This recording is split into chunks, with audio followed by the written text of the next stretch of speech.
Sup, my fellas. Don't forget to leave feedback, and enjoy the story.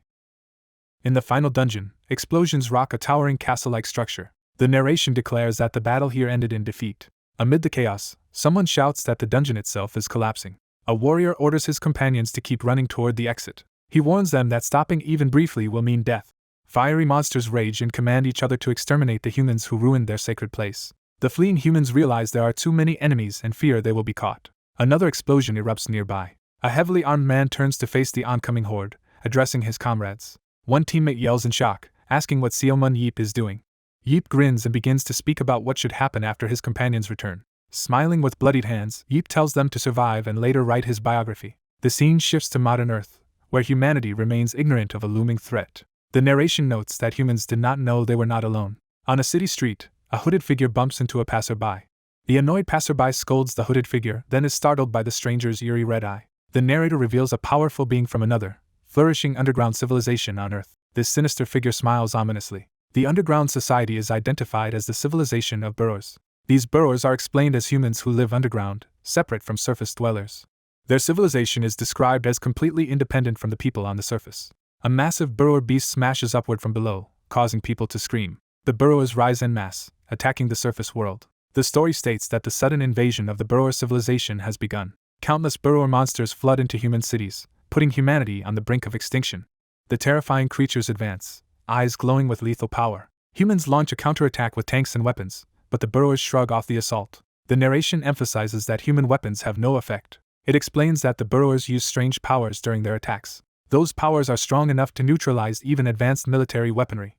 Despite this, the tide of war begins slowly to turn. The burrowers' peculiar abilities start influencing humans as well. A small number of affected humans awaken new abilities and become Espers.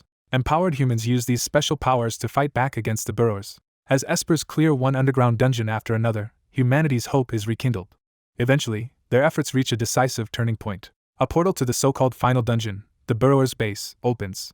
In 2005, the world's 7 strongest Espers gather to challenge it. They storm the final dungeon base and bring the prolonged war to an end. Because of this victory, they come to be celebrated as the 7 heroes who saved humanity. The heroes receive immense public attention as they arrive in luxury to an event. They walk past cheering crowds, enjoying great wealth and honor. However, the narration reminds us that one member of the 7 heroes never returned. A banner announces an unveiling ceremony for a statue of Seomun Yeep. It is explained that Yeep, the leader of the 7 heroes, could not share in the rewards.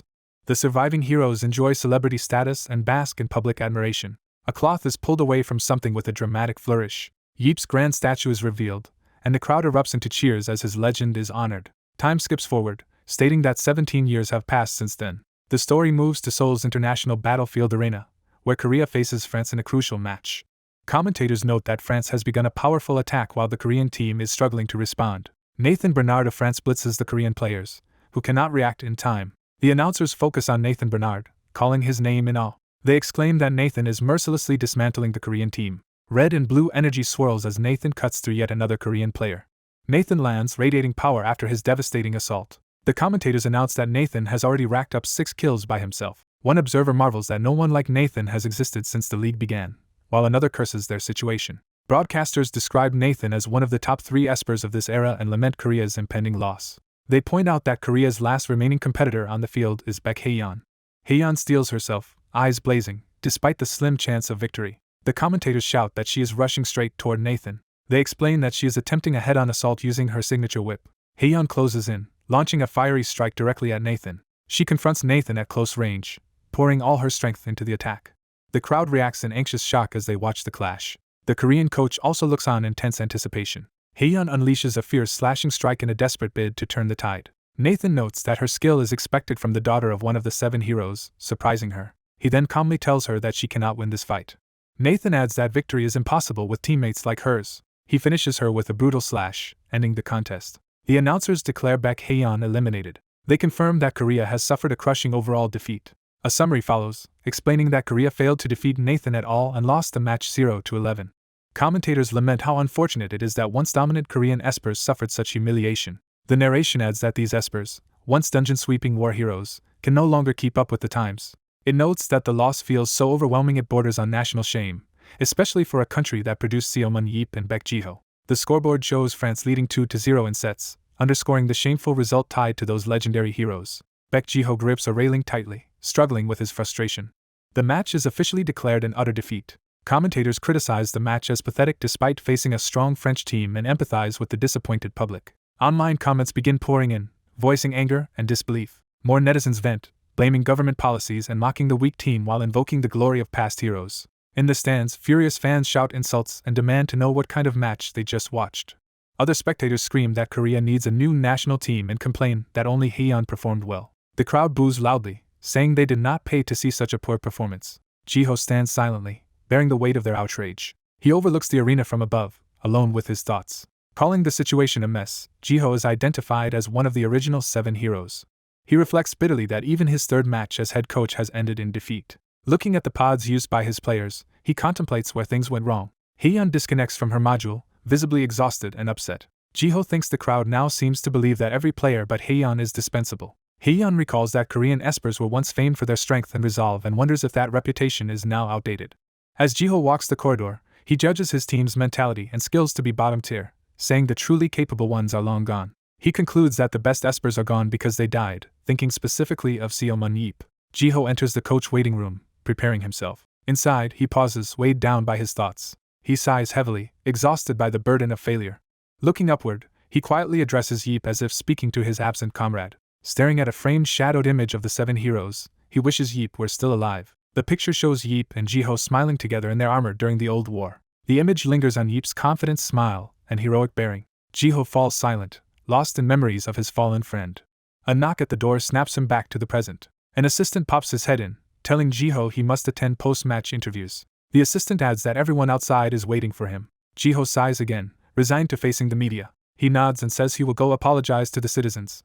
As he walks out, he remarks that taking responsibility publicly is basically why he was made coach. Jiho tells the assistant they are finished because the current team is too weak and lacks both fundamentals and mentality. The assistant protests that Jiho has not been coach long and insists this is just the beginning. Jiho instead says he should probably resign during the interviews, shocking the assistant. He reasons that unless Seo Mun-yeep miraculously walked through that door, he should quit before his reputation is damaged further, while the assistant begs him not to. Determined, Jiho thinks to himself that he must seize this opportunity. He affirms internally that this time he really intends to resign. Just then, his phone rings from the association president, interrupting his train of thought. Jiho assumes the president is calling to scold him for the loss as he looks at the incoming call. Answering, he hears the president urgently ask if he has heard some unexpected news. Jiho dryly replies that, as expected, the national team lost and embarrassed the country, which he personally witnessed. The president says that is not what he meant, prompting Jiho to ask what the real issue is. Whatever the president says next shocks Jiho so much that he repeats the question in disbelief. Simultaneously, a figure in knightly armor is hurled from a glowing rift high in the sky toward Earth. The armored body plummets toward the plaza where Yeep's statue stands. The impact shakes the area as the figure crashes at the base of the statue, startling onlookers. Narration notes the 3 famous statues in Gwanghwamun as bystanders shout that someone in armor just fell from the sky. The crowd then focuses on Yeep's statue, looming over the plaza under the bright sun. The narrator recalls that Yeep was the man who saved the other 6 heroes by sacrificing himself. At the statue's shattered base, the real Seo Mun-yeep sits battered and alive, surrounded by stunned onlookers with phones raised. People in the crowd cry out in amazement, recognizing the wounded man as Seo Mun-yeep. Over the phone, the exasperated president yells at Jiho to listen, insisting that Yeep has indeed returned. Outside, Yeep kneels beneath his own statue, slowly regaining awareness. News spreads that Seo Mun-yeep has somehow survived and come back alive. A surge of blue energy erupts as Yeep's power is unleashed. Flashing back, we see him in the final dungeon, cutting down burrower monsters in a storm of light and blood. Yeep is grievously injured amid the battle, shown with an enemy striking from behind. He continues to fight fiercely, clashing with the dungeon's powerful boss. Surrounded by exploding foes, Yeep presses on despite overwhelming opposition. Drawing his weapon back, he spins with lethal force. His spinning strike slams into the enemy as sparks and energy explode around him. With a chilling glare, Yeep fixes his eyes on the remaining foes. The red-eyed burrower elites close in, refusing to back down. Yeep stands before a massive demonic gate deep inside the dungeon. He braces himself with shield and spear, saying that the long struggle has finally reached its end. Seeing the demonic doors seal shut, he realizes the dungeon is now completely closed off. Facing the massed burrower army and its leader, Yeep prepares for a last stand. A fiery perspective from the enemy side emphasizes the ferocity of those opposing him. The scene widens to show Yeep alone before the closed gate, surrounded on all sides by the enemy host. Clenching his chest plate and eyes blazing, Seo Mun-yeep declares his resolve to fight the burrowers to the death. A sharp eye suddenly opens, signaling someone regaining consciousness. A man bolts upright in a hospital bed, screaming as he wakes. Panting, he steadies himself and realizes he is in a hospital room. A nurse enters, surprised and relieved that he is awake. Confused, he clutches his head and demands to know where he is.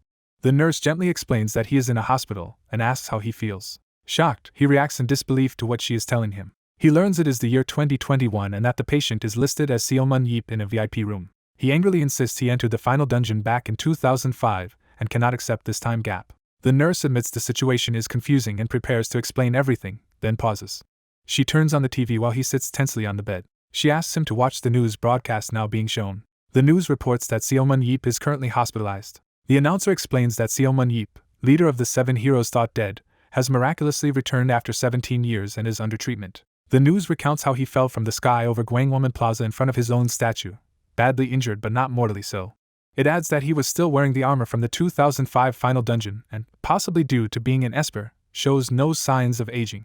Experts speculate on TV that his condition might be the result of a space-time distortion. The broadcast ends and Yeep murmurs that it supposedly has been 17 years even though it feels like only days since 2005. The nurse says that is why there is such a commotion around the hospital. She shows that reporters have been camped outside ever since his arrival.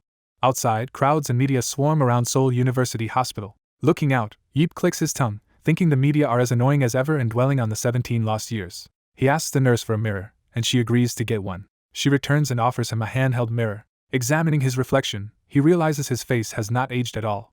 He thinks that at 47 he should not possibly look this young. He wonders if a space-time distortion really caused this, noting he has never heard of one lasting 17 years. He concludes that if this truly is his world after 17 years, he must accept it. Just as he starts to think about what to do next, a new thought jolts him. Panicking, he suddenly worries aloud about what might have happened to all his money, and the nurse hesitates.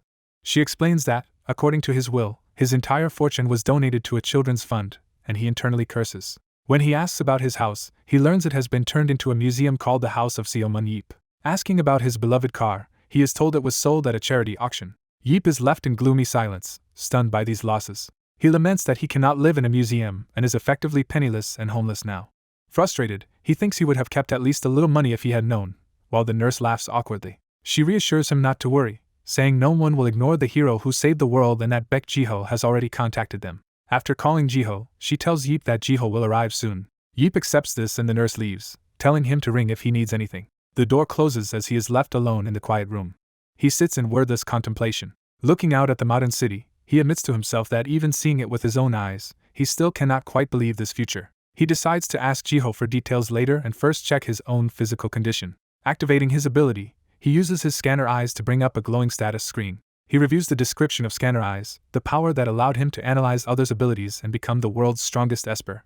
Remembering, he narrates how the skill let him read people's current capabilities in battle. He recalls that it also revealed latent powers that would awaken later. Using that advantage, he developed faster than anyone while fighting monstrous foes. Old articles show that this talent let him become the youngest ever dungeon attack leader, feared as the devil of the dungeons. In flashback, a young Jiho begs Yeep in armor to accept him as a student. The narration identifies Jiho as a future member of the 7 heroes when he first approached Yeep. Scanner Eyes displays Jiho's stats and teleportation ability, showing his high potential. Yeep recalls thinking Jiho looked like a loser but realizing his growth potential was enormous. He remembers agreeing to take Jiho as a disciple, warning him he might die following him, and Jiho nervously vowing to survive. He notes that Jiho was trained and raised thanks to the insight from his scanner eyes. Back in the present, Yeep scans himself and sees that most of his own stats are unchanged from before. Then he notices his focus stat has become 110, exceeding the normal human cap of 100. He wonders aloud how that is possible when human skills are supposed to max out at 100. Uneasy, he realizes there is yet another change to his abilities. He discovers a new skill on his status screen called immortality, which grants immunity to death from physical force and did not exist before. He marvels at how overpowered this new skill is and thinks about Esper's gaining new abilities under extreme conditions. Reflecting on his last battle in the dungeon, he guesses that immortality must have awakened during that final fight. Just as he starts to consider the implications, a loud crash interrupts his thoughts. He turns toward the noise and confusion as someone calls out his name. Jiho, now older and in a suit, bursts into the room. Yeep looks at him closely and starts to confirm his identity. Jiho, staring back in shock, recognizes him and says his name. Tears welling up, Jiho says Yeep really has returned. Yeep grins and bluntly comments that Jiho has grown a lot weaker. Jiho wipes his tears away, composing himself. Smiling through sniffles, Jiho explains that peace is the reason he has become weaker. Night falls over the brightly lit city as the two men later stand together on a rooftop. Sharing coffee, Yeep teases Jiho about crying earlier. Jiho jokes that aging makes you tearful while Yeep replies he is still young and cannot relate. Yeep then asks if Jiho has kept a certain promise. Jiho pretends not to know what promise Yeep means. Yeep clarifies that he is talking about the biography Jiho was supposed to write for him, and Jiho acknowledges it. Jiho explains he hired a famous fantasy novelist as a ghostwriter for Yeep's heroic biography, which Yeep imagines being embellished like a legend. Jiho adds that beyond the book, documentaries and a blockbuster movie glorified Yeep as a mythical figure, even if their plots were terrible. Yeep dismisses the popularity of these works, saying it means little to him. Leaning on the rooftop railing, Yeep muses that he thought he died in the dungeon, yet woke up in a hospital to a world 17 years later that now has things like smartphones. He adds wryly that despite saving the world he is now poor and homeless. Jiho silently pats Yeep's shoulder in sympathy. Jiho warmly tells him that as a friend he will support him financially if needed. Yeep laughs that Jiho has really become an adult, and assumes he made money over the 17 years, perhaps by running a business. Jiho explains he earned money raiding dungeons and from war rewards, then invested it rather than spending it all. Yeep incredulously points out that someone as clueless as Jiho should have failed in business. Jiho sheepishly admits he thought the same, and therefore hired professionals to manage his money. Yeep asks if that means Jiho is now unemployed, but Jiho says he does have a job. Curious, Yeep asks what his current job is.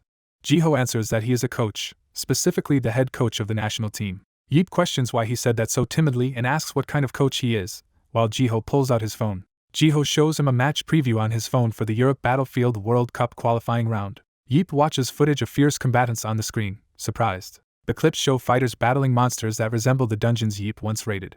Jiho explains that what Yeep is seeing are virtual recreations of those old dungeons for a sport called Battlefield. He further clarifies that Battlefield uses virtual dungeons where two teams fight competitively. Jiho says that after the war, Espers were repurposed for this new sport, which has since become the world's most popular. Yeep comments that it looks like mere childhood make-believe. Jiho counters that among the top players there are individuals strong enough to rival the 7 heroes.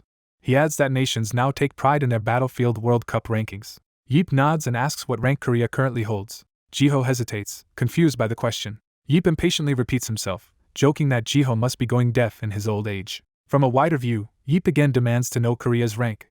Yeep reasons aloud that Korea always had many strong espers, so in a sport like this the country should be near the top. Jiho uneasily begins to answer, saying that, honestly, Korea's position is not good. He finally admits that Korea is ranked dead last, which makes Yeep drop his coffee in shock. The coffee cup rolls away as Yeep reels from the revelation. He strikes a dramatic pose, clearly displeased. Both men fall into an awkward, wordless silence. Yeep mentally screams in disbelief at what he has just heard. The narration comments that once a great evil is gone, the one who defeated it can become the next target, or problem. A luxury car speeds along the highway toward the city. Inside the car, Yeep and Jiho continue driving while Yeep is still processing Jiho's story. Jiho begins explaining why Korea became weak in Battlefield, prompting Yeep to question the logic. Yeep recalls how, after the war, authorities feared idle espers might rebel, so the government treated them warily, which he notes has not changed. Jiho says Battlefield was heavily restricted as violent entertainment, and the state tried to control all powerful espers, himself included, leading him to imagine the consequences. Yeep concludes that most strong Korean espers likely went abroad to work as athletes or coaches. Jiho laughs and agrees, recalling how people always tried to use them, and joking that he should have broken such manipulators' legs. Yeep reminds him that instead of violence he fought politicians with words, arguing with ministers and presidents, because he hated seeing espers exploited. Jiho says that in this new sport Korea had to rebuild from zero, so the country's athlete pool is weak. When Jiho tries to continue the topic with Yeep, Yeep cuts him off with a firm refusal. Yeep thinks to himself that Jiho is clearly trying to recruit him for Battlefield. Jiho insists that at 30 Yeep is still in his prime and it would be a waste not to compete, but Yeep tells him not to worry about it. Yeep declares he no longer wants to live as an Esper, feeling that life ended in the last dungeon, while Jiho argues that Battlefield is just sport without the old burdens. Yeep counters that he never felt responsible for others and did not fight for altruistic reasons. He explains he once fought simply to survive, then later to gain recognition as an Esper. Now he says he finally wants to live for himself instead of for others' expectations. He adds that if he joined Battlefield, the media would sensationalize it, and Koreans would pin their hopes on him again, which he refuses. Jiho asks if Yeep truly has no interest in Battlefield, and Yeep answers that he hates it and sees it as a circus. Jiho reluctantly accepts his answer, saying there is nothing to be done. Yeep reacts with mild surprise when Jiho suddenly brings up another point. Jiho says Korean espers are not a complete lost cause, piquing Yeep's curiosity. Jiho hints that there are still promising espers by pointing ahead and mentioning a particular woman. A huge roadside billboard shows a confident female esper advertising a beauty product. Yeep admires the woman's intense eyes and attractiveness. Jiho calmly reveals that the woman on the billboard is his daughter, shocking Yeep. Yeep mentally remembers Jiho's daughter as a 6-year-old and is stunned to realize she is now 23. Jiho proudly confirms that his daughter has grown into a beautiful young woman, marveling at how quickly 17 years passed. Yeep tells him to stop bragging, and Jiho apologizes, slightly embarrassed. Their car continues driving through the glittering night city. They arrive at Jiho's modern home late at night. Someone inside exclaims in surprise upon seeing them. Jiho's wife Han Sungi appears, joyfully recognizing Yeep. She greets him enthusiastically, and text introduces her as Baek Jiho's Esper wife. She exclaims that it has been so long since she last saw him, while Yeep replies that for him only a week seems to have passed. Yeep jokes that he feels like he aged dramatically in just that week, and she assures him he looks the same, laughing. Sungi thanks her husband for driving so much, and Jiho says it was nothing since a dear friend he thought dead has returned. Yeep thinks to himself that the reality of his return and lost years is finally beginning to sink in. The man reflects that he miraculously survived and returned. He realizes he is now in a peaceful world without wars or dungeons. Under the night sky, he wonders what he is supposed to do now. He decides to relax for the time being. He grabs a snack bag. Lounging on the couch with snacks and the remote, he looks for something good on TV. Something on the screen shocks him. He excitedly discovers reruns of a drama called Stairs to Hell and looks forward to finally seeing the ending. Overjoyed, he trembles and tells himself this is exactly what he wanted. He declares that watching this show is the very reason he survived. He happily announces he has plenty of chips and will binge the entire series, alarming the older man.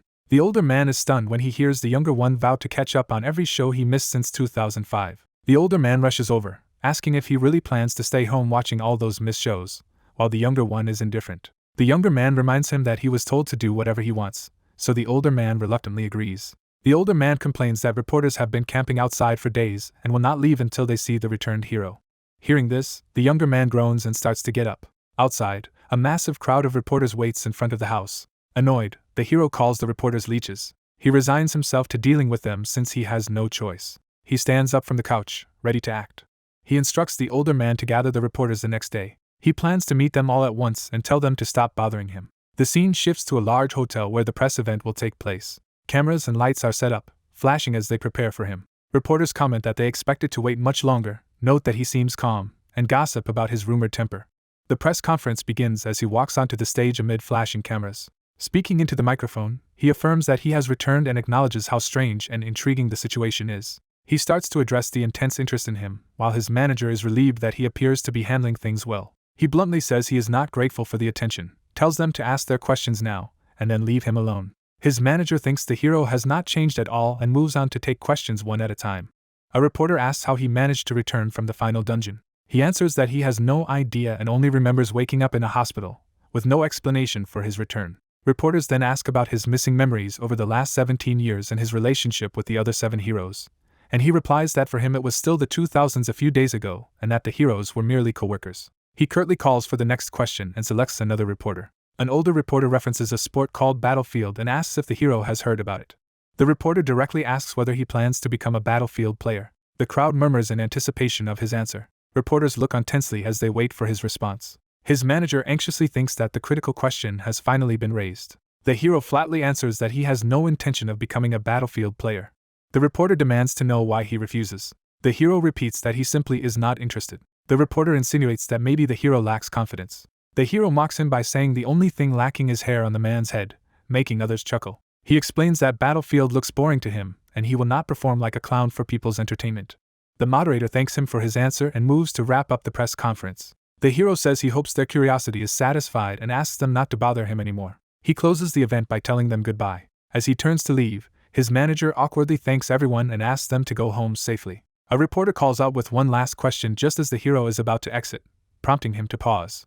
The reporter brings up a player named Gerald Walker who belittled Seomun Yeep and claimed even the 7 heroes could not touch him, and asks for Yeep's reaction. Yeep repeats the name Gerald Walker, clearly unfamiliar with him. The reporter explains that Walker is a star American player known as the pride of the U.S. tanker position. Yeep asks if that means Walker is the strongest player. The reporter clarifies that 3 top Battlefield players are Nathan Bernard of France, Roy Meyer of Ireland, and Daniel Mance from Germany. He adds that Walker is very skilled but not ranked among those top 3, which makes Yeep scoff. Yeep sighs, acknowledging that 17 years have passed but still finding Walker's arrogance absurd. He tells them to relay a message that someone not even in the top 3 should not be so full of himself. Yeep adds that if Walker wants a fight, he should come meet him personally instead of through Battlefield. Yeep vows in vulgar fashion that he will personally defeat and figuratively bury Walker. Elsewhere, people watch this provocative gesture on television in silence. A distinguished older man named Zachary Wood, head of a battlefield player agency, asks Walker if he heard Yeep's challenge. Enraged, Walker crushes a remote control in his hand. Furious, the bald, heavily built Walker calls out to Wood. Walker orders Wood to prepare a jet so they can fly to Korea.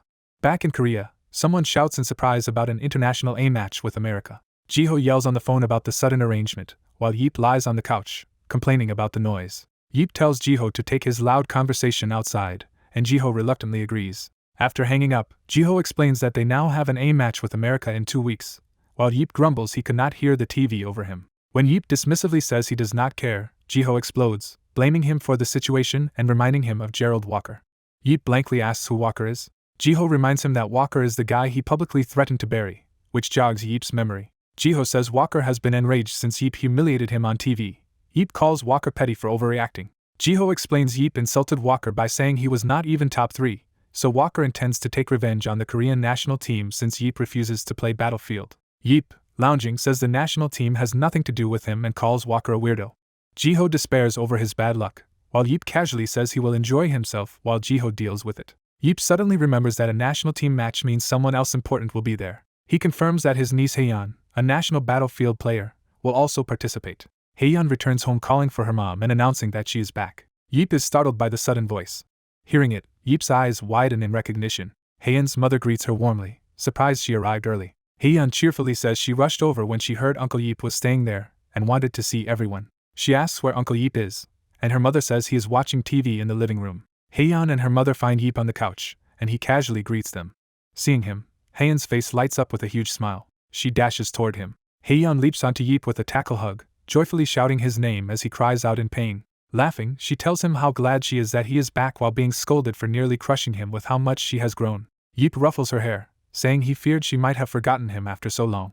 Haeyeon reminisces that he always played with her and secretly bought her snacks and chocolates her parents forbade, so she could never forget him. Yeep notes how grown up she is now, and she proudly mentions she is already 23. He asks if she returned for the upcoming A match, and she replies she mainly came to see him, and the match is just a bonus. Sitting beside him, Haeyeon calls out to Uncle Yeep to ask something, and he responds. She directly asks if it is true he does not want to play Battlefield.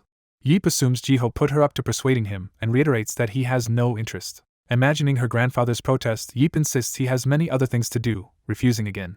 Haeyeon clings to his arm and begs if he will reconsider even if she asks nicely, but he still refuses. She sulks that he has changed, while Yeep counters that it is everyone else who has changed. She gloomily thinks he used to do anything she asked and only wanted snacks before, while he comments on how her demands have escalated. She starts to protest and then suddenly gets an idea. Haeyeon asks him for a different favor instead, requesting that he accompany her to the league for an avatar check. Yeep glances at the drama finale on screen and feels too lazy to go. She pleads with sparkling eyes, saying her dad is too busy to go, and asks him to at least do this one thing for her. Overwhelmed, Yeep gives in and agrees to go with her, asking where they are headed. Smiling, Haeyeon tells him he will find out when they get there. They arrive at the Korean Battlefield Association headquarters, where they are formally welcomed. Inside a futuristic facility showing stage selection screens, a staff member invites them to follow him. Yeep walks in with Haeyeon, who is now suited in combat gear, accompanied by another official. The staff member says they will perform Haeyeon's avatar check first, and she agrees.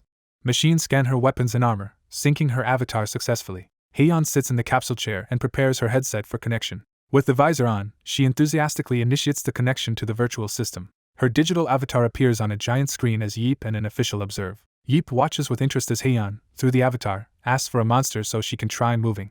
In the simulation, energy gathers as a monster begins to materialize. A large, menacing wolf-like beast with glowing red eyes appears. Watching the display of Avatar vs. Monster, Yeep is surprised this kind of virtual recreation is possible. The staffer explains that Battlefield is a VR sport using special association technology to reproduce dungeons, monsters, and players virtually. He adds that new players must create avatars at the association, and Yeep muses that the simulation feels almost real. Yeep decides to see how skilled Haeyeon really is as he focuses on the battle. The wolf sprints forward to attack. The beast lunges at Haeyeon's avatar with jaws wide. Haeyeon counters aggressively with her curved blade. A powerful energy strike slams down.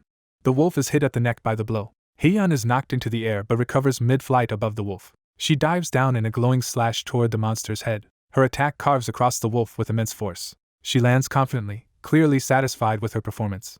The system confirms her avatar sync check is complete and ends the connection. Smiling, Haeyeon prepares to rejoin Yeep. She runs over to him, eagerly asking how she did. Yeep gives a teasing thumbs up, saying she is good for a little kid but still has far to go, which annoys her. When he insists he is not playing Battlefield, she clarifies she only wants him to create an avatar. She admits she is curious about his strength, having heard stories from her father and wanting to witness it herself. She explains that by the time she was old enough to watch him fight, he had already disappeared. She looks at him with a mixture of longing and frustration. Yeep silently listens, moved by her feelings. With a sigh he relents and agrees. He tells her he will do it this one time just because she asked, and she excitedly thanks him. A staff member confirms with Yeep that he will indeed test the system too. The staffer notes that normally they would measure all his stats first before avatar testing. Since this is only a trial and not preparation for a real match, he proposes skipping directly to the test, which Heian enthusiastically supports. Yeep asks if he can enter as he is, and the staffer explains that doing so would leave his avatar empty-handed in sweats.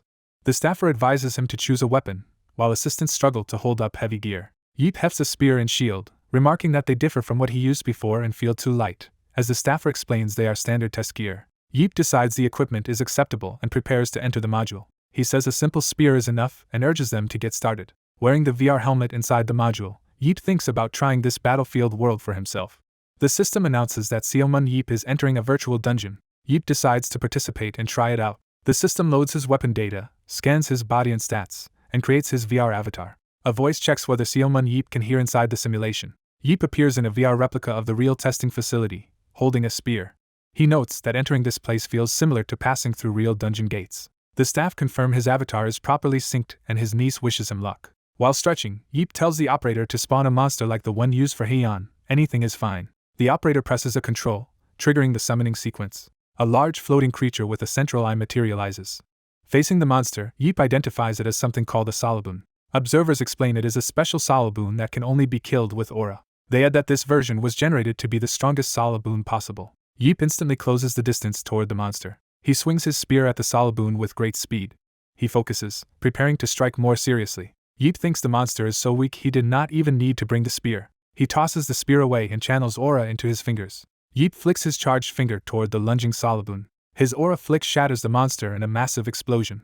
The staff watching are stunned by the overwhelming display. Heian can hardly believe what she just saw. The operator shouts in disbelief that Yeep killed a Solabun just by flicking its forehead, while Yeep downplays it and inspects the remains. The operator mutters that Salabuns are not that hard but should not fall to a single finger flick. Yeep demands a tougher opponent because he wants to test something.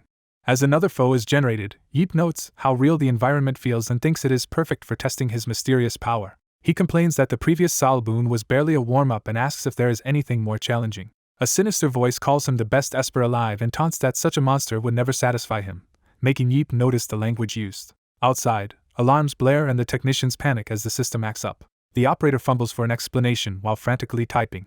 The system issues a high-level warning that an external entity is trying to connect to the virtual dungeon. A fiery, muscular warrior begins forcing his way into the system. That warrior charges forward through flames with axe and shield. He lands heavily inside the VR arena, fully armed. He asks if Yeep's previous offer to fight him still stands. Yeep silently faces this new intruder. The intruder mocks Yeep for going quiet after challenging him. Assuming Yeep is scared, he actually showed up. Burning with pride, the intruder vows to prove that the famed hero's title is meaningless. He roars for Yeep to die and rockets toward him with his shield. Yeep calmly watches the incoming charge. The intruder's devastating rush smashes into Yeep's position in a huge blast. After the dust settles, he realizes Yeep has vanished from where he struck. Yeep's eyes glow as he questions the idea that he would be afraid. Power surging, Yeep dashes in and denies being scared at all. Excited, Yeep thinks this opponent will finally provide a worthwhile test. He smirks confidently, clearly enjoying the fight. The two warriors square off, tension rising between them. Gerald, the intruder, watches Yeep warily from behind his giant shield. Their battle is being broadcast live to the control room where others watch in shock. Heian anxiously asks what is happening as the situation escalates.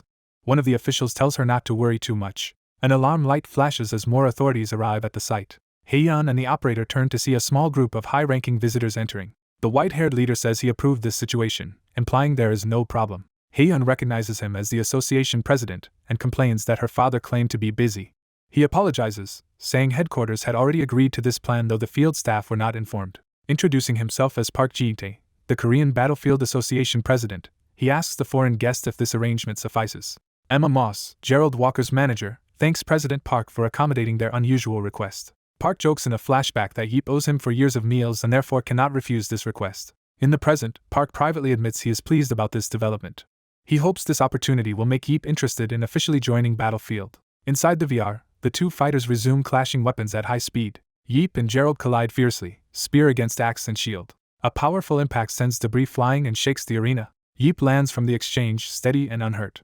Gerald charges again with his heavy shield, pressing the attack. Yeep concedes that Gerald is stronger than he initially expected. Yeep activates his scanner eye's ability to analyze Gerald. Gerald braces himself with shield raised, aura flaring. Yeep's skin reveals Gerald Walker's detailed stats, including very high strength, stamina, and aura. Yeep notes that Gerald's max strength and stamina make him ideal as a tank, with strong focus as well. Yeep concludes from the data that Gerald is not merely hot-headed but a capable and dangerous fighter. Gerald grows irritated that Yeep just stares at him instead of continuing the fight. Yeep smirks, thinking Gerald is tough enough to talk big and that someone like him would have been useful in the final dungeon years ago. He considers Gerald's ability quite useful and perfectly suited for a tanker role. Yeep recalls awakening a new ability when he revived in the hospital. He decides that instead of testing this power on another Saloboon, he will test it on Gerald here. Yeep lunges with an aura-coated spear in a sudden downward strike, startling Gerald. Gerald recognizes Yeep's move but prepares a counter. Yeep finds Gerald's attack pattern easy to predict and freezes in front of him at the last moment. Observers realize Yeep deliberately stopped just short of being hit. Yeep prepares a follow-up with an intense, eager expression. He promises to show Gerald something entertaining as his power surges. Yeep unleashes a colossal blast of aura that slams into Gerald's shield and the arena floor. Hyeon screams for her uncle, fearing he might have been killed. The operator and others wonder why Yeep just stood there and let himself be hit when he could have dodged. Gerald reflects that Yeep halted his attack and did not move, almost as if he wanted to die, while Yeep mutters that the blow hurt more than expected. Hyeon jolts as she senses something is off. Yeep's power suddenly erupts again, engulfing Gerald in a torrent of lightning-like energy. Gerald is blasted back, grunting in pain. His massive weapon embeds in the ground, evidence of the clash's force. Gerald panics, thinking Yeep should have died from that direct hit since he was unguarded. Hyeon coughs in shock, unable to process what is happening. Yeep comments on the simulation's realism, noting even the generated smoke. He casually complains about the thick but pointless smoke swirling around him.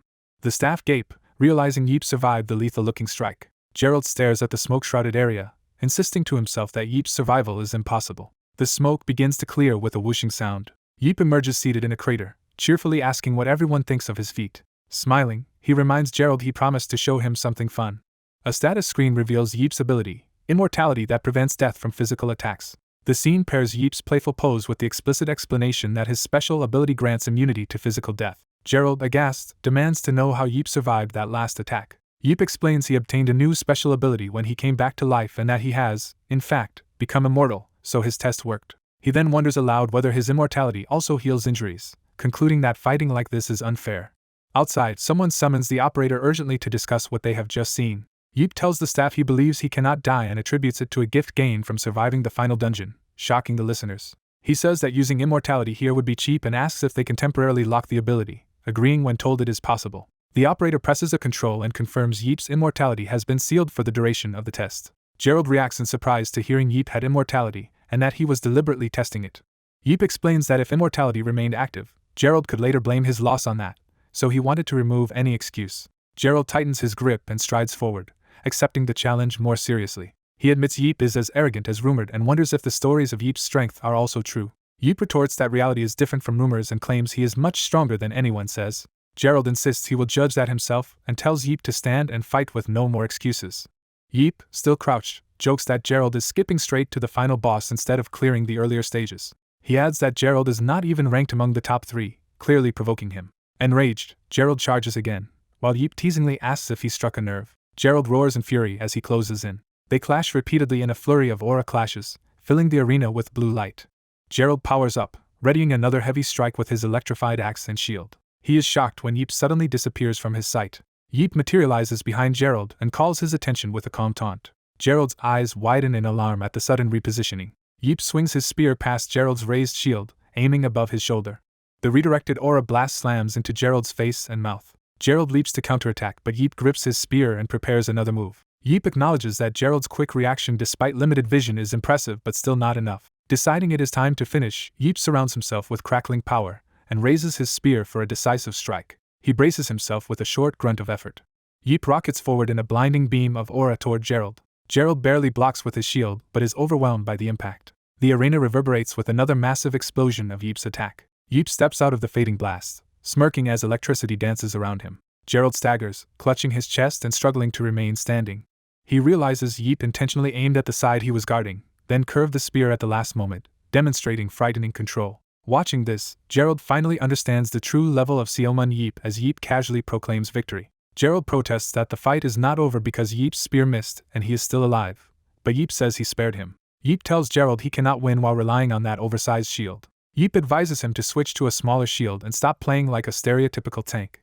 He elaborates that he is giving real advice because Gerald does not just talk, pointing out how the giant shield blocks Gerald's vision. Yeep guesses Gerald has long been criticized for having too narrow a field of vision. He explains that Gerald chose the big defensive shield to compensate, so he could slowly survey the battlefield. Yeep warns that against a skilled foe like him, who exploits limited vision, that strategy becomes a weakness. He concludes that based on Gerald's agility and control, a smaller shield would benefit him more in the long run.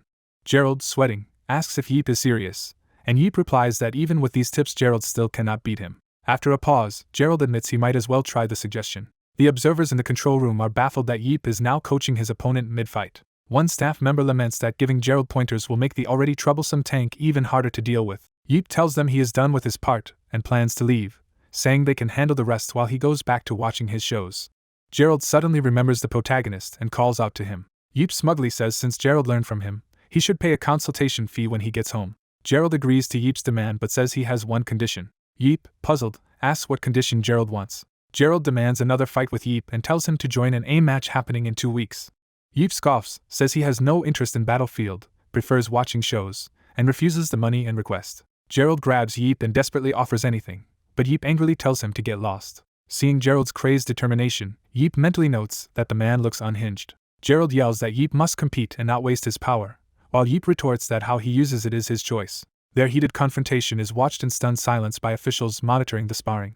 An older man among the officials reacts thoughtfully to what he has just seen. The old man grins, thinking he can turn this situation to his advantage. Time passes and a peaceful day begins at Yeep's house.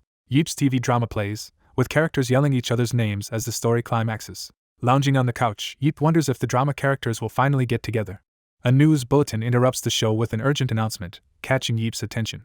Annoyed, Yeep sits up, complaining that the interruption came at the best part. The news reports that Seomun Yeep has publicly said he will not play Battlefield, but hints he might change his mind after a recent spar with Gerald Walker. The reporter explains that the leaked spar video has bad audio, but an anonymous tip claims certain conditions were discussed, leaving Yeep confused. The broadcast details America's condition for a Korea-USA match. If the US wins 11-0 with no deaths, Yeep must then join a friendly match. The report adds that Seomun Yeep has already accepted this condition, shocking him. Yeep jumps up in disbelief, shouting that he never agreed to any such thing. The scene shifts to the Korean Battlefield Association headquarters. Yeep barges into the association, loudly demanding answers. Slamming his hands on the floor, he yells, asking what on earth is going on. Yeep rushes into the president's office, shouting at the old man in charge. The furious president, equally upset, demands to know who anonymously leaked the spar video and vows to personally kill the culprit. Yeep, showing the edited clip on his phone, angrily demands an explanation about the misleading footage. He points out that the video cut out the moment when he clearly refused the offer. The president vows to track down and kill whoever leaked it, then begins to address the immediate situation. Bowing deeply, he apologizes to Yeep as both association president and as someone indebted to the world savior, baffling Yeep. The president explains that Gerald Walker has strong ties with the US Association, Korea is weak diplomatically, and media plus higher-ups are pressuring him, so he is apologizing also as a friend. Yeep says he understands the predicament but hesitates about what he should do. The president reassures him not to worry and places a hand on his shoulder. He explains his supposed solution. Yeep will only need to play a friendly match if the US wins the A match with no deaths, a condition he portrays as protecting Yeep's convenience. Proud of himself, the president says he told America Yeep would only be interested if they were truly strong, insisting Korea's team is not that bad so Yeep need not worry. Yeep explodes, repeating he has no interest in Battlefield and demanding to know why everyone keeps harassing him. The president insists the condition is nearly impossible to fulfill and, knowing Yeep's personality, both sides agreed to it. He appeals to their long friendship, begging Yeep to help him out just this once. As extra persuasion, he promises that all profits from the event match will be donated to Yeep's favorite children's charity if Yeep participates. Irritated but moved by their history, Yeep struggles internally with the request. Yeep finally relents, agreeing to cooperate just this once, which delights and relieves the president. Overjoyed, the president lunges in asking if he can kiss Yeep, who recoils and refuses. Yeep lays down his own firm condition that if any American player dies, he will not participate, no matter how much the association begs. The president enthusiastically promises to honor that condition no matter what. With business settled, he cheerfully suggests they all go out for dinner, and Yeep confirms that the president will be paying. The president eagerly agrees and proposes a tuna sashimi restaurant, happy to treat Yeep. Watching Yeep leave, the president thinks to himself that he intends to keep the promise. Hidden in his drawer, however, are grim simulation results showing Korea repeatedly losing 0-11 to America. Seeing those lopsided scores, he apologizes inwardly to Yeep for what is likely to happen. The next day dawns bright again at Yeep's residence.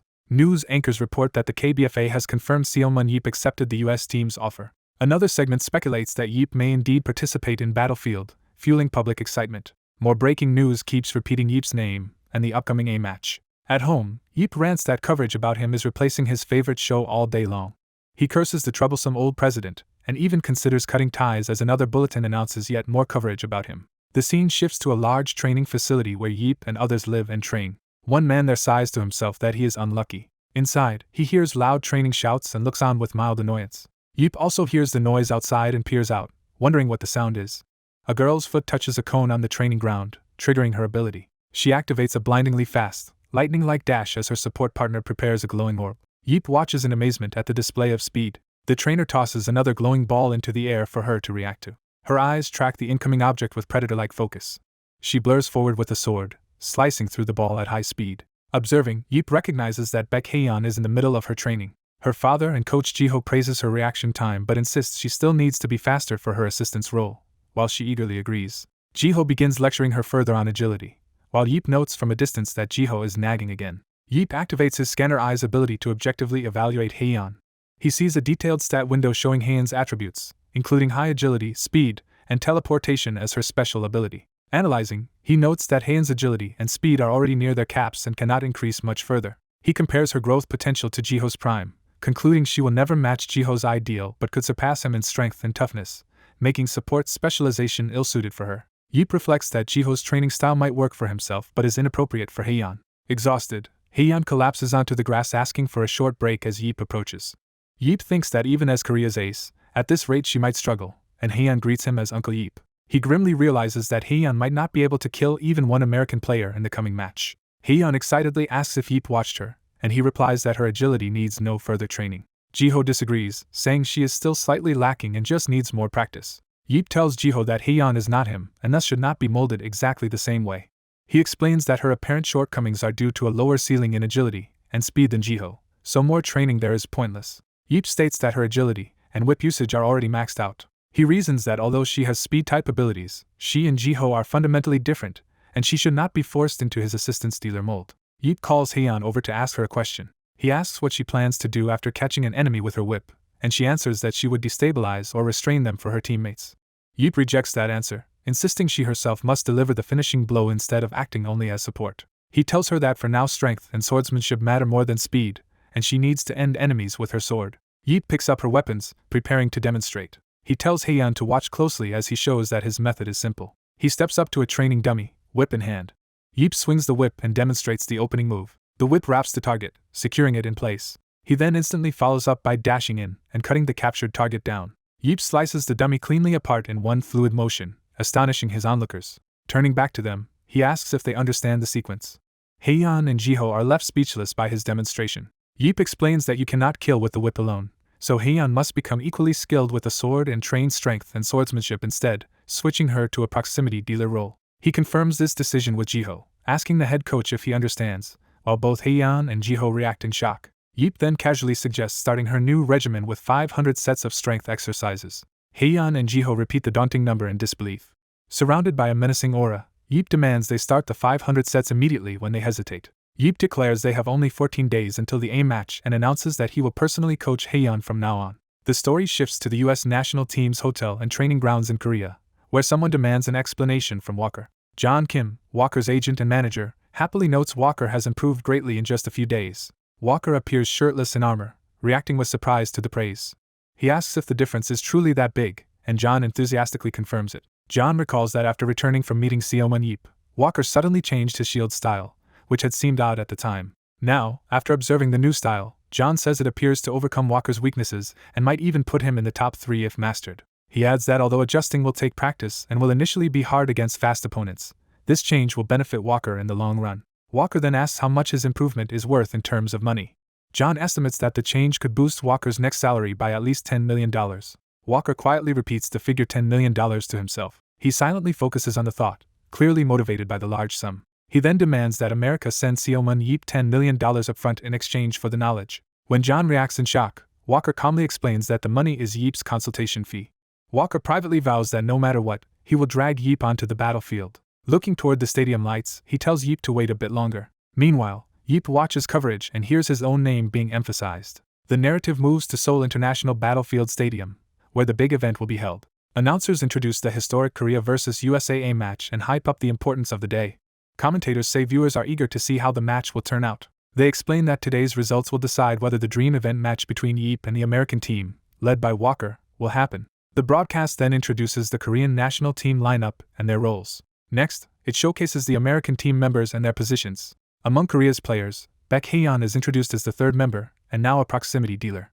The commentator says he particularly looks forward to the performances of each team's ace players. Gerald Walker is highlighted as America's ace tanker. Yeep, watching from the sidelines, thinks about Hae-yeon and anticipates her first match since changing positions. He silently wishes Hae-yeon good luck in the upcoming battle. The dungeon chosen for the match is revealed to be an old burrow castle full of skeletons.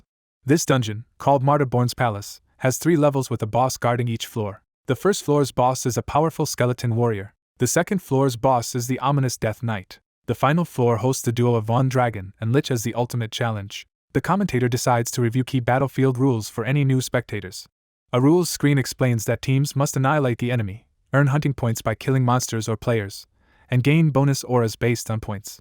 The players begin entering the stage, Korea's team marching out first. The American team then marches out, with commentators wondering who will emerge victorious. The commentators announce the start of the first game between Korea and the USA and officially begin the match. On the first dungeon floor, both teams spawn at opposite starting points with a map showing the path to the boss.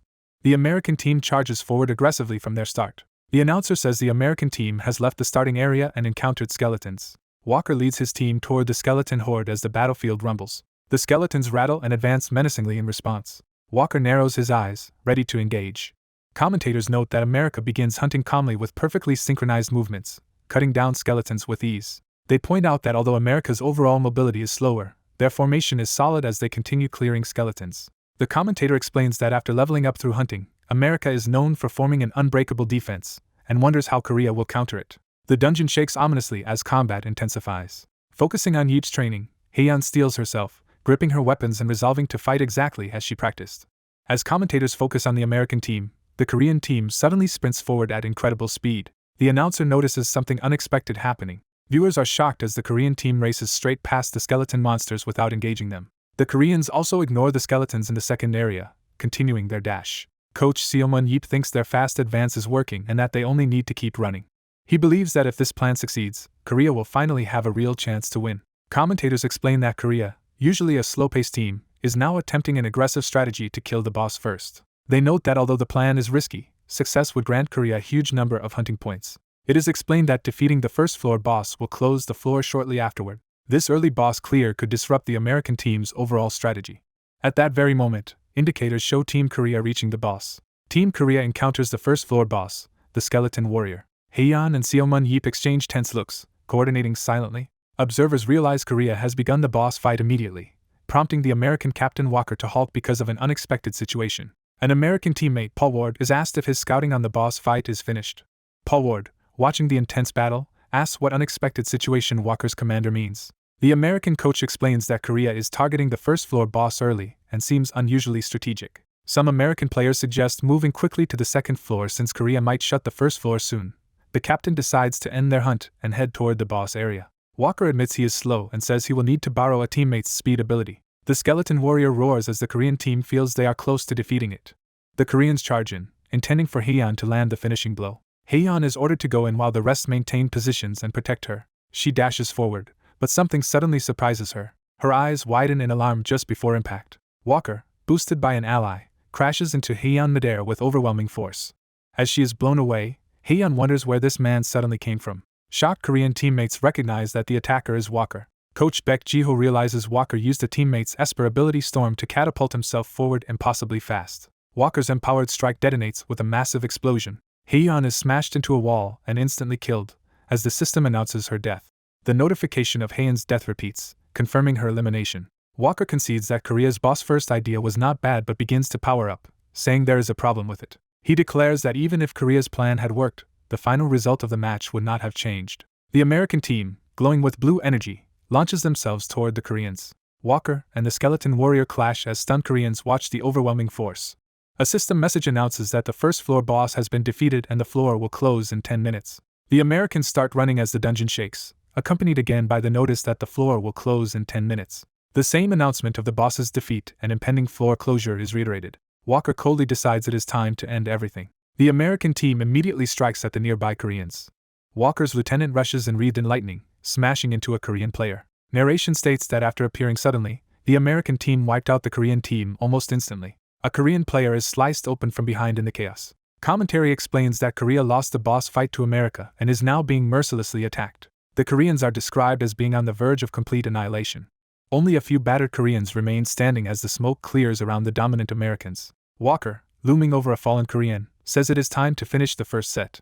The last Korean on the field sits on the ground in terror as Walker approaches. Walker raises his weapon over the final survivor, declaring that with this the first set is over. The terrified player's face fills the frame as Walker's killing blow descends. A bloody slash signifies the final elimination. The commentator announces that set 1 has ended. The scoreboard shows Korea 0, America 1, and the announcer notes the Americans won the first set with a perfect 1-1-0. During the break before set 2, Haeyeon trudges alone down the hallway, thinking about the loss. She reflects bitterly that they have lost again. Haeyeon laments that even with Uncle Yeep's help she never truly got to fight, when someone inside the room clears their throat. A man addresses the team, saying that since everyone is present he wants them to listen. Haeyeon opens the door, surprised as the man tells her he has something to say. He criticizes their earlier match, saying it was so bad it hurt his eyes, and tells them to accept his advice for the next game while he is still calm. When a player protests that Jiho is their coach, the newcomer brusquely tells him to be quiet, leaving Haeyeon uncertain. Haeyeon recognizes the man as Uncle Yeep, who explains he is stepping in because otherwise he might have to compete in their place.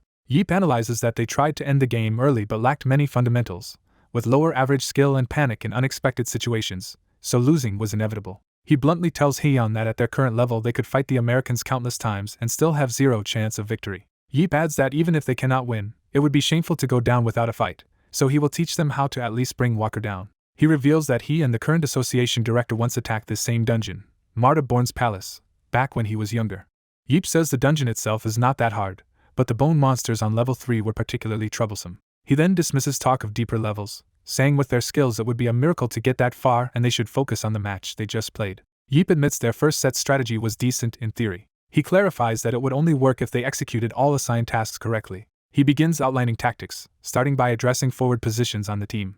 Yeep explains they should have checked the enemy's positioning before rushing the boss room and should have done reconnaissance instead of only trying to hunt quickly. He tells those in the rear that they must be ready to cover the front, and points out that when Haeyeon died, they froze and were easily swept away. Yeep states that their constant 0-1-1 losses stem from not even understanding the basics. Exasperated, he says he cannot believe they represent the national team and feels sorry for Jiho. He concludes that further blame is pointless since the first set is done, and that he has said all he needs about it.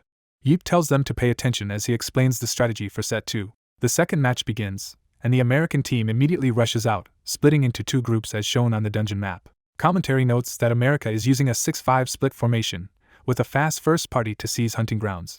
Walker heads the second party, which will concentrate on hunting monsters. Commentators say this setup maximizes the strengths of their ace player, Walker.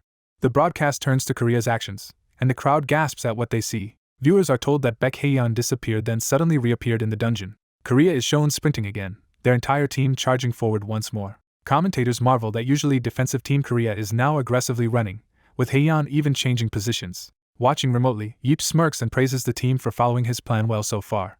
He thinks that as long as they obey his instructions, an opening is bound to appear. Haeyeon runs with determination, convinced they will find that opening. She steels herself, vowing that this time they will succeed. In the dungeon, Paul Ward scouts the skeleton warrior boss room while a mini-map marks his location. Paul Ward reports to Walker that the Korean team has not appeared at the boss this time.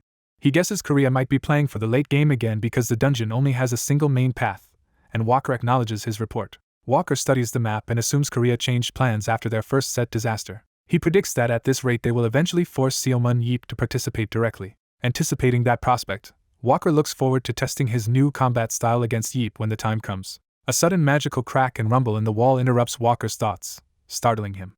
The wall explodes outward in a violent purple blast. Walker turns as the blast continues to tear through the cavern, shocked by the destruction. Out of the explosion, the 11 Korean players are launched into the air toward the Americans. The Koreans, having used the hidden route, swoop down on the American team. Walker is stunned to see the Korean team suddenly arriving behind his group. A flashback shows Yeep explaining once, carefully, the scouts move first, with fastest Haeyeon checking the enemy formation. He then gives the shocking directive that if Walker's group has fewer than 5 members, they are to ignore monsters and bosses entirely. Yeep describes Marta Born's palace as a one-way dungeon whose layout is widely known. He reveals a secret side passage with a warp point created by burrower monsters, ideal for scouting and ambush, and instructs Haeyeon to use it. Yeep explains that the concealed entrance blends with the wall but promises to show them how to find it. Using that hidden passage, he says Korea can reach the Americans' position without being detected. His plan is for all 11 Koreans to sprint through the passage and ambush the split American team. Back in the present, the wall collapses from their arrival, showering debris near the Americans. A narrator's thought begins, saying that this time things will be different. The Korean team pours out of the breach in a coordinated charge. Yeep's earlier words echo that they will surprise the Americans from behind. Korea lands directly behind Walker's back line as Haeyeon drops into a ready stance. She rises, poised to attack, following Yeep's plan. The strategy focuses on Haeyeon targeting Walker's legs when she engages him. Haeyeon had questioned this, since Walker is famed for his stability, but Yeep said certain conditions currently weaken his legs. Yeep analyzed that Walker's switch to a smaller shield increased the area he must guard and made team defense harder, leaving his lower body more vulnerable though not fatally so. Yeep explains that because America must win without losing anyone, being ambushed by twice as many opponents led by a hypermobile Esper like Haeyeon puts them under huge pressure. He concludes that considering all these factors will change the situation, urging the team to trust and follow his instructions. In the dungeon, Haeyeon thanks Uncle Yeep in her thoughts as she rushes ahead. She surges forward with a powerful blue whoosh of speed. The Korean squad dives straight at Walker's group from the air. Commentators exclaim that Korea has struck before America could form up and that Haeyeon is confronting Walker empowered by the support's skill-focused fire. The supporter channels blue aura into Haeyeon, the ability description showing it boosts an ally's power. Empowered, Haeyeon leads a direct assault on Walker. Walker responds with devastating swings, quickly cutting down 2 Korean players as the kill counter notes, Gerald Walker, 2 kills. Realizing Haeyeon bypassed him with teleportation, Walker whirls around in frustration. He grasps that Korea's real objective was somewhere else from the beginning. The system then reports back Haeyeon has scored 2 kills of her own. Walker recognizes that Korea is targeting his rear support instead of him. As he tries to react, he curses under his breath. He unleashes a massive energy blast, striking another Korean head-on. The kill count rises to Gerald Walker, 3 kills, and he urgently calls his forward party back. Narration notes that the forward American party will take time to return, leaving a current battlefield ratio of 3 Americans to 8 Koreans. Koreans swarm 1 American defender, clashing weapons and aura. Another American blocks attacks and a projectile while trying to hold the line. Walker insists that even in this outnumbered state, the opposing team is still easy prey. He proves it by cutting down yet another Korean, bringing his personal total to 4 kills. Despite losing teammates, Haeyeon dashes straight at the towering Walker. Walker turns sharply, startled by her sudden approach. He looks back and realizes Haeyeon has vanished from his rear. In fact, a Korean teammate slams into him from above with blue energy. A violent slash of blood marks another decisive hit. Walker cries out in pain as Haeyeon continues moving, staying just ahead of him. Haeyeon's whip wraps tightly around Walker's leg, executing Yeep's instruction. She yanks hard, toppling Walker to the ground. Commentary says the Americans had been holding out but are now faltering as Korea exploits their numerical edge. The announcer describes Korea sacrificing 7 players to eliminate 3 Americans, turning numbers to their favor. Walker lies on the ground injured as Haeyeon stalks toward him like an executioner. She comments that his sudden change in combat style proves Seoman Yeep must have been the one coaching Korea. Haeyeon levels her weapon at the fallen Walker, her poised strike signaling Korea's decisive counterattack. The American team's ball tank silently reacts, tense and uneasy. As someone calls his performance impressive, the tank is suddenly stabbed and splattered in blood. The commentators exclaim that the match has taken an incredible turn. The crowd erupts as it's announced that Korea managed to kill 5 members of Team USA in the Korea vs. USA match. A dazed official asks if others also saw what just happened. Seoman Yeep, lounging casually, reminds someone he promised to help them get something. Yeep finishes by saying he would help them get Walker. Commentators declare set 2 over, praising Team Korea's unexpectedly amazing performance. They explain that despite Korea's strong showing, the match still ended 0-2 with an American victory. The commentators note that if Korea hadn't met the returning American group, the match might have been more interesting. The American tank broods in silence as the narrator begins to praise the Korean national team. The American tank glances toward the scoreboard. The narrator emphasizes that Korea faced a very strong American side and still performed well. They stress that Korea even secured 5 kills in the second set. The broadcasters recall how shocking it was when Korea broke through a wall to appear, calling it the highlight of the match. They say the key figure behind the upset performance was a particular Korean player the crowd now cheers for. They identify her as Korea's ace, responsible for 4 of the team's 5 kills. The ace, Baek Hyeon, proudly clenches her fist as her name is announced. Cameras frantically capture the star players and the scene. A sports anchor introduces herself and begins interviewing Coach Baek Jiho. She notes that the national team looked completely different today and asks Coach Baek for his thoughts. Coach Baek answers that although they lost, the match was an important learning experience and motivation for the team. The interviewer moves on, asking specifically how he devised the memorable secret passageway strategy in set 2. Smiling, Baek calls it an impressive tactic, noting that the field was thought to have only one path. He admits there is more to it, and glances aside. Baek reveals they received help from someone else for the set 2 strategy, looking toward Yeep sitting alone. Yeep sits on the bench in silence, watching the interview. Seeing Baek talk about him, Yeep mutters an insult under his breath. Yeep clicks his tongue, thinking Baek is obviously still trying to recruit him. Hyeon greets the audience warmly, introducing herself as Baek Hyeon. The anchor tells Hyeon she was the most impactful player, and asks what training she has been doing. Hyeon explains that her uncle has been training her heavily and even had her change positions. Watching the interview and photo session from afar, Yeep curses in frustration. Yeep sighs that father and daughter are alike and wonders why they are both talking about him. He dismisses his annoyance, saying the compliments are simply true. The association president appears, teasing Yeep for getting annoyed when embarrassed, and Yeep asks why he came. Yeep points at the media scrum, asking why the association president is not over there being interviewed instead. The president jokes that no one cares to interview an old man, while Yeep impatiently asks what he plans to nag him about this time. The president says Yeep's manners are still terrible and admits he came because the hidden passageway brought back memories, then confirms Yeep devised that strategy. Yeep casually affirms that he did.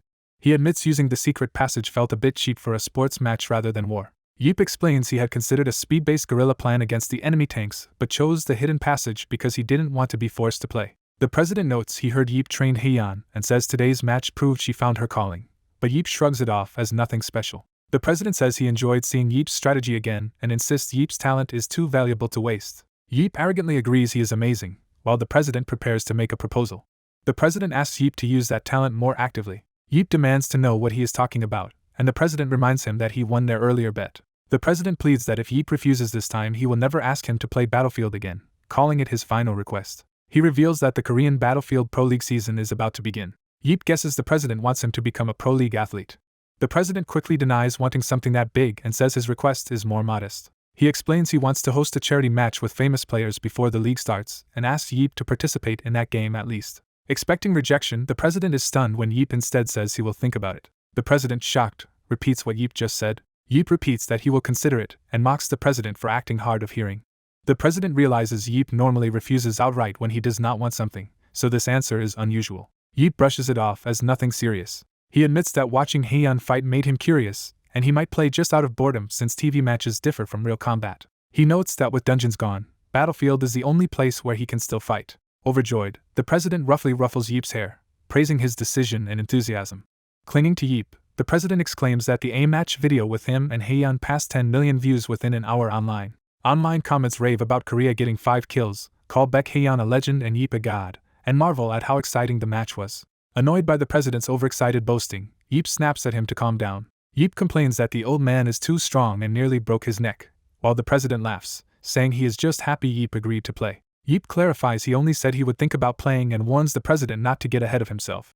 The president is still delighted, saying it is amazing Yeep is even entertaining the idea. Yeep asks if the Pro League starts very soon, and the president confirms it does. Yeep points out that scheduling a charity match right before the league seems suspicious, as if it were hastily arranged, and the president privately thinks Yeep saw through him. Yeep says that if he does join the charity event he has conditions attached. The president, surprised but eager, says he does not yet know the conditions. He promises that if Yeep plays in the charity match, he will grant any request within his authority as association president. Smirking, Yeep agrees and says that is fine. Time shifts to Yeep's home on a bright day. Baek Jiho nervously approaches the yard gripping a sword, wondering what is going on. Jiho walks in fully armed with a practice sword, tense and confused. Confronting Yeep, Jiho demands to know what all of this is. Yeep, holding a staff, casually answers that it is obvious, explaining Park Jin-tae accepted his conditions so he agreed to join the charity match. Yeep says he initially planned to just watch TV in his second life, but now that he has decided to fight again, he pauses in thought. Jiho calls out to Yeep, waiting anxiously. Yeep cracks his neck and says that since he decided to do this, he wants to prepare properly. He adds that based on the current national team's level, such preparation might not be strictly necessary, criticizing their sloppy training. Jiho, somewhat offended, asks why Yeep has dragged him into this if Yeep simply wants to play again. Yeep says he refuses to suffer alone, claims there are no good players besides Hyeon, and insists he must take Jiho along, prompting Jiho to explode at his wording. Jiho begs to be spared, saying he has not fought in 17 years, while Yeep taunts him by asking if he is afraid of embarrassing himself. Yeep reassures him that he will be fine and promises to train him hard until he recovers his form, while Jiho despairs. Jiho protests that he is a 48-year-old who has been retired for 17 years. Yeep confidently says he has never misjudged someone, calling Jiho his friend. Activating his scanner eyes ability, Yeep views Jiho's detailed stats and teleportation as his special ability. Yeep concludes Jiho is currently weaker from 17 years without training, but believes he can regain a good level once he finds his footing again. Yeep then menacingly tells Jiho that starting tomorrow he will drag him through training hell. Jiho, sweating, realizes with dread that he is doomed. He internally laments that he is finished. A flashback reveals Yeep's conditions for joining the charity match. He told the president that first he must be on the same team as Haeyeon because he refuses to kill her, and second Jiho has to participate alongside him. The president realizes that with 2 of the former 7 heroes involved, sponsorship for the event will pour in. He calls someone, identifying himself and preparing to arrange things. He simply asks the person on the line to do him a favor. News outlets explode with headlines about Seomun Yeep and Baek Jiho reuniting for the charity match alongside Baek Haeyeon. Jiho furiously curses Yeep when he sees the news. He yells, recalling Yeep's old lessons and wondering what he was taught back then. In training, Jiho repeats Yeep's teaching that because his technique is lacking, he must move faster than his opponent even by a fraction of a second. Yeep rages that Jiho is acting sloppy despite remembering this, and Jiho wearily agrees to try harder. Jiho powers up, aura flaring around his sword. He lunges at Yeep with explosive speed. Their blades and shield clash in a flurry as Jiho attacks and Yeep counters. Yeep blocks another fierce strike with his shield amid a storm of impacts. Yeep then unleashes a powerful counterattack that sends Jiho flying back. Afterward, Jiho asks how that attempt was, feeling it went well, while Yeep compares it to an older instance where Jiho stabbed an enemy 3 times in succession. Jiho laughs awkwardly that it has been 17 years and asks for leniency. Exhausted and aching, Jiho complains that training at his age is brutal. Yeep dismisses his whining, saying this is only a warm-up compared to the past and orders him to get up, while Jiho protests they have already trained 8 hours. Yeep insists he does not care, saying he still has TV to watch later so Jiho must hurry and continue, while Jiho begs for rest. Yeep adds that Jiho has somewhere to be today anyway, so he would miss his show regardless. Puzzled, Jiho asks where he is supposed to go. The scene transitions to the towering Korean Battlefield Association building. Inside, technical manager Yoo Hyun-soo greets Yeep warmly and confirms he is here for an avatar test. Yoo introduces Brown Tenor from the World Battlefield Association, who will oversee the test, while Yeep listens quietly. Before starting, Yeep says he has a question. Jiho points out that they already did tests last time and asks why more are needed.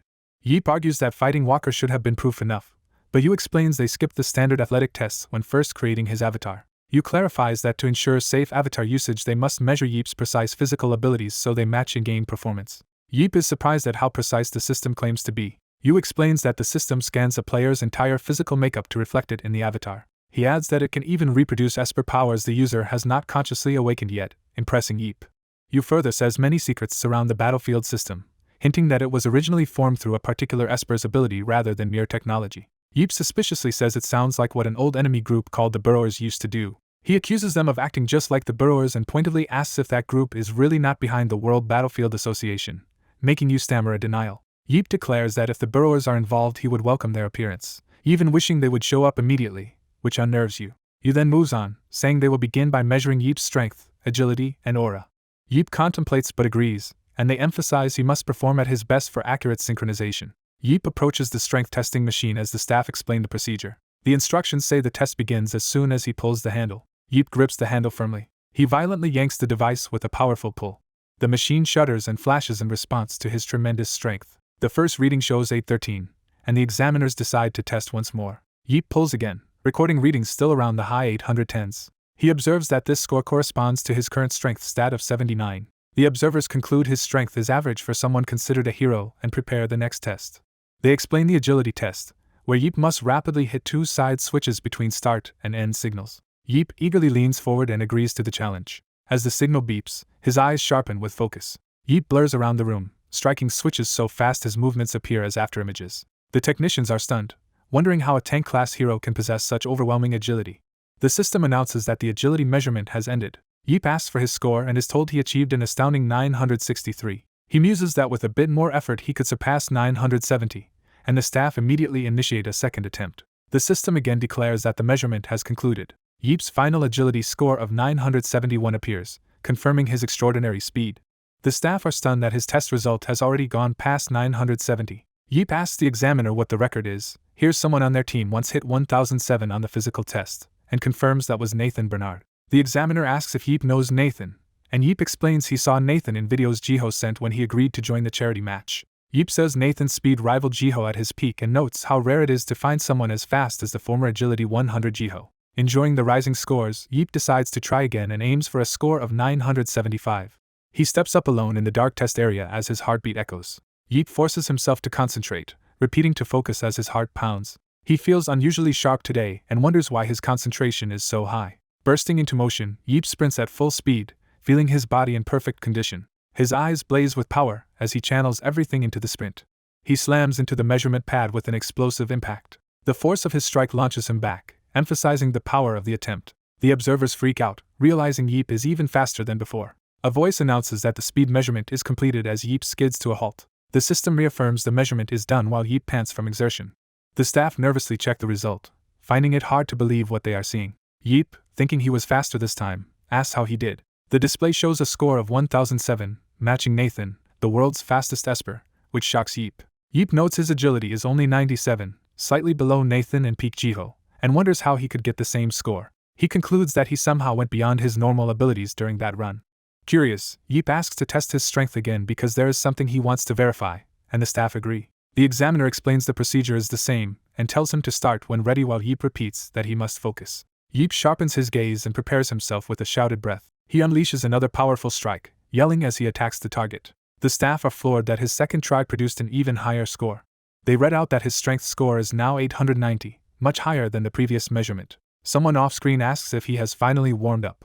Yip answers that rather than being warmed up, he is simply far more focused now. He realizes, just like in the agility test, he is surpassing his supposed limits and wonders if he actually grew stronger. Checking himself with his scanner eyes, Yip sees no numerical change in his stats yet senses that something about him is different. He suddenly remembers having felt the same sensation once before. The memory is of fighting alone against overwhelming dungeon monsters during the last dungeon. Yip recalls that when facing death then, he achieved a superhuman level of concentration. He concludes that this extreme mental focus can exceed human limits and momentarily boost his other abilities as well. Even so, he muses that he has no real reason to fight anymore and jokes that focus and immortality are just making him stronger for nothing. The way his powers keep growing makes him feel as if fate is pushing him back toward the battlefield. The staff now begin the aura level test and instruct him to look at the glowing marble. He is told to place his hands on the marble and pour in as much aura as possible, and he remarks how this precise tool replaces the old habit of guessing via weapons. They add that aura level depends mostly on innate talent, so it is a key metric for rising stars, and Yip agrees aura is hard to raise through training. Yip recalls that when his scanner eyes first awakened his aura was 96, and he tried meditation and breathing exercises to squeeze out the remaining 4 points. As he touches the marble again, he prepares to see what has changed. The observers watch in shock as his aura level keeps climbing, wondering how high it will go. Yip states that his aura stat is now 100 as the marble flares with intense light. A caption notes that aura 100 is considered the maximum a human can reach. Bathed in light, Yip stands there calmly as his aura test finishes.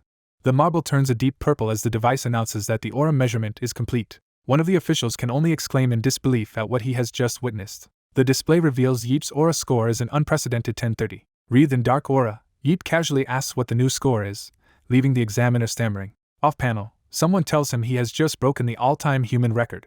The officials formally announce to Yip that he has surpassed the highest human aura record. Yip grins and says that of course he did, asking who they think he is. They explain the previous record of 1012 was held by Shuran, one of the other 7 heroes, which surprises Yip. The examiner admits he never expected Shuran's record to fall, though she possessed an absurd amount of aura. Yip remembers that despite her huge aura, Shuran's mental strength was terrible, and she was overly cocky, which led to constant arguments between them.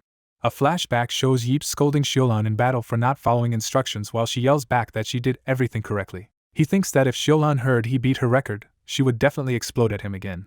The examiner declares the testing over but says there is one more thing they must tell him, and Yip asks what it is. They inform him that his ability immortality cannot be used in official matches, and Yip privately notes that such a power would make any match an automatic win anyway. The association apologizes for this restriction and offers compensation, but Yip replies he does not care since he only meant to participate once.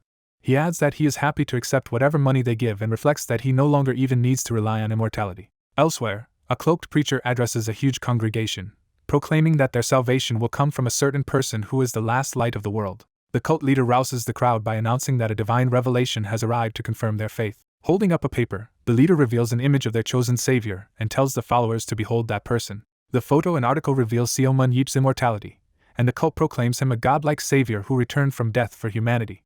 The zealots roar that the time has come to prove their faith and existence to Seomun Yeep. Later, Yeep and Jiho step outside and find a massive crowd of hooded cultists gathered outside the facility. Confused and annoyed, Yeep asks what is wrong with those people. The cultists chant Seomun Yeep's name as their savior and hero who will save the world, repeating that they believe in him. Jiho explains they are the Seomun Foundation, a fringe religion that worships Yeep as a god. Yeep repeats the name in disbelief while Jiho realizes they have seen this group before. Yeep remembers the same cult standing outside the hospital when he was there, and Jiho confirms it. Jiho explains the cult believes the world will end again and that Yeep will return to save the chosen, leaving Yeep furious that they made him a god without asking. Yeep calls them insane, but Jiho points out their beliefs seemed less crazy after Yeep literally came back to life. Jiho says the cult is now happily waiting for the apocalypse, which enrages Yeep and makes him decide to personally teach them a lesson. Ignoring Jiho's plea to let it go, Yeep stomps toward the entrance, saying Jiho should know by now exactly what he is going to do. He rockets outside at high speed as Jiho shouts after him. Yeep launches himself into the air and lands heavily in front of the cult crowd. Standing before them, Yeep shouts for everyone to be quiet. The cultists excitedly beg their hero for salvation, but Yeep yells at them to shut up, asking if they are deaf. Once they finally fall silent, Yeep remarks that they are quiet at last. Facing them, he says he understands how they feel about him. He immediately follows by ordering them to stop this nonsense and get lost, calling them crazy. The cultists are stunned into shocked silence. Yeep berates them for loitering in the middle of the day without jobs and demands to know who leads the foundation, threatening to take violent revenge on that person. One cultist whispers that the savior seems to be rejecting them. Others quickly rationalize that nothing is wrong and that Yeep must simply be testing their faith. Fired up, the cult decides to prove their devotion and calls out to show him their faith. They respond by chanting Seomun Yeep's name even louder, overwhelming him. Yeep inwardly wonders what is wrong with these people as the chanting continues. Jiho can only mutter in dismay from the side. Worried, he realizes the situation is getting out of hand. Yeep's aura flares as he counts down 10 seconds and warns he will beat them up if they do not vanish from his sight. He thinks to himself that with his government-backed immunity he can rough up anyone he dislikes. Then someone off-screen yells his name to stop him. The voice tells him to calm down, calling him a psycho.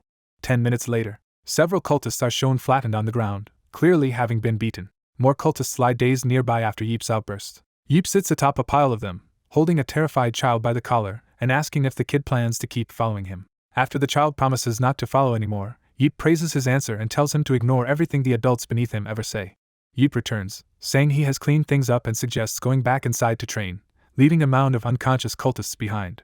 Jiho calls to Yeep somewhat hesitantly. He tells Yeep that he is the craziest person he has ever met, while Yeep insists the truly crazy ones are the cultists for worshipping him without consent. Jiho gives up arguing and urges him inside before reporters return, while Yeep casually says he would just beat reporters up as well. Jiho warns that this kind of behavior will only attract more people, but Yeep says intimidation like this always chased stalkers away from his orphanage days. A mysterious cloaked observer watches the city and quietly repeats the word savior. Later, Yeep complains that people are too obsessed with others' lives, and Jiho says he understands.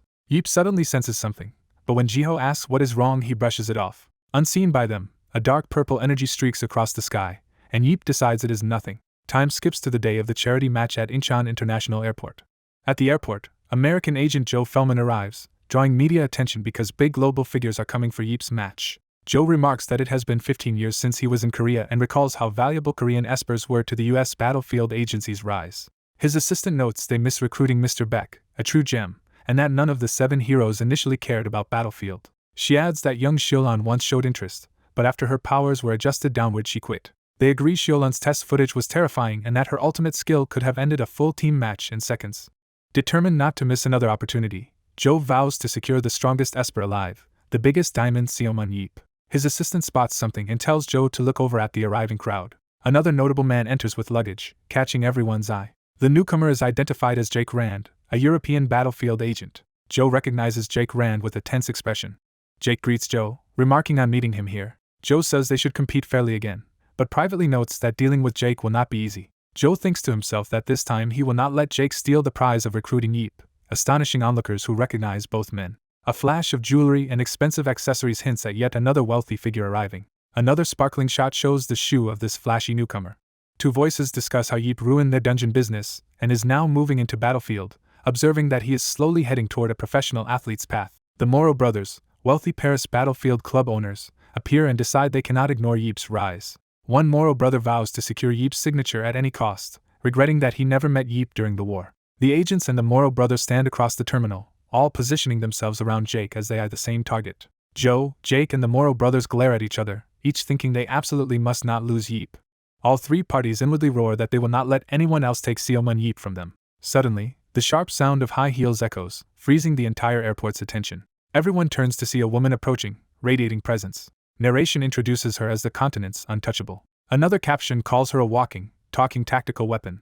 Her heels click as she strides into the terminal, drawing the gaze of every power broker present. The woman, revealed as Shuran, says she has come to see a boy she knows. Meanwhile, fireworks burst over the Olympic Stadium packed with spectators for Yeep's charity match. Inside, the arena is full as fans chatter about world events, including crude comments swiftly rebuked by others. Outside on the red carpet, crowds cheer wildly while one person notes the importance of today's event. Yeep steps onto the red carpet, saying he will try to be careful with what he says. Dressed in a suit, Yeep walks confidently down the carpet with Jiho following amid flashing cameras. Yeep smiles and tells himself it is time to enjoy the day and have some fun. As the fans scream his name, Jiho wonders why everyone is so hyped over someone like Yeep. Yeep jokingly credits Jiho for making him presentable just as a swarm of reporters rushes toward them. The reporters stampede for a brief interview with Yeep and Beck Jiho. Jiho shoves Yeep forward, telling him to handle the media and not say anything strange. Yeep fumes at being used as a decoy while reporters surround him and immediately asked about his recent clash with the Superhuman Foundation. A reporter presses him about whether he feels remorse for all the physical altercations he has caused.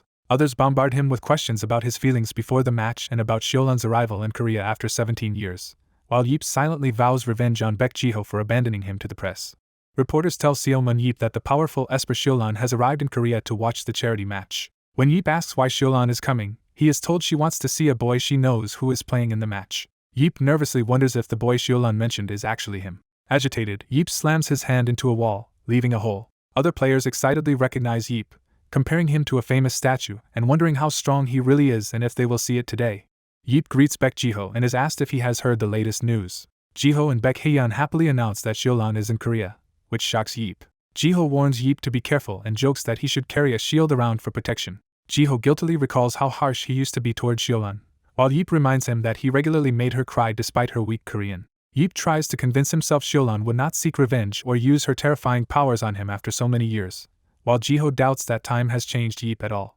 A narration points out that Yeep is still exactly the same guy who bullied Shuran back then. Yeep remembers how things were at their height 17 years ago. The story introduces Shuran as a Chinese Esper. Shuran is described as a chosen Esper who fought in the last dungeon and was one of the 7 heroes. She was the only daughter of wealthy parents whose great Esper powers made the government protect her. At 17, Shuran lived like a queen, raised in luxury. This pampered, timid Shuran, who often complained she could not do better, was exactly the kind of person Yeep despised. Because of this, Yeep began targeting her. Flashback shows Yeep berating Shuran during battles, mocking her intelligence as he bullies her. He continues to harass her, calling her slow and useless and pressuring her to use her powers properly, making her cry.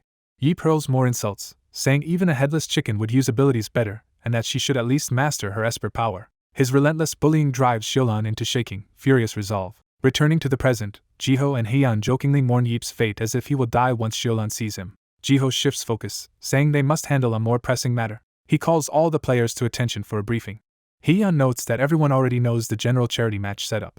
Jiho says that because there is a total newcomer to Battlefield today, he will quickly explain the match procedure. He explains the charity match will be between 2 teams called Love and Hope. Jiho outlines that Team Love is basically the national team, while Team Hope consists of drafted general players plus Beck Hyeon. To balance things, Jiho himself, the national team coach and a proximity dealer with teleportation, will play for Team Hope.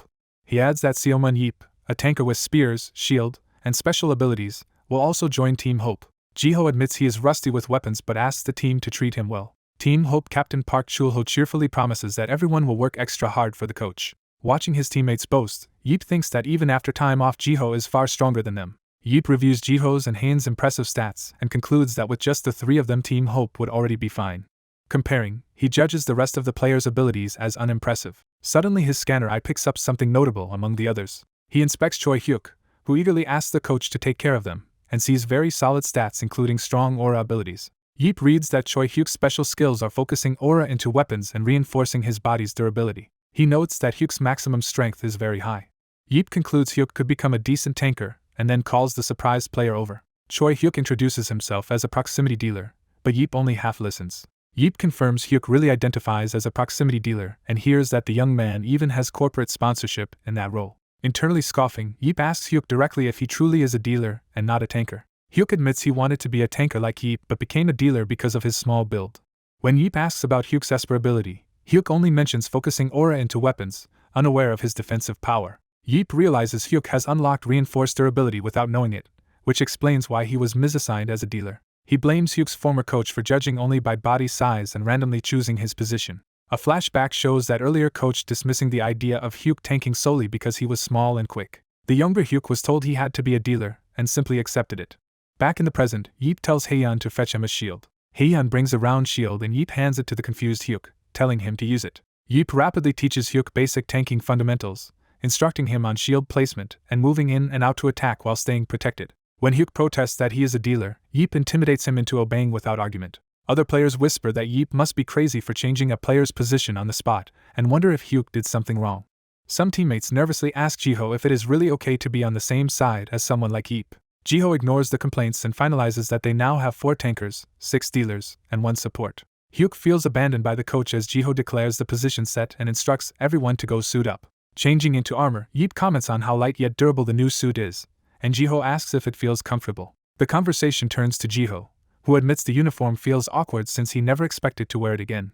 He reassures Yeep that the weapons have only been slightly tweaked from their wartime versions.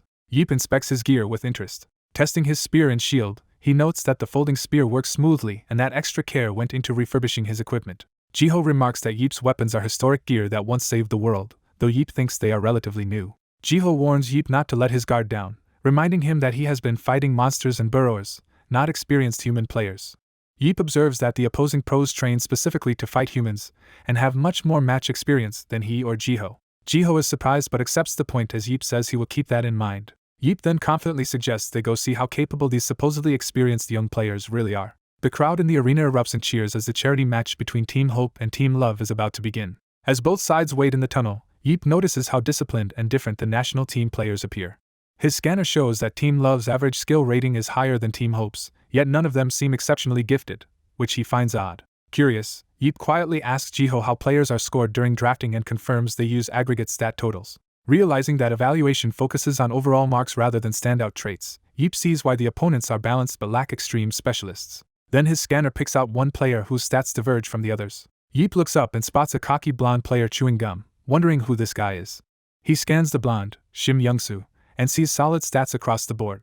Yeep notices that Youngsu's focus stat is very low relative to his potential. He deduces that Youngsu has poor concentration despite good maximum potential. Yeep suspects Youngsu is another spoiled rich kid whose lack of mental discipline would make him unreliable in real combat. When Youngsu rudely calls him an old man, Yeep turns and asks if the remark was aimed at him.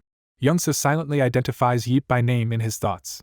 Youngsu recalls resenting Yeep's interference during a previous A match against America, viewing him as an out-of-touch veteran from the Burrow Wars. He thinks Yeep does not even understand what Battlefield really is. Yeep casually asks a teammate to swap spots so he can stand right next to Youngsu. Facing him, Yeep asks why Youngsu seems to have such a big problem with him. Youngsu admits he does, accusing Yeep of acting superior in the last A match despite never having played Battlefield. Yeep laughs off the criticism, saying it is hilarious to be lectured for pretending to know things when he has barely tried the game yet. Youngsu warns that if Yeep gets humiliated this match it will serve him right. Yeep instead asks what Youngsu's father does, and learns he is the vice president of the association. Yeep dryly comments that Youngsu really looks the part of a privileged official's son.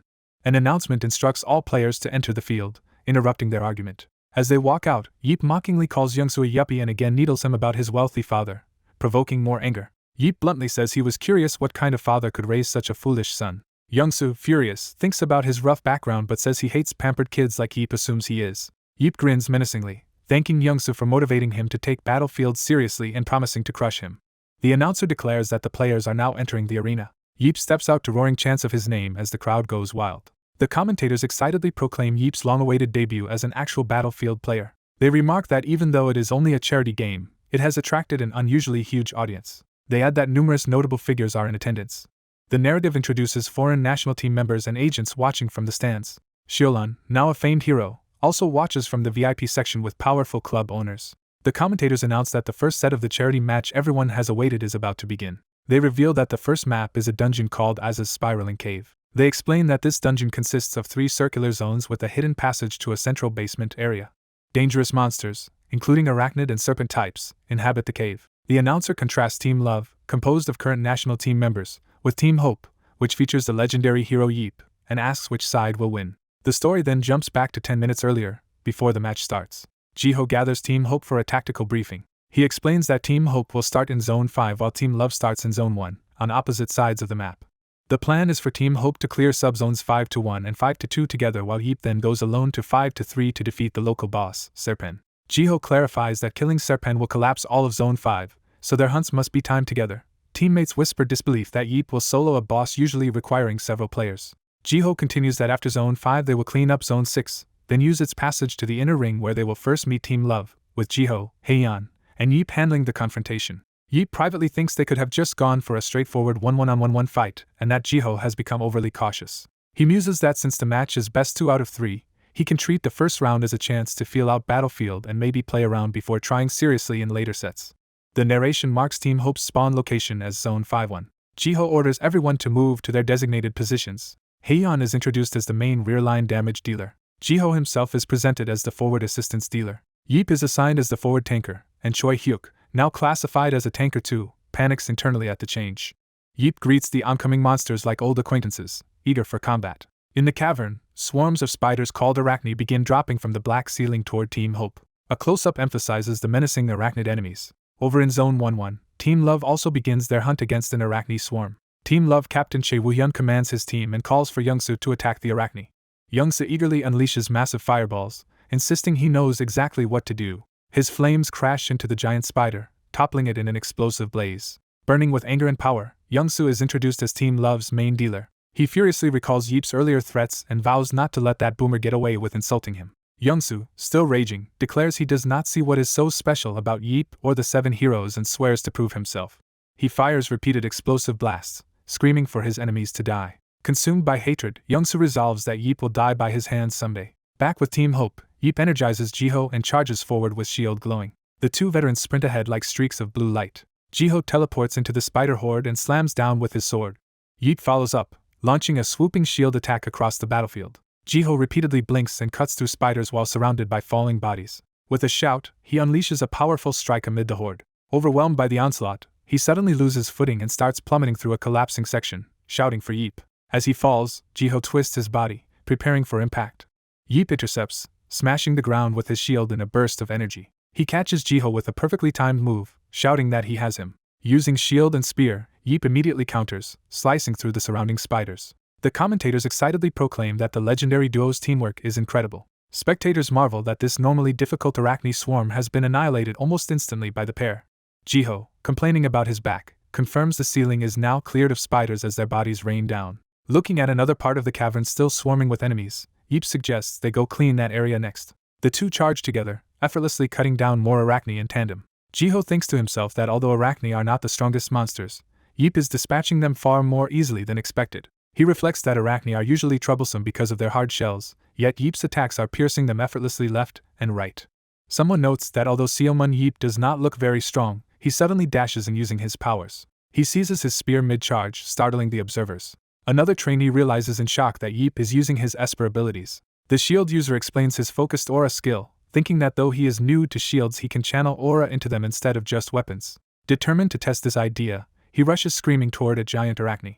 He attacks the monster while explaining he will strike. He then blocks with his shield, deciding to apply focused aura whenever he defends. Watching him withstand the onslaught, Yeep thinks the kid has already improved. Pleased, Yeep decides he cannot just watch from the sidelines any longer. The enormous arachni roars and lunges again.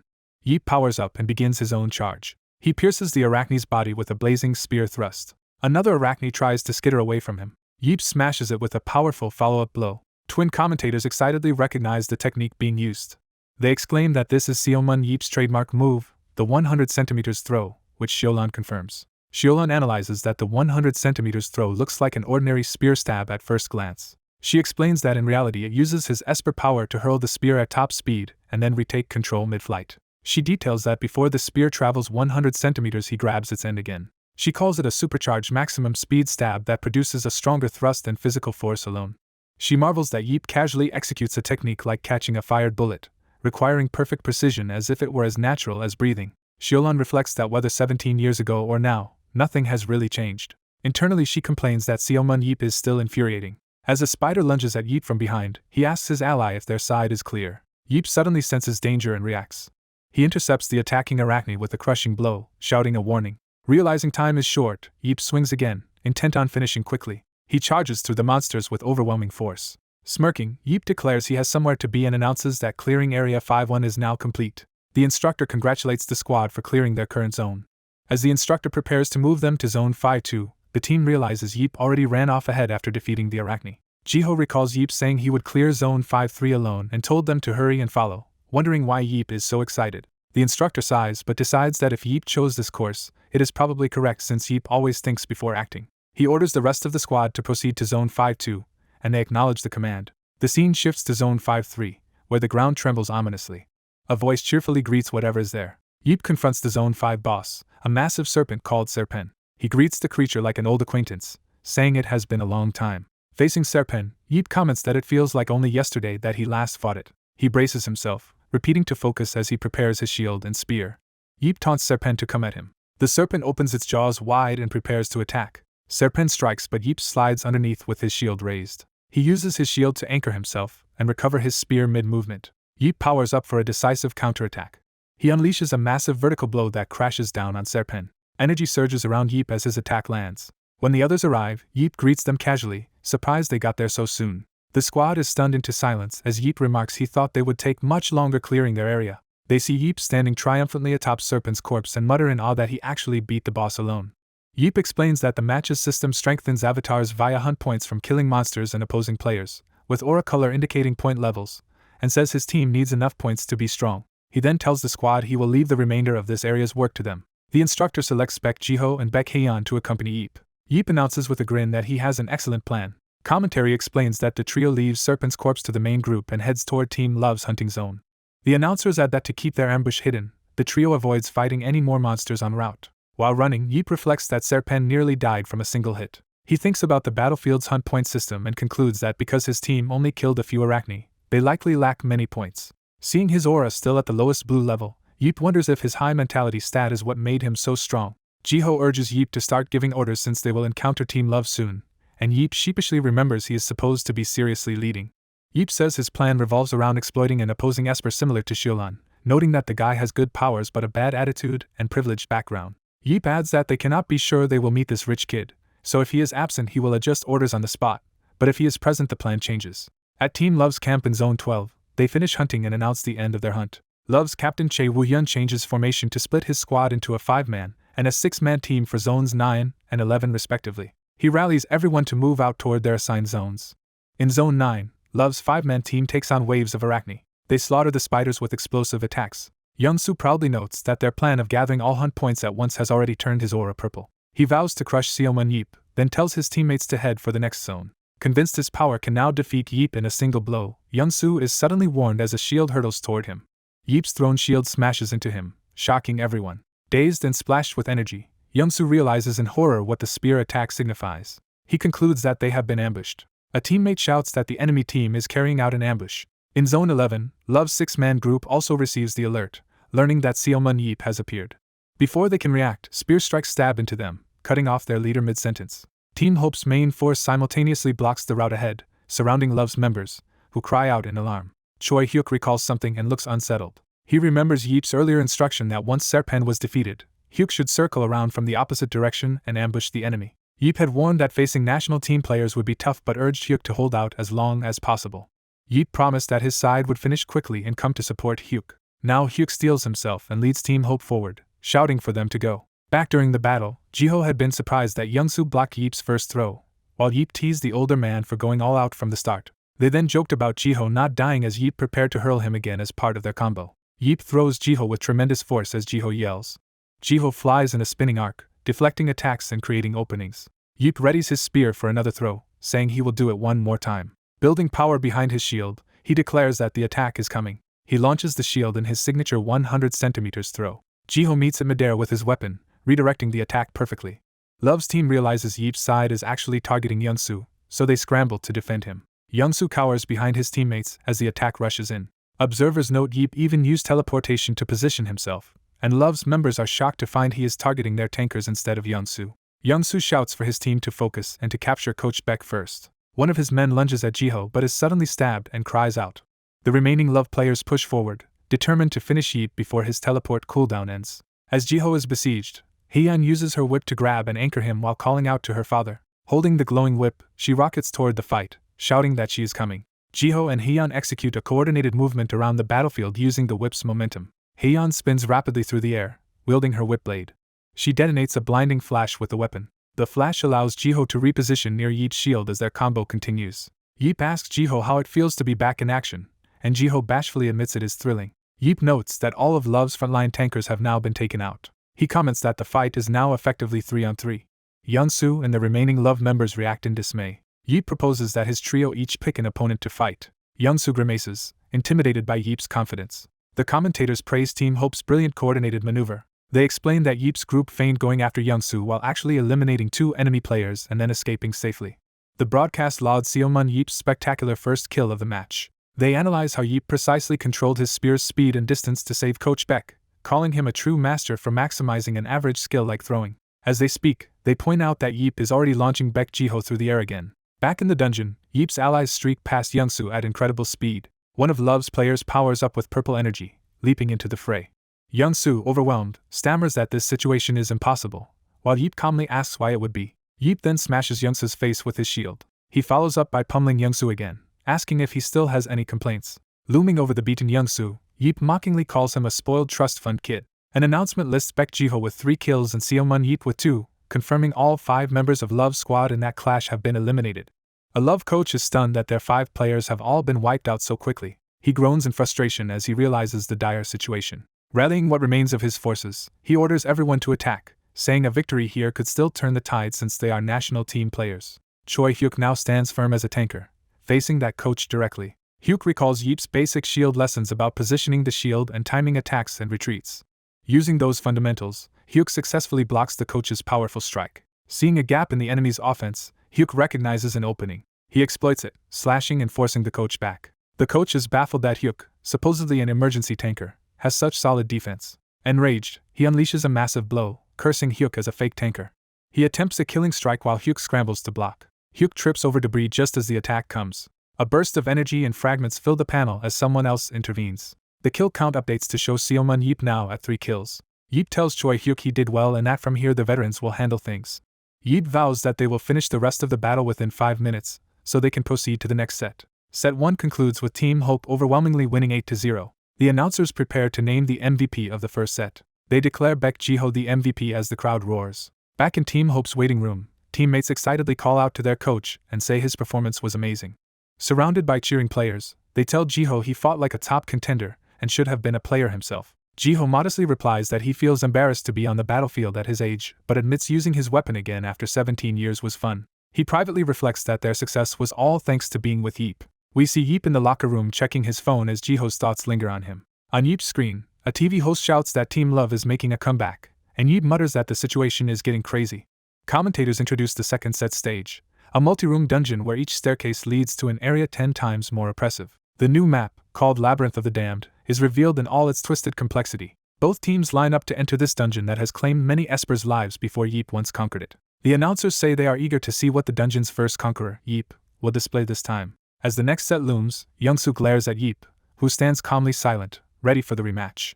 Yeep grumbles that since returning from the last dungeon he keeps getting dragged into trouble with unpleasant people. He recalls the press-provoking rivalry with Walker by calling him the weakest of the 7 heroes. He thinks about fanatics who deified him and fools like Shim Young-soo. Sitting in the simulator, Yeep notes that others either doubt his past achievements or want to test him, all eager to see his true skills. Deciding to respond, Yeep puts on the VR gear, saying he will show them what he can do. With a sinister grin, he warns that what they are about to see will be far bloodier than they expect. The match setting is revealed as the dungeon Labyrinth of the Damned, at Team Hope's starting point. At the entrance, Team Hope gathers while the leader announces he will brief them again before the dungeon run. As the leader begins explaining the labyrinth's complexity, Yeep interrupts him. Yeep declares he will move alone and tells the rest of the team to work out their strategy without him. The leader asks if Yeep still remembers the labyrinth he cleared a year ago, and Yeep answers he remembers perfectly, and even made the map.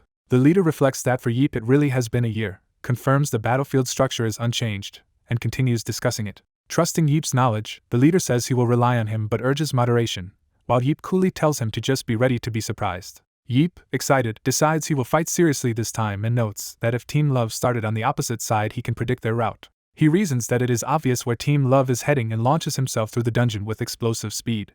Yeep races through the labyrinth, aura flaring as he dives toward his objective. Outside, Beck's daughter worries about Yeep going alone, but Beck reassures her that although Yeep seems lazy, his dungeon judgment is unmatched. Beck adds that Yeep definitely has a plan, leaving his daughter impressed by her uncle's ability. Despite his words, Beck nervously wonders to himself if Yeep truly does have a plan. At that moment, Yeep barrels forward in the dungeon, clanging against obstacles and charging fiercely. He slams into the ground before a group of armored skeletons, signaling the start of combat. The undead enemies awaken with a rumble, glowing eyes fixed on Yeep. Skidding to a stop, Yeep smiles and remarks how nostalgic this dungeon feels. Diving into the skeletal mob, he greets his old foes with gusto and begins smashing through them. Yeep hurls himself behind his shield and crashes into the enemies, initiating a brutal close-quarters assault. He smirks midair as he positions for another strike. Yeep's blow detonates against the skeleton's head while his sweeping attack carves through the crowd. He darts around the skeletons, outpacing their attacks. Grinning, he bashes another enemy with his shield at high speed. He then sprints deeper into the dungeon to exploit the labyrinth's mechanics. Yeep uses the dungeon's gravity zones to launch himself, combining vertical drops with attacks. While crushing skeletons, he reflects that although only a year has passed outside, it feels like 18 years since he last raided this labyrinth. He mentally explains that areas without floor or stairs have gravity 10 times stronger, making unfamiliar players likely to fall to their deaths. Knowing this, Yeep leaps into a huge vertical shaft, using it as part of his route. He slams his spear into the wall to redirect momentum and navigate the structure. Executed correctly, this technique lets him ride the dungeon's mechanisms at incredible speed. Using swinging debris as handles, Yeep propels himself forward through the air. He concludes that this dangerous shaft system can actually serve as a massive shortcut. Bursting from the shortcut, Yeep crashes down right in front of Team Love, startling them. Team Love is shocked that Yeep has already reached them in under 10 minutes from the match's start. Their captain admits he finished analyzing Yeep's style during their first match and knows how dangerous he is. As dust clears around Yeep, the Team Love players flinch while he prepares to speak. Surrounded by ominous energy, Yeep orders them to declare themselves dead, deriding them as worthless players. Captain Choy Huk tries to rally his team, shouting for a temporary retreat. He reasons there is no way Yeep came alone and orders his squad to withdraw and regroup. Watching them flee, Yeep notes that they are wrong about him having allies but acknowledges that retreating is still a decent decision. He thinks that if they had fought him there the match would have ended immediately, so as praise he decides to toy with them a bit longer. Activating his ability Scanner Eyes, Yeep's eyes blaze blue as he prepares to track opponents. Scanning fleeing figures, he internally dismisses each as not the one he is looking for. He finally identifies a key target among Team Love and knocks that player out with a precise long-range attack. The stricken enemy curses as his avatar fades, and the system announces Seomun Yeep's first kill. Yeep notes he knew the man could not dodge, credits his own high agility, and checks his agility stat of 51 out of 54. He regrets leaving one spear stuck in the labyrinth's mechanism but decides his remaining 3 will suffice and observes that the enemy group has already run away. Smiling, Yeep says that in that case he knows exactly where he should head next. He looks up at the dungeon structure and states that he will move to a new location. At a different chamber, Team Love regroups around a marked point on the dungeon map to catch their breath. Their captain admits Yeep reached them faster than expected but infers from the lack of other enemies that Yeep is fighting alone, debating whether they should have just engaged him. He explains they could not risk assuming Yeep was alone and that if more enemies had been nearby they would have suffered huge losses, so they must now stay alert on all sides. He warns that Yeep may attack again while they study the map and their current position. Commentators note that Yeep has moved back to high ground and appears to be standing still, wondering what he is planning as he decides the spot is good.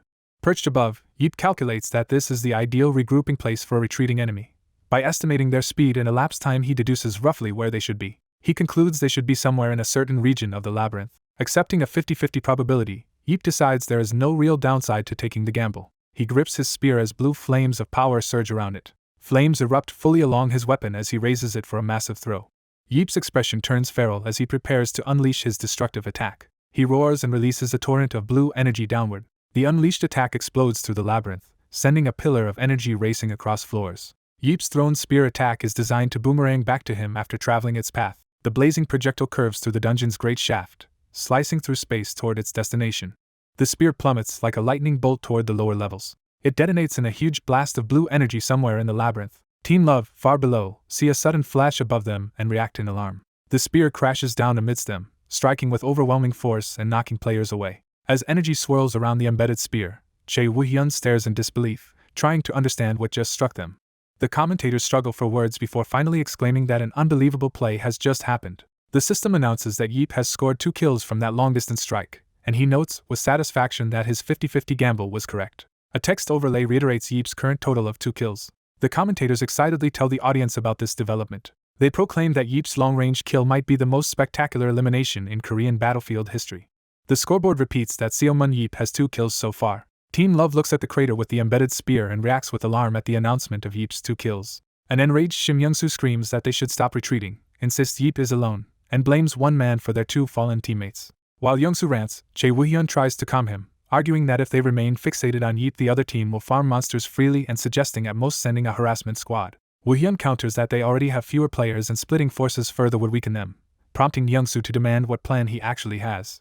As their argument continues, Yeep suddenly appears above them and jokingly asks if there is a schism within their team. Young-soo calls his allies cowards just before he notices Yeep's sudden presence. Frustrated, Young-soo says he could fry Yeep where he stands with his Esper power, but Woo-hyun warns him to conserve aura because Young-soo's explosion ability consumes too much. Ignoring caution, Young-soo angrily conjures flames despite being told not to. He hurls a massive fireball at Yeep, insisting that holding back will only make them lose. The fireball explodes against Yeep's position in a huge blast. Young-soo laughs, believing he has nailed the show-off who was hiding, confident in his attack. Yeep's unseen response calls Young-soo an idiot. Young-soo flinches and looks around when he hears the insult. The smoke clears to reveal Yeep completely unharmed, having blocked the blast with his shield. Smiling, Yeep asks if they never considered he might have made noise deliberately just to draw their attention. He adds mockingly that Young-soo's acting was terrible and suggests he take lessons before leaping away, making Team Love think he is fleeing. Young-soo, shaken, realizes Yeep blocked his full-force ability with ease while Woo-hyun emphasizes how strong that attack normally is. A narrator explains that Young-soo's Esper power is strong enough for big league play and that despite his poor mentality he is still the national team's main damage dealer. Even so, they admit their attack should not have been something Yeep could neutralize so casually, and decide they cannot afford to ignore him. Woo-hyun concludes they should prioritize capturing Yeep, dividing the squad so 6 members hunt monsters while 3 damage dealers pursue him. He instructs the 3 dealers to take a western route, feign scouting the enemy area, then ambush Yeep from behind, believing even Yeep cannot handle 3 dealers alone. He promises that once the rest of the crew hunt points they will regroup and together take Yeep down. Commentators observe that Team Love appears to be focusing on hunting Yeep, though they doubt he will be caught so easily. They note that Yeep knows the labyrinth of the damned better than anyone, giving him a huge strategic advantage. From above, Yeep watches the 3 dealers running off, already anticipating their movements. He thinks to himself that their tactics are far too predictable. Disappointed, Yeep leaps toward them with a powerful aerial rush. The commentators exclaim that Yeep foresaw their plan and is now charging straight at the 3 Team Love dealers. Yeep crashes down among them, forcing all 3 to react and defend against his sudden assault.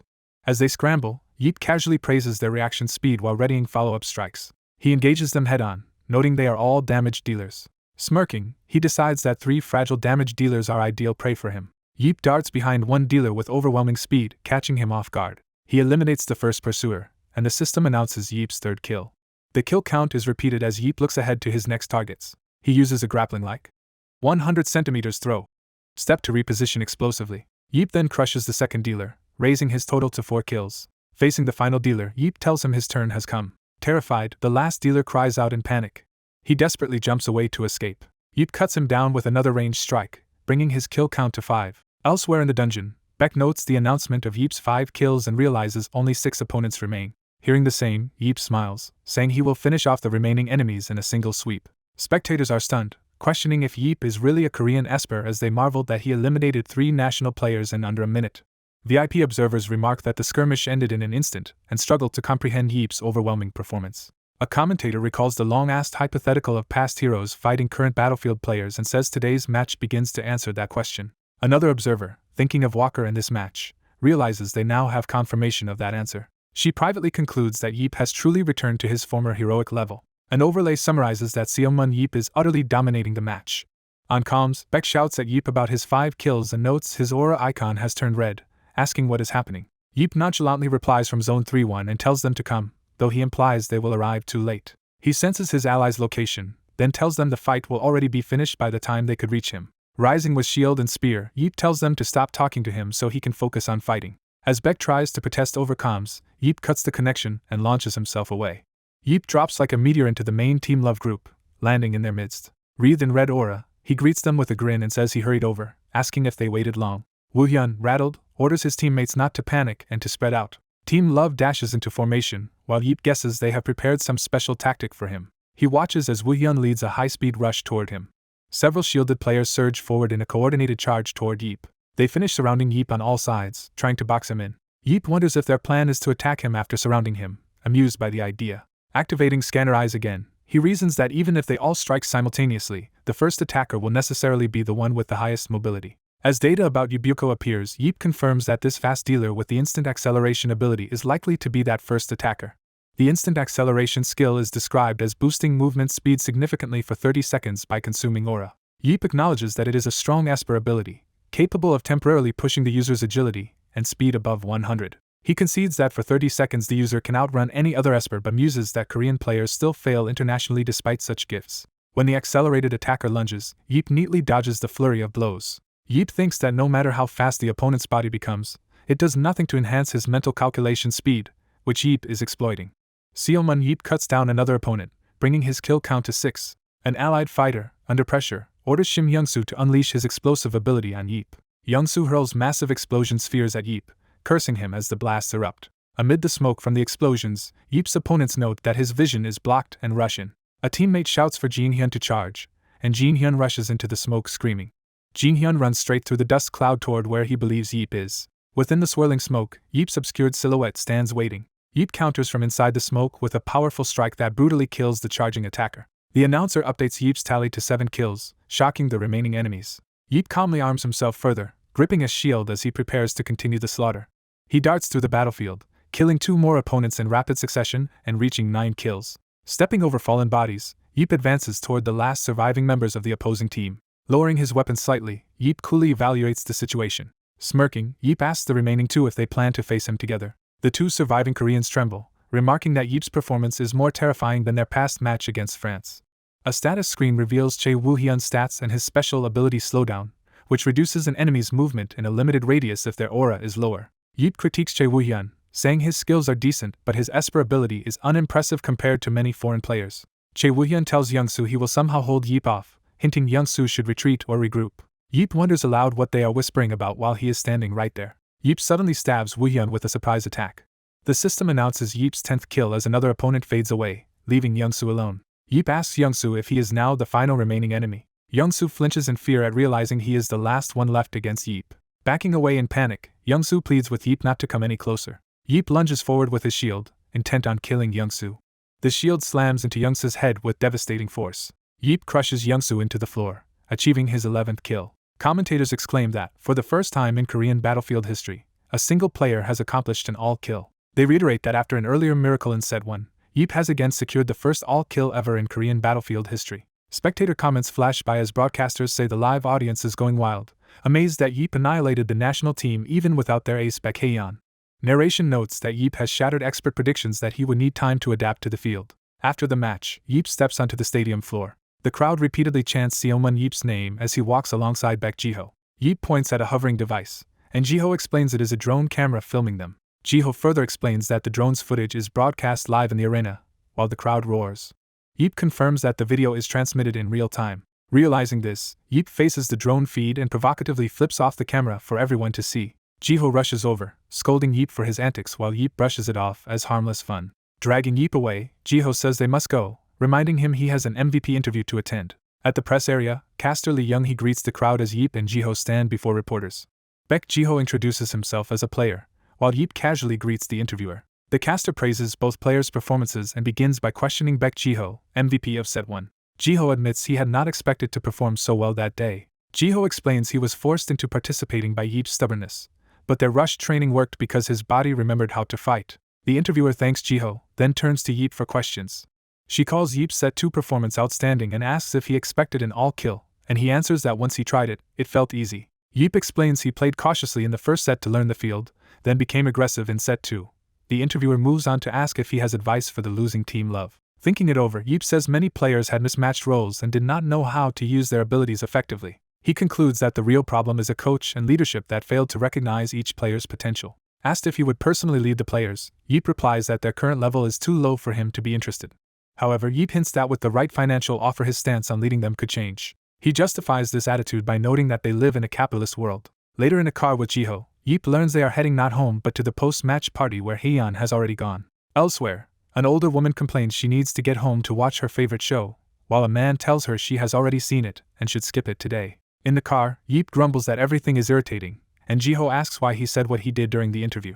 Jiho observes that Yeep surprisingly did not refuse outright when asked about coaching, and Yeep clarifies he might teach for money but has no interest in being a player anymore, finding slaughter only briefly entertaining. Yeep then criticizes Jiho's coaching, asking how he let the team become so weak and why he took a coaching job he is not suited for.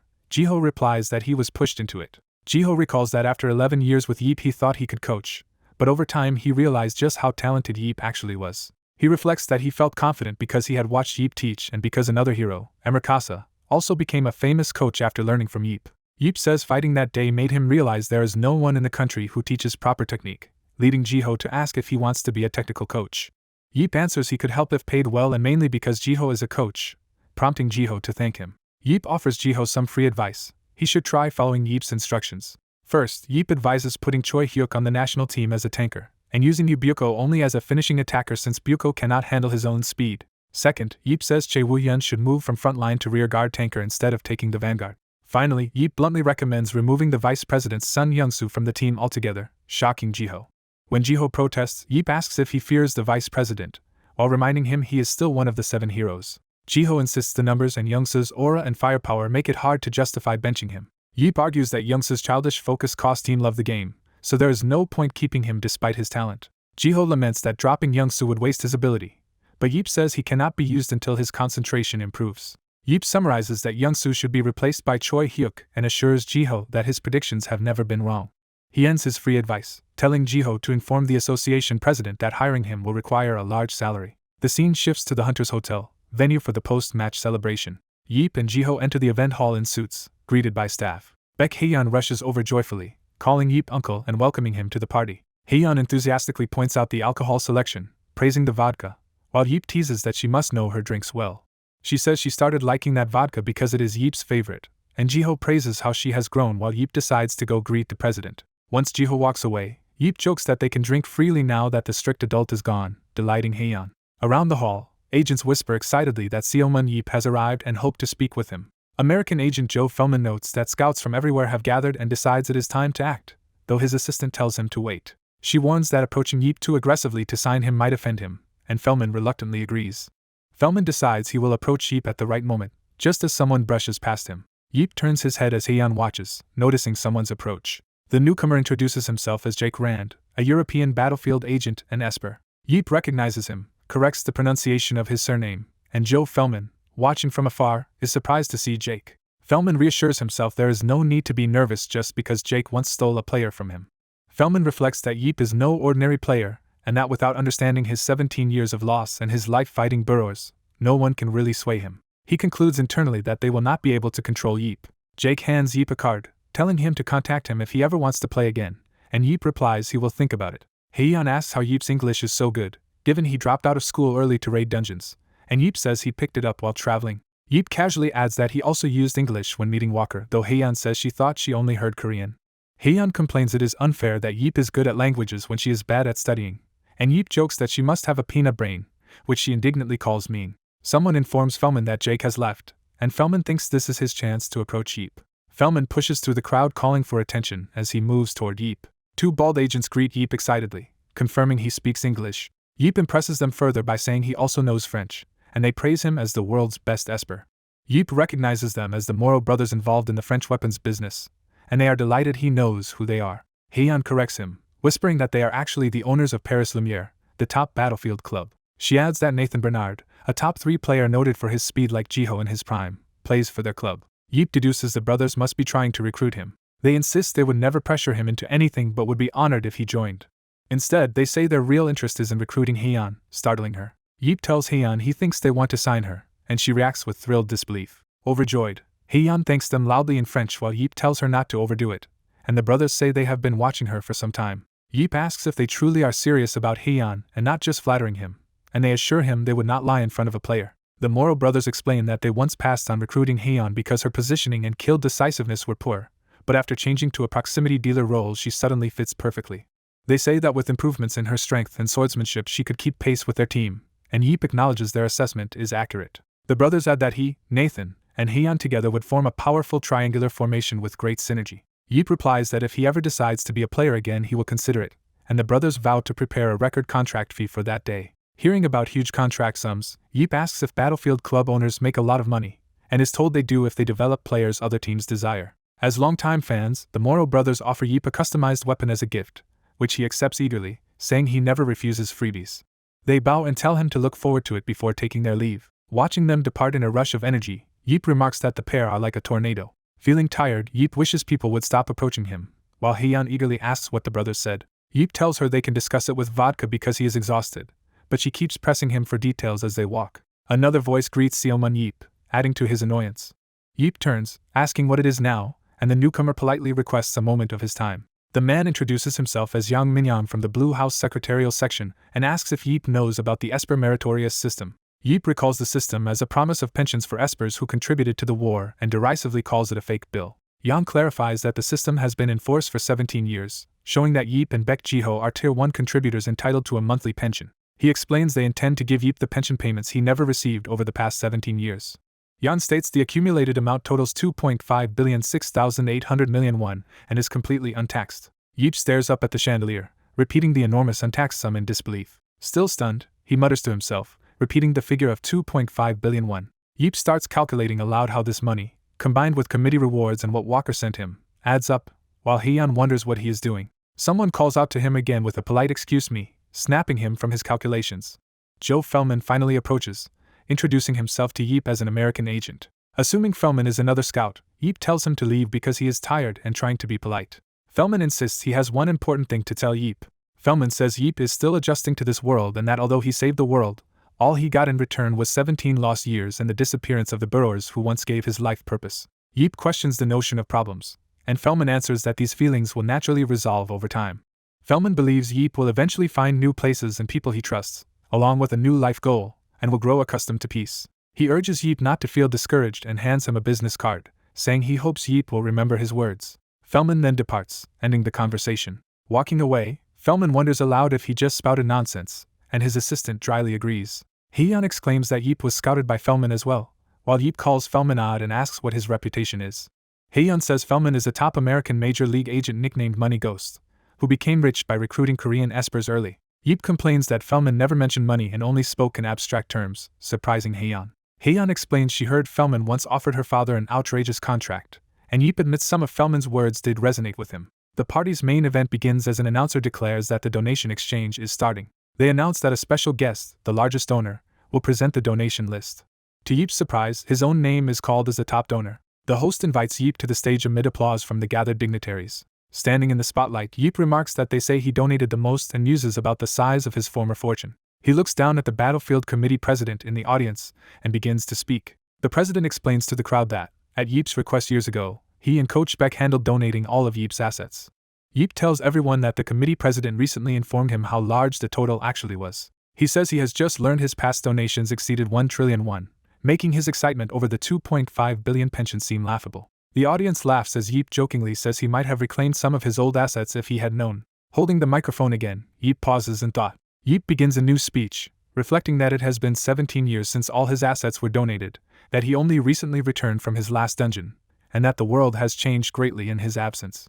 Yeep reflects that people call him the savior of the world and praise his supposed noble sacrifice. He insists there was nothing noble about his actions. He admits he simply enjoyed going into dungeons. He recalls sometimes hoping the monsters would not be defeated so he could keep fighting. Watching a documentary about himself, he says he cannot relate to praise for saving the world. He feels no sense of achievement, only that a fun activity has ended. He says the one thing he is proud of is that the children helped by his donations have grown up. He tells the audience that helping unhappy children is more rewarding than saving the world. After his speech, the host thanks him and moves on to the next segment as Yeep leaves the stage. A man approaches Yeep and compliments his speaking skills. The older man scolds Yeep for thinking huge donations can cover up his troublemaking, while Yeep blames his childhood for his behavior. The man rejects that excuse, saying Yeep was born a troublemaker, then asks why he is really here. He brings up Yeep's recent destruction of national players despite being their senior, and questions the training approach. He laments that a charity match worsened matters because Yeep single-handedly defeated the league team, which Yeep says is nothing new. The man angrily blames Yeep for giving Espers a bad reputation that reduced government support, while Yeep denies responsibility. He reminds Yeep of incidents where Yeep physically attacked politicians, which the news labeled as assaults on Congress members. The man yells that Yeep treated top government bodies like local thugs. He explains that because of Yeep, politicians assumed all Espers were like him, while Yeep argues the politicians provoked him first. Dropping the argument, the man finally reveals his true purpose, asking Yeep to join the national team as technical coach rather than as a player. He even offers a large salary, but Yeep immediately says it would be difficult to accept. Yeep says he has something new he wants to try. Riding in a car, Yeep calculates he has about 16 billion won to spend and thinks that amount is enough, confusing his companion. Yeep announces he wants to become a club owner, surprising his manager. He explains that watching the weak national team embarrassed him as a Korean, so he wants to train his own players to improve the team. His manager teases him about patriotism and notes that even the worst top division club is expensive, prompting Yeep to consider buying a second-tier club to grow its value. The manager realizes Yeep mainly wants to make money, which Yeep laughs off. Yeep bluntly says his profit motive should be obvious. They arrive at their destination and are told to get out of the car. As Yeep steps out, he notices something and asks Jiho what is going on. He sees a woman approaching alone and wonders if it is someone he knows. The woman with red eyes walks toward them in silence. Jiho greets her as Shuran and asks why she has come, and she answers that she has business. Shuran silently stares, prompting Yeep to wonder what she wants. Yeep thinks that he can no longer read Shuran's expression, worries she might suddenly use her extinction ray, and decides to check her stats first. Using scanner eyes, he examines Shuran's profile, seeing high stats and her abilities extinction ray and a new locating skill. He notes that most of her stats have reached their limits, and that the new locating power makes her far stronger than before. Facing her, he asks why she has come and bluntly wonders if she intends to kill him. She says that after hearing of his immortality she once wanted to kill him, but killing him is not her purpose today, and he retorts that he would not let her anyway. Yeep tells her that if she is here over an old grudge she should let it go, reminding her that he saved her life. Shuran smiles and says she has long since forgiven him for how badly he treated her. Yeep, confused, asks again why she has come. She explains she only wanted to confirm with her own eyes that he had really returned, and now that she has, she plans to leave. As she walks away, Jiho and Yeep wonder what is going on with her. Yeep internally questions her real reason for visiting. Shuran's eye fills the frame as she remembers something. A flashback shows Yeep in battle yelling at a younger Shuran to pull herself together or risk everyone's death. The younger Shuran breaks down, saying the fight is too hard, she wants to go home, and has reached her limit. Her eyes widen in terror as a powerful enemy appears behind her. A massive stone-like monster looms over her, ready to strike. Panicking, Shuran tries to ready her extinction ray to stop it. Exhausted, she realizes she cannot use her ability as the monster's attack descends. A huge blast obliterates the monster before it reaches her. Yeep appears beside her, chiding her for being unable to defeat such an enemy. He shields her and calmly asks if she is okay. Shuran blushes in embarrassment and shock. Remembering that moment, the present Shuran smiles softly, thinking that Yeep has truly come back. Later, Yeep receives confirmation that over 15 billion won has been deposited and wonders which club to buy. Relaxing at home, he confirms to Jiho that he really intends to purchase a battlefield club. Browsing on a tablet, Yeep says he wants to try investing as a hobby, while Jiho warns him how costly clubs are. Jiho offers to buy him a top division club himself if Yeep truly wants one. Yeep refuses, saying that would be boring and asking what the KB7 league is. Jiho explains that KB7 is a cheaper 7-player league whose champion can be promoted to the main KB leagues. He adds that most skilled players prefer the 11-person second division over KB7. Hearing that, Yeep decides he would rather buy a KB2 team and wants to start looking immediately. Asked if he has a team in mind, Yeep says no and plans to ask the association president for recommendations. The president enthusiastically praises the idea of Yeep becoming a club owner. Over the phone, Yeep asks the president about clubs for sale, and the president mentions 3 open to offers plus 1 trying to sell urgently. Interested, the president picks up a club sales consent form and asks which team is being discussed. He reacts with surprise as he hears which specific club is desperate to sell. The consent form is shown as he asks which team it is. Someone wonders aloud if the club in question is located at a certain place. A shot reveals Bucheon Battlefield Stadium, hinting at the location. Yeep arrives at the stadium and sees an upcoming match between GT Knights and Hanjong on the display. He focuses on the name Hanjong Industry on the screen. Inside, the crowd noise rises as the arena powers up.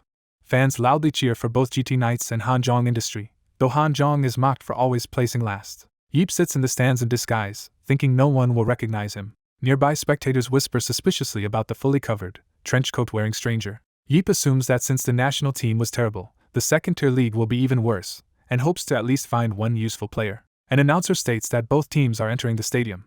The GT Knights confidently march in, followed by the gloomy-looking Hanjong Industry team. Using his scan, Yeep judges one Hanjong player's stats as mediocre. Watching more players' stat windows, he keeps labeling them lousy or average. As he continues scanning, a blue flame appears in his eye and he suddenly notices something interesting.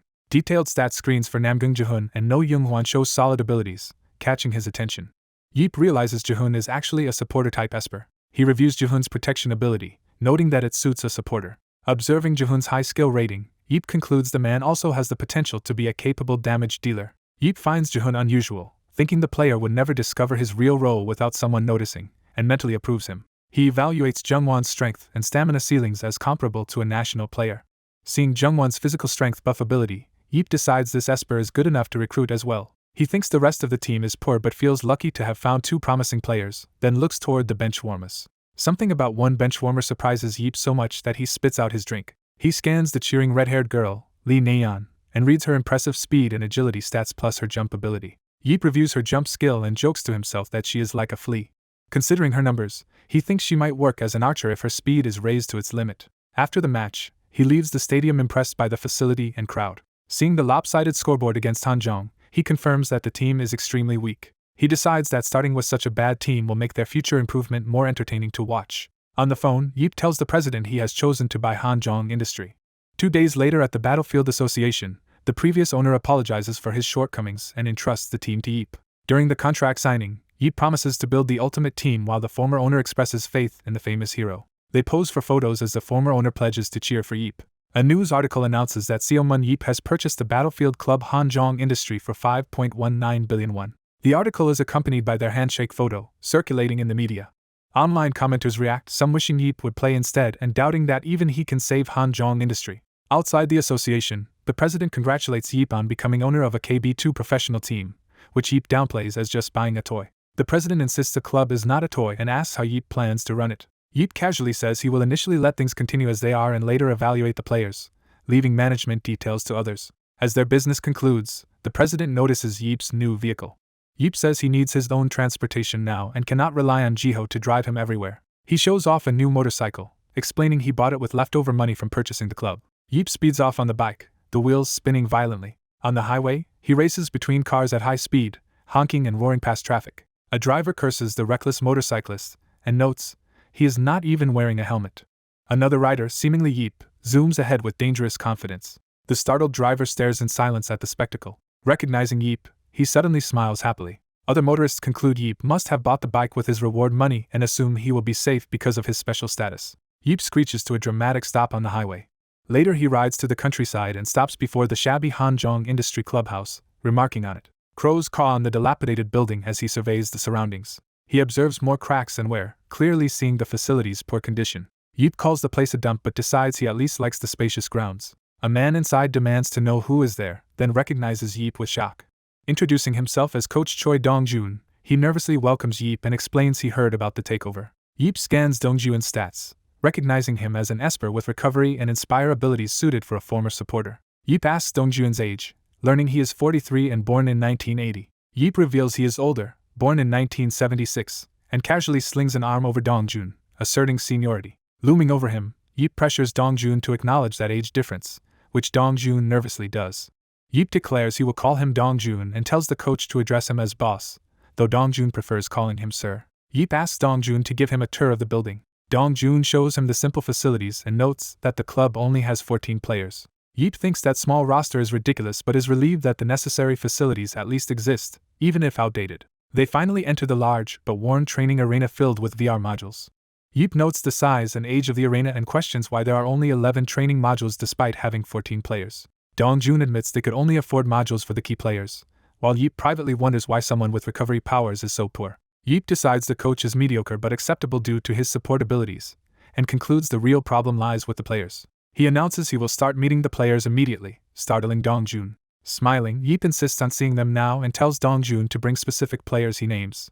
A sign shows they are heading into the lounge. Sitting confidently on the couch, Yeep introduces himself to the gathered players as their new club owner. Lee Nayeon nervously introduces herself and is internally likened by Yeep to a tiny flea. Observing her hands, Yeep states that she has been practicing archery recently. She jumps in surprise, asking how he knew, and he replies that he could tell from her calluses. Internally, Yeep judges that her speed and agility are good but her lack of strength prevents her from being a close-range damage dealer. He tells her she must be worried because her skills do not improve despite her efforts. She admits this is true, and he thinks that in any normal situation she would remain a permanent benchwarmer. Yeep resolves that because she has caught his eye, her fate will change. Concluding his thoughts, he decides that her current shortcomings are acceptable for now. The coach promises to turn the girl into a key player, shocking her. He declares their strategy theme will be a mysterious thief, confusing her. He assigns her the role of a thief who distracts and steals the opponent's focus. He points out that despite training hard, her skills barely improve, which she reluctantly admits. She dejectedly calls herself hopeless. He bluntly says that in that case she would be dropped from the team. Panicking, she worries that agreeing with him will really get her kicked out. He quickly reassures her that he has no intention of cutting her. He reminds her he promised to make her a key player, and she asks if he truly meant it. He says she does have one particular strength, making her wonder if it is archery. He scoffs that an Esper being bad with a bow is impossible. He reveals that her true talent is running. He tells her to perfect running and combine it with her jumping ability. He adds that if she fires arrows while darting around to create chaos, it will be powerful. He explains that with that style she can steal kills from the opposing team and escape using her speed whenever they chase her. She realizes her job will be to harass the opposing team, and he confirms it. He stresses she must only harass them so they cannot ignore her but will never catch her. He summarizes that her role is essentially to annoy the enemy, which he calls part of the fun of games. He says he will inform the coach and wants her to focus solely on running until she reaches a certain speed. She asks if this will truly make her a key player, and he says yes and even mentions the national team as a possibility. Overjoyed, she exclaims in disbelief at the opportunity. She repeatedly asks if he really means it, and he casually affirms. She daydreams excitedly about becoming a key player and even joining the national team. She thanks him enthusiastically, vows to do her best, and he sends her out to call in Namgung Jihun. Someone nervously announces they are entering the room. The coach tells the newcomer to come in. Namgung Jihun introduces himself as a supporter, while the coach privately notes how skinny he is for an Esper. The coach thinks this team has very unusual members and asks Jihun why he wanted to see him. The coach suddenly tells Jihun that he is no longer a supporter. Jihun is shocked and protests that his role is support. The coach insists again that starting now Jihun is not a supporter. Jihun, confused, wonders why he was called in just to be told this, while a stat window of his abilities appears. The coach says Jihun is actually better suited to be a close-range damage dealer, startling him. He further asserts that Jihun has talent in swordsmanship. Jihun doubts this and asks if the coach has even seen his matches. The coach admits he researched the team thoroughly and says Jihun's poor reaction speed and agility come from always playing too safely in the back. He explains Jihun's weak physical stats are because he only hides behind others using his Esper power and defends that support is not a pathetic role. The coach angrily looms over him, asking if Jihun thinks he knows better than the owner. He reveals he hates typical supporters who stand idle in the rear, effectively making the team fight a member down. He clarifies that only about 1 in 10 Espers is truly suited to be a support. Those rare supports have at least 2 auxiliary abilities. He says such people can contribute from the back line, implying Jihun is not one of them. He points out that Jihun only has the single ability protection. Therefore he intends to give Jihun an additional weapon. Jihun misunderstands and thinks he will simply become a sword-using supporter, irritating the coach. The coach yells that Jihun will be a melee damage dealer who happens to have a support skill. He presses Jihun on why he clings so hard to being a supporter and asks if he is just afraid of the front lines. He declares Jihun can never be a key player with that mindset and must follow his instructions to succeed. Jihun asks if doing as told will really allow him to succeed, and the coach replies yes, depending on Jihun's effort. When Jihun asks what happens if he insists on remaining support, the coach says he would simply be cut from the team. The coach gives Jihun a choice between staying a benchwarmer on the worst team or changing his life. He follows by asking if Jihun wants to try changing his life. Jihun resolves to become a proximity dealer. They seal the decision with a handshake. Later, the coach leaves the office and meets another staff member outside.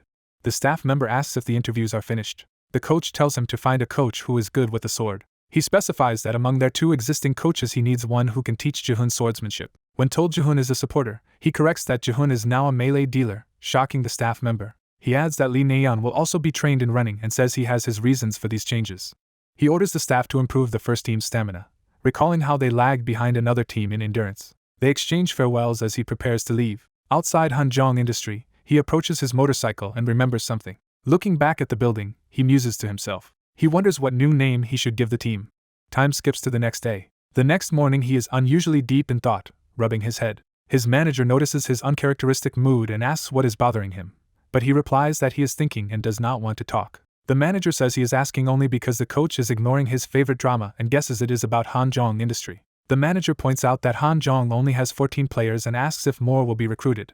The coach abruptly stands up, startling him. He walks off muttering about recruitment, while the manager asks where he is going. He decides aloud that he should recruit. Looking out at the street, he notes he has loudspeakers available for publicity. Outside the building, many reporters wait around murmuring. He steps outside in slippers and calls someone named Dongjun on his phone. On the call he says they should start recruiting players. Dongjun is surprised but the coach insists and questions why he should not recruit, while Dongjun worries about their lack of funds. Annoyed, the coach promises to buy modules for Dongjun if they pick new players. He asks why the cost is such a problem and learns that each module is extremely expensive.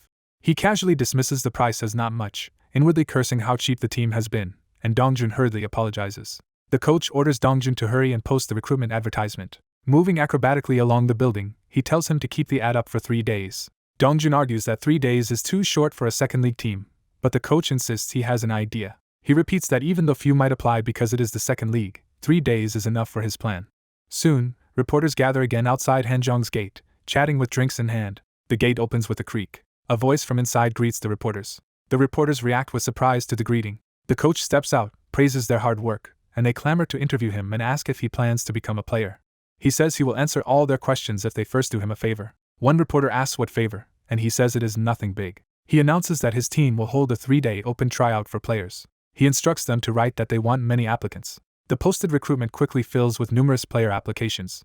Dongjun calls excitedly, saying applications are pouring in. Riding his motorcycle, the coach asks if they have received several thousand applications. Dongjun answers they just passed 70, reminding him that suitable espers are rare. The coach accepts that it is still a large number and tells him to print all the resumes because he wants to handpick the players. Later, a large stack of printed applications is slammed on the table. The coach begins sorting through them and says he will move directly to interviews, while Dongjun prepares logistics. Narration explains that after awakening, espers undergo official physical evaluations by their national associations. These exams measure strength, agility, and aura levels. The coach compares applicants' stats to his own impressive numbers and notes, most are much weaker. Frustrated, he complains that raw stats do not reveal applicants' hidden strengths. He decides to keep sifting in hopes of at least one useful candidate. Suddenly something on a resume catches his eye. He focuses on Jo Sung-go's application, which lists modest stats and abilities to pass objects in vision, plus experience as a delivery man. He wonders what is up with this guy. Using his scanner ability, he recalls that Joe's true strength and agility are actually far lower than recorded.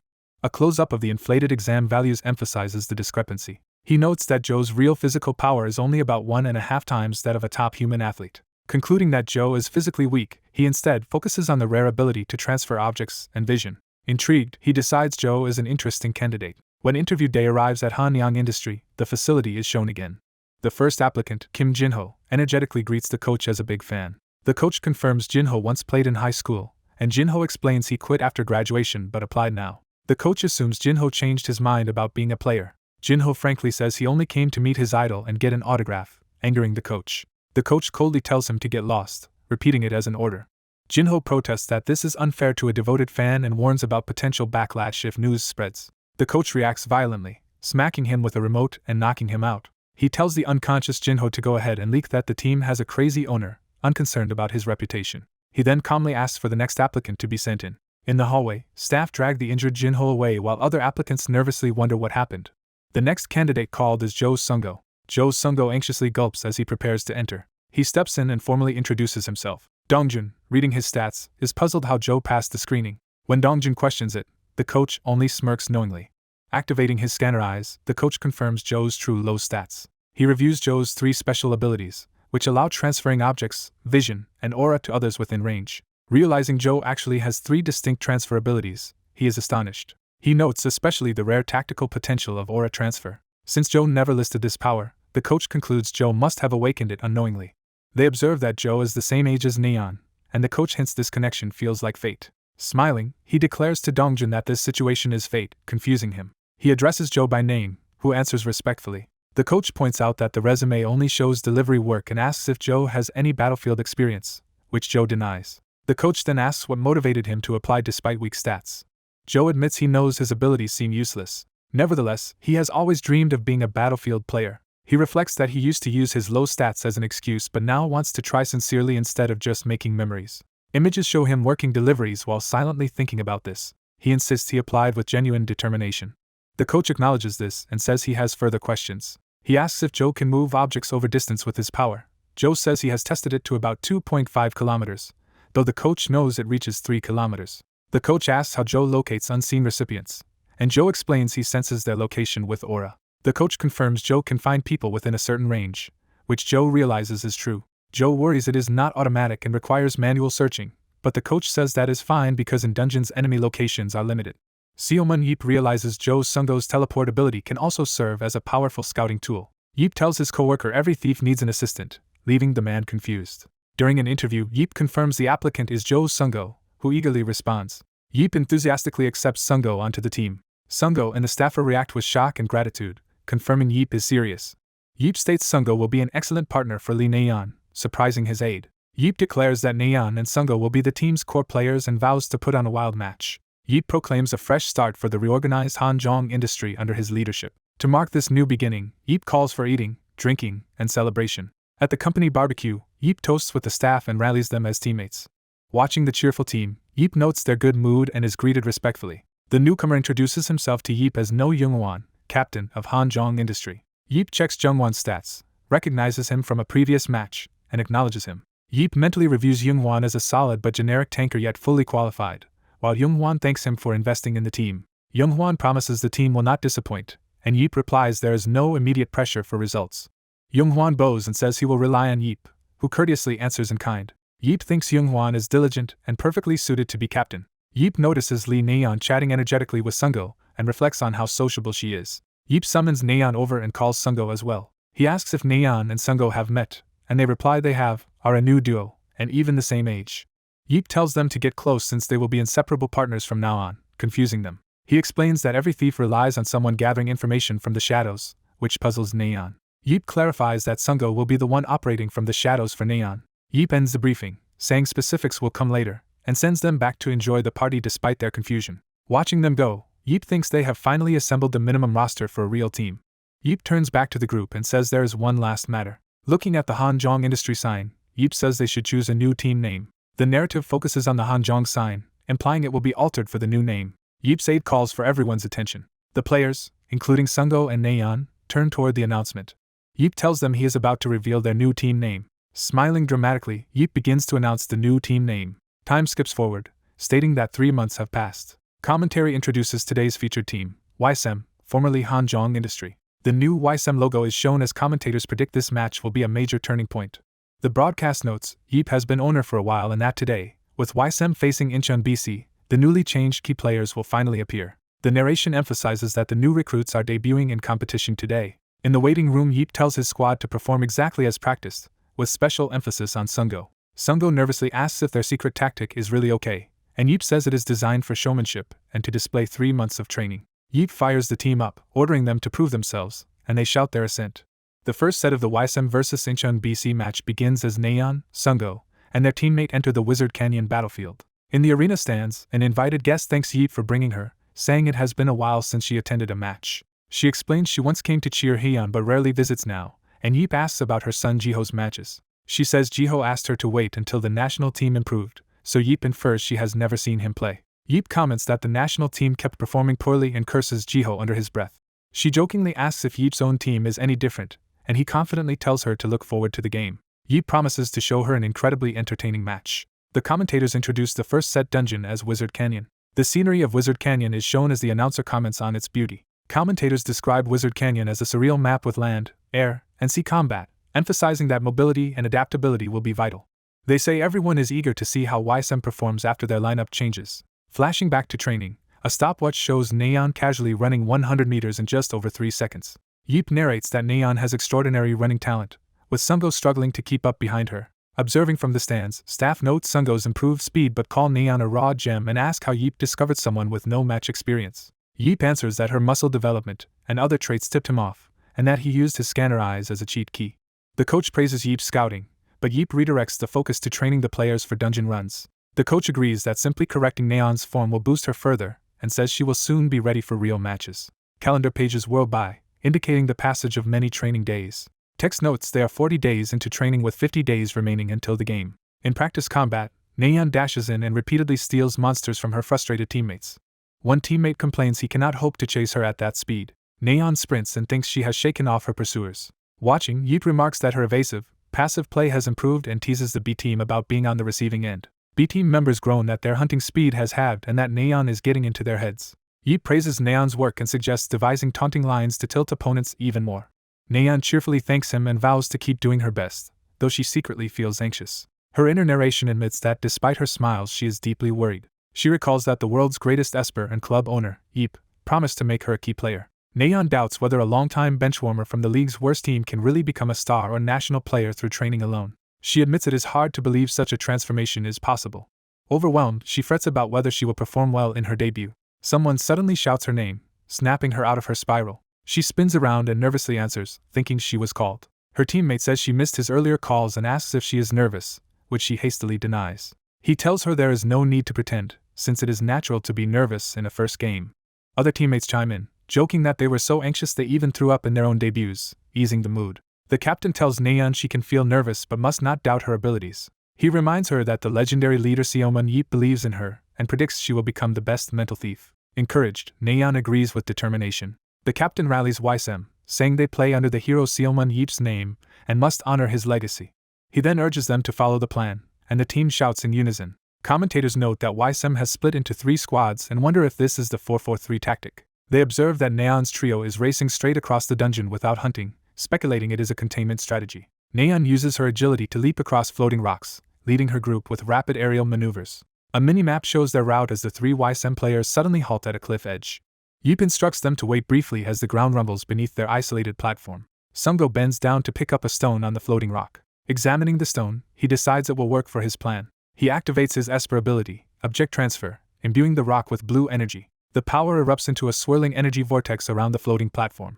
An explanation diagram shows that by using Object Transfer on someone, Sungo can confirm range and cancel the effect, thereby tracking that target's location within 3 kilometers. Sungo focuses on the glowing stone as he begins using the ability for reconnaissance. The magic trail of the transferred object streaks off into the distance. An overhead view reveals a broad zone now illuminated by Sungo's scouting effect. Blue silhouettes of enemies run across the landscape detected by his power. A closer view shows 4 distinct enemy figures within his detection field. Sungo identifies the 4 Incheon players by name, saying he has found them. He reports to Nayeon's group that 4 opponents are positioned on a nearby plateau, and they acknowledge. Nayeon crouches to observe the enemy's floating island from below. She drops into position, readying her bow with a confident look. Nayeon launches herself high into the air toward the enemy platform in a blazing arc. She flips acrobatically midair, closing the distance while drawing her bow. She continues her soaring maneuver, preparing to strike. As she looks ahead, something unexpected catches her attention. At the dragon-filled battlefield, fire erupts as Incheon's red team fights monsters, with Nayeon arriving overhead. From her vantage point she sees the enemy squad engaged with wyverns and announces she has located them. Nayeon leaps again, soaring over the battlefield. She crashes down near the dragons in a burst of blue energy, drawing everyone's eyes.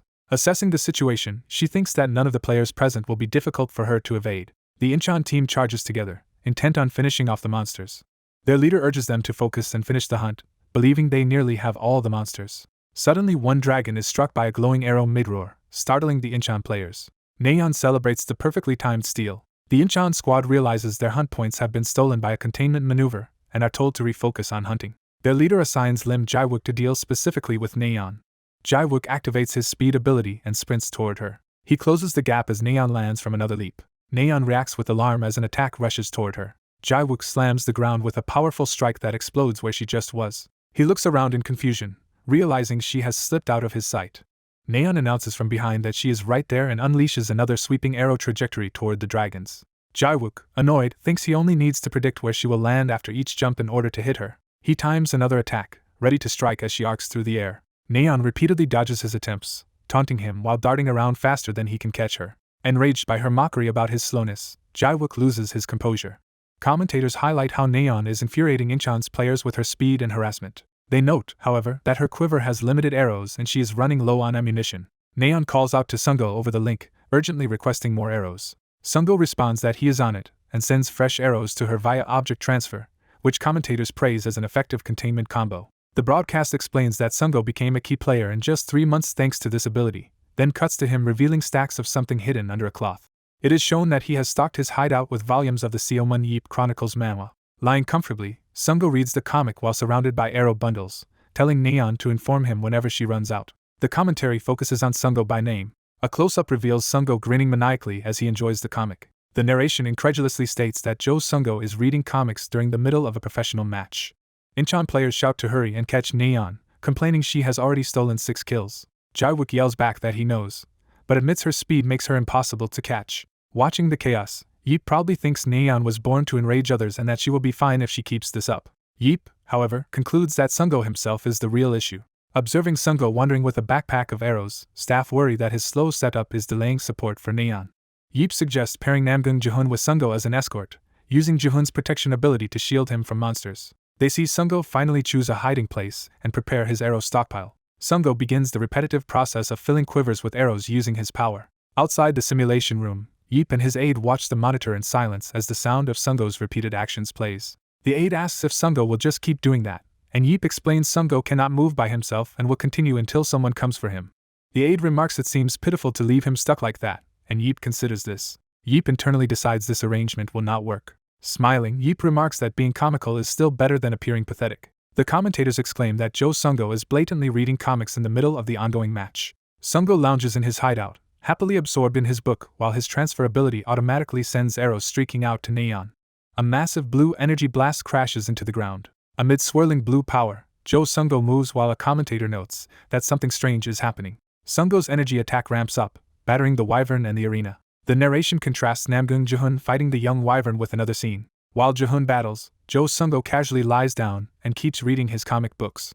Spectators grumble that the new owner has turned the team into a joke and that they are even losing to idiots. Jihun calls out to Sungo, saying he has run out of arrows. Sungo reaches for one of his cylindrical devices. A glowing energy arrow materializes above Sungo's open hand. Seomun Yeep bursts into loud laughter at what he is seeing. Yeep's wife asks if he ordered those tactics, and he deflects while enjoying the spectacle. Yeep boasts about his scary good eye for talent, and Jihun's coach asks him to help her husband, which Yeep says he already did. Yeep recalls advising the national coach to drop Shim Young-soo and to use Choy Huk as a tanker, advice that was ignored. Yeep's wife admits she only vaguely knows Choy Huk but has heard there is tension between him and her husband. Yeep grumbles that a real coach should use force to resolve issues and decides to question the national coach later, while she tries to calm him. As Yeep and his wife watch, the commentator notes that Joe Sungo is briefly distracted. 2 more Incheon BC players join the battlefield, putting Lee Naeon in serious danger. An Incheon attacker swings and orders Naeon to just get caught already. Sungo, still seated, calmly tells Naeon to dodge that strike and escape using a particular route. Naeon, under heavy pressure, agrees to follow his instructions.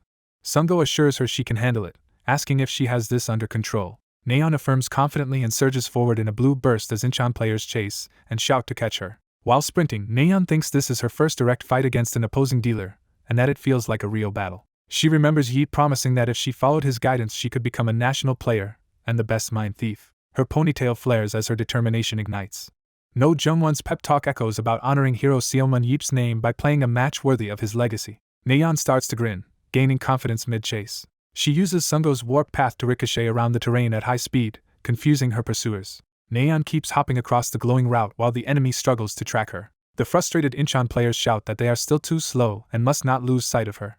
Naeon continues sprinting full speed along the wooden platform. The entire Incheon squad rushes after her as she flees across the battlefield. Using the warp path, she flips and launches strikes that slam into nearby enemies while dodging. She lands near the cliff edge, sees that her path has curved exactly as planned, and approves the result. Glancing back at the group still on her tail, she notes that they are actually keeping up surprisingly well. The Incheon leader orders his team to grab Lee Naeon quickly so they can close the widening points gap and end the match with this chase. Naeon finally plants her foot, stopping her escape. Surrounded in a confined warp zone, the Incheon squad closes in and tells her she cannot run any farther. Their captain smugly tells her to look behind her. Naeon glances back over the cliff and notes the steep drop. As loose rocks crumble off the edge, the Incheon captain asserts that not even she could jump from this height. A rock tumbles into the abyss, emphasizing how deadly the fall would be. Naeon cheerfully admits he has a point. Feigning panic, she shouts that she has nowhere left to run and is completely cornered, confusing the enemy captain. She adds that they would not spare her even if she begged, leaving the Incheon players baffled about what she is saying. The Incheon captain is stunned into silence as something dawns on him. The cliffside suddenly rumbles to reveal the rest of Weissim clinging to its face, ready to attack on Naeon's signal. Weissim's players leap down from the floating island toward the trapped Incheon team. Naeon and her teammates declare they will not let Incheon off the hook easily as they land in formation. Naeon cutely taunts that even if Incheon dislikes it, there is nothing they can do about what comes next. Commentators marvel at the unbelievable timing as they announce that the Weissim players have jumped from the moving floating island. The casters frame this as a clash between a suddenly formidable Weissim and Incheon BC, who squandered their hunting opportunity, saying they will now fight head-on. They proclaim that things look hopeless for Incheon BC as Weissim's ambush cuts through the red team. Weissim continues carving down Incheon players with decisive slashes. The announcer notes that Incheon's remaining members are trying to regroup, but the situation has already slipped beyond their control. The broadcast reveals the shocking 9-0 score and declares that longtime last place Weissim has astonishingly won the first set, drawing remarks about how fun the match was and how it revealed hidden talents. The spotlight falls on rookies Lee Na-yeon and Jo Sung-go, with commentary saying this surprising duo has arrived and fans will eagerly watch them in upcoming matches. The crowd roars, cheering Na-yeon and Sung-go and praising their crazy play. Na-yeon is overwhelmed as the arena repeatedly chants her name. Close up, she realizes how much attention she is suddenly receiving. Looking up at Yeep and his wife in the viewing room, Na-yeon silently calls out to her mentor. Yeep, pleased, mouths that everything happened just as he said it would. He recalls his promise to turn her into a key player. Yeep gives a satisfied thumbs up, fully owning the success. Na-yeon shrugs with a bright smile while Sung-go stands shyly behind her, scratching his cheek. The narration formally confirms that Set 1 goes to Weissim amid deafening cheers. It is summarized that Weissim's unexpected Set 1 victory shocks everyone. The result stuns Incheon BC, leaving their players groaning in disbelief. At the same time, it electrifies Weissim, who suddenly look like a dangerous team. In Set 2, Na-yeon and Sung-go repeat their oppressive containment strategy, and with no answer to it, Incheon BC collapses again. Riding their momentum, Weissim wins both sets by huge margins, ending the match 2-0. The announcer builds suspense to reveal the MVP everyone already expects. Lee Na-yeon is named MVP. She thanks the crowd and credits the person who spotted her talent and taught her to steal opponents' minds. She publicly dedicates the award to club owner Seomun Yeep. Na-yeon's interview and the upset victory dominate online communities, with headlines praising the newbies Yeep chose and their revolutionary containment style. Highlight videos of her performance go viral, topping the trending charts. Comments gush over Na-yeon's harassment tactics, and even propose founding a fan club for her. Other comments emphasize that Sung-go's behind-the-scenes support made her plays possible and praise Yeep's eye for Esper talent, leading to Sung-go also being recognized. The narration says this match reignited interest in the struggling Korean battlefield scene. It notes that the game not only catapulted the two rookies into national stardom, it also shines a spotlight on Seomun Yeep as the strategist who built the duo. Yeep is shown as the calm mastermind at the center of this revival. Online chatter says Na-yeon and Sung-go were handpicked and trained by Yeep, the famed former hero. A few days later, someone asks Yeep whether he truly discovered those two players himself. Lounging at home, Yeep jokingly insists he did and that he would never lie about credit, prompting his colleague to grudgingly compliment him. Yeep brags that his eyes are godlike and asks if the rookies could also succeed on the national team. He tells his colleague to first finalize Choy Huk as tanker. Hearing that Huk is now willing, Yeep is satisfied. Another scene explains that Huk wants to represent Korea but faces resistance from his current team, slowing negotiations. Yeep's colleague admits other battlefield coaches dislike him and resent an outsider becoming national coach off past glory, making deals hard. Yeep fumes that he wants to confront those coaches and see if they talk so big in front of him, while his friend jokes they would not dare. The friend privately thinks they fear Yeep might physically beat them up. Yeep suddenly asks how much Choy Huk is worth. He presses again, clearly preparing to buy Huk's contract. News headlines credit the Seomun Yeep effect as Weissim racks up a fifth straight win. Other articles praise unstoppable MVP Na-yeon. Additional coverage highlights the outstanding performances of the Na-yeon, Sung-go duo in the second division. At a team dinner, staff excitedly report to Yeep that this is the franchise's first ever 5-game win streak. One staffer tears up, saying it feels like a dream for such a historically weak team. Yeep downplays the fuss and casually asks what their previous longest streak had been. Hearing they had never even managed 3 in a row, Yeep silently considers actually firing that staffer for incompetence. The staffer rambles that since the Wizard Canyon match, Na-yeon's name has been everywhere online and praises Yeep's foresight. Yeep smugly reminds him of the doubts people had about recruiting the rookies and forces Dong-jun to apologize, then warns this is no time to relax. He explains that all teams now know Jo Sung-go is the linchpin of their containment strategy, and asks what they should do next. Dong-jun timidly responds that they must protect Sung-go carefully. Yeep says at least Dong-jun is not totally useless and calls for more water, while Dong-jun internally curses his arrogance. Dong-jun quickly pretends nothing is wrong when Yeep glances back at him. Yeep pats Dong-jun on the shoulder, saying that once Jiho and Jungwon's training pays off, Dong-jun must keep this momentum going. Dong-jun enthusiastically agrees, and Yeep warns him to rack up wins through the first half of the year, exuding a menacing confidence. In Dong-jun's memory, Yeep's grin is terrifying as he orders the team's win rate raised to 50%. Dong-jun panics at the idea of a 50% season win rate, knowing their historical high is only 31%, but still forces himself to accept the challenge. Veteran player No Young-hwan reflects that such a win rate would have been impossible for the old Hanjong industry but trusts the boss would not set an empty goal. He concludes that Yeep, though seemingly reckless, calculates everything carefully and asks Dong-jun to help restrain his own violent tendencies, which Yeep jokingly blames on a rough childhood. Young-hwan narrates that sponsorship from Hanjong industry allowed him to become a pro battlefield player. He now feels it is time to repay the club, even though its name has changed to Weissim. Back at the celebration, Yeep decides that since the whole organization is present he should stop just roasting Dong-jun and address everyone. He gathers the room's attention to make an announcement. Yeep declares that if they achieve a 50% win rate this season, he will invest heavily into the team, saying their potential deserves his support. He riles everyone up, asking if they are with him, and the players answer loudly in unison. Yeep says he is heading out and does not want anyone escorting him, while staff respectfully see him off. Outside the restaurant, Dongjun worries aloud that recruiting more players is their main problem. A narration clarifies Sungo's ability has a 3-kilometer range and that if enemies bypass Neon to take him out, both he and Neon become useless. Yeep reflects that if their containment strategy fails, the team's chances of winning plummet. He reasons that to diversify tactics he needs more talented applicants and full one-on-one practice squads.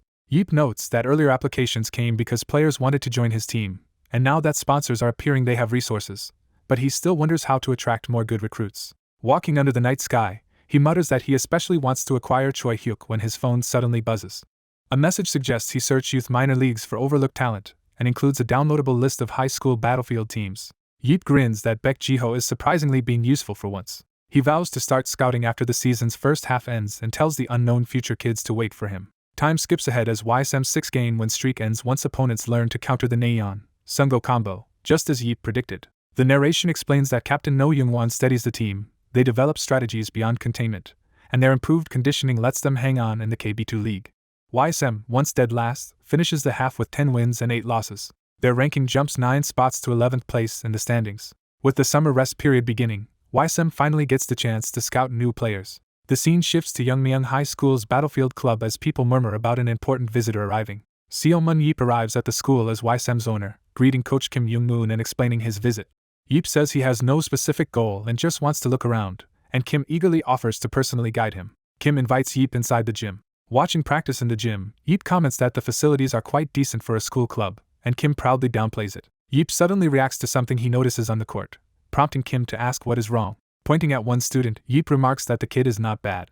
Kim laughs that Yeep spotted the talent immediately and explains that player has already been scouted by KB1 team Myri Phoenix. Yeep thinks it is a shame that even a student with only mid-70s average stats is already taken and laments how low his standards have become. Internally he says he needs an unsigned kid whose average ability is around 90. He keeps surveying the intense sparring on the court. Yeep wonders if there is anyone left who has both gone unnoticed and possesses a devastating hidden ability. He resolves to initiate his personal Project Diamond in the rough just as the school coach calls out to him. Yeep continues the tour, silently analyzing the various students. The coaches and Yeep walk along the sidelines while numerous students practice behind them. Yeep mentally curses upon realizing that other scouts have already snatched up nearly every promising player. Frustrated that there is not a single top-tier and signed kid to recruit, Yeep angrily blames the other team's aggressive scouting for stripping the talent pool bare. A man bursts into the gym late, drawing a puzzled look from the purple-haired protagonist. The coach greets the late student BM and asks about his entrance exam prep, while BM apologizes for always arriving late. The tall man, Seomun Yeep, enters the gym, and BM anxiously wonders who this imposing stranger is. The protagonist activates his eye ability to check whether Seomun is a player. Seomun casually asks BM if he often skips training to study, and BM explains he lacks the skill to go pro so he is preparing for college exams instead. When Seomun asks if no team has scouted him, BM shyly admits that nobody has shown interest. BM excitedly says meeting Seomun is an honor because he is a fan, and Seomun invites him to shake hands. Nervous, BM mentions a rumor that Seomun hits his fans, but Seomun says although that is true, BM will be fine. Seomun adds that BM will be safe because he plans to have BM sign a contract with him. Shocked, BM sees his own status window with good stats and the special ability Shadow Walking. The protagonist internally celebrates discovering Shadow Walking, an ability that boosts movement in shadows and allows blending with them at high aura. He notes that Shadow Walking has a conditional activation tied to aura levels. Assessing its value, he thinks that with Korea's current league level, BM could manage quite well using this ability. Determined not to lose such talent, he resolves to sign BM to Weissim before another team does. BM is grateful but confused and asks how Seomun knows enough about him to offer a contract. Seomun decides to bluff, claiming he once saw BM play on TV, though BM protests that he has always been benched. Seomun realizes his excuse is flimsy. He covers by saying he looked BM up because he wondered why a player like him never left the bench, surprising BM. Seomun tells BM that he sees hidden talent in him that others have failed to recognize. BM doubts this, calling himself weak, slow, and stuck with a bad Esper ability, and thinks there must be a mistake. Seomun reminds him of the famous talents he has already discovered and asks what part of himself BM thinks lacks potential. He answers that BM's talent lies in his ability. Seomun explains that after observing many Espers he can see BM's vague-seeming shadow walking has potential, while BM describes its limitations to shadows and a mere 20% speed boost. BM sighs and disparages his power, asking what good such an ability is. Seomun says Esper powers usually match a person's nature, deducing that BM is timid yet secretly wants attention, preferring to stay unnoticed in corners. He assures BM that this dark-type ability suits him perfectly, and can grow stronger through training. He clarifies that shadow walking itself can level up once, implying great future potential. BM, starting to hope, asks if that is really true. Seomun proposes a bet, offering BM a 2-year contract with an option to extend 3 more years if he enjoys athlete life, plus a large compensation if he quits. BM is stunned at the offer of 300 million won, and Seomun argues that even if it fails, that money will more than cover entering university 2 years late. When BM hesitantly says he needs to ask his mom, Seomun drags him off immediately to handle things. Outside, Seomun tells him to hop on his motorcycle, confusing the still flustered BM. Seomun speeds through the city on the bike while BM screams in terror behind him. At Weissim they finalize a contract guaranteeing salary, signing bonus, and the special 300 million won exit clause. Seomun reviews the signed contract, satisfied with this strong start as BM's parents reel from the sudden windfall. Riding off, he thinks that nabbing a promising player at the first school bodes well for finding even more talents. Excited on his bike, he wonders what kind of Esper he will discover at the next school. At one school he is told all their students have already been signed, leaving him dejected. He comforts himself that there are still many schools left, and decides to head to the next one. School after school yields no new prospects, and he grows frustrated at finding nothing. Irritated, he realizes there are almost no unsigned players left, and resolves that the next school will be his final stop. Arriving at Yungwon High School, he decides to make this last visit count. Speaking with the top student, he is surprised when the boy firmly says he has no intention of becoming a pro athlete. The boy, Choi Youngmin, reveals impressive stats and the rare ability observation, but says he only wants to play Battlefield as a hobby. The teacher explains Youngmin has been heavily scouted but refuses to go pro, while Seomun notes how useful the boy's ability and stats are. Seomun asks if Jungmin's parents accept that decision. Youngmin says they oppose it because he could earn a fortune as a player, and cannot understand why he would choose a poorer path. Youngmin shrugs off others' opinions about his life, while Seomun internally notes that Youngmin is afflicted with an artist bug. Youngmin earnestly shares that he dreams of becoming an author who inspires others with hope and dreams. Hearing this, Seomun seethes as he labels that obsession the artist bug. He muses sarcastically about hopes and dreams, clearly unconvinced. Seomun then introduces himself as the hero who brought hope and dreams back to a world that nearly ended 17 years ago due to the burrows. He notes that his old biography is outdated and suggests Youngmin use his writing talent to record Seomun's life story, from orphan beginnings to dungeon survival. Youngmin is awestruck, imagining how Seomun's life would make an incredible dark fantasy story. Seomun sweetens the offer by promising to reveal details of the final dungeon he has never spoken about. The promise shocks Youngmin speechless. Seomun adds that this privileged information is contingent on Youngmin joining his team as a player. Unable to resist, Youngmin leaps up and agrees to sign, while Seomun thinks he has hooked him completely. They sign a lucrative 3-year exclusive contract with high deposit and salary, and both acknowledge the deal. Seomun considers Youngmin pricier than BM due to prior scouting interests but believes he can maximize Jungmin's technique and observation ability for profit. Youngmin timidly calls to him as they stand outside the school. Seomun invites him to speak freely and asks what he wants to know. Youngmin, fascinated, asks how Seomun can fight without any apparent weaknesses. Overwhelmed by Seomun's presence and aura, Youngmin says he has never seen anyone like him. Youngmin recalls first seeing Seomun when the French national team visited Korea and realizing that none of them compared to him. Seomun laughs it off, saying there could never be another person like him, and Youngmin suggests that instead of searching for players, Seomun could just become one again. Seomun explains he dislikes killing humans and reminds Youngmin of what he saw at the charity match. Confirming that was all Youngmin wanted to ask, he sends the boy back inside, telling him the coach will contact him soon. Alone at the gate, Seomun smiles and says it is time to start the main event, pulling out his phone. He calls back Jiho to ask if he is busy and to report on his scouting progress. On the phone they lament that most talented kids are already taken, but Seomun proudly says he still managed to secure 2 players. He says that including Choy Huk would bring his roster to 18 and tells his colleague he will be late returning. He adds that he plans to drop in and speak directly with Choy Huk. When asked where he is headed, Seomun replies with a sly smile, making it clear his destination should be obvious. That evening he arrives at the Sangsung Spirits clubhouse, stating he is there to meet the coach who supposedly has a grievance with him. Security guards try to block his entry, but Seomun recalls how even the Blue House once tried to stop him in similar fashion. A flashback shows him attacking guards at the presidential residence while demanding to see the president, an incident that led to regulations on violent espers. The nervous guards ask to report to their higher-ups, and Seomun indulgently allows it. As he strolls past them humming, they internally apologize to their coach for failing to hold him back. Seomun approaches the flashy Sangsung facility, impressed by its luxurious appearance. He notes the pristine new track and sports grounds. Looking around at the glittering buildings, he acknowledges how upscale the place is. Walking through the complex, he observes that their facilities are clearly superior to Weissim's, though he half-heartedly praises his own mountain base. He then admits to himself that hiking is about the only advantage his remote base offers. A cutaway humorously shows hikers praising the fresh mountain air near Weissim's isolated clubhouse. Somewhere nearby, people excitedly whisper about the famous club owner Seomun Yeep's arrival. Hearing this, Seomun turns his head, curious. A middle-aged man rushes up, introduces himself as Kim Ji-tae, head of Sangsung Spirits, and says he came running upon hearing Seomun was there. Seomun confirms that as head, Kim handles scouting and player transfers, which Kim proudly affirms. Kim notes that Sangsung's coach usually manages such matters, praising coach Choi Dong-jun as multi-talented. Seomun, irritated, curtly tells him not to joke about his coach like that.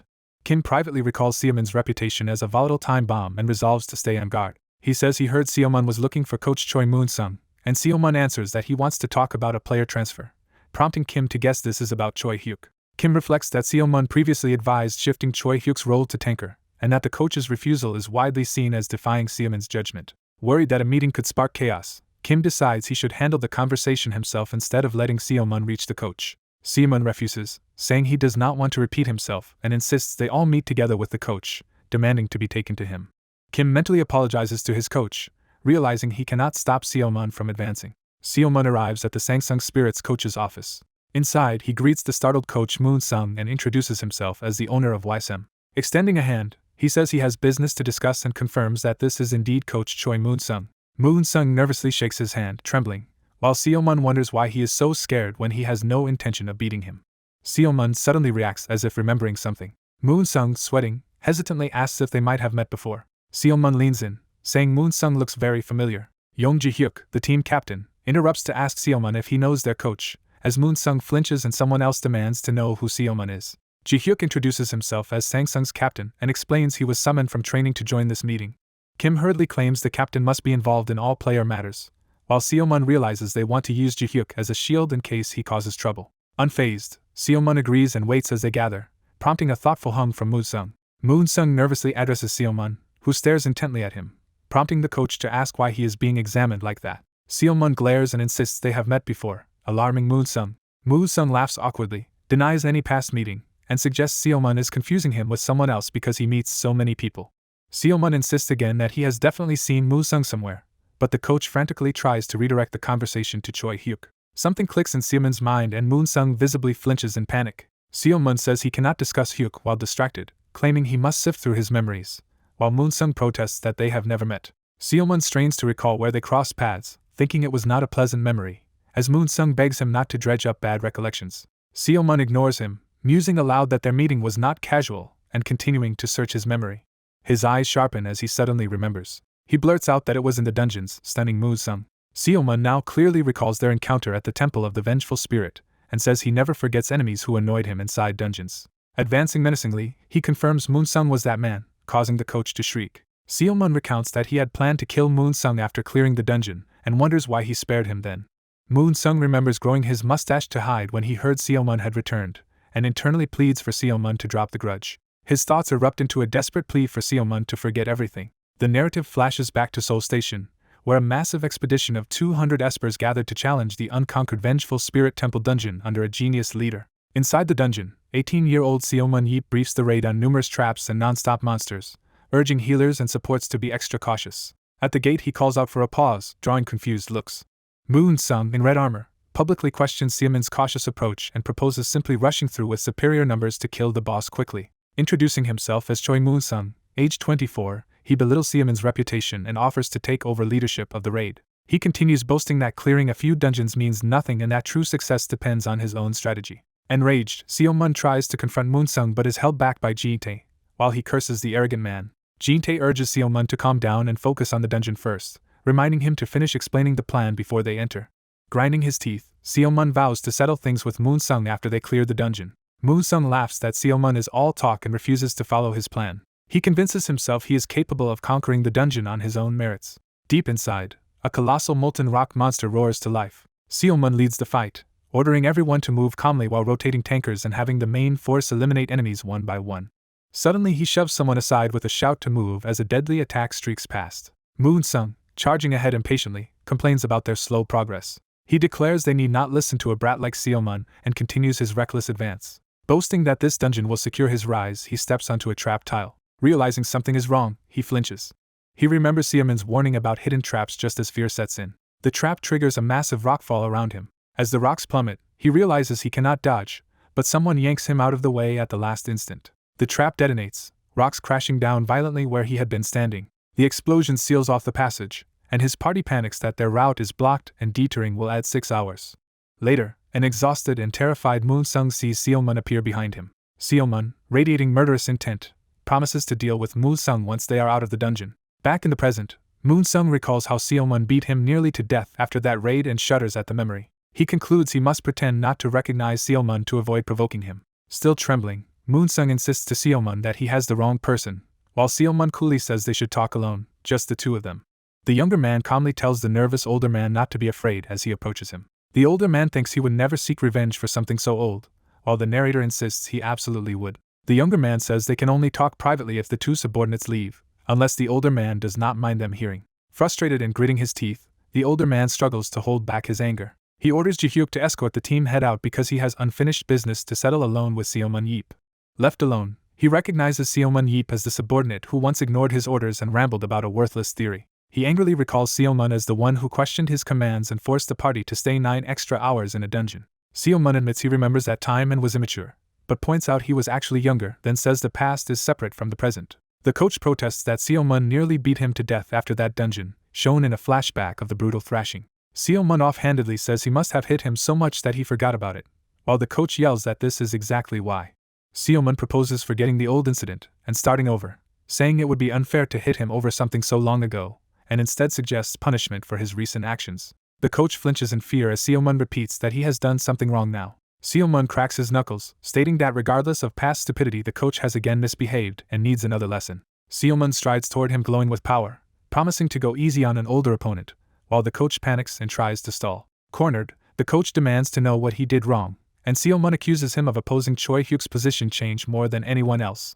Sealman points out the coach knew exactly whose advice Jiho followed about the position change and sarcastically calls him brave, leaving the coach stammering. Sealman quotes the coach's earlier protests that Choy Huk should not be moved and says that is why the coach spread rumors about him and Jiho. Sealman decides to skip the beating and instead do exactly what the coach once did, taking out his phone while the coach nervously asks what he is planning. Sealman reveals he will casually leak their abusive history to reporters, knowing they will spread it nationwide, and the panicked coach threatens to sue for slander. Sealman tells him to go ahead and sue, promising that instead of court he will personally come for him if he tries. Terrified, the coach wonders why Sealman is doing this to him. Sealman finally states his price for peace, demanding that the coach hand over player Choy Huk. He explains that with only a year left on Choy Huk's contract, the club will soon lose him for free, whereas Sealman can persuade him to move and keep playing as a proximity dealer, which enrages the coach. Sealman counters that the coach is the one ruining things by stubbornly blocking the change. He accuses the coach of wasting Choy Huk's prime years by refusing to make him a tanker just because of personal feelings. After grumbling, the coach gives in, thinking there are many other proximity dealers who could replace Choy Huk. Sealman agrees but adds that the transfer fee will be 1.2 billion won. The coach repeats the amount in disbelief. He complains that Sealman is demanding too much from a supposedly poor club owner despite their fancy facilities. Annoyed, Sealman threatens to beat him again, then offers to consider a reduced fee as payment for sparing his life. The coach panics at the implication that his life has a monetary price. He mentally curses Sealman as a lunatic. Remembering Sealman always keeps his word, the coach truly believes Sealman would kill him if pushed. Shaking, he reluctantly lowers the price to 1 billion won, and Sealman mockingly asks if his life is only worth the remaining 200 million. The coach keeps dropping the price to 800 and then 500 million, while Sealman keeps asking if he really wants to risk his life for that sum. Finally screaming, the coach caves at 100 million won. They shake hands, and Sealman says that in exchange they will now hold no grudges. Sealman cheerfully agrees and addresses him respectfully as Coach Choi Moon-sung. The coach, still uneasy, formally responds in kind, calling him Mr. Sealman Yeep. Thinking to himself, the coach calls Sealman devilish but consoles himself that the ordeal should now be over. The tense scene of Sealman smiling at the rattled coach freezes like a closing snapshot. The narration jumps ahead a few days to events at Weissim. Outside the Weissim facility, someone greets the arriving visitors. Sealman meets Choy Huk, who stands waiting with his luggage. Sealman tells Choy Huk that from today Weissim will be his new team.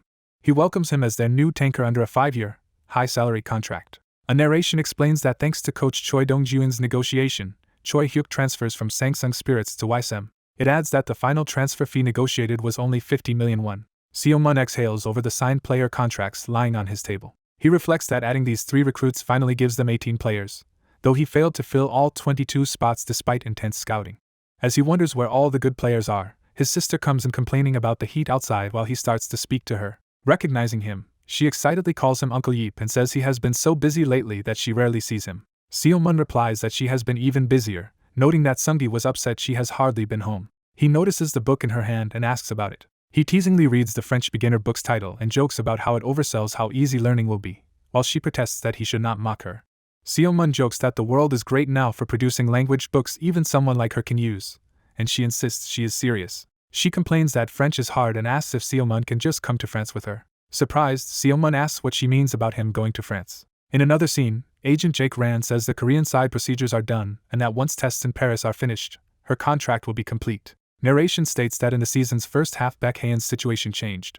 It explains she adapted to her new role, set a personal kill record, earned season MVP, and became hailed as Korea's top proximity dealer. Because they had long been eyeing her, the Moro brothers quickly sent her a formal overseas offer. The story notes that she eventually signed with Paris Lumiere and her European League debut was approaching. Seo-mun realizes this explains her obsession with French and trusts Jake Rand to handle things properly. Jake says that since Haeun's arrangements are done, he now wants to talk with Seo-mun. Seo-mun agrees to talk and asks why he was called, and Jake says the Moro brothers want to invite him to Paris. Seo-mun wonders why they want him, and Jake answers that they want him as Haeun's interpreter and also to give him a personal gift. Seo-mun remembers the promised gift and suddenly understands. A flashback shows the Moro brothers explaining they left the weapons business but still run a top-tier workshop and want to present Seo-mun with a custom weapon. Seo-mun recalls their offer of his own weapon, and Jake laughs that such a gift is a small price to pay to have him visit. Seo-mun says he is too busy recruiting more players for Weissim to travel, but Jake offers to help find prospects. Seo-mun demurs that his small club is hardly worth a star agent's time and admits he is poor, so Jake regretfully prepares to drop it. Then Jake suggests Seo-mun could instead scout foreign players in Paris. He explains that Korean League rules allow up to 5 foreign players per team and that France has many more clubs and players, so Seo-mun might find talented recruits there on good terms. Jake adds that observing the French League would also be valuable experience for Seo-mun as a club owner. Seo-mun thoughtfully repeats the idea of foreign players to himself. Deciding it is a good idea, he agrees with a grin. A plane takes off, beginning their journey overseas. The narration places them arriving at Charles de Gaulle Airport in Paris, France. Seo-mun, Haeun, and her mother walk through the terminal with their luggage. Haeun's mother remarks how long it has been since her last visit to Paris, and says it would have been nice if Jiho could have joined them. Seo-mun replies that Baek Jiho is too busy coaching and should stay home, while they enjoy themselves and search for Haeun's new residence. At the arrivals area, a huge crowd of reporters shouts Seo-mun's name and flashes cameras. Irritated by the media frenzy, Seo-mun mutters that reporters are the same everywhere. One flamboyant bald man in a blue suit calls to them, and Seo-mun realizes he is responsible for the commotion. The man says he personally came because he manages players, explaining the large turnout, while Seo-mun wonders why the club owner himself greeted them. He adds that such publicity is good for a rookie like Haeun, and Seo-mun grudgingly admits the point. The man slyly suggests Seo-mun do an interview for his beloved niece while they are there, which Seo-mun recognizes as manipulative. Reporters ask Seo-mun how it feels taking his first overseas trip since his return. Seo-mun answers that it feels good, and that this is his first time coming to France for vacation instead of dungeon work. Another question asks whether his visit is due to personal ties with the Moro brothers or because he plans to play for Paris Lumiere. Seo-mun replies that although he received an offer he has no plans to join, and is only there to support his niece. A reporter then asks if he will meet Eric Thuram of the 7 Heroes while in France, catching Seo-mun's attention. Seo-mun recalls information from Baek Jiho that Eric now lives in the countryside and is comfortably married. He says he will be too busy in Paris to visit Eric's home but would like to meet him if Eric comes into the city. Watching the broadcast, a relaxed Eric hears Seo-mun call him naive and laughs, spraying his drink. Introduced as one of the 7 heroes, Eric Thuram reacts in shock to hearing Seo-mun's comments. He stares at the TV in disbelief that Yob, his comrade, is in France. In a comedic burst of speed, Eric suddenly dashes off. He dives off his yacht into the sea, racing toward France while his startled companion yells after him. Eric shouts that there is an emergency and he must return to France, postponing their fishing trip. His confused friend shouts back that they are still in the middle of the Atlantic Ocean. The scene shifts to the Grand Paris Lumiere clubhouse. Inside, the Moro brothers ecstatically welcome Seo-mun, Haeun, and her mother, saying they are honored by his visit. They gush that since Seo-mun came all the way, it would be amazing if he signed with them too. Seo-mun awkwardly laughs it off and says his niece will work hard instead, asking them to take good care of her, which they eagerly promise. The brothers then propose that Seo-mun take their physical tests so they can measure his current abilities precisely. They continue bombarding him with requests for autographs, exhibition appearances, and filming his trip, overwhelming Seomun. Annoyed, Seomun tells them to calm down, but they say they anticipated this and have something prepared. A curt instruction tells him to follow, leading into the next scene. Hyeon appears in a sleek combat suit wielding twin blades, ready for testing. Through a holographic screen, the brothers ask if she is comfortable while Seomun interprets, and she replies cheerfully that she is. They announce the start of the physical test as a digital arena fills with shadowy enemies before her. The test requires Hyeon to defeat all conjured monsters in front of her. The time limit is set at 1 minute. As monsters lunge, a blazing projectile streaks toward them. Hyeon, glowing with energy, charges forward at high speed. Dark silhouettes close in as she moves. Her eyes flash with power as she fully activates her abilities. She slices through the monsters in a rapid flurry of slashes, clearing the field. The test ends in just 22 seconds, and Hyeon happily exclaims that it was fun. She eagerly asks her mom and Seomun how she did, and they praise her performance and improvement. Hyeon proudly says she has been training hard, and the Moro brothers enthuse that her movement is even more impressive than expected and agree to sign her immediately. Seomun thinks to himself that of course she exceeded their expectations. He notes that at 24 Hyeon is still growing as an Esper, with strong stats including teleportation and rope abilities. He reflects that he also guided her training and that with top coaches here she can push her strength, stamina, and skill to the limit. Evaluating further, Seomun judges that though her skill and aura can still improve, her overall ability is good enough to become a key player for the club. He recognizes that Paris Lumiere managed to secure a player of her caliber for just 4 million euros and mentally tells them to appreciate what a bargain they got. Just then someone asks if this is where Mr. Seomun Yeep is, prompting Seomun to turn. Hyeon and her mother immediately comment on how handsome the newcomer is.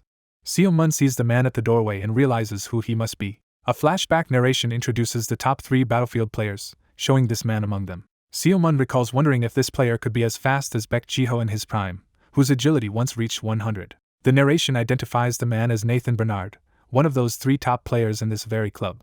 Seomun internally remarks that he never expected to meet Nathan in this way. Nathan Bernard is shown in full, confirming his identity. The story briefly flashes back to 2005, when Seomun Yeep and the 7 heroes cleared the final dungeon and ended the Great Threat. After the Burrows' War ended, many Espers laid down their weapons and retired. In the following piece, the sport of battlefield arose, returning Espers to public view. This soon sparked debates over who was now the strongest Esper and potential successor to Seomun Yeep. Images of a throne and crown highlight this question of who would inherit Seomun's mantle. The narration explains that this new entertainment phenomenon thrust many Espers into the spotlight. It adds that there was one figure who was never left out of these discussions. He is described as the ace of France's national team and of Paris Lumiere, one of the world's top 3 clubs. It lists his consecutive 2019 to 2021 Player of the Year awards. Once more, the narration names this consistently honored ace as Nathan Bernard. Back in the present, the Moro brothers are surprised Nathan came on his day off, and he says he is obviously there to see Mr. Seomun. Nathan walks up to Seomun with a grin, staring at him, while Seomun wonders why the guy keeps looking at him like that. Nathan turns to Hyeon and says he also came to greet his new teammate, making her react nervously. Flustered by meeting Nathan, Hyeon manages a shy bonjour while waving back at him. Hyeon and her mom admit they do not understand the Frenchman but swoon over how attractive his eyes are. Nathan greets Seomun politely while Seomun stays silent. Seomun thinks Nathan has better manners than Walker but wonders why Nathan stared at him earlier. Seomun decides not to be harsh since Nathan will team with Hyeon, just as Nathan suddenly charges with glowing hands. Seomun realizes Nathan's sudden move might be an attack. Expecting a fight, Seomun instead dodges him close and grabs Nathan in an abrupt hug. Seomun freezes in confusion as he finds himself unexpectedly embracing Nathan. Seomun panics internally at how overwhelmingly intense Nathan's hug and emotions feel. Nathan releases him, warmly welcomes him to Paris, and Seomun, still shaken, awkwardly thanks him while noting how long it has been since anyone unsettled him like this. Nathan starts to introduce himself, but Seomun says he already knows Nathan Bernard from footage and rates him as a skilled player. Nathan shyly admits praise from his childhood hero embarrasses him and claims he is still far behind Seomun. Seomun muses that someone with Nathan's stats and special ability alter ego more than deserves praise, while Nathan is delighted to finally meet him in person. Seomun analyzes that aside from slightly lower stamina, Nathan's attributes cap around 90, and his Esper ability is even more ridiculous. Seomun reviews alter ego, noting it lets Nathan split into 2 bodies with shared aura so he can duplicate those powerful stats without much downside. Seomun calls Nathan crazy strong and notes his skills can still grow, predicting Nathan might surpass Jiho at his peak. Seomun further judges that Nathan's high technical skill lets him freely use other abilities while alter ego is active. Seeing Nathan's stamina is about 80, Seomun concludes it is still above average compared to KB1 League tankers. Seomun wonders how Nathan would fare against someone who has maxed out like Gerald Walker, whose raw stats are all extremely high. Thinking a match between Nathan and Walker would be fascinating, Seo-mun suddenly flinches from his own excitement. Seo-mun realizes this kind of imagined matchup is why people love Battlefield and is asked if he has reconciled with Walker. Seo-mun, puzzled at the question, hears that since Walker returned from Korea he has been praising Seo-mun despite their previous hostility. Seo-mun insists they were never truly at each other's throats, and claims he simply taught Walker a few lessons. Nathan is shocked as Seo-mun explains Walker acted cheeky so he humbled him and then generously gave him invaluable advice. Nathan confirms that they completely settled things when Walker came, and Seo-mun grumbles that the news covered their encounter all day. Staff excitedly ask who won because the report omitted it, and Seo-mun casually states that he won after only a few games. Nathan, startled, presses Seo-mun on whether he can really defeat Walker one-on-one. Seo-mun nonchalantly replies that of course he can, since Walker is just a human. The Moro brothers dramatically praise Seo-mun for guiding a lost lamb like Walker and for giving him priceless advice, explaining they had wondered about Walker's recent rapid improvement. They point out that by teaching Walker, Seo-mun strengthened a future opponent, showing how daring he is. The Moro brothers loudly worship Seo-mun as a world-saving hero, while he awkwardly protests at their over-the-top cheering. Nathan internally repeats that Seo-mun Yeep actually beat Walker and is stunned by this revelation. Nathan reflects that even he avoids fighting Walker alone, making Seo-mun's victory all the more impressive. He reasons that in official play a melee dealer dueling a tanker is tactically bad, yet outside such limits he still is not certain he himself would beat Walker. Watching the brothers fawn over Seo-mun, Nathan wonders just how strong Seo-mun Yeep truly is. Nathan, who once thought he would never face Seo-mun because he was presumed dead, is thrilled that Seo-mun survived and now wants to fight him someday. Seo-mun eyes Nathan and thinks that gaze must have charmed many women. He secretly warns Haeyeon to be careful of Nathan, suspecting him of being a womanizer, while Haeyeon dismisses the concern and says Nathan is not her type. Haeyeon's mom suddenly appears and demands to know what kind of man actually is Haeyeon's type. Embarrassed, Haeyeon blurts out that she likes someone rough around the edges and valiant. Seo-mun mentally repeats Haeyeon's preference, while Haeyeon shyly glances at him. Haeyeon's mom worries such men cause trouble, but Haeyeon happily insists they are the ones who accomplish great things. Her mom tries to argue that someday she will appreciate attentive types like her father, but Haeyeon cuts her off, saying she can handle her own love life. Hearing all this, Seo-mun thinks Haeyeon's ideal sounds like Walker yet decides he still cannot allow her to date someone like Walker. Haeyeon calls out that she is going shopping with her mom. She excitedly promises Seo-mun she will buy him some presents while her mom smiles. Nathan reassures Seo-mun that he will escort the two women, and Seo-mun, slightly worried about Nathan instead of them, thanks him. Seo-mun is relieved he dodged the shopping trip because he dislikes shopping and instead suggests heading to the workshop with the brothers. The brothers say they have something to give him, catching his attention as he turns. Seo-mun agrees to follow them wherever they lead. They arrive at a large industrial workshop complex. Inside the rumbling forge, the Moro brothers lead Seo-mun through while workers continue undisturbed. Seo-mun passes a smith hammering metal, noticing how focused the craftsmen are despite the owner's presence. He observes that even with the owners visiting, the staff just work normally, which he considers a sign of a healthy work environment. The brothers dramatically reveal a showroom full of weapons manufactured in their workshop. Seo-mun's attention is drawn to a particular short sword on display. He picks up the weapon, praises its quality from his long experience with many arms, and considers these pieces worthy of boasting about. The brothers are pleased he recognized their craftsmanship and ask if the weapons look great to him. They explain that before the battlefield boom this workshop cost them a lot, but by persisting they became the top manufacturer of battlefield gear. They add that their original goal was to support old craftsmen, and that in doing so they turned misfortune into an advantage. Seo-mun reflects that some people are simply destined for success, and the brothers say this success allowed them to prepare special gear as a gift for him. One brother happily announces how glad he is this day arrived and presses a hidden button. A sealed compartment opens with a hiss of releasing vapor. A display labeled with Seo-mun Yeep's name is revealed, showing multiple compact spear handles and a larger combined form. Seo-mun asks if these are his new spears, and the brothers hand them over, urging him to test them. Examining a handle, Seo-mun wonders how to extend it since there is no visible button. They instruct him to pour his aura into the spear, which puzzles him at first. Seo-mun channels aura into the handle, causing blue energy to whirl around his hand. The aura triggers the mechanism and the spear unfolds into a full, sleek weapon that impresses Seo-mun. The brothers say his previous foldable spear was good, but these new ones are forged from superior high-tech materials by their master artisans. They note that the advanced techniques make the spears less durable in reality but point out that in the virtual dungeons of Battlefield, weapons can be duplicated so it will not matter. Seo-mun remarks that with no real dungeons left he probably will not use them in actual combat, and learns that withdrawing his aura collapses the spear for storage. The brothers explain that as long as he maintains them he can use them indefinitely, and Seo-mun comments that he likes how portable they are. Realizing the spears were made specifically to give to him, Seo-mun feels slightly guilty. The brothers say he need not feel bad since while they made the weapon for him to use, it will not be exclusive to him. They reveal their business reasoning, saying that if he uses the spear, replica sales will skyrocket, which leaves Seo-mun stunned. They summarize that the weapon is essentially a sponsorship tool, leading Seomun to shout that in that case he has no reason to thank them. The brothers reply that of course he should not thank them since they have calculated a sponsorship fee that will make the deal highly profitable for them. They then propose a concrete offer, paying him 1.5 million euros a year for 5 years if he accepts. On top of that, they promise an additional 3 million euros for every match he plays wielding the weapon, official or not. They ask what he thinks of the proposal, eagerly awaiting his answer. Tempted, Seomun grins and agrees to the sponsorship deal. A dramatic shot highlights Seomun smiling confidently with his new spear. Later, while signing the contract, the brothers confirm he has read it fully and Seomun answers that he has. They emphasize a clause requiring him to keep the weapon without discarding it, and Seomun replies he sees no reason he would throw it away. Seomun confirms that he is not currently a battlefield player. They point out that official Esper weapons can only be carried by registered battlefield players, but Seomun dismisses the issue, saying his immunity covers him. The brothers clarify that even with immunity the weapon will not pass customs, making Seomun ask anxiously what he is supposed to do. Seomun admits he wants to avoid forcing it through customs to keep back Jiho and Ji-tae from flipping out, but the brothers tell him not to worry. They dramatically announce that there is a very simple solution, intriguing Seomun. Their answer is that if he cannot take it home because he is not a battlefield player, he should just become one. Later, Haeyeon and her mom return from shopping, excitedly announcing they are back and that they bought things for Seomun too. Seomun, still reeling from what happened at the workshop, can only respond in stunned disbelief. Haeyeon notices his gloomy state and asks what is wrong as he sits exhausted on a bench. The narrative flashes back to a few hours earlier. The brothers had assured Seomun that becoming a battlefield player was straightforward.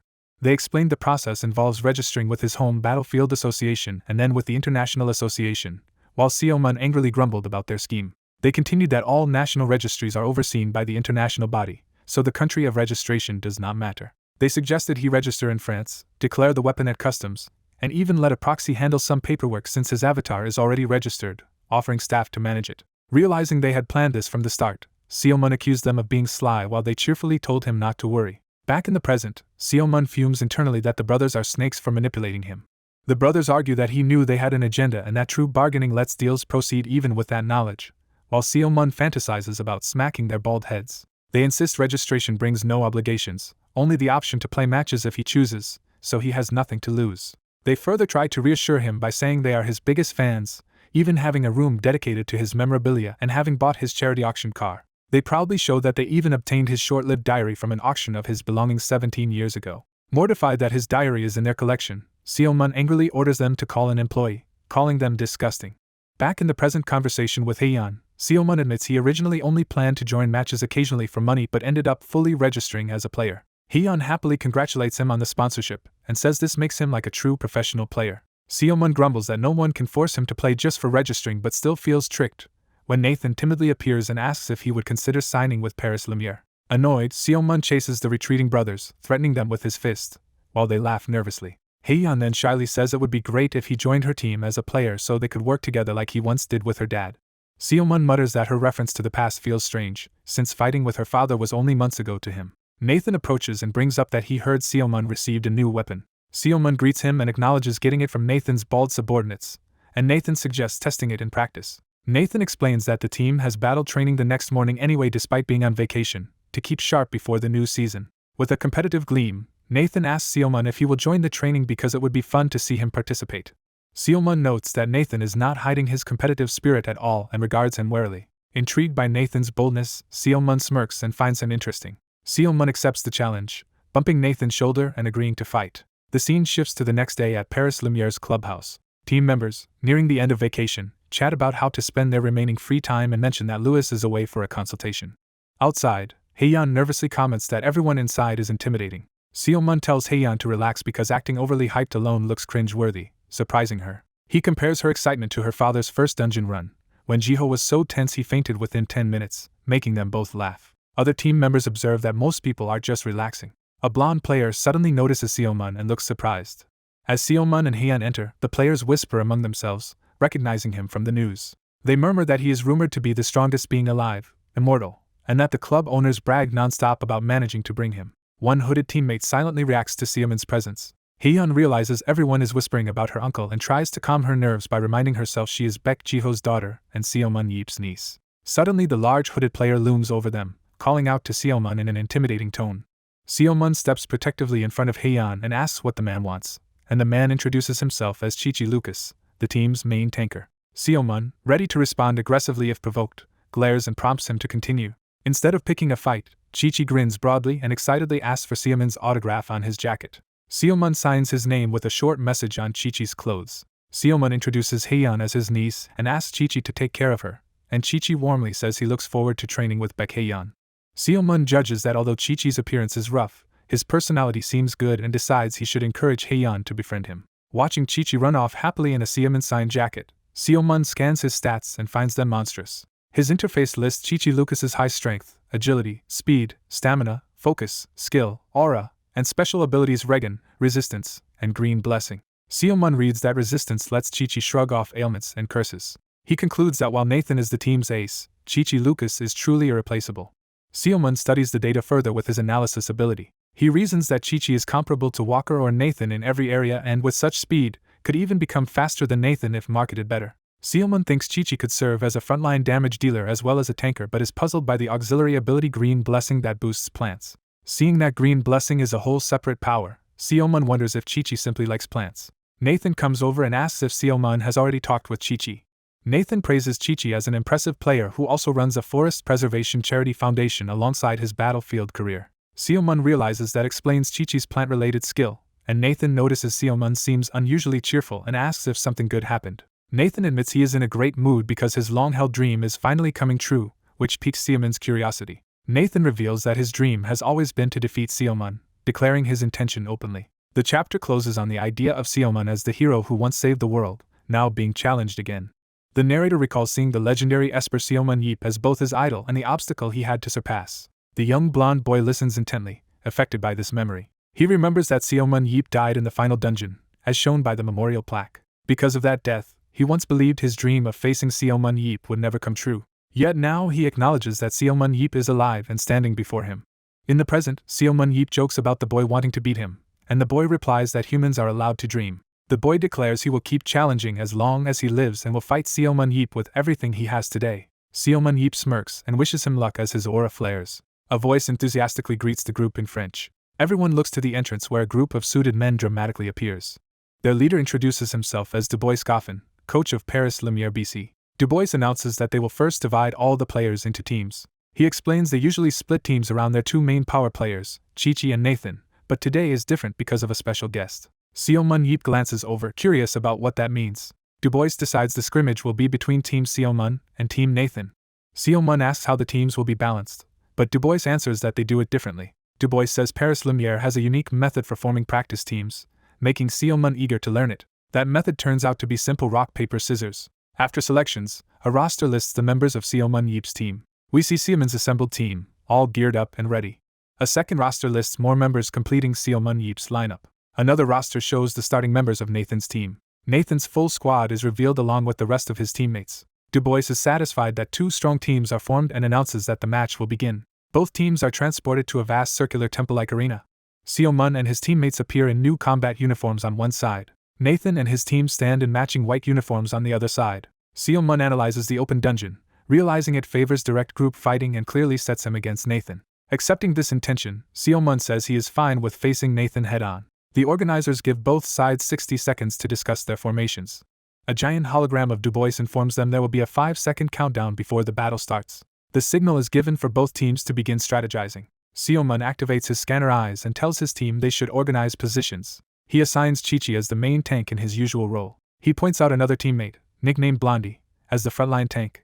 Seomun appoints the red-haired teammate as sub-tank to fill gaps between main and frontline tanks. He explains to everyone that the strategy will center on the frontline tank, adjusting formation as Chi-Chi moves and as the battle develops. Chi-Chi calls out to Seomun, impressed. Chi-Chi remarks that Seomun seems to know the team well and that his proposed formation matches their usual one. Chi-Chi laughs that Seomun not only chose strong players but seems invested in Paris Lumiere, while Seomun lies that he just did his homework and thinks to himself to blend in.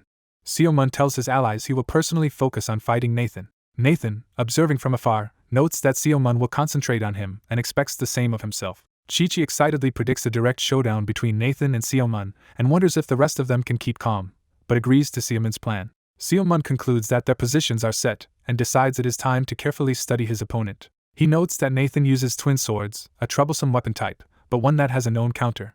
Seomun recalls there is a specific way to deal with dual swords. He reasons that dual wielders usually rely on a dominant hand while the other supports, giving them discernible patterns he can read. Watching Nathan, Seomun wonders whether Nathan is left or right-handed as they glare at each other. Outside the dungeon, the staff announce that the countdown to battle will begin.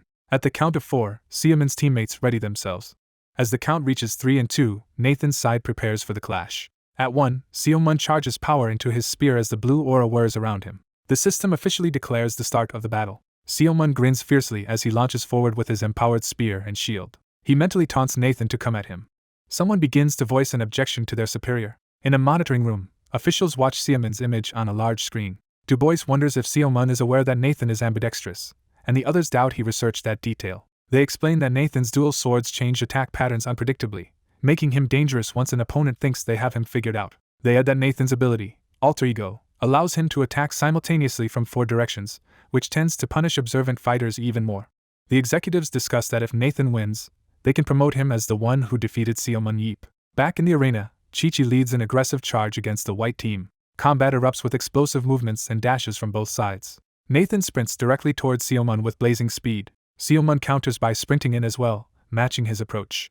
Nathan suddenly appears in front of Seomun, slashing with his twin blades. Nathan thinks that if he keeps a distance the swords will fly, so he resolves to close in as much as possible. Their first clash creates a powerful shockwave between them. Nathan follows up with relentless strikes around Seomun's guard. Seomun realizes one attack on his upper body was a feint as Nathan shifts to a lower angle.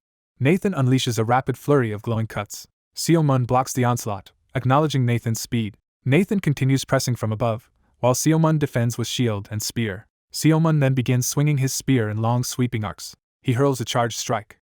The blow slams Nathan into the ground and sends debris flying. Nathan lands heavily but manages to recover his stance. The impact leaves another crater as Seomun's follow-up blast explodes nearby. Nathan races forward again, telling himself he cannot allow Seomun any openings. Their weapons clash repeatedly as blue energy flashes around them. Nathan focuses, pouring power into his dual blades for even faster combos. Seomun remains composed, parrying each blow with his shield and spear. Seomun's calm defense leaves almost no gaps for Nathan to exploit. Nathan finally spots what seems to be an opening. He declares this is his chance and dives in with a committed strike. Seomun casually catches the blade with his spear shaft, shocking Nathan. Nathan is stunned that Seomun blocked his decisive blow. Seomun praises Nathan's reaction speed while still grinning. Nathan realizes Seomun never actually panicked, had intentionally baited him, and gave that false opening on purpose. The two resume exchanging blows in the center of the arena. Nathan thinks he can win if he turns the fight into a pure contest of speed, but Seomun suddenly accelerates, surprising him mid-swing. Seomun's counterattack sends Nathan and his copy flipping and retreating. Seomun admits aloud that the fight is enjoyable, and intensifies his assault. He mocks Nathan for trying to fight without leaning on abilities, calling it cute.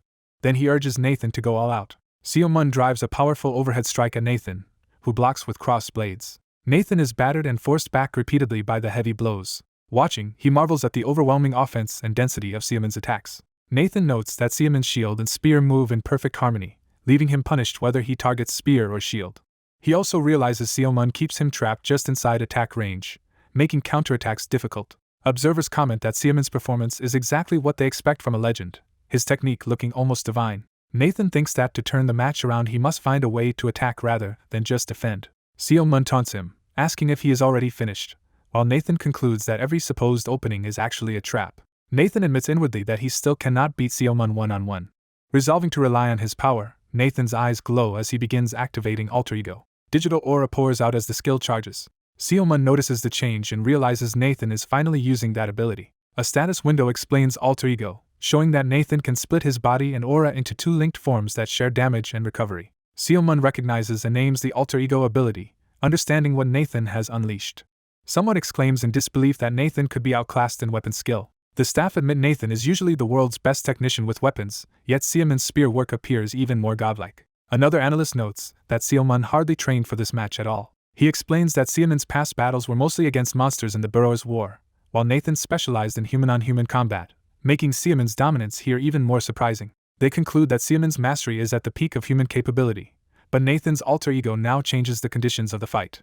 The analyst summarizes that Nathan is both used to fighting humans and can now fight effectively 2-on-1. He describes Nathan's dual daggers as a 4-direction threat with no obvious weaknesses. He predicts Seomun will now face a barrage of highly unfamiliar attacks. He adds that from this point onward, even for Seomun, the battle will not be easy. Back in the arena, a massive energy slash tears across the floor. Nathan, now split, dashes in with the support of his alter ego. Seomun is engulfed by overlapping blue afterimages from both Nathans. One alter ego instance appears at Seomun's flank, catching his attention. Their combined blades swarm him in a storm of clashes and sparks. Nathan and his alter ego attack from multiple angles as Seomun holds his ground. The relentless combo drives Seomun backward, skidding, yet he stays on his feet. Nathan reflects that most opponents would have tried to run to widen the gap, but Seomun is still blocking every linked strike. Despite unleashing dozens or even hundreds of attacks, Nathan realizes not a single one has landed cleanly on Seomun. The duel continues with another explosive clash of spear and daggers. Nathan despairs internally, wondering how Seomun can still nullify everything even when he is giving it his all. Seomun counters with a heavy shield bash as Nathan leaps in again. Seomun powers himself up further, blue lightning crackling as he swings. Nathan begins to question whether Seomun is even human. Seomun charges, his movements blurring with power. Nathan watches in alarm as the next strike races straight toward him. He wonders if such speed and strength can really belong to a human. Nathan and his alter ego reposition, circling to attack from different sides again. Seomun plants himself firmly, exhaling as he braces behind his shield and spear. Nathan admits he cannot see a clear path to victory, but feels there must still be some way. He looks at the gouged ground, admitting Seomun has been driven back, so the fight is not one-sided. Nathan reassures himself that while Seomun's technique is superior, he still has the edge in raw ability and speed, so constant pressure should eventually create an opportunity. Yet Seomun's relaxed expression makes Nathan suspect that his opponent is still hiding something. Nathan's thoughts turn into admiration, saying he can only be in awe. He concludes that Seomun Yeep really is as incredible as he imagined. Meanwhile, Seomun curses internally and admits that Nathan is far stronger than he expected.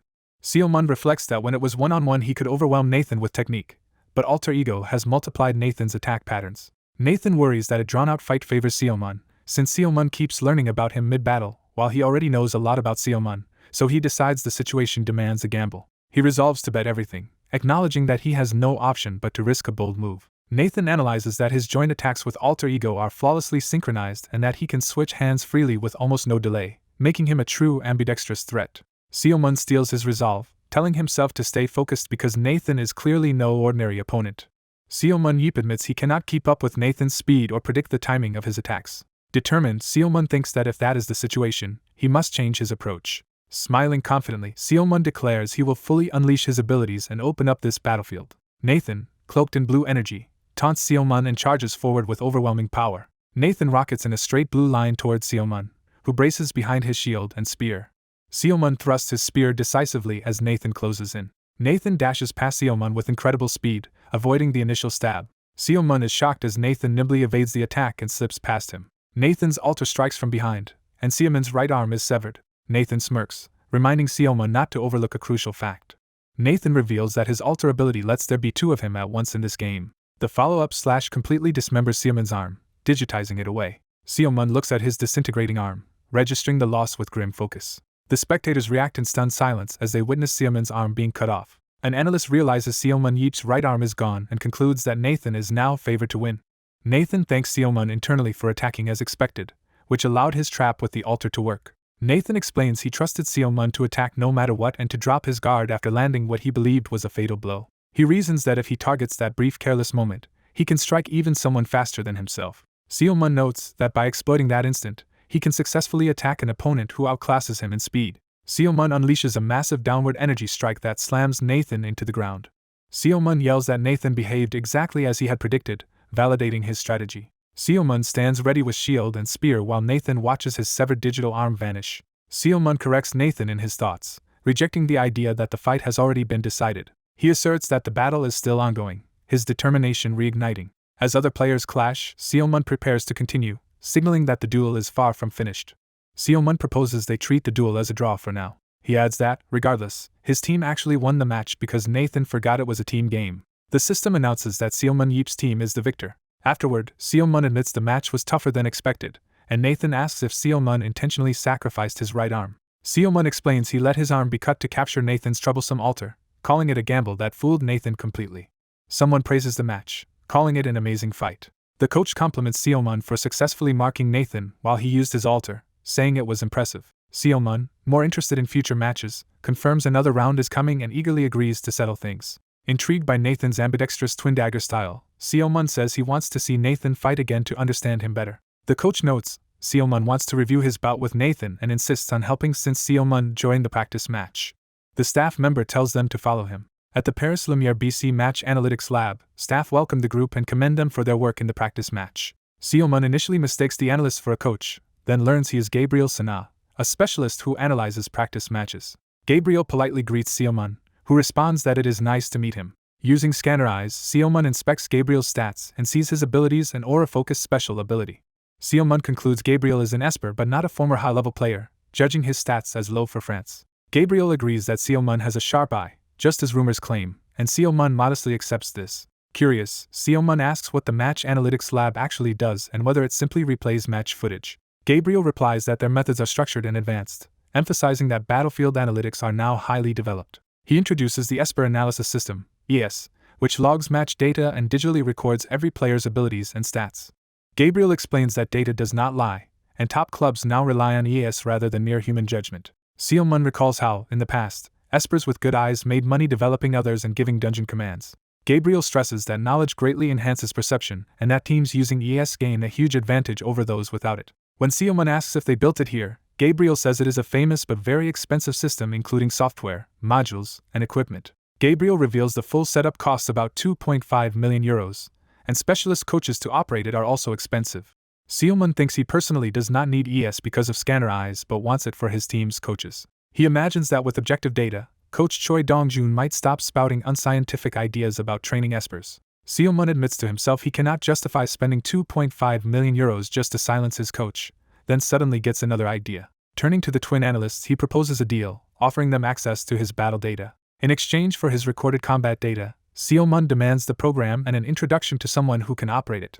He believes his own battle data is valuable enough to be worth that much. The twin analysts consider his offer, recognizing that Seomun's data would be extremely useful for players using similar weapons. They also realize there is another compelling reason to accept. They picture shelves of Seomun Yeep videos and note that none contain as much raw data as what he is currently offering. They acknowledge their huge collection still lacks data as rich as this potential recording.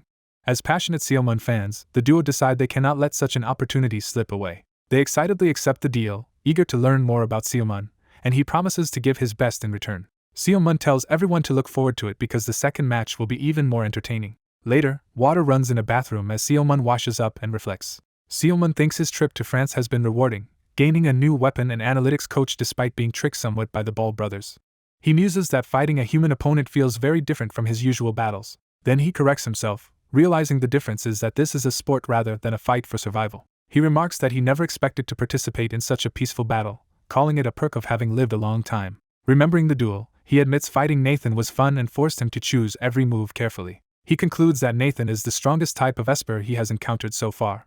Slamming his hand against the sink, he steels himself with renewed resolve. Looking at his own maxed out stats through scanner eyes, Seomun tells himself he still cannot lose to a younger opponent. Knowing Nathan surpasses him in speed and strength, he decides distance tactics are necessary, then notices something odd. Surprised, he wonders what this new notification or change in his abilities is. He inspects the newly revealed Esper ability amplification, which can boost one chosen skill or Esper power by 10 points. Realizing this might be a brand new Esper ability for him, he contemplates its implications. Narration explains that much about these powers remains unknown and still needs investigation. However, as more Espers are born, research has yielded some clear findings about their abilities. It is said that Esper powers manifest according to a person's natural disposition. Additionally, abilities sometimes emerge when their aura reacts to intense emotional experiences, as Seomun recalls being viciously insulted.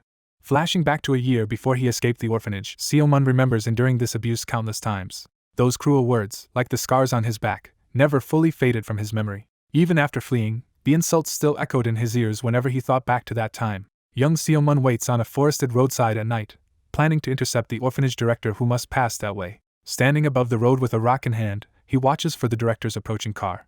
When he senses the vehicle nearing, he thinks to himself that the man is coming. He spots the director's car on the road below, and confirms his target has arrived. The director drives unaware, his expression stern as he heads toward the orphanage. Seomun hurls the rock with all his pent-up rage, his throw infused with red aura. Cloaked in vengeful energy, he follows through on the attack.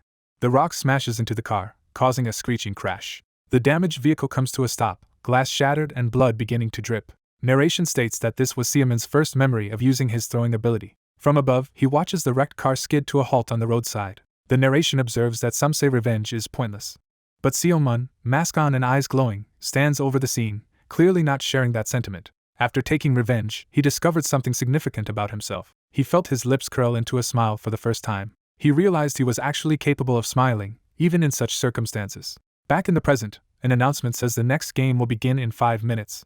As players ready themselves, Seomun contemplates his new amplification ability. Sitting in his pod, he wonders if this power awakened while he was focusing during the previous fight with Nathan. He connects the new ability to his unique mentality stat exceeding the normal human limit. He reasons that being forced to focus so intensely against a strong opponent likely counted as the kind of intense experience that triggers such powers. Looking over his stats again, Seomun marvels at how powerful amplification is, noting he can push key attributes to 110 and shore up weaknesses.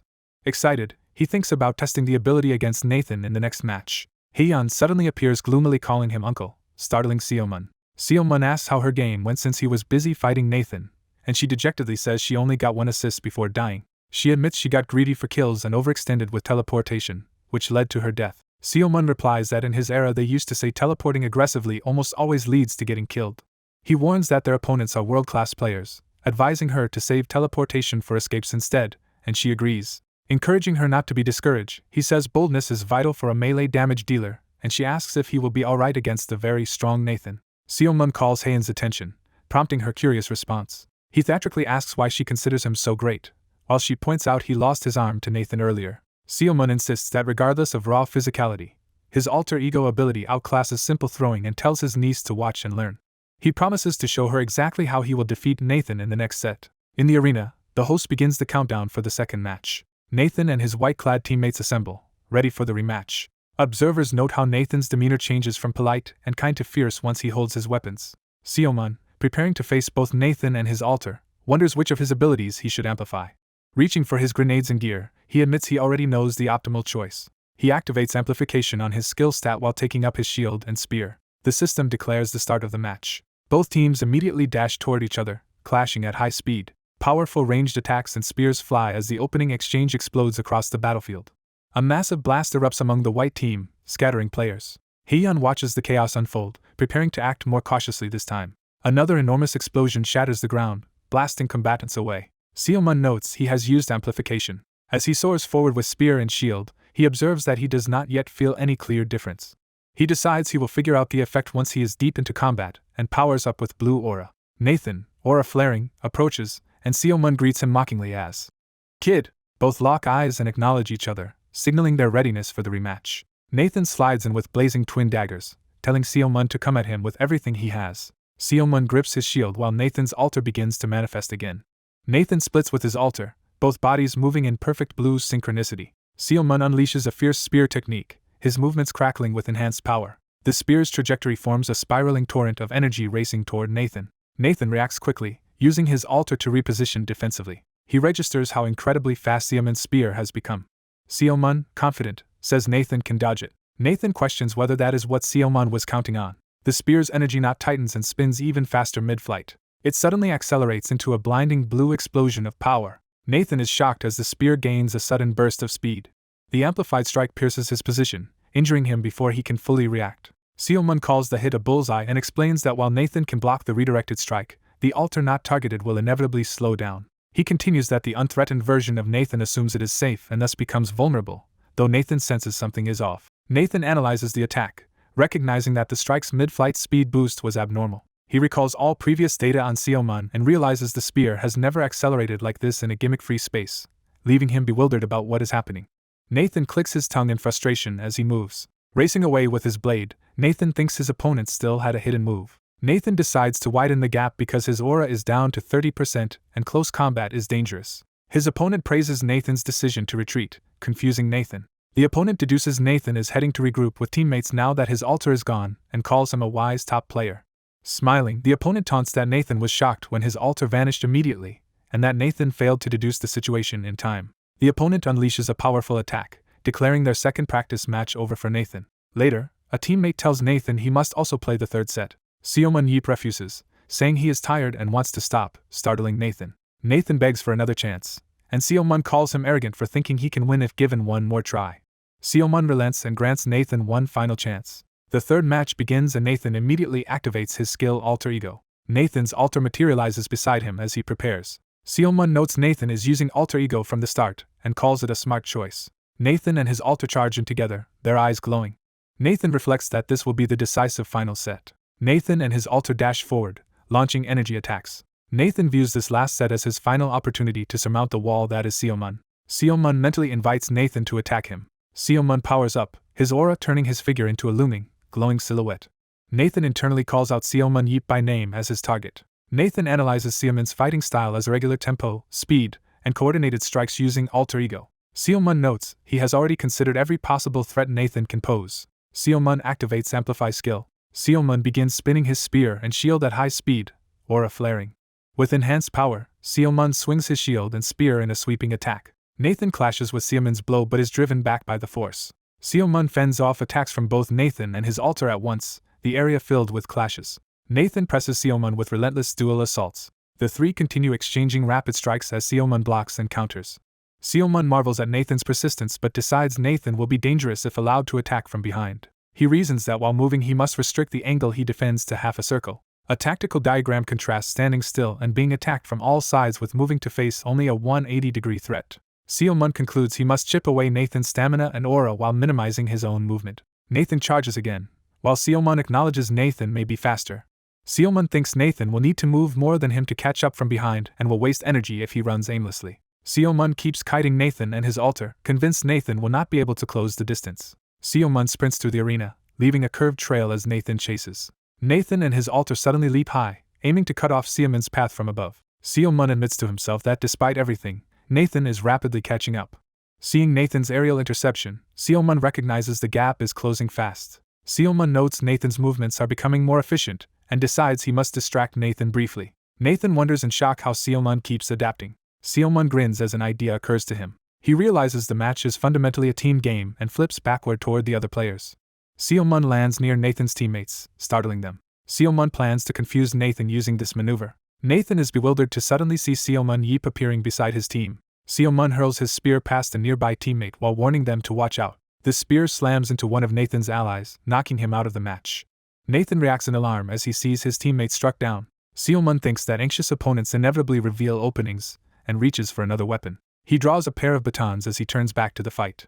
Seomun, smiling, decides to stir up further chaos. Nathan and his alter dive down again together for a frontal assault on Seomun.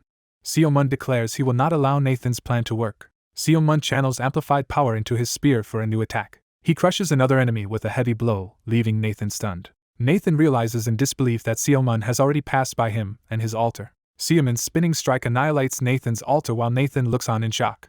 Seomun now challenges Nathan to dodge his next attack while airborne. He fires a concentrated barrage of energy downward from midair. The barrage explodes into vast sweeping shockwaves that engulf the battlefield. Nathan watches, speechless, as the destructive blast unfolds. Nathan falls to the ground, wounded and struggling to move. As the energy subsides, Nathan steadies himself, clearly badly shaken by the attack. Nathan cries out in pain. He turns to see two of his team's figures shattered by Seomun's attack. Seomun compliments Nathan, saying his performance met expectations. Seomun calmly praises Nathan's play while explaining that thanks to Nathan he eliminated two of his other opponents instead. Seomun acknowledges Nathan's tactic of using his alter to step out of the attack line but criticizes him for blocking his own team's view. He explains that Nathan's overly quick reaction prevented his teammates from noticing the incoming strike. Seomun advises Nathan to watch his back more carefully in the next fight. Observing via monitor, the staff are stunned by Seomun's display. One coach admits he thought Seomun was only fleeing but realizes Seomun was steadily using the terrain to restrict Nathan.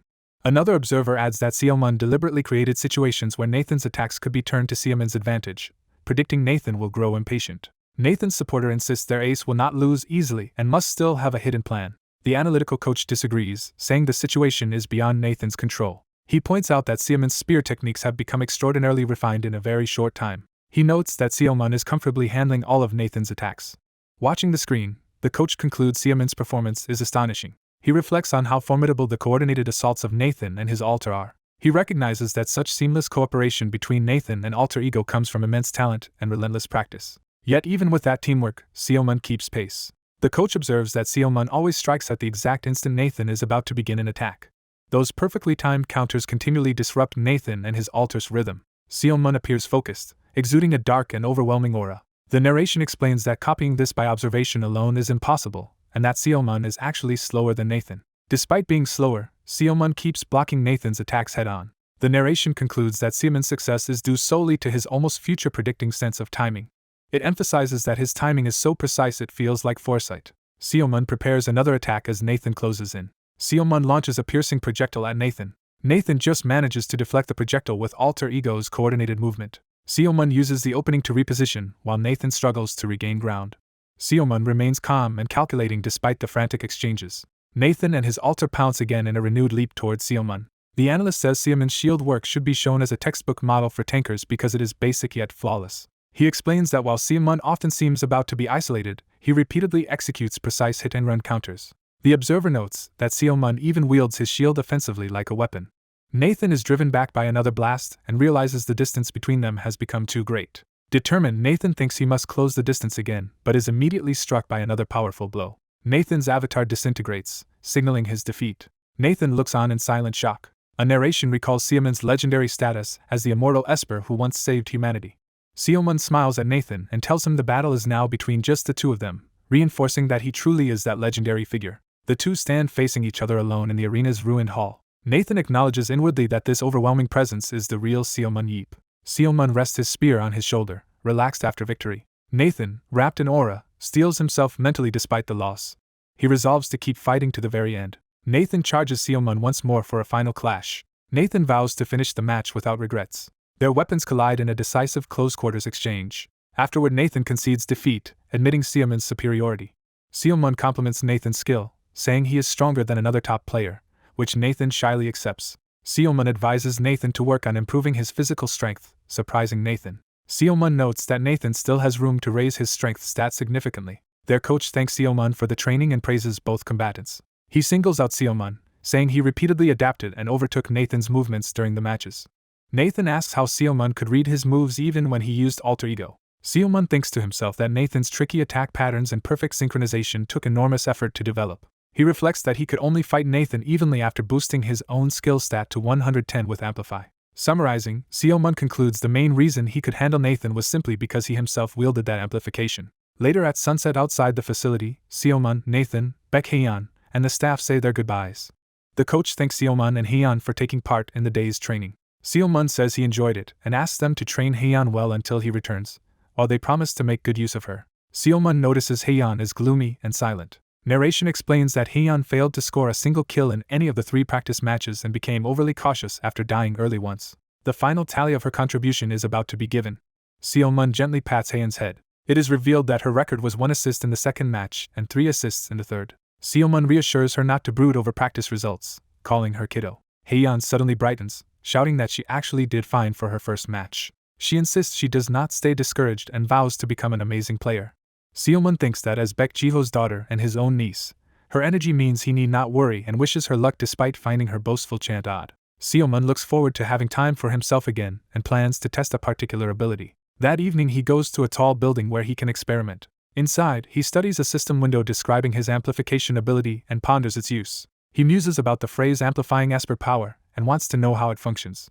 Remembering how well Amplify worked on his physical skill, he wonders what will happen if he applies it to his Esper powers. With a smirk, he decides to try. He activates Amplify on his Scanner Eyes ability, eager to see how much stronger he becomes. The upgraded Scanner Eyes now lets him analyze more stats and even read abilities from video, which excites him. Seaman realizes he can now view leadership and tactics values as well and even analyze recorded footage.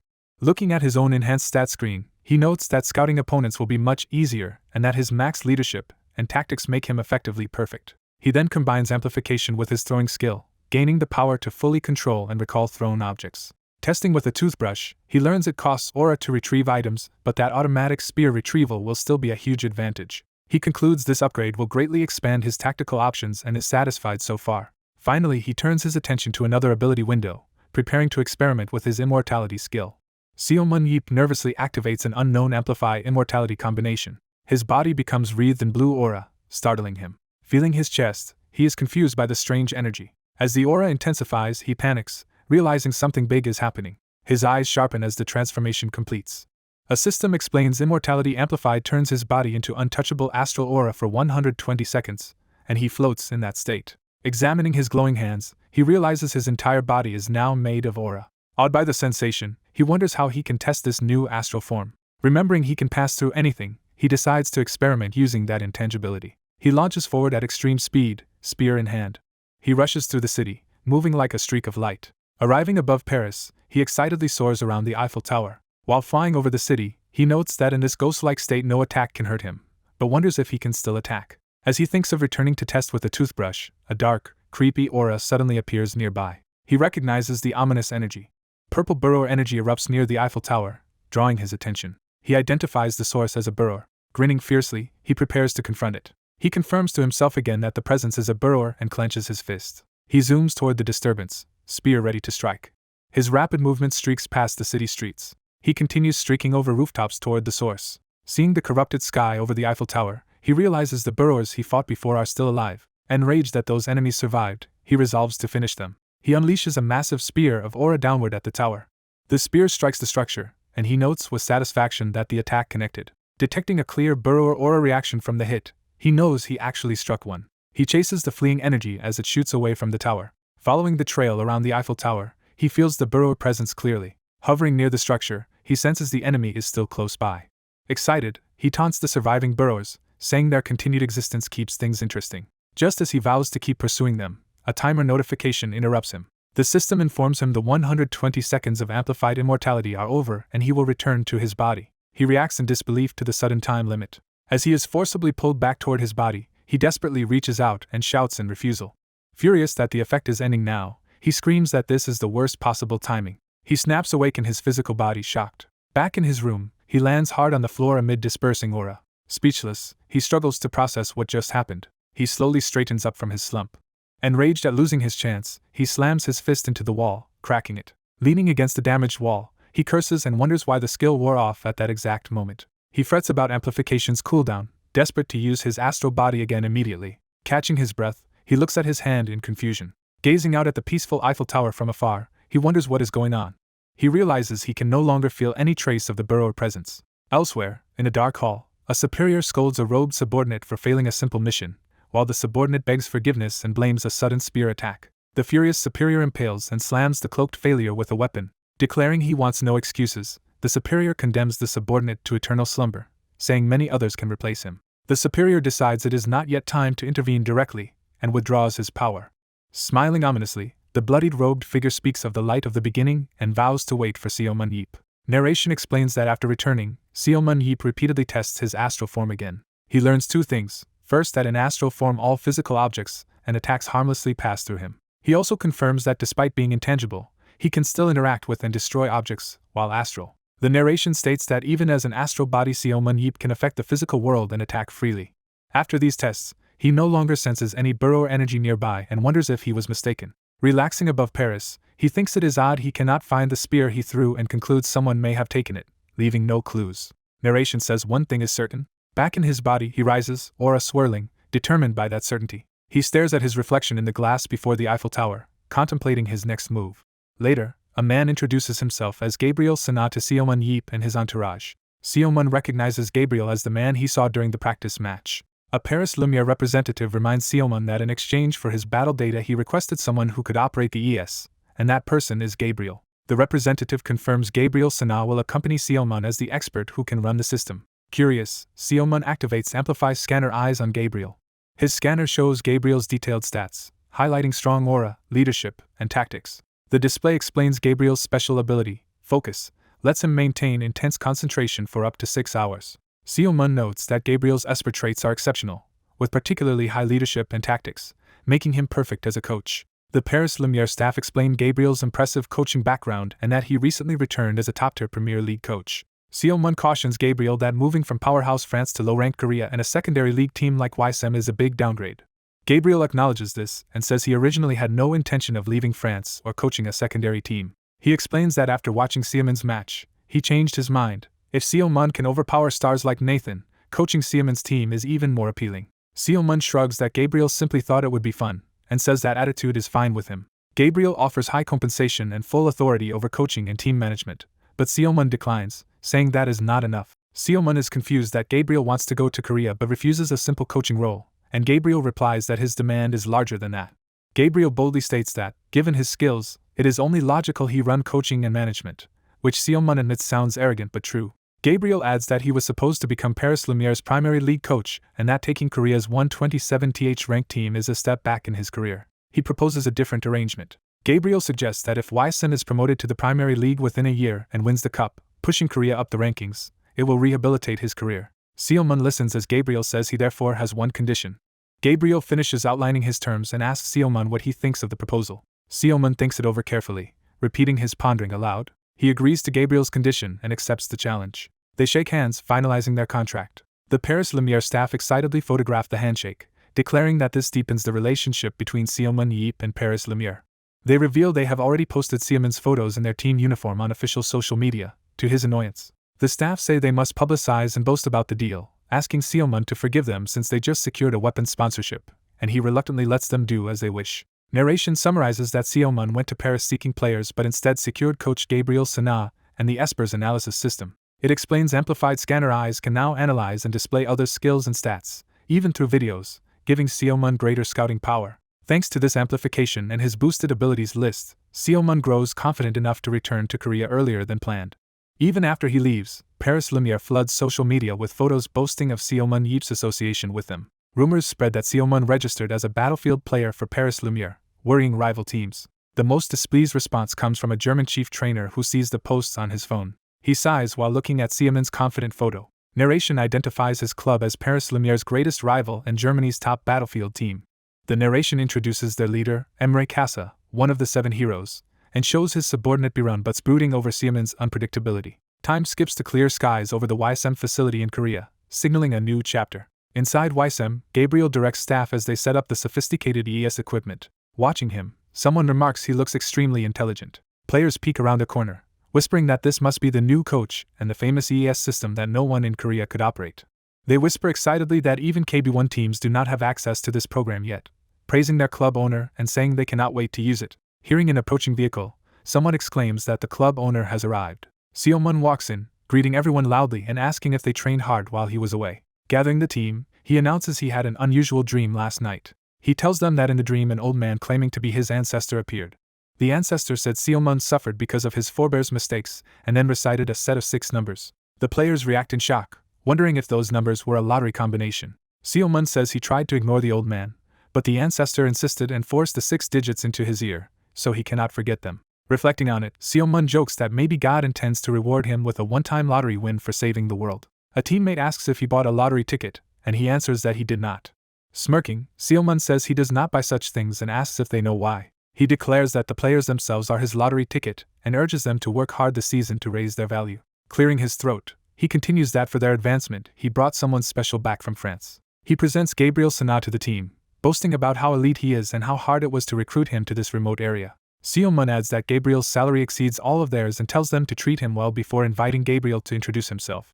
Gabriel formally introduces himself as their coach for now. Gabriel explains that their previous coach Choi Dongjun will now assist him as head coach, then says he will start by laying out the team's goals. He announces that this season's objective is promotion to the Primary League, and that the following season they will win the Primary League Cup, startling the players. He says that if everyone follows his plan, Gabriel calmly asserts they are sure to succeed. He then adds that in return Seomun, the club owner, will personally play in 3 matches each year, shocking the team. Gabriel's determined glance recalls his earlier private request. In that private talk he had asked Seomun to participate in some matches. Seomun had been surprised by the request. Gabriel clarified he did not mean every match, but a few, arguing no team could lose with Seomun on the field and that working only with mediocre players would dull his own edge. He promised that if Seomun joined occasionally, he would bring Weissim to the Primary League and even win the cup within a year. After much thought, Seomun had again mulled the idea over. He finally agreed, setting the limit at 3 matches per year. Gabriel accepted, saying that with Seomun in the rotation promotion would be easy and that he would prove his coaching ability in the other games. Seomun now tells Gabriel to give it his best shot. Addressing the team, Seomun challenges them to become strong enough that he will not even need to step onto the field. Narration cuts to Gabriel's first training program, a brutal group hunt scenario where the team assaults a fortress. In the simulation, Lee Naeon devastates skeletal enemies with powerful attacks. Other teammates push forward under heavy pressure, battling the skeleton army. Watching via ES, Gabriel evaluates each player's data in real time and praises the analysis program. He notes the system's output closely matches what Seomun's scanner eyes had shown him before. Reviewing the data, Gabriel says Lee Naeon, No Youngwon, and Namgung Jihun are all making good use of their strengths. Then he comments that one particular player is weak in every measurable area. The stats reveal that player Jo Sung-go has modest abilities and limited stamina despite several transfer powers. Seo-mun counters that Jo has actually improved a lot, while Gabriel insists he cannot see much more growth potential. Seo-mun admits Jo will not suddenly explode in power but points out Jo's useful Esper abilities and acknowledges he is likely to remain the team's weak link. Using scanner eyes, Seo-mun concedes Gabriel's assessment is fair yet notices Jo's high maximum leadership and tactics potential that Gabriel cannot see. Seo-mun reflects that Jo's leadership cap is high and his tactics could reach 90, meaning Jo still has untapped potential. Seo-mun proposes they train Sung-go as a secondary shot caller, noting his calmness and intelligence as well as his current role tracking enemy positions. Gabriel summarizes that No Young-won will remain main commander while Sung-go handles non-overlapping suborders, and he agrees to personally mentor Sung-go. They then assess the two newest recruits, Choi Young-min and Yoon Biem, observing them sprinting through battle. Seo-mun remembers why he recruited those two, having liked their unique abilities from the start. He explains that Young-min moves well and his observational power makes him efficient and worth investing in, while hinting Yoon Biem is different. Gabriel questions whether there is truly a reason for Seo-mun's fixation on Yoon Biem. Seo-mun silently considers the question, hiding whatever special potential he sees in Yoon Biem. A coach watches footage of Yoon Biem fighting skeletons and thinks he seems ordinary. Another man notes the coach cannot see something about Yoon with the ES but hints there is more. Yoon Biem's status window shows mid-range stats and the special ability Shadow Walking. In the dungeon, Yoon Biem dashes away from skeletons, his aura gauge displayed. Shadow Walking is explained as boosting movement in shadows and allowing shadow blending above 70% aura. The observer confidently tells Coach Gabriel that his judgment about Yoon Biem is never wrong. Coach Gabriel silently focuses, intrigued. Outside, Gabriel reacts in confusion to the confident claim. The observer smirks and tells Gabriel to wait and see. He thinks once Yoon Biem's aura increases by 1 point, something will change. Visualizing banks of pods, he predicts that they will soon hit the jackpot with Yoon Biem. He slams down Weissim's old training program and questions how the team has been managed. Reviewing documents, he calls it a miracle that such poor management still produced high scores. He credits that miracle to club owner Seo-mun Yeep, unsettling the previous staff. Taking charge, Gabriel announces a complete overhaul of the training schedule to reteach fundamentals.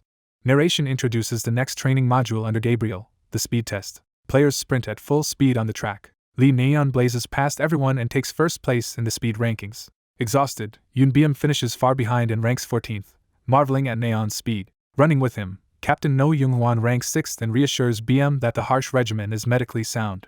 Young-hwan explains the training is based on Paris Lumiere's method scaled to their level, implying that team endures this daily. Fired up not to be left behind, Yoon Biem tries to push ahead but is already at his limit. He soon doubles over on the track, cursing his inability to keep pace. He inwardly admits he really cannot keep up with the others. Gasping and desperate, he begs the rest of the team not to leave him behind. In his office, Gabriel remarks that something about the team is surprising. Watching practice footage again, he says that however often he reviews it, something puzzles him. He concludes that the team's overall skill and methods are typical for a second-league squad, yet something stands out. He wonders how Seo-mun Yeep achieved such rapid improvement, especially in 5 particular players. Analyzing data, he sees Young-hwan focused on stamina while Namgung Jihoon became a strong proximity dealer using his protection skill and save rate.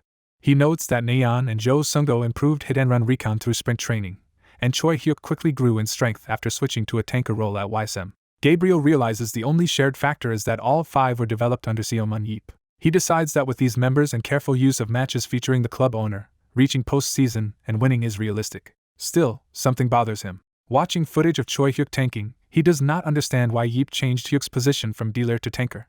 Seeing Huk effortlessly block multiple blows, he questions why Yeep specifically recruited him as a tanker. Mid-analysis, he notices something odd in the numbers. He urgently taps on the keyboard, rechecking the data. He realizes the incoming damage values do not match what Huk is actually taking and sees a data analysis result. The system shows Huk possesses an extra passive ability that reinforces durability.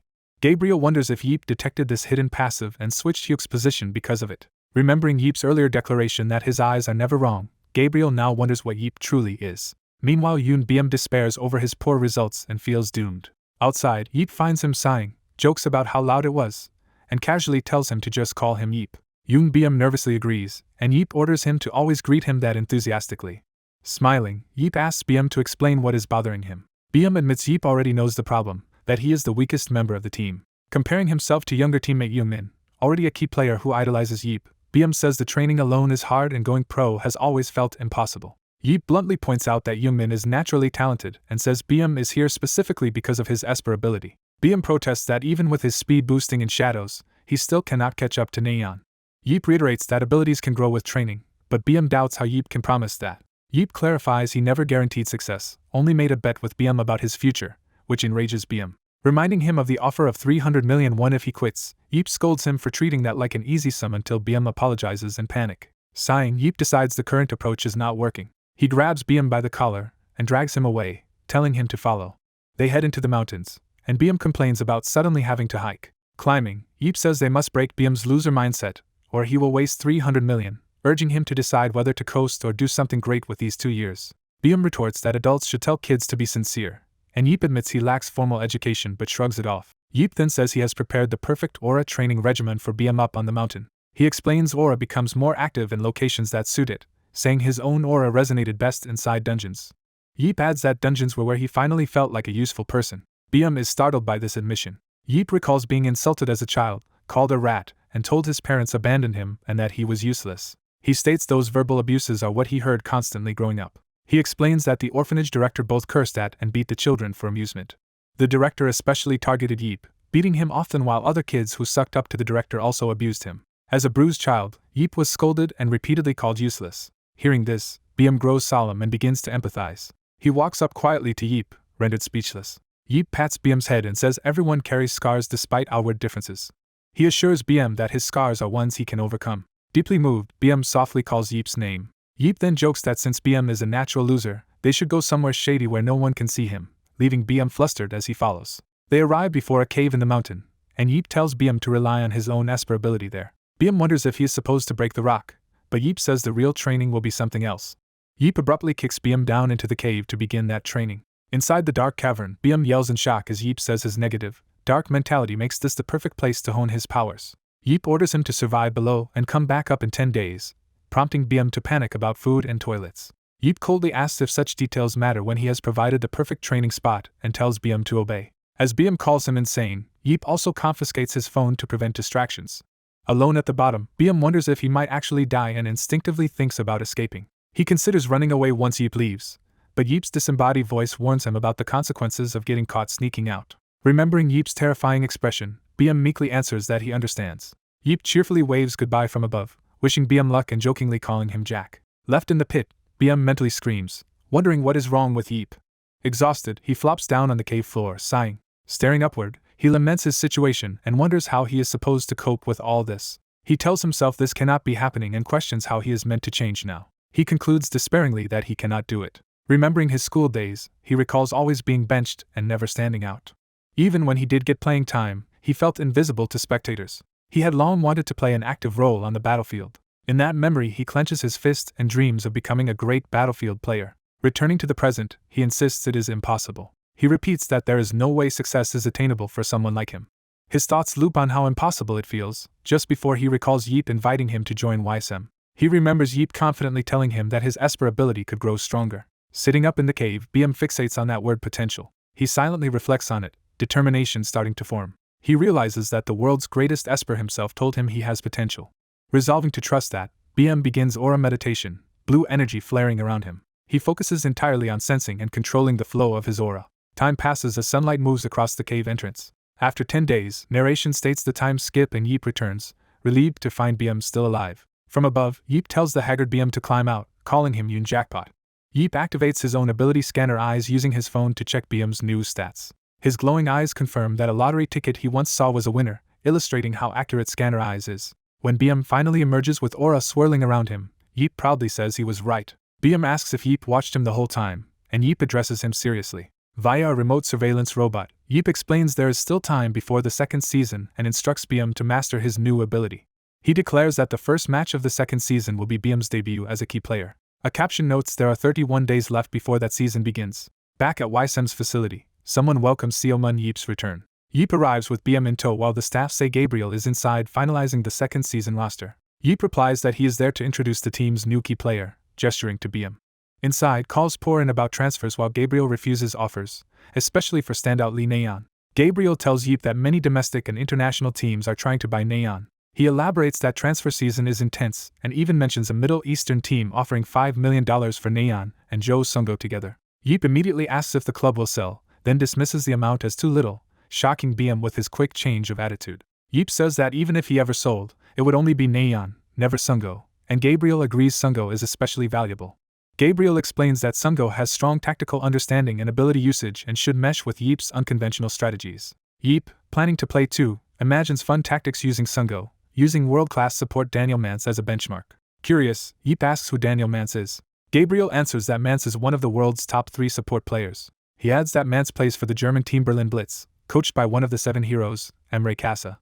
The name Emre Kasa reminds Yeep of their strict former collaboration, where Emre scolded him for not setting a proper example. Yeep recalls Emre lecturing him about their duty as the world's best Espers challenging the last dungeon. Present-day Yeep reacts that this strict man is now a team director with a top 3 support, deciding he wants to see that player in action. Turning back to business, Yeep tells Gabriel he has something more important to discuss. He proposes changing the key player list for the second season and pushes a nervous BM forward. Gabriel, surprised to see Yoon BM suggested, notes the boy had not shown much promise before. Yeep tells him to reserve judgment until he sees BM's new power, insisting they have hit the jackpot. Commentary then jumps ahead to the league's opening broadcast welcoming fans to the second season. The announcers highlight that the season's first match features Weissim versus rival GT Knights. They marvel that Weissim keeps altering its key player list every match. A hologram introduces new key player Yoon BM to the crowd. The commentators emphasize that Yoon BM is the latest addition to the key player roster. They remind viewers that Seoman Yeep personally chose him and express excitement about what he will show. The narration flashes back to 10 minutes earlier before the match. In the locker room, Yeep calls on Jo Sungo and Yoon BM, telling them this match will showcase their new skills. Gabriel reviews Weissim's 5 established vital members and outlines the balanced team composition. He states that barring special circumstances, those 5 need to operate together in every game. He then asks Jo Sungo if he can lead that lineup, and Sungo gratefully accepts the responsibility. Yeep turns to Yoon BM and says that although he does not expect much in a debut, BM has a specific role. Yeep instructs BM simply to disrupt the enemy team as much as possible. The broadcast announces the start of Weissim vs GT Knights and reveals the dungeon setting for the match. The chosen battlefield is revealed to be a dungeon called Backwards Forest. Commentators describe its upside-down shining tree, or draining vine monsters called Jadran, and how they grow stronger nearer the tree. They add that the shining tree itself functions as the dungeon's boss, comprised of many Jadran that have absorbed massive aura. As the game begins, they report GT Knights splitting into a 4-4-3 formation to counter Weissim's zoning tactics, dividing their forces into 3 squads. Weissim divides into 2 squads of 5 while the GT Knights charge as a single group. A lone runner breaks away, surprising the observers. It is revealed that Yoon BM has gone solo as a third team of 1, prompting debate over whether this is strategy or a blunder. Spectators criticize the risky decision, saying solo hunting in this Jadran-filled dungeon will be difficult. Yoon BM begins his plan by sprinting forward and activating an ability. He triggers his skill Shadow Walking, his eyes glowing as dark energy surrounds him. The Shadow Walking ability is explained as boosting speed in shadows and allowing movement by blending with them at high aura. One Weissim member notes that the Jadran monsters seem scarce. Their leader answers that they are not in the densest area yet and tells the 4-person team to keep hunting for now. Lee Naeon suddenly appears, blocking attacks and catching up to an enemy team. The GT captain urges calm and orders his men to regroup and locate Jo Sungo first. Smirking, he says the enemy coming to them is good because they have a special weapon prepared against the Lee Naeon duo. His squad dashes off together, mobilizing to execute their counterplan. A teammate activates Perception, a skill that senses all living movements nearby. Using Perception, they warn of incoming arrows, telling everyone to keep running since the damage is low. The sensor locks onto targets and announces he has located them. He reports that Lee Naeon is circling and shooting, 3 Weissim members are fighting Jadran, and a final player hiding behind a rock is surely Jo Sungo. The GT captain eagerly orders his squad to head for Jo Sungo's position. Lee Naeon races toward that location, saying if Jo Sungo falls, Weissim's zoning tactic collapses. After luring the GT squad, she smiles and declares that stage 1 of their plan is finished. Jo Sungo, hidden and cloaked, is warned the enemy is coming and responds that he will move to a new position. The GT squad intercepts him, boasting they know his team is occupied with Jadran so escape is impossible. Jo Sungo feigns confusion at the idea of running away. Revealing himself as Choy Huk in disguise, he calmly asks why he would flee. A GT member panics, realizing Choy Huk is here and that the supposed tankers must not be where they thought. Weissim's real tank team finishes their hunt and heads back, startling the GT squad as they approach from behind. GT realizes too late that Jo Sungo had been posing as a tanker, and Weissim moves to execute the next part of their scheme. Jo Sungo channels aura into a large case and begins drawing out a powerful weapon. His shield crackles with blue energy as the weapon fully charges. Choy Huk lifts a bulging bag onto his back, preparing another part of the plan. He hurls the heavy bag toward the GT squad, calling it a gift. The GT captain catches the bag in confusion, wondering what it is. Opening it, he is horrified to see it stuffed with squirming purple seeds. An info window explains these are Jadran seeds that quickly grow into monsters by absorbing aura. A diagram reveals that Team 1 pretended to hunt while secretly collecting Jadran seeds, sealing them, and sending them to Choy Huk for use in this ambush. The drop seeds instantly grow into a huge tree-like Jadran that erupts around the GT squad. The monster's tendrils lash out and entangle all GT members, immobilizing them. Weissim's nearby fighters dash in while the GT captain struggles against the constricting vines. Namgung Jihun and Choy Huk quickly cut down bound enemies, each racking up kills. Choi Youngmin finishes off another GT member, adding to the tally. Elsewhere, the GT leader hears that his first team was ambushed and completely wiped out, leaving only his remaining squad. He tells his men to regroup after their current hunt, not realizing a giant Jadran is already looming over them. The monster attacks, sending a massive tentacle whipping toward them. One of his teammates is grabbed and dangled helplessly in the air, forcing the squad to react. The captain orders them to halt their advance and focus on rescuing Cian first. He charges the Jadran head-on, shield raised. Aura blazing, he sprints with determination to cut the tentacle. He slices through it, severing the limb and freeing his captured ally. As Cian is carried away to safety, the captain thinks they just need to finish the fight quickly now. Suddenly Yoon Dae-won swings his sword at the dungeon wall, confusing the captain. Irritated, the captain wonders what Yoon Dae-won is doing when time is short. He decides to prioritize killing the Jadran first despite his teammates' odd behavior. Narration states that after some struggle, the GT Knights manage to defeat the Jadran. The captain and Yoon Dae-won combine attacks to deliver the finishing blow. Exhausted, the captain laments how much time they wasted killing the Jadran when they are in a hurry. He angrily scolds Yoon Dae-won for spacing out and wasting precious seconds. Grabbing him, he demands to know why Dae-won was attacking in random directions. Before he can finish, Dae-won is abruptly killed by an unseen strike. The system announces Yoon Biem has secured a kill. The captain is stunned at hearing this unexpected kill notice. The same announcement repeats, confirming Yoon Biem's kill. The GT squad wonders how Weissim scored a kill when they detected no attacks nearby. Dark energy swirls behind them, hinting Yoon Biem's presence. Yoon Biem appears from the shadows with glowing eyes, fully shrouded in darkness. He ambushes another GT member from behind, who can only stammer in shock. A lethal blow follows, further shocking observers. The system announces that Yoon Biem now has 2 kills. Hidden in shadows, Yoon Biem grimly notes that the enemy has spotted him. The GT captain watches in disbelief as Yoon Biem melts back into the shadows and vanishes. He panics over this unknown ability, unable to figure out where Yoon Biem has gone. Shadow energy rises overhead, intensifying the captain's fear. Another surge of dark power rushes past, signaling another imminent strike. Yoon Biem dives in from the shadows and clashes directly with the captain's shield. The captain counters with a powerful slash that forces Yoon Biem back, injuring him. Yoon Biem realizes the captain's reaction speed is too fast for simple sneak attacks. Desperate, Yoon Biem asks his mentor in his mind what he should do now. A flashback shows that mentor asking what would happen if Yoon failed a sneak attack, and Yoon admitting he would lose a direct duel. The mentor says that is the normal outcome but insists Yoon is wrong to think defeat is guaranteed. The mentor explains that battles have no certainties and that there are always ways to beat stronger foes. He scolds Yoon to listen, punctuating his lesson with a painful kick. Still wincing, Yoon is told to actually use his brain and think. When Yoon complains he loses head-on due to poor stats, the mentor says the first step is to limit the opponent's options. He elaborates that by hiding in shadows again, Yoon can force the enemy into specific predictable responses. Yoon guesses the enemy will either seek places without shadows or wait for him to emerge. The mentor confirms this, saying the opponent will be stuck thinking only in those 2 directions. He adds that in tight situations humans struggle to consider anything else, opening an exploitable gap. The mentor calls that narrow focus Yoon's chance to land an obvious sneak attack. He then reveals Yoon will need a crossbow and short sword as tools for that strategy. Despite Yoon's preference for long swords, the mentor insists he lacks the talent to copy elite swordsmen and must simplify his game plan. The mentor concludes that this simple strategy is all Yoon really needs. Back in the present, Yoon Biem surges forward out of a shadow, armed with his short sword and crossbow. The mentor reflects that the crossbow's shorter range is offset by ease of use and synergy with Yoon's close-range style. Yoon unleashes a volley of purple bolts from the shadows toward the captain. The captain blocks the barrage with his shield, stopping the ranged assault. Yoon uses shadow movement to reposition and keep pressure on the captain despite the block. Realizing his crossbow is ineffective, Yoon decides he must close the distance to strike with his blade. The mentor narrates that Yoon might think none of this will work as he watches the duel. He urges Yoon in memory not to give up, promising that perseverance will eventually create an opening. That advice echoes as a mantra that there will always be at least one chance. Yoon charges again while repeating to himself to keep limiting the captain's choices. The captain responds with another sweeping aura slash meant to cut Yoon down. Yoon intentionally takes a grazing hit on the leg, crying out in apparent pain. Knocked hard into the dungeon wall, Yoon rebounds using shadow force, continuing the desperate fight. He lands prone at the captain's feet, apparently defeated and surrounded by dark energy. The captain relaxes slightly, only to notice Yoon's shadow pool reforming nearby.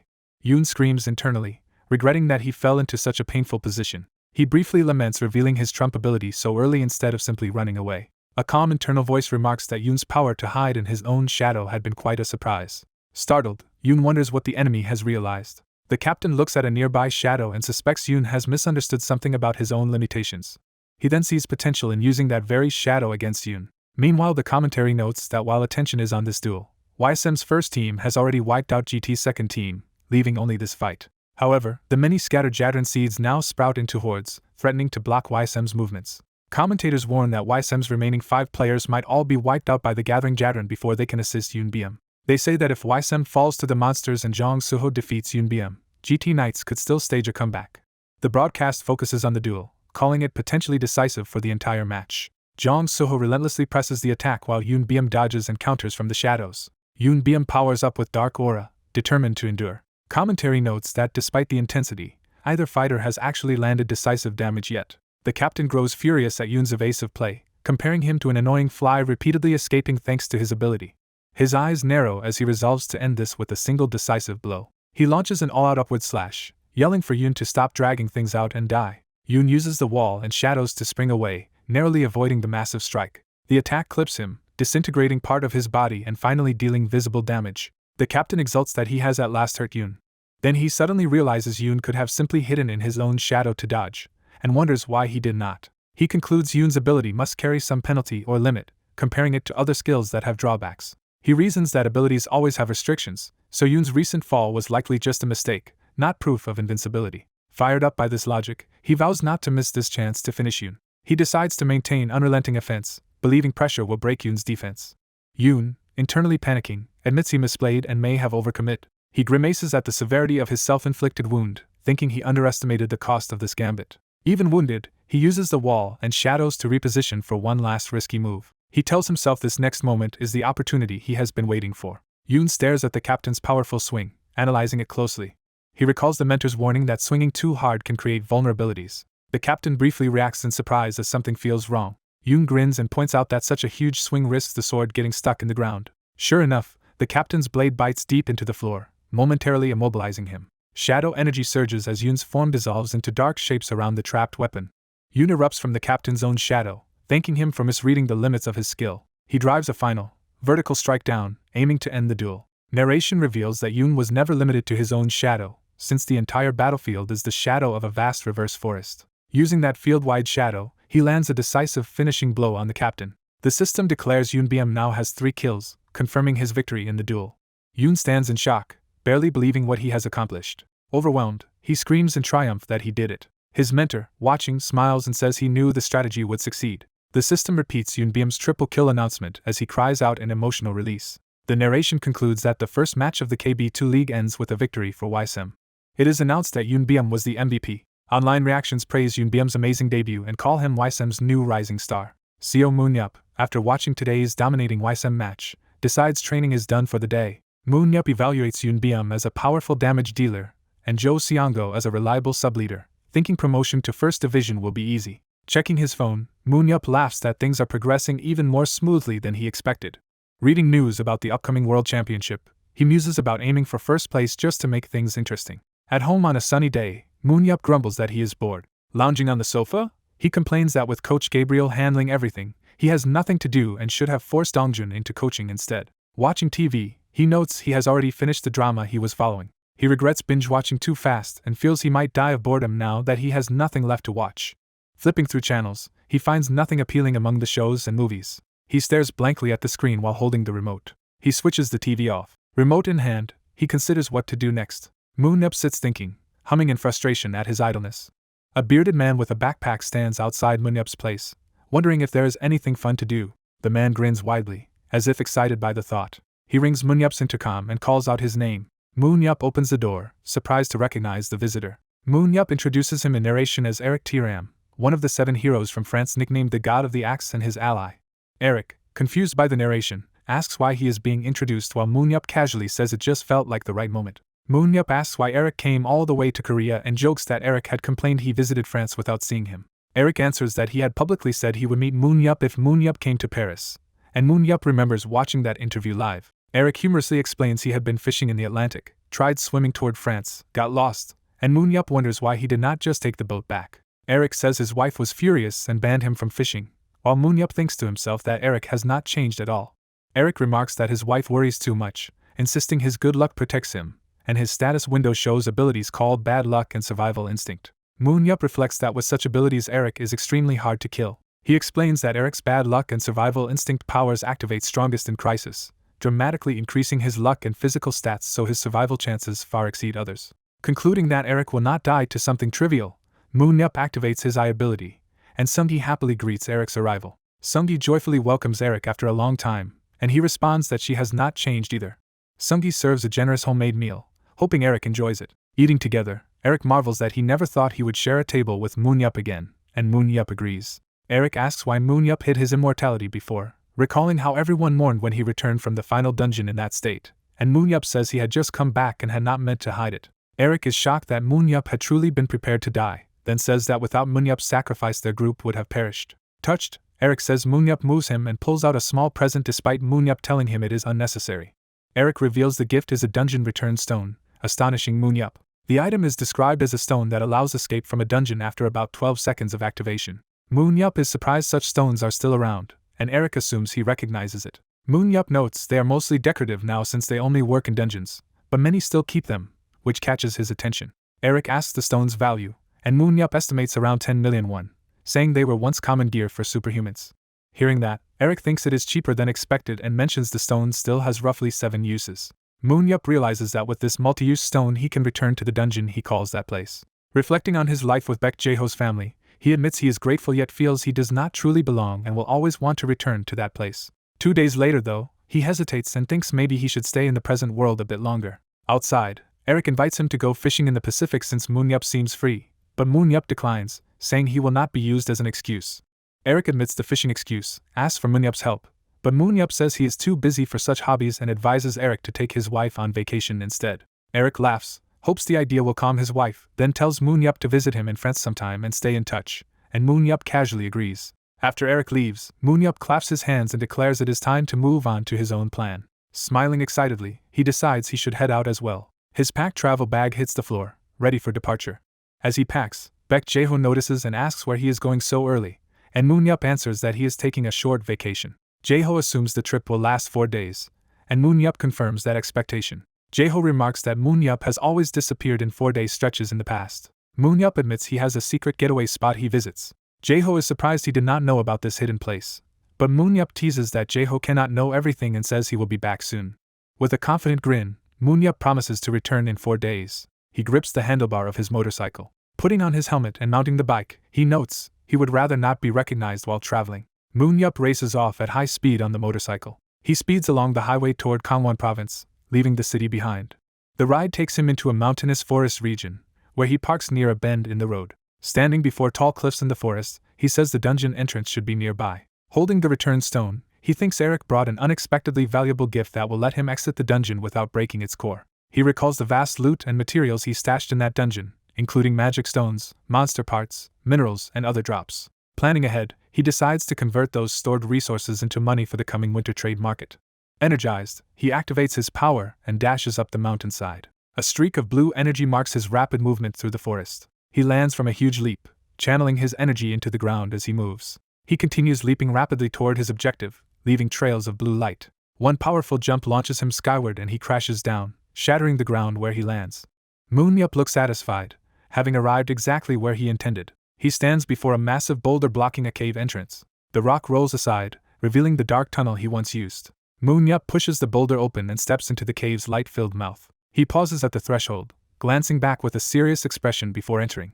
Inside, he finds the glowing purple dungeon core still embedded in the cavern. Reaching toward the core, he prepares to re-enter his dungeon. Surrounded by intense purple energy, he presses his hand into the core. Bathed in purple light, he smiles as the portal responds. He greets the dungeon like an old acquaintance, saying it has been a long time.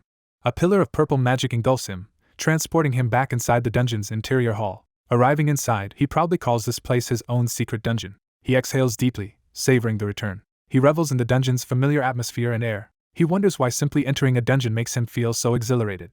Moon Yup grins fiercely as his aura flares, feeling more alive. He notes that his body and mind feel clearer than ever. He has felt this heightened state ever since surviving the final dungeon. He sprints and leaps within the dungeon, testing his movement. He concludes that this is the best he has ever felt. He explains his method that by clearing a dungeon, but leaving the core and escaping via a return stone, he can create an empty ghost dungeon like this one. Climbing inner stairs, he remarks it has been a long time since he last explored a dungeon. He simply calls it what it is to him now, a dungeon. Looking over the vast inner structure, he feels this dangerous place is what truly makes him feel alive. Standing confidently, he is eager to enjoy his private playground. He admits he has always regretted failing to completely clear the final dungeon. Even though he chose to save the world and would do so again, he still cannot shake that regret. Lying on the floor, he even thinks he should have died then, seeing it as a fitting end. He muses that such a death would have been a good conclusion to his harsh, desperate life. Narration states that this moment actually marks the true beginning of Seo Munyup's life, recalling an older mentor telling him humans cannot defeat underworlders. The mentor had told younger Munyup that even the strongest superhumans know humans cannot win against the underworlders inside dungeons. He explained that is why they nurture new superhumans as much as possible, hoping they will become humanity's future hope. When the mentor finished that speech, Munyup coldly answered that he did not care. Munyup said he is only there for one purpose, because dungeons themselves are the only things that interest him. Now he wonders why he had to come back to life after what felt like the perfect grand finale to his own story. He reflects that the blood-soaked battle suited him more than this peaceful era, and he feels out of place in the current world. Back in the dungeon, he realizes more clearly than ever that his true home is here and that talking about dungeons with Eric had made him wrongly think he had moved on. He wonders if underworlders might be present here like the presence he once sensed in France. Then he dismisses that thought aloud as impossible. Suddenly ominous purple mist begins to stir around the arena. Munyup falls silent, sensing something unexpected. He remarks that he was certain he had cleared everything and that nothing should be left inside. Hearing strange sounds and seeing movement, he wonders if another superhuman discovered this place, but recalls the hidden gate showed no signs of intruders. He reasons that if the entrance was untouched, then something else must explain this and grows alarmed. Drawing his weapon, he curses that he did not bring ideal gear for an unforeseen fight. He tightens his glowing grip on the spear, preparing regardless. He taunts the hidden enemy, yelling for the underworld trash to come out. Poised with his spear, he advances cautiously through the misty hall. He questions whether the eerie movement he sees is only a hallucination. More purple energy erupts near the castle-like structure, making him flinch in surprise. Realizing something is actually inside his dungeon, he is shocked. He narrows his eyes, intensely focused on the disturbance. Seeing a narrow path over a deep chasm shrouded in mist, he notes that being attacked there would be dangerous. Instead of backing off, he smiles, thinking this situation is going to be fun. He dashes swiftly down the path, shedding his backpack as he charges. Narration explains that this dungeon used to be an underworlder laboratory for combining and altering monsters. It recounts how the underworlder kept each modified monster in separate rooms, with the dungeon master at the deepest end. 17 years earlier, Munyup cleared that dungeon, left the core intact, and turned it into his personal storage packed with treasure and monster materials. Sprinting forward, he tries to remember if he left anything else behind, since he had stored almost everything here. The purple mist surges along the chasm as he continues his headlong run. Tracking the source of the disturbance, he realizes where the creature likely is. Hearing a dragging sound, he deduces the unseen monster probably crawls on the floor like a snake or plant. He declares he is fine with any opponent and demands the hidden creature reveal its identity. Accelerating with blue aura, he mentally commands the monster to show itself. A massive surge of purple energy erupts in front of him, making him suddenly react. He slams down with his spear, clashing with that emerging power. His attack pierces the ground as energy explodes and something stirs beneath. Munyup stares ahead calmly, ready for whatever appears. A gargantuan purple Zadran monster erupts from the floor while his system window displays its stats and notes its weakness of revealing its true form when excited or feeding. Recognizing it, Munyup laughs that the intruder is a Zadran. Observing the monster's enormous size, he realizes it must have been gorging itself for years, which explains why its presence filled the entire dungeon. He recalls that Zadrans are essentially the underworld's equivalent of plants, cultivated for their properties. Narration details how Zadrans devour any material, convert it to aura, and serve underworlders as mana batteries or living weapons against humans. Seeing how huge this one is, Munyup wonders if he accidentally left a Zadran seed behind when he first cleared the dungeon. He remembers hunting many Zadrans and meticulously searching for and destroying their seeds back then. Since he prides himself on perfect dungeon clears, he cannot believe he would have missed even one seed. He notes that if left alone, Zadran seeds consume everything nearby and grow endlessly, which is why checking for them is basic procedure, though he admits that if he really did err it would be troublesome. Instead of worrying, he grins that such a mistake would just make things more fun and powers up his spear with dark energy. His ability throw, now amplified, is described as letting him hurl a weapon while freely controlling its distance, speed, and recall. The scene pulls back to show an immense surge of purple energy around Munyup and the towering Zadran as their battle is about to begin. A colossal purple underworld monster towers menacingly, radiating dark energy. The spear wielder braces himself as the monster's purple power converges toward him. He swings his spear, unleashing intersecting purple shockwaves that clash with the incoming energy. While falling, he activates a skill called Throw Amplify to boost his next attack. Empowered, he hurls the spear downward, creating a vertical blast that pierces the monster. The empowered strike explodes on the monster's body in a blinding flash. The blast carves a deep trench as its energy continues along the ground. The hunter rides the aftershock, descending through the air toward the wounded monster. Mid-fall, he commands his weapon to return to his hand. The spear flies back to him through drifting purple flames. Reunited with the spear, he dives again, riding another surge of power. He roars for the enemy to die and drives himself down even faster. He rockets forward surrounded by explosive force as the clash continues. He flips over the monster's body, positioning himself for a finishing blow. With both hands raised, he descends like an executioner toward the monster. His expression hardens as he grips the spear for a decisive strike. The resulting impact unleashes a huge pillar of purple energy on the monster. The energy beam continues to bore into the monster's body. The underworld creature convulses as the attack rips through it while the hunter is thrown back. Landing safely, he exhales in surprise at his own survival. Looking serious, he thinks about whether any underworlders left behind a Zadran seed here. He recalls that 17 years have passed since the last dungeon closed and believes remnants of the underworld civilization should still exist. He reasons that such beings would not disappear easily and that remnants seeking world domination must remain somewhere. Grinning with bloodlust, he hopes the enemies he just fought are true underworlders. 1 hour later, among the ruins of the arena and the fallen monster, he surveys the aftermath.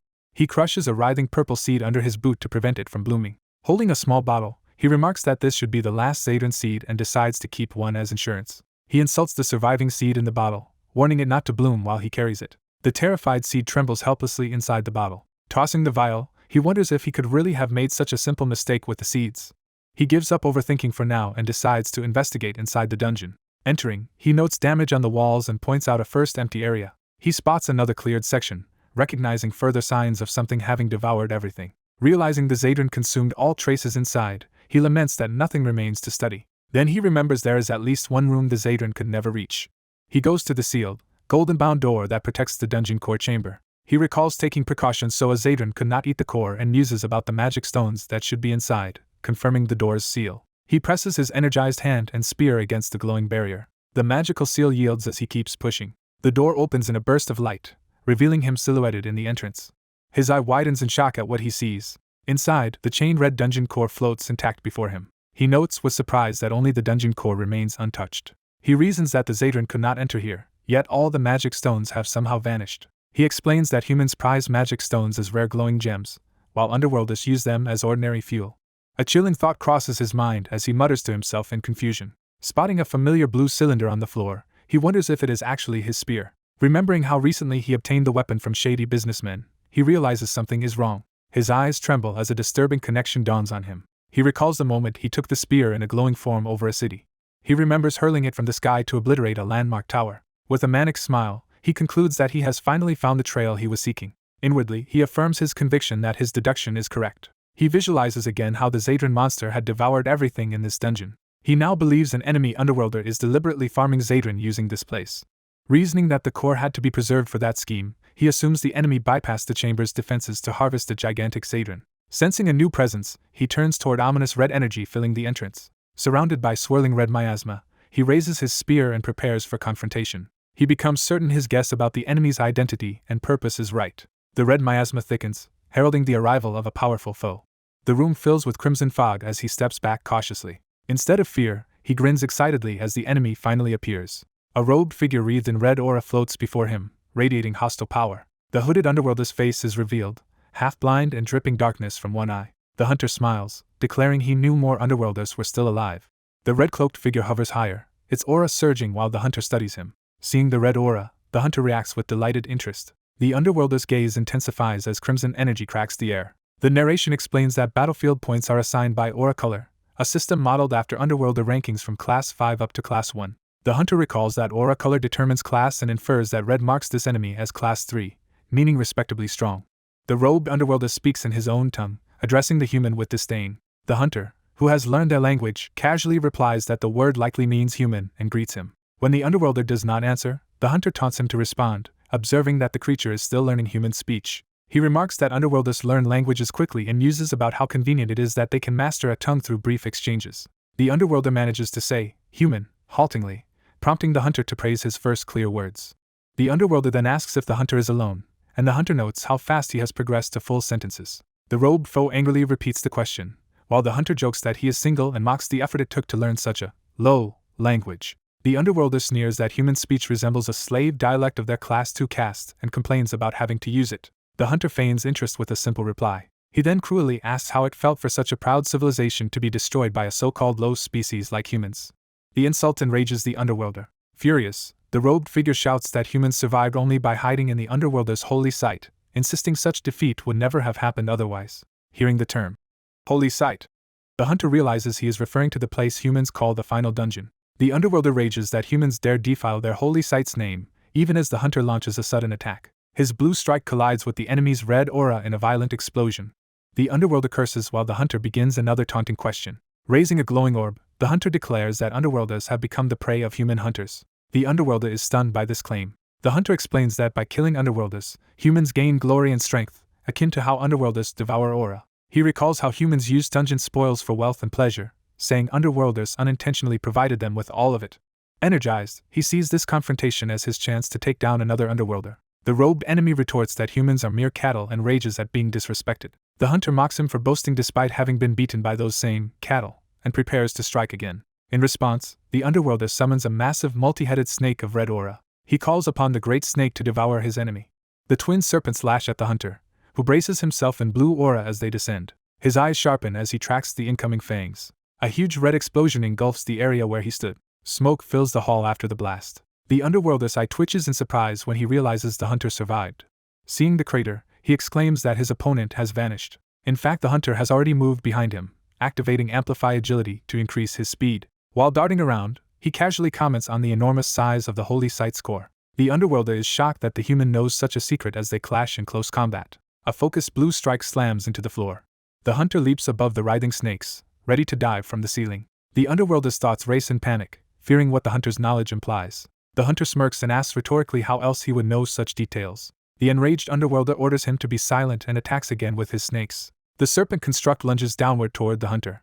The hunter counters by spinning his spear, creating a vortex that tears through the snake aura. He yells at the enemy to listen until he finishes speaking, slashing through red energy and blood. Now looming over the battered underworlder, he says he must already suspect the truth. The underworlder trembles, thinking how only a chosen elite may ever witness the holy site's core, so this human's knowledge is terrifying. The hunter confirms it, proudly introducing himself by name as Seo Munyep.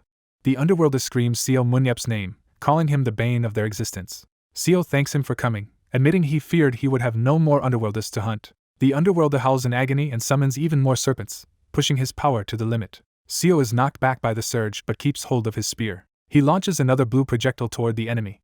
The attack pierces the red snakes, blowing apart their construct. The serpents are shredded as Seo's strike continues down toward the underworlder. Seo closes in through the fading red aura, eyes fixed on his target. He drives his spear straight down, impaling the underworlder again with a powerful plunge. The weapon now pins the robed foe to the wall, cracking armor and flesh around the wound.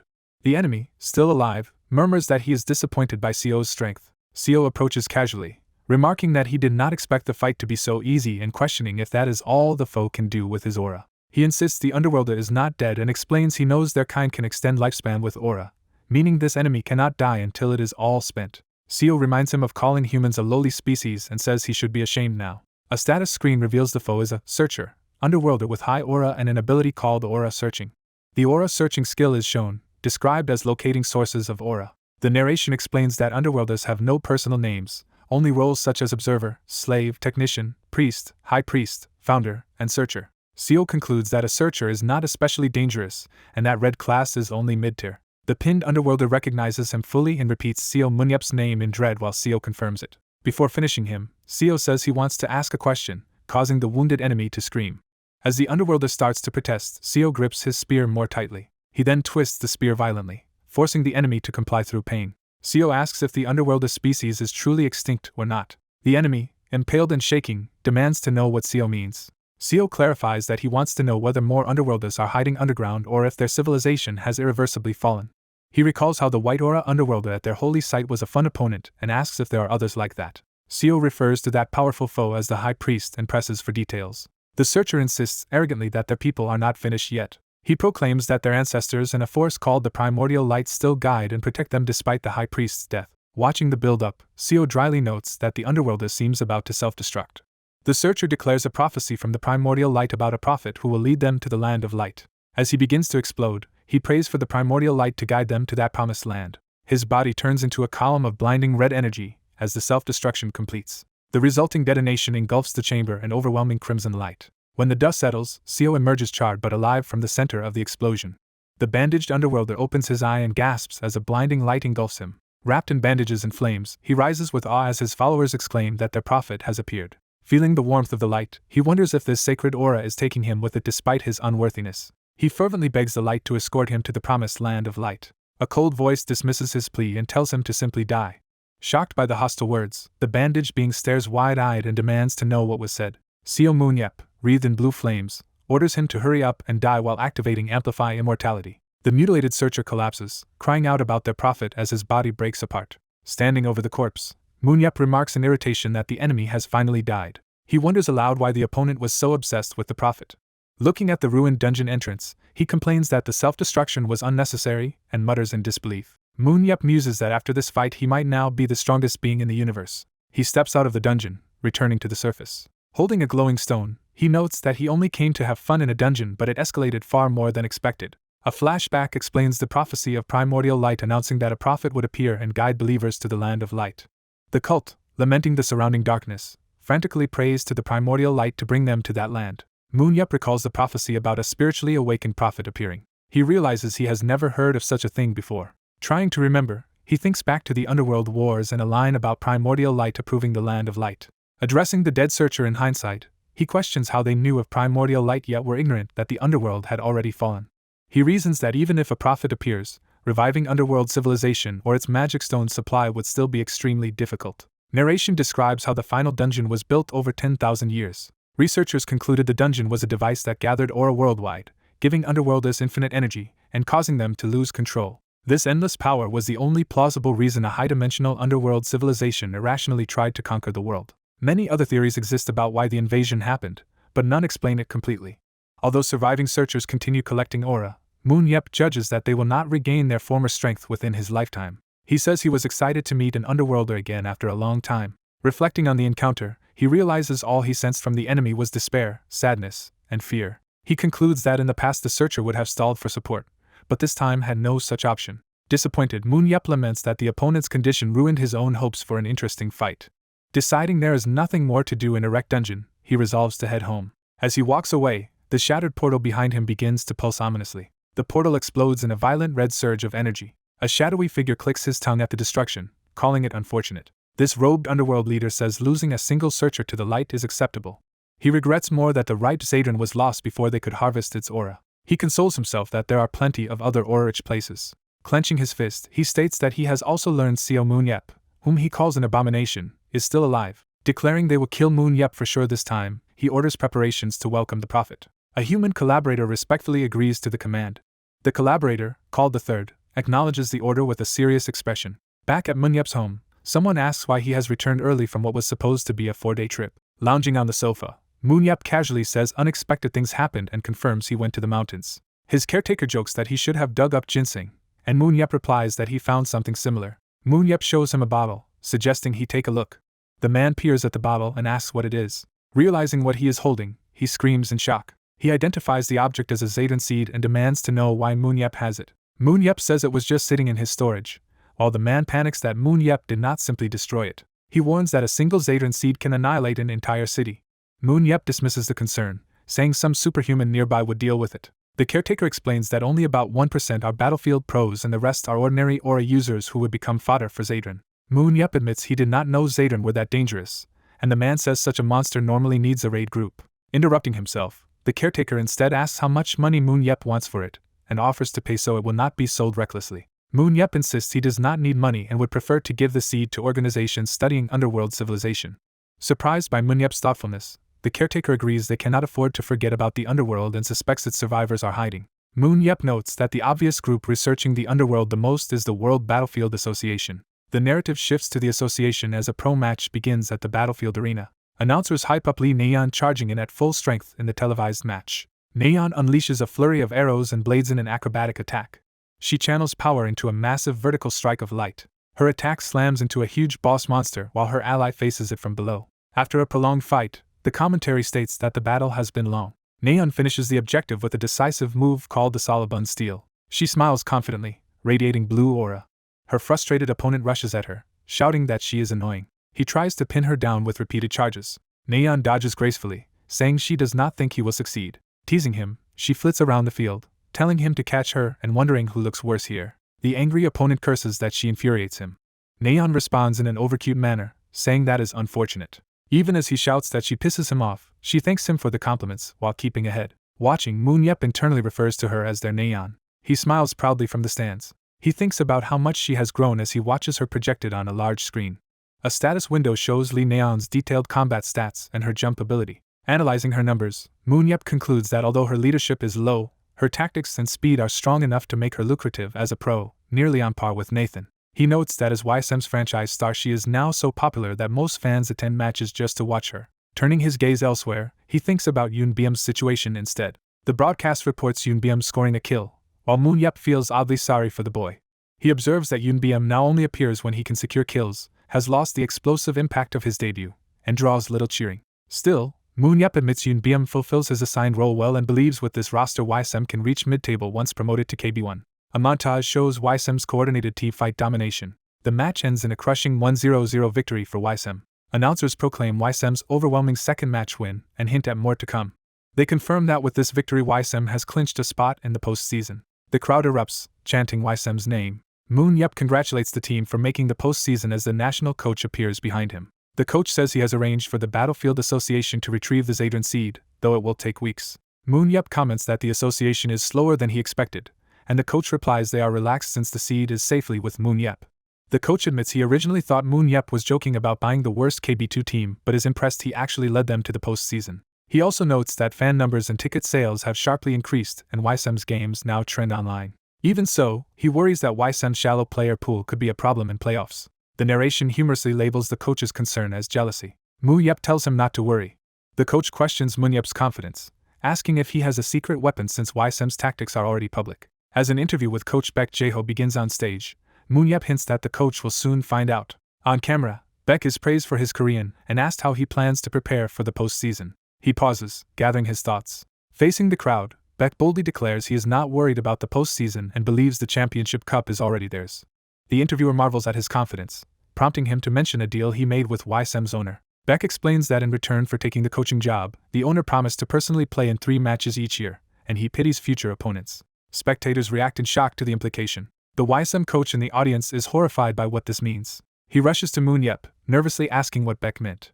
Moon Yep calmly replies that the coach heard the promise himself. At Weissim's facility, Beck introduces a newly recruited team member with little battlefield experience and asks everyone to help him adapt. Moon Yep bows and greets his teammates as their new member. Smiling bashfully, he says it is his official debut, he is the lowest paid player, and hopes they will not scold him too harshly. With a sinister grin, he adds that he expects everyone to perform their best so he can learn from their plays, pointedly addressing everyone. The team sits in stunned silence around the conference table. Beck announces that starting next match CO Moon Yep will join the lineup, and Moon Yep casually wishes the team good luck while players think that having him means certain victory yet are terrified to be his teammates. Beck then begins the tactical briefing for their first postseason opponent. He reveals that they will face Incheon BC, the third-place team. He reminds them that this is the team against which Neon and Jo Seongo debuted and that Weissim usually beats them with a checking strategy. However, he says Incheon has been preparing specifically to counter that approach. On screen he shows that they recruited a young player from the youth league during the trade season as a response to Weissim. Moon Yep recognizes the player as Han Sunjiop and admits that even with his analysis it has been hard to gauge the boy's potential. Moon Yep tracked Han's matches and recorded his stats, revealing that the newcomer's ability is called tracking. A detailed description of tracking explains that he can select up to 5 living targets, and always know their locations once he has seen them. Moon Yep concludes that Han was hired solely to counter Weissim, as his tracking ability makes that intent obvious. Beck agrees, saying that although Han is otherwise weak, that single ability is very dangerous to their team. He explains that while Yoon Byum ambushes from shadows and Jo Seongo manages supplies, Han's job will be to constantly monitor both of them. He elaborates that Jo Seongo's detection range is limited and takes time to locate enemies. By contrast, Han's tracking instantly reveals the positions of up to 5 marked targets anywhere on the field. Therefore, Incheon's squad will be able to make faster decisions thanks to the constant information. A comparison chart shows Han's tracking speed far surpasses Jo Seongo's. Beck concludes that Weissim cannot rely on their usual checking strategy against this opponent. A teammate asks if Munyep's inclusion means they will instead use a different plan. Beck answers that since they cannot check Inchan, they will build their playstyle entirely around the president, naming Nayeon, Jo Seongo, and Yoon BM as his supporting core. Narration clarifies that instead of Choi Jong-min escorting Jo Seongo, his slot will be replaced. An illustration shows Moon-yep being swapped into the core lineup in Choi's place. It is stated plainly that the president will take Choi Jeongmin's position. Worried, Jo Seongo asks whether deploying such a major trump card is really worth it for this matchup. Beck answers that this lineup was Moon-yep's own request, shocking Jo. Moon-yep says he has always wanted to try this strategy himself. Narration turns to the broader question of who is the greatest superhuman in the world, a topic long debated. Many top professionals and powerful individuals are considered contenders, fueling endless media discussion. Yet Korean media mostly watches quietly, noting that even foreign pros speculate that if Seo Moon-yep were alive he would be the strongest. World rankings show no Koreans in the top 3, and commenters lament that only overseas heroes occupy the list while dreaming of a Korean like Moon-yep. Since Moon-yep was believed dead and Beck retired to coaching, either has been included in these comparisons. A grim image of Moon-yep's past near-death underscores why he was thought gone. Now that he has miraculously returned at full strength, online commenters immediately crown him the greatest and dismiss others. The narration states outright that the world's greatest superhuman has come back. Foreign media begin to shift their stance, acknowledging claims that Moon-yep might indeed be the strongest.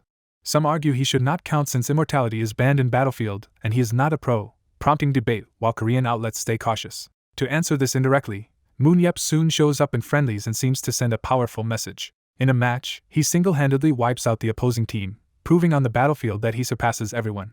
After these devastating friendlies, the narration notes the completion of his first public appearance. News spreads that Seo Moon-yep will officially debut for Weissim against Incheon BC in the postseason, setting the stage for his return to the pro scene. It is announced that his name will finally be called in an official match. Seo Moon-yep, famed superhuman and hero of the Underworld Wars, is introduced. A minor second Korean League game between Weissim and Incheon suddenly becomes a worldwide spectacle because Seo Moon-yep is playing, and the match begins. At the stadium, the crowd roars Seo Moon-yep's and Weissim's names in excitement. Seo Moon-yep, amused by the cheers, thinks his popularity is almost troublesome. Teammates envy Seo Moon-yep's fame, while he says he is tired of always being the center of attention. The two teams line up facing each other tensely before the match. Incheon players despair, thinking it unfair that a national-level monster like Seo Moon-yep is appearing in the second league. Seo Moon-yep's teammates confidently assume the president alone can win them the match. Seo Moon-yep activates a glowing eye ability, preparing to observe the opponents.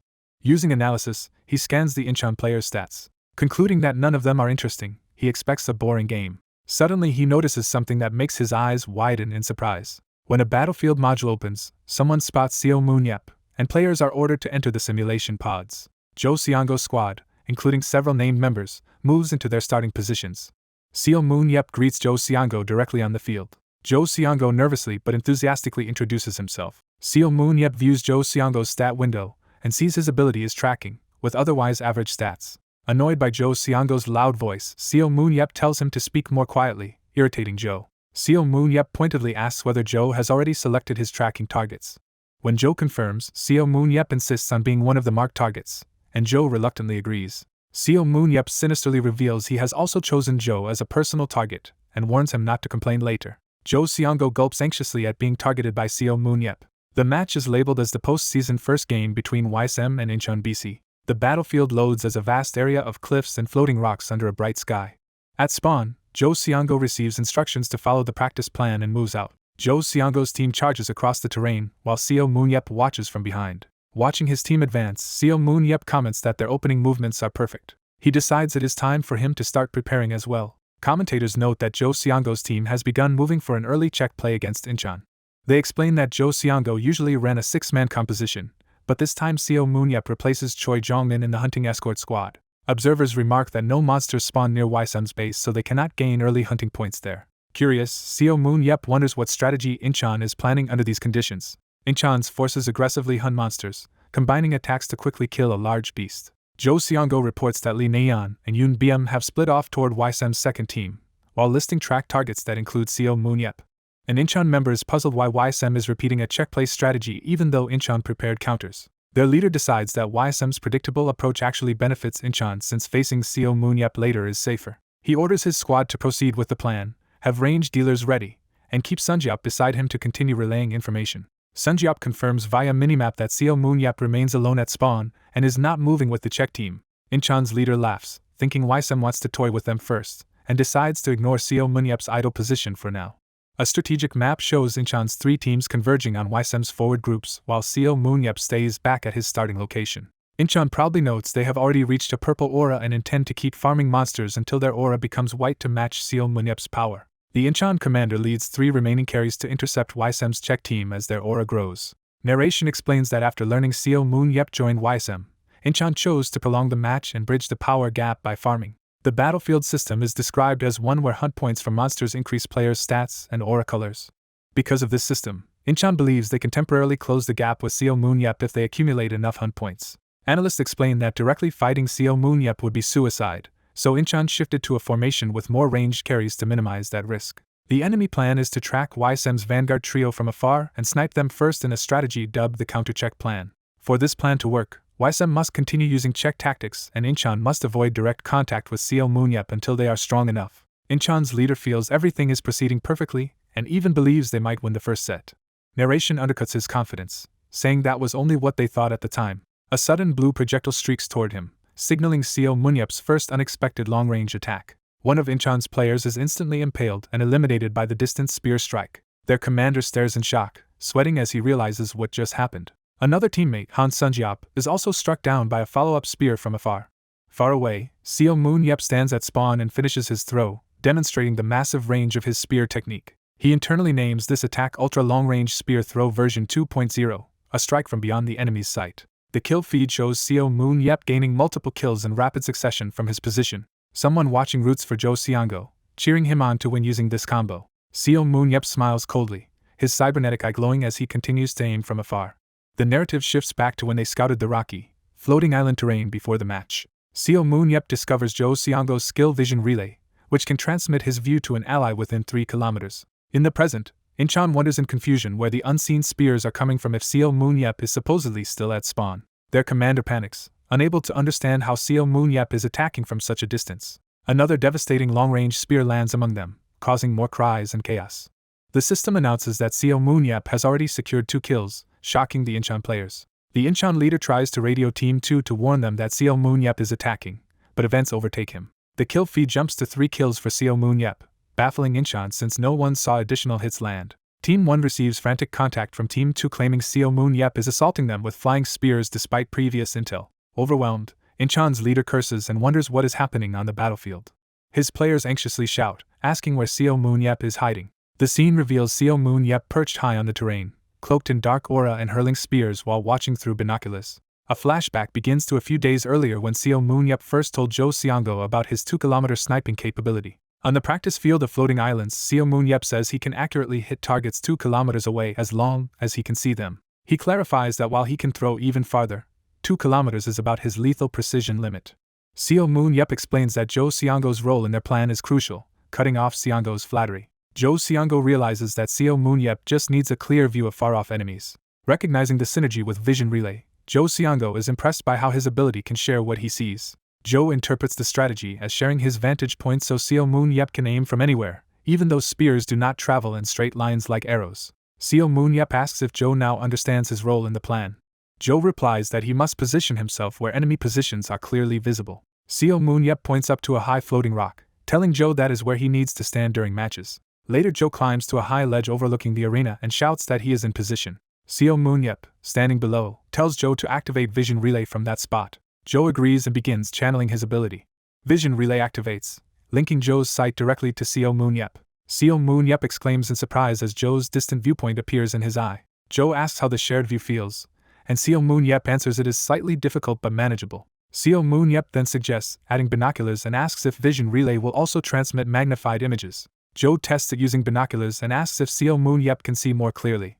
Seo Munyep says the view is much better and tells Zhou to have him attempt a spear throw to test the idea. Through Zhou's projected sight, Seo Munyep chooses a distant purple tree as his target. They banter about whether the tree is actually a pine, but agree to use it as a practice mark. Seo Munyep charges his spear with aura and prepares to throw at the distant tree. Concentrating through the projected view, he releases the powered spear. The spear streaks across the sky and slams near the target island. Zhou watches through binoculars in awe at how close the first attempt lands. The spear buries in the ground close to the tree, shaking the area. Seo Moon-yep notes the difference between throwing with his own eyes and someone else's view and says it will take adjustment. Confident he can master it with a few more tries, Seo Moon-yep prepares for another throw using his return ability to call the spear back. He repeatedly throws and recalls the spear, steadily refining the trajectory. After one of these throws, Joe reacts in amazement to the destructive power, and Seo Moon-yep calls it his trump card. Seo Moon-yep reflects that this combo is only his secondary trump card since his true ultimate can't be used in the battlefield system. He decides to continue practicing the long-range combo again. Another high-powered throw is unleashed as he grows more comfortable with the technique. The blast hits even harder, scattering debris around the targeted rock. Joe's projected sight now shows the spear strike almost dead center on the tree's trunk. Seo Moon-yep notes they are only 10 meters off and calls for the next attempt. Subsequent throws bring the aim within 30 centimeters of the exact point. One shot finally grazes the mark, convincing him they are nearly perfect. Seo Moon-yep lists the variables he considers, like Seongo's information plus wind speed and direction. He concludes that by combining all that data with his instincts, he can reliably hit any target. Practice continues with more blindingly fast spear trajectories. Seo Moon-yep roars as he channels maximum power into another precision throw. The spear descends from the sky toward the purple tree like a beam. It obliterates the tree, proving the combo's decisive accuracy. Thrilled, Seo Moon-yep celebrates, yelling triumphantly. Weissim teammates watching training footage call him a godlike talent and marvel that such a superhuman exists in Korea. Coach Baek Jiho, who long praised Seo Moon-yep, calls him a divine gift and predicts that Spear Kill will win Play of the Year. Baek Jiho remarks that watching this validates his excitement for the upcoming match. Back in the present match, commentators shout that Seo Moon-yep already has 3 kills simply by throwing spears from spawn. On TV, another analyst explains to a shocked viewer how Joe Seongo's vision ability enables this impossible long-range sniping. The expert adds that what makes it truly astounding is that Seo Moon-yep is throwing in a direction different from what he sees, a feat harder than throwing blind. They conclude that Seo Moon-yep is simply that skilled and that past stories about his feats were not exaggerated. Baek Jiho recalls being mocked in an old interview for claiming Seo Moon-yep could kill monsters 2 kilometers away, but now feels vindicated. Text notes that Baek Jiho once wrote a biography about Seo Moon-yep. That book, titled Savior of the World Seo Moon-yep, portrayed his heroic exploits in the underworld wars. The book described incredible but true feats like sniping bosses at extreme distance, fighting while blind, and killing from 2 kilometers away. To outsiders those stories seemed impossible, so the book was widely dismissed as exaggerated fiction. Because of its relentless praise and unbelievable episodes, people assumed Baek Jiho had fabricated the biography to glorify his fallen friend. Watching Seo Moon-yep's current display, Baek Jiho now happily insists he told only the truth in that book. Commentators wonder if Seo Moon-yep's spear recall ability had always been that strong. Broadcasters excitedly point out on air that all the spears Seo Moon-yep had thrown are now returning to him. Visuals show the recalled spears swirling back into his hands as he prepares to continue the barrage. Seo Moon-yep, half amused and half annoyed that opponents underestimated him, vows to keep escalating. Meanwhile, Incheon's second team continues desperately farming fire dragons and other monsters to power up. Their team leader Baek Kangcheo reasons that if Seo Moon-yep is far away, the best response is to keep distance so his long-range strikes hit less hard. He notes with frustration that Seo Moon-yep is deliberately targeting their weaker carries first. Kangcheo orders everyone to shield the damage dealers and stick to the original farming plan. Seo Moon-yep, hearing of their persistence, mocks them for daring to keep hunting despite knowing he is coming. He fans several spears in his hand, readying a new volley. Seo Moon-yep then unleashes another round of massive spear throws. He muses that he held back a little and that was enough for them to start looking down on him. Gathering his recalled spears around him, he lines up another deadly long-range shot using Joe Seongo's vision. His eyes glow as he hurls yet another spear with overwhelming force. A spectral version of himself and Joe's projected image blend as more spears rain down like beams. The cascading strikes explode with purple light across the battlefield. One barrage pierces through a huge dragon and the swarm around it. The blast reduces the monsters to data fragments, leaving an Incheon player standing amid blue flame. That surviving red-haired Carrie trembles in shock, realizing the devastating power now focused on her. A powerful command to return triggers a blinding surge of energy. The protagonist channels that energy through his weapon and body. Grinning, he unleashes the skill Return. He repeatedly activates Return in a frenzy of power. His massive glowing sword forms as the energy peaks. The unleashed attack explodes downward with overwhelming force. An enemy leader panics, ordering his team to retreat and regroup, shocked by the wyvern's deaths and a comrade's early fall. As they try to withdraw, another of the protagonist's attacks slams into them. A surviving archer catches her breath after narrowly avoiding the strike. Seeing the crater where the attack landed, she realizes she barely escaped death. In a flashback, a teammate respectfully answers the club president's summons. The president tells him to drop formalities and asks why he wanted to see him. Smiling, the president says it is time for Yoon BM, nicknamed Yoon Lottery, to fulfill his role. A skill indicator shows the state peak being activated. Under that effect, a spectral figure and weapon loom menacingly. Another skill, Abu, is prepared. Yoon Byum suddenly ambushes an enemy archer from point-blank range. He swiftly kills her, and the system twice announces Yoon Byum, 1 kill. Elsewhere, the Red Aura team captain chides an opponent for ignoring everyone else and calls him an unprofessional player. One of his teammates radios that their farming phase is nearly over and suggests regrouping. The protagonist replies that he will keep sniping from afar while they finish up. The announcer declares that the first match ends in a flawless victory for Weissim. The narration notes that the MVP choice is obvious. The board reveals Seo Moon-yep as MVP with 4 kills and 7 assists. Seo modestly says people are overreacting to his performance. A staff member approaches and praises his work. They remark that the crowd is going wild for Seo, who feels he has entertained them enough. Someone announces that this concludes the show. Seo smirks and vows that, from here on, they will fight at full strength. The next dungeon for the second match is introduced. It is described as 1,000 Bridges, a cylindrical tower packed with countless crossing bridges. The dungeon has collapsing and illusory bridges, is tricky even for pros, and is infamous as the newbie killer. Inside 1,000 Bridges, Weissim steadily pushes back Arachne monsters. The commentators warn that Arachne are not the dungeon's only threat. Seo joins the fight, cutting through enemies with ease.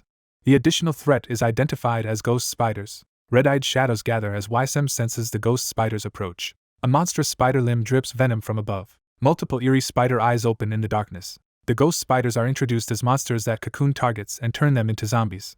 One is shown feeding on a cocoon as it works its horrific transformation. The resulting zombie staggers free, screaming and bound by strands. Watching the recreated monsters and zombies, Seo remarks that the sight reminds him of past experiences. He tells a grim story about comrades suddenly emerging from cocoons, disturbing his teammates. Deciding enough reminiscing, he says to stop telling stories.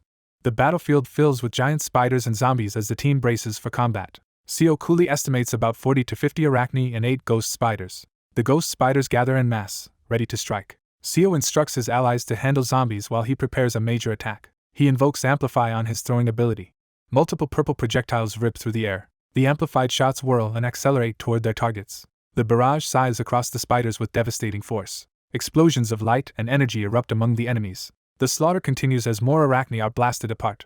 Teammates watch in awe, noting how happy the president looks as he fights. Time skips forward a few minutes. The arena is littered with pixelated corpses where Seo has wiped out the monsters. The system announces that Seo Moon-yep has completed the hunt. His allies stare in disbelief that he finished so quickly. Seo casually calls Seongo over to supply him with aura. A skill description for aura relay explains that aura can be transferred to a nearby target. Bathed in red aura from Seongo, Seo says the amount is sufficient. Just then, someone shouts for him to wait. Members of Incheon BC reveal themselves around the arena, declaring that Weissim is surrounded. A nervous teammate points out that Incheon has taken the advantageous high ground and asks Seo what to do. Incheon's captain inwardly boasts that they memorized the safe bridges and set resources optimally, believing they now hold the advantage. Seo cheerfully mocks his opponent for managing to form a plan at all. Raising a flaming hand, he signals that it is time to begin. He suggests showing the enemy what free fall feels like. The opposing captain reacts in shock to that threat. Seo starts recalling power he had left in his thrown spears, explaining he forgot to mention something. He reveals that, because the spears were never fully recalled, he can call them back at the same deadly speed he first launched them. Demonstrating, he notes that using equal aura on recall sends the spears back just as fast toward their previous trajectories. The enemy captain panics mid-sentence as he realizes what Seo has done. His terror grows as the environment begins to collapse. The recalled spears pulverize key supports, shattering the central platform and destabilizing bridges. The floor gives way, and combatants from both sides start plummeting. Seo's face shows ruthless delight as they fall. His teammates scream, demanding to know what on earth their president is doing. A teammate outside the fight freaks out, insisting that even for their amazing president this seems insane. In flashback, Seo tells Dongjun to calm down, saying he has a plan. Seo explains that in 1,000 Bridges a single misstep means death, so the enemy will attack early, and that his team will intentionally wait in an exposed spot to bait them. Dongjun objects that the strategy requires breaking even the bridges his own allies stand on, and knowing every bridge's status. Seo begins calmly reciting which numbered bridges are real, illusory, or otherwise special, proving his memorization.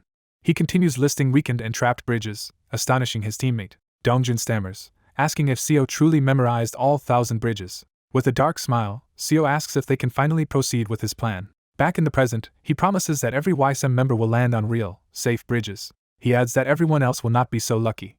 A red spear of energy blasts downward toward falling enemies. Seo remarks that their opponents will at least enjoy the ride as they drop and crash through bridges. He surfs on his spear, cutting through foes as they fall. The Incheon players tumble helplessly through the air in every direction. Seo, eyes glowing red, wonders aloud which enemy to kill first.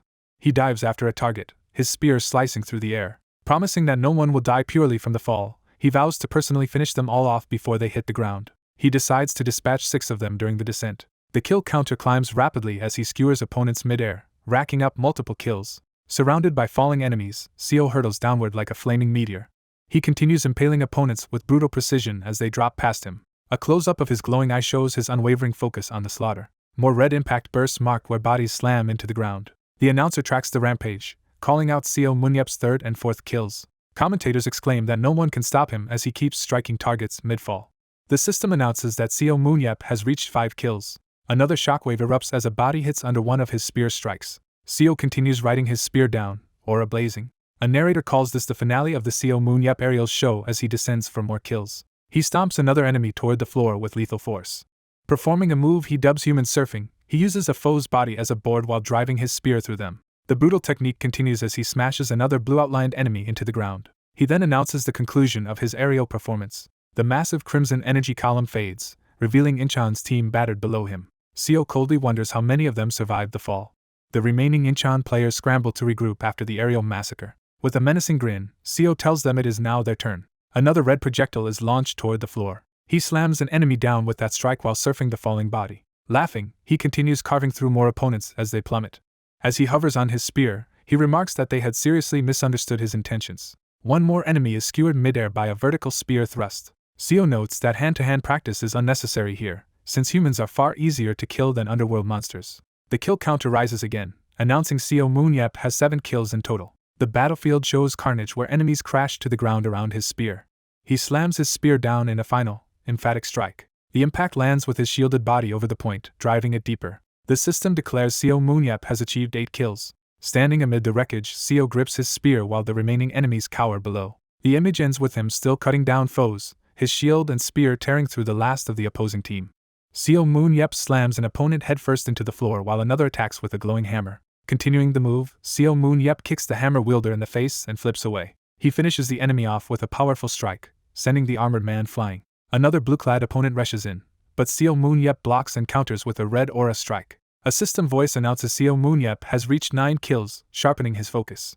2 remaining enemies charge together, trying to overwhelm Superhuman with synchronized attacks. Smiling confidently, Superhuman asks the last foe if he knows why he was left alive until now. Superhuman traps the final opponent in a crimson barrier and crushes him, saying he saved the worst for last. The system tallies Superhuman's 10th and 11th kills as his last victims dissolve. The arena lies in ruins as an announcement proclaims the end of the second match. Commentators call it an all-kill and hail Superhuman as a never-before-seen monster MVP. Broadcasters note he once did this in an event match, but now he has achieved an all-kill in an official game. The crowd erupts in a deafening cheer. Fans chant Superhuman's name, calling him the greatest and celebrating the all-kill. Offstage, Superhuman wonders why the crowd is so excited while a teammate exclaims that his historic all-kill is amazing. Walking together, he downplays it as a slaughter while she insists no one else could have done that, even against stronger teams. Superhuman agrees his previous event opponents were also from the top league. Watching the devastated Incheon BC players, he says he almost feels bad, like an adult beating up kids. He concludes Incheon BC will never mentally recover and uses that he should not crush teams like this too often. Someone off-screen asks if he would rather sit out the third match.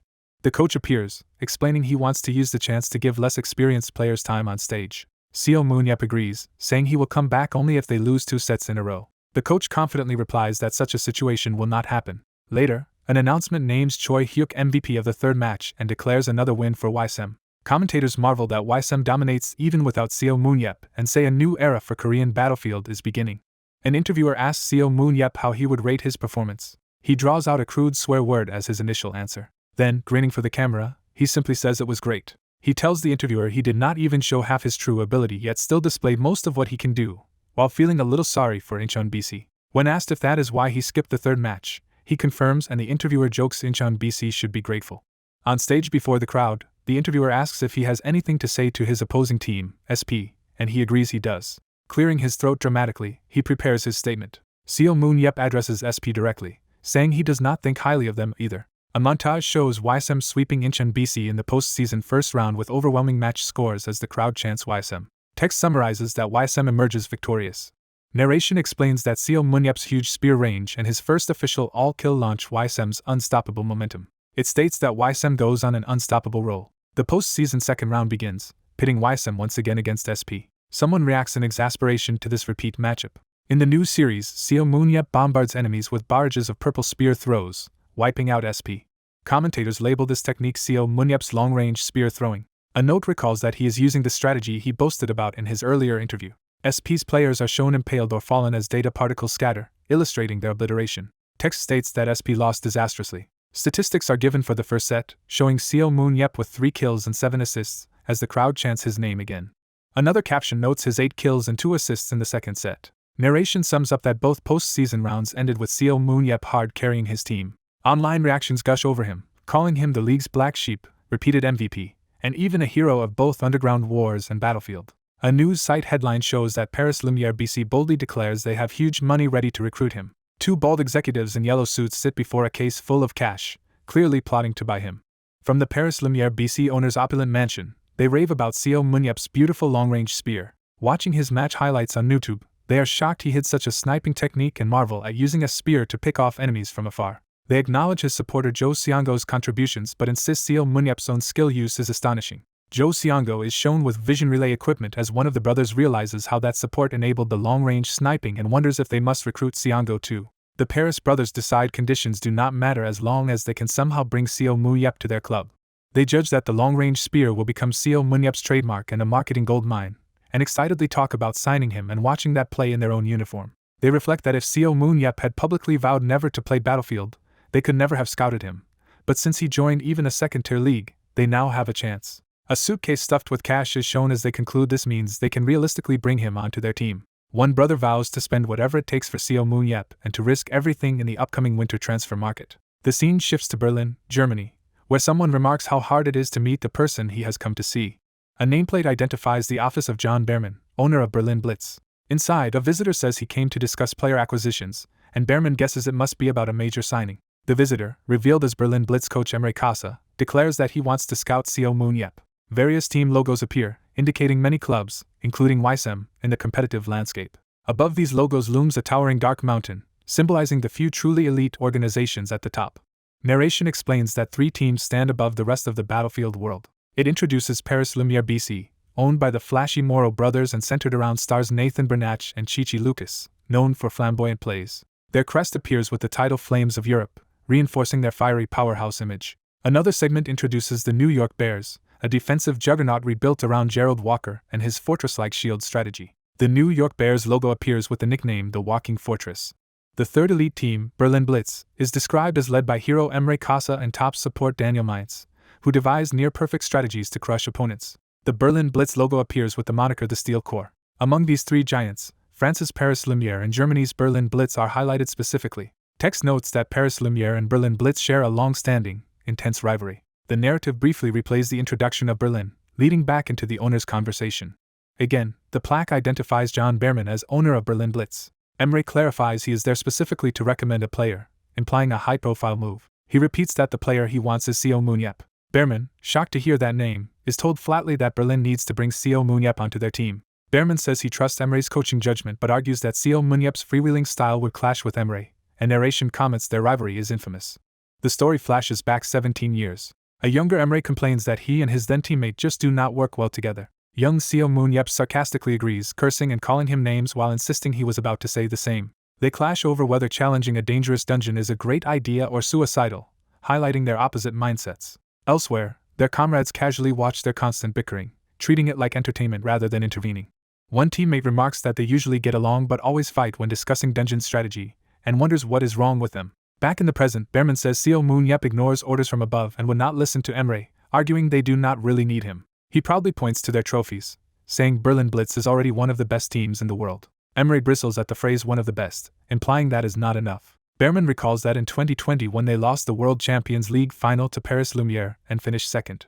He adds that in 2022 they again lost the final to Paris and took second place once more. Emre explains that until 2020 they were equal to Paris in titles, but lately the gap has widened while the New York Bears are rapidly rising. Behrman hesitates, still not fully convinced. Emre urges him to think, if they fail to sign Seo Moon-yep, another top team will snatch him. He asks where Behrman thinks Seo Moon-yep will go if Berlin passes, as an image shows Moon-yep fighting with other strong players. Behrman counters that Moon Yep has only played in Korea's smaller league and might not adapt to Europe's big leagues. Emre insists Moon Yep will be great even there and stakes his entire coaching career on that belief. Swayed, Behrman finally asks how much money Emre needs. Emre calculates that to outbid the Moro brothers in a transfer war, the amount will have to be enormous. He calmly names a transfer fee of 180 million euros, stunning Behrman. Behrman's eye bulges in disbelief at the astronomical figure. He slams the desk and shouts that Emre must be crazy. The story jumps back to Korea where an announcement says the next match will start soon. Narration describes the final post-season round, Weissim vs Ocean Empire, with Seo Moon Yep unleashing another devastating spear blast. It notes that, although it should be tense, nobody on Weissim is nervous. The reason is obvious. Seo Moon Yep is once again charging forward, radiating power. A close-up shows his unwavering, intense eyes. He tears through enemies with sweeping spear strikes, overwhelming Ocean Empire. He closes in on another opponent, ready to finish the fight. Other teams resignedly talk about rebuilding for next season while considering how to deal with Seo Moon Yep in the future. Rivals ask themselves how they can possibly beat Seo Moon Yep as his image looms menacingly. Narration states the simple fact that he has been on the field since the very first match. Weissim wins the first game of the series with Seo Moon Yep dominating, the announcer declaring the opening round victory. Afterward, the coach tells him to sit out the remaining matches, but Moon Yep says he could still play the second. The coach insists he wants to test something and let the less experienced players gain match practice. Moon Yep cheerfully agrees, thinking he can always return if they lose the second and third games. An announcement declares the start of the second match. Narration says Weisim's lineup will feature a key change. A stat screen reveals No Jong-hwan's abilities, highlighting his solid but capped attributes. We see No Jong-hwan and Choy Huk on the field, identified as the team's tanks for this game. Another stat screen outlines Choy Huk's impressive defensive attributes. Narration explains that they moved the knowledgeable leader No Jong-hwan from main tank to secondary tank so he can command and protect from the rear. It continues that Choy Huk became main tank once his strength hit 85, his speed and aura making him national team caliber. A diagram of the new fighting formation shows Choy Huk as main tank up front and No Jong-hwan roaming as sub-tank to plug gaps. Watching from the sidelines, Seo Moon Yep praises both tanks and says the new roles maximize their strengths. The coach analyzes Choy Huk, saying that as a former secondary tank he often hesitated between attack and defense, but now he can focus entirely on frontline defense and counters. Seo Moon Yep adds that Huk's confusion came from being a long-time damage dealer who was unsure how to act when placed awkwardly. When asked about No Jong-hwan, Moon Yep thinks aloud while we see Jong-hwan directing allies amid battle. He observes that Jong-hwan has carried weak teams alone for so long that he tends to overburden himself and narrow his perspective. Moon Yep remarks that making good calls under that kind of pressure is very hard. The coach agrees with Moon Yep's assessment, while Moon Yep jokingly claims he is never wrong. Another teammate notes that Cho Seongo is also good at giving orders and asks Moon Yep if he has some secret for reading people. Moon Yep explains that years of forming new dungeon parties taught him to evaluate teammates quickly, with only a few like Jiho and maybe Tyram being constants. A flashback shows him among various dungeon comrades, underscoring his experience. He reflects that he has met backstabbers, cowards, and idiots, and claims he can now judge people's character at a glance. The coach encourages him, saying with more experience he too will make such calls easily and hints at eventually making Cho Seongo the main shot caller. Moon Yep calls that arrangement perfect, envisioning Jong-hwan handling hunts and team fights while Seongo handles special tactics. The coach then raises his hand and says he has a question for Seo Moon Yep. Moon Yep, wary, says it had better not be something pointless, while the coach shyly asks why Seo Moon Yep treats him so coldly. Another staffer interrupts to report numerous trade offers coming in, implying big interest from other teams. He reveals that the trade target everyone wants is Seo Moon Yep himself. He says foreign clubs are rumored to be preparing at least 9-figure offers, citing Paris Lumiere and Berlin Blitz as examples. Seo Moon Yep flippantly tells him to just go to Paris since the Moro brothers will pay well, but then says he would rather stay and make Weissim famous. The coach replies that even then they would only be Asia's best and insists they need more than Seo Moon Yep alone to become true world champions. He bluntly says they cannot rely on Moon Yep solo on the world stage and that his current carry style only works within Korea. Moon Yep clicks his tongue, internally admitting he has never actually fought those overseas giants and is unsure how strong they are. The coach muses about recruiting top foreign players and wonders if stars of that caliber would accept playing in Korea. He elaborates that while salary and living conditions are not issues, Korea's small league has too little visibility to attract established foreign superstars. Moon Yep realizes this means they must elevate Korea into a battlefield superpower, and the coach confirms that is exactly their goal. The coach says that if they sell Seo Moon Yep and obtain a massive transfer fee, they could upgrade facilities and treatment enough to attract new talent, hinting at using his sale to build a stronger national scene. Seo Moon Yep decides the current issue does not need an immediate decision. He notes that although the series is tied 2-2, there is a more urgent matter to address. He reflects that his team has talent but Ocean Empire is currently more skilled. He thinks they won a game, but Ocean Empire regained composure and turned the match around. He recalls Ocean Empire as a recently demoted top league team, and that this match was mainly to observe player reactions. His staff asked him to re-enter the battlefield, and he agrees to finish the match quickly. Moon-Yup muses that his very presence as team owner is significant. He believes his existence could disrupt the balance of the global battlefield rankings. Announcers hype the decisive fifth match between Weissim and Ocean Empire. The fifth and final match is declared to begin. Time shifts to the Weissim team facility. We see the door to the team owner's office. It is revealed that all 14 main and bench players have been released from the roster. Some former players have transferred to higher or lower leagues, with 4 sold in total. Staff report that the sale of 4 players has been completed.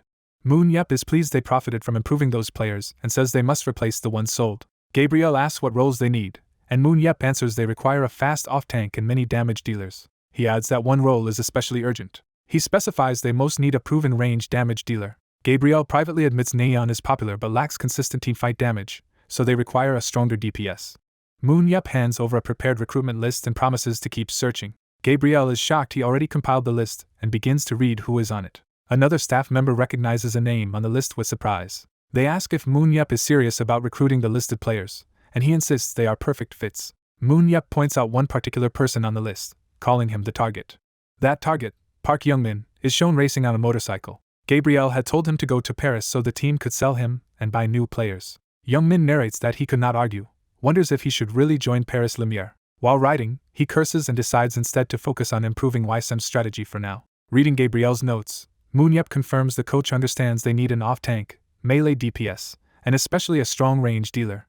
The narration explains that owner CEO Moon-Yup studied matches from many leagues and regions at season's end. Using that data, he created a scouting document known as the CEO Moon-Yup list. The list contains 29 players ranked by skill and performance in other organizations. With the upcoming winter transfer window, he plans to sign new starters for Weissim from that list. He first visits Seonghun High, asking for a student named Kim Hyungtae. The school coach frets, explaining Hyungtae has already signed with Twin Star Spirits. Moon-Yup recalls the troublesome Twin Stars organization that often opposes him. He says that is unfortunate and asks instead about another candidate, Lee Dae-young, vowing internally to teach Twin Stars a lesson. The coach says Dae-young has already retired, which surprises Moon-Yup. He explains Dae-young quit because his wealthy parents own many buildings, implying he does not need a career. Moon-Yup thanks him and turns to leave, assuming there is no one else to recruit. The coach hesitates, then calls out to stop CEO Moon-Yup. He says he has someone to recommend and asks Moon-Yup to look at that person. He introduces Park Youngmin, a graduate who should be on a team by now. Moon-Yup learns Youngmin is currently unsure if he wants to continue with Battlefield. The coach says Youngmin associates with bad crowds but has impressive skill and talent. Moon-Yup complains he is not looking for troublemakers. He reasons that if the coach still mentioned Youngmin, the kid must be worth the effort to bring back. Moon-Yup darkly jokes that if Youngmin dies at his hands it should be considered legal, intimidating the coach. The coach earnestly begs Moon-Yup to take care of Youngmin, insisting he is different from normal delinquents. Moon-Yup hears Youngmin should not waste his talent, and considers that it might be worth scouting outside his prepared list. He thinks he can judge people at a glance, distinguishing obedient players from selfish trash. The coach adds that although Youngmin struggles due to complicated family circumstances, he will be a strong addition. Moon-Yup asks what position he plays. He learns Youngmin is a close-range damage dealer. Satisfied, Moon-Yup agrees and asks where Youngmin is now. The next scene shows the gaming cafe Gonggam PC, where Youngmin is hanging out. A no-smoking sign appears amid cigarette smoke, foreshadowing a problem. Inside the cafe, a girl in a hoodie listens as someone loudly berates teammates for being terrible at the game. A group of thugs play while one curses them for wasting time on the game and not thinking. One of them calls to Youngmin, asking if their opponents are not terrible as well. Youngmin casually agrees that the people they are playing against are indeed awful. The cafe owner approaches, asking the loud smoker to quiet down. He politely explains they are disturbing customers and reminds them smoking is not allowed inside. The thug dismissively argues they can smoke because they are adults. Annoyed, he grabs the owner and curses that the owner is pissing him off. He knocks the owner down and threatens to kill him if he keeps interfering. Another customer points out that Youngmin is a superhuman who could kill with one punch, startling the thug. Youngmin tells the man to just sit down and stop causing trouble. The thug grudgingly agrees to back off. As he leans menacingly, he orders the owner to leave and keep his mouth shut. A scream from inside the cafe carries outside the building. Outside, the injured owner mutters that the country is doomed if people like that exist. He sits on the stairs, lamenting his bad luck and wondering when his PC cafe became a hangout for kids. Someone off-screen says excuse me. We see Moon-Yup's sneakers as he approaches. He asks the owner to confirm this is the PC cafe filled with awful kids. Realizing who he is talking to, the owner reacts in shock. Back inside, a thug yells at teammates mid-game, still insulting their slow attacks. A stat window appears, revealing Park Youngmin's strong attributes and flame sword ability. One thug complains after someone suddenly taps his shoulder. He is abruptly knocked away by a powerful blow. Moon Yep, wearing his motorcycle helmet, appears and comments that the hit was not bad. Youngmin is surprised that Moon Yep shrugged off the attack without him noticing. Moon Yep greets them casually from behind his helmet. The gang tells him to get lost. Moon Yep instantly punches one of them in the face. The thug slams into the keyboard, stunned and cursing in confusion. Moon Yep scolds them for their manners and asks if he looks like their friend. The others wonder who this helmeted stranger is and how he suddenly appeared. Moon Yep laments he wanted to handle things quietly but says these kids have no manners. When a red-haired thug stammers, Moon Yep slaps him and asks if he ever learned to speak properly. He menacingly presses down on the thug's head, making him scream. Pointing at the no-smoking sign, Moon Yep tells them it is a smoke-free zone and mocks them for not being able to read. Another thug charges him with a heavy object, screaming for him to shut up. The makeshift weapon shatters on Moon Yep's helmet in an explosion of debris. The attacker laughs, warning Moon Yep to learn his lesson when messing with them. He then realizes nothing happened and reacts in disbelief. We see the thug being sent flying into a wall by Moon Yep's counterattack. The thug collapses with a broken nose as Moon Yep muses he had hoped to keep things peaceful. Moon Yep points out that they hit him first and says he considers his actions self-defense. He adds that they will also be punished for choosing bad friends. He declares that all of them will pay for the one thug's mistake. One of the big guys snarls back, asking what Moon Yep is talking about as they prepare to fight. The gang rushes him together on someone's shouted order to get him. Youngmin suddenly recognizes Moon Yep's eyes through the helmet visor. A close-up of Moon Yep's glowing eye confirms Youngmin's recognition. Youngmin panics and yells for his friends to retreat and not approach Moon Yep. One thug charges anyway, believing Moon Yep will die. Moon Yep smiles from behind the helmet as the punch approaches. He dodges behind the attacker and strikes with overwhelming speed. The thug's vision blurs from Moon Yep's blow. A powerful strike sends him crashing into the ground. Another thug brandishes a knife and yells for Moon Yep to die. Moon Yep casually avoids the stab at close range. He calls the move too simple as he counters. With a spinning kick, he disarms and devastates the knife wielder. The orange-haired thug crashes down, completely defeated. Moon Yep then removes his helmet, saying the warm-up is over. Revealed, he invites Park Youngmin to have a talk with him. Youngmin, now terrified, recognizes Seo Moon Yep by name. He stammers, asking how Moon Yep even knows who he is. The girl from earlier live streams the scene, telling viewers things are going crazy. She reveals to her audience that the helmeted vigilante was actually Seo Moon Yep. Time skips ahead 1 hour. Moon Yep asks the beaten bullies if they have learned their lesson. The boys kneel and bow deeply in front of him in the cafe. Hearing no immediate answer, he prompts them again. They frantically shout that they have indeed learned their lesson. Moon Yep accuses them of lying and says he would not believe such an easy answer, which makes them mentally protest. He hurls a chair with force, saying this might help their learning. He continues pummeling them with rapid blows. One panel focuses on Moon Yep drilling a punch into a thug's bandaged forehead. Afterward he calmly says now then, implying the real talk can start. He orders everyone except Park Youngmin to leave the area. As they try to flee, he commands them to get on their knees and crawl out. With only Youngmin left, Moon Yep asks why he was smoking in a no-smoking spot and starts their conversation, while Youngmin apologizes. Moon Yep says that if Youngmin is truly sorry he should accept a lesson, to which Youngmin nervously agrees. Moon Yep suddenly body slams him with a burst of blue energy. Enjoying the impact, Moon Yep remarks that hitting a superhuman feels good. Bruised and furious, Youngmin curses Moon Yep internally. He wonders what is happening and why Seo Moon Yep specifically came for him. Coughing on the floor, Youngmin finally says he understands. Moon Yep confirms the coach sent him and begins addressing Youngmin directly. Youngmin bitterly says he must have wasted Moon Yep's time and declares he will quit Battlefield altogether. Moon Yep says they can have a serious discussion later, but Youngmin insists there is nothing more to talk about. Youngmin privately worries Moon Yep might beat him again for refusing to play. He reassures himself that Moon Yep is known as a hero who only uses violence for a reason and must have some pride in that role. Moon Yep politely asks Youngmin to give him some of his time, while Youngmin coldly tells him to go away. Moon Yep thinks Youngmin is really getting on his nerves. Grabbing Youngmin by the collar, Moon Yep angrily asks if he wants to die for treating him like an annoying fly. Seo Moon Yep silences the bullies by blasting them with a powerful strike. The bruised bully curses furiously as he reels from the blow. Yep drags a defeated bully away, saying they need somewhere private to talk, while a streamer girl hides nearby. Yep notices something unexpected and looks over in confusion. He asks the nervous girl who she is, and she greets him while clutching her selfie stick. The camera on her selfie stick is revealed, indicating she has been filming. Yep, holding the bully, orders her to delete any videos or pictures, saying he has enough to deal with already. The girl stammers and explains that she was not recording but live streaming what happened. She introduces herself as BJ Pretty, and Yep comments on her bold nickname, while she insists it is only an alias. When asked why she is streaming here, she explains she accepted a mission to broadcast from a PC cafe full of bullies for a huge star reward. Yep reacts with interest to the mention of stars, clearly thinking about their value. Chat messages in the stream explode with excitement, recognizing Yeep, joking about him and wanting to see him. A viewer named Real Sayonara suddenly gifts the full 10,000 stars needed for her mission. Overjoyed, the girl thanks Real Sayonara on stream while Yeep looks on, puzzled. She announces a special reaction for receiving 10,000 stars and performs an exaggerated celebratory dance. Yeep watches her antics in disbelief as the chat jokes that he has lost faith in humanity. Yeep confirms that 10,000 stars equal around $1,000,001, and she clarifies that after fees it is roughly 700,000, which he finds acceptable. She happily says this money covers her living expenses and that she does whatever she can to survive since looks alone no longer pay the bills. Yeep falls silent, considering her situation, while still gripping the unconscious bully. A flashback shows a young Yeep being told he is too young to be in a dangerous place. Young Yeep answers that he has nowhere else to go, and must do whatever it takes to survive. Back in the present stream, more stars and another 10,000 star donation pour in from Real Sayonara. The girl screams in delight about another huge gift, while Yeep stares at her, startled. Watching her extreme excitement, Yeep mutters that she is crazy. The stream suddenly ends with a shutdown message, and she is confused because the phone should still have battery.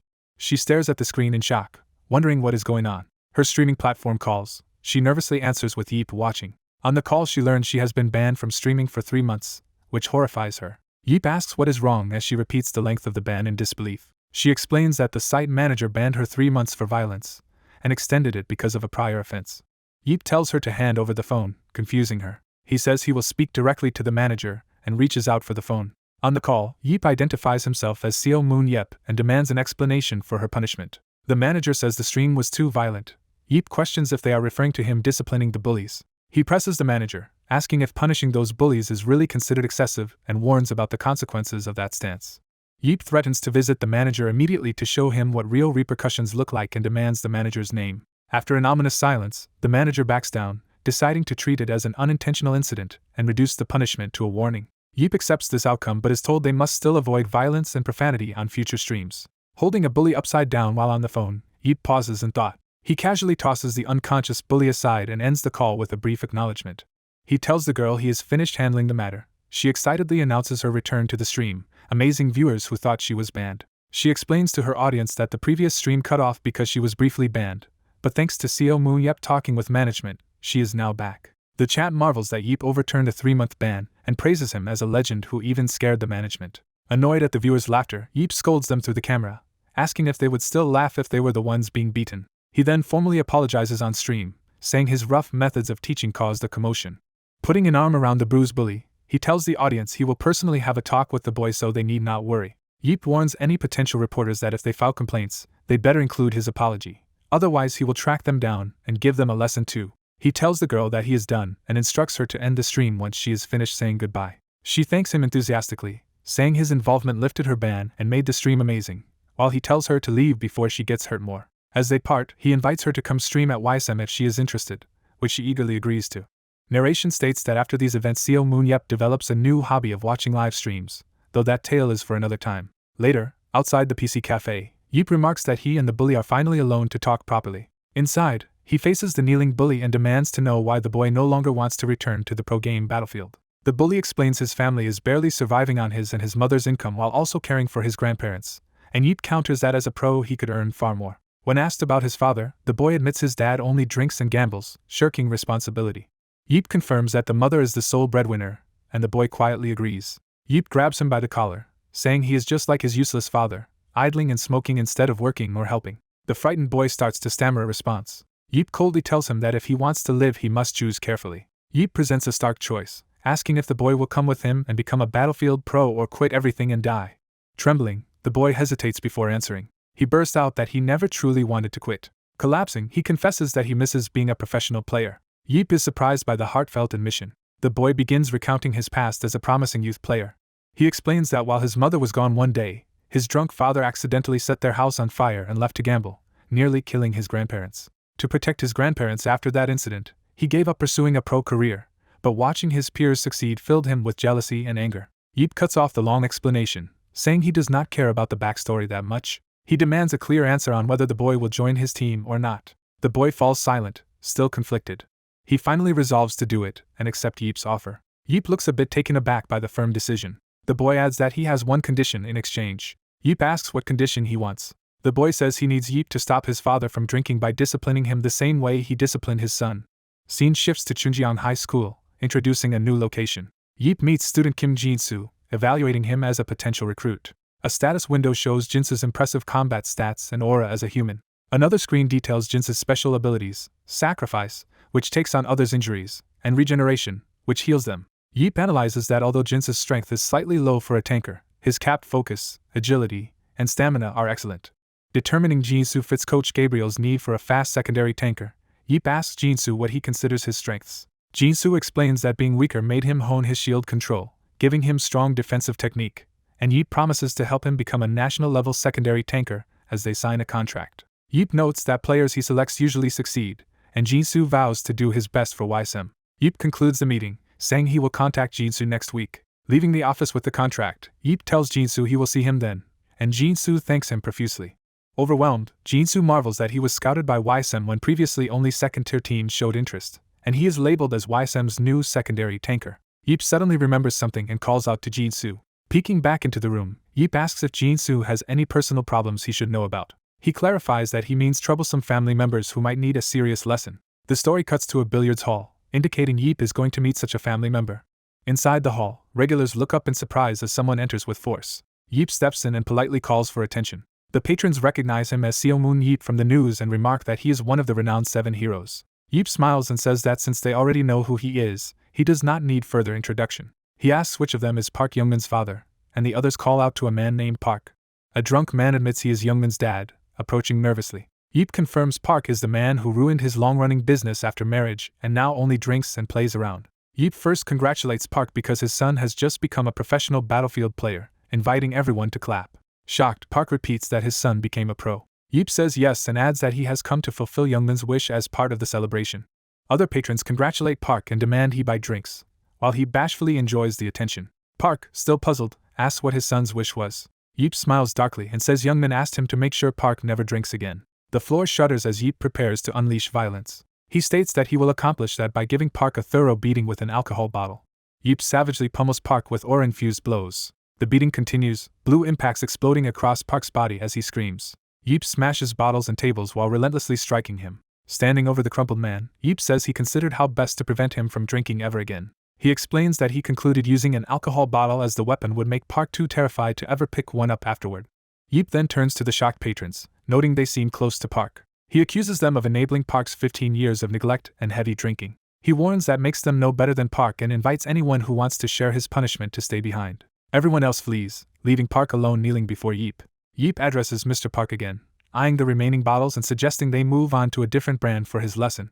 Holding another bottle, Yeep remarks on their ages and demands that, as the elder, Park start calling him Hyung.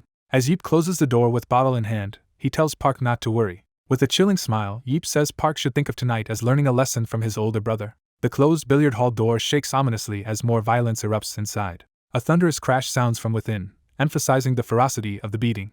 Agonized screams and impact sounds continue from behind the door. Later at Youngmin's home, his mother and grandparents cry out in shock at Park's battered condition. Yeep arrives with the battered father and asks if they are Youngmin's family. The grandparents fear for their son, but Yeep calmly explains he simply spoke on Youngmin's behalf and that their grandson joined his team yesterday. Yeep states that as a result of their talk, Park will never drink again, forcing Park to agree while the family watches in fear.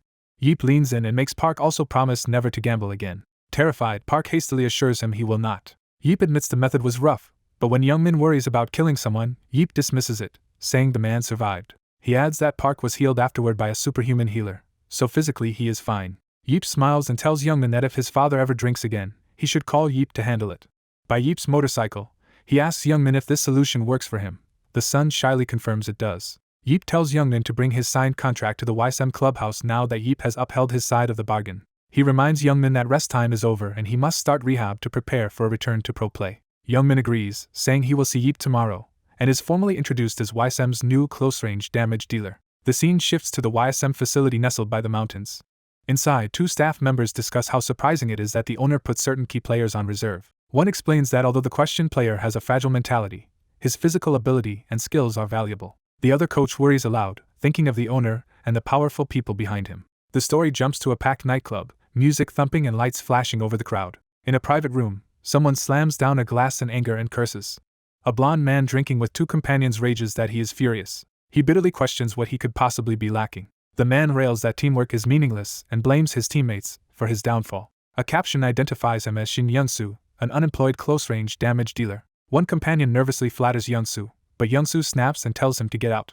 When the others ask where he is going, Youngsu angrily says he is going to the bathroom. The two remaining men decide to humor him but worry he might do something reckless. In the hallway, Youngsu stalks along swearing in frustration. He tells a masked man he meets that all his problems are because of Seo Moon Yeep. Youngsu continues, saying that after Yeep removed him from the national team, his entire life and career fell apart. The blonde man is knocked to the ground by a disguised stranger in a hallway. The masked man casually apologizes while the blonde, stunned and angry, rises. The stranger walks away humming as the humiliated blonde glares after him. The blonde seethes internally, convinced everyone now looks down on him. Enraged, he screams an insult at the retreating man. He accuses the stranger of tripping him on purpose and threatens him, boasting about his status. The masked man slowly turns his head toward him. The blonde realizes he cannot see the stranger's face and wonders how such a person entered the club. The stranger calmly asks if the insults were meant for him, and the blonde is shocked by the familiar voice. Smiling wickedly, the man removes his mask, amused that someone wants to fight him again. Hearing the name Seo Moon Yeep, the blonde recognizes him in terror. The blonde panics over why Seo Moon Yeep is here incognito, while Yeep notes he can practically hear the kid's frantic thoughts. The blonde lunges but is immediately smashed in the face by Yeep's punch. Yeep stands over the unconscious blonde, having felled him with a single blow. Someone calls out Youngsu's name as Yeep stands nonchalantly beside Youngsu's collapsed body. Two men rush up, shocked to learn this is Seo Moon Yeep, and Yeep asks if they are Youngsu's friends. Yeep declares he is taking Youngsu away and pointedly asks if they have any objections. Narration states that while Seo Moon Yeep was later composing the list, these events occurred. Sometime later, Yeep is in his office working when his phone rings. He sees an unregistered number and wonders who is calling. Answering the phone, he confirms his identity as Seo Moon Yeep to the caller. The caller introduces himself as Shim Taeho, Vice President of the Korean Battlefield Association. Yeep asks Taeho's age and, learning he is older, mentally notes the man's birth year. Yeep asks why such an important vice president is calling him, and Taeho says it is a personal matter. Yeep is puzzled by the word personal, and Taeho hints the call is about his own son. Yeep starts to deny knowing anything about the son, then hesitates as something clicks. Flashback shows a cocky student bragging and Yeep asking him what his father does. The student boasts that his father is vice president of the association. Yeep recalls the name Shim Youngsu. Taeho infers Yeep already knew, then admits his son has been causing problems with teammates. Taeho says he heard Yeep told coach Baek Jiho to drop Youngsu from the national team, which Yeep confirms. Taeho assumes Yeep knows Youngsu's weaknesses, while Yeep scribbles the boy's name and agrees Taeho understands them too. Taeho explains he spoiled Youngsu because the boy lacked a mother, then tells Yeep to get to the point of the call. Yeep jokes that Taeho must be asking him to beat some sense into Youngsu, phrasing it as a request for proper education. Laughing, Yeep says he is not a hired disciplinarian. His smile freezes as Taeho says something unexpected. Taeho reveals that Youngsu's name appeared on his team's potential release list today. Youngsu later wakes up bruised, shocked and fearful. He finds himself sitting in an unfamiliar alley at night, and panics about where he is. Yeep, waiting there, tells him he needs to be taught manners. Youngsu recognizes Seo Moon Yeep and, hearing they are in a CCTV-free alley, realizes how precarious his situation is. Terrified, Youngsu wonders if Yeep intends to kill him and babbles that he never meant to fight him. Yeep coldly asks whether the media would believe Youngsu's excuses, imagining headlines about Youngsu's ego leading to a beating by the national hero. Youngsu, stunned that Yeep knows about his reputation, starts to protest. Yeep describes how online comments will call Youngsu washed-up trash. Youngsu says he will claim Yeep lured him into a trap, but Yeep replies that nobody would believe someone with such a bad public image. Yeep notes he has beaten many people but is not condemned because he only targets those who deserve it. Grabbing Youngsu's collar, Yeep says Youngsu is exactly that type of person. Yeep then offers, just for today, to give Youngsu a choice that could save him from ruin. Youngsu angrily accuses Yeep of ruining his career by pushing Baek Jiho to drop him and spreading rumors that blocked his overseas transfer. Yeep is irritated by Youngsu's defiant tone and questions his attitude. Losing patience, Yeep smashes Youngsu in the head again while shouting about his attitude. Yeep lectures that Youngsu's weak mentality got him removed from the national team and made the rumors believable, and points out that Youngsu started the club incident despite Yeep's apology. Youngsu, on his hands and knees, yells that he does not see why any of this is his fault. Yeep headbutts him again while shouting for him to say that once more. As Youngsu writhes in pain, Yeep laughs that the kid's attitude keeps slipping out whenever he gets emotional. Yeep pauses mid-rant, momentarily forgetting what he was trying to say. Youngsu, furious, kicks him and yells that Yeep made him forget too. Bruised, Youngsu curses Yeep internally, vowing to tell his father if he survives, while Yeep casually remembers what he wanted to propose. Yeep asks if Youngsu wants to learn how to escape his current miserable life. Yeep reveals that the way out is for Youngsu to join Weissim, the club Yeep owns. Youngsu reels in disbelief at the offer. Yeep bashes him again to keep his attention. Youngsu realizes in horror that this lunatic wants him to join his own team. Holding his throbbing head, Youngsu wonders if Yeep is insane, while Yeep tells him to listen carefully. Yeep explains that news of Youngsu trying to fight the national hero will soon spread, drowning him in hateful comments and getting him cut from the national team with no club wanting him. Youngsu winces as Yeep says that is when the plan will unfold. Yeep says that at that point he will personally step forward to sign Youngsu. Yeep argues that being chosen by the famed Hand of Midas will prove to the world that Youngsu still has potential. He adds that they will even post friendly photos together to show they reconciled, so today's incident becomes a joke. Yeep continues that being seen as close to him will improve Youngsu's image and that he will speak to Jiho about reinstating him on the national team. Youngsu blurts out that Yeep is essentially threatening to have him cut if he refuses to join Weissim. He protests that such coercion is tyranny, then hurriedly adds a respectful "Sir?" Yeep warns that if others heard this, they would think he abuses power, insisting Youngsu's predicament is his own fault. Yeep recalls meeting many people like Youngsu during the Age of War.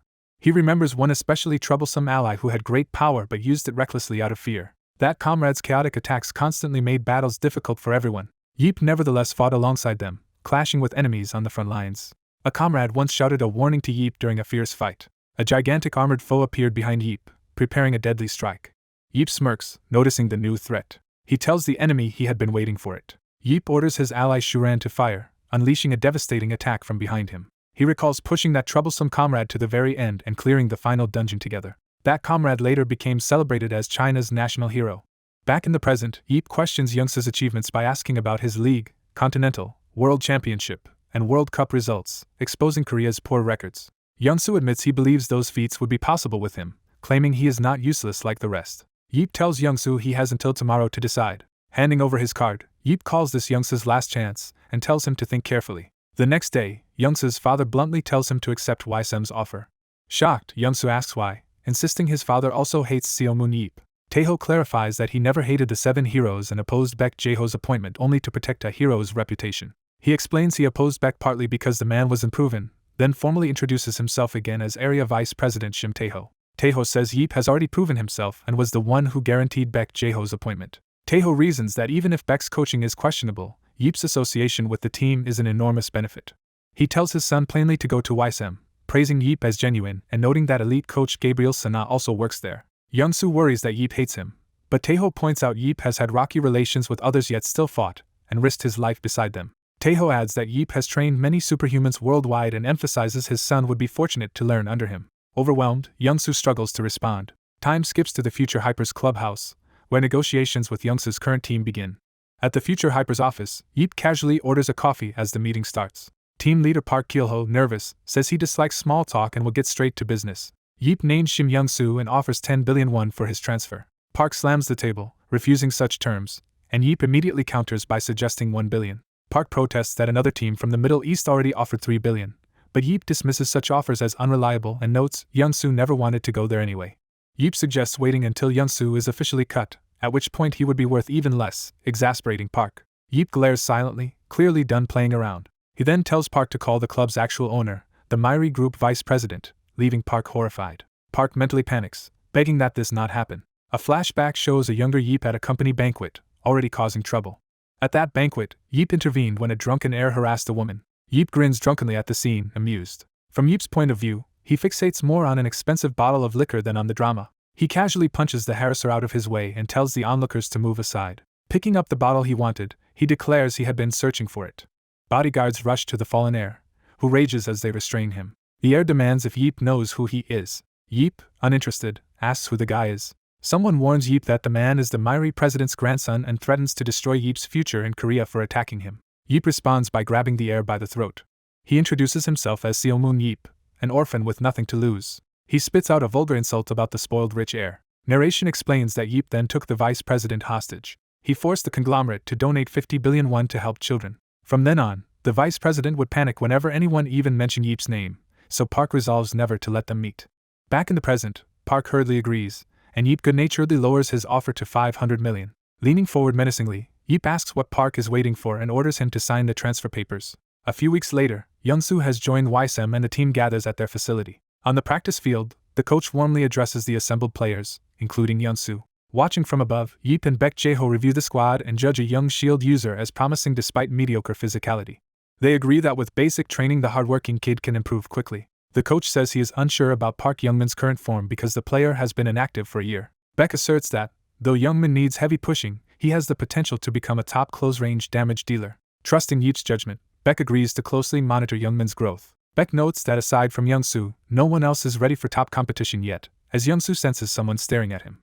He concludes that there are currently no fully prepared players, which makes Youngsu uneasy. Yeep remarks they still need immediate help, glaring pointedly down at Youngsu to ensure he stays motivated. In a side note, Yeep comments that there are no noteworthy Korean players left, as the good ones have already been scouted. Baek mentally adds that the remaining domestic pros are either overpriced or lack growth potential, and Yeep says he understands. They decide they will probably need to bring in foreign recruits, and Baek says he will await Yeep's news during the trade window. Just then, Baek Haeyeon arrives cheerfully, apologizing for making them wait. At night, she visits Yeep's house, explaining she is on vacation and came because he wanted to see her. Inside, the two chat playfully, Haeyeon promising to take him to Paris if he is honest about struggling with his new team. Yeep insists he is already fully adjusted. Haeyeon proudly says that even as a rotational player she gets significant playtime and scores many points. Narration explains that local media consider her move to Paris Lumiere a successful transfer. However, because the club is the best in the world, she still is not strong enough to be a regular starter. Instead, she is used as a joker card, subbed in when the team needs a strategic shift. Yeep activates his analysis ability and turns it on Haeyeon. A status screen appears, displaying Baek Haeyeon's human attributes, maxed agility and speed, leadership, tactics scores, and her abilities of teleportation and rope. Seo-moon assesses that Haeyeon has improved so much she surpasses Korean battlefield teams. He notes her strength has risen from 72 to 78, and her stamina from 67 to 75. Seeing her high leadership, he thinks with more strategy she could soon become world-class.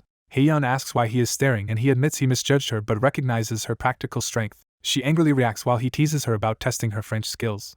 Someone arrives at the door announcing their presence. Baek Jiho enters, surprised to see Seo-moon and Haeyeon. Seo-moon's eye skill scans Baek Jiho's stats. Reading leadership 51 and tactics 62, Seo-moon stares while Haeyeon happily greets her dad. Seo-moon says he is disappointed Jiho has hit his limit and internally muses about replacing him with Haeyeon as coach.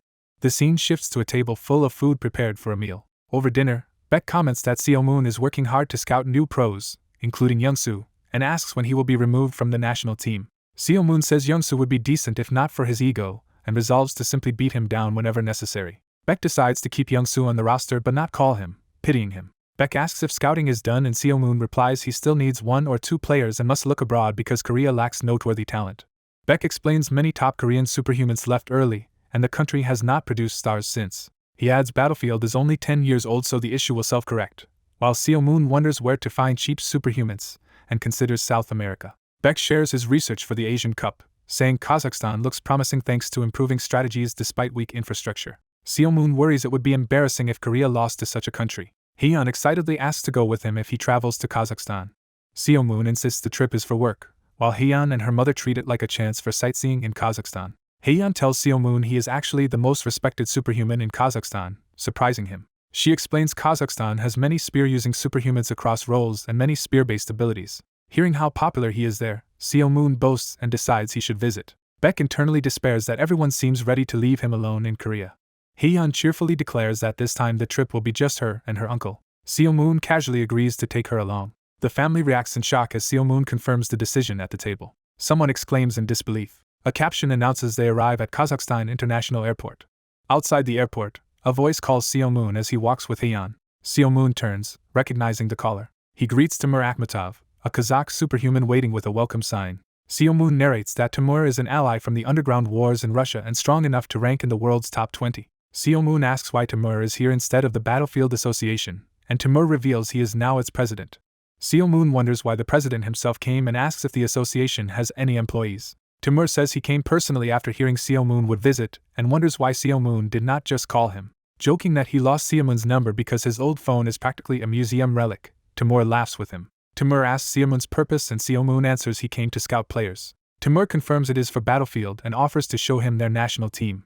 Seo-moon is surprised that Timur refers to it as our team. Timur grins, confirming that it is indeed their team. Timur leads Seo-moon and Haeyeon through the city to the team's facility. On the way, Timur says the team might not impress Seo-moon but is solid, and Seo-moon remarks that owning a team in addition to being association president is impressive. Timur boasts he not only owns a Battlefield team but also a soccer team and even once served as prime minister, all thanks to Seo-moon. As Seo-moon begins to say they should check out the team, an energy attack suddenly shoots toward him. He instantly draws a spear and blocks the incoming strike while Haeyeon flinches and a girl charges them. Holding the spear, Seo-moon and Haeyeon stare at the attacker in confusion.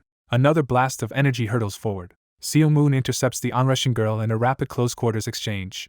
He counters with a powerful energy blast of his own. The girl pauses mid-fight to ask if he is Seo Moon Yeep. He readies his fists and looks puzzled by the question. She introduces herself as Sanya Akhmatova and formally asks him for a duel. Seo Moon confirms with Timur that Sanya is his daughter. After being scolded by Timur, Sanya stands with an ice pack or bump on her head. Timur clarifies to Seo Moon that Sanya is his biological daughter and rebukes Seo Moon for his rude assumption. Seo Moon protests that Sanya seems too different from Timur to be related. Timur proudly says she inherited his wife's looks and his build, and Seo Moon muses that if people could pick genes it would be like that. Timur compares Sanya's situation to Baek's daughter Hyeon, and Seo Moon remembers that Hyeon also benefited from strong genes. Seo Moon begins analyzing Sanya using his eye ability. His eye flares as the analysis result shocks him. The screen focuses on Sanya as her data is compiled. Seo Moon sees Sanya's excellent stats and her ability muscle strengthening, which boosts strength significantly. He reacts in awe at her numbers. He realizes that among female superhumans, Sanya's potential is closest to that of the powerful Shuran. Comparing her to Hyeon and other global monsters, he judges Sanya's overall potential to be on par with or exceeding many superstars. Seo Moon asks Sanya what position she plays and she answers tank. He recalls her request to spar and prepares to oblige. Smiling, he tells her to bring her gear so they can fight properly. Both Seo Moon and Sanya enter a simulator, their avatar information being downloaded. A system message announces they are entering the testing field. Their avatars appear in a grand arena ready to duel. Facing each other with spear and shield, they prepare for combat. Seo Moon notices Sanya's weapon setup and thinks it looks familiar. He realizes she is imitating his own shield and spear style and remarks on her fandom. Sanya powers up, eyes glowing with aura. She unleashes a powerful aura-filled shield throw. The thrown shield arcs towards Seo Moon in a huge energy wave. He notes the throw is very fast despite her mediocre throwing technique, recognizing she used muscle strengthening.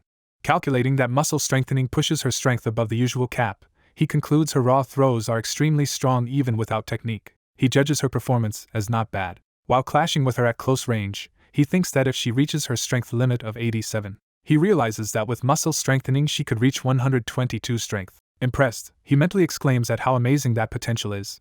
The duel intensifies as they trade blows of spear, shield, and kicks. Sanya charges relentlessly, attacking Seo Moon's shield. Seo Moon recognizes she excels at close range but notes there is a weakness. He exploits an opening, overwhelming her guard. Sanya's eyes widen as she realizes his counter.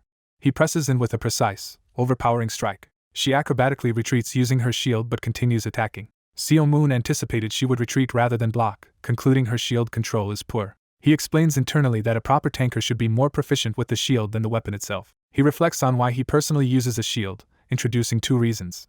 First, using his skills to predict attacks, he is confident he can block anything with a small shield. Second, though more agile than most tanks, his analysis shows his strength is lower, so the shield helps offset that weakness. From this, he concludes that his current weapon combination is actually suboptimal by pure stats and came from experience. Therefore, he reasons this shield-oriented style is not ideal for a kid like Sanya. He figures she could function as a tanker if she trained her shield use, but her high agility and speed make a traditional tank role wasteful. Continuing to ponder, he decides that having her copy his style would waste her muscle strengthening ability. He concludes that if she keeps playing as a tanker, her growth toward full potential would be too slow. Seo Moon considers this while watching her in the arena. A caption reiterates that this path would delay her reaching her maximum potential. He decides it would be better for her to change positions and prepares to change approach in the duel. With renewed resolve, he goes on the offensive, planning to beat her thoroughly to prove his point. He launches a ferocious combo that sends her flying. He follows up with shield and spear strikes, keeping her completely on the defensive. As another attack bears down, Sanya thinks she must block it. Their weapons clash as Seo Moon skillfully redirects her guard. He smashes through her defense and slams her to the ground. The impact explodes, ending the duel decisively. Dust and smoke billow from the devastating blow. Sanya lies battered and gasping, stunned by the overwhelming defeat. She looks up at Seo Moon in shock and exhaustion. Standing over her, Seo Moon says he held back and implies she knows it. The system announces that Sanya Akhmatova has been defeated. Timur laughs proudly and asks Seo Moon what he thinks of his daughter. Back in the real world, Seo Moon says simply that Sanya has talent, and Timur happily tells her not to be discouraged. Seo Moon asks if she learned that style from her father. Sanya explains she was recommended as a tank because of her strength, and that Timur pushed her to emulate Seo Moon's style, believing himself the best local teacher. Seo Moon internally cannot believe what he is hearing. He instructs Sanya that his style evenly splits strength between spear and shield, focusing on dodging and counterattacks rather than pure offense. He points out that she over-enhances for either attack or defense, causing her body to stiffen and making transitions between them slow. Therefore, he concludes that with her current approach she will never reach full potential. He advises her to abandon the shield and use 2 spears as a close-range damage dealer and offers to help her grow if she joins his team. When he assumes she will agree, she abruptly refuses. Crossing her arms, Sonia states she does not want to change as he suggested. Seo Moon is incredulous that she would reject what he considers excellent advice. His irritation spikes into a jokingly menacing aura, startling Timur.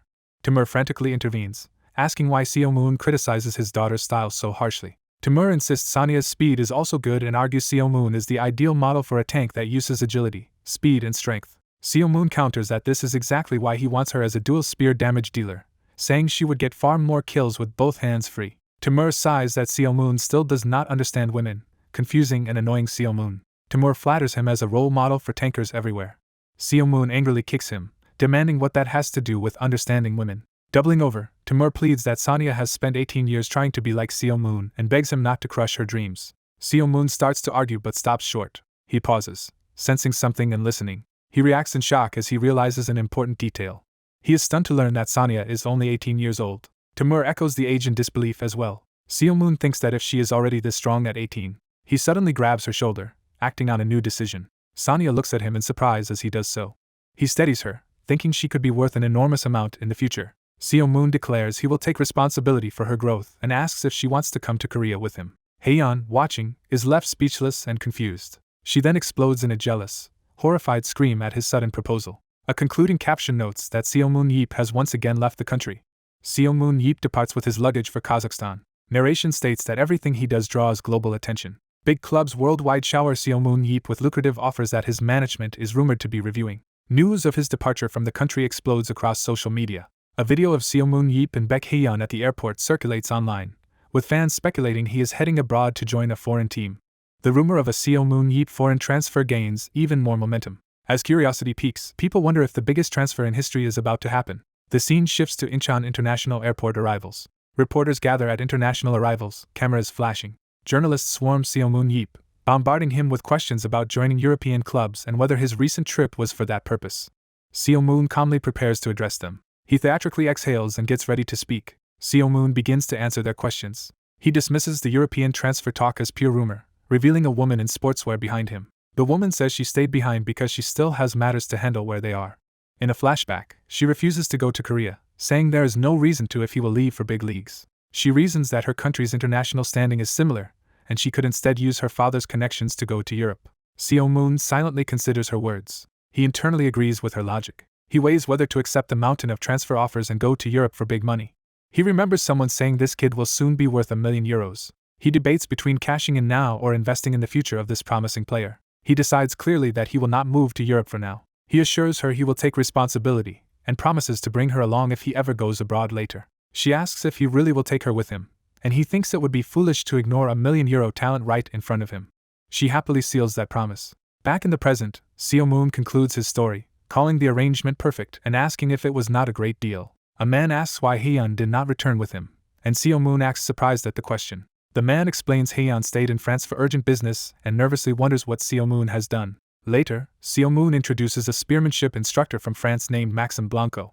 Seo Moon translates Maxim's greeting to the trainee. The trainee bows to Maxim, who appraises her with a thoughtful hum. Maxim says he is picky and warns she had better be worth the trouble of coming to this small country, as Seo Moon dryly notes. Seo Moon tells Sonia to demonstrate her skills for Maxim. Sonia closes her eyes and focuses. A virtual test environment activates around her. In the test room, Sunita Akhmatova, armed with a spear, is registered as having entered. From the control room, Seo Moon and Maxim tell Sonia to signal when ready and promise to summon any monster she chooses. Sonia repeats the offer of any monster to herself, contemplating it. While stretching with her spear, she says she has a question before starting. She asks what monster Seo Moon first defeated when he entered the battlefield. Seo Moon recalls that, counting the avatar test, his first kill was a Salabun. Sonia chooses to face the same Salabun. She strides towards a looming Salabun in the simulation arena. The Salabun opens its eye as energy gathers for combat. Sonia prepares to attack, expression calm and focused. The Salabun unleashes a massive beam attack that tears up the ground. The blast forms a raging vortex as the creature presses the assault. The Salabun watches, puzzled, sensing something unexpected. Sonia suddenly dives from above with a spear strike wreathed in blue energy. She is shocked mid-strike by the sheer power or feedback of her own attack. Her spear slams down with explosive force. The impact engulfs the Salabun in a gigantic burst, annihilating it. The system declares the test over. Maxim stares in stunned disbelief at her performance. Then he exuberantly praises her elegance and skill. Afterward, Sonia asks Seo-moon how she did, and he answers she will improve more with training, finally conceding she did great for a kid. She nervously wonders what she is even supposed to learn from such a coach. Seo-moon explains Maxim will handle training when he is busy and reminds her of his promise to take responsibility for her growth. He adds that Maxim will surpass him as a trainer and warns that her upcoming training will be tough. Narration notes there is only 1 month left before the season begins. Seo-moon and Maxim vow to shape Sonia into the standout star of the opening match. The broadcast welcomes viewers as the season's opening event begins. Fans fill the arena, cheering as the long winter off-season ends. Commentators announce that this is the opening match of the 2023 season. They present the matchup, perennial powerhouse Seoul BC versus the rising team Weissim. They highlight Weissim as the new giants of the league, drawing the crowd's excitement. The commentators tease that there is something special about Weissim's lineup and urge viewers to look at their roster. They explain that Weissim, owned by the mysterious Eye of God, has a squad handpicked by Seo-moon Yeep. Among many returning players, attention is drawn to the intriguing newcomers and the surprise strategies they may show. Weissim's players wait tensely in uniform, some visibly nervous. Watching from above, Seo-moon is satisfied and calls the preparations perfect. The broadcast outlines Weissim's composition of 3 tanks, 4 melee dealers, 3 range dealers, and 1 support. It notes that Weissim follows the meta by using 3 tanks for balanced play. The commentators explain that several members can flex between roles, letting Weissim change tactics fluidly as the match develops. They single out Shim Young-soo, whose explosive ranged attacks cover large areas despite his fragile mentality. Seo-moon asks Coach Gabriel if they can beat Seoul, and Gabriel affirms that the team has reached a new level. Narration hints at a secret weapon that has had Korea buzzing for a month. That trump card is revealed to be Sonia, now in battle armor with her spear. Her name, Sonia Akhmatova, is formally introduced. Commentary summarizes how Sonia has rapidly improved since switching to long spears, with significant gains in skill, agility, and speed. They remark that she had nearly hit a growth ceiling, yet changing positions has pushed her even higher. Seo-moon recalls it took 3 days of persuasion to convince her to change from spear and shield to pure spear fighting. Gabriel says he has never seen anyone, except one prodigy in Paris, improve so fast and predicts Sonia will soon be world-class and worth millions. Maxim emotionally urges his treasured student Sonia to show her brilliance. Seo-moon grumbles that Maxim acts as if he alone trained her. Yet Seo-moon admits Sonia's performance justifies all the excitement. As the gate to the stage opens, Seo-moon thinks of his promised €1,000,000 and the announcer declares the first round in the Grave of the Warriors is beginning. The story briefly flashes back to moments before that first game. Gabriel wishes the players luck for their debut in the KB1 League. One player nervously admits he was never briefed on a specific game plan. Gabriel shocks them by saying there is no elaborate plan. Instead, he declares it time to simply show the league what Weissim can do, insisting their abilities are enough. He tells them to demonstrate how they crush their enemies. The battleground Grave of the Warrior is introduced as a once impossible dungeon that Seo-moon Yeep was the first to clear. Its structure is explained as an inverted pyramid where both teams start at the top and descend toward a horrific boss made from human bodies that guards the core. Inside, the teams fight dangerous plant monsters called Padup and their parasitic partner Mistle. Weissim pushes forward confidently, their previous lack of finishing power solved by new damage dealers. Commentators note that, unlike older days when they stalled for time, Weissim now advances aggressively while constantly clearing enemies. Watching a holographic projection of the action, Seo-moon remarks that the chaotic dungeon fighting reminds him of the early days. He recalls when explorers lacked intel on dungeons and anything could happen at any time. He tells a story of a Mistle secretly infecting a teammate just after a battle ended, before they knew how the parasite worked. Because the team did not understand the 1-minute infection window, Seo-moon had to behead the possessed comrades swiftly to save everyone. Dongjun is horrified that Seo-moon recalls such a decapitation as a fond memory, finding him terrifying. Seo-moon points out that both teams are nearly done hunting monsters and will soon clash. A graphic shows Weissim Team 1's lineup and their position closing in on the dungeon boss. Their leader radios that they have finished clearing their area and asks how things are going elsewhere. Seoul BC's first team also finishes their hunt and is shown advancing on the map from their side. Seoul BC's second team formation is introduced as a 6-5 split designed for checks and surprise attacks. One of their captains orders the team to proceed to the next area. As he moves, he is suddenly ambushed by purple energy projectiles. The attack streaks toward Weisim's position. Weisim's agile fighters dodge and ride the purple force, closing the distance. Seoul BC realizes their opponents have arrived and braces for contact. A Weisim fighter is shocked at Seoul's quick response, wondering if they specifically prepared to counter her. Seoul BC's leader feels confident, reasoning that with all nearby monsters dead and Weisim's check squad lacking firepower, they are in no danger. He warns his men mainly to watch out for Jo Seongo, believing that finding him will secure victory. Overhead, Sonia and Choy Huk reveal themselves, having reached flanking positions. Sonia reports in with Huk that they are in place. Seongo tells Huk to wait for his signal before acting. Sanya mentally questions whether ignoring Siamun's strategic help against a consistently top 5 team like Seoul BC is really wise. On Seongo's urgent shout, Huk reluctantly charges even though he is unsure of the full plan. Sanya and Huk leap from their vantage point into the fray. They descend at high speed toward the clustered Seoul BC players. Their joint dive smashes into the formation, causing chaos.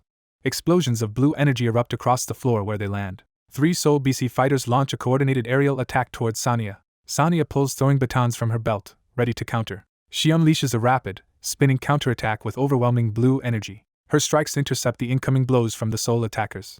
The captain presses another assault, swords clashing with Sanya's spear. Sanya holds her ground, deflecting every blow from the surrounding enemies. She powers up, eyes glowing as she gathers more energy. A massive blue vortex erupts around her, flinging Seoul BC fighters back. One Seoul player, stunned, realizes she alone deflected attacks from 3 people. Sanya stands poised amid swirling energy blades, awing the opponents around her. Elsewhere, Choy Huk blocks and counters another Seoul fighter while Sanya's ranged energy arcs over them. One red-haired opponent suddenly screams as a dark aura envelopes him. Yoon Biem uses his shadowy power to obliterate that opponent in a single blow. The system announces that Yoon Biem has scored 1 kill. Commentators excitedly report that, after Sanya and Huk disrupted the formation, Yoon Biem secured the first kill within a minute. They praise Sanya's ability to draw attention, noting she deflected 3 attackers and earned an assist on the kill. A remembered voice asks Sanya if she now understands. The memory explains that to feint with a spear throw, she must first convince enemies that her throw is truly lethal. Sanya executes the motion, channeling purple energy into her weapon. She focuses, planning her sequence and thinking of the first step. She slams down infused footwork to set up the technique. From a distance she aims her glowing spear at the clustered Seoul players, preparing the decisive throw. She resolves to immediately single out one target for a kill when the throw connects. Sanya unleashes a devastating purple spear beam that surges straight toward the chosen enemy. A boot surges forward enveloped in purple energy, signaling the start of a fierce charge. A shield-bearing fighter braces himself confidently, believing he can block the incoming attack. The spearwoman snatches a thrown spear in midair and redirects it downward, shocking her opponent. Surrounded by purple afterimages, she unleashes a flurry of swift spear strikes. Her empowered blow slams into the shield user, overwhelming his guard. She batters him relentlessly, driving him backward and off balance. Realizing he cannot keep up, the man panics at her overwhelming speed. She raises her spear overhead, preparing a devastating vertical strike. The spear crashes into the floor, blasting both fighters through the fractured ground. As he falls, the man thinks he successfully dodged the lethal thrust. Looking back up, he's confused to see the spearwoman already recovering from the impact. Energy erupts from the crater as the spear rebounds from the shattered floor. Using the spear as a pole, she rebounds upward, reversing her fall toward him. Narration explains she exploited the spear's recoil off the ground. It clarifies that she turned that rebound into a powerful jump.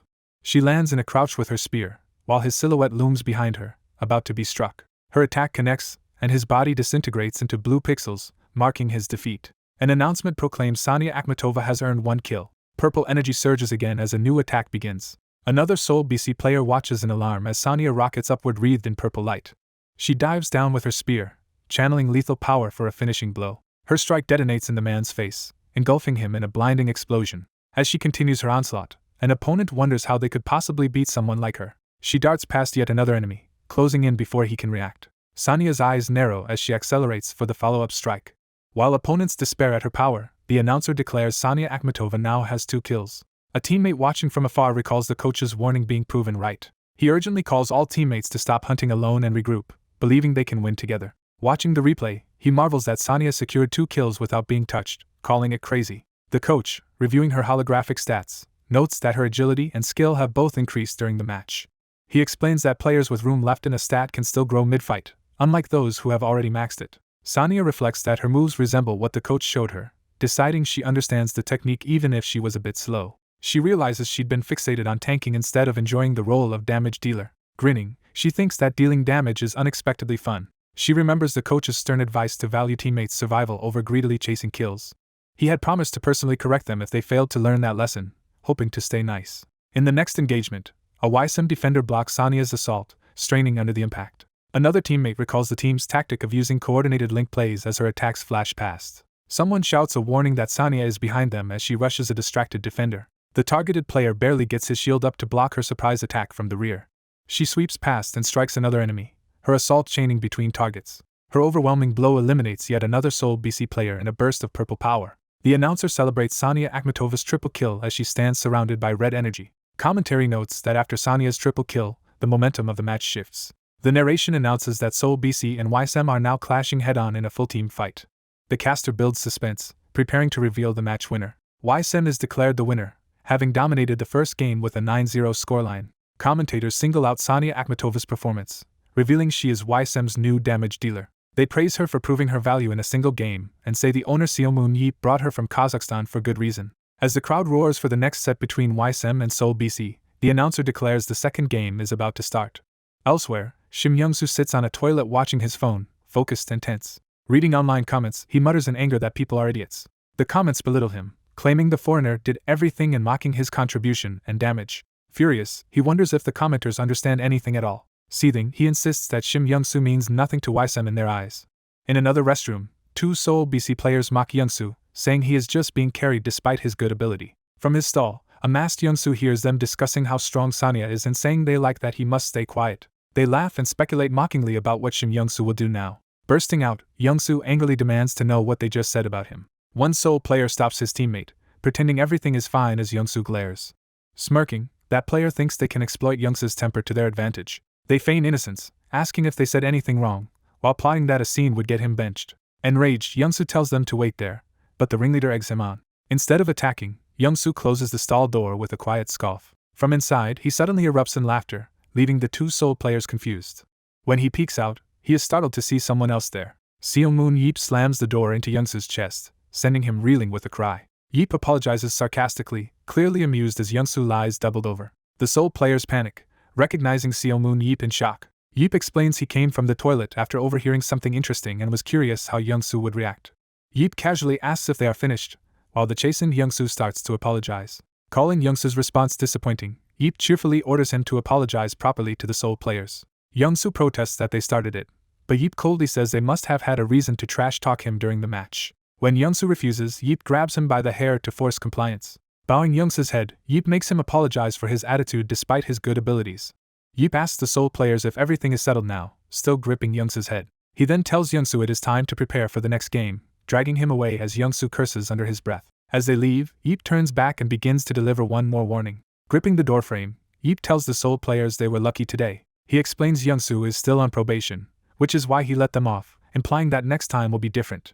A shot of Yeep's fist embedded in cracked wall tiles underscores his final threat that there will be no next time. At Weissim's dugout, coaches outline strategy, splitting the squad into a Sniam-centered Czech team and a separate Hun team. One coach admits the series mainly lets ownership test Sonya's capabilities in real competition. He adds that it also gives them a chance to see if their main tactics will work in KB1 and to experiment with new ideas.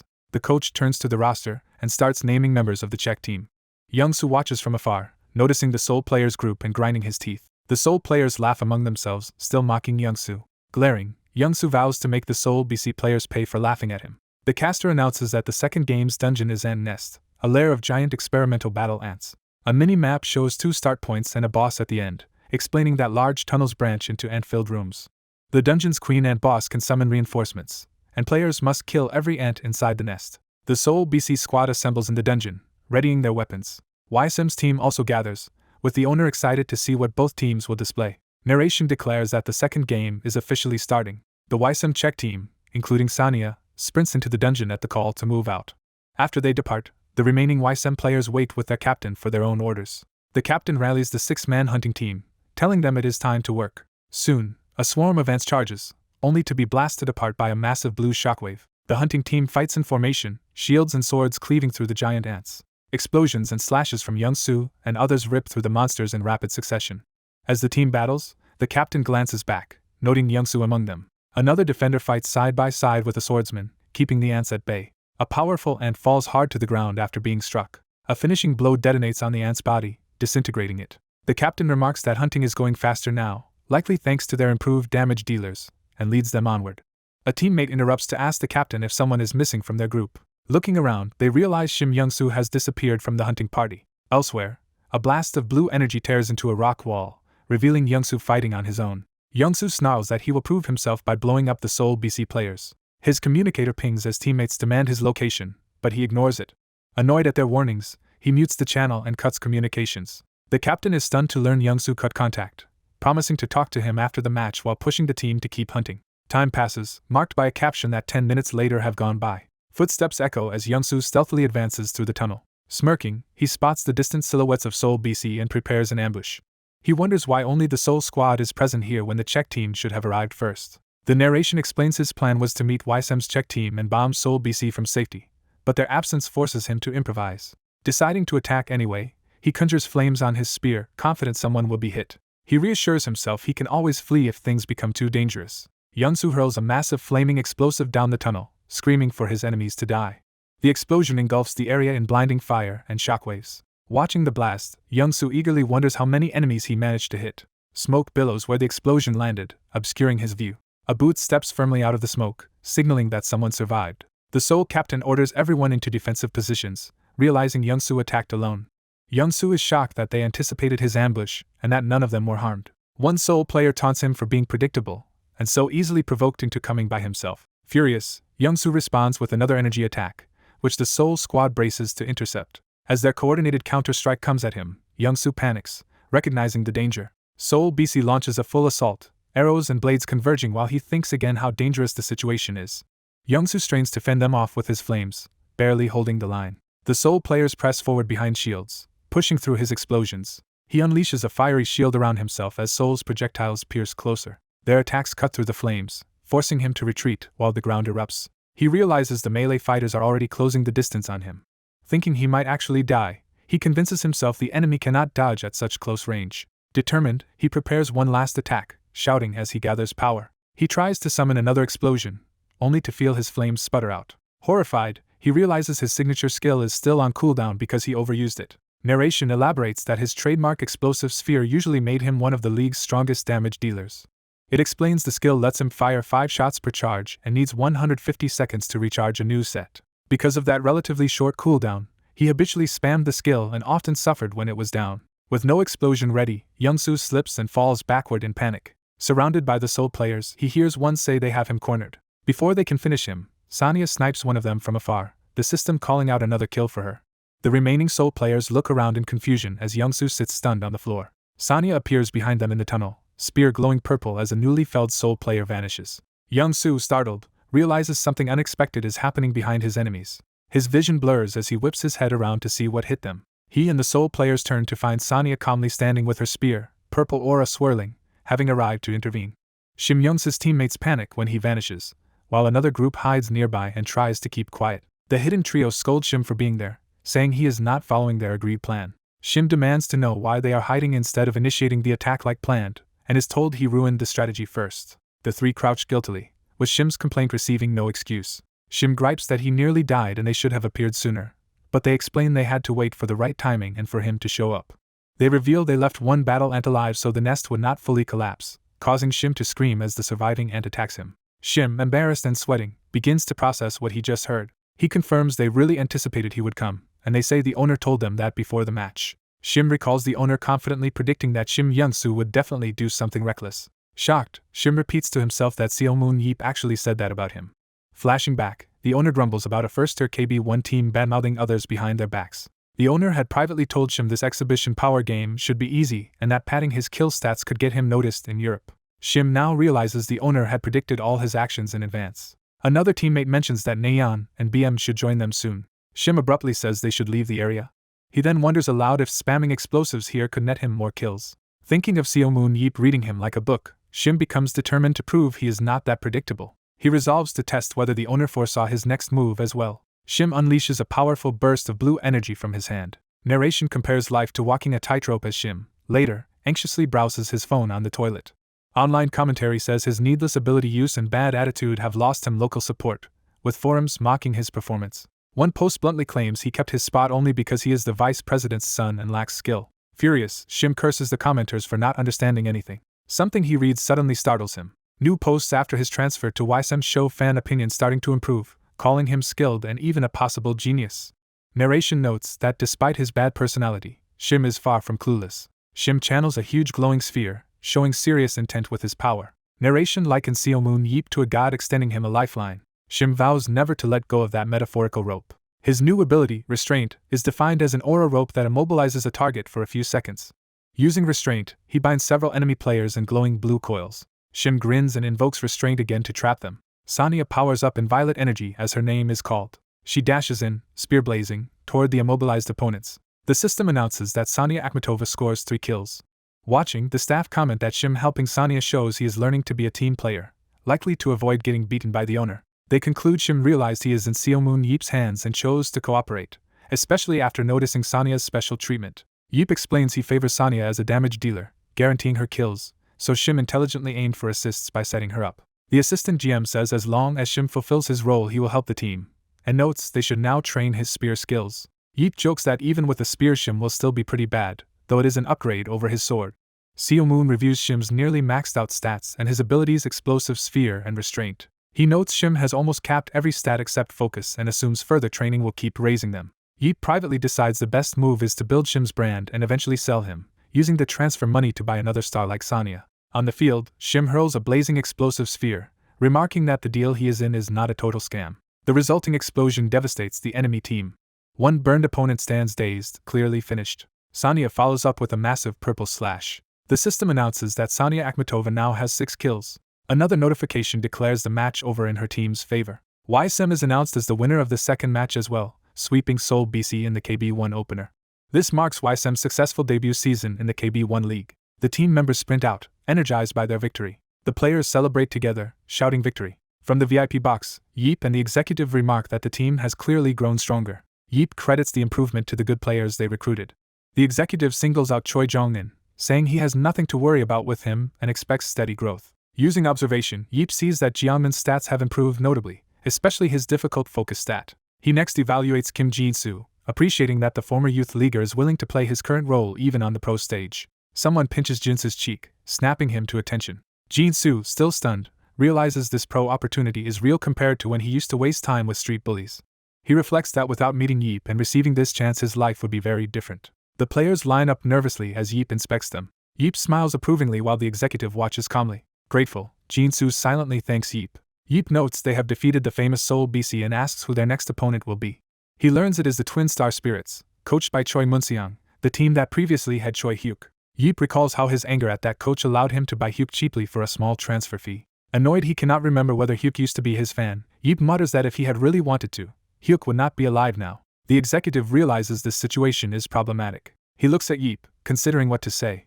He asks Yeep what he means and whether twin stars are truly that strong. The executive confirms twin stars are indeed a title contender according to their analysis. Yeep decides he must handle the team personally, declaring he wants to play despite the executive insisting the roster is strong enough. He reasons that since Choi Munseong gave them Hyuk, he cannot beat the coach up directly, implying he will take it out on the team. Yeep gleefully concludes he will feel better if he crushes the Twin Star Spirits himself.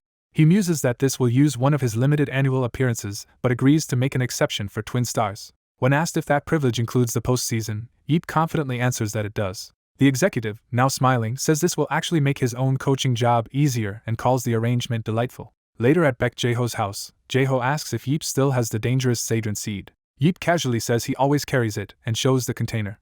Jiho panics when he hears Yeep even took it with him to Kazakhstan. He yells that Yeep is an idiot for risking dropping such a dangerous item, as news reports discuss a mysterious Sadron incident in Kazakhstan. Jiho explains that the World Association now wants to buy the seed. He adds that they are curious how Yeep obtained it and asks about the offered price. Jiho says they will send someone personally and stress that losing the seed would cause catastrophic liability. Yeep tunes out Jiho's anxious nagging. Irritated, Yeep contemplates simply opening the container, prompting Jiho to threaten to kick him and the seed out of the house. Yeep reflects that World Association members are unusually good at creating virtual realities. He also admires their advanced ability measurement system, which far surpasses what existed during the Underworld Wars. Wondering who they really are, Yeep grows more curious. He thinks about the powerful and mysterious World Battlefield Association. Something outside draws his attention. Yeep and Jiho notice someone arriving as a light flashes at the intercom. Hearing the doorbell, they both remark that they were not expecting any visitors. Jiho goes to check the monitor. The doorbell blares relentlessly, startling them. Frightened, Jiho demands to know who is there. The monitor shows a close-up of a pale man's face, which startles Jiho. The nervous Jiho opens the door and asks who it is, and the visitor politely greets him. The man introduces himself as Pietro Anela from the World Battlefield Association. Inside, he repeats his introduction to Yeep and Jiho. Pietro formally states again that he represents the World Battlefield Association. Yeep activates his analysis skill to appraise this visitor. He studies Pietro while the purple flame eye ability scans him. The status window shows Pietro is human and has the ability Touch of Poison, which can kill with a bare-handed touch, reassuring Yeep at least of his species. Pietro offers a handshake and friendly greeting. Yeep notes that someone who can poison by touch is extending a bare hand, wondering if it is a trap. He decides to accept the handshake anyway, resolving to kill Pietro if he makes any hostile move. When nothing happens and Pietro simply shakes Jiho's hand, Yeep starts to doubt his earlier suspicion. Yeep reflects that without analysis it would have been hard to know Pietro's ability from his behavior. Something else about Pietro continues to nag at Yeep.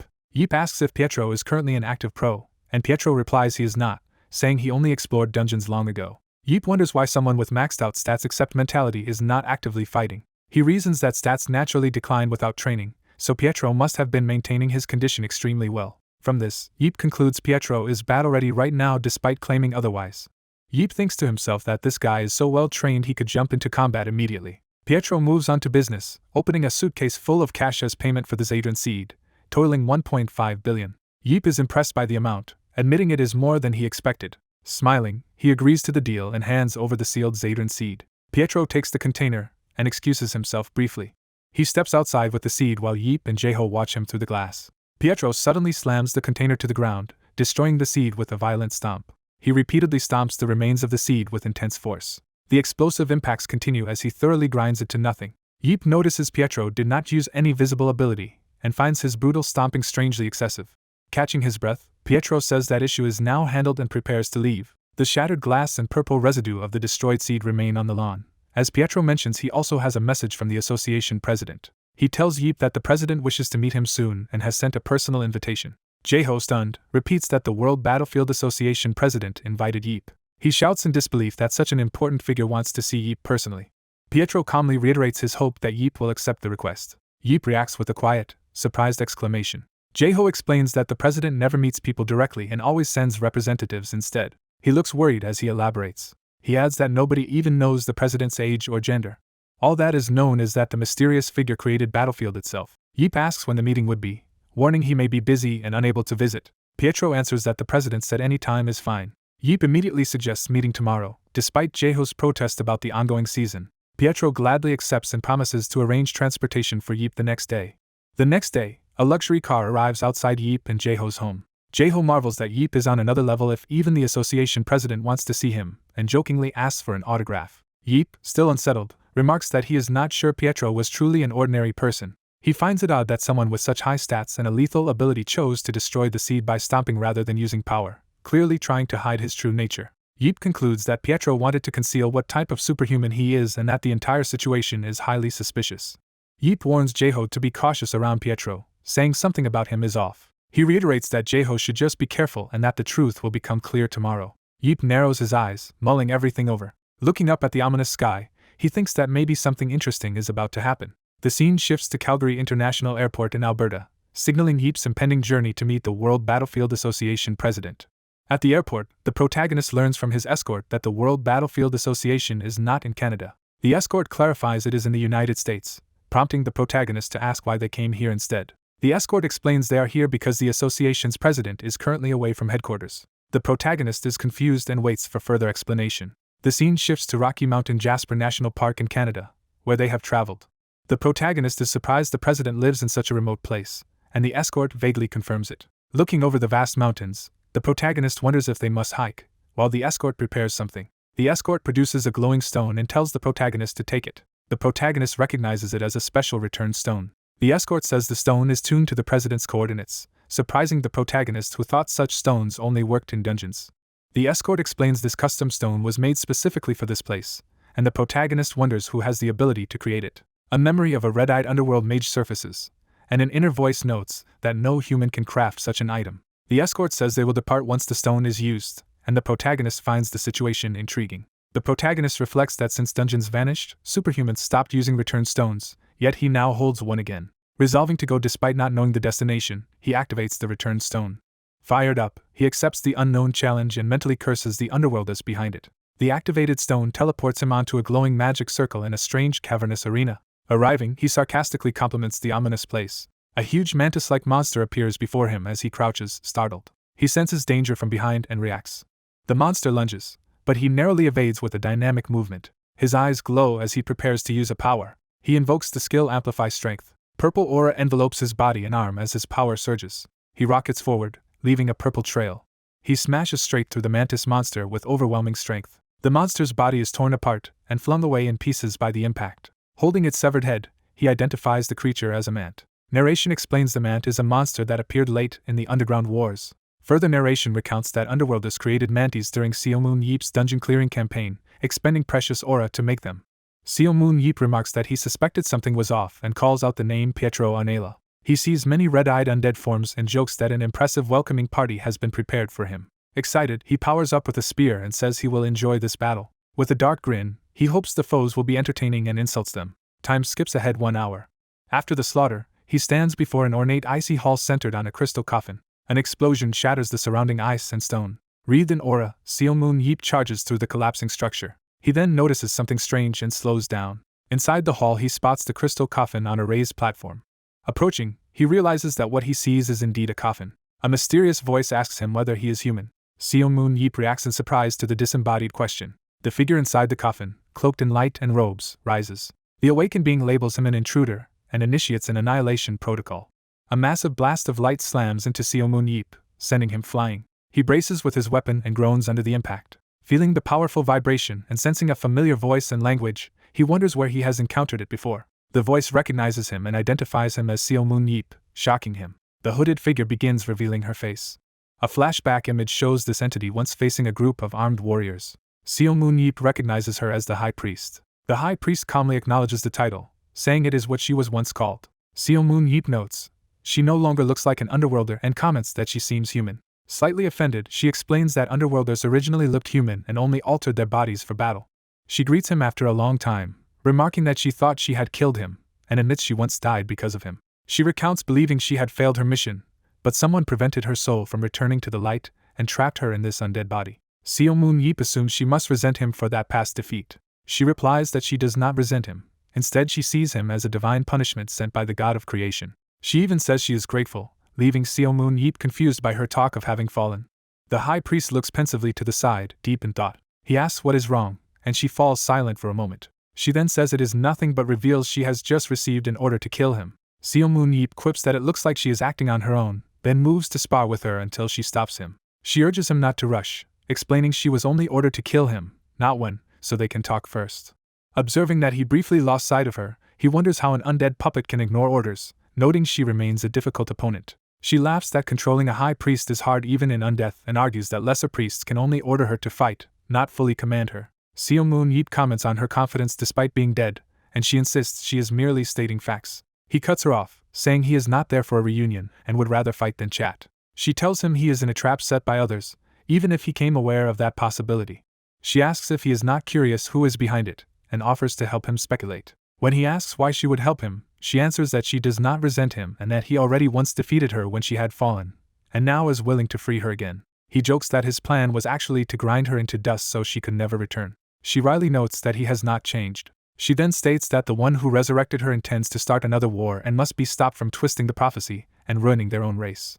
Seomun Yeep retorts that she herself started the underground wars and says peace with humans could have been possible given the amount of empty land. She insists coexistence was impossible and claims he knows it. She explains that before attacking, they observed humans fighting and killing each other in the name of peace. She recalls witnessing human wars where people were persecuted over differences like birth or appearance. She says underworlders watched humans slaughter one another.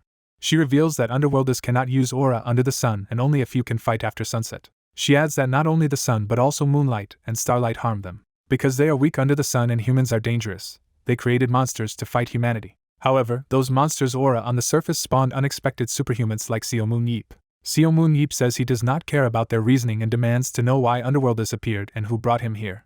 She starts to explain that the answer lies in the origins of the underworld, but he interrupts and asks her to summarize in 3 lines. She hesitates and asks if she can at least use 5 lines. He relents and tells her to go ahead with the story. She explains that when underworlders die they become spirits, and priests can hear and converse with them depending on rank. As High Priest, she alone can communicate with the oldest spirit, the primordial light, and says all began with its prophecy.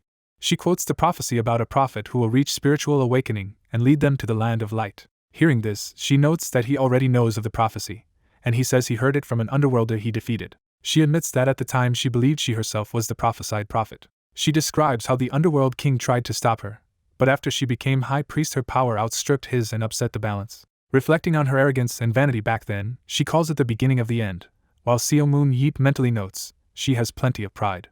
She says she twisted the prophecy to suit herself, attacked the surface to reach the land of light, and ultimately died after her own people were decimated. Seo Moon Yeep dryly concludes that everything happened because of her greed, finding it ironic. He reflects that while the war was hell for many, for him personally it turned out to be a salvation. He admits inwardly that despite everything, he cannot truly hate the underworlders. He begins to ask about the one who revived her, as she continues narrative about remaining clergy.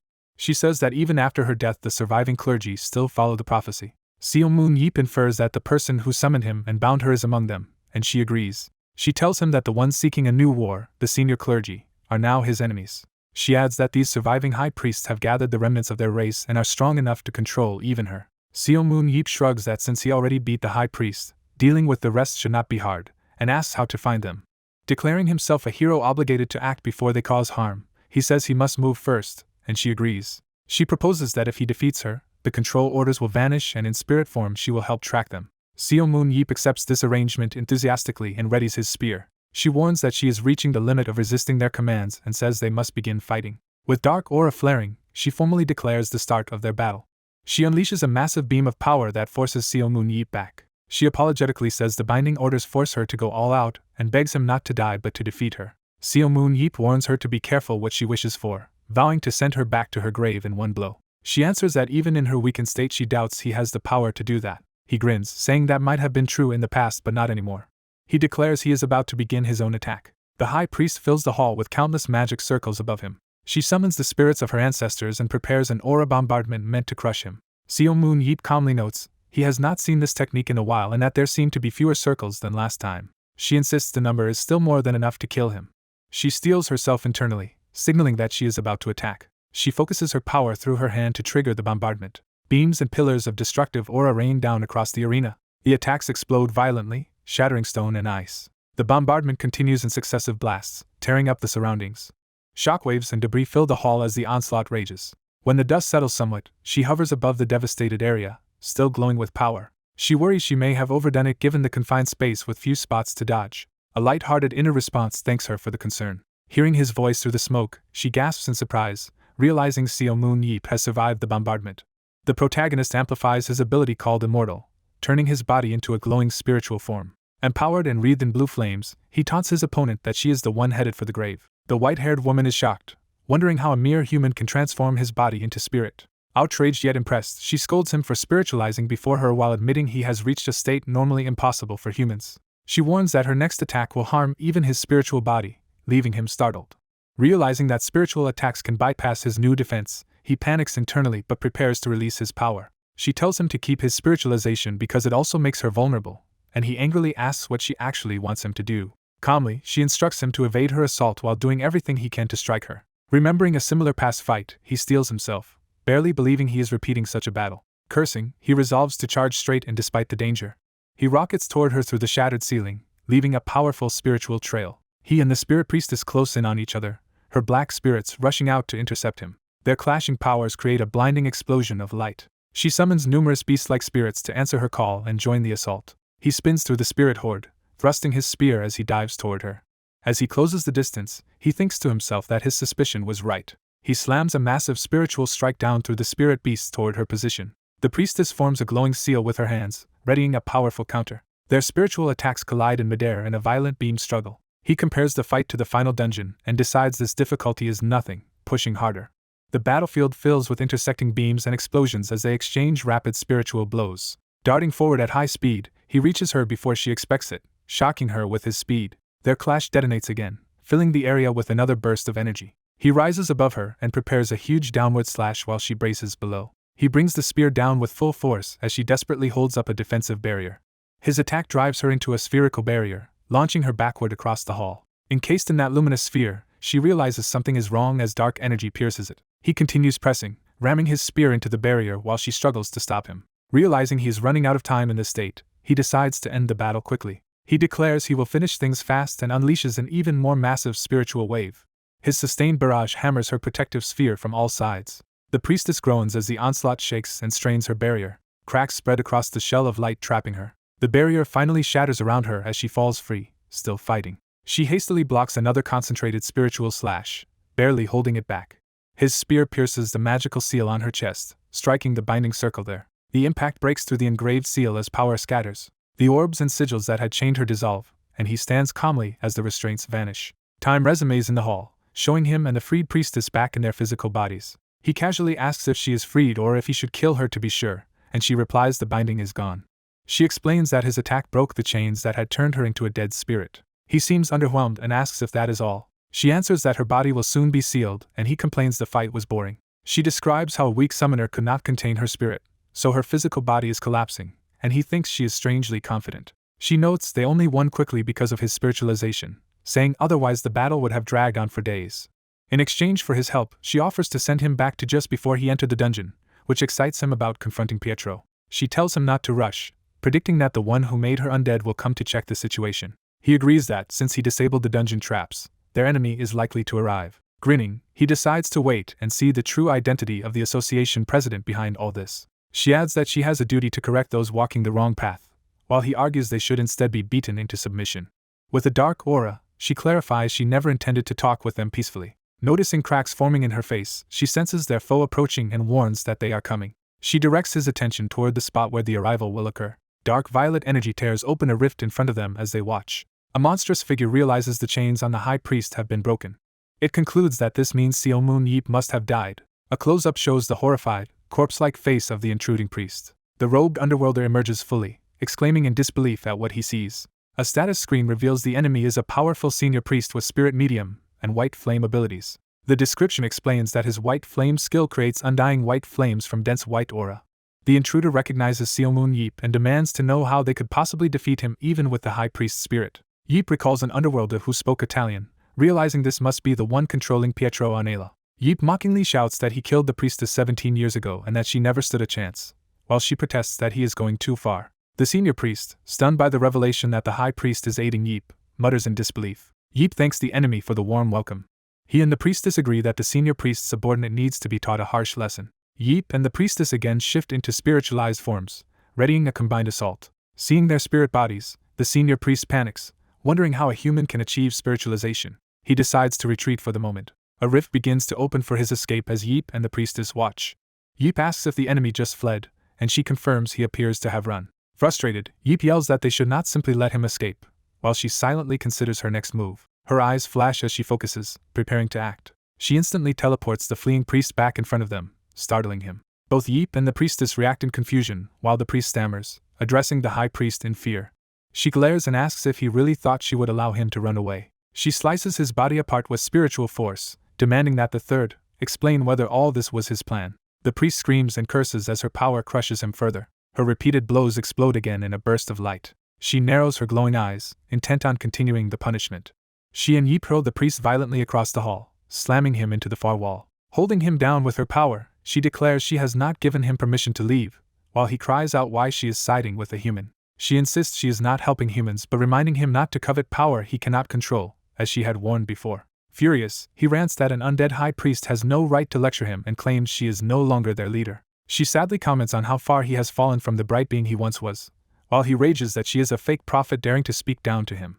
He shouts that they have found the real prophet. Pointing at Yeep, he proclaims that the true prophet is not her but this human. Bruised and bound, he trembles as the spiritual restraints tighten around him. Even while restrained, he defiantly claims torture will not make him talk and that he will never divulge anything. Begging for death, he screams for them to end his life, while Yeep idly asks if beating him more will shut him up. Yeep smacks him again with a heavy strike to the head. Concerned he might have hit too hard, Yeep watches as the priest collapses while the high priestess assures him the prisoner will survive. She channels power to wake the senior priest back up. The jolt of spiritual energy shocks him back to screaming consciousness. She coldly says they can repeat this as many times as needed until he talks, terrifying him. She again asks who this new prophet is that they claim to have found. Shaken, he blurts that it is the first high-ranked priest. He elaborates that the first is now both prophet and high priest, then nervously adds a belated honorific to Yeep under the priestess's glare. The priestess is stunned that a new prophet supposedly hears the primordial light and asks if the first really claims that. He stammers that it is true. She insists this is impossible. The priest questions why the former high priest would lie about the primordial light, while she suggests it is probably a dangerous misunderstanding rather than a deliberate lie. He repeats, misunderstanding, in disbelief. She explains that once she began war with the surface, she stopped hearing the primordial light's voice, so there is no way it would now instruct the first to continue that war. She reasons that although the first is ambitious, proclaiming himself high priest alone is pointless, so if he truly hears a voice it must be someone else deceiving him. She presses the prisoner again, demanding to know whose voice he actually heard and mistook for the primordial light. He clenches his fist, denying the possibility, and calling her a failed high priest. He screams that the fake prophet is blaspheming their order, and vows they will not repeat her past failure. Annoyed by his attitude, Yeep knocks him skyward with another devastating blow. The priest crashes down, smashing into the floor amid rubble. Coughing blood, he calls them crazed infidels. He resolves to at least take them with him, and begins triggering his own self-destruction. His body becomes a roaring vortex of energy, as he charges at them to explode. Yeep notes that the priest is self-destructing and asks if that is dangerous, but the high priestess tells him to ignore it. They watch from a distance as his body explodes in blinding light. She casually flicks her fingers, opening a small portal. She explains that she simply teleported the priest elsewhere to self-destruct, answering Yeep's question about where he went. With the matter settled, Yeep says he will now return her soul to where it came from. She asks what will happen to him, and he wonders what she plans to do. She says if she remains she will only be exploited again, so she intends to destroy herself completely, but Yeep suggests she first see the blue skies of the surface. She repeats his words in surprise, having never seen blue skies. Smiling, Yeep proposes that if she is going to die anyway, she should at least visit the land of light. He adds that if she fears her body being misused, he will summon Shuran and erase every trace of it. Reassured, she agrees and says she will destroy everything related to her corpse. She softens and smiles faintly, apparently moved by his offer. She calls him a strange human, and he asks again if she will come with him. She accepts, placing her hand over his on the crystal to travel together. The crystal erupts in brilliant light as the teleportation activates. Text declares their destination is the land of light. Outside under a blue sky, another character remarks with relief that he successfully forced Yeep into the dungeon. That man reflects that luring Yeep in was easier than expected, despite the hunter's clear suspicion of him. The white-haired man thinks to himself that the fighter is nothing but a stupid brute. The woman angrily demands to know what he just called her. The fighter suddenly appears in the sky holding the woman and shocks the man below. The fighter uses the woman as a projectile and slams the white-haired man into the ground. The injured man weakly asks how this happened while the fighter dismissively questions his confusion. The fighter explains he also had a return stone, cleared the dungeon, and came back. He adds that he killed the high priest who commanded the man, calling it a fitting end. The man is stunned as the fighter notes. He must have learned the holy language. The fighter explains the man studied the underworld's language and accidentally brainwashed himself, calling it a foolish act. The fighter tells the man to close his eyes for a moment. A loud impact occurs somewhere off-screen. The priestess with white hair lies on the ground, beginning to regain consciousness. Looking up, she realizes she is seeing the blue sky and sun for the first time. She calmly watches the fighter approach where she lies. The fighter asks if she is finished viewing the sky and checks on her condition. She marvels at the warmth of the sunlight, surprised that her unstable aura has calmed instead of collapsing her body. She notes she can hold on a bit longer, and when he jokes about her dying she replies she is already dead. She enjoys the warm, bright sky and orders him to move aside because he is blocking her view of the sun. The fighter wonders why she is lying there motionless as she admits the sun weakens her aura and makes speaking difficult. She finally blacks out, leaving him staring at her unresponsive body. Frustrated, he asks the unconscious priestess what he is supposed to do now and whether he should have left the woman behind. He remembers he never met the World Association president and decides the president might know something. He hoists up the dead man's body to search it for clues. A golden glowing stone falls from the corpse, catching his attention. He realizes it is a special golden return stone mentioned as the only way to reach the World Association president. Deciding that even another trap does not matter, he confidently resolves that the world's greatest warrior cannot lose, while the distant queen call him a foolish human. Holding the golden stone, he shouts that it is time to go. The golden stone activates and shines brightly in his hand. He is transported and looks calmly ahead, surrounded by radiant clouds. He appears on a mountain peak covered in yellow flowers and is bewildered by the sight. The strange flowery plateau is revealed to lie atop a snowy mountain range. Standing among the flowers, he notes in confusion that everything around him is blooming. Based on his dungeon experience, he quickly concludes that this impossible flowery field atop snow is not normal terrain. He narrates that his dungeon explorer instincts immediately told him what this place is. Seeing a small house amid the flowers, he identifies it as an important landmark. He notes that even though it resembles Earth, it is not the real world. He grips his spear, readying himself in this unfamiliar place. He reflects that sunlight in this place still feels genuine, unlike aura illusions. He walks cautiously through the flower field toward the house. He concludes that the entire flowery mountaintop is actually a dungeon. Reaching the house, he grips the door handle to go inside. He opens the door and steps cautiously into the house with his backpack and spear. He looks around the interior, evaluating the situation. He smells tea in the air. Inside, a crowned woman calmly pours tea as he enters with his weapon. The woman smiles faintly as if expecting him. She greets him by saying he is late. Introducing herself as the queen, she says she has been waiting for him. His analysis ability reveals her status as queen, along with formidable stats. He learns her abilities are prayer, which receives messages from the primordial light, and Eye of Fate, which sees a target's fate.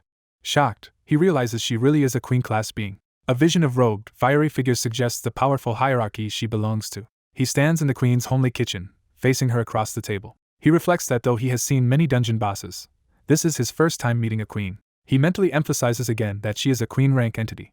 The queen stands serenely, radiating regal presence. A flashback shows that a king once tried and failed to stop the high priest, making him realize that king still lives. Narration clarifies the queen is the dethroned ruler whose authority was stolen by the high priest, forcing her to watch the war. The queen gazes thoughtfully, weighed down by that history. She looks at him in the room, confirming their confrontation is real.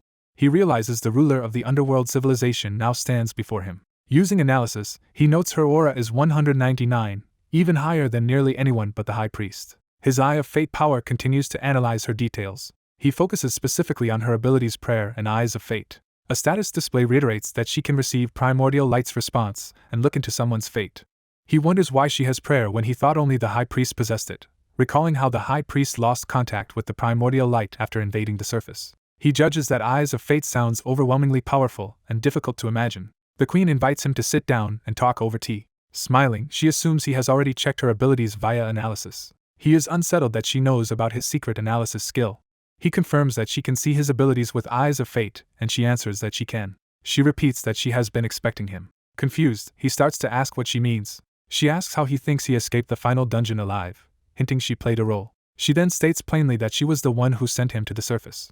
He is stunned by this revelation. He struggles with the idea that an underworlder actually saved his life. The queen explains that while he earned immortality through his own battle, he would have been trapped in a spatial rift forever without her intervention. He internally rejects the idea, thinking there is no way this can be true. He protests aloud that he destroyed her shrine and killed her people, so she had no reason to help him. She explains she read his fate when she first saw him at the collapsing shrine. In that moment, his fate appeared to her as that of a savior. She says though it was hard to accept that their destroyer might be their savior, her duties forced her to pursue even that slim possibility. She recites a prophecy about a spiritually awakened believer who will guide them to the land of light. He listens skeptically, sweat running down his cheek. She goes on, saying she heard the latter part of the prophecy as well. The vision of the prophecy warns that gates will open and bring hardships. It commands the believer to bring forth the savior. The queen calmly sips tea while he takes this in. He realizes the prophesied believer was her, not the high priest. She admits she once thought the gate's omen referred to the day their sacred ground fell, but when he appeared she understood he was the savior foretold. He says he does not believe in prophecies and bluntly asks what she wants from him. The queen clarifies that the high priest was not the true hardship in the prophecy. She warns that the real hardship has not yet arrived. Visions of monstrous red shadows hint at that looming threat. She says she created battlefields so humans would keep fighting skills sharp and survive the coming war. He reflects that this tragic queen trying to save her enemies is very different from his image of underworlders. Grudgingly, he says he still does not believe in prophecies, but because he owes her, he will cooperate a little. Delighted, she thanks him while he grumbles that she seems to have expected this outcome. She then asks how he managed to reach her alone when she had sent Pietro to guide him. Smirking, he acknowledges Pietro. Time passes and the house sits peacefully amid a sunset sky. The priestess suddenly awakens inside, surprised to find herself intact. Startled by her surroundings, she asks where she is and hears that she is inside a dungeon, having fought a high-ranking priest controlling the high priest's ghost and grown stronger. When she starts to blurt something about Pietro, he covers her mouth while the queen recounts how Pietro helped her despite knowing she was an underworlder and earned her trust as a worshipper. He asks if the queen can undo brainwashing on a high-ranked priest, and she says it is impossible once they know the divine language. The priestess comments on how much the queen's aura has grown compared to the past. The queen confirms she now hears the primordial light again, having regained that connection 2 years before their sacred ground fell. A flashback shows the priestess nearly losing her mind then. The queen says she kept it secret because the priestess was insane and would have killed her. The priestess apologizes, calling herself a sinner and unworthy high priest whose fall caused even the primordial light to abandon her. The fighter casually agrees it is all her fault and tells her not to interrupt the queen. She insists she truly wants to cooperate and reveals she has a theory about the real hardship, which began when she tried to hear the primordial light before 7 humans reached their sacred grounds. She says she prayed intensely. She describes nearly becoming pure soul as she prayed deeper and deeper. She recalls almost reaching the primordial light itself. Her soul raced upward through darkness during this experience. Suddenly a different voice asked if she was seeking it, shocking her. The eerie voice invited her to come closer, sounding like that of someone who had just died. She notes that if she had not already known the true sound of the primordial light, she might have been fooled. She admits she nearly mistook that other voice for the primordial lights. She explains that the false voice came from a very distant place, carried an ancient energy, and felt unimaginably evil. He reacts with confusion and surprise at this revelation. He infers that the high-ranking priests probably worship this evil voice, believing it is the primordial light. He concludes that all he needs to do now is find that being and beat it up. The queen and priestess fall silent, taken aback by his simplistic resolve. The priestess sighs that he is hopeless and suggests they rest and investigate what that voice truly is. Later that night she lies in the flower field, admiring how beautiful the starry sky looks. He approaches and asks what she is doing, and she answers that she is counting the stars. When he asks if she is bored after 6 hours of stargazing, she says only a human would find that boring. He agrees the sky is amazingly clear from there. He mentally complains about how long he has been staring at the stars instead of thinking. A comic memory of someone binge-watching dramas crosses her mind. Her eyes suddenly sharpen in realization. She jolts upright, startling him. She warns that someone is approaching, prompting his wary question. He instinctively reaches back, realizing an issue. He panics internally, remembering he left his spear behind. Several robed figures descend on them with hostile energy, knocking him and the priestess back. A robed enemy senses this must be where the queen resides and grows excited. The fighter powers up with amplified strength as the intruders gush about how beautiful the land of light is. The newcomers marvel at the illuminated land and eagerly ask if the queen lives here. Seeing their timid behavior, the fighter and priestess relax slightly, thinking these men are not linked to a high-grade priest. One robed man recognizes him as Seomun Yeep and panics, noting he also has a grand priest at his side. The fighter boasts that they are correct and introduces himself as the destroyer of the final dungeon, while the priestess accuses him of seeking attention. He demands to know what they want after hearing they know the queen invited him. He assumes they are the queen's remaining subordinates, concluding that since the king lives, other underworlders must as well. He casually starts another question with a bored expression. The robed duo tremble in fear behind their more composed companion. He bluntly asks why the man brought those two along. The robed leader explains they are fellow underworlders who had been wandering aimlessly, and will now be housed in lodgings the queen prepared, which the fighter interprets as separate housing for all underworlders. The hooded man refuses to reveal more, resenting that the protagonist destroyed their sanctuary, but the white-haired girl still hints there is a similar space nearby. The protagonist deduces the place she mentioned and points out where it likely is. Lesser priests are shocked their great priest is siding with Seomun Yeep, while Yeep casually notes that such information is basic for someone of his level. The great priest skips lengthy explanations and recognizes Seomun Yeep as a former observer he remembers. The girl explains that the observer possessed a unique ability, which Seomun Yeep begins to analyze with his power. The observer looks confused as Yeep's analysis activates on him. Yeep's analysis screen reveals the observer's stats and his main ability, observation. The analysis further details observation's function of recording landscapes and manifestation's power to recreate inanimate objects from memory using equivalent materials. Yeep is astonished by how powerful the observer's ability set is. Yeep's analytical eye power intensifies as he focuses on the observer. He reflects that, beyond observation, manifestation itself is an incredible superpower. Yeep grabs the observer, confirming his title and preparing to use him for a plan. Yeep seizes both the great priest and the observer, ordering them to follow as others shout in surprise. Smiling, Yeep declares he has come up with a brilliant idea. Someone quietly apologizes, transitioning the scene. Later, around a table, the queen says she has found no clue about the mysterious voice. If it came from the primordial light, it must belong to an ancient spirit. She laments their lost ancient history, and Yeep reassures her that he will just ask the spirit directly. The observer asks if they know the dungeon called Tomb of 10,000. Yeep explains that this dungeon houses the corpse of the emperor, an ancient underworld ruler who died there thousands of years ago. A narration recounts how, after the final dungeon appeared, one of the most notorious unconquerable dungeons was ruled by the emperor. Among infamous unconquerable dungeons, Tomb of 10,000 was known as the hardest of all. The narration names Tomb of 10,000, the City of Graves, as that ultimate dungeon. It explains that the dungeon's boss was the former underworld ruler, the emperor, whose true name was long forgotten. Before dying, the emperor sought to rule his city forever, even after death. To achieve this, he entombed 10,000 followers with him, turning his grave into a dungeon so dangerous even living underworlders could scarcely enter. Time passes, and the story jumps forward. A flashback shows Seomun Yeep delivering the killing blow that finally defeats the emperor. The narration states that Tomb of 10,000 was ultimately conquered by Seomun Yeep. This conquest was a massive operation involving 57 superhumans. Yeep admits that, aside from the emperor being the boss, clearing that final dungeon was harder than dealing with the grand priest. The great priest realizes Yeep intends to manifest the emperor himself so they can question him, noting that because the emperor is undead the observer can recreate his body. She reasons that the emperor's soul still wanders, unable to reach the spirit world, and tells Yeep to prepare a body a ghost can possess using materials with the emperor's properties, which Yeep interprets as needing an underworld corpse. The queen interrupts and tells Yeep they do not need an actual corpse, hinting he should lower his spear. She proposes instead that they create the emperor's body inside the virtual world. Machinery powers up as the virtual battlefield module activates. Yeep leads the observer to the high-tech pods that serve as access points to the virtual battlefield. Recognizing the machines, Yeep realizes they are battlefield modules. He learns that the observer was crucial in designing the virtual battlefield system. The Queen says she doubts the Emperor will answer questions peacefully, but fighting him in the virtual world will keep reality safe, and the Great Priest acknowledges she now understands how the system works. The Great Priest raises a concern about using the virtual world. Yeep and the Queen ask what the problem is. She explains that, as a dead being, her body-soul connection is fragile, and entering the virtual world could shatter her mind and destroy her physical form. Yeep complains they still need her to summon the Emperor's soul and asks if there is another way, clarifying that using a host is fine so long as it is not a corpse. Yeep suggests letting the Great Priest possess someone else's body. The observer recalls wartime research into possessing superpowered humans but says the project stopped because spirits were repulsed by using lowly human vessels. Yeep retorts that they forget a mere human already defeated them and offers to repeat that feat, chiding them for their prejudice. The Great Priest counters by asking Yeep to imagine possessing a monkey's body to win a war, which makes him drop the subject. Despite earlier aversion, the Great Priest agrees to possess a human this time, saying they conveniently have suitable materials thanks to Pietro. She tells Yeep he can give up if the idea disgusts him. The Queen declines to argue moral doctrine now, noting that debating sacred matters is a slippery slope. The Great Priest begins a ritual to transfer herself into the prepared human body. Bright spirit light erupts as the possession ritual takes effect. The entire flower field realm and house glow brightly as the virtual world adjusts. The house returns to its normal appearance under the starry sky after the transformation completes. Yeep looks puzzled at the results.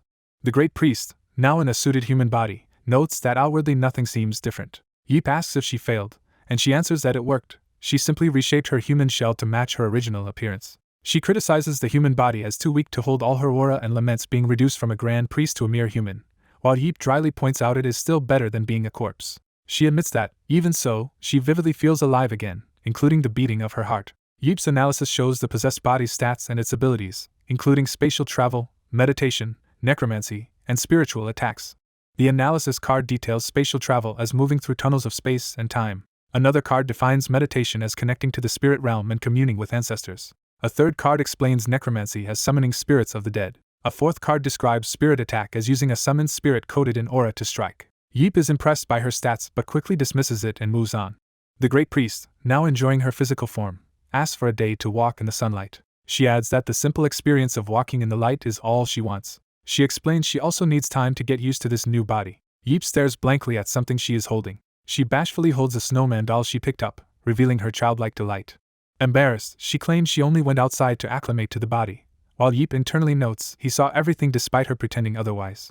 Yeep casually hoists her over his shoulder, telling her to drop the doll and hurry back to the house as the snowman lies abandoned. Back in the module room, Yeep cheerfully suggests they enter the virtual dungeon. Both lie in the pods as the system retrieves avatar data for Yeep and for Pietro and Ella's possessed form. The system announces that they are entering the dungeon tomb of 10,000. Yeep and the Great Priest appear in a simplified recreation of the tomb, devoid of ordinary monsters, since only the Emperor was manifested. The Queen, speaking through a screen, confirms there are no other monsters and tells them they can head straight to the boss room. She warns them the Emperor rejected becoming a great spirit, sought eternal life, and killed 10,000 of his people. If he refuses to talk, she leaves handing him to Seomun Yeep. She also mentions she tweaked Yeep's avatar to grant him spirit manifestation powers. Yeep happily interprets this as permission to fight as much as he likes and confirms the changes. The Queen wishes them a safe trip as they enter the massive boss chamber. Inside the throne hall, Yeep asks if the two of them can win against the Emperor. The Great Priest answers that with his spirit manifestation, striking the Emperor's soul should be effective, as the soul is an undead's weak point. She chides him for not knowing such basics about spirit manifestation, while he sarcastically praises her. As they approach the ornate door, they discuss how Yeep's past expedition came here to research ancient history, failed, and weakened the dungeon enough for Yeep's group to eventually win. Together they strain to push open the heavy boss room doors, Yeep checking if the priest is prepared. From inside, the Emperor senses their arrival as the huge doors crack open, and someone ominously notes that their target is finally present. The Emperor's armored foot steps forward from his throne. His massive horned helmet and armor are shown as he rises. A close-up of his visor emphasizes his awakening hostility. The Emperor sits regally on his throne, fully revealed in gleaming golden armor. The narration labels him as the Emperor, underlining the gravity of facing him again. In a separate cosmic space, he broods about his duty. He thinks that only he can fulfill this duty, and that only his rule can secure safety and peace for the world. His red eye flares as he vows to begin with the calamity called tribulations. Back in the throne room, he begins to rise from the throne, sword at hand. He grips his weapon tightly, gathering power. The sword arm ignites with energy, readying an attack. The Emperor launches from the throne in an explosive dash. He lands in a devastating pose, radiating intense power that pressures Yeep. Yeep notes that, as expected, even this skeletal form exerts immense pressure. The Emperor charges at Yeep, initiating the battle. Yeep braces behind his shield, telling the priest he already knew the Emperor would be this strong and shouting for her to bring the Emperor's soul into play while he holds the armor off. Yeep powers up, eyes glowing as he pushes his capabilities. The Emperor swings a blazing attack toward Yeep. Their blows clash, creating shockwaves that tear across the hall. Energy erupts as their attacks collide in a massive impact. Yeep curses at how strong the Emperor still is, complaining that the observer manifested him at full strength instead of a manageable level. As the Emperor bears down, the Great Priest descends, cloaked in soul energy, to fulfill her role. She states that she must also perform her duty. She enters a deep meditative trance, activating her spiritual abilities to seek the Emperor's wandering soul. In the spiritual realm, she calls out to the Emperor. She invokes him as a mighty, death-defying, endlessly ambitious being to draw his soul's attention. She reflects that he was a ruthless man utterly convinced of his own righteousness. She locates his true soul somewhere in the void and locks onto it. The Emperor's soul is shown sitting on a floating throne in the stars. He demands to know who is calling him. She introduces herself as his descendant. While Yeep continues clashing with the armor, she tells the soul she came to return his body to him. The Emperor's soul reacts with shock as he realizes someone is offering back his royal body. Overjoyed, he leaps toward her, crying out for his royal body. From the real boss room, she tells Yeep to move aside so she can proceed. Yeep reacts and shifts position in response. He glances back, sensing the timing of her next move. Yeep vaults clear with shield and spear as the Emperor prepares another blast. He watches tensely, realizing he narrowly avoided death. The Emperor's armored body radiates dark lightning after the clash. A close-up shows the crimson gem and dark aura around his chest, signifying his core. Yeep thinks that if his reaction had been any slower, he would have died. This fight is far beyond simple combat. The Great Priest rushes to Yeep's side and he asks whether the soul summoning succeeded. The Emperor, now fully possessing his armor, declares triumphantly that he has returned. Laughing maniacally, he rejoices that the king is back. He looks around, bewildered that none of his former subjects are present to welcome him. Realizing he cannot sense any of his loyal soldiers, he concludes that all of them have perished. He then recognizes a familiar face among Yeep and the Great Priest. Yeep nervously claims the Emperor must be mistaking him for someone else while the priest silently disapproves. The Emperor recalls the memory of being stabbed from behind and his forces being annihilated, clearly recognizing Yeep despite his protests. He grudgingly acknowledges Yeep as the only human who defeated him and admits he wants to tear him apart, yet also notes that the current situation feels odd. Calling the Great Priest in a human shell worthless and Yeep his killer, the Emperor demands to know why they revived him. The Great Priest answers that they resurrected him because they have questions. The Emperor guesses they seek answers about forgotten history. Yeep and the priest are puzzled as he mutters that history is repeating, with people again trying to hide inconvenient truths. The Emperor rants that the primordial light always claims to be right and buries its wrongs, and that only when old wounds fester do people seek the past. He mocks them as pathetic for this. He proclaims that his rule is still the only true solution for their world. He declares himself the savior destined to end tribulation and insists he alone could create an unforgettable history. Watching from outside, the queen listens in uneasy silence. The Great Priest counters that he is now merely another forgotten relic, destined to be remembered only as a mad tyrant who slaughtered 10,000 of his own people. Enraged, the Emperor shouts at her. He lunges at her, accusing her of having an infuriatingly sharp tongue. Unflinching, she tells him they need to know the true history, no matter how ugly it is. The woman begins to explain that she wants to learn about the forgotten past and the tribulations chasing them. The golden-armored Emperor, now alone, declares he has no one left and might use them as entertainment. A powerful attack explodes on the ground between them. The Emperor refuses to share information, attacking the pair instead. He offers to consider answering if they can defeat him in battle. The woman uses spirit attack while Seomoon Yeep amplifies his immortal state to fight. The Emperor charges at high speed. Seomoon and the woman rush forward together. Their combined assault clashes violently with the Emperor. The Emperor observes their spirit manifestation with interest as he trades blows with Seomoon. Seomoon aggressively hacks at the Emperor, taunting him. The Emperor mocks Seomoon, calling his efforts surprising but merely cute tricks for a human. Seomoon bristles at being belittled and prepares another fierce charge. Dark flames swirl as the Emperor begins activating his own spirit power. He fully triggers spirit manifestation, revealing his empowered spirit form. Seomoon is shocked that the Emperor can also use spirit manifestation and is asked if he thought he was unique. The environment shifts to show the massive underground tomb setting. A colossal explosion devastates part of the tomb complex. Seomoon, battered by the manifested Emperor, wonders in panic what this overwhelming power is. As their energies collide, Seomoon questions how the Emperor can use such a skill. A system notice informs Seomoon that 120 seconds have passed and his spirit manifestation has ended. Back in normal form, Seomoon yells at the Emperor, noting he lacked this spirit power in their fight 17 years ago, while the Emperor says it was previously unnecessary. The Emperor says that otherwise Seomoon would have seen this other manifestation. He reveals weapon spirit manifestation, turning his massive sword into a spirit weapon. Seomoon realizes in alarm that the Emperor is using weapon spirit manifestation, having mistaken it for a heavily aurified weapon. The Emperor brings the empowered sword down in a crushing blow that Seomoon barely blocks. Seomoon is stunned as the shield glows from the impact. A system voice urgently tells Seomoon Yeep to get down. Another notice orders Pietro on Ayla to get down as well. The Emperor feels something off, noting that slashing Pietro did not feel real, perhaps due to his current spirit state. He wonders if there is something else he does not know about this situation. Seomoon's helmet hits the ground in reality, as he wakes up swearing from the pain. Back in the real world, Seomoon and Pietro complain that the Emperor is overwhelmingly strong and that without a high-level spirit they could barely scratch him. Exhausted, the two slump gloomily in front of their observer. The woman comforts Seomoon, saying they still gained important information, including that the Emperor knows about the mysterious voice and the tribulation.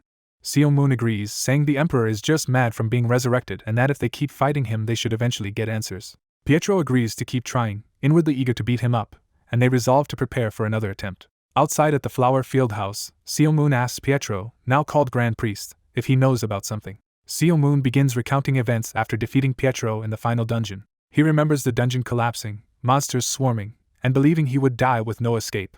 Cornered, Seomoon narrates that he had no choice. He explains he fought like a madman, uncaring about survival because it was all he could do. He clarifies that in that moment he did not feel despair but exhilaration at being able to fight to the very end. Seomoon concludes that he and the Emperor are alike, both wanting to battle until their resentment is exhausted. He says that for someone who has mastered swordsmanship, fighting becomes their sole pleasure, so they should indulge the Emperor until he feels satisfied. Seomoon adds that the Emperor is right that they must beat him eventually if they hope to overcome the tribulation at all. Their patron goddess reminds Seomoon that their top priority is preventing the tribulation by stopping the first high-ranking Grand Priest and the voice. Seomoon insists he understands but notes that the world rarely goes as planned and reiterates he is not fighting just for the tribulation, while Pietro doubts his motives. Seomoon sums up that they must fight the Emperor hard enough to make him talk. In the dungeon again, the Emperor stands ready as Seomoon vows to beat him until he coughs up all his knowledge. A system message announces their entry into the dungeon tomb of 10,000. The Emperor remarks he suspected something was off when cutting Pietro, and notes they have returned. He immediately asks them how they pulled off returning after death. Seomoon snarls that it is virtual reality, and calls the Emperor a coffin-fresh bastard, boasting that he and Pietro have also died once. Renewing the fight, Seomoon and Pietro attack, saying this time they will force the Emperor to speak. Delighted, the Emperor charges with wild laughter, welcoming their challenge. Their powers clash again with a massive impact. Seomoon blocks another ferocious strike but is blasted back, crying out. The Emperor slashes both of them repeatedly, sending them crashing away in pain. Seomoon hurls himself forward, shield first, to smash into the Emperor. He complains internally about the sheer weight of the Emperor's attacks, realizing he must constantly reinforce his spear and shield with aura or they will break. The Emperor taunts him for retreating and reminds him he came to ask questions, not run. Seomoon and Pietro dive in from above, shouting that they do indeed have questions. Pietro unleashes a large-scale spirit attack barrage at the Emperor. Seomoon thinks he only needs the attack to create an opening, not actually hurt the Emperor. The Emperor finds the barrage interesting and braces himself. Their powers collide again in a blinding series of clashes. The Emperor repels the assault and stands ready with his sword amid dark energy. A spear thrust streaks straight toward the Emperor's helmet. The spear hits the Emperor in the head, staggering him. Up close, the Emperor grudgingly praises their effort. He still easily counters, knocking them both away and saying their efforts remain insufficient. Seomoon curses as Pietro's spirit body disintegrates from another overwhelming blow. The Emperor, hardly winded, tells Seomoon to come back with a new plan. He then ends this attempt with a sweeping attack that forces another reset. A narration states that their second battle lasted only 3 minutes and 37 seconds. It continues that after such a short fight, their second attempt ended. Back outside the pods, Seomoon and Pietro collapse face down in exhaustion while their patron looks on. The narration recalls that in the past assault on the tomb of 10,000, many people rotated in during the fight. A diagram shows how 4 different comrades had taken turns fighting the Emperor in a relay. The narration adds they had also waited until an underworld expedition left the Emperor at his weakest before fighting. Now, however, the Emperor is always at peak condition and only 2 people are challenging him. A shot of the Emperor on his throne emphasizes his daunting presence. Narration notes that the Emperor is a difficult opponent even for Seomoon Yeep. It concludes the issue is not their tactics but an inherent difference in power between humans and the Emperor's race. This gap is described as an extreme distance between them. Despite that, they keep attempting the challenge. The third attempt reaches 5 minutes 28 seconds before they fall. The fourth attempt extends to 6 minutes 16 seconds. The fifth lasts 6 minutes 11 seconds, and the sixth 9 minutes 41 seconds, pushing Seomoon into rage. Furious after repeated failures, Seo Moon vents his anger by stomping the floor in the real world. Pietro bluntly says their current plan will not work because her spirit attacks are too weak in human form compared with his. She checks if Seo Moon is listening as he lies silently. Seo Moon suddenly asks whether he can copy the Emperor's weapon spirit technique. Pietro is surprised and asks what he means.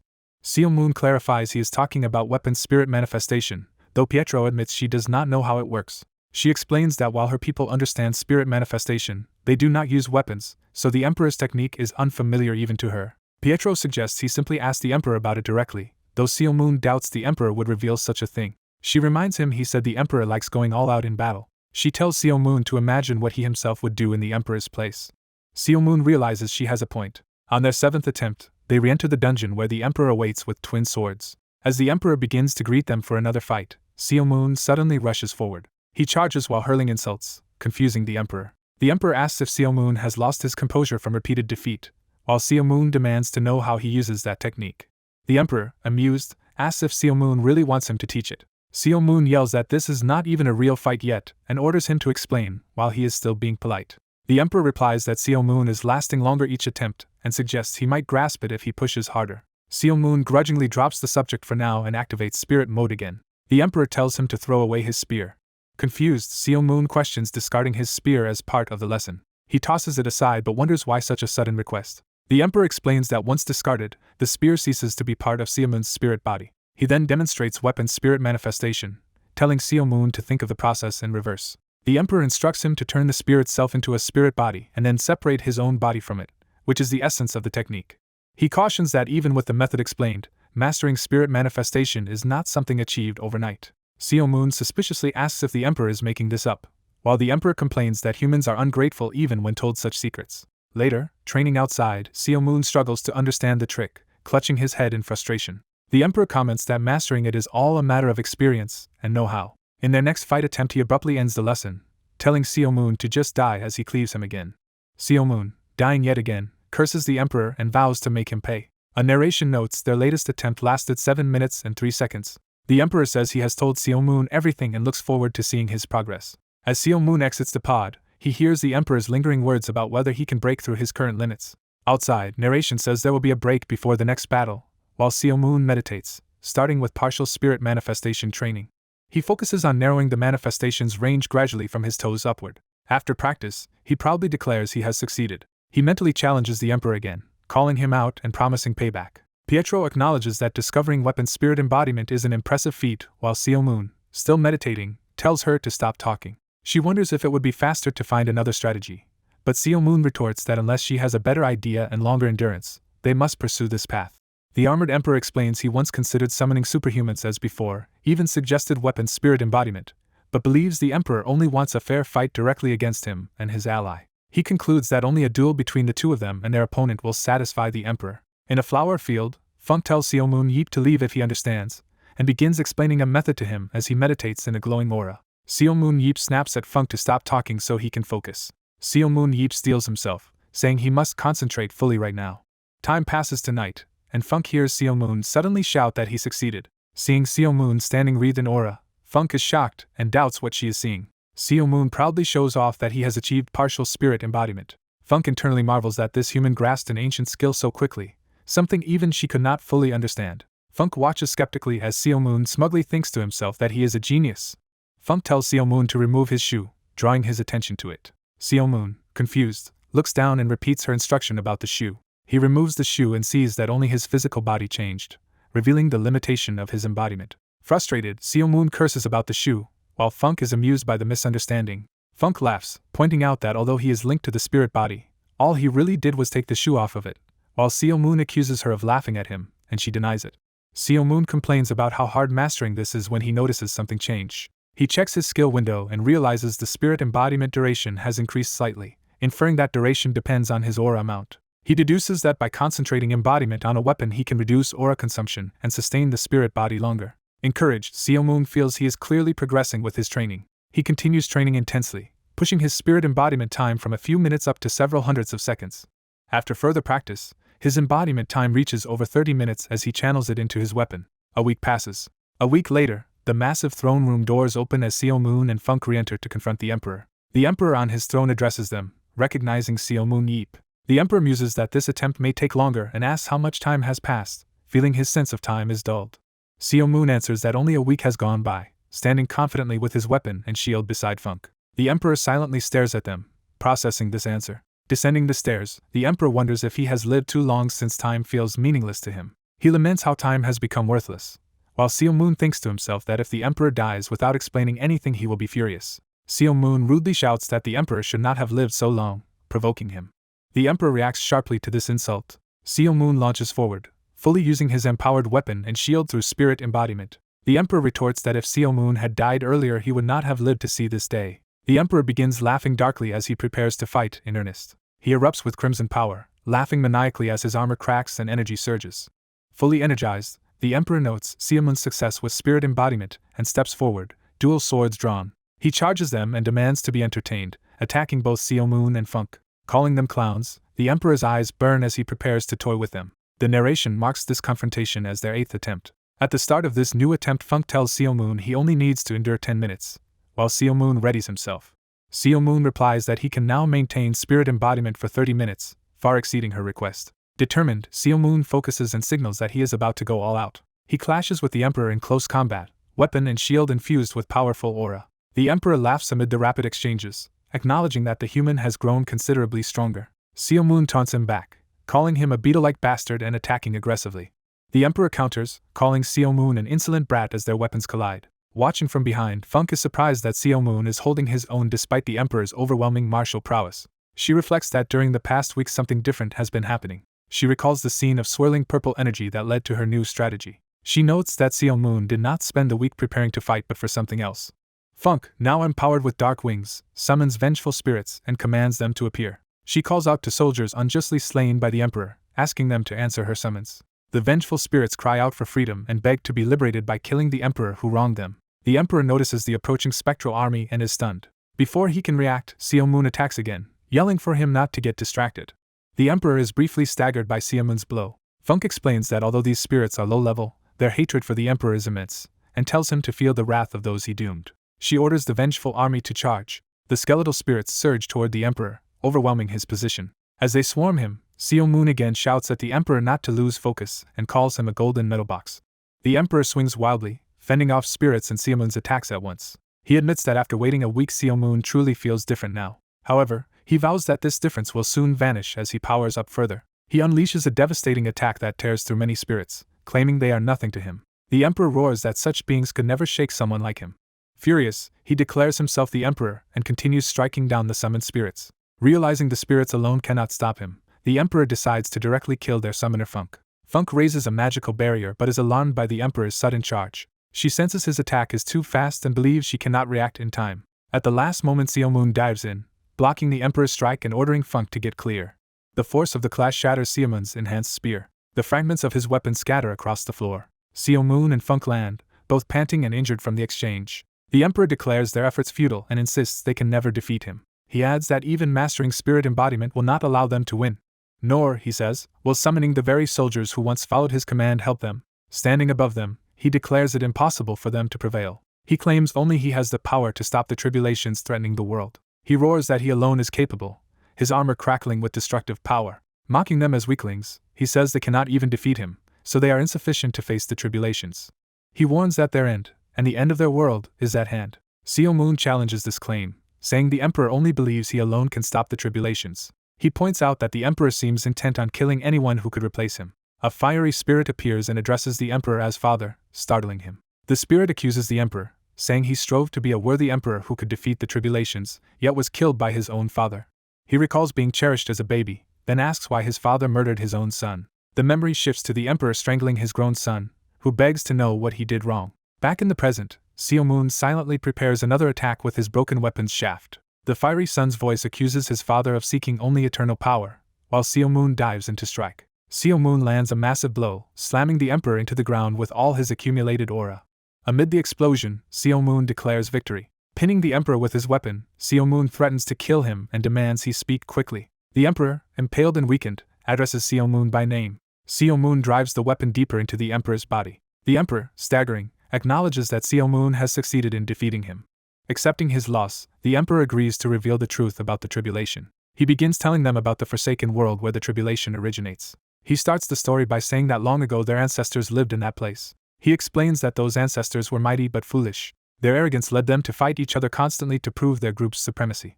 Endless wars raged beneath the earth because of this rivalry. After bringing their civilization to its peak, they used their remaining aura to create countless powerful creatures. These creatures became increasingly dangerous monsters. Eventually, those empowered monsters turned on their creators. The monsters no longer obeyed their master's commands. In response, the ancestors erased the history and sealed the rebelling monsters away in a separate, inescapable dimension. During the sealing, one ancestor was accidentally trapped in that other dimension with the monsters and desperately wants to return. That ancestor suddenly notices an enormous monster bearing down on him. A colossal stone-like beast growls menacingly at the trapped ancestor. He narrowly survives as the monster is blasted apart in a wave of energy. The dimension becomes a brutal ecosystem where monsters constantly devour each other. We see one such creature killed by a surge of blue power in that realm. The narration says the dimension was abandoned, assumed to wither away, but over time the monsters kept hunting and evolving. That brutal dimension is identified as the Forsaken World. Funk and Seomoon realize that since their ancestors assumed the realm would die out, they never warned later generations about it, and the Emperor agrees. The Emperor reveals that the world did not perish. Instead, the trapped monsters kept breeding and evolving until the entire dimension was packed with them. Over tens of thousands of years, these creatures evolved endlessly by preying on one another. One day, amid that evolution, a new event occurred within the Forsaken World. After constant growth, a particularly advanced being emerged. Energy surges as this new entity descends, signaling its arrival. A terrifying monster is born from the carnage. This being becomes the first monster to gain true intelligence. The Emperor names this intelligent monster Waran. Waran eventually tired of the endless Forsaken World and sought a way out. He discovered that the dimensional gates sealing the world were tightly locked. Waran eventually broke through those barriers, leading an army of monsters, and the Emperor fought to stop their invasion while Waran was still incomplete. Though they managed to push Waran and his army back and reseal the gates, Waran grew rapidly stronger and learned from fighting the Emperor. The Emperor notes that these beings were made only to fight each other. When Waran was forced back into a now empty world, he was left purposeless in a desolate space. The Emperor says that if the combatants from that ancient battle ever returned, even he would not know how to handle it, though as a dead man it is no longer his concern. He adds that his reputation as a savior only came from mastering weapon spirit embodiment. As his helmet cracks and falls away, the Emperor reveals his human face. He clarifies that in his era no one else could achieve weapon spirit embodiment. He tells Seomoon that now it is his turn to shoulder that power. Seomoon realizes the responsibility is being passed to him. The Emperor urges him to become even stronger for what lies ahead. Later, at a table with Funk, the goddess, and another ally, they discuss how terrifying it is that the Emperor still exists and that high priests are being manipulated to reopen the Forsaken World's gate. Seomoon asks Funk how different those ancient monsters are from the ones she currently creates, and she says it depends on whether monsters are built for killing or collecting aura. Funk explains that modern monsters are farmed for aura like crops and deliberately kept unintelligent so they can gather power without using it themselves. Seomoon concludes that Waran exceeded every limit she just described. Funk agrees, saying their ancestors removed those safeguards to win at any cost, not realizing it would later backfire. Seomoon reasons he must at least reach the Emperor's level to stand a chance against such monsters. He laments that he thought the final round was over, only to realize his battles are just beginning. His frustration quickly turns to excitement as he grins, thrilled by the prospect of new challenges. The goddess outlines their next goal, saying they must prevent the first high-ranking priest from reopening the Forsaken World's gates by tracking him down. She asks Seomoon if he will help them again when they locate this priest. Seomoon agrees, joking that as the supposed savior he will return whenever a major battle erupts. Later, investigating a vast underground chamber, Seomoon asks where they will begin the search and suggests the dungeon where they first met, but Funk says she already checked it and found no traces. Seomoon broods over the idea of finding traces of an underworlder. He suddenly remembers he encountered another underworlder earlier, and announces this lead to the others. The narrator recalls that his original purpose in visiting his secret dungeon was to obtain Zadran seeds. He explains that the Red Aura assassin named Searcher was likely a low-ranking figure, yet only a high priest could have erased his traces. The priestess confirms Searcher is not on their records, but thinks they might still be able to discover information about him. She adds that if the killer truly had a red aura they could not erase evidence, so there should be clues left at the scene. She agrees to investigate and contact him with any findings, and he relaxes, thinking their discussion is finished for now. The goddess gratefully says she would not have come this far without his help. He downplays the thanks, saying he is acting for the safety of humanity as well. She offers to repay him somehow and asks if there is anything he wants. Put on the spot, he admits he is not sure what to ask for. She offers unlimited money from her game profits, but he refuses, saying he is no longer desperate and a lump sum would be useless. He stalls for time, saying he will think about it, while his companion looks at him skeptically. After thinking, he decides and points at the white-haired priest, saying he wants her. The The goddess and priest are shocked, questioning his demand to take the Grand Priest. The priest wonders what she could even do in the human world, while he proposes they enter the battlefield game together while waiting for news. She refuses to reveal her true underworld powers in front of humans, and he tells her just to avoid using anything that would expose her.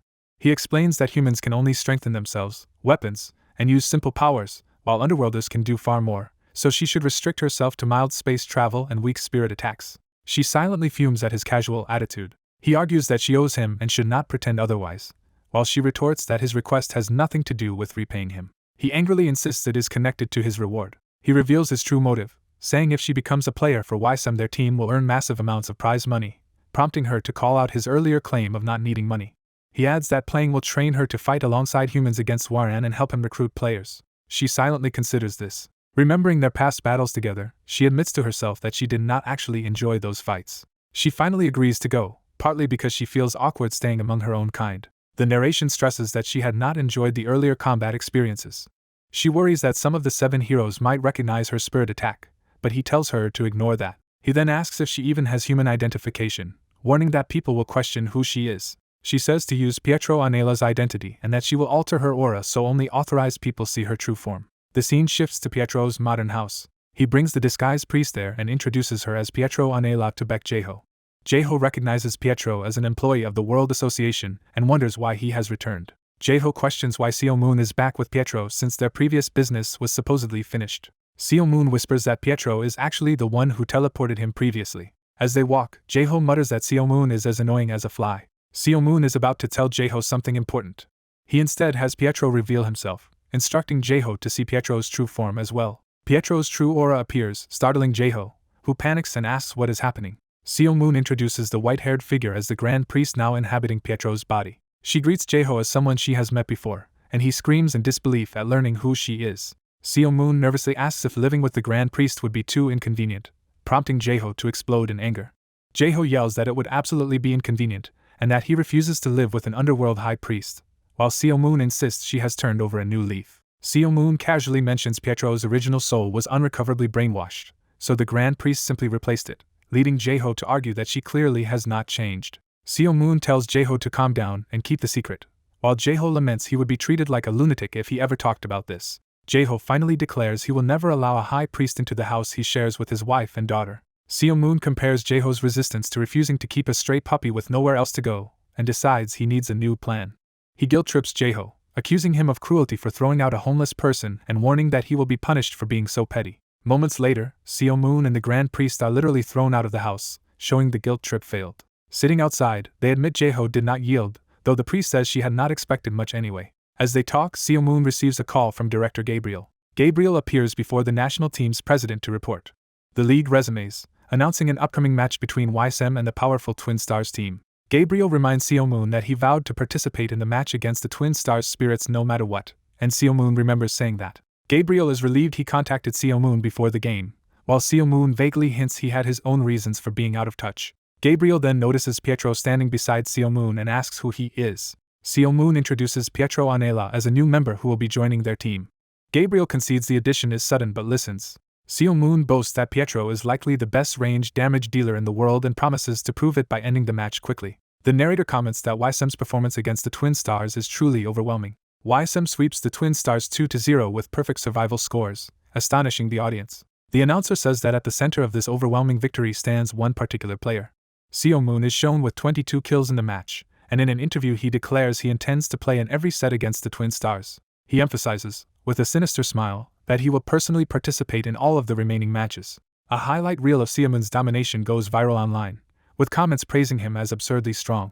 One humorous comment compares Superhuman's spear throw to launching the Hubble Space Telescope. Another remark says Superhuman completely lost control in the match. Afterward, Superhuman asks Gabriel how he found the match. Gabriel internally wonders how Superhuman has grown to an entirely new level in just a week, and whether he is still getting even stronger. Superhuman tells Pietro that their easy victory is over and it is time to focus on more serious matters with teammate Dongjun. The scene shifts to Weissim's mountain training facility. Gabriel is shocked speechless by something he witnesses there. He sees Pietro in the training ground surrounded by shattered constructs, marveling at the monstrous power Superhuman has just demonstrated. Pietro unleashes his newly adapted underworld-style summon, a gigantic dark warrior towering over him. The summoned monster is obliterated by a powerful attack. Pietro calmly maintains his stance amid intricate blue magic circles and digital constructs as he controls the battle. Gabriel, stunned, demands to know where Superhuman even found such a monster to fight. Pietro, bored and floating, asks if he can leave now. Superhuman then properly introduces Pietro and Gabriel to each other. He explains to Pietro that Gabriel is the Weissim team director. Pietro is presented as a former World Battlefield Association employee who has just transitioned into a battlefield player. Gabriel, amazed by his strength, asks if Pietro had really just been an office worker up to now. Gabriel questions Pietro about his age and lack of combat or dungeon experience, learning he is 54 and completely new to Battlefield. Gabriel notes that Pietro's power exceeds simple teleportation because he can move through deep underground levels, and Pietro clarifies his ability is spatial travel. Asked about his offensive power, Pietro, coached by Superhuman, renames his spirit attack as summoning arts and explains it creates a warrior's form to strike. Gabriel suspiciously asks if Superhuman just happened to find such a super rookie, and Superhuman insists he spent the week recruiting him. Gabriel privately thinks the universe seems to move in Superhuman's favor, letting him find talent so easily.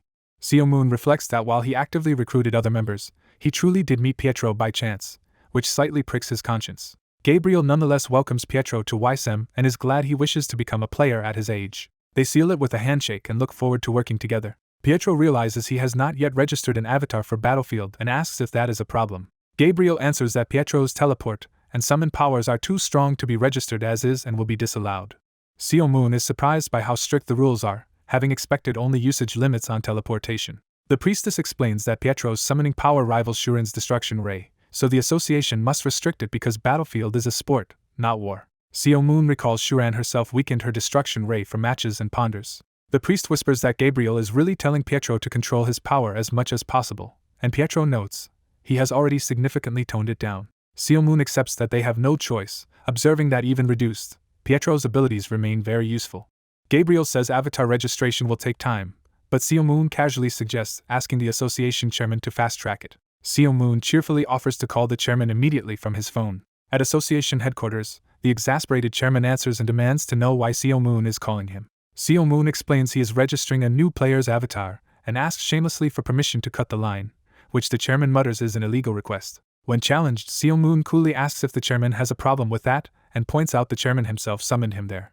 The angry chairman waves a news article about Superhuman's destructive solo wins and complains that Superhuman is causing political trouble for the association. He reluctantly agrees to handle the avatar issue but says he has actually called Superhuman there for another matter. He reveals an official A-match invitation from the UK national team. He confirms that the offer is for an international match pitting national teams against each other. Superhuman asks what the chairman expects from him. Superhuman quickly guesses the chairman wants him to represent Korea, which the chairman admits is a condition for the A-match to happen. The chairman emphasizes that facing the strong UK team is a rare opportunity, while Superhuman notes they already had an A-match with the US because of him. Superhuman initially objects that there is nothing in it for him, then pauses as he begins to reconsider. He remembers that one of the world's current top 3 superhumans is from the UK and asks if that person, Roy or Rosa from English United, will participate. The chairman confirms it, and Superhuman grumbles that he still does not want to be a national player. Internally, Superhuman accepts he must stop Warren eventually but thinks it is wise to gauge the strength of the world's top 3 superhumans first. He then asks if the chairman can offer him anything else in return for accepting. Looking at the offer details, the chairman realizes there is more he can leverage. He explains that the UK side knows Weissim is hiring foreign mercenaries and promises to help Superhuman recruit players there if he visits after the nationals. Superhuman muses that while he is not sure how he will use PvP specialists, they could be vital in an emergency. Gabriel, in flashback, warns that only Battlefield players truly know how to fight. The rest of humanity, though superhuman, are basically helpless prey for beings like Zadran. Superhuman decides the recruiting offer is at least something and accepts it. He tells the chairman he will join the national team on the condition that he be allowed to command tactics. The scene cuts to a European-style castle at sunset. Inside, the red-haired British top-ranker works alone at a long table. He watches Superhuman's match footage on a laptop. The video shows Superhuman tearing through multiple opponents with precise spear strikes. The British player analyzes that Superhuman purposely dives deep into enemy lines and fights efficiently with no wasted motion. Intrigued, he narrows his eyes at the screen. Reading a slanderous article questioning whether Superhuman is a true hero, he concludes the piece was clearly written out of malice towards Superhuman. He reflects that the media portrays Superhuman as arrogant and unapologetic but believes the fighter is actually intelligent and courteous. Revealing himself as Roy Meyer, one of the world's top 3, he smiles and says he is greatly looking forward to facing Superhuman. 1 week before the A-match, Superhuman arrives at the Korean national team clubhouse and greets the assembled players. The national players murmur in surprise that Superhuman is really joining them and wonder if he will continue representing Korea. Seo Moon and Gabriel quietly observe the room as attention focuses on them. Fellow Weissim members Choy Huk and Yoon Bm run over excitedly to welcome him. Seo Moon internally notes that Hyuk is brash while Bm is more reserved. He secretly scans Yoon Bm's stats with his ability, and sees decent but not extraordinary numbers. He then checks Choy Huk's stats, which are higher and supported by powerful aura abilities. Seo Moon judges that without his unique ability, Bm would not even reach the first league. Even on second inspection, Seo Moon concludes Bm's base stats are too low for advancement without his shadow-based power. Yet he acknowledges that Bm has still managed to grow into a national team player. Seo Moon recalls how Bm once considered giving up to focus on studying instead of playing. He remembers personally scouting Bm to Weissim by offering stable compensation in case Bm failed. He also remembers Bm secretly training alone in a pit to improve without drawing attention. Back in the present, Seo Moon smiles warmly and tells Bm it took a long time, but he is proud of how far he has come. Bm, embarrassed, asks why Seo Moon is smiling like that, and Seo Moon says he is just pleased that the boy who once wanted to study became a national player. Bm laughs awkwardly and says that was ages ago. Seo Moon sincerely says Bm did a great job getting this far. He suggests they commemorate it with a handshake. Overwhelmed, Bm bursts into tears and clutches Seo Moon's hand, calling out for the coach. Seo Moon evaluates that while Bm's ability is handy, his other stats are poor and will not carry him to higher leagues, even though Bm credits Seo Moon's support for his success. Seo Moon thinks it is about time to transfer Bm to another team, while Bm excitedly rambles about how the handshake has renewed his determination. Seo Moon cuts him off, pats his head, and asks where teammate Shim Young-soo is, hearing he is resting in the break room. Seo Moon decides he will meet Young-soo later and instructs that all players be summoned to the conference room, to which someone responds with an enthusiastic yes. A conference room is indicated as the setting. The Korean national team gathers in the conference room for a strategy meeting about their upcoming match against England. The Korean coaching staff sit together, tense as the meeting begins. Korean players take their seats, some of them nervous. The blonde player anxiously thinks about Seo Moon Yeep being present and regrets not having gone to see him earlier. He reflects that he wanted to avoid Seo Moon Yeep for as long as possible. Suddenly Seo Moon Yeep appears near him, startling him. Seo Moon Yeep glares and mentally promises to deal with the blonde later, making the blonde internally panic and regret not visiting him. A female player taps Seo Moon Yeep and calls him uncle. Seo Moon Yeep casually greets Haeyeon, noting that she came. Haeyeon poutingly complains that he chose her for such an important match instead of picking a supposedly better player like Sanya. Seo Moon Yeep flatly says there is no better close-range dealer than Haeyeon in Korea and calls others losers, which immediately flatters her. Delighted, Haeyeon boasts that she is the only one he can rely on. Seo Moon Yeep privately admits that foreign elites like Sanya or the High Priest would be ideal dealers if they were Korean, but they are not naturalized. Haeyeon happily points out that this is Seo Moon Yeep's first time officially wearing the Korean flag. He replies that circumstances simply aligned and that this lets him deal with the English team he dislikes. Haeyeon remarks that the English really hate Seo Moon Yeep and shows him a critical article about him. Seo Moon Yeep explains England is still bitter that no English were included in the final dungeon raid party, mocking their tank Zach Brandt as a slowpoke. Haeyeon recalls how media once attacked Seo Moon Yeep over excluding Zach Brandt from that raid 17 years earlier. Seo Moon Yeep shrugs that regardless of complaints, their party saved the world, so England should stop whining. Haeyeon adds that England's repeated losses to France worsened their image, and the French mockingly quoted Seo Moon Yeep by calling them English slowpokes. Seo Moon Yeep scoffs that such a weak country has no right to act up. The coach cuts the chatter and turns on the projector. He announces the start of a briefing about the English national team for this match. Standing before Union Jack, the coach prepares to analyze the English side. He says everyone mostly knows England's style, but will still explain it for those less familiar, while Seo Moon Yeep silently calls him a rascal. He describes England's team identity as knights and mages. Unlike current trends, England runs 4 tankers plus 2 close-range and 5 long-distance dealers, a distinctive formation. The briefing highlights their powerful frontline tankers who fight like American power comps with strong hand-to-hand tanks. Because of this melee strength, their front line is nicknamed the Knights in Shining Armor. The rear line consists of range-type magic dealers forming the mage group. One close-range dealer, Gary Williams, also uses a longbow, effectively giving them a 6th long-range threat. Seo Moon Yeep notes, with interest, a so-called close-range dealer who fights with a longbow, and the coach says one of the long-range dealers has overwhelming destructive power and can be a main carry anywhere. That devastating backline group is known as the Heaven-Piercing Mages. The coach signals that among them, one particular player stands out. He changes slides to introduce this key member. Haeyeon quietly identifies the highlighted threat as the Ice Mage. The coach confirms her guess. Text explains that this player quickly took England by storm soon after debuting. Trophies show he won Player of the Year in both 2017 and 2018. The narration describes him as an Irish wizard, also called the Ice Mage, currently regarded as one of the world's top 3 players. His name is given as Roy Meyer. The coach moves on to describe Roy's abilities. Roy's first superpower, Ice Wall, is introduced. Ice Wall is explained as a massive barrier that can instantly split the battlefield, and anyone trapped inside it from floor to ceiling is effectively doomed. His second superpower, Blizzard, is introduced. Blizzard is described as an indiscriminate storm that slows and damages everything and can be focused into an absolute zero technique that freezes a target within its narrowed range. His last superpower, Frozen Seal, is introduced. Frozen Seal locks a target inside unbreakable ice for 20 seconds, which even Roy himself cannot. The coach says Frozen Seal can be used either defensively or offensively. He then points out that their likely plan is to trap Seal Moon Yeep for 20 seconds with Frozen Seal and unleash everything on Korea. Seal Moon Yeep glances at a teammate while listening, processing this threat. He thinks Roy's kit is stacked with outrageous, cheat-like abilities. Seal Moon Yeep realizes England had tried to recruit him precisely because they trusted Roy's power. The coach admits that on paper Korea has no chance against such a roster. Seal Moon Yeep, unfazed, internally laughs that this is only what England thinks and wonders how best to screw them over. The scene jumps to the next day at Incheon International Airport. Reporters excitedly announce the English team's arrival at the airport. The English players enter to a flurry of camera flashes. As key English players pose, Seal Moon Yeep secretly uses his analysis skill to read their stats. He checks Arthur Page's impressive numerical profile. He then scans Gary Williams and David Scott, confirming their high combat capabilities. More English players walk through the terminal under the media spotlight. Analysis windows continue to show strong stats for additional English members. Another player's analyzed stats further emphasize England's overall strength.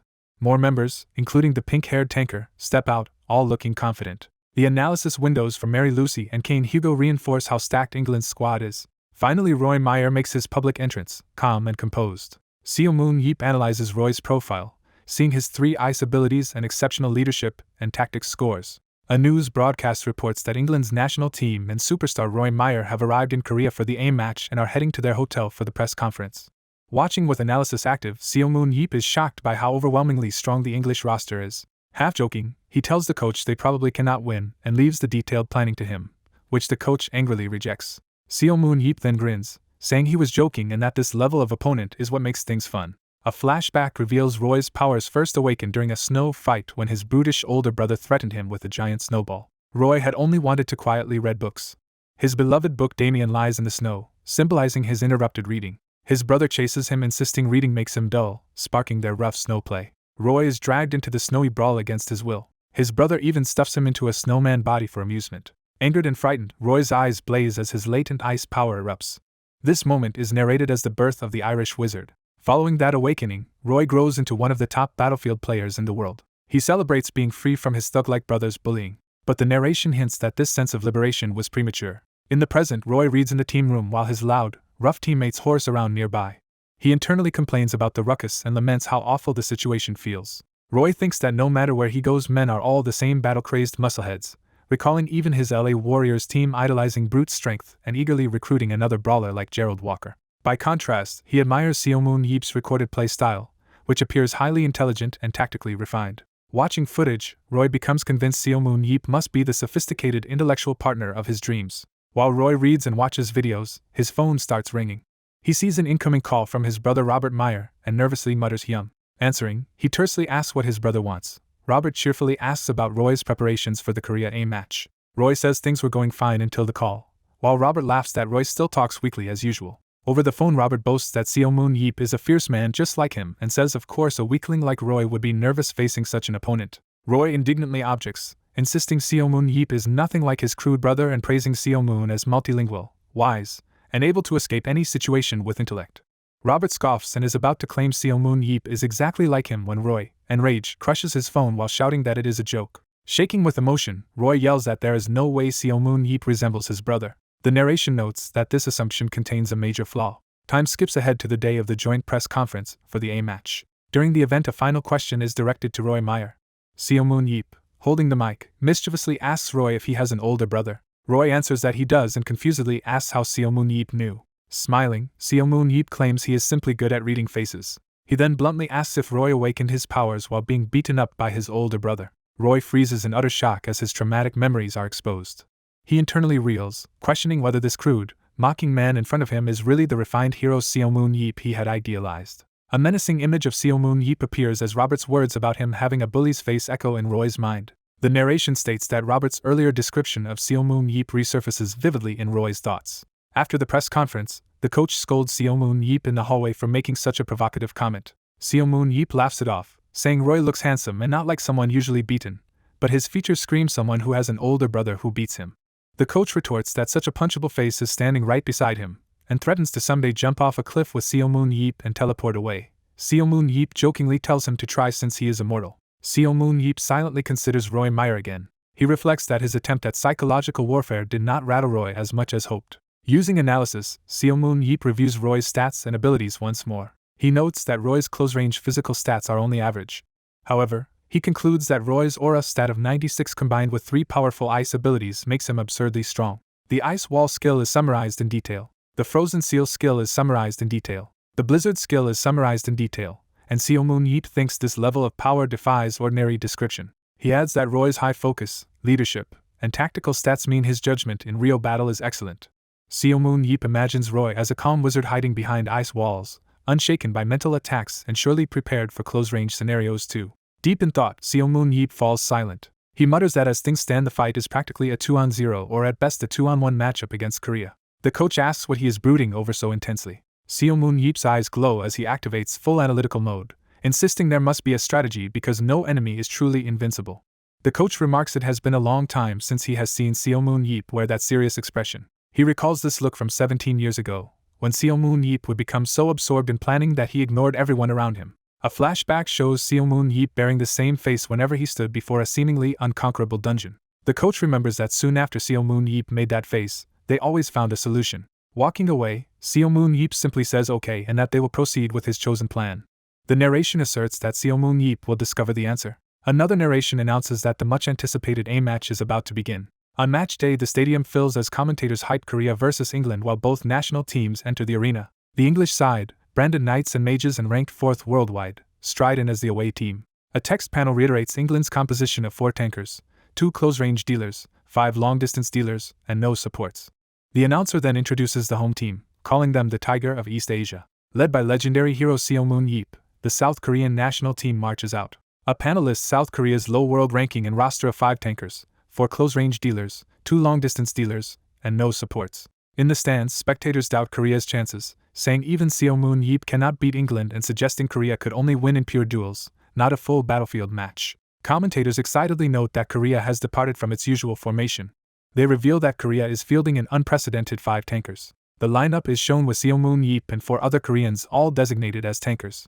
A graphic explains that Korea has switched from a 4-4-3 to a 5-4-2 style formation. Analysts remark this means Korea now has more tankers than England and speculate the change is designed to counter England's powerful front line, while Seo Moon Yeep grins and dons his helmet. The first dungeon selected for the A match is announced as the Labyrinth of the Dead, with its maze-like map shown.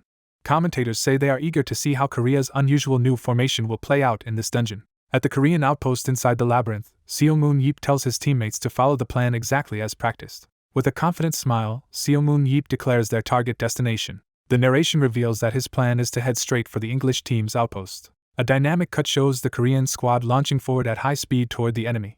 Skeleton soldiers surge forward as the battle in the labyrinth begins. English scouts report that the Korean team is advancing rapidly toward their forces. The red-haired English mage realizes the Koreans are heading straight for his troops, and that Seo Moon Yeep is among them. He deduces that Yeep plans an all-in-team assault from the start, trading long-term hunting speed for an early victory. While some English teammates joke about the Koreans coming to them, a shield user suggests, openly revealing their position.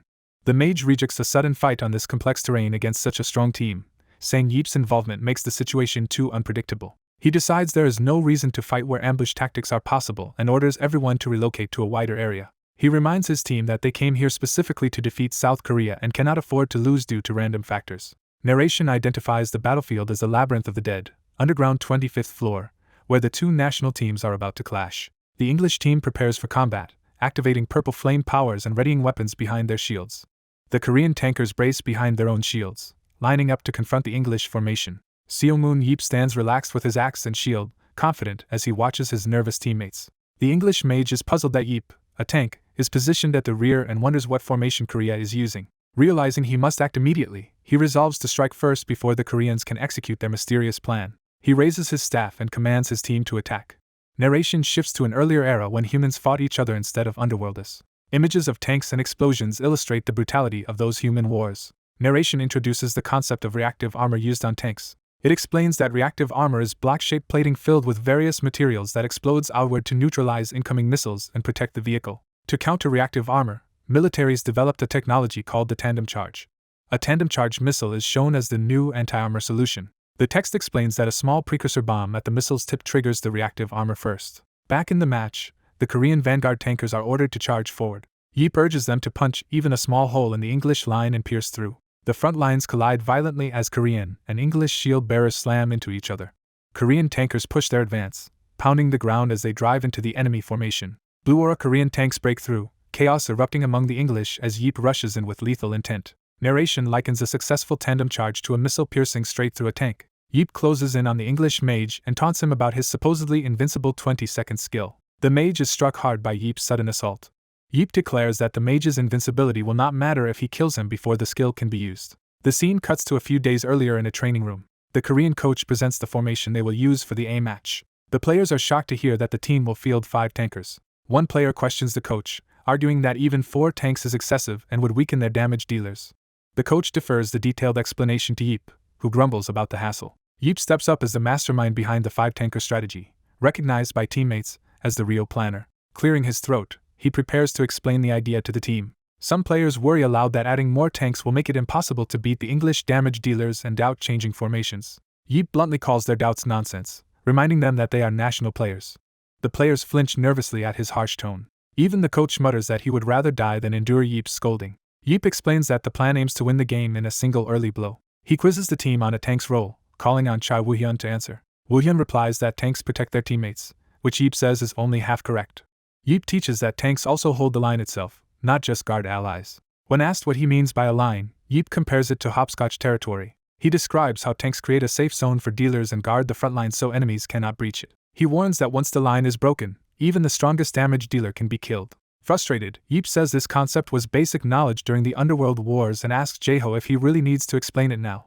A teammate asks if 5 tankers are being assigned simply to maintain that line, prompting Yeep's exasperated denial. Yeep clarifies that instead they will use 2 high-damage tankers to break through the enemy's line. He states that he and Choy Huk, former melee dealers now playing tank, will fill those roles. He names their roles as fake tankers, outwardly tanks but functioning as heavy dealers. Narration returns to the present, noting the split second when Roy Meyer came under Yeep's attack. Roy perceives the incoming blow in slow motion, realizing his danger. Yeep's skill cards are shown, revealing Frozen Seal that traps a target in ice and ice wall that creates a large barrier for 30 seconds. Roy hurriedly casts magic to respond to Yeep's assault. Narration focuses on the ability unleashed from Yeep's outstretched hand. Yeep uses Ice Wall, erecting a massive frozen barrier as he lunges. The system announces that Roy Meyer has been defeated and credits Seomoon Yeep with the kill. Narration calls this a chance to take out the enemy ace.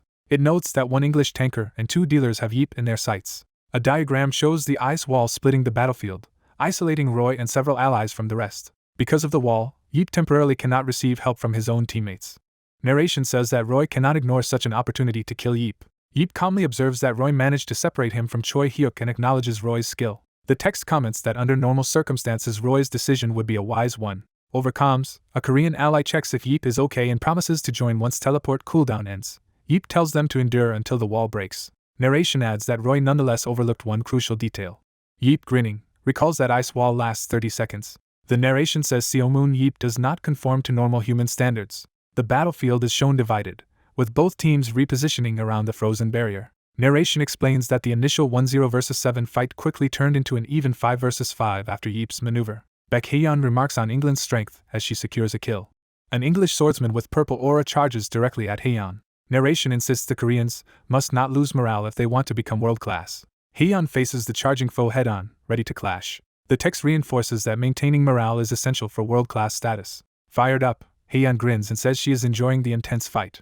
She dashes forward in a blue streak to engage the English swordsman. Commentators praise Baek Haeyeon's performance, saying she is displaying the skills honed in Paris. They then note that despite her brilliance, success still depends on teamwork. Narration states that without proper support, Haeyeon is vulnerable. Time passes under the ice wall. Haeyeon remarks how long 30 seconds feels as the barrier begins to crack. As the wall shatters, she and an allied mage strike and kill an English opponent. The system reports that Seomoon Yeep has scored 5 kills total. English players are stunned, wondering if he really killed 5 enemies within 30 seconds. An English commander panics and orders his team to focus down Seomoon Yeep first. Yeep mocks his teammates for dying, boasting that he soloed the enemy ace and 3 more while they only killed 2. He berates them for calling themselves national players while he continues to slaughter English tanks. Later, Yeep pats Haeun's head and says she is the only one exempt from his criticism. He warns the others he will deal with them after the match, while they privately think they are in trouble. A close-up of his eye shows his murderous resolve. Yeep brutally finishes off another English player, repeatedly telling him to die. The scoreboard shows Korea winning the first match 3-0 against England. Commentators declare Team Korea's victory as the crowd erupts in cheers. Backstage, Yeep collapses on a couch, cursing about how exhausted he is. The coach tells Yeep he seems far stronger than before, and Yeep says he has been training hard every day. Yeep complains that being strong alone is pointless if he must do the work of 10 people by himself, leaving the coach speechless. He then addresses his underperforming teammates, sarcastically calling them 0.1 national players and demanding their attention. In reviewing the match, he admits they started well by tanking and eliminating Roy but were wiped out within 30 seconds after Ice Wall appeared. Yeep acknowledges the English team's strong physique but scolds his side for freezing up instead of fighting back. He explains that once the English line was broken they were panicking, and if the Koreans had kept pressing they could have taken down more opponents. Instead, he urges them to at least use their brains. The chastised tankers shout that they will think and fight smarter from now on. The coach notes the English team must be panicking because their knight and mage tactic was thoroughly countered by the fake tanker strategy. Yeep agrees, saying England has essentially been slapped and now fears France might copy the same strategy to crush them. The coach adds that England will also be quick to prepare a counter of their own. Yeep fully expects that, remarking that their coach is no fool. He casually reveals that he had planned to give England the second set anyway, shocking his own coach. Yeep predicts England will still adopt fake tankers while reducing some long-range dealers and adding more melee fighters. He identifies Roy Meyer as the one English member who cannot be replaced because he symbolizes their team. Yeep reasons that England will only swap out 1 or 2 range dealers at first, and since he himself will play again in the second set, the overall score should stay close even if Korea loses that game. He laughs that this will make England extremely nervous about the third set, unsure how many melee or range dealers to field, while also fearing the shame of losing badly to Korea. Yeep concludes that if France later uses fake tankers, England will be doomed, so England is desperate to prove they already have a solution to that tactic. The scene shifts to the second match as the English team enters the dungeon, fully prepared and exuding killing intent. Roy leads a powerful charge with his knights and blue flames blazing. Their coordinated assault slams into the Korean line like a wave of blue energy. Korean players sense that the English pressure and atmosphere are on a completely different level this time. The Korean tanks realize the English formation is now rock solid, leaving no gap for them to exploit. Dropping onto an English shield, Yeep tells his teammate not to worry about dying and to fight independently. Yeep hurls English tanks aside with overwhelming force, carving an opening. He addresses the English team mockingly as he advances. Yeep and his allies dive into the English formation, continuing the chaotic clash. Yeep admits they were originally going to hand this set to England but warns them not to drop their guard or they might still lose. The scoreboard then shows England winning the second match 3-0. Roy Meyer is announced as the MVP of the second match with 4 kills and 4 assists. Commentators highlight that Roy's snowstorm skill alone secured multiple kills and assists, and was executed excellently despite earlier trouble. They explain that by freezing 6 Koreans at once he overturned the game with a single strike, brilliantly using his powers. Narration notes that only winners get MVP, implying another impressive player on the losing side. The commentators say the truly shocking player is Seomun Yeep of Korea, showing his fierce combat scenes. They analyze how Yeep pretended to be surrounded to avoid Roy's focus fire. When needed he also retreated behind his tanks, keeping Korea ahead for part of the second match. Narration states that the second match's result could have changed, as Yeep had already earned 4 kills and 1 assist. It insists that if Roy's frozen seal had not locked Yeep down, the outcome might have favored Korea. Unfortunately, by the time Yeep broke free of the seal, the rest of the Korean team had already been eliminated. Even so, Yeep went on to defeat 3 more of the 7 enemies facing him, proving Korea could stand against and even beat world-class players. The crowd cheers as narration proclaims Seomun Yeep, Korea's superhuman, to be a truly world-class competitor. Back in the waiting room, Yeep sees the revealed third set dungeon and reacts with interest. Haeyeon asks why he looks that way, and he says he is simply glad to see this particular dungeon again. On TV, commentators announce the final dungeon choice for the A-Match Grand Finale. The dungeon is revealed as the Tomb of 10,000, with both teams starting on opposite sides and a central boss. Yeep recalls his past experience there, and realizes the surrounding figurine pits will also manifest during the match. He explains that those pits contain undead versions of the Emperor's soldiers and collapse if their commanding guardian in each pit is defeated. He further notes that the central imperial palace houses the sleeping emperor and his elite golden army under direct command. Haeyeon nervously asks Yeep what strategy he has for this decisive third set. Yeep asks her to recall whom he targeted first in the previous 2 sets. She answers that he always went for the long-distance dealer first. He confirms this, and says that marks the end of using the fake tanker plan. Yeep declares that from now on they will switch to a Weissim-style counterplay strategy. Haeyeon looks shocked as she realizes something about the coming match. The Korean team sees that England changed its lineup to mostly close-range dealers after much deliberation. It is explained that England made this strategic change for a specific reason. England's formation shifts from many long-range dealers to many close-range dealers. The reason is that all of England's long-range dealers except Roy died early in the first 2 games. Korea instead adjusts to a 3-5-3-0 formation, dropping tanks and adding both close and long-range dealers. Roy realizes the Koreans used the second match merely to set up their advantage in the third and laments being outplayed. Narration notes that the Tomb of 10,000 is monster dense, and, on such a map, Seo Moon Yeep's one-strike rearguard attack would be unbeatable. Roy's eye shows his grim determination as he processes this. Seo Moon Yeep urges Haeyeon to run as their duo dashes toward the boss area on the map. The announcement declares that the third match is beginning. While running, Haeyeon asks her uncle if it is okay that they are not hunting monsters right away. Seo Moon tells Haeyeon to listen carefully to his explanation. He explains that in a battlefield with initial stat gaps, point hunting by killing monsters benefits weaker teams more. He elaborates that gaining points slightly faster can close innate stat differences between teams. Haeyeon confirms they are buying hunting time so they can power up and aim for a decisive blow on an enemy rearguard. Earlier, England predicted Korea would split up to hunt once the match began. Seo Moon agrees, noting that because England expects Korea to avoid direct fights and lost its long-range dealers, counterattacking will be hard for them. Still, Seo Moon identifies one troublesome variable that could disrupt their plan. He thinks that even considering that variable, his own team lacks the means to fully respond. Korean Team 3 is shown hunting near Start 2 as part of the overall Korean formation. Korean Team 4, made of 3 dealers, is also hunting while moving around the map. Seo Moon explains to Haeyeon that only he and she can currently fight England without hunting points, so their job is to harass England while their allies farm. He outlines tactics depending on how many enemies they face, saying they will use spear throws and teleportation to stall 5, look for openings against 4, and so on. He concludes that if fewer than 3 enemies appear, he will crush them immediately. Energy bolts streak across the cavern as the engagement begins. Seo Moon and Haeyeon leap aside while the map shows their path curving toward the boss from Start 1. Seeing 5 English players ahead, Seo Moon says they will just keep them in check for now. Announcements report Roy Meyer quickly racking up kills, alarming Seo Moon. Seo Moon curses that the one variable he feared is now in play. Roy reasons that if Korea reverted to its original formation, Seo Moon would be away blocking other English teams, and vows not to let Korea land an opening one strike this time. Roy ambushes Korean Team 3, freezing and attacking them, as the map shows him colliding with their position. Chai Woo-hyun radios that everyone on his team is dead except him. Narration notes that a lone long-range dealer normally cannot stall the enemy team by himself. It is explained that Roy foresaw the weak Korean side splitting up to hunt. He also predicted that Seo Moon and Haeyeon would leave the main group specifically to hinder England's hunting. Therefore, Roy confidently believed he could wipe out the remaining Korean teams if Seo Moon was absent. Seo Moon orders Baek Haeyeon to hurry back and join the main group. He tells Korean teams 2 and 4 to stop hunting monsters and instead flee from Roy Meyer at all costs. Roy continues his icy barrage, killing another Korean player. The system announces that Roy Meyer now has 3 kills. Seo Moon responds to Roy's challenge with a cool acceptance. He then grins menacingly and vows to personally take on Roy Meyer. Seo Moon mocks Roy's attempt to keep them in check and questions the point of holding them there. He unleashes a powerful attack toward the English team. In a dark, intense close-up, Seo Moon introduces himself by name. Roy taunts Seo Moon, asking how it feels now that England has provoked Korea just as Korea provoked them. The map shows Roy chasing Korean teams while Seo Moon and Haeyeon head for the boss area.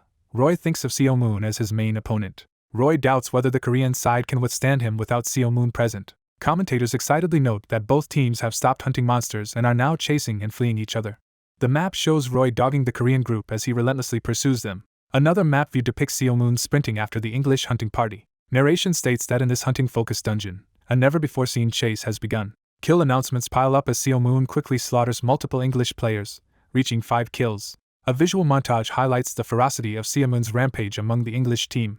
The map indicates English Team 2 has been wiped out by Seo Moon, who now advances toward the boss area. A new notice shows Roy Meyer reaching 5 kills as well, matching Seo Moon. Seo Moon checks that Haeyeon is heading back to the others and orders her to clear monsters so her teammates can flee safely. He turns back toward his remaining enemies, intent on dealing with the rest of them himself. Seo Moon blocks incoming attacks and counters with explosive strikes. He realizes he is being targeted by arrows and identifies the attacker. Seo Moon recalls Gary Williams, an English dealer who uses arrows as a secondary weapon. He pauses to think about how to handle this new threat. The map shows Seo Moon's position relative to the castle walls and a large skeleton unit between him and the English hunters. He decides that searching for Gary while blocking arrows will be too time-consuming. Seo Moon guesses Gary wants to pin him down at the wall, but notes it will not be that simple. Smiling, Seo Moon prepares to use a more advanced version of his power to break the stalemate. He activates his enhanced ability combination called Amplify Catapult. The map updates to show Seomoon facing Gary and English Team 1 while Roy closes in on Korean Team 2 near the boss. Gary insists he can keep Seomoon at bay from the spires using his bow, despite warnings about Seomoon's own long-range skill.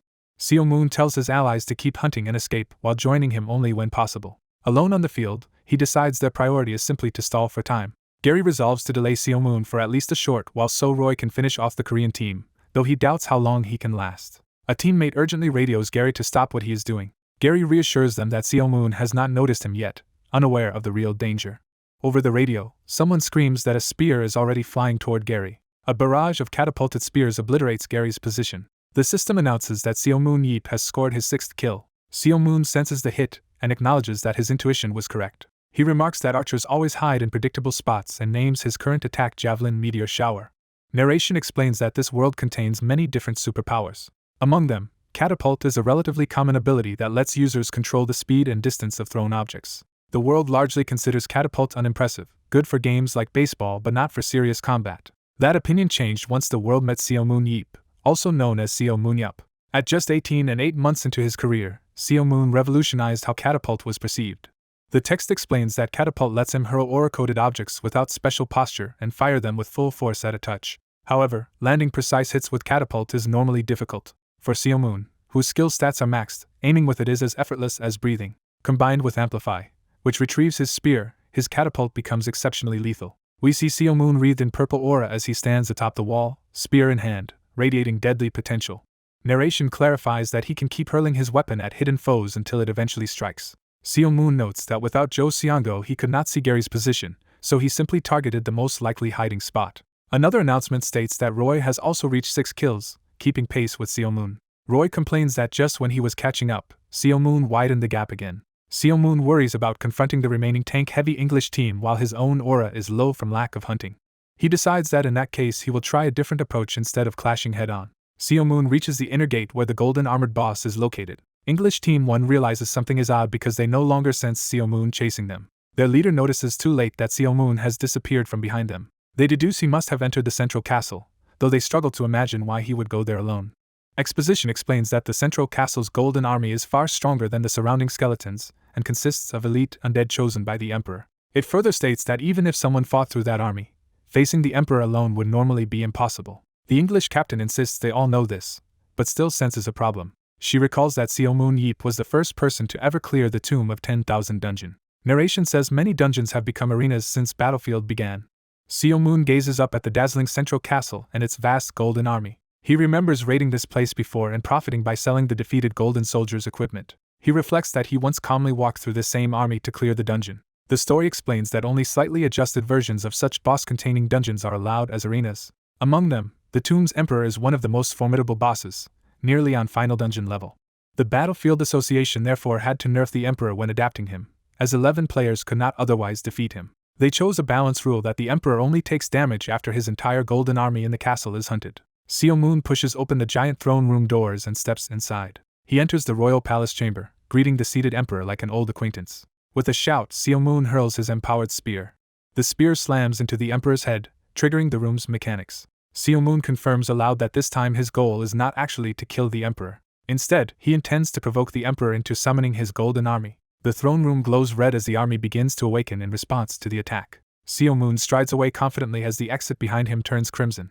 Outside, English Team 1 rushes in, expecting to contest the boss. They are stunned to find the vast approach to the castle devoid of any golden soldiers. Their captain curses that they did not figure out Seomoon's plan earlier, and wonders how he cleared them so fast. They realize that if Seomoon really wiped out the golden army alone, he has grown unimaginably strong and could even be attacking the Emperor now. Determined to at least steal the boss, they hurry deeper into the palace.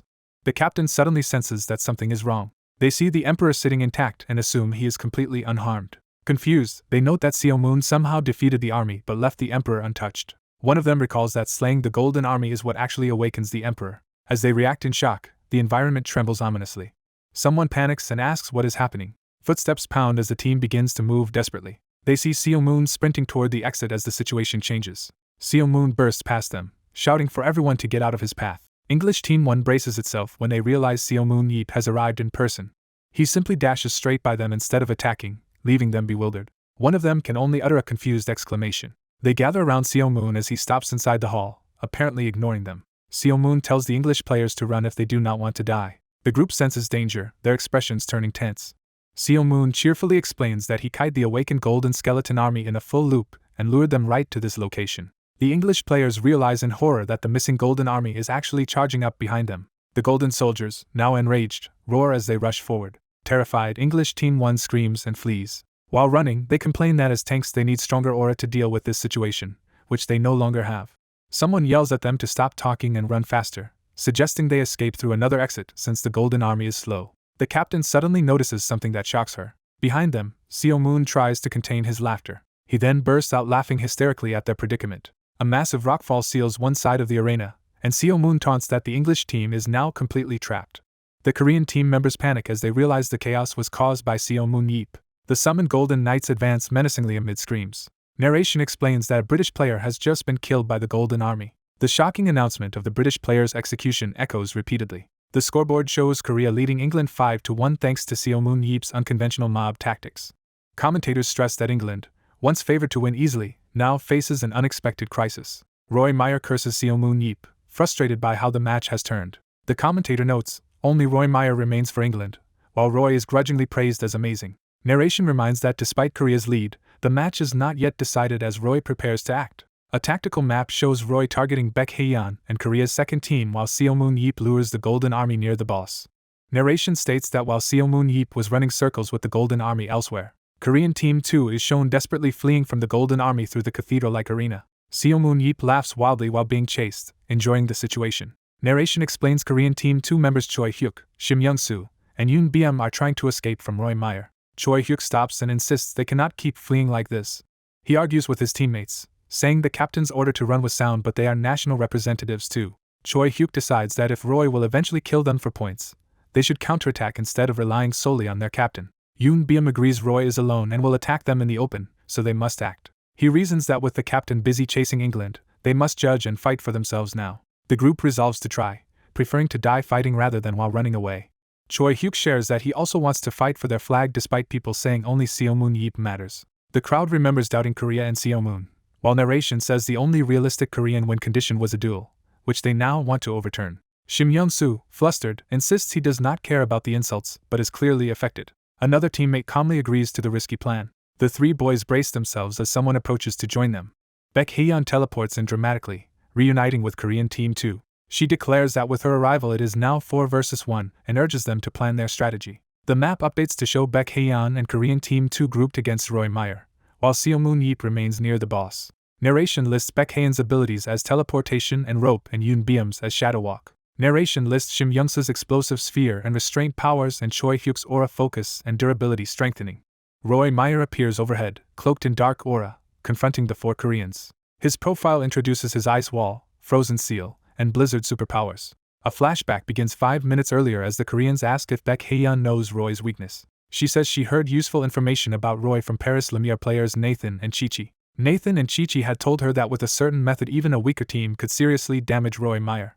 Choy Huk asks if that method is truly their only option even 4-on-1, and Baek answers Roy is top 3 for a reason. Baek asks if they could even hurt Seo-moon Yeep, concludes they cannot, and says this special method is the only way to help him. She explains that if they succeed with this plan, Seo-moon Yeep will be able to defeat Roy afterward. Back in the present, Roy internally notes there is one opponent he must pay special attention to. He identifies Baek Hae-yeon as that dangerous opponent.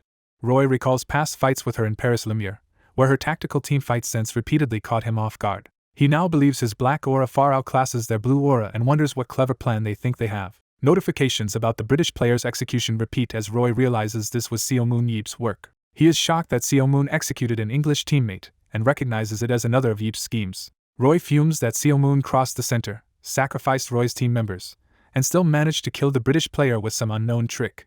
Determined to finish the Koreans before Seo-moon arrives, Roy begins unleashing a massive icy attack. He activates his blizzard technique. Baek Hae-yeon warns her teammates and orders them to dodge Roy's incoming storm. A gigantic spiraling blizzard engulfs the area, threatening the Koreans. Roy thrusts his hand forward, intensifying the spell.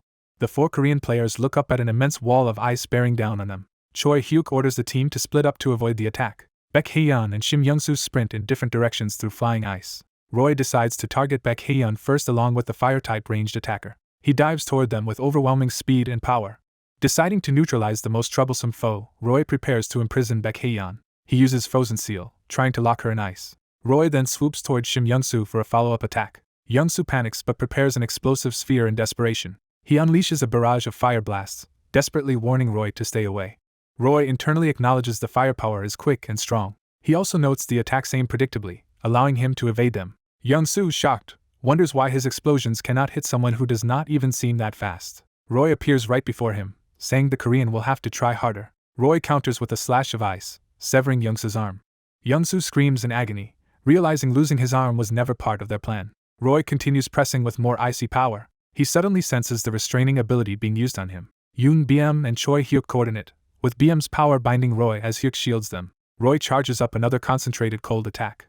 Huk and BM react in alarm as the energy gathers. The concentrated Absolute Zero beam is fired straight ahead. The name Absolute Zero appears, defining the devastating technique. Huk is frozen solid inside a huge block of ice as Roy tells him to slowly await death. Young-soo, terrified, realizes Roy is also a ranged damage dealer like himself. He recognizes that despite similar roles, Roy operates on a completely different level. Roy notes, only one Korean remains alive. Baekhyun suddenly breaks free and rushes Roy. She steels herself for a final confrontation. Baek faces Roy alone as black aura swirls around him. She realizes in horror that all her allies have been taken out. Baek tries to calm herself, urging herself not to be nervous. She charges forward cloaked in blue aura. Remembering Seomun's lesson, she uses teleportation primarily as an escape tool. Despite that advice, she resolves to use it offensively this time and attacks.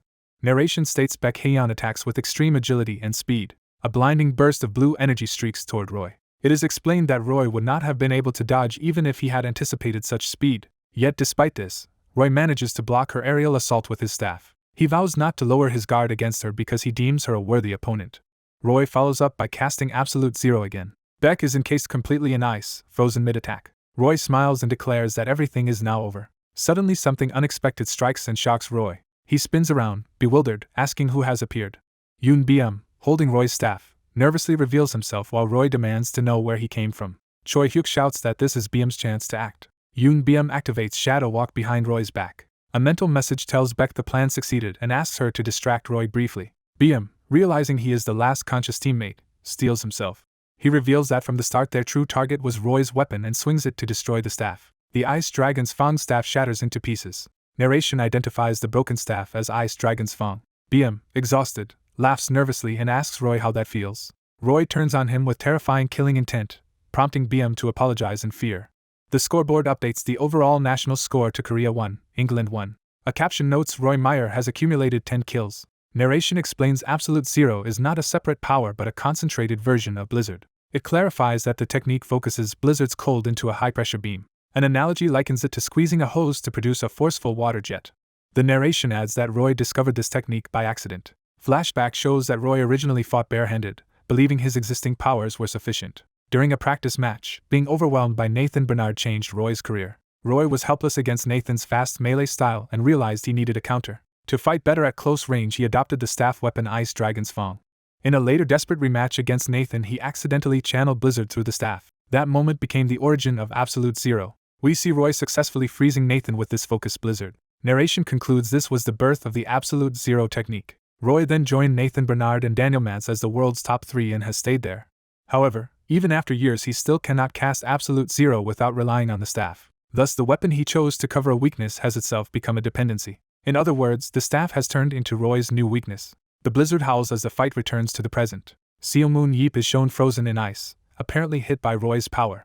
Roy stands before this ice statue when someone approaches from behind and comments it resembles his teammate. Roy turns, telling the newcomer they are late. Seomun Yeep arrives, casually saying he was busy hunting enemies and is revealed to have 6 kills. Roy, with 10 kills, prepares another attack and says there is no reason to talk anymore. Seomun readies his shield as Roy casts Blizzard once more. Roy boasts he wields the strongest white aura and the coldest blizzard, which should quickly freeze Seomun's body and mind. Yet Roy still doubts he can win this duel. Seomun mocks him for not attacking yet, and refuses to just die in the cold. Seomun decides to spend more aura and get serious. He resolves to unleash his maximum output.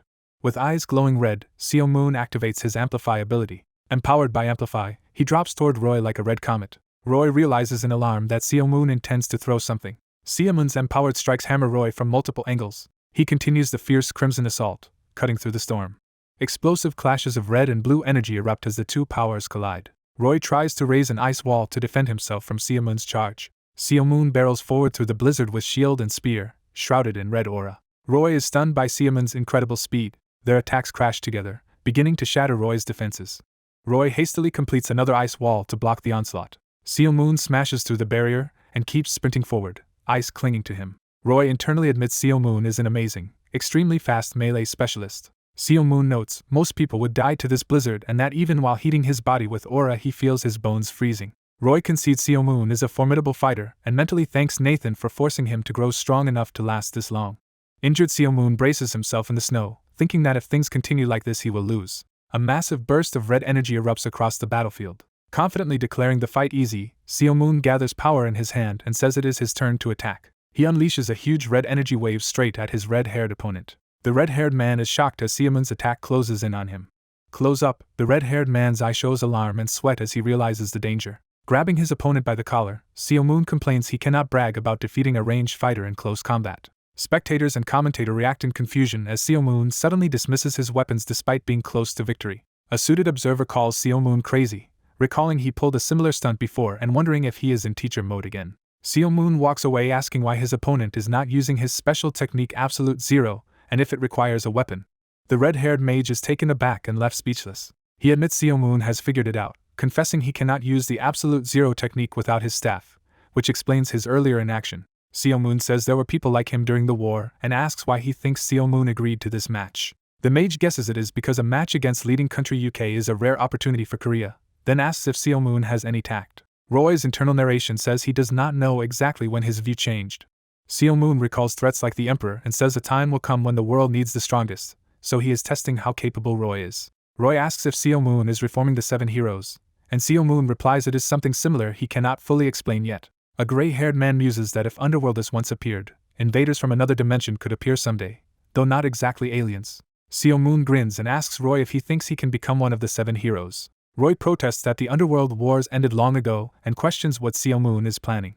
Seomun shrugs that Roy's performance so far is a passing grade like a written test and proposes moving on to an interview. He announces he will throw his spear straight at Roy with all his aura. Seomun sets terms, saying if Roy blocks the spear with Absolute Zero he wins, warning him not to use any other tricks or he will kill him. Narration wonders if Seomun is pulling this stunt out of arrogance over being the strongest. Close on Roy's eye, he studies Seomun's expression. Narration concludes that from Seomun's serious face no one would think he is joking. Seomun calmly fills himself with raging aura, utterly focused and more serious than anyone. Roy lets out a strained laugh, realizing Seomun's resolve. Fired up, Roy agrees to try, vowing to use Absolute Zero even without his weapon as chilling energy gathers around him. Seomun lifts his spear, wrapped in red aura, preparing the decisive throw. Roy concentrates and readies himself to receive the coming strike. Seomun, cloaked in raging aura, hurls the empowered spear, thinking he has only one chance. The red spear streaks through the air toward Roy like a lethal beam. Roy compresses icy power into a glowing orb between his hands. The ice energy condenses into a brilliant sphere of extreme cold. Roy resolves to condense his blizzard into a single point. The spear tip pierces forward as Seomun's aura surges around his hand. Roy strains, sweat flying, as he holds the condensed Absolute Zero sphere ready to meet the spear. Close up, Roy's eye shows intense concentration as lightning-like frost creeps across his face. He thrusts the Absolute Zero sphere outward to intercept the incoming spear. The condensed blizzard is unleashed in a spiraling torrent labeled Absolute. The attack completes as Absolute Zero. A gigantic wave of freezing energy surges forward, engulfing the battlefield. The ice blast detonates, freezing the landscape in a towering formation of blue spikes. Snow and debris swirl through the air in the aftermath of the clash. Seomun stands encased in frost, body partially frozen from the Absolute Zero impact. Half frozen but smiling, Seomun tells Roy he nearly passed the test. He explains Roy's Absolute Zero activation was just a second too late. The crowd gasps and the announcer stammers as he is about to declare the result. The victory is awarded to the South Korean national team. Time skips to Incheon International Airport as planes fly, signaling the team's return. Roy addresses reporters, saying the man people see as a wild tyrant is actually a wise, forward-thinking hero. He recalls that even with victory in reach Seomun stopped his spear to help Roy overcome his weakness, willing to train anyone who wants to grow stronger. Roy concludes that Seomun is truly a teacher for all superhumans. Roy states that if asked to name the world's strongest superhuman, he would always choose Seomun Yeep. At the Korean Battlefield Association headquarters, fans scream for the hero behind their victory. Seomun's overjoyed boss showers him with praise, while Seomun downplays it, saying he did not save the world. The boss argues that even if he did not save the world, he saved the entire Korean battlefield scene by winning their first A match. Ecstatic, the boss adds that beating the UK, ranked 4th in the world, 2-1 far exceeded his expectations. He marvels at how much stronger Seo Moon seems than before, jokingly asking if he ate miracle ginseng, while Seo Moon dismisses the idea. Seo Moon privately reflects that his body indeed moved better, likely because something changed during his fight with the Emperor, and admits he might have lost to Roy otherwise. The boss moves the conversation on from the A match, saying it is time to settle another matter, which Seo Moon insists is different and serious. Seo Moon receives a dossier from the boss containing the list of UK players. Outside the Weissim facility, someone reacts in awe at the club grounds. Reading the file, Seo Moon notes the UK-provided mercenaries are active players from European leagues and considers them strong candidates. Narration explains the list mostly contains players nearing contract end or seeking transfers. Seo Moon comments that while he did not expect top stars like Nathan or Roy Meyer, there are several AAA-level players in the list. The boss nostalgically recalls scouting high schoolers across Korea as Seo Moon listens. In a flashback, he remembers first spotting Seo Moon among other students, recognizing his transformation ability. Back in the present, Seo Moon's attention is caught by one particular name on the list just as someone knocks on the door. A staff member enters and informs Seo Moon of new information, as Seo Moon asks what it is. The staffer reports that Pietro's stats have been adjusted, while elsewhere Pietro casually chases butterflies. He explains that Pietro's summon skill has been reduced to 80% and his spatial travel limited to 3 km per 3 minutes. Seo Moon remarks that the nerfs are milder than he expected. The staffer says this is the modern trend, as players have advanced and heavy restrictions on strong abilities are now seen as unfair, so nerfs are kept minimal. He adds that Shuran's penalty will soon be eased, raising her death ray type power from 50 to 80%, which will make her terrifying at Worlds. The staffer further tells Seo Moon the next World Champions League will feature the top 6 nations instead of 3, which surprises him. Seo Moon lists potential core players including Shuran, Pietro and himself atop the original top 3 and wonders if expectations are too high, but the staffer says the UK match already revealed his true strength and Roy's interview helped. Seo Moon insists the others are being overestimated and jokes that while he is the best, the rest are actually weaker than people think. He laughs that everyone else will just be fighting for second place, while the staffer talks about needing to upgrade club facilities for the influx of talent. Seo Moon agrees facilities and housing must improve, especially with UK mercenaries joining. He declares they cannot leave things run down, and resolves to improve player welfare. Standing on open land near the mountains, Seo Moon tells a construction crew he needs a facility built quickly. He clarifies he wants one sample building first and enough materials to duplicate 4 more. When the foreman asks if he has a plan, Seo Moon says he has someone who can rapidly duplicate structures once a sample exists. Seo Moon praises that duplicating ability as amazing and urges the crew to build an excellent sample villa as fast as possible. The foreman proudly promises their superpowered crew will finish the requested building in a month, astonishing Seo Moon. Laughing, the foreman explains that all of them have construction-related superpowers, like an Avengers of construction. Seo Moon asks if they can shorten the schedule further by recharging their aura, proposing they might cut the time in half. Fired up by the idea, Seo Moon rallies them to build the villa in just 2 weeks. Later, dressed like a site supervisor with Jo Sungo beside him, Seo Moon addresses Weissim players, acknowledging how hard countryside life has been. He announces that every player will get their own 50-square-meter luxury villa to live in. He clarifies that each player has an individual home and can bring family or live alone, leaving the squad stunned and excited. Seo Moon further promises to include a convenience store in the clubhouse, drawing even louder cheers. Players rejoice that they will no longer need long drives to buy basic items, amazed at the change. Seo Moon keeps piling on benefits, promising a dedicated player management team, housekeepers and facility manager, leaving the players almost disbelieving. Hearing their praise, Seo Moon thinks he has sufficiently hyped them up as an impressive club president. Sungo nervously asks why he is being singled out in this grand plan. Seo Moon silently grips his shoulder, causing Sungo to sweat anxiously. Seo Moon loudly announces that Jo Sungo has volunteered to help construct the new buildings, shocking him. He explains that those with construction-related powers like Sungo will work there to speed things up by pouring in more aura. Seo Moon leads a round of applause for Sungo as everyone claps, trapping him into the role. Seo Moon wishes Sungo luck over the next 2 weeks, while Sungo panics since he is also a starting player in the league. To entice him, Seo Moon offers a personal car of any type, even a sports car, though Sungo still hesitates. Seo Moon adds a unique penthouse duplex in the villa complex as another exclusive perk, causing Sungo to waver. Finally, Seo Moon promises to double Sungo's annual salary, sealing the deal. Fired up by the offer, Sungo declares he will not settle for being a mere courier prince. He dramatically proclaims himself Jo Sungo the construction king from now on. Narration notes that afterward Jo Sungo stopped appearing in league matches for a while. A social media post from Weissim's official account shows Sungo working hard at the construction site. Narration says that once news of the new accommodations hit Weissim's social media, fan boards exploded. Fans initially raged, asking why Jo Sung-go was excluded and warning that cutting him would doom Korea without a home stadium. Posts argued that without him Korea lacks a true home ground and that removing him invites defeat.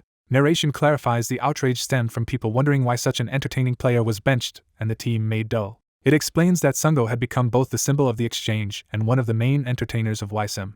Suddenly, online spectators react with shock to spectacular new footage of a different power. Within days, public opinion swung completely in the opposite direction. A pale hand appears amid debris, heralding the cause for the change. Narration says the reason for this shift was actually quite simple. A scene shows Pietro devastating a grand arena with his overwhelming power. Narration reveals that the reversal happened because Weissim's secret weapon came to light. It is announced that Weissim scores a huge victory thanks to this mysterious silver-haired player. The broadcast clarifies it was not Seo-moon but Pietro who achieved a solo all-kill, racking up 11 eliminations. Online comments gush over Pietro, praising Seo-moon's decision to field him and marveling at his power and style. Narration says the highlight of it all was Pietro's MVP interview.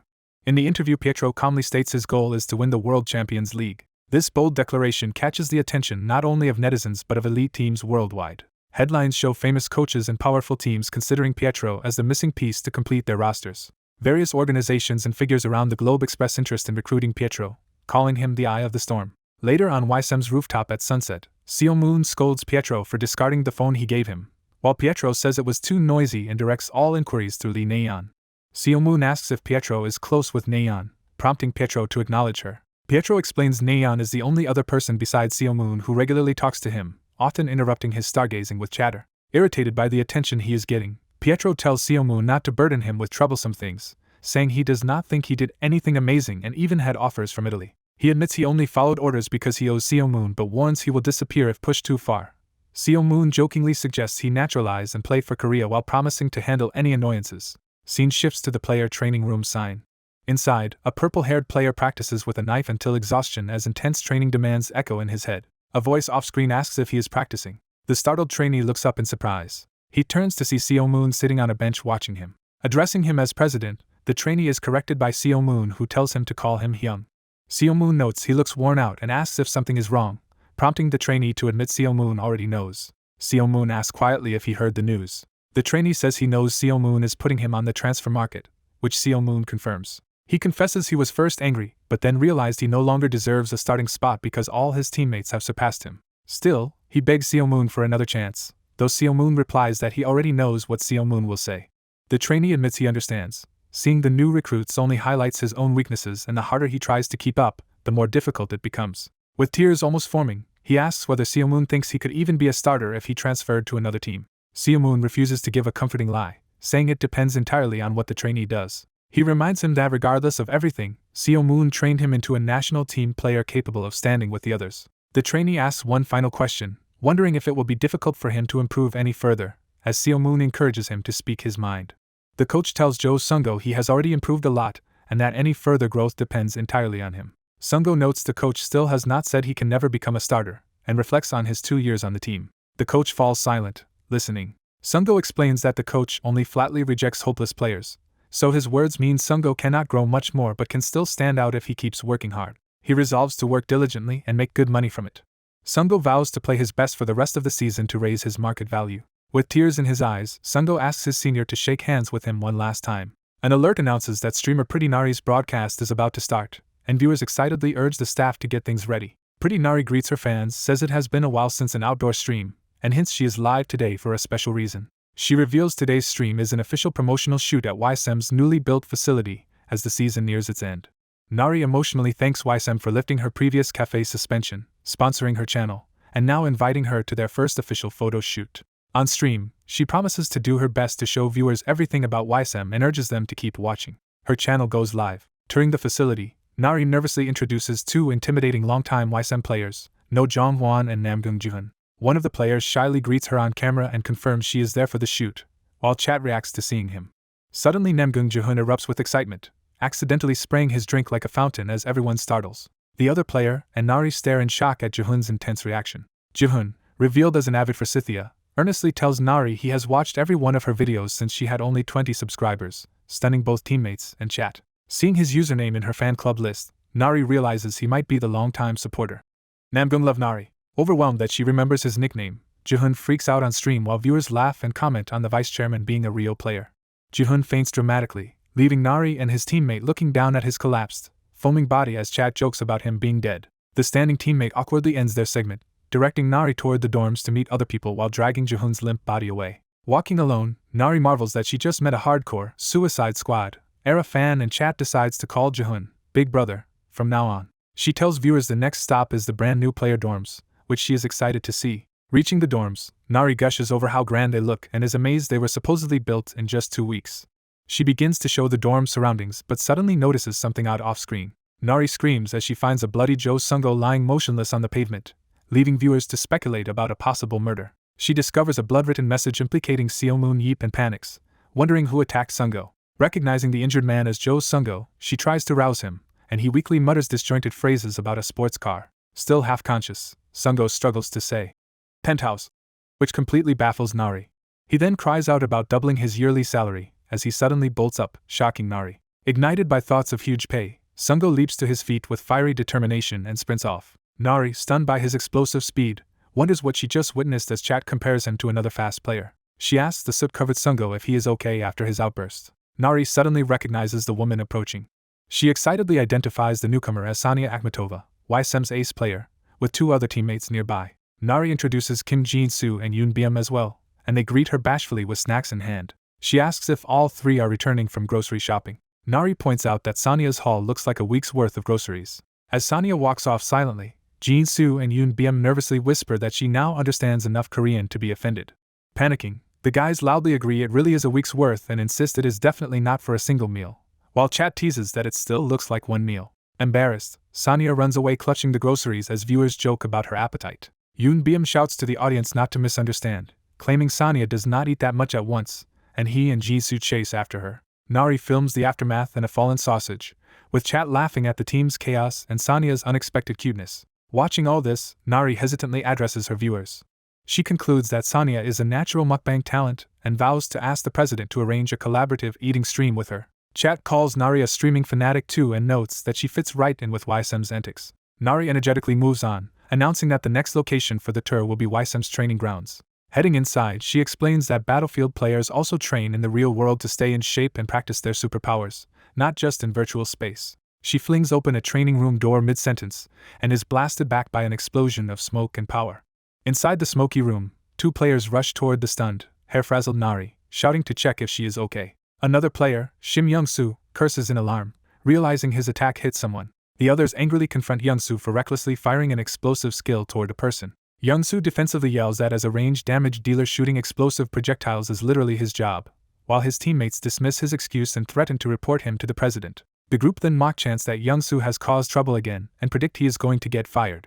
Furious, Young-soo screams that using powers at a training ground is normal and blames Nari for barging in without knocking when it was dangerous. Nari, shell-shocked, admits that he has a point and blames herself for opening the door carelessly. Another teammate tells her she does not need to apologize, explaining that by the president's special rule, everything that happens on the team is considered Young-soo's fault anyway. The others clap rhythmically and pressure a trembling Young-soo to apologize. Grinding his teeth, Young-soo finally mutters a reluctant apology. His teammates gleefully tease him for actually apologizing, while chat howls at the rare sight.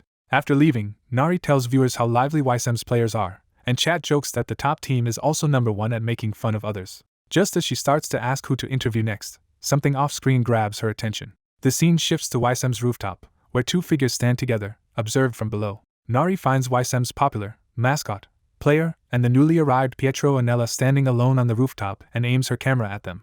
Hiding behind bushes with leafy props, she wonders why those 2 are up there alone and feels she may be witnessing a big moment. Seeing their cozy conversation and talk of eating together and taking photos, she senses an atmosphere that clearly does not welcome a third wheel. While she spies, Seo Moon Yeep suddenly appears behind her and casually asks what she is doing, startling her into a scream. Sitting on the ground clutching her fake shrubs, Nari panics as Yeep jokingly asks if she stole something, and chat reacts to his appearance. Nari complains that he scared her, while Yeep shrugs that it is his building and tells her to forget about filming Pietro since he hates that kind of attention.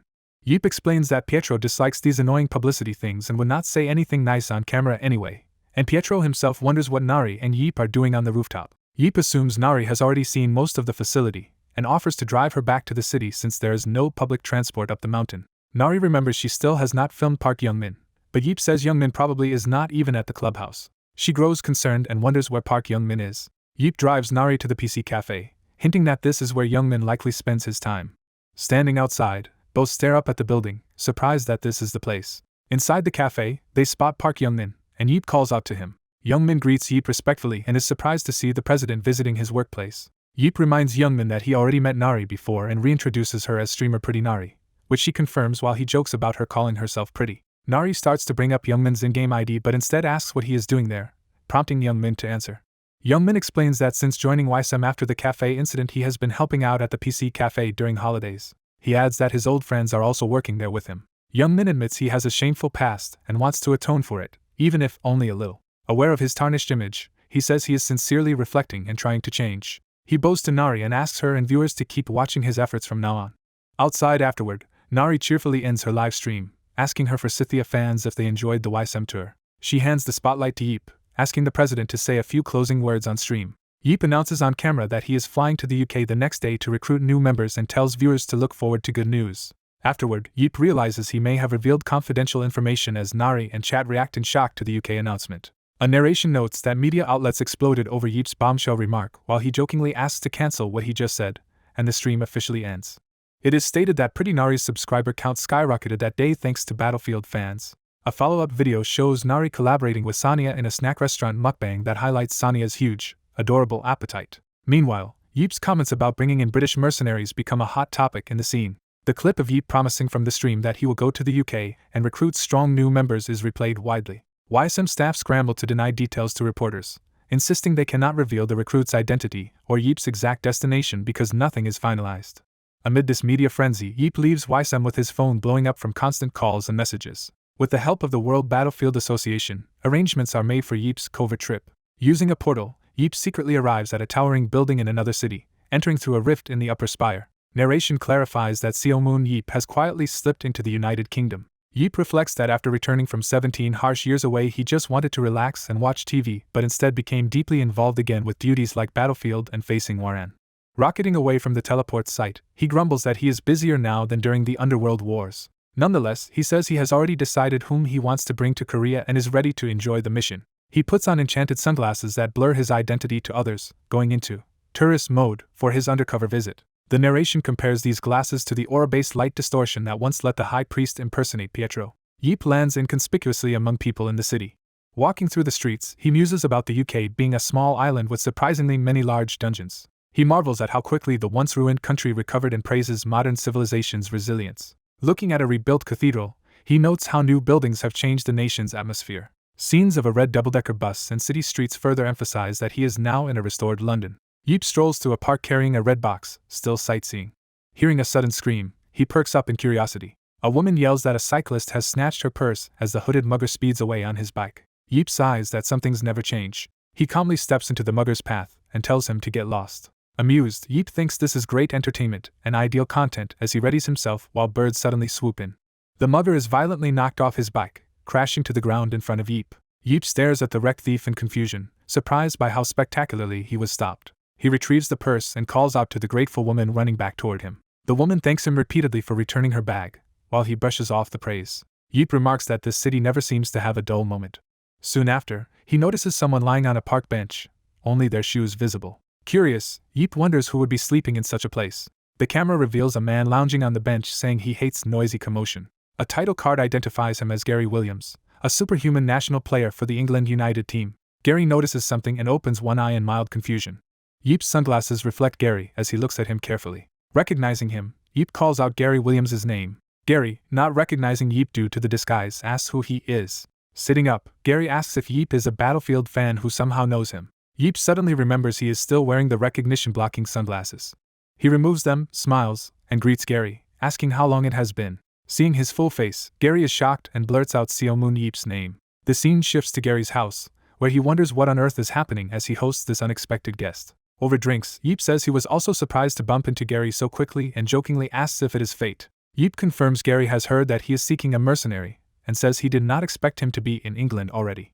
Gary realizes Yeep might be trying to recruit him right away and anxiously asks if that is the case. Yeep frankly answers yes and notes that Gary has never made it to a world championship. Gary stiffens as Yeep's words hit a nerve. Upset, Gary accuses Yeep of targeting him just because he is not a world champion and demands to know if Yeep thinks he is easy to call over to Korea, while Yeep urges him to calm down and listen. Yeep lays out Gary's long career across top leagues in the US, France, and UK, but points out that none of his teams ever reached Worlds.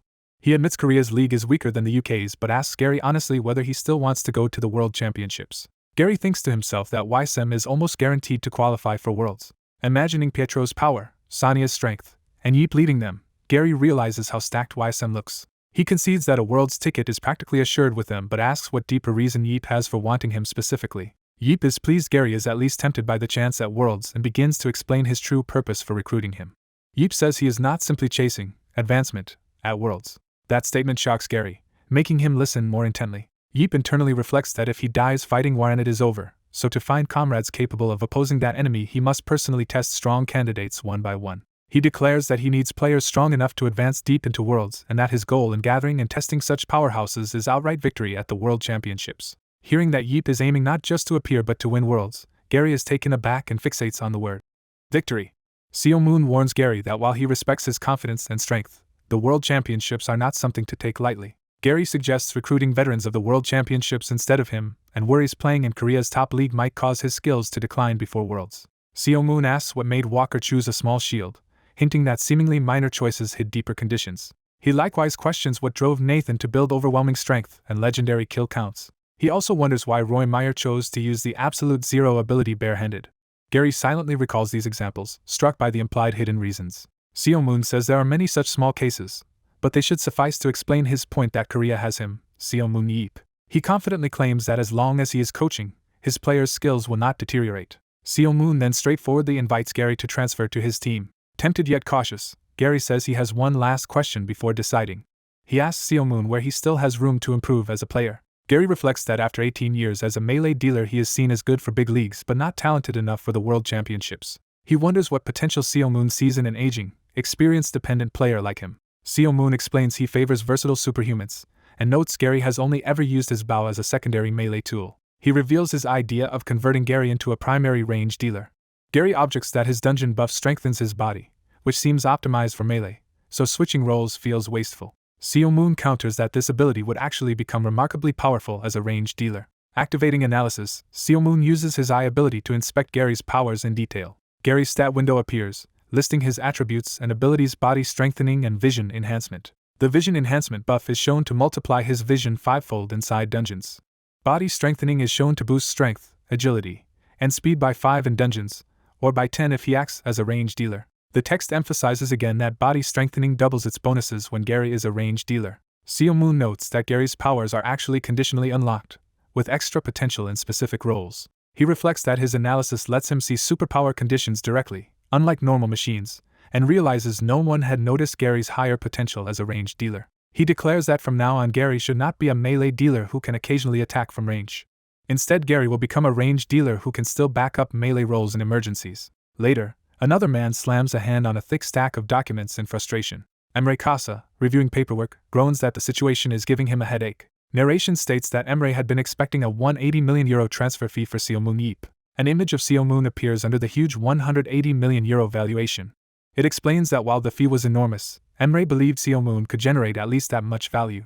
Seo Moon had been hailed as a legendary savior, though at the time he still lacked big concrete achievements. There had been no real results to match the hype back then. A shining rock spirit in a river symbolizes how things have changed since. Emre now stares at news on his tablet featuring Seo Moon's success. It is noted that the once proposed €180 million transfer price. New valuations show Seo Moon's worth soaring to €360 million, surpassing 2 other stars. Media call it the biggest fee in Battlefield history, and Emre is stunned that Seo Moon refused such money and will instead lead Weissim to Worlds. A colleague tells frustrated Emre to calm down, reminding him they have signed someone who can rival Seo Moon. Emre replies that with death rays restrictions lifted, they now truly have a challenger to Seo Moon. Shuran herself appears and declares her ambition to be the first player to defeat Seo Moon Yeep. Her name, Shuran, is emphasized. Back with Seo Moon, Gary incredulously repeats that a simple position change is supposed to solve his problems. Seo Moon rebukes him, asking what he really knows about ranged dealers. Gary adds that even if he switches roles it only offers a chance, not a guaranteed increase in strength. Seo Moon presses him on whether his ranged dealer skills and knowledge are actually ready for big league play. Seo Moon criticizes that Gary has treated archery lightly, just using decent aim and positions, and even died to him because of such predictable play. He says Gary has only ever kept enemies modestly in check before diving in as melee, which is far from true range specialization. Sealmoon points out that despite this mediocrity, Gary still dares to dismiss the suggested change as trivial. Gary, chastened, admits he is at a loss for words. Sealmoon then reveals that he was the one who taught Emre Casa to use about 17 years earlier. Gary realizes the famed strategist Emre, one of the 7 heroes and leader of Berlin Blitz, built many of his tactics after learning from Sealmoon. He acknowledges inwardly that all the rumors about Sealmoon's influence were true. Remembering Sealmoon's crude demeanor had made him forget, Gary now recognizes that the man advising him is a genuine tactical genius. Overwhelmed, Gary downs his drink as Sealmoon watches in surprise. Fired up and blushing from alcohol, Gary declares he is ready and wants to sign the contract. His agent and wife, Anna Williams, insists the deal be limited to a 2-year term. She angrily scolds Gary for agreeing to a contract without consulting her, ordering him to stand against the wall like a bad kid. Anna complains that she worked hard to secure good facilities and hates sending Gary to a comparatively worse environment. Sealmoon tries to reassure her that their training base still has everything needed and that he only plans mountain training, asking them not to glare at each other.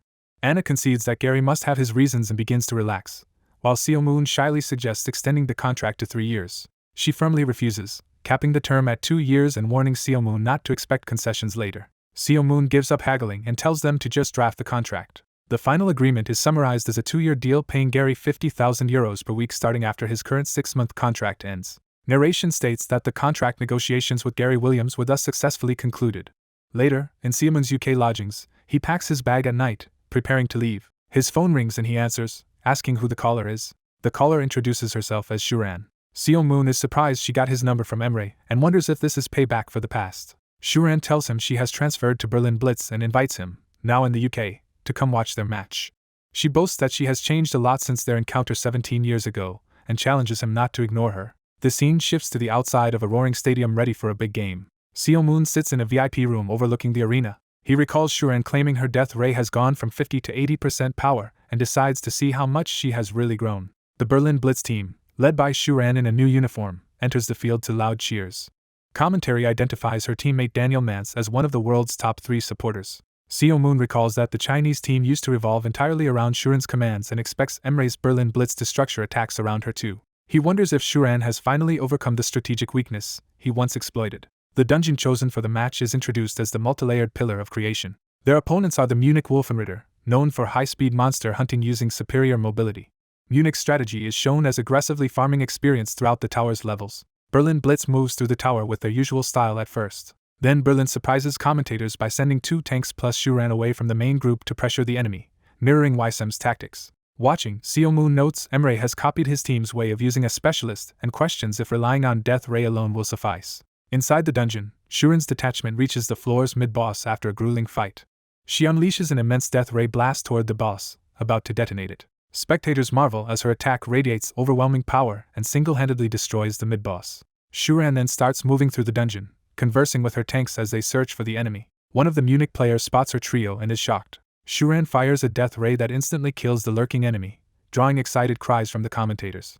She racks up multiple kills with pinpoint shots, showing she can accurately strike enemies while they are scouting. Sealmoon realizes she is using a newly unlocked track location power that lets her locate opponents, explaining her confidence. A screen displays her 2 abilities, Death Ray and Track Location. Death Ray's card describes it as an aura beam that annihilates everything in its path. Track Location's card explains it pinpoints a chosen target within a 3-kilometer radius. Narration compares Shuran to another bombing-type range dealer, the High Priest, noting they initially appear similar. It explains that the High Priest fights by constant short bursts and large area devastation via teleportation and repeated AoE attacks. In contrast, Shuran's individual death rays are far more destructive, and with track location she can focus that power on precise targets, setting herself apart. Sealmoon concedes that the setup seems strong and decides to watch whether they have also solved her inherent weakness. A tactical map shows Munich and Berlin Blitz nearing each other on the same floor. As Berlin's main force advances, Shuran moves to ambush while Daniel joins her just in time. Shuran confirms via track location that the detected group ahead is the only enemy squad within 3 kilometers. Daniel, excited to finally fight alongside Shuran in an official match, prepares to support her. As they ready their assault, Shuran calls Daniel's name to get his attention. She asks him to let her take this opportunity alone so she can test the limits of her current power, and he agrees.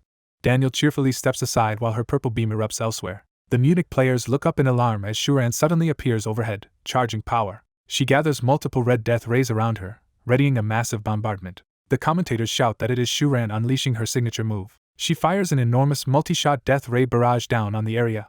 The crimson beams rain onto Munich's formation, engulfing them. One Munich player panics as the blasts crash down all around. After the explosion, Shuran strides forward through smoke and flames. Her eyes sharpen, intent on finishing the job.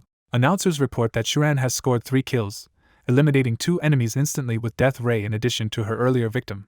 Shuran thinks she had hoped to wipe out all 4 opponents but notes that 2 managed to dodge after recognizing the beam's trajectory. She begins to say it is her. Her eyes widen as she senses something, cutting herself off mid-thought. She realizes it is now her team's turn to act. Daniel activates Sprint to massively boost his speed. Empowered, he dashes forward in a blue blur. His abilities place debuff markers on enemies, weakening them. Multiple foes become covered in those markers, dragged by Daniel's influence. He gathers the debuff coins in his hand, preparing a combo. He then uses pull to yank the tagged enemies toward a chosen location. The pulled Munich players are slammed together at high speed. Daniel chains more abilities, hands glowing as he further manipulates the coins. He launches himself and the coins upward, setting up another strike. He shouts push, blasting the clustered enemies away with force. Daniel drops stylishly back to the ground as the opponents are hurled aside. He lands amid the ruined opposing squad with blue aura still flickering. A red wave from Shuran's death ray surges past him, timed perfectly with his control skills. Daniel smiles back at Shuran standing behind him, the combo clearly executed as planned. Announcers tally that Shuran has now secured 5 total kills. Seo Moon analyzes Daniel's stats, impressed by his agility, support skill levels, and synergies. A card explains Daniel's push ability, which forcefully shoves a nearby target away. Another card details pull, which drags a target toward him from up to 8 meters away. A third card shows sprint, granting a 50% speed boost for 3 seconds. Watching the synergy between Shuran and Daniel, Seo Moon remarks that she has found a team perfectly suited to maximize her powers. The scoreboard reveals Berlin Blitz defeats Munich Wolfenritter 2-0. After the win, Daniel says he is glad he joined Berlin Blitz, standing beside Emre and Shuran. People exclaim in the hallway as they recognize the arriving Seo Moon Yeep. Seo Moon greets them casually, saying it is nice to meet them. Daniel excitedly asks if Seo Moon watched his match, is thrilled by praise, and even exchanges phone numbers with him. As they swap contacts, Seo Moon dryly asks how he felt about the game while Daniel gushes about posting on social media. Shuran approaches nervously, clutching her chest after the match. She stops in front of Seo Moon, clearly tense as they face each other again. Seo Moon bluntly says the match was disappointing compared to the expectations she had raised. Shuran's eyes widen at the harsh assessment. Seo Moon then criticizes her further, saying she still cannot fully control even a single one of her own superpowers. Shuran glares intensely, fixating on Seo Moon. Seo Moon pats her head and says her performance was nearly perfect except for one issue. He praises Shuran, acknowledging how hard she has worked. Flustered, Shuran complains about his awkward compliment, while he privately thinks he barely avoided being blasted by her death ray. Seo Moon tells Shuran the real problem is not her alone. He notes he still has a lot to discuss with coach Emre Casa. Emre thinks deeply about what Seo Moon meant. As they walk by the Berlin Blitz clubhouse, Emre asks what exactly is wrong with him. Seo Moon explains that Emre's team is strong because of its precise, rail-like plans and that adding Shuran was like inserting a checking tactic. He admits events went differently than intended but concludes that Shuran cannot properly control her death ray. Seo Moon analyzes that Shuran failed to hit all 4 targets because she lost control when splitting the death ray, despite its overwhelming power. He further explains that the death ray consumes huge amounts of aura, limiting its uses and remaining hard for Shuran to control safely. Emre concedes Seo Moon's points but says he expected Shuran's attack pattern to work in real combat, and notes they still defeated all 4 opponents. Emre contrasts Berlin Blitz with China, saying his team has multiple talents, and only needs to finish fights before Shuran's aura runs out. Seo Moon retorts that if Emre wanted Shuran, he should have perfected her death ray through harsher coaching. He criticizes Emre's inexperience, saying Paris Lumiere would have already figured out Shuran's weakness and calls those rival bald coaches surprisingly sharp. Seo Moon hints he knows how to beat Paris Lumiere, then theatrically pretends he should not have said anything. Emre presses him to explain, but Seo Moon brushes it off as unimportant. Emre grumbles that Seo Moon's nasty personality has not changed and complains that he withholds answers unless compensated. Sighing, Emre offers to show Seo Moon Berlin Blitz's reserve and youth teams.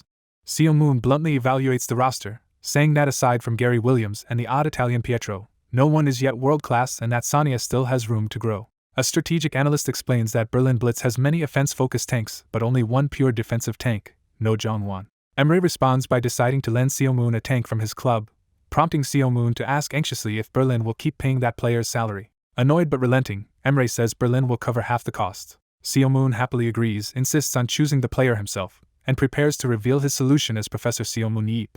He points out that Emre habitually favors specialists with clear positional strengths. Emre reflects that unlike Seo Moon, who prefers versatile players, he indeed values strict role specialists. Seo Moon clarifies that Emre wants each teammate to fill a classic role like swordsman, archer, or mage, and asks why that difference exists. Emre answers that dungeons always had too many variables. Seo Moon agrees that in unknown dungeons they had to improvise, then asks if the Battlefield game is really different. He explains that Battlefield pits known players in known dungeons. Seo Moon says that in such a setting, mastering a single position without faltering may be optimal. Yet he questions what happens when ranged or melee dealers get pinned or when a tank is left without damage dealers. He concludes that Berlin's old team survived those chaotic variables only because it had a troubleshooter.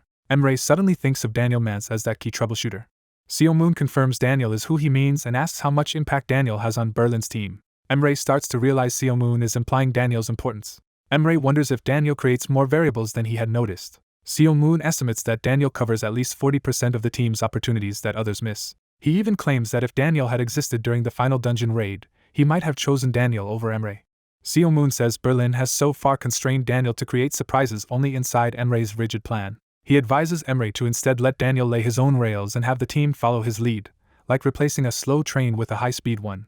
Emre begins to smile as the idea sinks in. Emre concludes that by embracing Daniel's variables he can still select fundamentally strong players he likes and says he understands now. Seo Moon tells him to show the candidates and asks which tank he will lend. Emre presents Paul Collins, whose stats and steel body ability make him a classic defensive tank. The steel body skill description explains it greatly boosts physical durability at the cost of continuous aura. Seo Moon judges Paul as perfect, saying he will be very useful as the classic tank their team needed. He instructs Emre to send Paul to Korea as soon as the paperwork finishes. Seo Moon also advises Paul to bulk up instead of slimming down for agility, astonishing Paul with how accurately he knows his training concerns. After arrangements are made, Seo Moon prepares to leave when someone urgently calls for him to wait. He turns, wondering what is going on. Shuran arrives out of breath, having rushed over to him. Seo Moon recognizes her and calls her name. Shuran, panting, vows that she will be different and improve by the next time.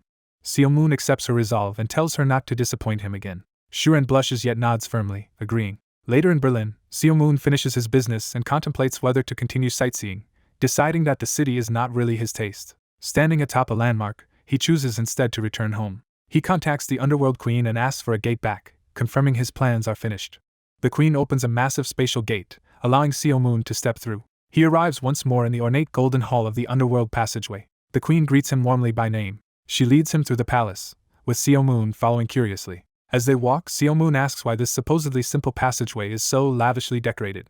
The Queen says even she is unsure, speculating that only select kings were allowed here in ancient times.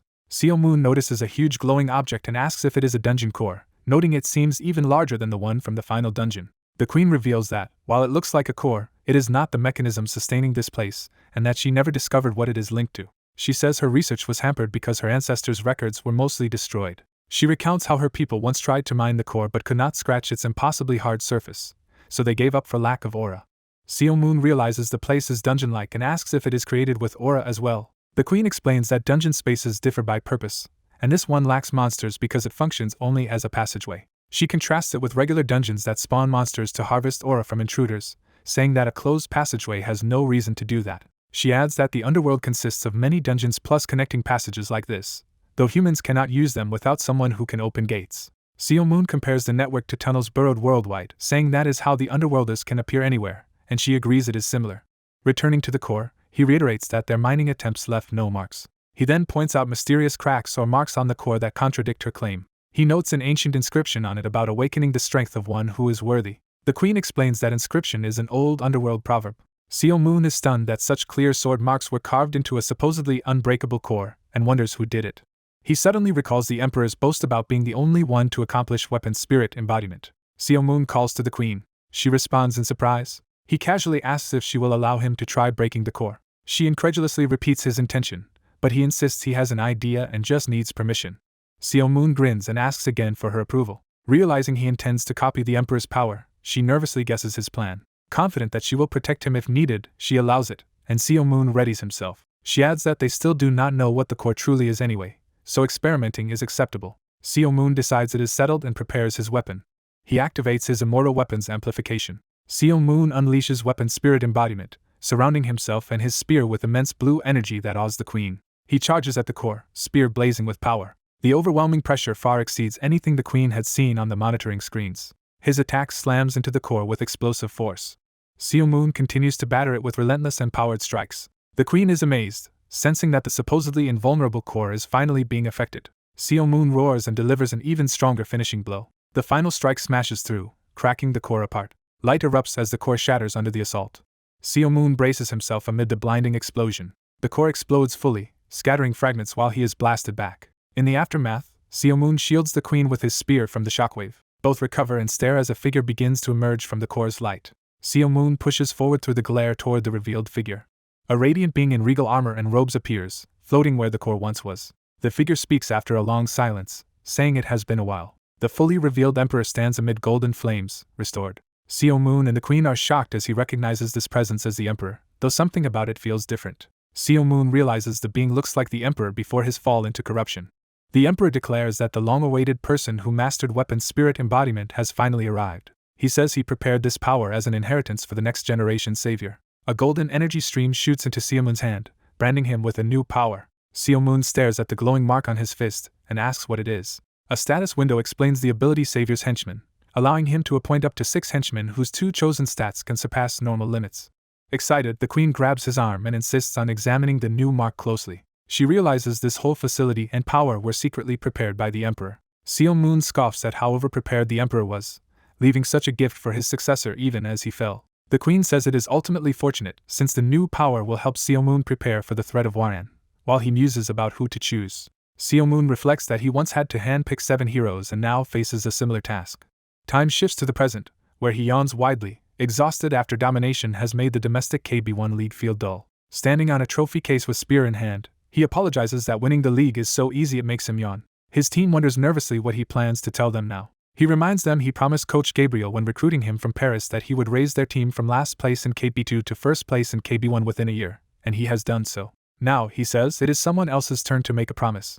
Facing the whole squad, he suggests they must make their own commitment. He tells them it is their turn to promise something. One player asks if they intend to remain in the domestic league for their entire careers. Superhuman stomps on the championship trophy to dramatize his point. He answers that as long as he has chosen them, they are capable of much more. Superhuman announces their new team objective. He declares their ultimate goal is winning the Battlefield World Championship. The players murmur in shock until Superhuman shouts for silence. He tells them he has even cancelled all his streaming and entertainment subscriptions to focus entirely on this goal, startling them with how much he watched. He says that sacrifice frees up time he intends to spend driving them mercilessly. With a sinister smile, he proclaims the start of hellish training, terrifying the team. Training begins with Superhuman leading brutal drills, cutting down practice opponents alongside his teammates. He enjoys the intensity while pushing them to their limits. A title card announces Special Reinforcement Training 01 for Sonia Akhmatova and Namgung Jihoon. During a weighted plank drill, Superhuman lounges with a drink while Sonia and Jihoon struggle under heavy loads for an hour.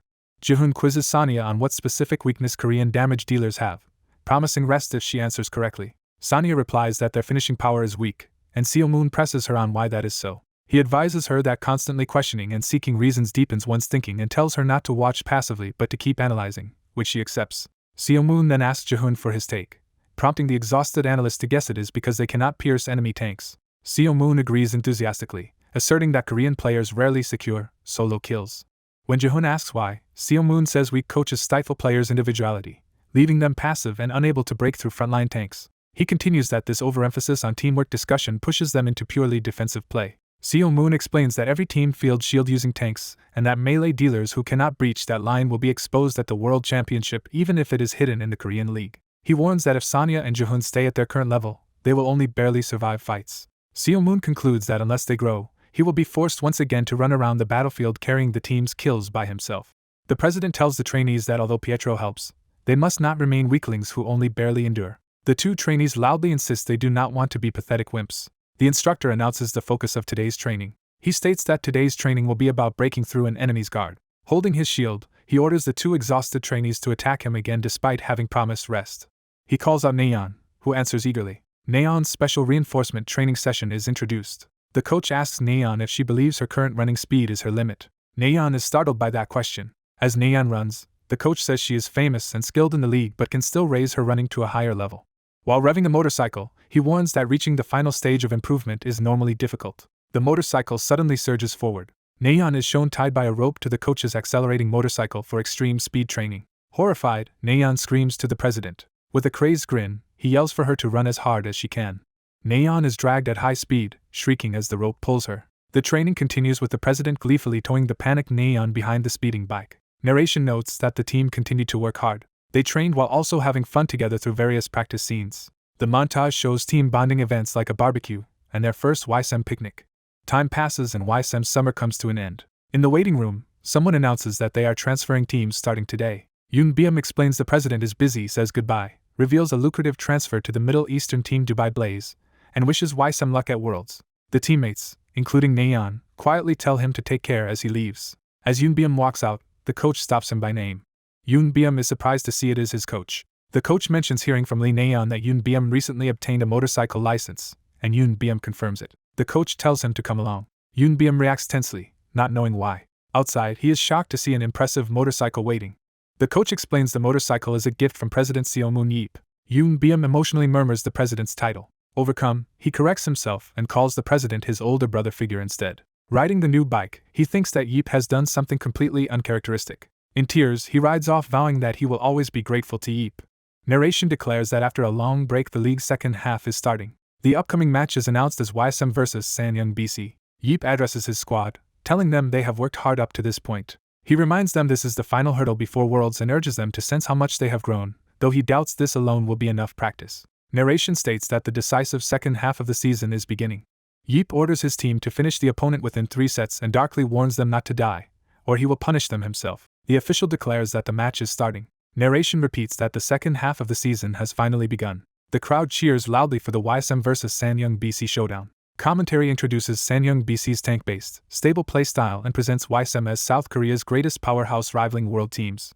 Weissim is labeled the king of the KB1 League. The spotlight shifts to Weissim's players as they enter the stage. The narration proclaims that the battle between the two teams is now underway. Weissim's members launch into coordinated, high-speed attacks. Narration says Weissim cleared the monsters in the first zone smoothly. The commentators notice Sanya and Namgung Jihun exchanging signals.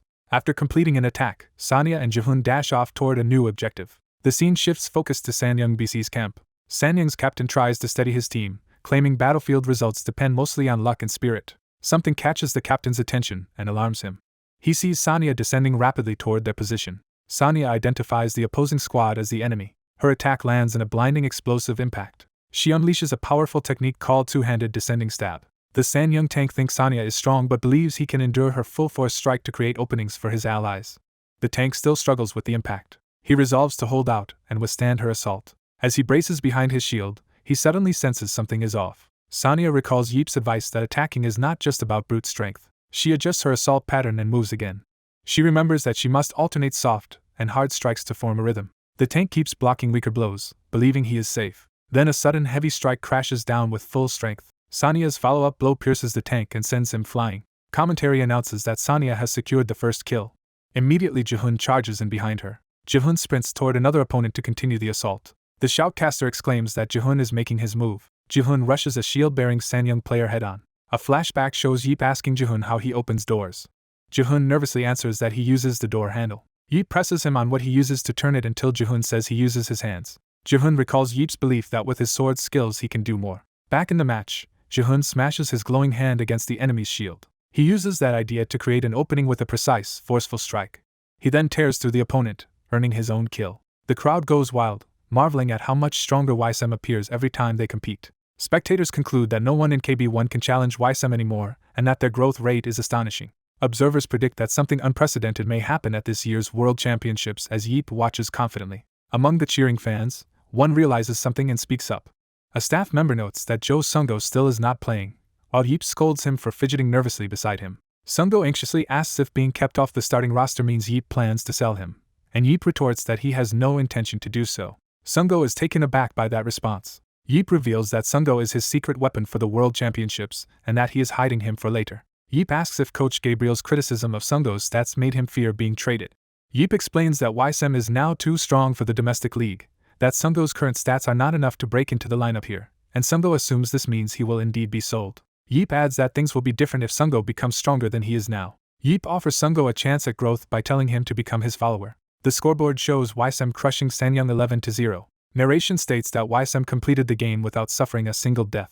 It notes the Weissim players' unsurprised expressions after yet another easy victory. The triumphant team walks off the stage to thunderous cheers. This dominant performance makes people sense that historic achievements are on the horizon. Sungo clutches his fist, emotionally affected and motivated. That night the scene shifts to Weisim's building under the moon.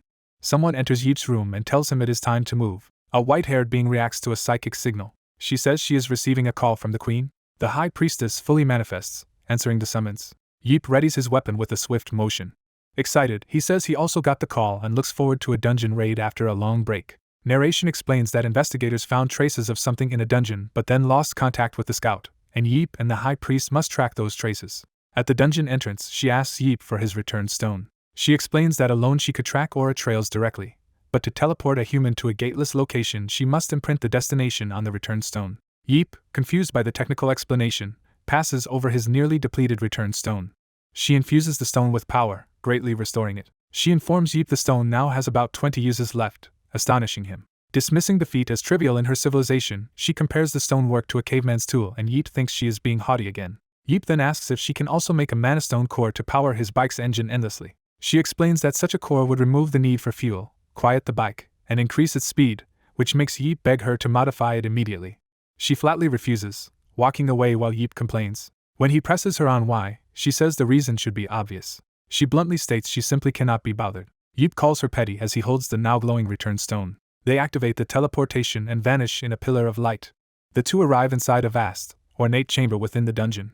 Yeep eagerly wants to summon the first target immediately, but she stops him, saying this is not the right place. Confused, Yeep listens as she notes he used the inter-dungeon passageway. She explains how dungeons are linked by passageways that retain aura waves, which can be used to track movement between them. Impatient, Yeep tells her to skip the theory and asks how far they still need to go. She says they must first locate where the queen's subordinate disappeared. He adds that before anything else they have to break through the trap the enemy set for them. She worries that countless enemies may keep appearing. Yeep answers that he will simply smash everything, blasting a hole through the floor and enemies. He casually asks what there is to worry about while demolishing skeletal knights. With a manic grin, Yeep says they will just enjoy the fighting until the first major foe shows up. More red-eyed armored undead gather, radiating killing intent. One of them unleashes a massive purple beam attack, shouting for others to clear out. Yeep and the high priest cut their way through the skeletal horde, shouting for everything to get out of their way. Amid the battle, Yeep asks the high priest about tracking the movement traces. She answers that she is already following them and that it is easy. She notes that the enemy left their trail largely uncovered. She reasons the enemy assumed only she or the queen could interfere with them. She further explains that humans could not normally move or search inside the dungeon as she does, and that the enemy relaxed because the queen focused solely on rescue. She concludes that the enemy never imagined the resurrected high priest would become humanity's strongest ally. Yeep sarcastically agrees she is impressive, then suddenly notices something. They find the blood-soaked corpse of the queen's missing explorer. The high priest calls Yeep's attention to the discovery. They then reach a vast arena where an enormous multi-headed serpent-like creature looms, and she remarks that they have arrived. Seeing the monster, Yeep panics while the high priest deduces it is a new variant created by mutating the serpent species. Yeep wonders why the enemy would create such a monster, and if they aim to start another war with their remaining forces. The high priest activates an ability called analysis through her glowing eye. She and Yeep observe that the monster resists analysis, shows no life signs, and is likely an unfinished construct. Yeep suggests that if it is incomplete they should simply destroy it now, and she agrees that idea is sound. She warns, however, that approaching it will trigger ambushes from every direction. Grinning, Yeep says they will have to lure the hidden enemies out from a distance first. The scene opens with the activation of an ability called Amplify. Seomoon Yeep charges forward, his attack power heightened by the amplified energy. He couples Amplify with a technique focused on throwing. His empowered spear strike crashes into the ground, blowing open a massive crater and drawing a shriek from within. Seeing what his attack stirred up, Yeep smirks and remarks that a large target is hiding below. As a huge serpent-like body appears, he taunts it to stop lurking and come out. Lesser monsters such as giant spiders begin emerging in response. Yeep orders every hidden monster to reveal itself, and a host of grotesque creatures pour out. His companion notes he has successfully lured many enemies out, and Yeep acknowledges the overwhelming number. Yeep tells her to leave the lesser monsters to him and focus on eliminating the main serpent creature. With glowing eyes, Yeep eagerly powers up for battle. He unleashes a massive purple energy slash, cleaving through attacking tentacles and monsters. As Yeep goes wild, his partner silently watches and thinks that he charged in before she could finish speaking. Yeep continues to blitz through the horde, detonating enemies with rapid strikes. His expression turns manic as he revels in the slaughter. Watching him, the woman mutters that Yeep seems more monstrous than the creatures they are fighting. She then dashes off, heading toward the serpent's lair. Reaching a boundary, She raises her hand and commands everything to stop. She senses a sudden change and begins to remark on the monster's behavior. She realizes aloud that all the monsters around Yeep are abruptly retreating. In a separate area, several cloaked priests, including 2 prominent figures, appear above a giant serpent head. One of these figures coolly observes that the enemy has finally forced them to show themselves. He identifies the newcomers as the first high-ranking priest and is surprised that the 5th priest also survived. A status window reveals the 5th as a high-ranking priest from the underworld with notable physical and aura stats, and an ability list. The biomanipulation ability is explained as greatly reducing the aura cost of altering a creature's genetics. Another listed ability, White Smoke, allows aura to become a poisonous, blinding mist. The woman concludes that Samung Yeep's giant serpent opponent was likely created by the 5th priest. She adds that the robed figure in red is the first high-ranking priest they have been searching for. She notes that this first priest has since advanced to the rank of high priest. A new status window shows the fallen high priest's stats, far surpassing ordinary superhumans and brimming with aura.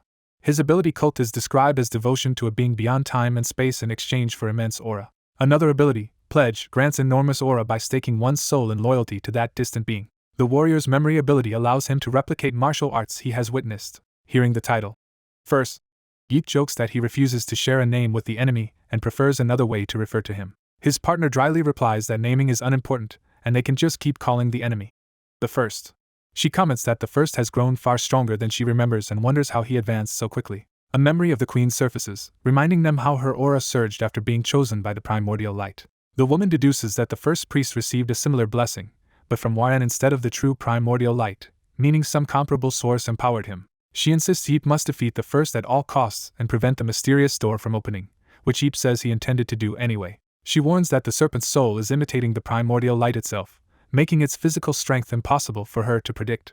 Yeep proposes provoking the first priest to draw out more of his power, leaving her confused about the plan. He begins loudly insulting the primordial light and mocking the first priest as an idiot for believing in it. His partner piles on, deriding the priest as a gullible victim who was scammed by a fake divine voice.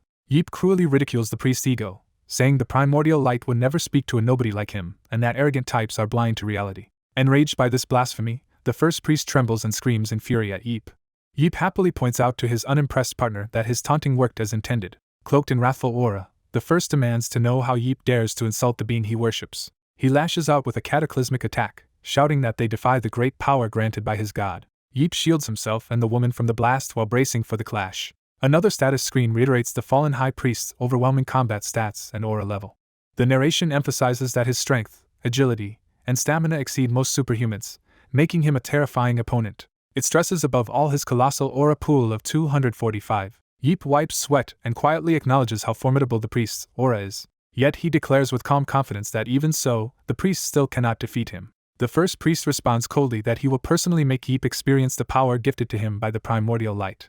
He begins invoking the warrior's memory ability. With that power, he summons a vision of a great warrior, channeling the warrior's style through his body. Energy torrents rain down as the priest prepares to unleash the copied martial skill against Yeep and his ally. He boasts that his body is currently inhabited by the strongest man in their history. He describes this entity as a sword master and true warrior. He asks rhetorically whether a mere mortal like Yeep could ever handle such a being. A spectral hand grasps a sword, signaling the warrior's embodiment. The massive blade materializes fully, pulsing with spiritual energy. The priest completes the summoning of a towering armored figure known as the Emperor from the Tomb of 10,000. The Emperor belligerently challenges Yeep and the humans, calling them weak and daring them to attack. Yeep and his partner stare at this overblown entrance in disgruntled silence. Yeep dryly asks if she knows what humans call overly dramatic characters like this. He labels the Emperor and priests as brainless fools in a crude insult. The Emperor charges into battle alongside the grotesque heart monsters while spectral priests circle around. Yeep grins and readies his spear and shield, eager to engage this new foe. He rolls his neck, preparing to go all out. Yeep tells his partner he will handle the Emperor while she deals with the remaining monsters, and she agrees. A spell labeled Spirit begins activating, summoning spiritual energy. That spirit attack erupts around them, sending rubble flying as Yeep and the woman advance. The Emperor notices the danger and focuses on Yeep. Yeep leaps toward him, shouting and demanding the Emperor's attention in the fight. Their first furious clash ends with both being hurled apart by the impact. Yeep immediately rushes back in, taunting the first priest and asking if that weak exchange is all he can muster. The Emperor attempts to demonstrate his true power with a massive cross-shaped strike. A text bubble bluntly undercuts his boast, saying he is not about to show any real might. As the Emperor swings, shock crosses his mind when he recognizes the technique Yeep is using. He then recognizes another of his own moves, seeing Yeep mirror each one. Yeep explains that thanks to having already watched all of the Emperor's techniques through Warrior's memory, none of them are new to him. He overwhelms the Emperor with a sweeping blow, stating that the fight is boring. The Emperor rages that a mere human has dared to copy his movements and even wound him. Desperate, he orders the other monsters and priests to hurry up and kill Seomun Yeep. Something interrupts him, leaving him shocked and speechless. The Emperor suddenly shifts his assault toward the giant serpent and its priestly controllers. The other priests panic as one of them is seized and dragged toward the monstrous heart creature. While the Emperor is distracted by this chaos, Yeep warns him not to lose focus on their duel. Yeep capitalizes on the distraction, slamming the Emperor with a shield strike. He comments that the Emperor looks far too relaxed while being pushed back. Activating his own ability weapon Spirit Embodiment, Yeep coats his spear and shield in spiritual energy and mocks the Emperor's weakness. Horrified, the Emperor shouts in disbelief at seeing his exclusive skill used by a human. He exclaims that only the Emperor should be able to wield weapon Spirit Embodiment and demands to know how Yeep can do it.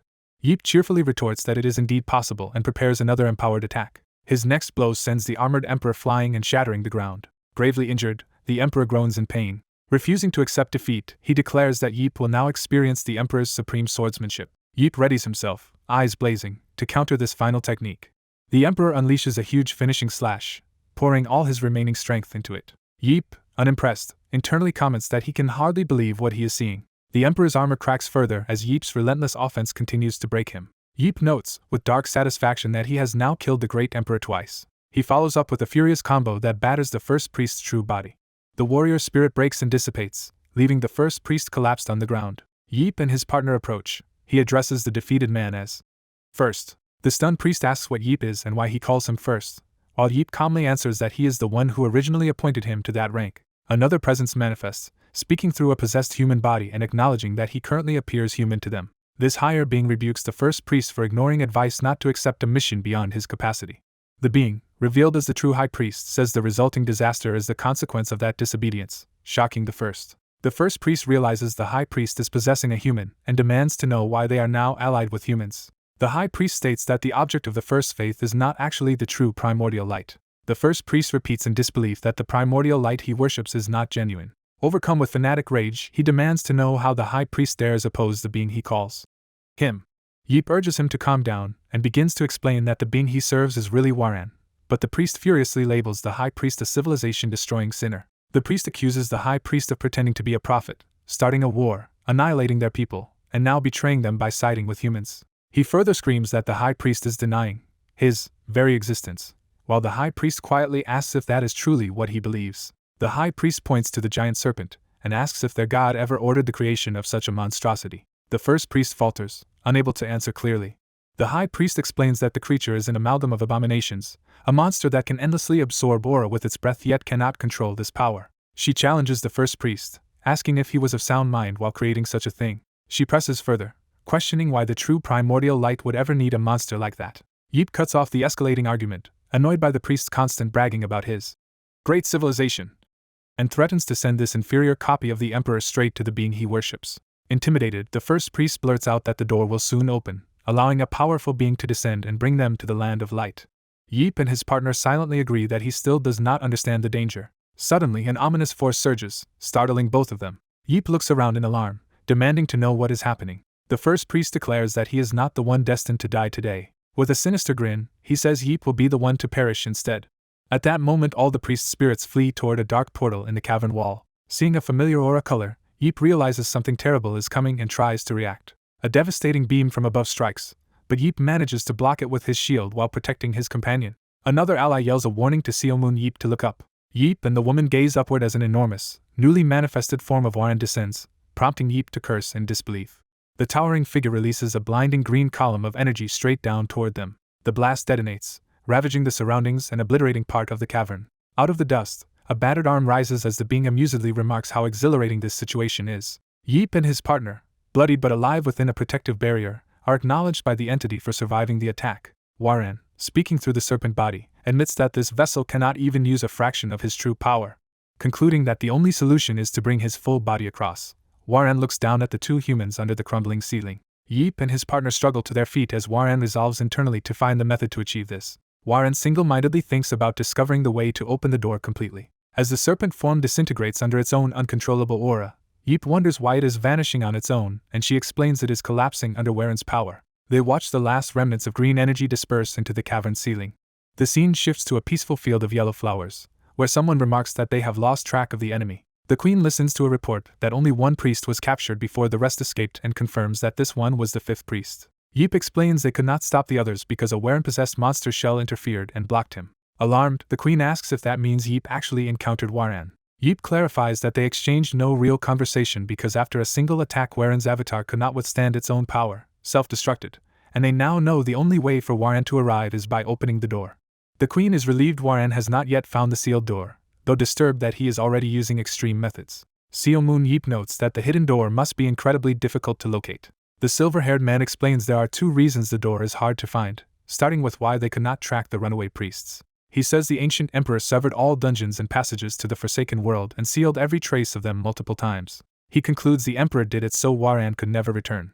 He adds that the second reason is that Warren has to figure out the door alone, prompting Yeep to ask about Warren's minions. He explains that the first servant only knows he serves the primordial light. Since Warren is impersonating that primordial light, he cannot ask the first to search for the door without exposing himself. Yeep understands that if the supposed teacher asked followers for help like that, his identity would be questioned. They infer that Warren is studying as the first while secretly planning his own awakening, and Yeep asks how long that realization will take.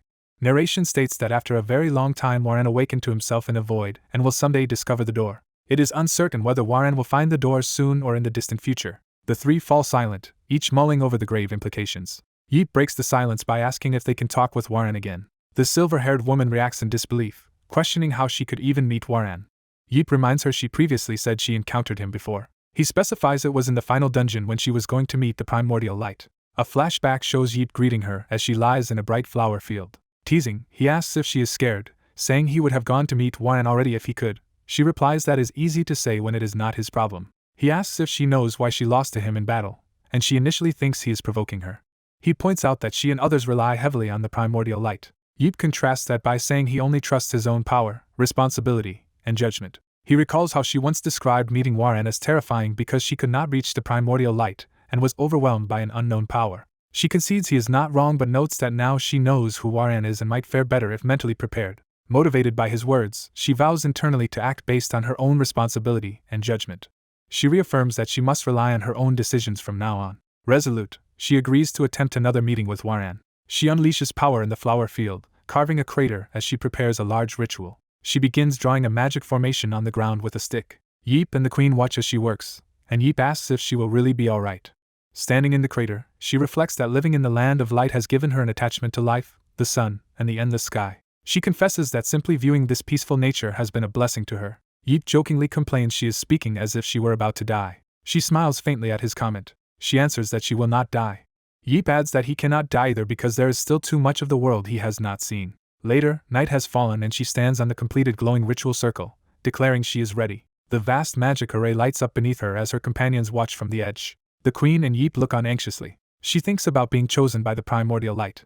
She regrets betraying that trust and triggering a war that destroyed her people. She anticipates that entering the spirit realm will confront her with many vengeful spirits. Nonetheless, she steels herself and claims she is ready. She beckons Yeep to come over. She tells him to hold her hand during the ritual. Horrified, Yeep initially refuses. She mockingly asks if he is scared. He insists he just does not want to. She states that it is necessary and orders him to comply. She explains that it will not affect him. He just needs to hold on until she loses consciousness. Grumbling, Yeep reluctantly agrees and takes her hand. Holding hands beneath the moon on the ritual circle, they prepare to begin. She looks up at him questioningly as he interrupts her. Yeep uses this moment to demand that she become his henchman, channeling fiery power into their joined hands. Confused, she asks what he is talking about and notes that henchman sounds like working under him. Yeep impatiently asks whether she will accept while threatening to let go. She realizes he is pressuring her. She starts to object but then agrees to his condition, surprising him. She explains that even without knowing his full plan, she trusts he has a sound reason and does not act without purpose. Their clasped hands blaze with golden energy as the contract is formed. Power surges through her, leaving her astonished. With new determination, she orders Yeep to survive and return, calling him a brat. Yeep, now her savior and master, commands her to come back alive. She acknowledges his order as light blasts upward to send her spirit away. Her spirit rushes through blinding light toward the spirit realm. She appears there as a glowing figure, surrounded by spirits whispering about the high priest who led them to their deaths. The surrounding spirits condemn her as the high priest responsible for their demise.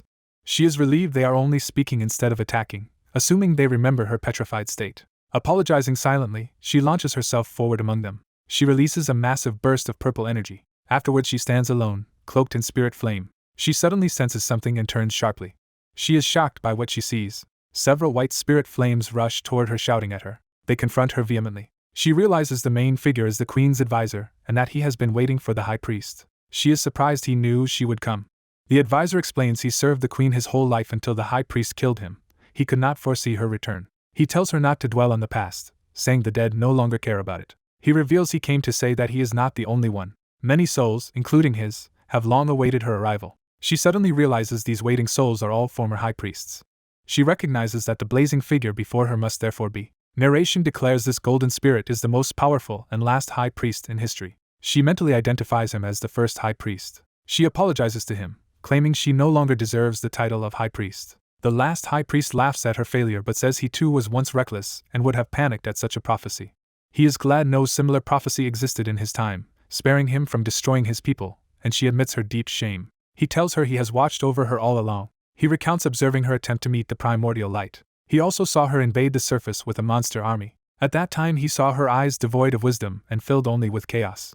Now he senses a very different energy from her aura. She reasons that dying, becoming a spirit, and then inhabiting a human body naturally changed her energy. He corrects her, saying he meant something else. He explains she is neither fully human nor underworlder now, yet her eyes. He notes that they now shine with stronger resolve than ever. He says she has found a new mission and is walking the right path, unlike before. He adds that a gift originally meant for her can no longer be used by a dead spirit. Therefore he transfers this power to her so she can pass it to the man who brought her this far. Overwhelmed by the influx of energy, she gasps. The power manifests as a radiant cube before her. Her spirit body trembles as she absorbs or receives it. She realizes how far she still has to go, and hears that they will meet again after her journey. She acknowledges that he already understands why she came to the spirit realm. He warns her that although she has a living body, it does not truly belong to her. He cautions that Warren will target the weak bond between her soul and that body. She replies she has come prepared for that, earning his praise. He sends her off, insisting she must return alive. His parting words echo in her mind as she departs. He reminds her that fear of the unknown only makes an enemy seem larger. He teaches that such incomprehensible fear comes solely from ignorance, as she charges forward. Her spirit hurtles rapidly through the void. The purple trail descends into a red, ominous space. She materializes there, bracing herself. She senses an immense presence. Narration describes a darkness that can swallow even light. She approaches a blazing mass within that darkness. Narration adds that within such darkness there can still be great warmth. She is surprised to feel comforting warmth from the glow. She senses an energy that embraces everything, different from the primordial light yet irresistibly inviting. She contemplates the ancient being Waran and how long he has existed. She wonders if such an ancient being might actually be higher than them. Comparing how they despised humans, she questions if they themselves are now the lesser ones in Waran's eyes and feels a chill about meeting him. Despite terror, she continues advancing toward the monstrous presence. She recalls the high priest's advice that fear of the unknown exaggerates an opponent's size. She is urged to remember why she came, thinking of Yeep's face. She repeats Yeep's creed that everything is her own power, responsibility, and judgment. She reassures herself that now she truly understands who Waran is. Accepting that fear comes from ignorance, she steadies her resolve. A booming voice greets her as his child. She counters that she will not be fooled by the act and demands the real Waran, not a fake. The voice persists in calling to her as his child. She cuts him off, stating she already knows he is a monster. She orders him to drop the pretense and show his true nature. Waran laughs ominously in response. He acknowledges that she has finally become aware of his existence. His enormous eyes open fully around her, thrilled by their direct communication. She, unsettled, asks what he finds so enjoyable while he says it is the first time he has spoken with someone instead of merely issuing orders. She tentatively asks if he is lonely, which makes Waran realize that the emotion he feels is indeed loneliness. She notices the atmosphere shift and realizes he may be learning from their conversation. Waran admits that despite being worshipped by many, he never recognized his emptiness because no one truly shared his wisdom. He bursts out, asking if she agrees that such loneliness makes greatness meaningless. At the same time, he binds her spirit with glowing cords, causing her intense pain. Horrified, she shouts in protest. She realizes he is trying to drag her fully into his realm. Waran declares himself king yet laments that no one truly understands or follows him. She struggles within the bindings as he continues to lament his isolation. She wonders if the place she is being pulled into is actually the so-called Forsaken World. She sees the colossal red serpent form of Waran coiled around a strange star-like structure. She analyzes that his technique mirrors her own spirit attacks, having summoned her spirit to the spirit realm and fixed it there with aura. Trapped and stretched toward him, she hears Waran command her to follow him into the depths, calling her an underworlder. The monstrous entity says it enjoys conversing with the girl. It adds that it desires to possess her. Outside, the man holds the unconscious high priestess's hand and curses at her. He complains that a full day has passed and the ritual is taking much longer than promised. The High Priestess's hand suddenly reacts in his grip, startling him. A surge of power erupts from the magic circle, confusing him as he wonders what is happening. He realizes in shock that the High Priest's possession of the girl is unraveling. He deduces that something must be occurring in the spirit realm to cause this. Another priest explains that the girl is resisting the possession and that mortals cannot intervene in the spirit realm. The goddess reiterates that the material realm cannot interfere with the spirit battle, leaving him frustrated. A blinding light engulfs them as the spirit side of the ritual reaches a climax. The explosion of light surges out over the snowy mountain peak. The energy beam pierces the sky as someone screams in pain. When the light fades, the group sees the High Priest's body lying motionless in the magic circle. The man pants in disbelief, wondering how this outcome is possible. They confirm that the High Priest's possession has indeed been completely dispelled. 3 hours later, they still keep vigil over the unconscious priest within the ritual crater. The goddess continues channeling healing energy into his body as the man watches. She admits she still cannot sense the priest's soul and asks what they should do next. The man quietly walks away toward the nearby house, worrying her. She asks if he has already given up hope. The High Priestess starts to say she is thinking of abandoning the attempt to rescue him. The man drops his backpack beside them, shocking the goddess. She asks what he is doing as he rummages through the bag. He says they should eat first, complaining he could not eat all day while holding the girl's hand, while she protests that the possession issue is unresolved.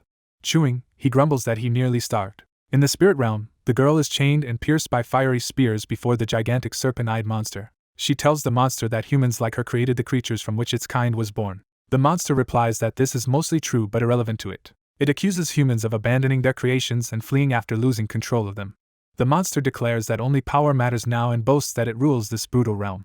The girl repeats the word power in dawning concern. The monster urges her to look and understand. It tells her to witness its kingdom. She sees a hellish landscape teeming with grotesque monsters of every size and shape.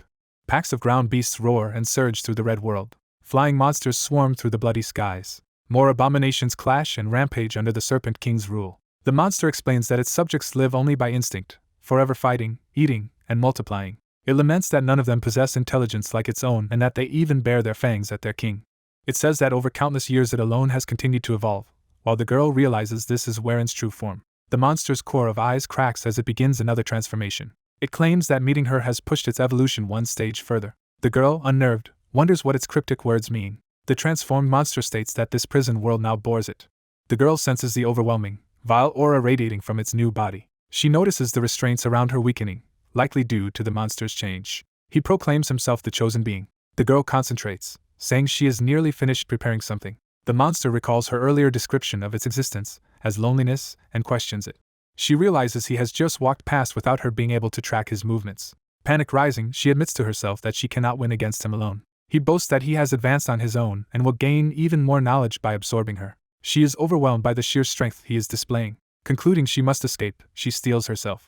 She blasts apart her bindings with a surge of purple light and dashes away. But the monster surrounds her with multiple serpent heads and mocks her attempt to flee. It traps her again in a green aura, saying she is already within its grasp. He vows to use her to find another path to the surface world and commands her to become part of him. Back outside, 12 hours after the possession ended, the man resumes the ritual, channeling purple energy between the priest's body and the sky.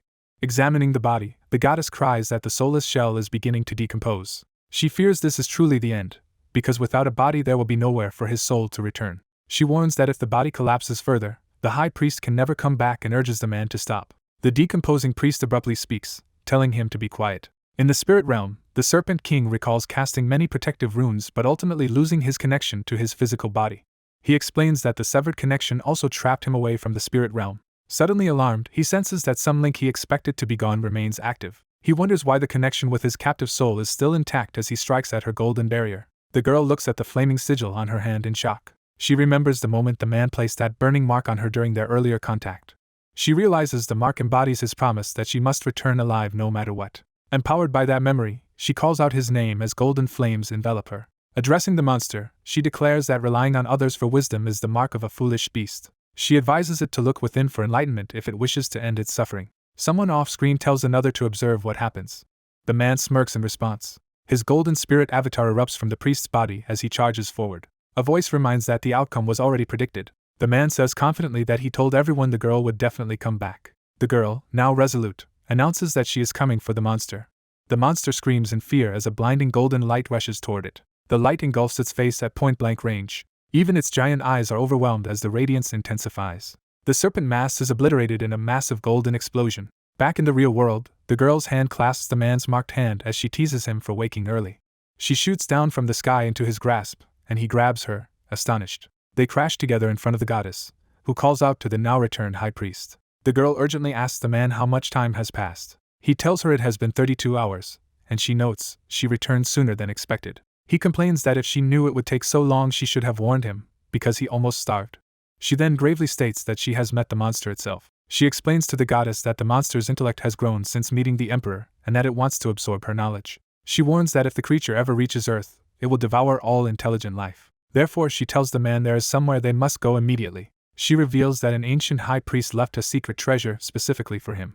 She declares that they are going to search for that legacy. They arrive at a vast purple dimension housing a colossal floating cube. The man marvels at the strange place surrounding the cube. She explains that it is a heavily warded space only those approved by the ancient high priest can enter. She adds that such a barrier could not cover the original base without an artifact-level core, which the priests lacked.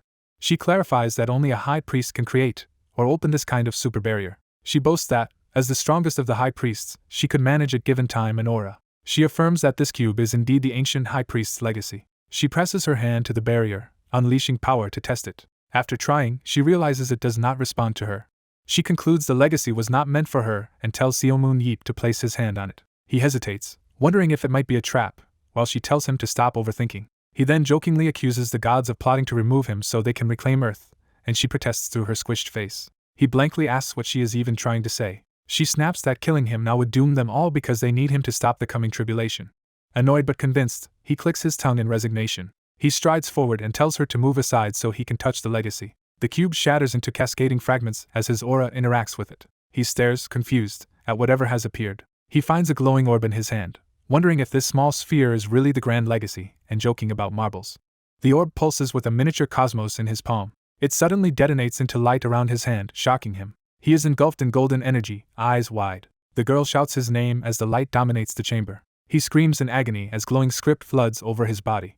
He realizes that the torrent of symbols is a form of divine language. He senses that, unlike mind-controlling divine speech, this one has a different purpose. He understands that this language exists to break shackles. The revelation hits that the legacy is meant to shatter racial limits themselves. The girl shields her eyes, watching his silhouette bathed in violent light. She continues to brace herself as the radiance intensifies around him. The scene shifts back to their quiet mountain house amidst blooming yellow fields. Inside, the girl places a glowing crystal on the table and asks that it be shown to the observer. She tells the goddess that the crystal stores all the memories she gained in the lost world. She explains that using it within the battlefield system will allow those monsters to be added there. The goddess realizes that if players fight those monsters in Battlefield first, they can prepare for them. The girl confirms she memorized the monsters' forms and abilities so humans can learn countermeasures, though new species will keep appearing. The goddess grips the crystal nervously as she considers its implications. She then worries aloud about what will happen to Seomun Yeep. The high priestess falls silent, troubled. In the spirit realm, she demands to know what kind of power the fiery being granted him. The being explains that the language he received tempers body and soul alike. It says this enlightenment, achieved over its entire life, was unexpectedly passed on to a human. Back in the human world, Seomun Yeep returns home exhausted and announces his arrival. He eyes something warily as he steps in. His roommates, sharing a meal, casually ask about his supposed vacation, and he replies that he had a great time. He cheerfully asks to eat with them, requesting a big portion and being told to wash up first. Smiling, he keeps the details of his adventure secret. After stuffing himself, he leans back contentedly and says he finally feels alive again. When asked if he has eaten at all recently, he admits he lost track of time.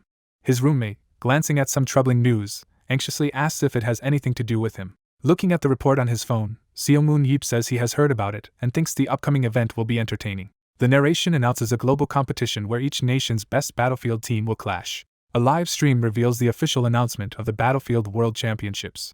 The event is named the Battlefield World Champions League, World Champs. The host greets Battlefield fans worldwide as the World Champions League broadcast begins. She introduces herself as the president of the World Battlefield Association. She announces that this year's World Champs tournament will be more special than ever. Viewers doubt she is truly the league's young president and suspect a stand-in. Others joke she might be a superhuman, or even an underworlder given the technology.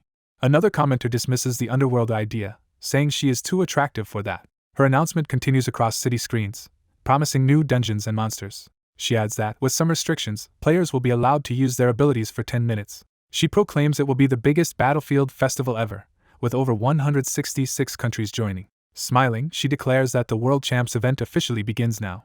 In New York, the 5th-ranked World Team Bears vow that this time will be different. In Los Angeles, the 3rd-ranked Warriors Ace silently resolves to achieve his goal this time. In Berlin, the 2nd-ranked Blitz teammates brace themselves, looking determined. In Paris, the top-ranked Lumiere team watches, expecting to dominate again this year. Paris Ace calmly promises to bring home the World Championship trophy once more. Meanwhile, Korea's low-ranked team Weissim, World Rank 162, reacts in shock and awe.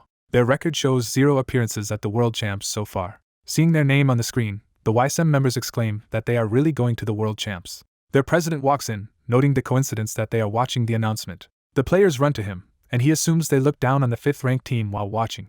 He recalls that Korea's Superhumans once always ranked top 5 but slipped while he was away, and now the trophies and spotlight belong to other nations. Glaring, he asks if they could accept this humiliating situation if they were in his place. He pauses, considering his next words. He explains they are not going to the tournament to win a trophy. Grinning amid blazing aura, he says they are going to collect money. A status window reveals Seomun Yeep's near-max stats and many powerful abilities. Several of his stats are shown at or just below their caps, emphasizing his growth potential. His soul transmutation ability is updated so his body will not break at the limit, and cap stats can now increase. Yeep asserts confidently that he has no such thing as a limit. The narration presents Battlefield's World Champions League with silhouettes of fighters.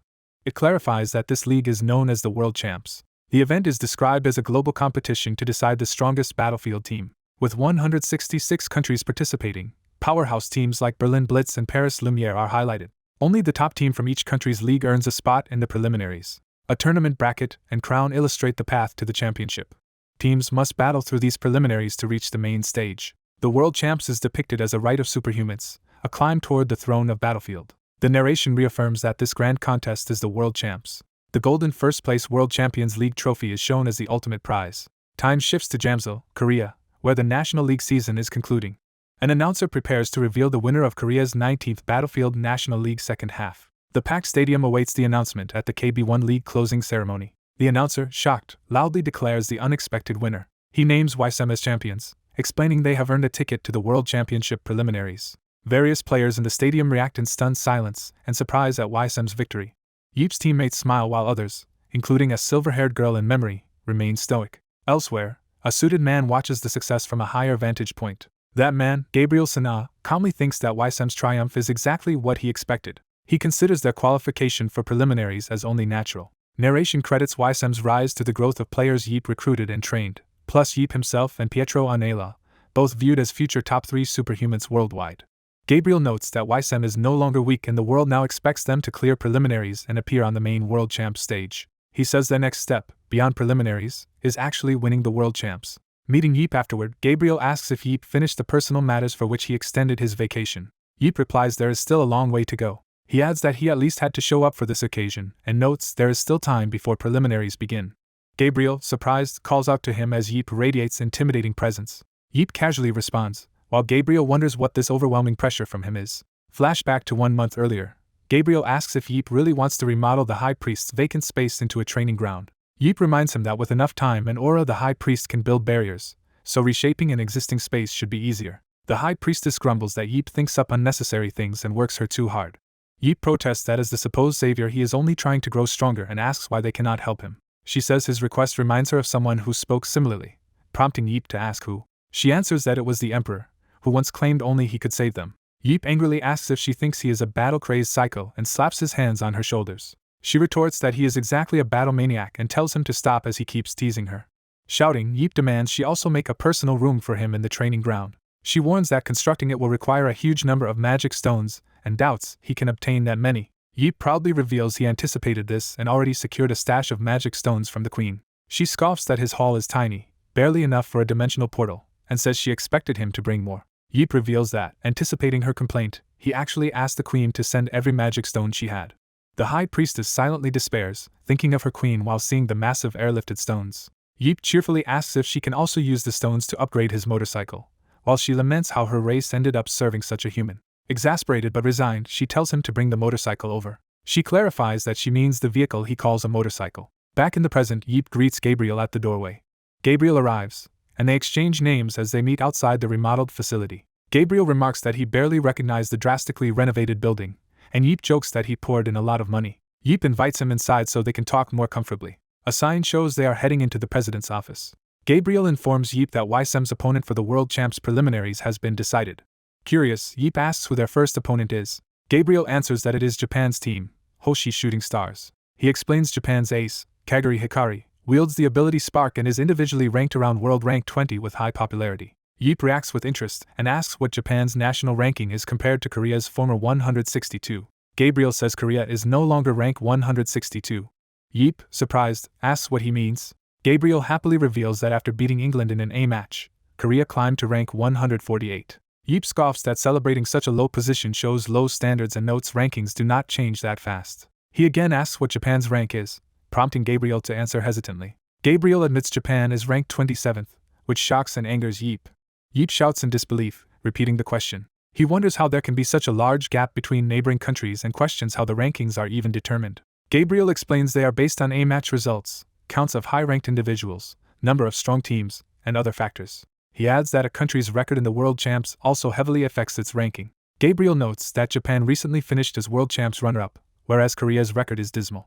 A graphic shows Korea has never once advanced past the preliminaries to the main stage, which Yeep confirms. Gabriel elaborates that Korea joined Battlefield late due to regulations and consequently lost many powerful superhumans to other countries. He says Association President Jiho barely retained a few, but they soon retired because they could not adapt. Yeep summarizes that Korea's current rank is 148, which Gabriel ruefully confirms. Yeep resolves to change this, asking how much their ranking will rise once they win the World Champs.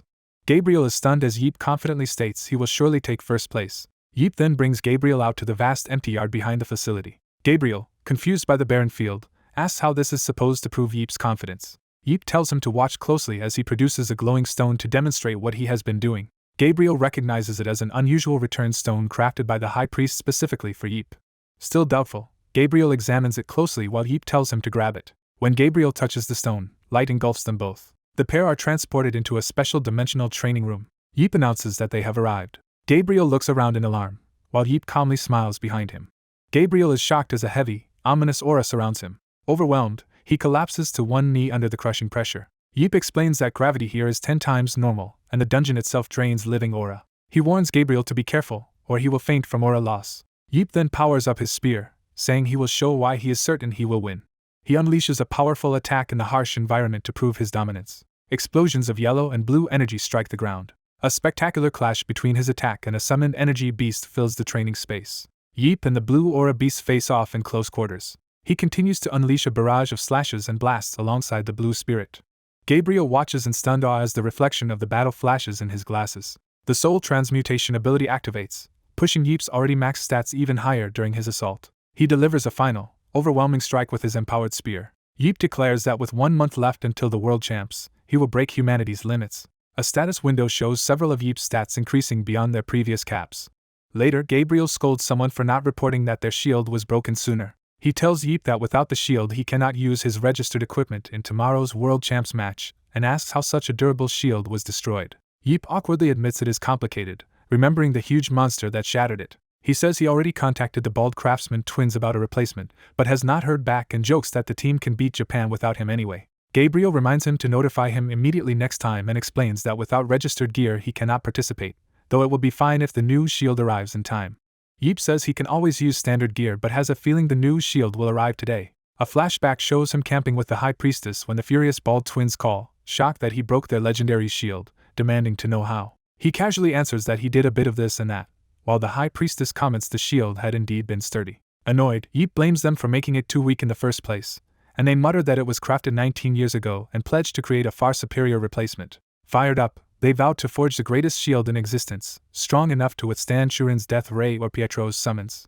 Yeep asks skeptically if that means it will be extremely expensive, and how much it will cost. The twins reply they need no money because they are his sponsors, but they want something else instead. They excitedly ask for the broken shield as a collector's item, which Yeep finds baffling. Back in the present, Yeep recounts that they promised to finish the shield quickly and send it over. His phone rings and he notes that the Octopus brothers have called at just the right time. Answering, he yells at them, demanding to know when the shield will arrive since they claimed they would send it quickly. They respond that for the debut of such a special shield, simply shipping it would not do. They explain that they actually flew over by private jet to see its first use with their own eyes. The flamboyant twins dramatically burst through the office door. They shout that this surprise entrance is worthy of the occasion as Yeep and Gabriel react wearily. The twins politely say they appreciate the chance to watch Yeep's match, but warn it will be difficult to see him play in person. Gabriel calmly announces that Yeep will not participate right away and will join only later in the tournament. The bald twins scream in outrage at hearing Yeep will not be playing immediately. The scene shifts to the packed arena as the announcer welcomes the crowd to the opening day of the World Champs. The first prelims match is revealed to be Weissim vs Japan's Hoshi Shooting Stars, drawing loud cheers from the audience. The crowd excitedly anticipates Weissim sweeping the prelims with Seomoon Yeep and Pietro as the announcer begins explaining the World Champs rules. The prelims are best of 3 matches using a points system where wins, draws, and losses give points, and group leaders advance to the finals. Out of 166 Battlefield Association countries, an additional rule is introduced. Last year's top 5 World Champs teams automatically qualify for the finals under the World Battlefield Association. The auto-qualified teams are listed: Paris Lumiere as last year's champion and Berlin Blitz as runner-up. LA Warriors, New York Bears, and London Iron Knights are introduced as last year's 3rd to 5th place teams. The remaining 161 countries are split into 27 groups of 6, competing for the 27 remaining final slots. Those who pass prelims earn the right to challenge for Battlefield's highest honor on the main stage. The narration shows the World Champs trophy and throne, signaling the start of the true tournament. Hoshi Shooting Stars complete their medical check and line up to enter the arena. Kaguri Hikari is thrilled that he will finally get to fight alongside his idol Seomoon Yeep. The YSM team finishes their medical check and walks in nervously, realizing they are at the World Champs. Nayeon tells Pietro she must participate without Sungo today and asks for reassurance, which he gives. Another teammate is shocked that Nayeon casually calls Pietro Appa, and she cheerfully explains their food-based bonding. Youngmin nervously jokes about being so scared he might soil himself, and Huk reminds him he just went to the bathroom. Their captain scolds them to stop making stupid remarks and focus on the match. The full YSM squad, including Seomoon Yeep, marches out determinedly. In the tunnel, Kaguri suddenly realizes Seomoon Yeep is not among YSM's players. Horrified, he understands that Seomoon Yeep will not be playing in today's match. Both teams are called into the arena as Kaguri looks uneasy about Yeep's absence. In the stands, someone warns Coach Gabriel that despite the ranking gap, a Korea-Japan rivalry match will bring heavy criticism if they lose after promising victory. Asked if he is confident, Coach Gabriel calmly answers that he is. The nervous sponsors complain, saying they came specifically to watch Seomoon Yeep's World Championship debut. The sponsors angrily demand why Yeep was removed from the main lineup, while Gabriel grumbles at the meddling. Octopus Brothers. The brothers despair that they cannot return home defeated like this. They decide to use their hidden card, piquing Gabriel's curiosity. They declare that although they are big fans of Yeep and Weissim, they will take drastic action to force his participation. Their plan is to loudly cheer for Japan and boo Weissim to pressure Yeep into playing. Yeep knocks both brothers out and calls them troublesome fools. Confidently, he says his Weissim could never lose in prelims anyway. The narration declares that the first match is about to begin. The first match takes place in a virtual stage called the Monster Research Center. It explains that an average battlefield match lasts about 30 minutes. However, only 7 minutes into this match, something extraordinary happens. Pietro Anela, wreathed in purple flames and wings, completely dominates the battlefield. The opposing Japanese team is instantly wiped out and disintegrates into blue pixels. Commentary explains that Pietro leveled insanely fast by taking all monsters other teammates had aggroed. His growing power is likened to that of a child casually playing. The narration compares his treatment of enemies to toying with ants. He crushes the entire Hoshi Shooting Stars team within 7 minutes. Spectators stare in shock, recognizing that the destroyed team is Weisim's opponent. The casters exclaim over the unbelievable one-sided fight that ended just as the match began. They note that while tanks were still setting up, the fight was already decided. From range to melee dealers, every Japanese player was demolished before others could even assist. The commentators restate how Pietro monopolized aggroed monsters and all experience from them.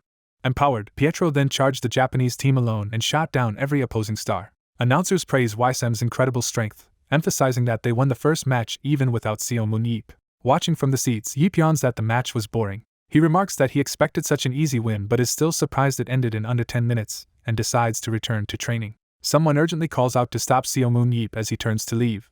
Yeep turns back, confused, when he sees Kaguri standing alone on the stage. Kaguri nervously takes the mic and starts to say something about the match. He shouts that the match is not over yet, shocking everyone. His teammates panic and rush to stop him from escalating things. Kaguri desperately pleads for just a bit more time. Yeep looks on, puzzled by Kaguri's odd behavior. Kaguri, struggling against his team, begs Seomoon Yeep to keep watching their matches a little longer. He vows to show Yeep a match so impressive that Yeep would regret missing it. Backstage later, Kaguri dramatically introduces himself as Kaguri Hikari, the boy Yeep saved 19 years ago. Yeep blankly wonders if he really saved him.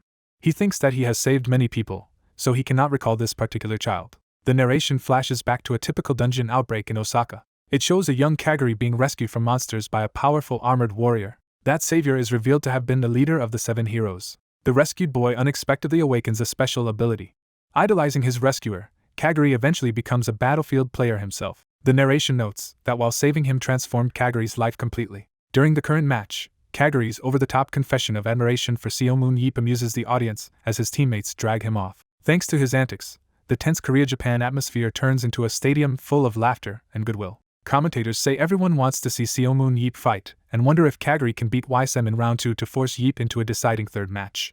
Yeep scoffs at the idea and boldly claims he will run around the stadium naked if they can defeat Pietro. The second match begins in the monster modification room dungeon centered on a boss monster. The dungeon is described as an underworld facility built like a complex maze to contain invaders and modified monsters. The perspective switches to Weissim's side as they prepare for their strategy. Weissim members warn each other that if they lose and force their terrifying President Yeep to play the third match, they are all doomed.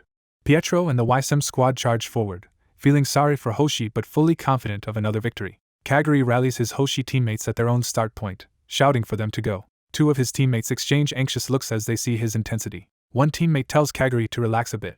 Others encourage him, saying that merely reaching this stage is an achievement for a team that used to be last place, and that they have never been favorites anyway. Their leader suggests they just do their best and reminds Kaguri that they have a specific plan. Kaguri quietly steels himself in response. He agrees and resolves that they will fight without regrets. The visual map shows Weissim's first team heading straight toward the boss as Pietro rockets ahead from start point 3. Weissim's second team uses a 1-5-5 formation to move through monsters from another start point. Weissim's third team immediately rushes the boss area, aggressively pushing toward victory. Meanwhile, Hoshi's first team encounters 2 giant serpents near their start point. One Hoshi member reacts as a fiery projectile suddenly appears nearby. The fire attack explodes, forcing a Hoshi player to dodge frantically. It becomes clear that Weissim's third team is intercepting Hoshi, blocking their path to the boss. Kaguri's teammates note that Sungo, Weissim's key supporter, is missing from the enemy group and worry they cannot stall opponents without locating him. Kaguri orders his team to stop hunting monsters and retreat for now. Weissim's third team decides to pursue the retreating Hoshi squad but stays cautious of a possible trap. As Weissim advances, Kaguri suddenly appears before Pietro's spirit-wreathed form, startling Weissim. A close-up shows a Hoshi player grinning as events take an unexpected turn. Spectators realize that the player confronting Pietro is actually Kaguri Hikari, not Sungo. Pietro looks confused as he faces Kaguri's summoned blue aura. Kaguri steels himself, declaring internally that this will now be a duel between each side's ace and that he can do it. A brief flashback shows Kaguri earlier admitting they probably cannot win the second round after the first match wipeout. He revealed his real goal is at least to take down Weissim's number 2, Pietro. Back in the present, Kaguri acknowledges he took a gamble, amazed that his risky plan worked. Pietro dives in amid a barrage of blue spirit blasts from above. The name of Kaguri's move, Summon Spirit Attack, is introduced. Kaguri dismisses Pietro as pitiful while powering up with crackling electricity. He yells that Pietro cannot be attacked directly because of a restriction. Pietro notices something off about Kaguri's actions. Kaguri's allies realize too late that the situation is a trap aimed at Pietro. A huge blue explosion erupts as additional ally Hakiri is revealed to be present. The result is announced. Pietro Anella secures 1 kill as Kaguri's illusionary copy is destroyed. A skill card explains that Kaguri used illusion, a power that creates a mirror image that disappears after taking enough damage. Another card, Reflector, shows a barrier ability that bounces an opponent's attack back at them, and Pietro explains these abilities function as bait. Pietro notes that Reflector can only return a single attack, so he counters by overwhelming it with countless strikes. He tells his teammates to watch closely how he plans to break this combo. Seo Moon-yeep's side remarks that Pietro ignores their warnings as they judge which enemy Pietro is facing is real versus fake. Kaguri rallies his remaining teammates, instructing them not to drop their guard even though one illusion has been dealt with. A Weissim attacker launches a powerful fiery strike at Shim Youngsu on Kaguri's signal. Youngsu is surprised as the flaming attack flies toward him. The hit kills an enemy, and the announcer credits Suzuyuran with 1 kill. Weissim support realizes that the reflected blast they just saw hit only an illusionary Pietro. The system reveals that the recently destroyed version of Pietro was the fake created by illusion. The reflector description reiterates that it creates a barrier that reflects incoming attacks. Kaguri compliments Pietro's speed, admitting that even after boosting himself he barely survived Pietro's assaults. Pietro presses the attack and warns his enemy that he has something else to reveal. A card explains Kaguri's ability Thunderization, which electrifies his nerves to increase speed and paralyze opponents upon contact. Kaguri uses Thunderization to land a decisive lightning punch, shouting that he is the real one. Pietro, encased in electricity, analyzes Kaguri's strategy of sacrificing teammates as decoys and concludes the plan was clever but insufficient. He declares Kaguri's attack too weak. Pietro calmly activates another summoned spirit attack, saying paralysis does not prevent him from using abilities. Kaguri answers that he already anticipated this. He reveals that all 7 Hoshi members had come together, unleashing a combined assault on Pietro's barrier. The scoreboard confirms that Pietro Anella has scored 1 more kill. Kaguri counters that a simple one-on-one was never enough, setting up the next phase of the clash. Pietro suddenly senses a dangerous electric sphere forming nearby and realizes it is another spark attack. He recounts that while he was bombarding the area to neutralize Reflector, this slow spark shot had been prepared. Paralyzed, Pietro thinks he cannot dodge the incoming sphere.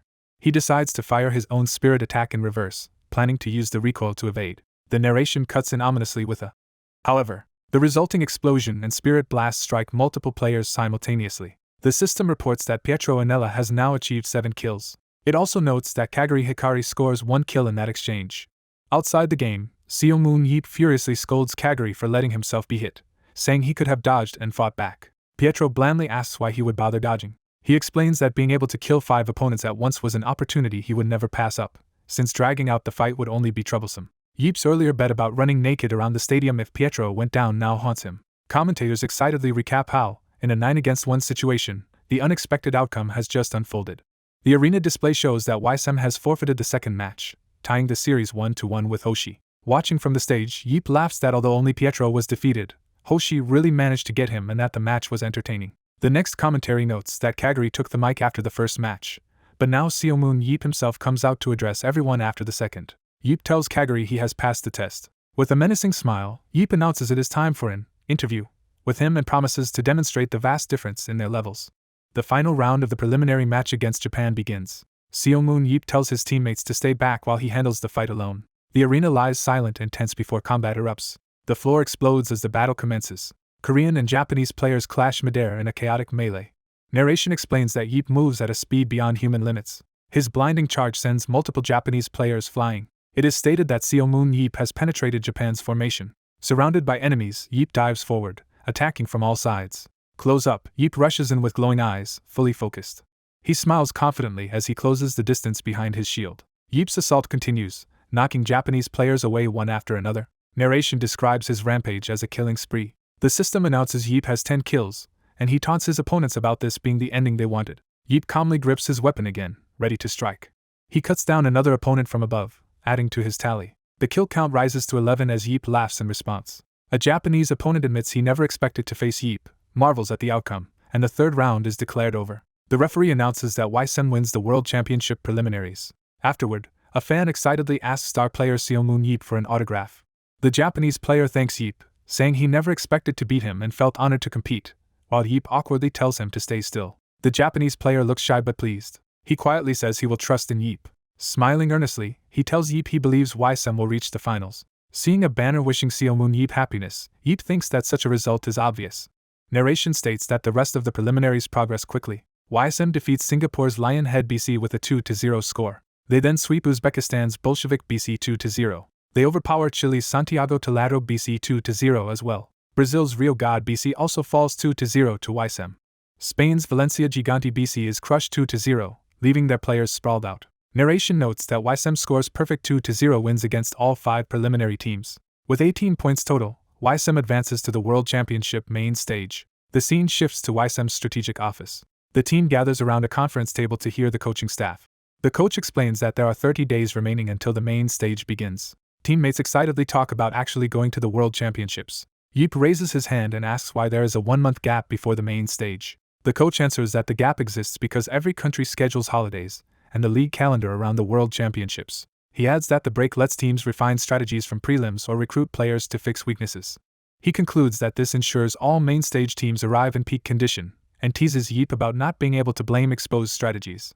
Yeep suddenly realizes this means they can train their players hard for an entire month. Yeep happily exclaims that this is great, while the rest of the exhausted team panics and laments his idea. Some players timidly say they do not really mind the extra training. A completely drained teammate in a chair mutters that he cannot move more than he already has. With hollow eyes, that player says the others should experience his suffering too. The battered player slumps as if collapsing, horrifying the onlookers. The others imagine this as their own grim future. Yeep asks if preliminaries are now finished, as gloomy teammates stand behind him. The coach responds that there is still one remaining match.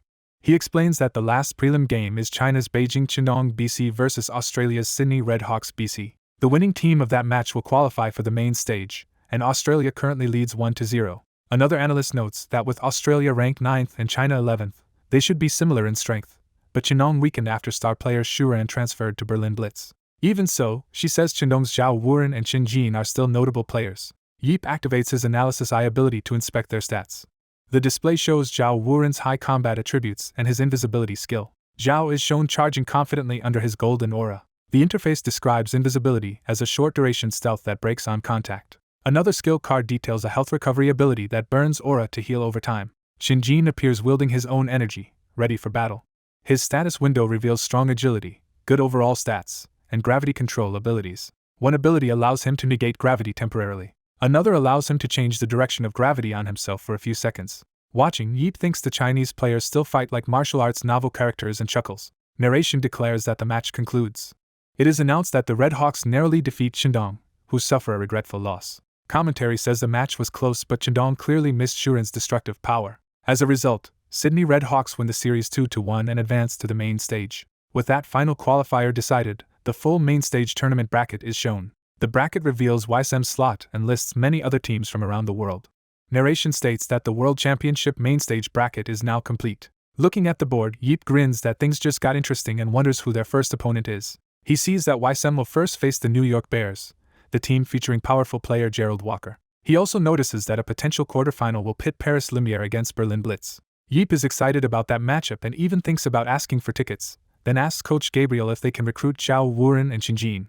A voice tells Yeep he is too late to recruit them. Yeep turns in surprise at the remark. The Weissim team stares at two unexpected visitors entering the meeting room. The visitors, Emre Kasa and Shuran, announce they have already signed Qin Jin and Zhao Wuren. Yeep demands to know why they are here. Shuran greets Yeep shyly while Emre clears his throat. Weissim members excitedly crowd Shuran, asking for her autograph. Annoyed, Yeep complains that foreign guests keep appearing at their clubhouse uninvited. Emre calmly says the staff opened the doors for him as soon as they saw him, noting he is a renowned craftsman and one of the 7 heroes. Yeep grumbles that outsiders still should not be allowed in so easily. He jokes that at this rate robbers will stroll in, while the coach counters that no thief would come knowing the world's craziest guard dog is present. Yeep clicks his tongue and confirms that Emre has indeed already signed Zhao Wuren and Qin Jin. Emre reminds Yeep that Yeep himself once criticized him for putting too much pressure on Daniel, so he recruited those two to lessen that burden and came to show Yeep. Emre says that is not the main reason he visited.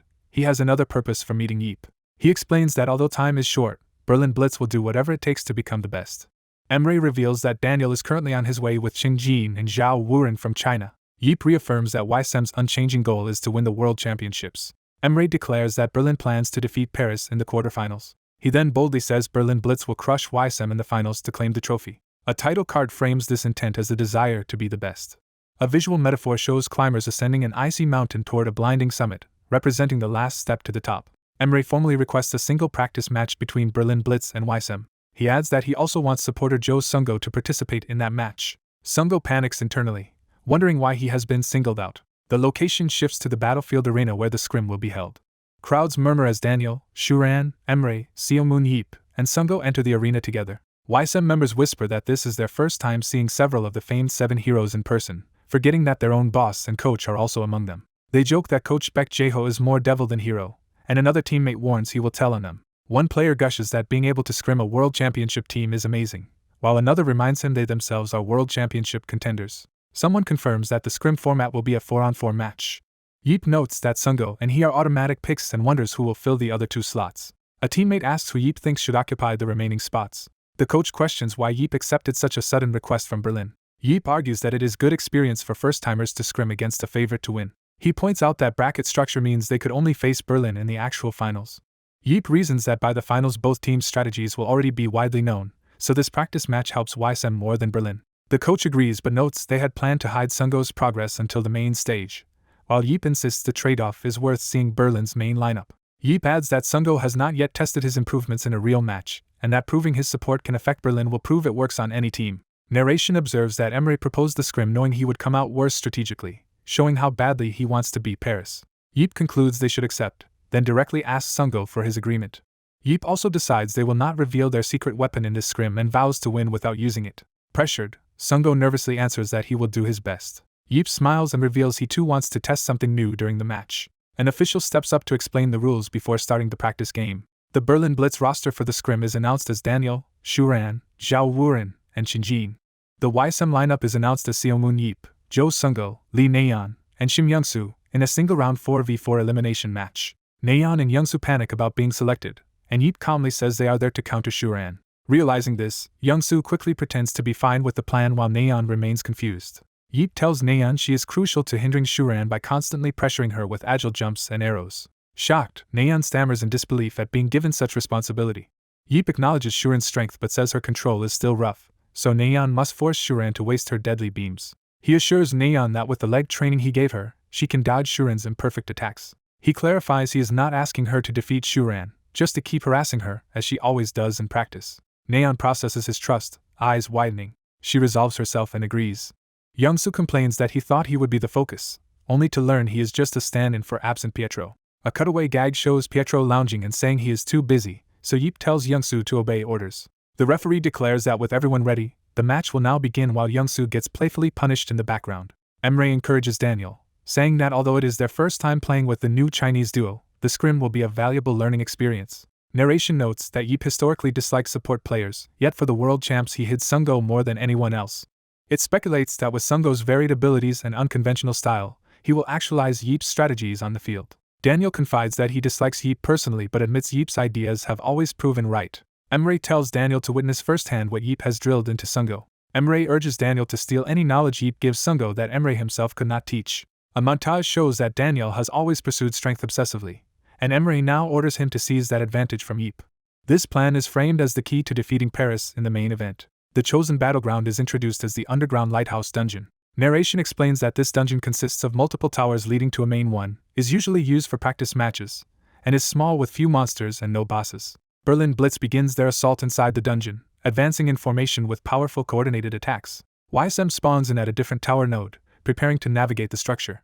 Sung-go immediately launches himself forward alone, sprinting up the tower. He announces he will head out first, taking point. Sung-go races through the maze-like structures, dodging hazards and leaping between platforms. He lands agilely after a high-speed dash, carrying his heavy support equipment. Watching him sprint away, Nayeon and Young-soo are amazed by how fast Sung-go has become while Yeep smiles knowingly.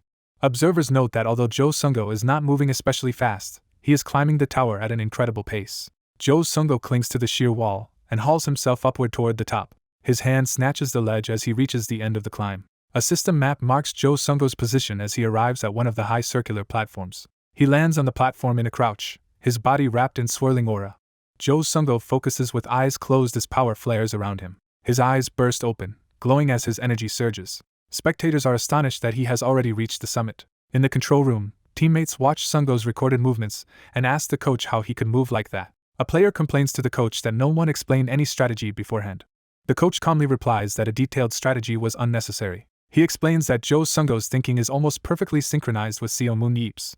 The coach recalls how Yeep remotely ordered their squad around the boss, directing Nayeon and Young-soo into stealthy positions. He had also told them to always keep one explosive sphere in reserve. The coach concludes that this demanding command style meant Jo Sung-go's training was hellish. Flashback shows Yeep and Sung-go fighting skeletons together, coordinating attacks. Their opponents sprint as a tightly coordinated trio, glowing with power. Shuran dashes in with sinister purple aura, ready to engage. One enemy predicts that Weissim will arrive without Jo Sung-go, even though they have stronger individual players. He reasons that Yeep chose Lee Nayeon and Shim Young-soo specifically because of Shuran. He tells Shuran to adjust her movements accordingly. He assigns Seomun Yeep as the main one they must contain. The trio agrees to stall Yeep while they can. They brace as Shuran's first tracking spear tears up the ground before them. Yeep laughs at their planning, saying they will not be allowed to stand around strategizing.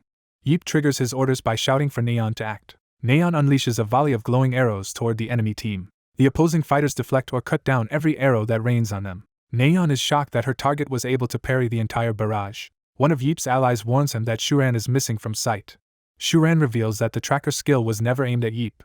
It was always meant for Jo Sung-go. Her charged death ray slices across distant pillars toward a lone target. Shuran mocks Jo Sung-go as she fires multiple swirling death rays at him. Sung-go flings himself aside in panic as a beam slams down near him. The blast erupts in a huge purple explosion that nearly consumes him. A flashback voice explains that Shuran will use the tracker skill to hunt Jo Sung-go first. Yeep's teammate protests sending Sung-go alone, but Yeep says that treating him as precious bait is the only way to lure Shuran. Yeep grins maniacally, sure that Shuran will do anything to humiliate him. The teammate realizes Yeep intends to leave Shuran and Sung-go to battle each other one-on-one. Yeep affirms this, and says that is exactly why he trained Sung-go so harshly. Yeep's hidden plan is that while Jo Sungo stalls Shuran, Young-soo and Nayeon will join in to defeat her. Shuran suddenly senses something is wrong as she looks around mid-battle. Back on the platform, Sungo pants in the crater left by the blast, relieved to still be alive. Shuran clutches her eye in shock as her vision suddenly distorts. She panics, realizing her view of the battlefield has been shattered and scrambled. A playful voice apologizes to her, addressing her as player Shuran. The narration reveals Sungo's ability Vision Relay, which lets him transmit his own sight to someone within 3 kilometers. Sungo, glowing with that skill, warns Shuran that hitting him will no longer be easy. Shuran is confused as her death ray orbs float around her, trying to refocus. She realizes her vision had shifted at the last moment before firing, ruining her aim. Sungo's cybernetic eye shimmers as he maintains Vision Relay. The system description repeats that Vision Relay shares the user's current vision with an ally in range. On the ground, Yeep tells Young-soo and Nayeon to go assist Sungo now. Young-soo notes he heard the death ray but there has been no kill message, confirming Sungo survived. Yeep impatiently orders him to stop hesitating and go capture Shuran.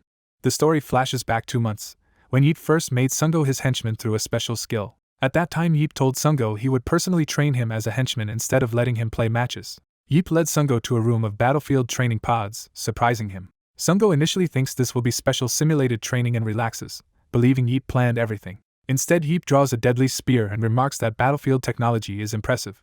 Sungo is baffled that real weapons are involved. Yeep ominously hints that because of battlefield safety, he can do something extreme. He suddenly lunges and blasts Sungo with the spear's energy. As Sungo reels, Yeep declares that superhumans have grown soft because they never truly fight for their lives. Yeep describes how in his youth everyone fought with death on the line, and he himself barely survived a mission 17 years ago. He insists that to become stronger a superhuman must risk death in real combat. A terrified Sungo asks if Yeep is joking. The narration explains that Yeep possessed a special pardon that allowed him to kill yet still be forgiven. This pardon meant he could inflict lethal training without legal consequences. Yeep, eyes crazed, shows that he is absolutely serious about this deadly training. He tells Sungo not to worry, promising that by the end of this he will be able to dodge even if he is slow. Yeep cheerfully sets a 10-minute timer and proposes a hide-and-seek game. He kicks Sungo into the distant mountains as the starting signal. Sungo sprints desperately through the forest to escape. Yeep bombards the area with homing spear shots while Sungo screams that he is going to die.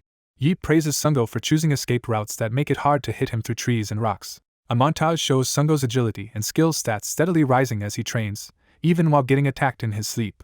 The grueling chase continues, raising his agility, skill, strength, speed and aura even further. Sungo collapses on the ground after another session, stats once again increased. The narration states that this lethal training went on for an entire month. Yeep happily observes through binoculars that real-life training skyrocketed Sungo's stats and wonders if it is time to finish. He then unleashes one final massive spear strike at Sungo. The spear crashes down as Sungo tries to flee yet again. Narration confirms that everything Yeep boasted about his training was true. Sungo barely dodges another lethal cut that slices the ground in front of him. In that instant he feels he is truly about to die. The follow-up blast obliterates the landscape as he screams internally about dying. Narration explains that humans gain powers to survive against underworlders.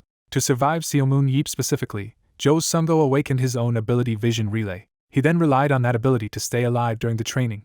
Yeep praises Sungo, telling him he does not need to be fast, only to time his dodges efficiently. Sungo lies exhausted, while Yeep declares that they now have one secret weapon ready. A stat screen shows Sungo's agility and skill maxed out, plus his 3 relay abilities. The narration notes that Jo Sungo had previously used these powers solely to aid his teammates. Back in the present battle, Shuran fires destructive purple blasts across the arena.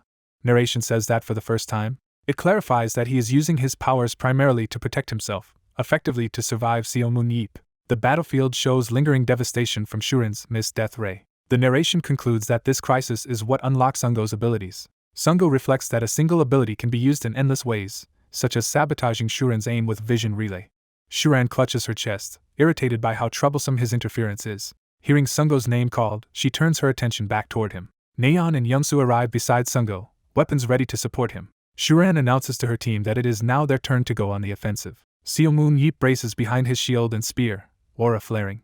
Facing 3 opponents, Yeep acknowledges that their formation is disciplined and not overconfident. The spear wielder coordinates with his teammates, preparing another combined assault. Yeep shifts his stance and prepares his next move. He lunges forward, smashing his spear into the ground to initiate an attack. He aims first to eliminate the crucial support player.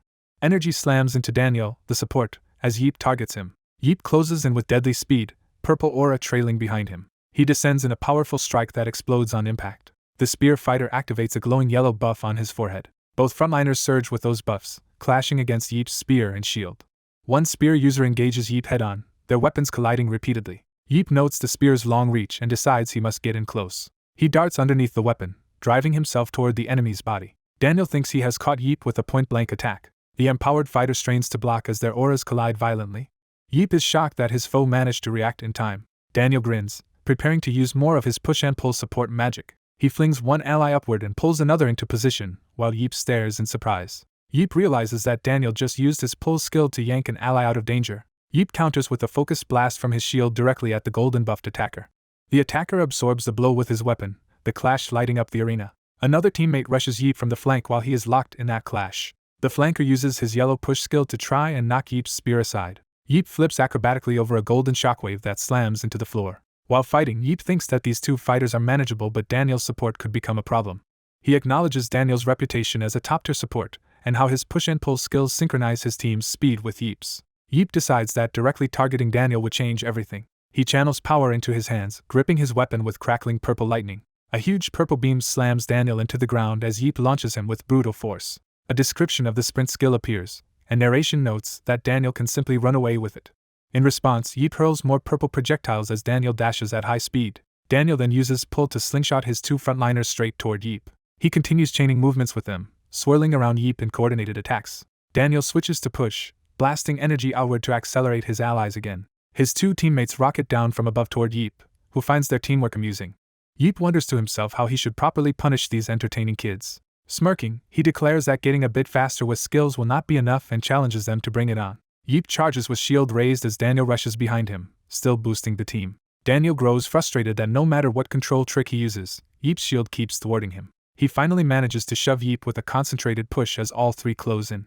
In that moment, Yeep's perception shifts to red, realizing the combined attack has actually caught him. Yeep lowers his head as dark aura gathers, preparing a serious response. His eye flares with a strange violet power, shocking the onlookers. The others are stunned that he somehow blocked their coordinated strike. Yeep retaliates by driving a devastating punch, enhanced by blue shards of energy, straight into his opponent. The two red-haired teammates are shocked, insisting they eliminated Superhuman Yeep's aura shield. Superhuman Yeep appears alive and empowered, holding a spear while the supposedly defeated blue fighter dissolves. Smiling confidently, Superhuman Yeep says people develop fastest in life or death situations. A pink-haired fighter senses Superhuman's strange power and charges toward him. The pink-haired fighter tells Superhuman that if he is so curious, he will show him again and rushes in. He closes in with a huge aura-coated punch, promising to demonstrate his power once more. His punch slams down with overwhelming force, engulfing Superhuman in a vortex of purple energy. Elsewhere, two adults watching the match on a large screen are stunned by what they see. Superhuman, unfazed, counterattacks with killing intent, shouting for his opponent to die. His blast collides directly with the pink-haired fighter's chest in a massive purple explosion. Another combatant sprints forward, boots skidding across the ground. Multiple teammates dash toward their enemy Shuran, each wreathed in their own colored aura. One of them urges the group to keep pressuring Shuran before she can restore her aura. A blonde spearman acknowledges this and hurls blazing fire orbs at Shuran. They recall Superhuman's intel that Shuran still lacks full control over her deadly beam attack. Encouraged, they think that if this is true, they still have a chance to win the fight. Shuran fires her death ray again but misses, realizing in frustration that she wasted another shot. While retreating, she thinks she could fire more beams if she gained better control, but at this rate she will be in danger. Remembering a past promise to someone, she vows to appear stronger the next time he sees her. She reflects on how hard she trained to keep that promise, blasting huge craters into a rock wall. She recalls practicing shot after shot with patience, resolving to accept her shortcomings and be humble. Shuran gathers her aura with renewed focus, determined to master its control. Another girl prepares triple glowing arrows, ready to join the battle. Shuran suddenly rushes her and smashes through her defense with a powerful strike. Shuran commands her spiraling purple death sphere to move, redirecting its trajectory. Watching through an augmented eye, Jo Sungo realizes Shuran is using a technique called Vision Relay. Shuran unleashes a gigantic beam that overwhelms the archer girl, who is consumed in the blast. The archer, awed and terrified, gasps at the terrifying power Shuran just displayed. Shuran notes that Lee Naeon and Jo Sungo's offensive power is nearly exhausted and taunts them, asking if they really think they dodged her attack. She concludes that with their attacks spent, she only needs to target a single remaining point. Jo Sungo looks down in confusion as a blue shield forms around his body. He protests that he definitely activated Vision Relay, yet the shield materialized around him instead of his ally. Superhuman calls him an idiot and explains that Sungo simply avoided aiming at him at all. Shuran explains that at maximum power her death ray no longer needs precise aim because it obliterates anything in its path. She fires that ultimate version, red energy flooding the arena in a catastrophic blast. One of the blue digital constructs is severed and disintegrates under the attack. Superhuman, standing with his spear on his shoulder, taunts the remaining enemy that only a support player is left. The curly-haired support is shocked, saying this is the first time he has heard of Superhuman using a skill like this. Superhuman replies he is not surprised at their ignorance, since it is his first time using the skill as well. He asks if the supporter really believes he can block Shuran's death ray with his ability, then muses that he is curious. An inner thought declares that Superhuman is getting increasingly curious about testing this. In the flashback, a green aura fighter sprints while a death ray crashes down from above. The green fighter erupts with power, dispersing the beam in a huge explosion. Back in the present, Superhuman watches as the orbital cannon above begins charging another red shot and exclaims in disbelief. He realizes the cannon is now locked onto him as its next target. Shuran, high above with a massive red sphere, calls Superhuman's name as she prepares to fire. She launches the full power beam straight toward him. Superhuman's silhouette is swallowed by the enormous red column of destruction. Over the blinding blast, a single word echoes, demanding that he die. The scene cuts to a flashback set a couple of months earlier. Superhuman had asked the underworld priestess for a training method that could push him past human limits, and she confirms his request. He agrees to use the ancient priest's secret space as an extreme training ground. While infusing himself with aura, he wonders how to push stats like strength and agility beyond their limits, and especially, how to train his aura. He admits he has no idea how to surpass his aura's limit, and jokes about using it for trivial things, while the priestess retorts that he has already transcended human limits. Confused, Superhuman listens as she explains she installed a device that constantly absorbs his aura during training. She says that by always resisting that drain, he has unconsciously been learning fine control over his aura. She adds that this unconscious control is something normal humans cannot achieve. She then demonstrates the next step, forming a spinning ring of aura on her fingertip. She describes this technique as simply spinning one's aura faster and stronger than normal human abilities, something humans usually cannot do. She tells him that underworlders call this rotating defensive technique an aura shield. Returning to the present, Shuran's death ray slams into Superhuman, drawing a scream from him as the field erupts. He strains to withstand it, gritting his teeth while blocking the red beam with his own power. The beam finally punches through the sky and detonates above, leaving the ground shattered around Superhuman. Shuran and her ally watch anxiously, wondering if Superhuman survived the blast. Superhuman suddenly complains loudly that it hurt, revealing he is still alive. He rises from a crater, mostly unharmed, astonishing the onlookers. Superhuman points out that he is bleeding and nearly collapsed, explaining that taking the attack head-on would have killed him and even now he can barely move. Shuran, convinced he has spent too much aura, prepares another death ray and declares she has won. Just then she hears Superhuman ask if she is really sure of her victory. She looks down in shock to find Superhuman's spear impaled through her body. Sungo announces via system window that his aura has fully recovered and activates his ability to return Superhuman's thrown spear. A caption names the technique Amplify Throw, indicating he boosted the weapon's power. Superhuman is glad he enhanced the spear when he threw it earlier, crediting his aura recovery for making it possible. Shuran, partially digitized from the hit, panics because Jo Sungo has vanished despite her believing she eliminated him with Lee Naeon. Sungo cheerfully says the reason he is still alive is a secret.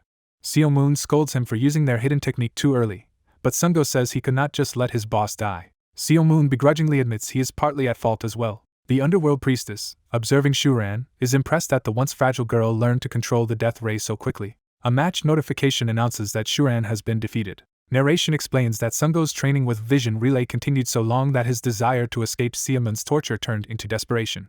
That desperation is shown as Superhuman stalks him through the forest, calling his name while even the tree he hides behind trembles. Superhuman grins menacingly as he finds Sungo cowering behind the tree. Narration notes that this desperation led to new reality, as Superhuman peeks behind the tree but Sungo has already disappeared. A status window reveals Jo Sungo's stats have reached new maxima in agility and skill thanks to the Savior's Henchman effect. Sungo thinks he cannot just say out loud that he gained this new ability only after nearly dying to his boss. The menu displays a newly acquired ability called Invisible. The ability description says he becomes unseen when silent, motionless, and not touching anything alive. Watching this footage, teammates in the present gawk at Sungo and ask what kind of hellish training he underwent. Back at the celebration, the Berlin coach sighs that since he is the only conscious one left, he starts to surrender just as a beam hits him. Superhuman cuts him off, declaring there is no giving up. Superhuman smirks, saying the rival coach might have started the fight on his own terms. But he adds that the coach has no control over how the match ends. Then Sungo kicks him with repeated red attacks. An official voiceover declares the practice match over as everyone watches the beating on the big screen. The result is announced as victory for Weissim. Later Daniel wakes up, horrified, shouting Superhuman Yeep's name. Superhuman stares back with an ominous blank smile. Daniel recoils from a bowl of horrifying purple liquid, asking what it is, while Superhuman says it is a special cocktail prepared for the loser. Seo Moon insists he made it just for Daniel, who cannot believe any human could drink it. Seo Moon casually notes that everyone else has already drunk the punishment cocktail, showing his teammates collapsed on the floor. Even Shuran lies passed out with stuffed animals, and Seo Moon asks if Daniel alone is really going to refuse to drink. Cornered, Daniel stammers that he never said he would not drink, and Seo Moon teases him about suddenly having a long tongue. Seo Moon goads him further, mocking him for being scared and suggesting he should just quit if he is that afraid. Daniel finally snaps, curses, and decides to drink it anyway while Seo Moon eagerly records him. Moments later, Daniel collapses from the concoction, dropping the bowl. Seo Moon wonders why everyone makes such a fuss, saying downing it should be easy for superhumans, as he stirs another massive mix. The two adult coaches taste Seo Moon's drinks and comment that his cocktails are as sadistic as ever. Seo Moon asks where they had been hiding while this was going on. The blonde coach scoffs that drinking a lot is fine, but he refuses to drink something that disgusting, and his colleague agrees. Seo Moon argues there is nothing wrong with it since both Berlin Blitz and Weissim ended up bonding through the same punishment. Changing the subject, the blonde coach asks what Seo Moon used at the end to block Shuran's death ray. Seo Moon casually shows a spinning blue aura ring on his finger while still holding the bowl, astonishing both men. They realize it is aura and infer that Seo Moon used the extra day they stayed to master this technique. Seo Moon tells them the move is unique to him and not worth overanalyzing since they cannot use it anyway. He admits even he still wastes a lot of aura with it because he is not yet fully accustomed. Seo Moon then asks if losing the match and seeing Shuran's ultimate attack blocked has demoralized the blonde coach. The coach internally scoffs at the idea. Seo Moon watches him with a neutral expression, waiting for an answer. The coach reflects that innate talent is unfair but believes overcoming that wall is what makes humans beautiful, and he is already thinking about how to defeat Seo Moon in the finals. Seo Moon asks if he truly believes Berlin Blitz can win, and the coach just chuckles. A flashback shows the blonde coach in battle being told that instead of despairing he should use the time to think of a way to win. In that memory, Seo Moon, clad in armor, gives that advice while fighting alongside him. Back in the present, the coach reminds Seo Moon that those were his own words. Seo Moon grins, accepting the challenge. The two clink Seo Moon's bowl and the coach's glass in a toast. Time skips to the next day. At the entrance of the building, Seo Moon sees the coach and his team off, saying he will only escort them this far. The coach replies he never expected a send-off anyway, while asking what Jo Sunggo is doing horsing around nearby. As they descend the stairs, Sunggo messes with Daniel in the background while the coach and Shuran walk ahead. Shuran turns back when Seo Moon calls her name. Seo Moon tells her the match really did feel different this time, just like she had promised. He praises her improved control over the death ray. Blushing, Shuran vows that they will defeat Paris and reach the finals. She jokingly threatens to kill him if he fails to make it to those finals, while he reminds her he is immortal, and she clarifies it is just an expression. Flustered yet determined, she tells him to wait. With a smile, she says she has something important to tell him after she beats him in the finals. Narration shifts to after the Berlin Blitz commotion, focusing back on Weissim's base. Preparations for the World Championship main stage matches begin in their training room. A coach picks up a megaphone, announcing that full-scale preparation is now underway. He reveals their first opponent will be the New York Bears. He explains that the Bears, led by Gerald Walker, are their US East rivals. He starts describing the New York Bears' style to the team. He says they rely on powerful physiques to seize the advantage in fights, effectively making them a moving fortress. He names Weissim's core lineup for the New York match as Gary Williams, Paul Collins, Sonia Akhmatova, and No Jong-won. No Jong-won is startled when his own name is called as part of the main squad. Still shocked, he asks if he is really included, while the coach says he chose to rely on their existing roster instead of signing free agents. The coach stresses that to overcome those big, tough Americans, the four of them will play crucial roles, and Jong-won is amazed he will work alongside the star players. The coach clarifies that Sonia and Jong-won will begin on standby while Paul and Gary start first. Gary asks what exactly they need to do in this special training. A final narration states that in Seo Moon Yeep's custom training, failure does not exist. It concludes that because of that, the two teams are about to undergo grueling joint training together.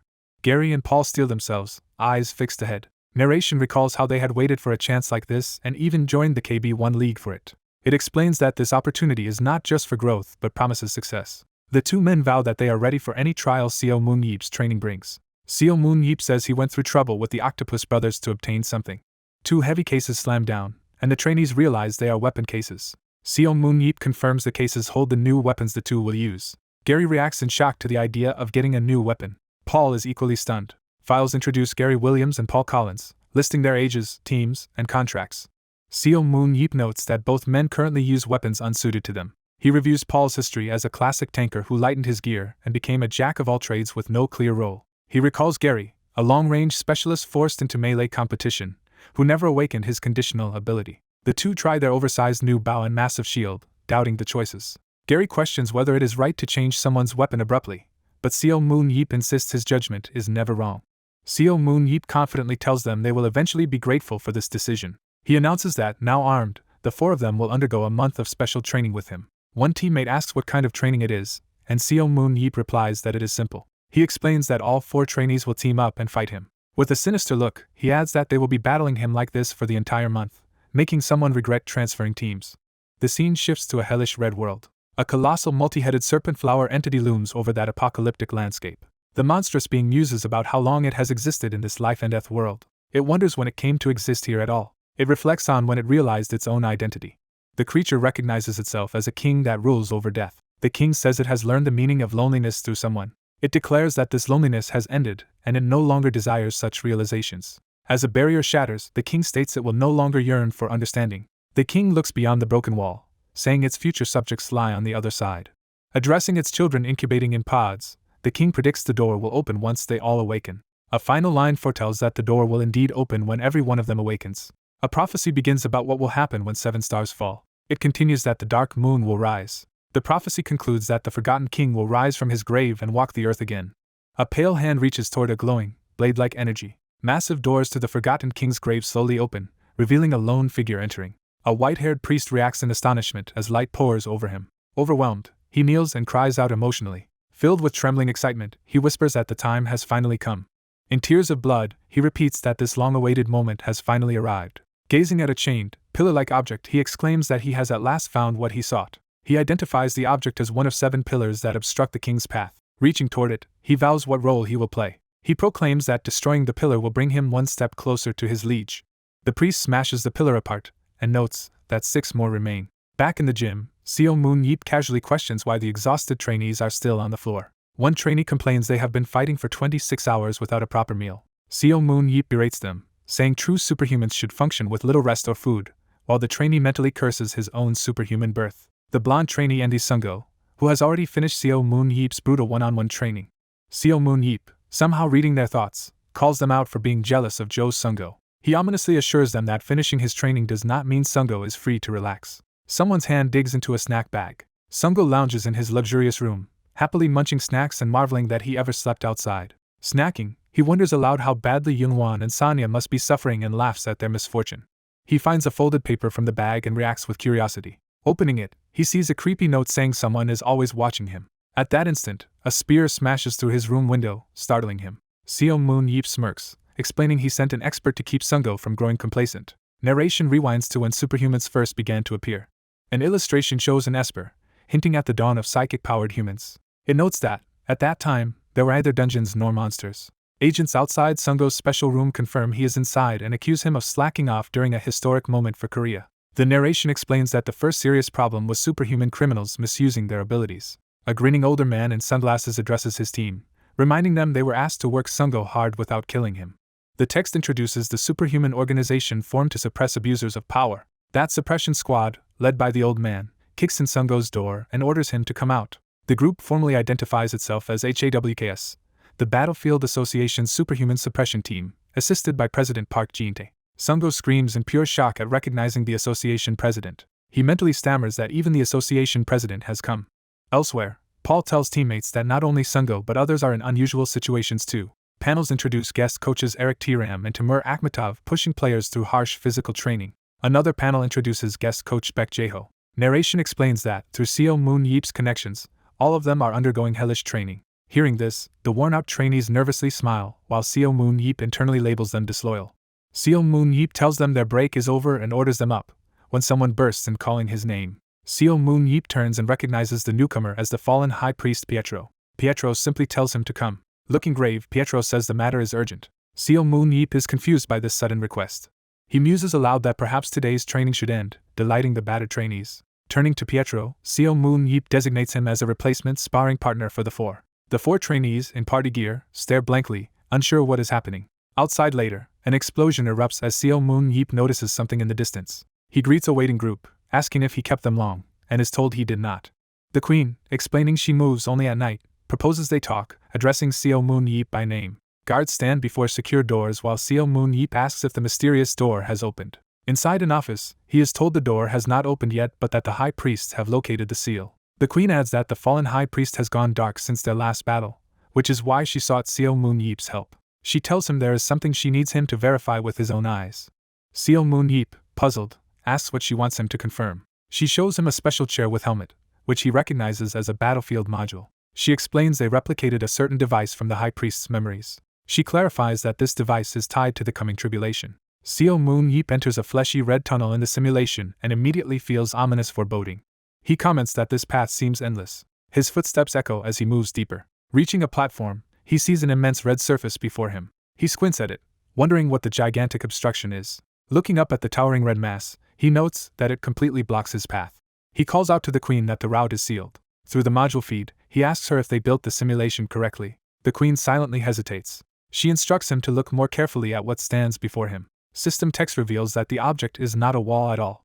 The overlay then names it as the tribulation itself. The term tribulation appears, emphasizing its identity. The full monstrous form of the multi-headed serpent king coiling before Seo Moon Yeep is revealed. The queen says that, using his analysis ability, he should be able to gauge the creature's power. The simulated king appears in towering detail, radiating menace. Seo Moon Yeep's analysis screen shows the snake's overwhelming stats in strength, agility, and aura. Seeing those numbers, he can only gasp in disbelief. Narration explains that the high priest watched over the king in spirit form and passed that information along. Using it, they successfully created a virtual body for the king within the module. Seo Moon Yeep realizes the normally lazy queen has in fact been working hard on this project. The narration clarifies that while the king's mind and personality are not fully replicated, its raw strength is. An enormous attack obliterates the area around Seo Moon Yeep, proving that power is real. Seo Moon Yeep jolts awake from the module, gasping for breath. The queen starts to update him about the fallen high priest. Regaining his composure, Seo Moon Yeep declares they must find Pietro somehow. He is told he must now focus on preparing himself for the tribulation. The queen urges him to grow strong enough to resist the king. She apologetically frames it as asking the man who has already overcome death to take on an almost impossible mission, but he tells her to forget the apology. Seo Moon Yeep resolves that, as the so-called savior, this is a task only he can carry out. In a luminous realm, an underworlder appears prostrated before him, dramatically introducing himself to Seo Moon Yeep. The being accuses Seo Moon Yeep of slaughtering many of his kind, while Seo Moon Yeep casually asks if he is looking for a fight. The entity takes his hand and declares himself the queen's loyal servant. He introduces himself as Hain. Seo Moon Yeep's analysis window displays Hain's moderate stats and underworlder classification. The interface lists Hain's abilities to sense danger and judge whether an opponent is stronger. Seo Moon Yeep complains that the queen promised an aura teacher but sent only a low-level servant. Hain nervously praises Seo Moon Yeep's bluntness and wonders aloud if the queen holds a grudge against him. He explains that he was sent because he can teach only the basics of aura, while Seo Moon Yeep comments on the man's bizarre bowing posture. When Seo Moon Yeep asks what he must do first, Hain replies that the training will begin with learning the underworld's language. Seo Moon Yeep screams in horror at having to study an alien language. A chibi aside warns that trying to learn the underworld language with a human brain is enough to drive one insane. Narration labels the module as a virtual reality simulation built to reproduce the king. It states that over the past month, Seo Moon Yeep has trained his 4 teammates relentlessly. After each grueling group battle, he immediately returns to the module. There he has attempted the trial hundreds of times, searching for a method to defeat the king. Narration addresses the reader, acknowledging they might question why he spends energy training others instead of focusing solely on that fight. It clarifies that tactics are not the main issue. The real problem is that the king is overwhelmingly strong. Even a casual flick of its tail in the simulation completely erases Seo Moon Yeep. Each time he dies in the module, he is snapped back to reality, lamenting that even glancing blows kill him. He complains further that his immortal skill stubbornly refuses to activate in the simulation. Frustrated, he shouts at the queen, wondering if the machine is malfunctioning. She explains that the king, Warren, is constantly wrapped in devastating aura, which kills him before physical impact so his immortal skill cannot trigger. Exasperated, Seo Moon Yeep yells about how excessively powerful her ancestors made the king, then sheepishly apologizes. He exhales, trying to steady himself for the impossible task ahead. Seo Moon Yeep confirms he died from the monster's aura before its tail actually struck him. Accepting that, he angrily puts on his VR helmet to try again. He realizes that to counter aura, he needs a way to confront it directly. He decides the answer is to unleash his own aura and fires a massive energy blast at the serpent. Pouring aura into his attack, he strains while pushing the energy wave forward. His aura spiral clashes head-on with the monster's tail beam. The overwhelming collision explodes, blasting him away. He crashes into the ground, coughing from the impact. The gigantic multi-headed snake looms over him as he lies prone but alive. Feeling his fingers move, he notes with relief that he finally endured the hit. Standing with aura flaring, he acknowledges he managed to take a direct attack. He glares at the monster and starts to curse it. He shouts at the snake, vowing payback as its aura attack bears down. Back in reality, he happily reflects that using aura let him block an attack and craves even more aura. The Underworld Queen suggests he learn their aura control method, which surprises him. She explains that since he already knows basic aura control, they will send a teacher to instruct him. Time skips forward to the present after this arrangement. In the Underworld training space, Yeep asks the collapsed priest how long he plans to lie there. The priest admits his body bows lower before stronger beings and that Yeep's presence forces him to the ground more than even the queen's. Yeep tells him to relax, but the priest says his excessive bowing is simply his nature. Yeep suddenly stabs the priest's hand to stop his groveling. Screaming, the priest is flung back while Yeep wields a long weapon. Yeep demands to know what he is doing, watching him bleed. Yeep says he refuses to learn from someone who cannot even stand straight and threatens to ask for another teacher. Darkly, he adds that the priest will not be returning, causing the terrified man to call him both strong and evil. The priest hastily agrees to resist his instincts and teach Yeep properly despite the pain. Yeep asks if the priest will also teach him the Underworldist language, and the priest says they will begin with aura-based speech. The priest introduces the first stage, a sound transfer language that projects speech through aura. As Yeep feels the new sensation in his head, he likens it to information being injected directly into his mind. The priest remarks it is sad to see someone so strong still relying on vocal sounds like beasts, implying aura speech is superior. Yeep grabs him by the collar, angered at being called barbaric, and the priest frantically backpedals. Yeep confirms he will not go insane learning this, and the priest explains people only lose their minds when they attempt it without solid aura control. Since Yeep already has basic control, the priest assures him he will be fine and demonstrates the aura technique on his fingertip. The priest explains that Underworldists generally communicate using aura itself. He illustrates that mental commands like calling someone over travel faster than spoken words once you get used to this method. Yeep admits it will be useful, and the priest says mastering sound transfer language marks someone as a true aura controller among Underworldists. He adds that anyone who reaches that point is recognized as one of their own. Comparing it to human growth, the priest says new users of the language are like babies just learning to walk, which offends Yeep. Yeep reflects that humans normally cannot use aura for much besides abilities, so learning other applications is valuable. He concludes that learning the Underworldist's versatile aura control will greatly benefit him. Narration explains that humans usually train aura through quiet meditation, but near 100 points progress slows drastically. When Yeep switched to the ancient priest's method, his aura stat jumped from 100 to 105 at once, and training it that way accelerates his growth. He notes he is not doing this merely for Underworlder approval, but because mastering aura control itself is satisfying. Smiling, he says becoming a true aura controller simply feels good and urges that the lesson begin. After 3 hours of training pass, his attempts shake the dungeon core cube violently with his overwhelming aura output. Yeep celebrates managing to send a single aura word, while the priest protests that it sounded more like a shout. Yeep insists his scream counts as a 4-letter word, confusing the priest about human language. When the priest comments on reporting his strange word to the queen, Yeep moves to hit him, and the priest panics. Frustrated by the difficulty, Yeep complains about communicating this way while the priest prays to his queen. Yeep demands they try again, continuing the harsh practice. Another 3 hours of grueling training go by. His repeated aura screams crack the dungeon core while the priest bleeds from the ears. Narration describes Yeep's ruthlessness as so extreme it even damages the dungeon core. The priest begs him to stop, saying Yeep is pouring out too much aura, like screaming during a ballad. Yeep struggles to get used to it but then remembers he could already speak while in his spirit embodiment form. He activates Amplify on his immortal ability. Entering Amplified Spirit Embodiment, he radiates blue power, stunning the priest. A status window explains that Immortal Amplified makes him immune to physical death, intangible, and invulnerable to all attacks for a set duration. The priest tearfully praises him as an incredible person for being capable of spirit embodiment at all. The priest says Yeep's personality might be awful but marvels at how he can display such a powerful form, while Yeep protests being called evil. Yeep confirms he is now using the sound transfer language through his spirit form, and the priest agrees this is the proper usage. Yeep practices until he understands the exact feeling of using aura speech. He resolves to memorize the sensations of spirit embodiment to replicate them later. Confident, he feels he can now manage the technique. Narration sets the moment as a historic advance for humankind. It notes that the first aura-based words spoken by Seomoon Yeep were about to be recorded. In that exalted moment, Yeep proudly declares through aura that he is the best. His triumphant aura declaration violently rocks the dungeon cube. The sheer intensity of his aura voice knocks the priest unconscious as Yeep stands radiating power. Yeep asks the dazed priest how his performance was. He wonders aloud if his thoughts successfully transmitted. The priest remains stupefied on the floor while Yeep grins, thinking he succeeded. The priest finally realizes what happened and reacts with shock. He excitedly praises Yeep for sending such a vivid image of ruthlessly beating him up. He says he respects Yeep's brutality and feels the phantom pain, while Yeep proudly laughs. The priest says Yeep is improving rapidly in aura language by doing what he is best at, violence, though his hands are literally smoking. He explains that while Yeep's mental images are all violent, like assaulting others, that still counts as an impressive feat. Yeep confirms this is the actualization language where mental images are transmitted directly. The priest agrees and decides to skip the usual slow explanation since Yeep can already use it.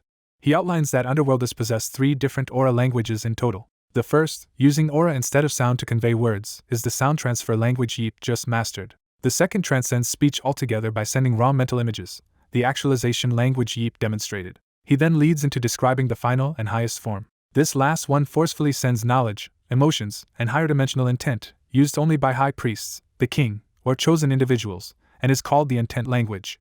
He explains most humans cannot receive this language without losing their minds because their brains cannot process such higher dimensional concepts. However, he believes Yeep has a special talent and that they can advance directly to training the intent language with him. Yeep smugly agrees, calling himself a genius and boasting that using aura to talk now feels natural. The priest concedes Yeep is extremely gifted, though he jokingly rates him at the level of a 2-year-old underworlder. Offended, Yeep grabs him again, and the priest hurriedly apologizes for disregarding human pride. Nervous, the priest amends that Yeep is amazing by human standards. Yeep retaliates by bombarding him with painful violent images through aura, prompting the priest to beg him not to weaponize image transfer. Yeep threatens to beat him for real instead, and the priest pleads for mercy, noting he would die from an actual hit. Seeing how fast Yeep progresses, the priest suggests they move on ahead of schedule to the dangerous intent language. Yeep agrees and asks if a mere servant is even capable of using it, challenging the priest. The priest admits he only once received such a message directly from the queen. Hearing that, Yeep grows serious, recalling that messages resolve to stop further destruction of the world. He remembers how the queen's desperate plea to protect what remains felt like her thoughts became his own. The priest defines intent language as that kind of direct transfer of thoughts. He states that this final language of the underworld is essentially communication between souls. He concludes that this soul-to-soul contact is what intent language truly is.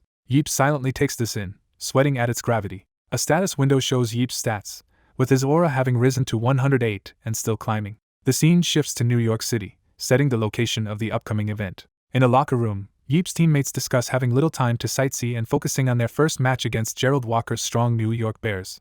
Another teammate reassures them there is no need to be nervous because they have prepared thoroughly. Someone with sharp eyes questions who among them is actually nervous. The entire Weissim squad looks around as the blonde player casually asks who would be scared. Their manager enters calling for the boss as Yeep stands ready in full gear. Yeep answers that he is ready and says thoughts of the New York Bears made him reminisce. He acknowledges the Bears developed impressive skills and looks forward to seeing how far they have come.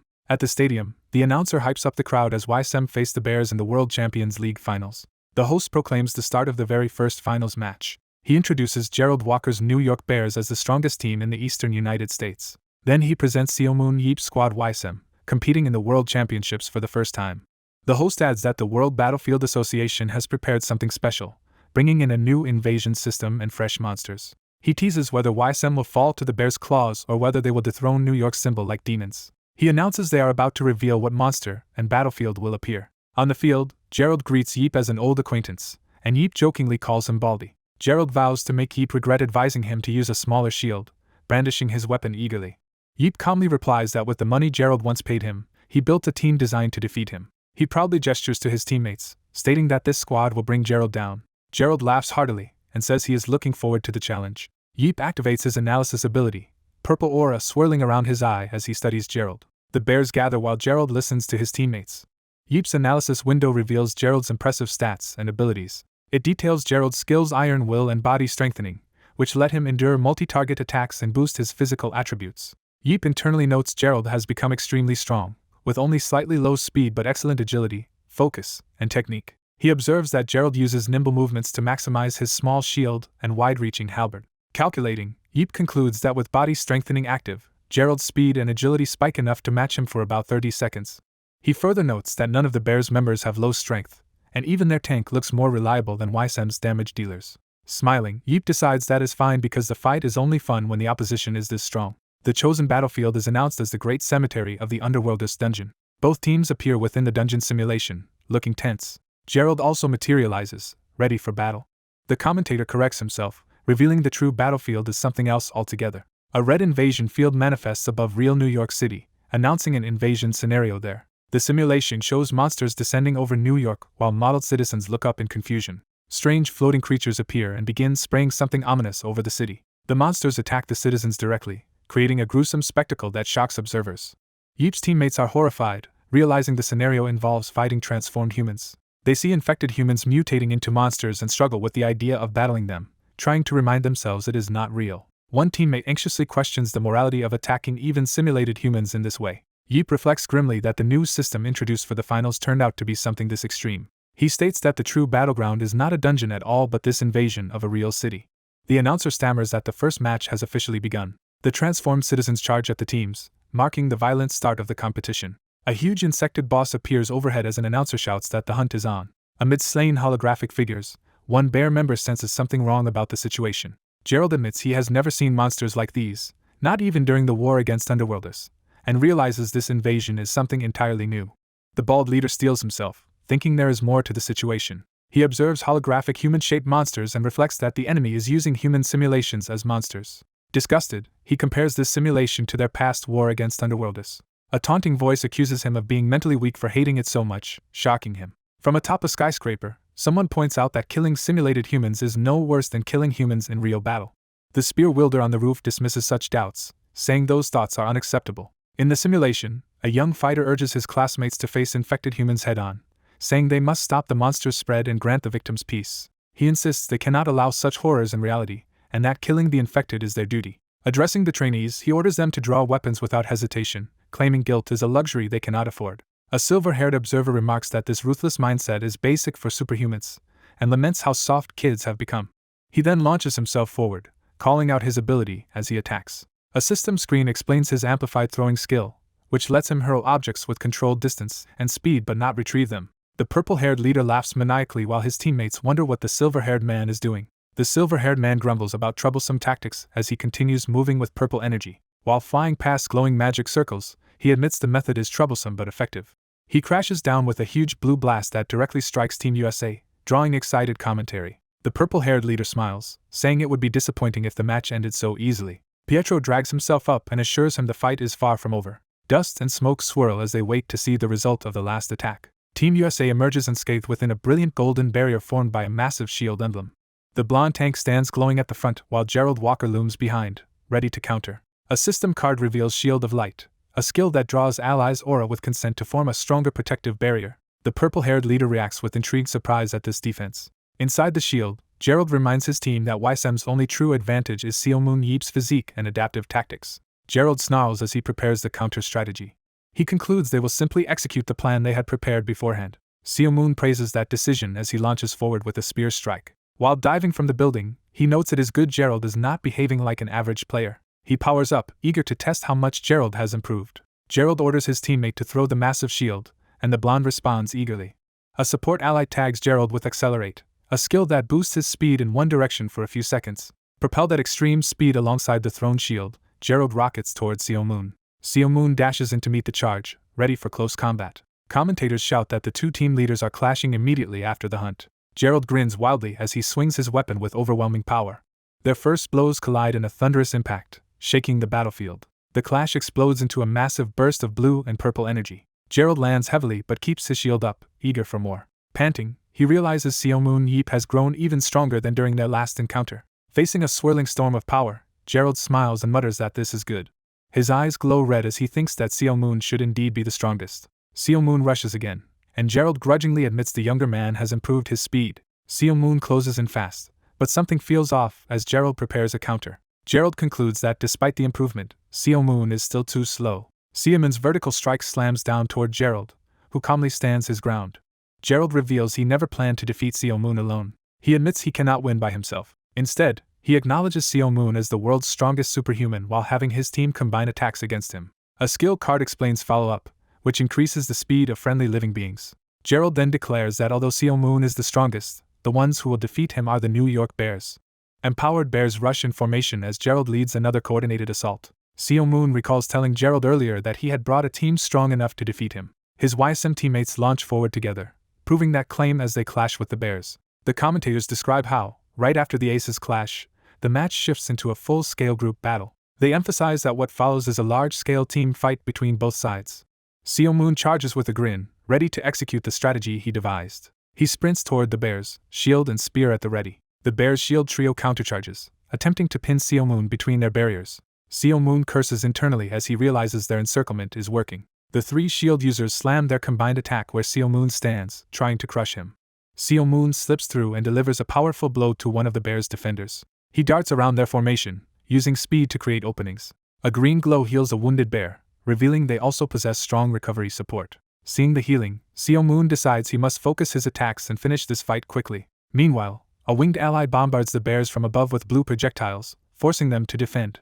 Narration notes that Gerald's strategy is conventional, making it normally easy to break through. Seo Moon activates analysis and admits the bear's teamwork is impressively tight. He inspects another bear radiating energy as the analysis skill locks onto him. A stat window for Yuri McCoy appears, showcasing high agility and speed along with the spam shot ability. Another card details spam shot, which fires aura bullets from the user's hands. A second card describes reload, which lets the user regenerate aura faster than their opponent. Analysis then shifts to Alexander Maxim, revealing his impressive stats and tank-oriented build. Skill cards show Alexander's tough skin, reflecting non-fatal attacks, and aura coating, which covers the body in aura armor. Seo Moon also identifies the support duo backing Gerald with shields and maces. Another analysis screen profiles Paul County, a powerful bruiser with self-healing ability. Cards explain Paul's self-heal and devour, the latter absorbing aura by damaging enemies. Narration concludes that the bears are specialists assembled specifically to counter Seo Moon Yeep. Seo Moon realizes these opponents are slower than him but fast enough to keep pace and surround him. Frustrated, he thinks about how irritatingly persistent they are. He notes that the bears refuse to fully retreat or fully commit, maintaining a cautious pressure formation. Puzzled, he wonders what larger plan they are stalling for. Gerald suddenly crashes in again as part of that plan, striking at Seo Moon's defenses. Seo Moon wonders if this sudden move was what the bears had been waiting to set up. Gerald smugly answers that it was not, implying a deeper trap. Seo Moon watches in shock as Gerald's blow instead targets and severely injures one of Seo Moon's teammates hiding behind a shield. Announcers call out Gerald Walker's first kill on Choy Huk, leaving Seo Moon stunned that he was not the main target. Gerald explains that other teams made the mistake of focusing on him and Pietro instead of dismantling their support. Almost simultaneously, Weissim's other members Toddy Allen and Asir Khan score 2 kills of their own on Bears players. Gerald laughs and clarifies that Weissim is held together primarily by Seo Moon Yeep and Pietro on Ayla. He insists that any opponent must first eliminate those 2 pillars to break Weissim. He notes that everyone assumes Gerald's role is to stall Seo Moon himself. Facing Seo Moon, he declares that everyone's assumption about his true assignment is wrong. Gerald reveals their actual method, explaining they trapped Pietro inside the Shield of Light and lured Seo Moon away from the main clash. With Seo Moon isolated, Gerald boasts that they will dismantle the rest of Weissim and clip Seo Moon's wings. Cutaway narration shows a red-haired strategist in England recognizing that flaw in Seo Moon's previous opponents. The red-haired man reflects that Seo Moon often acted alone because he could not fully trust his teammates. Back in the present, the Bears' shield line advances with perfect synchronicity. Gerald states that unlike other teams, the Bears function as a single massive battleship. He describes their formation as a fortress designed to pin Seo Moon down. He reiterates that they will keep Seo Moon occupied while they wipe out the rest of his team. Gerald vows to restrict Seo Moon so thoroughly that he cannot unleash his full power. Seo Moon listens silently as he gauges this plan. From above, he then yells Seo Moon Yeep's own name, rallying his scattered allies. The Bears leap to re-engage, shields up and weapons raised. They surround Seo Moon again in midair and attempt another focused assault. Seo Moon curses their tenacity, feeling the strain of constant defense. Gerald observes Seo Moon's reaction, noting something odd in his timing. Suddenly several bears are hurled away as Weissim's defenders intercept Gerald's sweeping strike. Seo Moon berates his teammates for hesitating and orders them to run. He then commands them to spread out, trying to break the bears' kill zone. Gerald appears behind a retreating Weissim member and cuts him down, saying the order came too late. The commentators announce Gerald's second kill as he continues cleaving through Weissim while Pietro remains blocked by the golden barrier. Gerald laughs that Seo Moon has completely fallen into their trap, believing Weissim had underestimated this outcome. Another Weissim member is eliminated, and Gerald explains that spreading weak individuals only leads to their deaths. He says he will show Seo Moon what superior physique really looks like as the bears advance in a glowing wedge. The bears execute their coordinated spam shotgun formation, saturating the area with aura projectiles while charging. The word gun appears, naming their devastating combined attack. Gerald thinks that once they remove the rest of Weissim, victory is assured. Just then, he senses something as one of Seo Moon's allies hurtles toward him. He vows they will save Seo Moon for last after exterminating his teammates. Gerald launches himself at a female Weissim fighter, intent on finishing her. Seo Moon, watching, quietly asks if Gerald's speech is finally over. Gerald powers up again, eyes glowing as he bears down on another Weissim member. Seo Moon grins and reminds himself that he is supposed to be a god of strategy. A massive purple explosion erupts, hinting at a planned counterstrike. Flashback reveals Seo Moon briefing his team that the New York Bears are difficult, and that beating them will require more than trick tactics. He explains that their real fear should be a straightforward frontal assault rather than clever maneuvers. He frankly tells his teammates that with their current stats, they would be overrun if they tried to meet the bears head-on. So he proposes luring the bears in, even though that means an all-out brawl that seems disadvantageous due to the bears' superior physiques. He jokes that while he might survive such a clash, the others certainly would not if they fought it normally. Using game pieces, he warns that they stand no chance one-on-one against Gerald Walker and that some of them will inevitably be eliminated. He adds that he himself will be intentionally isolated from the rest of the team during the plan. He shows how he will stand alone surrounded by enemies while the others position around him. Turning to Jongwon and Paul, he says the crucial phase comes after he is separated. Seo Moon tells them that once Gerald commits to the fight, it will be their turn to act. He orders them to block Gerald at any cost, even if it means sacrificing their lives, just for a single crucial moment. Back in the present, Gerald looks surprised when his swing is actually stopped.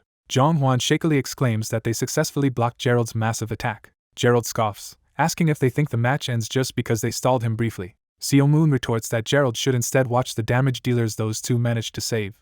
Narration highlights Sonya Akhmatova, a damage dealer strong enough to pierce the bear's vaunted physiques. A blue projectile tears across the field as she launches her decisive attack. Sonya acrobatically vaults past Gerald, using her speed to bypass his defenses. Tex notes that she has literally jumped over his fortress-like formation. Sonya lands a lethal blow on one of the bears, scoring a kill for Weissim. Her focused eyes lock onto the remaining targets. Another bear falls under her follow-up strike, his body fragmenting as the attack connects. The blonde bear's member snarls at his remaining allies, saying they will not be able to keep Seo Moon restrained anymore. Seo Moon counters that from now on he will be the one keeping them tied down. Watching Sonya vanish from in front of him, Gerald anxiously wonders where she jumped to, believing there should be nowhere left for her to go. In the chaotic battle, Walker realizes the situation has become a full-on brawl. Walker orders his team to prioritize defending Alan. Sonya charges through Walker's surrounded teammates, knocking them away with swift strikes. The announcer reports Sonya Akhmatova has just scored her second kill. The narrative highlights Walker's trump card ability, the Shield of Light. Sonya dashes forward, preparing another attack. She suddenly senses a dangerous presence overhead. Walker dives down at Sonya with a purple-empowered strike. Walker barely blocks a powerful blue attack and reacts in shock. A massive blue blast tears up the ground near Walker. Walker wonders what that cannon-like attack was, doubting it came from Lee Naeon. The display shows Walker is currently only 10 meters from Seo Moon Yeep. Another display shows an ally positioned 1,000 meters from Walker. A further shot reveals a sniper positioned 7,000 meters away from Walker. The distant archer says the target is already locked, or rather already shot. The archer, 10,000 meters from Walker, smiles confidently. Sonya assures her team they can leave protection to her as she advances with spear in hand. She thinks she managed to reach this point somehow, and steels herself for what comes next. She decides that after her move, it will be Seo Moon Yeep's turn to act. Walker powers up again, charging with his weapon. A commentator praises Weissim for eliminating the troublesome opponents. The announcer calls out Pietro Anela's triple kill. Spectators note that Weissim had been trailing 11-7 before this turnaround. Commentary explains Weissim exploited a chance created by No Jongwon and Paul Collins' defense to bring down Ellen, the Shield of Light. The announcer declares the momentum has shifted to Weissim, while Walker wonders when things began to go wrong. Flashback shows Seo Moon Yeep bombarding a defender with multiple energy shots. Seo Moon follows up, smashing through the enemy's guard. He continues his relentless assault, pushing the opponent back. Walker remembers that everything changed at that moment. He recalls chasing Alan forward while his own teammates fell behind. The narration states that this was when Walker grew certain of victory. Seo Moon tells Walker that if they had not stopped him then, Weissim would have lost. Seo Moon criticizes Walker for dropping his guard before the fight was truly over. Walker vows he will not repeat that same mistake again. Their silhouettes show Walker being knocked away in that past clash. The scoreboard now shows Seo Moon Yeep with 4 kills and Weissim winning the first set. Weissim members excitedly celebrate beating the favored New York Bears and wonder if they can win the next match too. One teammate mocks the hype around Gerald Walker, calling him unimpressive. Before he can gloat further, a fist descends toward his head. Their captain smacks him, scolding him for acting arrogant again. The captain warns the team not to get complacent because this round had been one they were expected to win. Some teammates are surprised to hear it was supposedly a guaranteed win. The captain explains Walker had focused only on him and Pietro, neglecting the rest. Another teammate argues that the same setup should work next round, now that they know the Bears' tactics, but the captain disagrees. He analyzes that Walker only erred by choosing body strengthening against him. He says Walker's enhanced strength is on par with his own and next time that power will be directed at the rest of them. He bluntly asks if anyone on the team can actually beat him one-on-one. He concludes that the real fight will begin in the second round and tells everyone to prepare. The scene shifts to round 2, subtitled Invasion, New York, as a monster descends over the city. In a memory, Walker tells Alan not to feel guilty, insisting that killing transformed monsters is granting them peace. Walker remembers those words intensely, his expression hardening. Narration recalls how, in the past, Walker even swapped his large shield for a smaller one after Siamun's advice. In the present, the transformed citizens rush Walker, empowered by green aura, as he braces with his shield. A commentator criticizes Gerard Walker for lacking pride and being too easily swayed by others. Walker rejects the notion of pride, declaring it has nothing to do with him. He proclaims he will do anything necessary to become stronger. Walker resolves to use any advice, even from a relic of the past, if it makes him stronger, and unleashes a massive purple strike on the enemies. Now in round 2 he vows to hunt his opponents with his full power. He roars for Weissim to become his stepping stone to victory. Moon orders his team to move to the next area and prepare, as explosions erupt behind them. A teammate reports seeing 3 Bears players 400 meters away, noting they seem to be operating in small hunting squads. Moon suspects the Bears are using a new strategy and believes they are planning something. He instructs his scouts to check other areas, and they acknowledge the order while combat rages nearby. Kill notifications show Alphonse Gil quickly taking 2 kills as Moon reacts in shock. Moon and his group become trapped inside a barrier while a voice taunts them about their defeated scouts. Walker appears outside the barrier, saying it would be disappointing if such a small setback surprised them. Moon realizes Walker has approached alone and is startled. Walker declares he is far better prepared this time as rubble flies from another distant blast. A huge shockwave forces Moon's team to fall back, recognizing Walker's overwhelming charge. Moon is caught off guard by a sudden close-range attack. Walker yells that Moon should focus on him and lunges with killing intent. Moon desperately blocks Walker's devastating red onslaught. He plants his foot as he regains his balance after the impact. Catching his breath, Moon curses Walker's crazed power. He checks via comms that his spread-out teammates are still alive, and they report being safe though far away. Moon realizes Walker has separated him from the others, wondering if this is a repeat of the previous round's tactic. He concludes the enemy will then swarm him just like before. Sure enough, multiple bears rush in as Moon shouts that he expected them. He deduces those enemies snuck and hidden among the flying rubble. He understands the bears spread out earlier to disguise their plan to isolate him. Moon scoffs that a mere building will not keep him from rejoining his team and begins fighting through the defenders. He thinks he must quickly break the encirclement and regroup, even as another empowered foe closes in behind him. Seeing yet another enemy appear, he notes that a 4th attacker has joined and sarcastically remarks he thought they were ignoring him. Elsewhere, a teammate urgently calls everyone over, alarmed by a new development. Moon shouts that they must finish the fight before the bears' reinforcements can converge. Another bear's warrior charges in, saying that will be troublesome for Weissim. Pietro confronts a separate group, asking if they really intend to block his advance alone. He responds with an enormous wave of purple magic. Walker rejects the idea that he is facing Weissim alone. One of his allies sprints in behind him to assist. A system window details the Shield of Light ability, which converts allies' aura into a powerful barrier. Pietro's attack collides with the golden dome of the Shield of Light. Walker declares that anyone wishing to escape must now get past his united team, not just him. Weissim members are shocked that the number of shield bearers has suddenly tripled. Walker corrects them, hinting that even more allies are on the way. He calculates it will take less than 10 seconds for the rest of his fast-moving teammates to arrive. Another system window explains the body strengthening buff that boosts a fighter's stats for 30 seconds. A second window explains Accelerate, which lets a caster dramatically increase an ally's speed. A third window shows Follow-Up, which further increases friendly allies' speed as Walker activates a 30-second burst. Supercharged, Walker slashes down from above at incredible speed. The scoreboard updates to show Gerald Walker has scored his first kill this round. The strengthened bears combine their auras into a brilliant shield of light to withstand Pietro's bombardment. Using Accelerate, Walker sends his empowered teammates hurtling forward in a red offensive wave. He recalls how Weissim once managed to stop him using similar coordination in the first round. The Weissim defenders raise their shields again, preparing to repeat that feat. Walker's boosted assault smashes through them, and the announcer calls out Gerald Walker's third kill. Walker keeps driving forward with murderous momentum. Sonya realizes in horror that they cannot stop him at this pace. The kill counter climbs to 4 as Walker carves through yet another foe. A caption marks the end of the crucial 30-second burst. Walker stares ahead, his borrowed auras fading but his resolve unshaken. He notes that all of Weissim's most troublesome members have now been eliminated. The remaining Weissim players discuss that only Pietro is left to worry about, but believe he cannot break the Shield of Light. Pietro silently prepares his next move, eyes fixed on Walker's formation. Walker confidently declares that the match is over.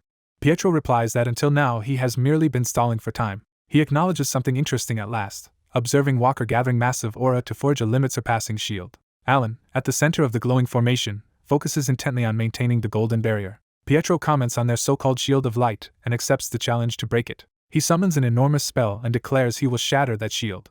A narrated flashback explains that after nearly dying in the final dungeon, the former High Priestess was revived as a ghost by fellow priests. Stripped of her original power and unable to contact the primordial light, she found her noble spirit allies had abandoned her. Even as she reclaimed some strength commanding Imperial ghosts, she could not fully regain her old spirit attack. Henceforth, the spirits no longer questioned her beliefs as they once had. The narration clarifies that her recovery still fell short of her former might. A mantra begins, proclaiming that spirits shall no longer doubt. The line finishes, saying they will no longer question one's beliefs, as Pietro invokes this creed. Pietro agrees internally and activates a powerful eye-based spell. He calls upon the ancient high priest, manifesting that ghostly figure behind him. Walker shouts that Pietro cannot break the shield of light, insisting the barrier already proved indestructible. Pietro counters by unleashing a colossal spectral hand imbued with purple power. He says the shield will make an excellent test subject for this revived attack. The ghostly beam collides head-on with Walker's golden barrier. Walker laughs, daring Pietro to struggle as much as he wants against their defense. The impact rocks the dome, purple energy hammering against the golden light, while the bears huddle inside. Pietro strains against the shield, admitting he cannot change the limits of a human body. Yet he insists that despite those limits, something else is still possible. The shield begins to fracture as purple flames surge around it. The scoreboard announces Gerald Walker's 5th kill as he charges, believing the barrier is still intact. Walker tells Pietro it is pointless since no one has ever broken his shield. Suddenly he feels tears in his eyes as something unexpected happens. Pietro's form dematerializes into blue pixels, revealing the outcome of his sacrifice. The system declares Pietro Anela has achieved 4 kills. The battlefield reveals multiple fallen bears, showing how many Pietro took down.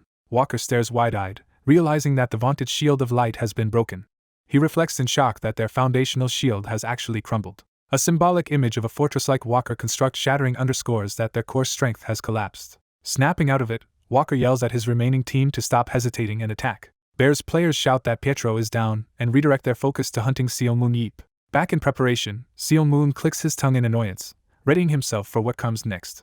After losing the second set 0-3, Seal Moon Yeep laments that he was close to victory but fell short. He recalls that although he managed to defeat Walker, something still went wrong. Remembering the fight, he notes that Walker sacrificed himself to hold him, and the rest of the bears finished him with a combined attack. In that moment of Walker's suicidal grapple, Seal Moon realizes he is doomed. The narration explains that the current battlefield meta uses 24-person teams divided into scouting and hunting squads.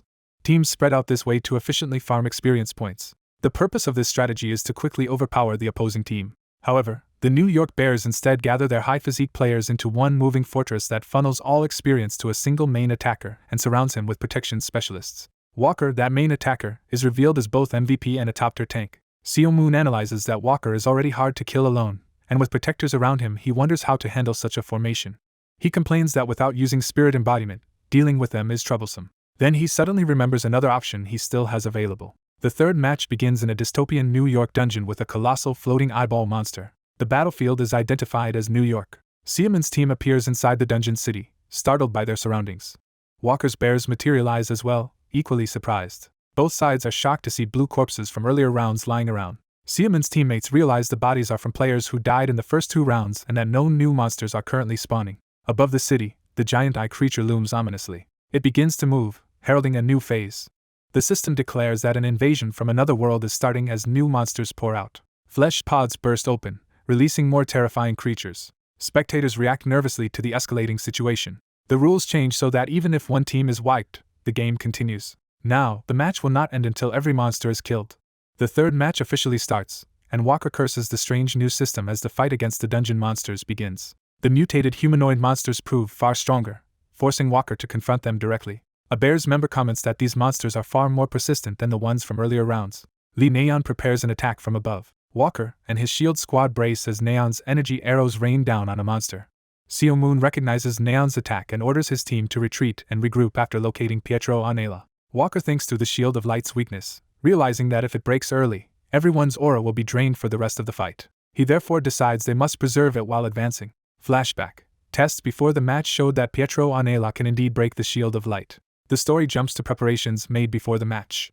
Seal Moon explains that because the Bears know their shield can be broken, they will be forced into a defensive playstyle, expecting Pietro to attack from afar. Pietro rejects long-range use of his technique because it ruins his accuracy and can only be used once, consuming too much aura. Seal Moon concludes they will hide Pietro's location so the Bears constantly fear another shield-breaking attack without realizing it can be done only once. He orders Park Young-min to guard Pietro with his life. Young-min is later shown standing ready beside Pietro, training to cut down the dungeon boss. Back in the present, Walker asks if Seal Moon really came alone to block their advance. Walker warns Seal Moon that he already experienced their coordinated assault, and should know even he cannot withstand it. Seo Moon replies that he has come up with a clever plan. He suddenly lunges forward to execute it. Using a spear and shield, Seo Moon launches a high-speed, aura-charged attack. His thrust becomes a blinding blue streak. Walker braces but is still hit by the explosive strike. The system announces Seo Moon Yeep has scored a kill. Shocked, Walker wonders what just happened. The system reveals that Seo Moon's attack actually skewered one of Walker's nearby teammates. Walker insists he is sure Seo Moon had targeted him directly. Seo Moon grins as he remembers being praised in the past for his ingenuity. Flashback. His mentor had said that although Seo Moon mainly thinks about beating people up, he has surprising talent. The mentor marveled that Seo Moon had already learned to use the mysterious actualization language. Commentators exclaimed that Seo Moon's simple spear throw left the New York Bears unable to react. Seo Moon then openly tells them he is using a magic system known as the actualization language. The Bears immediately fall into a defensive formation with shields raised. Walker spots Lee Neon preparing more ranged attacks from a rooftop. He also notes Gary Williams blocking with his shield in another lane. Finally, he focuses on Seo Moon Yeep standing firmly at the front. Walker senses 4 or 5 more enemies lurking nearby beyond those 3. He feels pressured because Pietro's unknown location prevents him from moving freely. Seo Moon fires another actualized spear trajectory. Walker is forced to block another devastating thrust. Seo Moon simultaneously dives in from Walker's blind spot to continue the assault.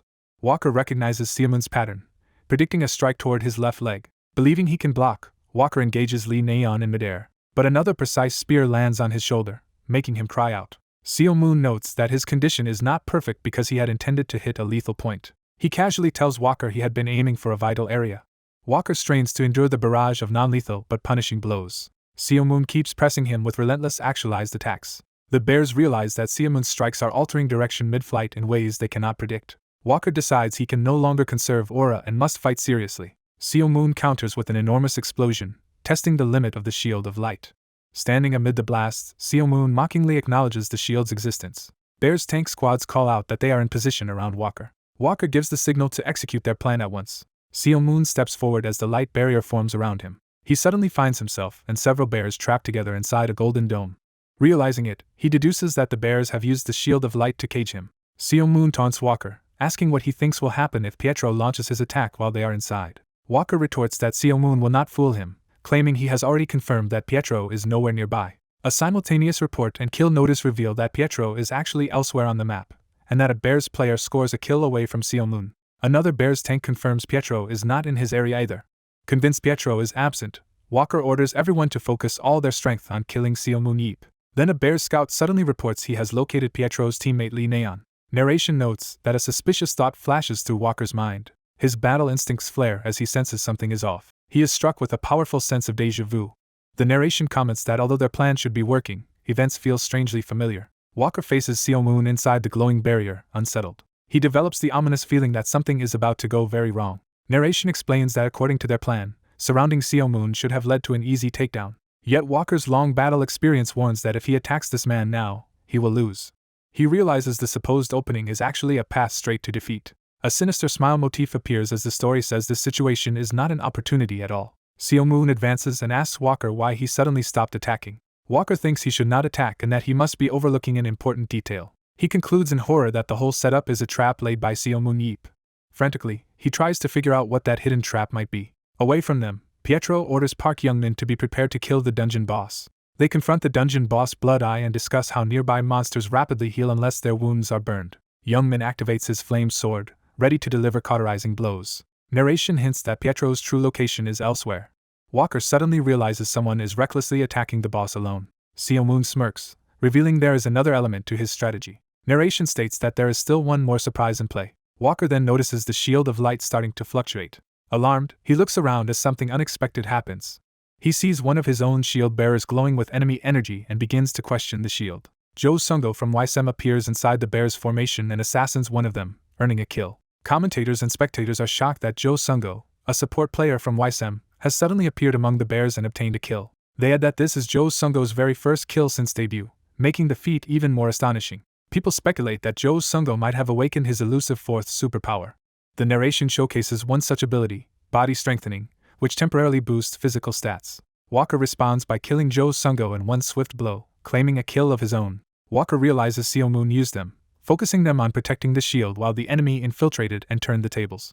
A diagram clarifies that the bear's original plan was to surround and kill Seo Moon inside the shield, then methodically eliminate the rest of Weissim, but it has backfired. Walker reflects that their entire strategy depended on the shield of light remaining intact. If it held, even if Pietro killed the boss, they could still win after eliminating Superhuman.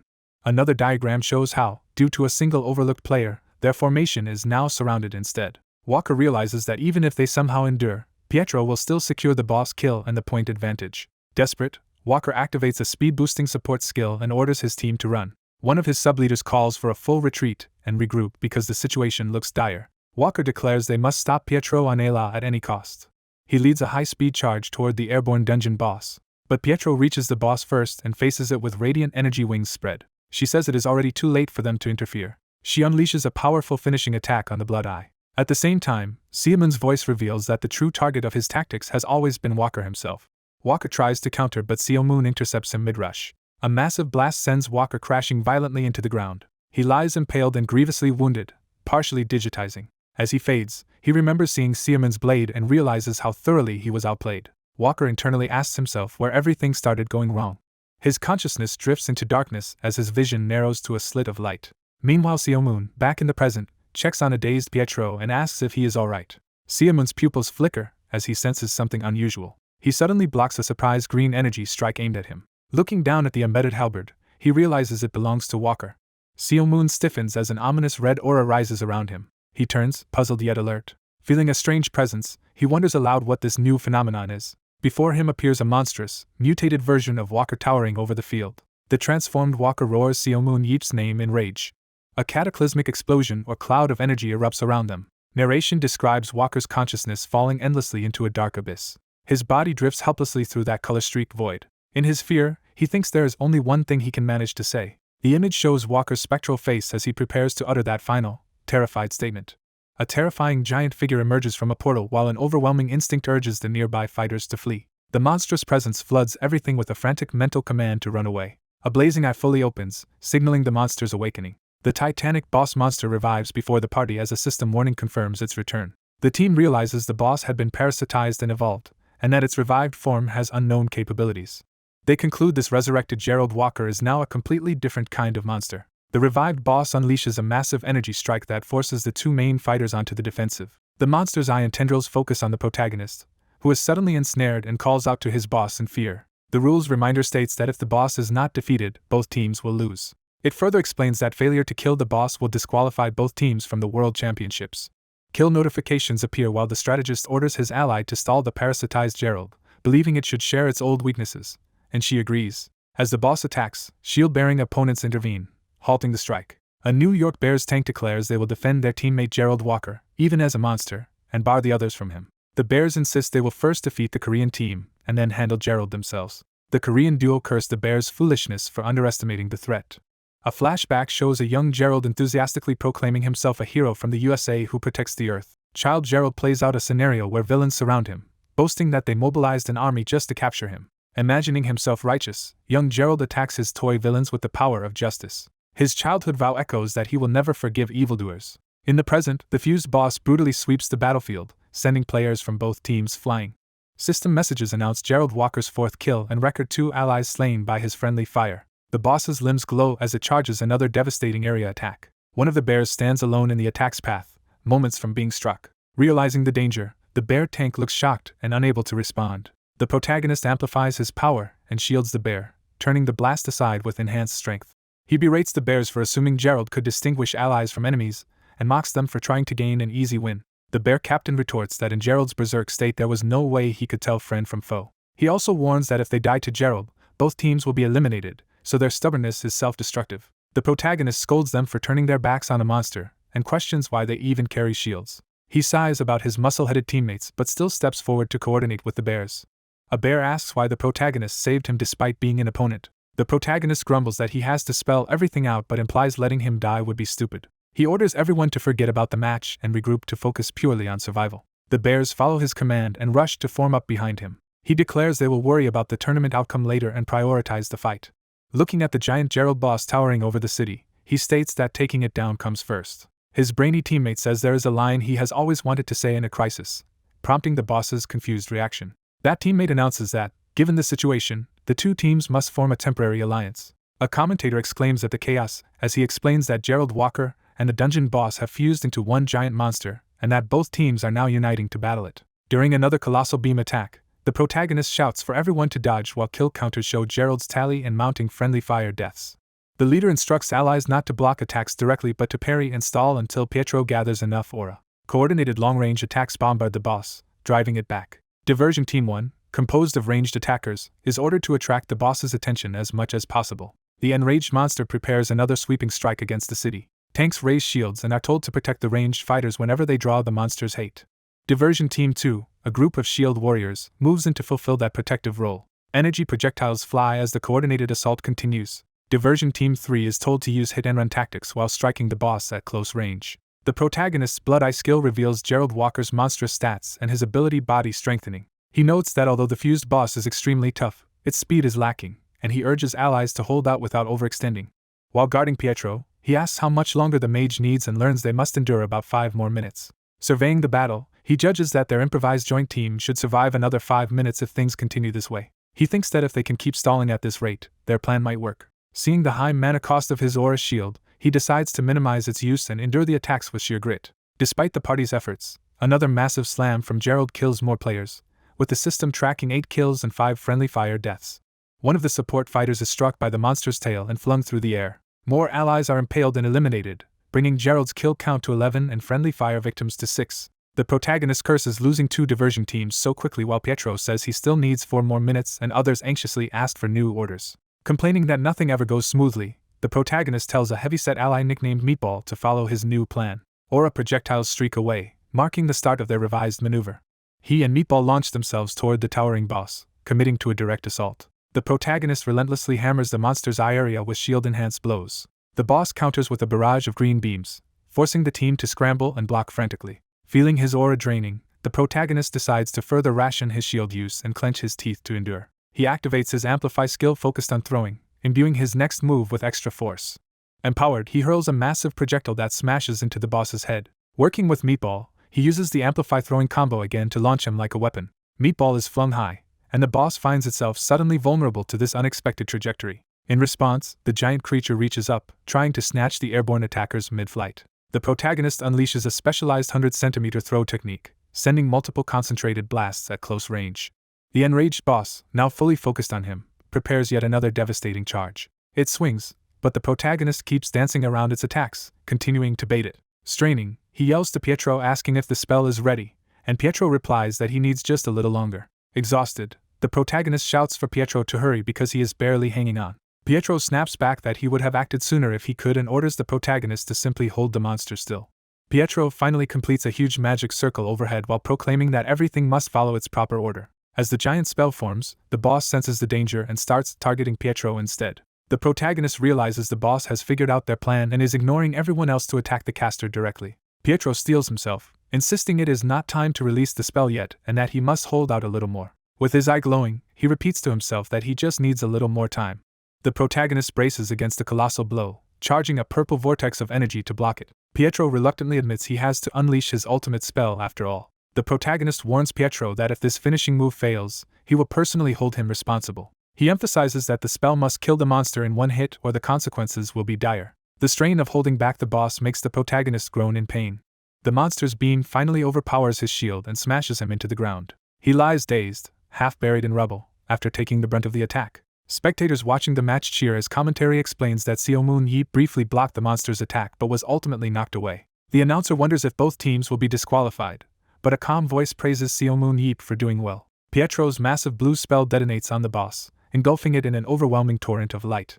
When the light clears, Pietro stands within a giant blue barrier, having contained the blast. Smiling, Pietro vows aloud that he will make sure to finish the monster in a single strike. A narrator recaps that Weissim has defeated the New York Bears and earned a place in the World Championship round of 16. The scoreboard confirms Weissim as the winner, while the team celebrates their victory. Text notes that the players were not the only ones celebrating the result.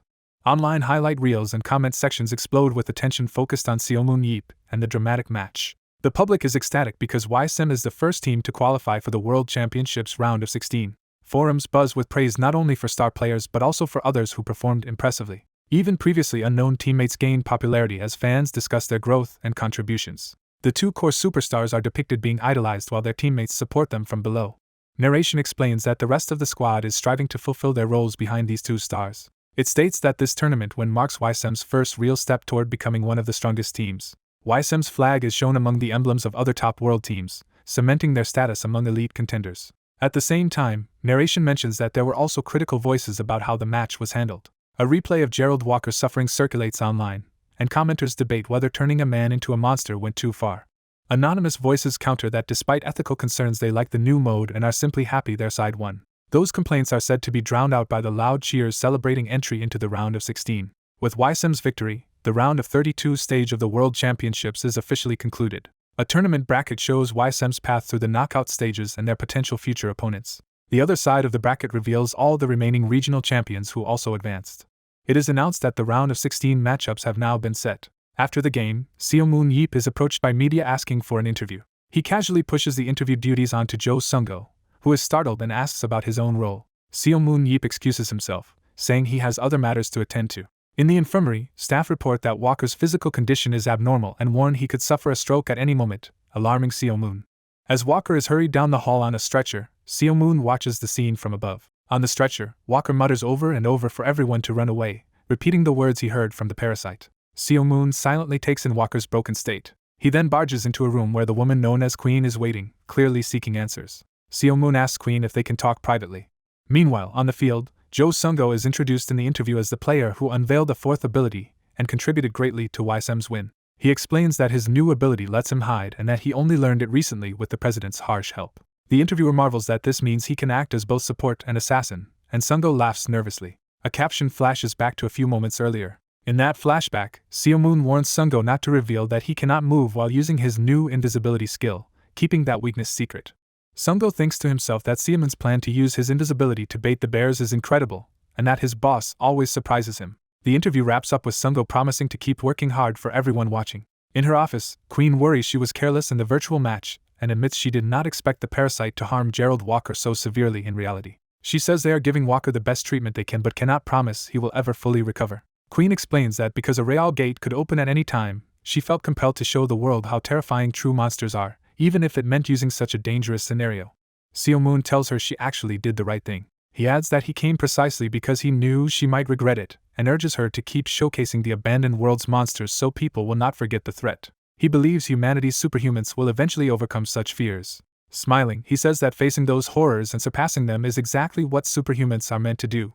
Seo Moon then steers the conversation to ask if Queen has uncovered anything about the mysterious first priest, but she says information is scarce since the priest went into hiding. She admits she wanted to wait before telling him, but she has been investigating unusual aura traces at royal crypts that were recently broken into. Queen reveals that several ancient royal tombs were robbed and that the aura signatures differed from the first priest, suggesting another powerful figure is involved. Seo Moon casually asks what she expects him to do, and she replies that she will contact him once she has concrete information. He agrees to be available. Before he leaves, Queen calls out, saying she has one more thing to tell him. She warmly congratulates him on leading Weissim into the round of 16.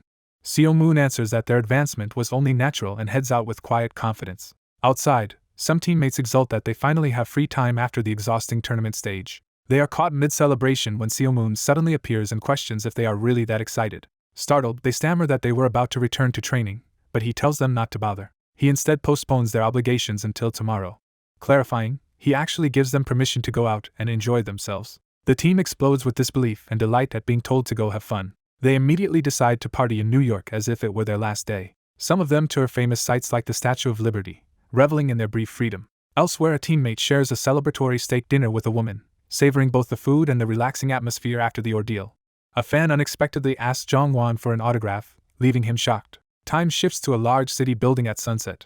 Jongwon and his teammates relax after a fun match, wishing every day felt like this. One teammate marvels that their former last-place team has now defeated the New York Bears. Jongwon recalls their brutal training and how his role as tank mostly involved dying for the team.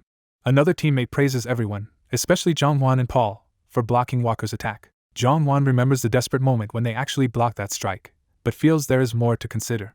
Flashback shows their coordinated defense against a powerful bald enemy and his attacks. Realizing he cannot slack off, Jongwon suggests they resume training and the others agree. Later, Jongwon enters the locker room and is surprised by what he sees. He discovers his teammates already gathered in the training facility.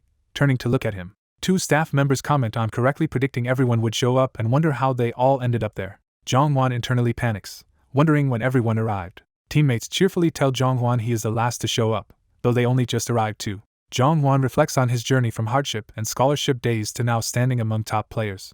He feels relieved he did not quit and is grateful he chose to stay with his team.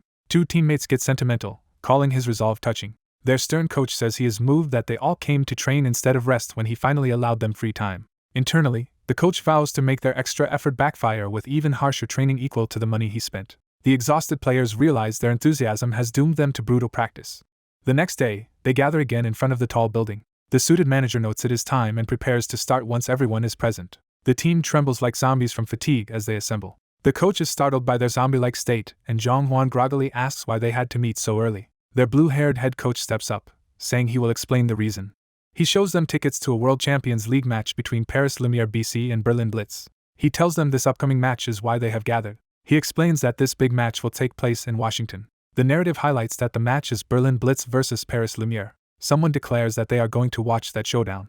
Their coach says today's match will decide which of those two teams they will eventually face. Scene shifts to Smithsonian Stadium in Washington, D.C., where the big event will occur. Berlin Blitz support player Daniel Mans happily reunites with his friend Sungo. Nayeon greets Jinjin and Zhao Wuren, chatting with fellow support players while others celebrate in the background. Their own coach and Seo Moon Yeep observe that the players became close after drinking last time, judging it acceptable as long as they stay disciplined. The Berlin Blitz coach asks Seo Moon Yeep if he thinks their Korean team will win this time. The coach cautiously answers that they prepared as best they could, while Seo Moon Yeep teases him about his usual bravado. The coach clarifies he is still confident but must separate confidence from reality and, as coach, speak carefully. Seo Moon Yeep calls him overly cautious, but the coach insists prudence is necessary. Seo Moon Yeep notes this, but senses something more is coming. Daniel reflects that their trip to Korea to scrim Seo Moon Yeep's team clearly paid off. Commentators frame this match as an early finals, a clash of battlefield titans. The showdown is hyped as a pre-finals Game of Thrones between Paris Lumiere BC and Berlin Blitz. Berlin Blitz's dominance is summarized by their long string of German league titles and European championships. They are introduced on screen as the world's second-ranked team, Berlin Blitz BC. The narrative then turns to their opponent, described as the undisputed number one.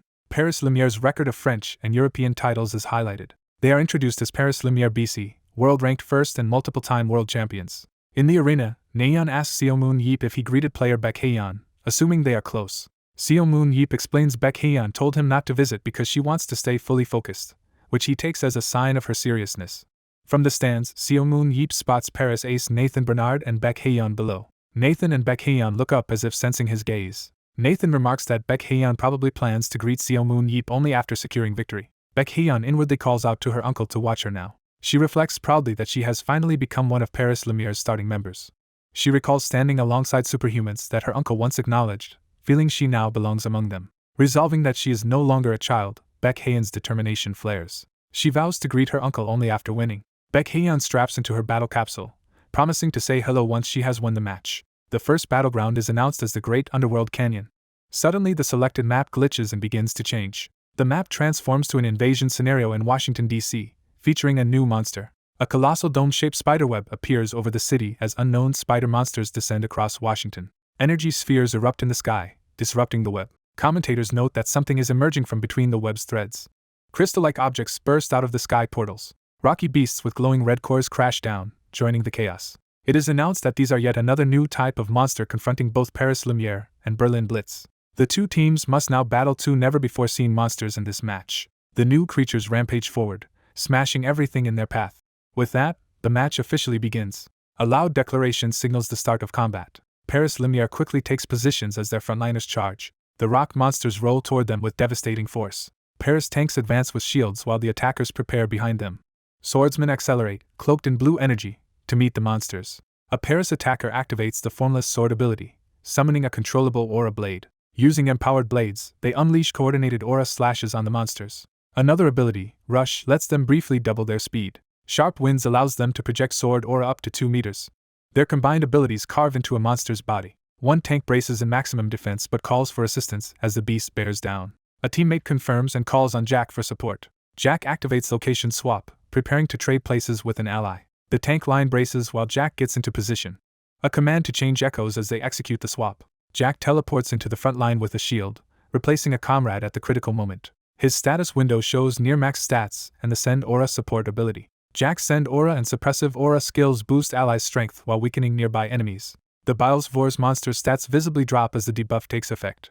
Commentators note that, thanks to Jack Jones's perfect timing, the monsters are starting to weaken. Paris Tank sees the opening and slam into the softened enemies. Chi-Chi Lucas's boosted stats are displayed, emphasizing her regeneration, resistance, and blessing abilities. Paul Bryant's status shows Stoic Might, which converts damage taken into strength and stamina. Announcers single out Chi-Chi Lucas and Paul Bryant as key frontliners.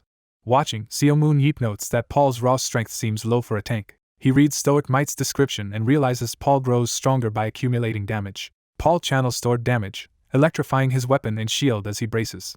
Close-up shows Paul grimly preparing to endure more hits. His stats spike dramatically as Stoic Might amplifies his strength. Seo Moon Yeep concludes Paul is the type who becomes more powerful the more he is beaten. The fortified Paris tank line prepares for another massive impact. Nathan, Paris's superstar attacker, dashes forward to follow up. His charge explodes into a dazzling surge of energy. Nathan Bernard leaps in, shattering debris and assaulting a monster with overwhelming force. His status window reveals extremely high stats and the clone tactics ability. Someone calls Nathan's attention to a threat above him. Nathan looks up to see dimension spiders gathering in formation overhead. A lattice of blue energy forms as something activates among the spiders. Nathan slices through descending spiders and portals with sweeping strikes. He then dives back toward the ground, dual blades ready. Explosions erupt nearby, and Nathan is shocked, wondering what happened to his teammates. As he turns, a huge energy blast erupts behind him. The blast slams into Nathan and hurls him back. Regaining his stance, he hears someone casually ask if he has been well. He sees Berlin Blitz players, including Baek Hyeon and Daniel, standing on a rooftop. Baek Hyeon remarks that it has been a while since they faced each other in an official match. Meanwhile, commentators react in confusion to the sudden disruption on the field. A Berlin player looks around uneasily, sensing something is wrong. Spectators realize the players' positions have been abruptly rearranged across the map. Nathan composes himself, realizing the situation has changed. Elsewhere, an observer analyzes the invasion monsters from this event. She identifies the threats as the Dimension Spider and the Biles-Vors. She explains that Dimension Spiders can create dimensional portals with their webs to scatter group prey. Concluding Seo Moon Yeep's earlier warning was correct, she worries yet believes the teams can handle these monsters. Nathan stands between Baek Hyeon and Daniel while an inner monologue trusts that these players can overcome foes from the Forsaken World again. Nathan muses that he has never heard of such spatial abilities among Berlin Blitz, questioning what is going on. Daniel cheerfully insists Paris's team was also scattered and suggests the spiders are to blame. Lightheartedly, he proposes that afterward they all vacation in Hawaii with Seo Moon Yeep. The ability pull is shown, letting a user drag a target within 8 meters. Daniel uses his repositioning skills to yank his scattered teammates back toward Nathan. Nathan, accepting the friendly wager, agrees that a Hawaii trip sounds good. Daniel ups the stakes by suggesting the losing team should pay for that vacation. Narration clarifies that the spider monster's reign affected more than just Paris Lumiere. Berlin players too face webs overhead as spiders prepare their dimensional trick.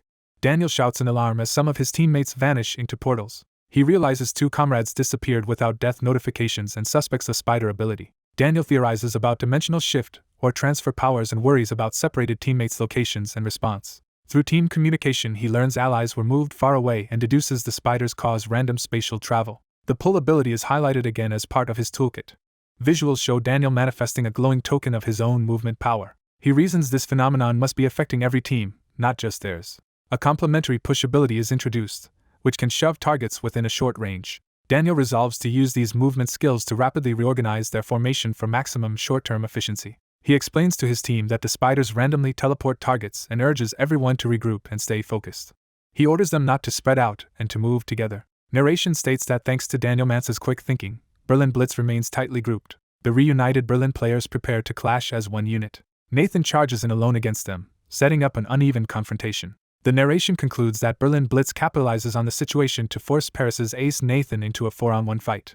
Nathan launches a fierce assault, viewing the current situation as a perfect chance he must exploit. Observers explain Nathan's speed let him slip past the spiders but left him isolated from his team. Someone comments that even Nathan will struggle alone against 4 opponents, especially with Shuran and Mance included. Another viewer corrects that it is not truly 4 versus 1. Nathan's ability clone is explained, describing how splitting and recombining his aura works and the risks if one body dies. Nathan appears beside an ally, revealing the battle is actually 4 Berlin players against Nathan and his clone. A commentator notes that Nathan and his clone are both incredibly strong. Nathan's dual onslaught engulfs the 4 Berlin players in a storm of blade arcs. Shuran fires a massive energy beam while Mance boosts Nathan with golden buffs. Shuran's attack detonates in a gigantic explosion that devastates the battlefield. The blast carves a colossal trench through the cityscape. Shuran wonders if her shot connected but senses it met no resistance. She searches anxiously and then spots two Nathans slicing through the air. Realizing he avoided the blast from above, she urgently looks upward. As Shuran charges another shot, someone yells for her not to fire. Narration states Nathan instinctively understood the danger. Nathan positions himself so Berlin's frontliners block Shuran's shot. Shuran realizes too late that Nathan has slipped in behind Qinjin and Zhao Wuren. The narration reflects that whether it was 4-on-1 or 4-on-2, Nathan is still considered to hold the advantage. Nathan and his clone dash in tandem, pressing their melee attack. Their strikes collide with Berlin's defenses, sending opponents flying. Seo Moon tells Sonya that numbers do not decide a melee, urging her to study Nathan's example. He emphasizes that Nathan's real strength lies in superior positioning. Berlin's frontliners strain to respond to Nathan's relentless pressure. Nathan focuses sharply, eyes glowing as he calculates his next move. Shuran tries to support with another blast while a defender shields against Nathan. Nathan twists free, continuing his fluid attack pattern. He and his clone fire slashing projectiles that force Berlin further back. The two Nathans weave through intersecting beams, maintaining overwhelming offense. Teammates watching admit Nathan is strong but are shocked he can fight so well against Mance, Shuran, Qinjin, and Zhao Wuren together. Seo Moon explains Nathan's freedom of movement is actually thanks to Mance being on Berlin's side. He clarifies that Shuran's death ray is already at her limit of control. He points out that Shuran is timing each ray perfectly to restrain Berlin's movement. Seo Moon notes that without Shuran suppressing Nathan, Berlin's other two would have fallen quickly and that her team should accept that trade-off.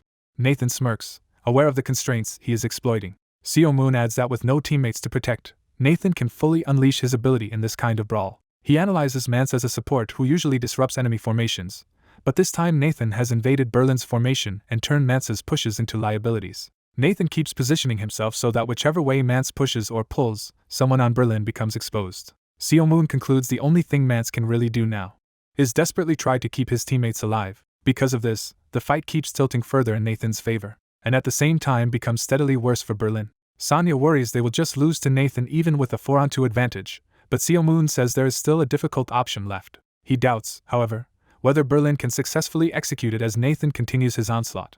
A symbolic balance scale appears, representing the fragile equilibrium of the match. The weights on that scale scatter, hinting that the balance is about to be broken. Narration stresses that in just one instant everything can change. Zhao Wuren suddenly slips on the ground, that critical moment arriving. Nathan locks onto him, eyes intent. A powerful strike arcs toward Zhao Wuren. Zhao Wuren barely manages to cross his spear in front of himself as the attack crashes down. Mance screams Zhao Wuren's name in alarm. Nathan still lands a heavy blow, sending Zhao Wuren hurtling away. Mance thinks that if the balance collapses now, the battle is lost. He intervenes with his ability, freezing or shielding Zhao Wuren as Nathan attacks. The push ability description appears while Mance shoves Zhao Wuren and Nathan's clone into a better position. Qinjin seizes that opening and moves in behind Nathan. He unleashes a charged attack aimed straight at Nathan's vulnerable back. Mance is relieved that their plan worked, realizing they have successfully isolated Nathan's clone. He believes the fight has returned to a 3 versus 1 situation in Berlin's favor. Nathan abruptly cuts Mance down instead, proving that even with the clone caught he can strike back. Seo Moon, watching, is surprised that Mance has apparently overcome his previous weakness. Nathan's full stat board is displayed, highlighting his high attributes and clone ability. Narration notes that Nathan normally protects his clone at all costs. Yet this time his expression shows a different resolve. It is revealed that Nathan willingly used his clone as bait to shatter Berlin's formation. As he dives toward Shuran, Qinjin rushes from behind vowing to stop him. Nathan's eyes flash as he reacts instantly. He executes another devastating cross-shaped strike that engulfs Zhao Wuren. Announcers declare Nathan Bernard has scored a kill, taking down Zhao Wuren and Qinjin in succession, while ignoring the cost to his clone. They add that Berlin Blitz now has no melee fighters left capable of stopping Nathan. Faced with this, Shuran prepares a desperate final death ray. Nathan attacks again, but Mance dives with Shuran in his arms, shielding her from the blow. Descriptions pop up for Mance's pull and sprint skills, showing the tools behind his play. Shuran cries out to Daniel in shock as she realizes what he has done. Nathan narrows his eyes, seeing Mance's sacrifice. Mance grimaces in pain from blocking, barely holding on. Despite the agony, he manages a strained smile. Nathan suddenly feels his legs disintegrating, confused as his avatar data collapses. His eyes widen in disbelief. A shot of Zhao Wuren's spear shows it has already pierced Nathan's ankles earlier. Zhao Wuren stands wounded but alive, and Nathan recognizes him as the one who landed that crippling hit. Nathan falls as his mobility vanishes, cursing the situation. The scoreboard calls out Nathan Bernard's 2 kills so far. But narration emphasizes that even while ahead and having scored twice, something unexpected has happened. It explains that Zhao Wuren's earlier strike to Nathan's ankles has now removed his ability to move. Zhao Wuren reflects he knew the blow was not lethal but could tell from the impact that it would immobilize Nathan. Mance wonders how Nathan still managed to fight so well afterward. The text shifts to explain average synchronization rates between superhumans and their avatars. A graphic shows that average synchronization sits around 77%. Nathan's own synchronization is revealed to be an exceptional 96.67%. Shuran, Qin, and Zhao Wuren's synchronization rates are displayed, all high but slightly below Nathan's. For comparison, Seo Moon Yeep's synchronization is shown to be even higher than Nathan's. The narration then highlights the current record holder for maximum synchronization. Daniel Mance is revealed as having the highest rate of all, nearing 98%. It explains that even minor differences in synchronization greatly increase a player's control and precision. At the same time, higher synchronization also means feeling damage and pain far more intensely. Because of this mental strain, some players with high synchronization retire, showing that its benefits are small while drawbacks are severe. People who watch Daniel Mance's games often remark that his playstyle seems disturbingly abnormal. That unsettling impression is actually admiration for the way he willingly endures extreme pain. Daniel is praised for sacrificing his body, creating openings with his wide view, and dragging his team to victory. Statistics show that support players typically die about 110 times across 100 matches. In contrast, Daniel's own death count across the same span averages a far higher 167. He is thus seen as the standard bearer for self-sacrificial plays and an icon of unpredictable variables. The narration proclaims Daniel Mance as the world's best support player. A commentator summarizes that such a player can withstand greater pain than anyone while constantly sacrificing himself for the team. Daniel's recent move is analyzed as him pushing a rock under Zhao Wuren's feet to deliberately make him slip. He then used his abilities to manipulate the battle so Zhao Wuren would be hurt but not killed. Seo Moon muses that Daniel must be applying the survival experience he gained in Korea, akin to Sungo's tenacious style. The narration calls Daniel's maneuver a seemingly selfish act done purely to secure victory. Seo Moon smiles, acknowledging how much Daniel has grown. Nathan, despite his injuries, refuses to concede and gathers power for one last charge. He unleashes a massive spinning attack meant to finish Berlin, but someone calmly says no to Nathan as a counter begins. Nathan's trajectory is suddenly bent away, sending him flying off course. He looks up in shock to see Mance's green force hand closing in. Mance, eyes glowing, tells Nathan he will see him in the next match. He then blasts Nathan downward with a colossal push, slamming him into the ground. Shuran responds instantly by firing another death ray toward the area where Nathan and Mance are falling. The beam detonates again, tearing up the city and leaving a gigantic crater. The announcer declares Shuran has secured a kill. Nathan exits his pod exhausted, returning from the virtual battlefield. Watching a projection of Daniel, he hears that Daniel too has overcome former weaknesses. Nathan reflects that the Daniel who always threw himself away at the front has changed, realizing he must avoid complacency. He resolves to focus on each individual match instead of fixating on the championship goal. Narration states that Paris Lumiere's formation has been completely scattered. Meanwhile, the Berlin Blitz players regroup with grim determination. Paris members look shaken as they face the continuing onslaught. Their captain stands ready but tense in the ruined city. The narration notes that despite all their efforts to survive, Paris members find themselves confronted by monstrous enemies. One fighter realizes something is terribly wrong as a huge beast looms overhead. An unseen foe declares they have located their target. The text confirms Paris's members are picked off one by one. The last standing Paris fighter faces silhouettes of Berlin players atop a building, surrounded by web-like lines. Narration explains Berlin Blitz have kept their cohesion thanks to Daniel Mance's tactical brilliance. The remaining Paris player struggles desperately against incoming attacks. The scoreboard shows Berlin Blitz crushing Paris Lumiere 6-0. The text announces that Berlin Blitz win the first match.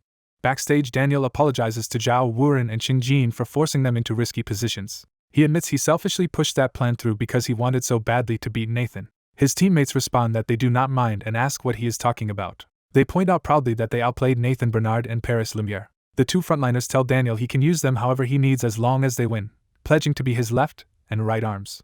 Encouraged, Daniel thanks them, says he feels in top form, and urges them to keep pushing to defeat Nathan and Paris completely. He rallies the team with the goal of lifting the championship trophy once more. The Paris Lumiere team emblem appears, reminding viewers of their prestigious status. Narration recalls that until now Paris Lumiere had beaten Berlin Blitz 5 times out of 5. A contrasting score screen shows that this time Berlin Blitz have shut Paris out 5-0. The narrative explains that even among the top 2 ranked teams in the world there is a noticeable performance gap. Daniel Mance's arrival brings a significant transformation to competition. This transformation is said to be far beyond mere statistical variance. Nathan focuses intensely, clearly determined for the coming match. Daniel's influence disrupts the formerly uncontested number 1 position. Coach Du Bois Goffin applauds, calling the play elegant. Goffin celebrates that Berlin Blitz has won the first game. In the locker room, a Paris Lumiere player tells teammates they fought well. Another teammate notes that their loss came from the opponents reacting a bit faster. Coach Goffin reminds the team the series has just begun and urges them not to dwell on that loss.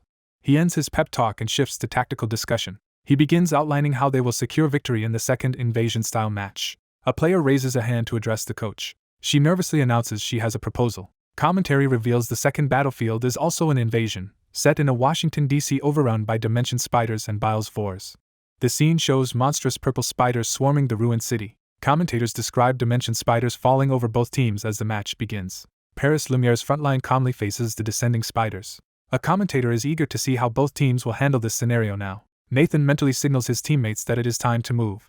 Nathan activates his power, his eyes glowing as he prepares to act. The announcer notes that Berlin Blitz makes the first move as Nathan takes flight wreathed in energy. A system panel explains Nathan's push ability, which repels nearby targets. Using push to accelerate his allies, Nathan hurls swordsmen toward the enemy. Those boosted teammates slice apart the spiders midair. The spiders are shredded en masse by the coordinated attack. Nathan then announces that he has another trick prepared. A second panel describes the pull ability that can drag a target within range. Working together with a mage, Nathan uses push and pull to set up a larger combo. While dashing, he tells his partner he will leave the final blow to her.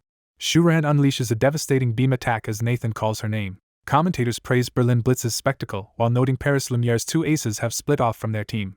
One of those aces remarks that Berlin Blitz is making plenty of noise. The other ace replies that they will simply carry out their own mission while charging through spiders. Their attacks blast through the monsters with overwhelming power. Observers exclaim as the pair annihilate spiders in every direction. Commentary identifies Nathan and Chi-Chi as the ones independently mowing down the Dimension Spiders so warps cannot separate teams. They are praised as fitting members of the previously undisputed first-place team, Paris Lumiere. Spider corpses rain down around the two aces. One of them notes that all of Paris Lumiere's members have now assembled. With everyone in position, he declares that they will begin executing their plan. Commentators observe Berlin Blitz carefully advancing while killing spiders. They note that the German team has advanced only a kilometer in 15 minutes, clearly prioritizing safety over speed. Spectators wonder why Berlin Blitz are moving so slowly, then notice something new on the field. They see that Nathan and Chi-Chi have already cleared all nearby spiders. Commentators realize the two aces have arrived directly in front of the Berlin Blitz formation.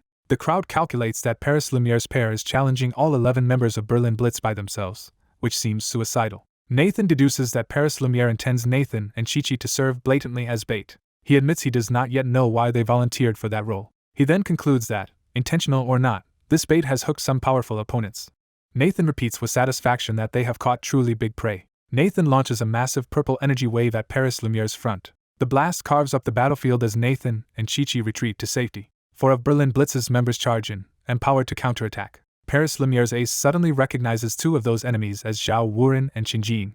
He wonders in shock how those players managed to appear behind his team so quickly. In the chaos, someone shouts for Nathan to dodge an incoming strike. Nathan internally explains that their slow movement earlier was to set this ambush. He reveals that they intentionally left some spiders alive as teleport anchors, turning the whole battlefield into a teleport network for themselves. Chi-Chi proclaims to Nathan's team that they have walked into Paris Lumiere's web.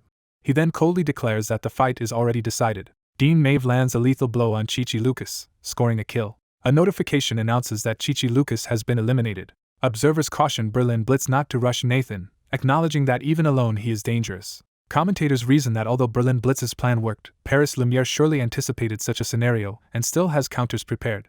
Nathan advises his team to methodically encircle their remaining opponent for a guaranteed win. Spectators remark that Daniel is as cunning as always, but since the situation in the arena is now largely understood, Paris Lumiere's ace muses that since this part is resolved, it is time for him personally to start acting. He suddenly reappears right next to Daniel with his sword raised. Daniel turns in surprise at the sudden attack. A Berlin Blitz defender throws himself in the way of the strike and yells for Daniel to look out. Daniel collides with his teammate as they scramble under pressure. Paris Lumiere uses push to fling their ace into optimal position. That push redirects him and another ally straight toward Berlin Blitz's core. A panel explains the high-level clone ability that splits a user's aura to create a second body. Nathan's clone and body exchange flurries of attacks with Paris Lumiere's swordsman. Elsewhere, spiders frantically trigger their warps as energy surges around them. More spiders dive into dimension gates, indicating large-scale repositioning. Nathan watches Paris Lumiere's ace step through one of those gates and vanish. A bright purple blast signals a major strike somewhere off-screen. Nathan realizes with alarm what tactic is being used. We see Paris Lumiere's ace devastating multiple Berlin Blitz members with blinding speed, which Nathan internally calls borderline cheating. Commentary explains that Nathan is using his extreme speed to pressure the entire opposing team. Observers note that he is still counterattacking fiercely, proving he has not fallen yet. They describe Nathan's relentless flurry as if he is avenging Chi-Chi. Yet the announcer points out that Berlin Blitz's collective defense is still holding. Nathan realizes that the enemy ace is not striving for kills but maneuvering for another objective. A close-up emphasizes the focus in that ace's eyes. Narration concedes that Nathan obviously cannot defeat all 10 remaining enemies by himself. A visual metaphor likens him to a lone herding dog circling a flock of sheep. Nathan's movements whip the whole area into a vortex around the clustered Berlin Blitz players. The Paris Lumiere ace appears calmly at the storm's center, radiating power. Narration argues that Paris Lumiere lacks anyone with Shuran's kind of overwhelming range firepower. Berlin Blitz members shout that they must stop being led around and wonder what Nathan's bait is truly aiming for. In the commentator booth, someone marvels that Nathan alone is holding Berlin Blitz at bay even after Chi-Chi's death. They explain that a single error would let Shuran's death ray or another attack instantly kill him. Spectators wonder aloud how Nathan is pulling off this performance, and wish someone would explain his tactics so they could learn from them. The analyst responds that they do indeed want him to break it all down. He clarifies that Nathan is not just showcasing skills but deliberately acting as bait, which the others sheepishly claim to understand. Another viewer is shocked to hear that someone like Nathan Bernard would willingly serve as bait. A girl questions why lesser teammates could not take the bait role instead of Nathan and Chi-Chi, only to be told those two are the team's core. The analyst asserts that only Nathan and Chi-Chi can realistically hold back all 11 Berlin Blitz players. He adds that eliminating Nathan would vastly improve Berlin Blitz's chance of victory, making him the prime target. He identifies Nathan Bernard as precisely that key figure. Elsewhere, a commentator notes that because Chi-Chi is already out, it might look like the bait strategy has failed. The analyst reminds his companions of events from the first match but tells them they will soon understand. He says they are about to witness the final reason Nathan needed to be the bait. Berlin Blitz collectively decide that if they can just take Nathan out, victory will be theirs. One of them admits the difficulty lies in figuring out how to actually eliminate him. Paris Lumiere's ace rushes in again, double blades flashing.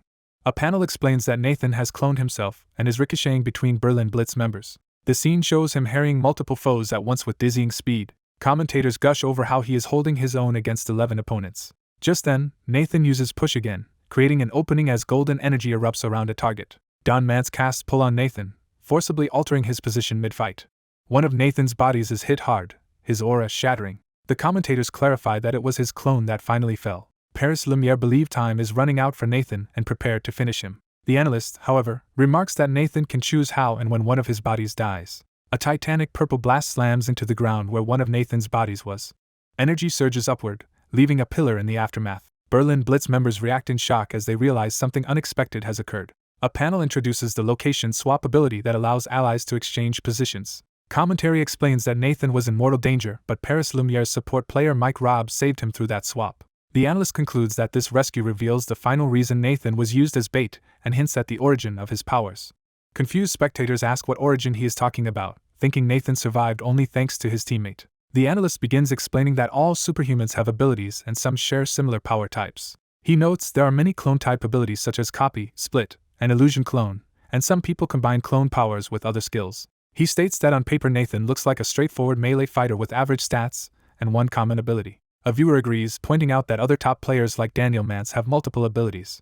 The analyst reiterates that Nathan also suffers aura loss when clones die, yet argues this supposedly ordinary clone ability is what makes him exceptional. He reveals Nathan's trick, saying both of Nathan's bodies count as main bodies and whichever one dies first becomes designated as the clone. The listeners are stunned by this revelation. The analyst calls it a perfect duplication of a top physique that effectively splits Nathan's life into two, making his clone ability uniquely powerful. He summarizes that Nathan's SSS-class clone power is specialized for survival and underpins the entire bait strategy.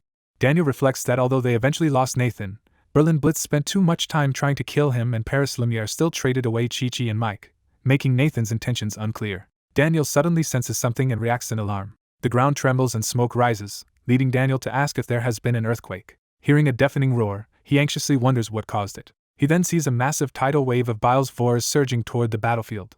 Narration identifies the stampede as a huge number of Bile's Vores. Daniel realizes Nathan had been stalling to enable this monster training tactic and calls on Shinjin to handle it. He questions whether sacrificing Chi-Chi and Mike was truly worth this maneuver. A panel explains the negate gravity ability that allows gravity to be removed temporarily. Shinjin uses that power to raise a gigantic dark vortex above himself. He then hurls the vortex toward the incoming horde. The vortex swells into a destructive black hole-like sphere. The gravitational storm shreds the charging Bile's Vores into pieces. Their remains rain down safely, webbing dispersing as Daniel and Shuran watch in relief. Daniel looks up at the falling debris, puzzled about what Nathan's real endgame still might be. Shuran questions Daniel as the pink armored monsters close in around her. Someone wonders why those monsters are acting strangely. Shuran realizes the pink creatures are swelling in size. The spectators react in shock to what is happening. The Balvors rapidly inflate, glowing brighter. The expanded creatures detonate in a massive explosion that engulfs the area. The narration shifts to a fact segment starting with a question. It explains that if a tuna stops swimming, its own body heat will cook its flesh. The fact is concluded by stating the tuna would cook itself from its body heat. The narration compares the Balvors' frantic running to that tuna example. We see the Balvors constantly sprinting across the ground. It says their non-stop movement serves the same purpose as the tunas. The monsters are said to possess an internal organ that stores heat. A Balvor runs while releasing red steam, showing that organ overheating. If they cannot cool this heat storage organ, a problem occurs. The Balvors begin to overheat uncontrollably, glowing white-hot. The narration states that the stored heat will continue to build. It explains this heat buildup culminates in a gigantic explosion. The earlier detonation is shown having carved a colossal crater in the city. Daniel is thrown and injured by the blast shockwave. He struggles to stand, his limbs glowing blue with his power. Nathan appears before Daniel, drawing his purple energized blade. Daniel admits their ignorance of Balvor's biology put them at a disadvantage. Nathan says they would not have discovered this trait without a certain teammate. He credits Baek Haeyeon for being with them. The story flashes back to when the second match had just begun. In that match, Paris cut open a giant monster while Haeyeon watched. Haeyeon examines its large red organ and notes it resembles explosive monsters. Another teammate asks how Haeyeon identified it so confidently. Haeyeon says she noticed the structure by chance during the first match. The narration marvels that she deduced this from a single observation in chaos, and Haeyeon herself wonders how she managed it. We flash back to 4-year-old Baek Haeyeon being told to listen carefully. Her guardian Seo Moon Yeep begins habitually lecturing her on dungeon raiding. The narration explains he always discussed dungeons with her after each raid. He taught her that tiny environmental clues in dungeons can indicate hidden threats, constantly drilling this into her. Her father questions this intense education, but Yeep insists it will be vital later. Those lessons, absorbed while she happily ate snacks, sank deep into her mind. Thanks to Hane's deduction about the new monster, Paris Lumiere wins the second match in a perfect 9-0 sweep. Commentators recall that the first round's outcome centered on the Dimension Spiders. They explain both teams were expected to build strategies around those spiders and that Berlin Blitz did so to wage guerrilla warfare. They say Berlin could have won if Paris had not incorporated Balvors into their plan, and that recognizing Balvors explode when stopped decided round 2. The announcer reveals Baek Haeyeon of Paris Lumiere was the one who figured this out and built the strategy around it. He details how, while Nathan and Chi-Chi pinned down enemies, Paris used the spider's portals to herd all Balvors together. He praises the bold strategy of having only 2 players stall 11 opponents, possible only because of Nathan and Chi-Chi's strength. He notes that rookie Baek Haeyeon quickly became a starter and is now displaying impressive strategic talent, to Yeep's quiet satisfaction. The casters remark that although round 2 ended quickly, both teams put on an entertaining show and they look forward to the final round. They announce a brief break before the decisive round that will settle the series. Another commentator reminds the audience of the new invasion system and notes that in prior matches the dungeon boss only appeared in round 3. He recalls that the previous invasion boss fight forced both teams to cooperate, changing the match's dynamics. He explains that before that earlier boss fused with player Walker, Weissim had an overwhelming advantage over New York Bears. He adds that Weissim's chance of victory was effectively certain until that boss appeared and turned the third round into a disadvantageous cooperative battle. Walking down a corridor, the Paris coach reasons that if this match's invasion also forces cooperation, they can exploit it. He concludes that if they handle that situation well, Paris Lumiere will win. He enters the room and announces he will now explain their strategy for the third round. Meanwhile, Weissim players ask Yeep who he thinks will win the upcoming Berlin, Paris decider. One teammate quickly begs him not to answer, fearing his prediction will become reality, so Yeep instead asks for their opinions. One player predicts Berlin Blitz will win. Yeep asks why he believes Berlin has the edge. The player explains that Paris's past 5-0 record predates key additions like Xinjiang, Zhao Wuren, and especially Shuran, and that Daniel's potential only surged after they joined. He continues that Berlin's freer movement in round 1 let them gain a numbers advantage after eliminating Nathan, which they converted into a steady win. He argues that in round 2 Paris only looked favored because of Nathan's performance and special Balvor knowledge. With that same info, Berlin would have taken it. He reasons that in such a case Chi-Chi and Rob would have fallen early and Nathan's aura would have been drained instead of fueling Paris's devastating combo. Looking to round 3, he says an even fiercer invasion and an unknown boss at variables that Berlin, with better adaptability, is more suited to handle. Yeep responds that they must see Paris Lumiere as a rigid team. The scene shifts back to the arena as players from Berlin Blitz and Paris Lumiere walk in for the final round. Despite earlier logic, Yeep privately predicts Paris Lumiere will actually win. Nathan is shown calmly confident as the teams face off. Yeep estimates Berlin's chance of victory in this decisive third set. He bluntly puts Berlin's odds at only about 1%, surprising nearby onlookers. He adds that anything can still happen despite those tiny odds. Daniel rallies his teammates, and narration hints that someone may yet create a miracle. The battlefield transforms as the dimension spiders complete their web-like nest. Commentators announce that the nest is finished, alarming Nathan and Shuran. They declare that the leaders of the dimension spiders, the pillar spiders, have appeared on the field. The 6 pillar spiders begin reinforcing the nest, causing the invasion's ominous aura to intensify. Their ritual opens a gigantic dimensional gate to the Forsaken World in the sky. Spectators react nervously to hearing that a portal to the Forsaken World is opening. From the gate, lava rain pours into the cityscape. A violent sandstorm sweeps across the battlefield as well. The announcer introduces the wasteland boss Hammer Vores emerging from the portal. Hammer Vores is shown descending, with 15 minutes until it hits the ground. A time attack timer begins counting down from 15 minutes. Rules are explained. From the start of round 3, teams must destroy all 6 pillar spiders and stop Hammer Vores before the timer ends. If they fail, the entire field will be obliterated. Both teams will be disqualified if Hammer Vores lands and detonates.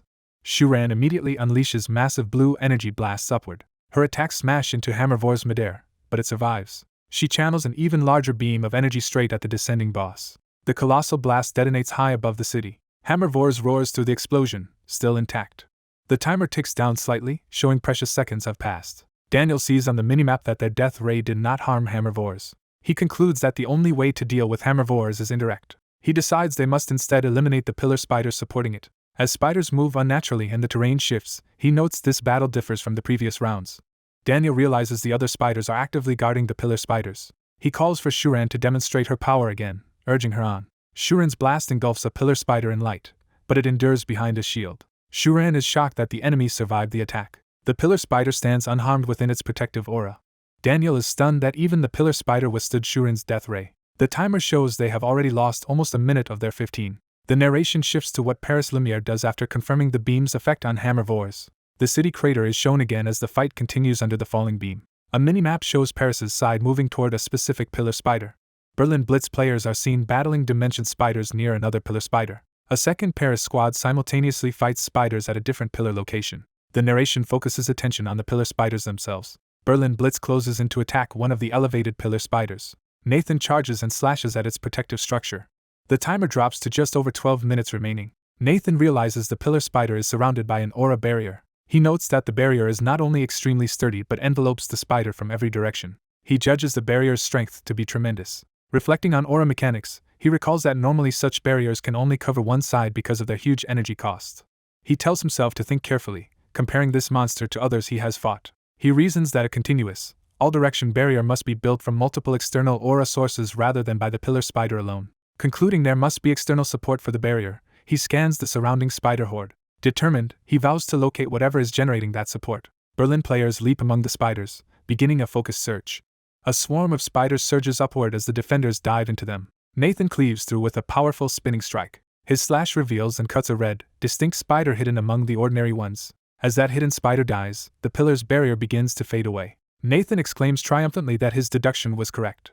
He identifies the unusual spider among the dimension spiders as the barrier generator. Nathan concludes that each pillar spider is likely backed by a similar support spider at its location. The timer shows just over 12 minutes still remain for the time attack. Someone urgently orders everyone to seek out these special spiders. Paris teammates are shown racing through another sector, attacking surrounding spiders. Nathan notes it took 3 minutes to figure out the pillar spider's weakness, and that everyone is now focused on dealing with this new monster. He credits Hayen's earlier analysis for enabling their quick adaptation. Haeyeon modestly says she only pointed out what she saw and feels embarrassed by the praise. Nathan explains that by watching her, everyone learned to observe, test, and calmly derive tactics against unfamiliar monsters. He reflects that because battlefield monsters have always served as experience, their accumulated knowledge lets them understand new threats far faster than they could in earlier rounds. He adds that no one on their team is surprised by new monsters anymore thanks to that mindset. The Berlin defenders fiercely cut down dimension spiders around them. Other teammates do the same, steadily carving paths toward further pillars. Their coordinated strikes begin reaching the pillar spiders themselves. A concentrated blow cracks another pillar's core. The pillar spider is finally pierced, energy spilling out as it reels. A Berlin player starts to report that the barrier has been disabled. But the pillar suddenly flares with even brighter energy, shocking him. His eyes widen in alarm at this unexpected reaction. The announcer proclaims that one of the 6 gate-opening pillar spiders has been slain. He clarifies that this kill was accomplished by Shuran. Nathan wonders if Paris has divided their forces to keep Hammer Vores contained. We see Shuran land with a heavily armored ally, forming a 2-person squad. The ally activates a powerful blue aura defense while Shuran radiates red energy behind him. A system window describes Shuran's support ability, which halves the aura cost of allies' abilities within 5 meters. Shuran calmly ignites her red aura, preparing an attack. She unleashes a massive red energy blast forward. The blast collides with Shuran's shield-wielding opponent, forcing him back. The defender snarls that they anticipated Shuran's arrival. Nathan, Shuran, and Baek Hyeon rush in together with glowing weapons and eyes. Shuran's ally wonders where Nathan and Hyeon suddenly disappeared to. Daniel activates a green ability coin and tells Nathan his move will not work. Nathan and his teammates are abruptly displaced midair as Daniel's power interrupts their charge. Nathan grins that Berlin's side is just as prepared for this fight. One of Berlin's members is shocked that even Daniel has joined the battle. Nathan, Shuran, and Hyeon are enveloped by Daniel's green barriers as he blocks Shuran's attack. An announcement declares that Shuran has just scored 2 eliminations.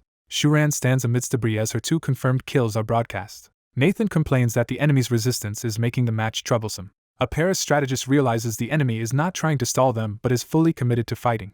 He concludes that Berlin is completely ready for an all-out battle. Nathan asks Daniel if he is fine ignoring the pillar spiders when both teams risk disqualification. Daniel replies that Nathan should be the one worrying, not him. Daniel tells Nathan that a kill notification should sound any moment now. Nathan receives a frantic message from a teammate screaming for Nathan and Hyeon to regroup as they are attacked at Berlin's location. Kill announcements credit Pern Schneider with 2 kills and Virgil Eibenstein with 1. Nathan is stunned that Team 3 has already been wiped out by Berlin Blitz's maneuver. Before the match, Paris questions Daniel on whether he can really defeat them all within the time limit. Daniel answers that their goal is to destroy all pillar spiders in 15 minutes, and they will need Shuran to do it. Right before time attack begins, Nathan pleads that no one should interfere with Shuran as the countdown starts at 10 minutes. The narration jumps back to explain events that happened before the match. Daniel's coach explains they will threaten both teams with disqualification and turn that risk into their victory condition. Berlin's players are surprised and confused at hearing disqualification brought up. The coach predicts that like the Weissim match, the 3rd round will culminate in a boss monster. Nathan skeptically asks if there is proof that such a boss will appear. The coach notes that because the dungeon was never reset in earlier rounds, the environment has been steadily evolving. He adds that comparing spider nests from the first 2 matches shows the web system is nearly completed. Images of the matches show the spider web structure growing denser, proving the construction is nearing completion. Nathan silently realizes the implication of this evidence. The coach explains that a higher monster is weaving webs as dimensional gates and that a powerful creature is likely to appear in round 3. He says the crucial explanation starts from this point. He outlines that the rules force both teams to cooperate against the boss, and failure to defeat it means disqualification. He then states they will exploit this cooperation requirement to their own advantage. Back in the present, the timer ticks under 10 minutes as both teams move beneath the sky-wide web. Nathan deduces that Nathan and Baek Hyeon staying together lets Paris Lumiere split to kill pillar spiders while those 2 guard the center. Daniel suddenly dives down toward Nathan, greeting him as the duel begins. Nathan braces himself with energy swirling around, acknowledging the challenge. He powers up further, thinking that fighting Daniel is exactly what he wanted. Nathan reflects that because he is slower than Nathan, he must compensate differently. He charges Daniel, enveloped in golden aura, aware that Daniel's twin blades will end him if they land. Nathan thinks that being struck even once by both blades will be fatal. Determined, he accelerates forward with a golden fist, resolved to fight anyway. He resolves that this danger will not stop him from defeating Nathan. Daniel is startled when Nathan uses an ability mid-charge, reacting with surprise. Nathan activates Sprint, boosting his movement speed dramatically for a brief window. He believes that with perfect timing he can nullify any incoming attack. Using the speed boost, Nathan narrowly dodges Daniel's blades and counters. He is convinced that correct timing will let him evade even the fastest strike. Daniel realizes Nathan is combining his pull ability with movement to slip away from targeted attacks. However, a massive purple slash still sweeps across the battlefield toward Shuran. Shuran judges that going after Shuran directly would be pointless under the current conditions. Daniel tells Nathan he anticipated that plan and is not surprised. Nathan then uses a golden upward arrow coin to yank Daniel unexpectedly into the air. Nathan prepares his hand to trigger the pull ability. The pull skill description appears, showing Nathan can drag any target within 8 meters. Nathan then uses a green ability to hurl Daniel violently toward the ground. He closes in on Daniel, eyes locked, as the green aura surrounds them. Nathan slams Daniel into the terrain in a devastating green-empowered strike as the timer hits 9 minutes 51 seconds. Flashback to a month earlier, on the flight home from the Weissim mock battle, when Nathan first asked his coach to teach him martial arts. The coach doubts martial arts alone will let Nathan seriously injure opponents. Nathan admits he already knows he lacks the raw power to finish opponents. He explains that because he has always relied on his support abilities, he wants martial arts to bolster his role. Nathan says that being able to dodge a few attacks will be enough, and that such training could outperform any ability. As Daniel crashes, Nathan reflects that simple evasive skill will help him survive, especially since Nathan always aims for him. In the present, he tells himself he only needs to stall Nathan briefly to give Shuran time to fire her death ray. On another part of the field, Shuran prepares her attack while Nathan's allies close in on her. Berlin's shield bearer dives in to protect Shuran from the pincer assault. Nathan panics as he sees a dark figure approach, realizing his defense might fail. Paris's frontliners coordinate a massive purple strike centered on Shuran's location. Daniel breathes a sigh of relief after barely blocking Nathan's surprise combo, acknowledging Nathan had been hiding that trick.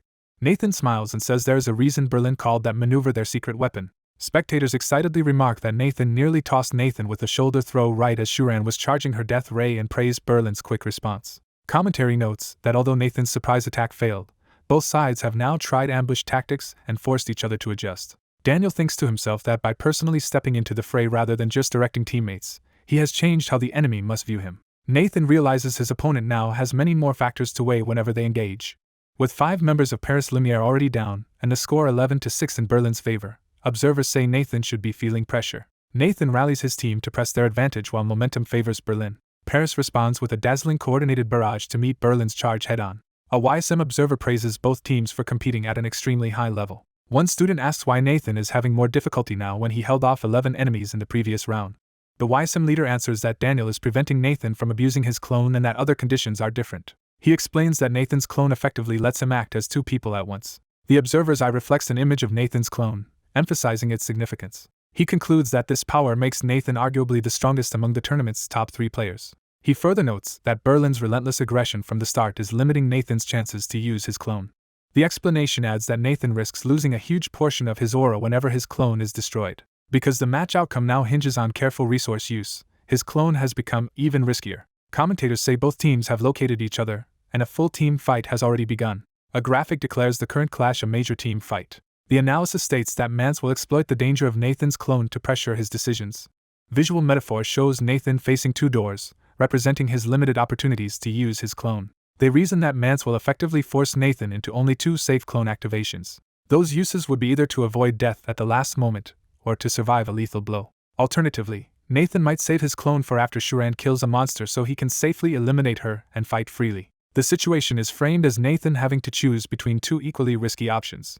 The analyst says all previous events were predicted and now wonders if the teams can maintain this miraculous performance. Back on the battlefield, both sides collide again in explosive fashion. Nathan orders Heian to teleport with Chi-Chi to support their allies in the remaining sector. He then tells them he will hold his current area alone from this point on. The timer shows barely over 7.5 minutes left as Nathan steals himself.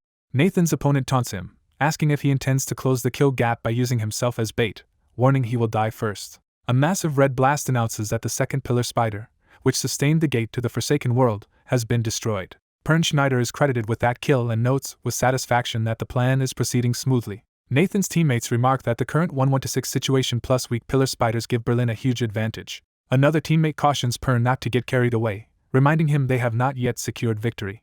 Their captain orders them to keep culling enemies before Team 1 can arrive to reinforce. Suddenly a purple portal opens overhead as an unexpected threat appears, making the captain say further action is unnecessary. A Paris shield bearer crashes down between 2 Berlin players, initiating a close-quarters clash. He charges forward, imbued with purple energy, leading the counterattack. An ability card reveals his suppressive aura skill that weakens nearby enemies at the cost of his own strength. The aura spreads, and Paris members leap into Berlin's formation to exploit the debuff. Berlin's captain is shocked at this counterattack, and wonders if Paris has truly sacrificed Nathan. He orders an immediate retreat, but one of his teammates is already snared by an enemy ability. Baek Heian cuts to another Berlin member with a rapid purple strike. The timer remains at 7 minutes 39 seconds as the battlefield situation changes. An announcement confirms Baek Heian has scored a kill. Heian mentally tells Nathan she is entrusting the rest to him. The narrative jumps back to the start of the time attack round as the official match timer begins at nearly 15 minutes. In a pre-match briefing, Heian explains that for round 3 they will split into squads of 3 while a pair handles the remaining duties. She says Nathan and she will stay central to monitor enemy movements and intercept any sneak attacks. She predicts Berlin will assume both sides must cooperate, and will try to abuse that expectation. She explains Berlin will likely split their forces into uneven groups to gain a numbers advantage, so Paris must anticipate that. Heian adds that if any of their squads are attacked, she and Nathan will instantly teleport to assist. Shuran asks what happens to the other squads if Berlin divides their attack, prompting further clarification. Heian says the attack squad will act as bait while the rest converge on that location using Nathan's signal. She smiles and says that is when they will execute their real main strategy. The final piece of the plan is stated. They intend to turn Berlin's own scheme against them. Returning to the present, Heian's decisive strike against a Berlin player marks the moment their counter-strategy begins. The announcement once again credits Baek Haeyeon with a kill. She declares internally that this is the true start of their comeback with Nathan. The scoreboard updates to 6 versus 10 as the boss monster looms above them. A diagram shows the current duel. Daniel alone facing a Berlin squad of 4 including Shuran and Nathan. Another diagram highlights Haeyeon and Shuran confronting another Berlin group in a separate engagement. The live feed repeats Haeyeon's kill and Nathan is shocked at how fast she eliminated an opponent. Nathan shakes himself, realizing this is no time to be distracted. Energy trails streak across the screen as the battle intensifies. He tells himself he must trust his teammates completely. Commentators marvel that Paris seems to be abandoning Nathan to launch a full counterattack on Berlin. They speculate whether Nathan will die first, or whether Berlin's team will be worn down before he falls. Observers say the match will hinge on how both teams handle this critical situation. One Berlin player disintegrates into blue pixels as his ally curses Pern for getting himself eliminated. Haeyeon notes that Berlin regrouped faster than she expected, tightening up around her. Berlin's captain admits he did not expect Paris to leave Nathan and come after them, leaving his side outnumbered and hoping Daniel's timing is right. A foot slams forward with purple speed energy as another charge begins. Haeyeon dives toward the fray with blinding speed, ready to continue Paris Lumiere's coordinated assault. Jaeger darts through the air enveloped in purple energy, rushing back into the battle. Daniel speeds in with energy trailing behind him, apologizing to Mance for arriving later than planned. Daniel meets Jaeger in a burst of power and announces that he has completed his mission and returned. Mance greets Jaeger, relieved he arrived in time, and notes that things would have been bad if Jaeger were any later. Daniel admits his task took longer than he expected. Nadia and other teammates are slammed away by violent force, realizing the situation has suddenly turned dangerous. Their allies call out to Nadia as she and Jaeger regroup, ready to rejoin the fight. The mission timer shows 7 minutes 22 seconds remaining in the time attack. With the timer at 14 minutes 32 seconds, Mance recalls the objective to destroy the pillar spiders by finding and killing the single mutated spider among them. Mance silently thinks, analyzing the situation. He tells Nadia and Jaeger he has a task for them. Mance orders them to exterminate all the mutated spiders, remove the pillar spiders' barriers, and then regroup. He explains that once their team positions itself within Shuran's death ray range, they will target all pillar spiders from afar. Shuran states that after dealing with the opposing team, she will wipe out every pillar spider using ranged attacks. Mance concludes that doing so will make both teams' numbers even. The matchup visualization shows Paris Lumiere and Berlin Blitz even at 5 members each. Jaeger urges his teammates to fight their hardest while Daniel goes to eliminate Nathan. Daniel activates his plan and notes that everything is finally ready. Daniel rushes forward, thinking that as long as Nathan is eliminated, their overall strategy will be complete. Daniel charges Nathan, reaching out with his glowing green ability. He uses sprint to boost his speed dramatically and slide in to attack Nathan. Daniel chains push to hurl Zhao Wuren away, shouting his name as he forces an opening. One of Nathan's allies swings down at him, catching Nathan mid-movement. Nathan and his attacker clash weapons at high speed. Seeing Nathan pressured, Daniel thinks that Nathan will now be forced to rely on his clone ability.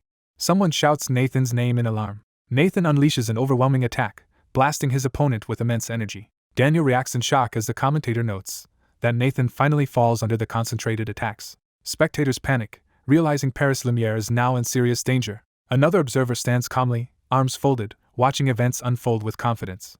Daniel realizes Nathan never managed to deploy his clone as Nathan's avatar disintegrates. There is a brief dumbfounded silence. Daniel turns, confused by the lack of the expected kill notice. He wonders why everything has suddenly gone quiet. He notes that the kill announcement he expected still has not appeared.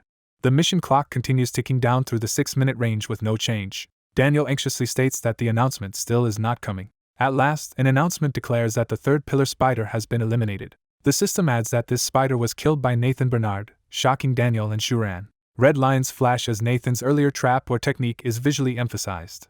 Narration explains that Nathan never followed any of the options Daniel Mance had predicted. Nathan praises Daniel's attempt to restrict his clone timing but says that plan was extremely risky for him. A flashback shows Daniel offering Nathan 2 doors of choice, illustrating how he tried to limit Nathan's options. Narration says the path Nathan actually chose differed from Daniel's proposed choices. A crystalline surface shatters, symbolizing Nathan breaking Daniel's expectations. It adds that this path was something only Nathan himself could see. Nathan reveals his true third option, using his clone from the very beginning of the match. A replay message warns of an enemy assault and that Shuran stole a pillar spider, prompting Nathan and Haeyeon to move as expected. Nathan stops Haeyeon for a moment, saying he needs to think. Nathan analyzes that the opposing team took about 4 minutes to attack, based on the mission timer and monster appearance. He reasons that even accounting for movement between spiders, destroying each pillar spider should take under 30 seconds. Nathan deduces that Berlin Blitz attacked knowing the exact method for dismantling the pillar spiders. Nathan remarks that his own clone ability will now be necessary. Announcements rapidly report that the 4th and 5th pillar spiders have been eliminated, both by Nathan Bernard. The system then declares the final pillar spider destroyed, again with Nathan credited.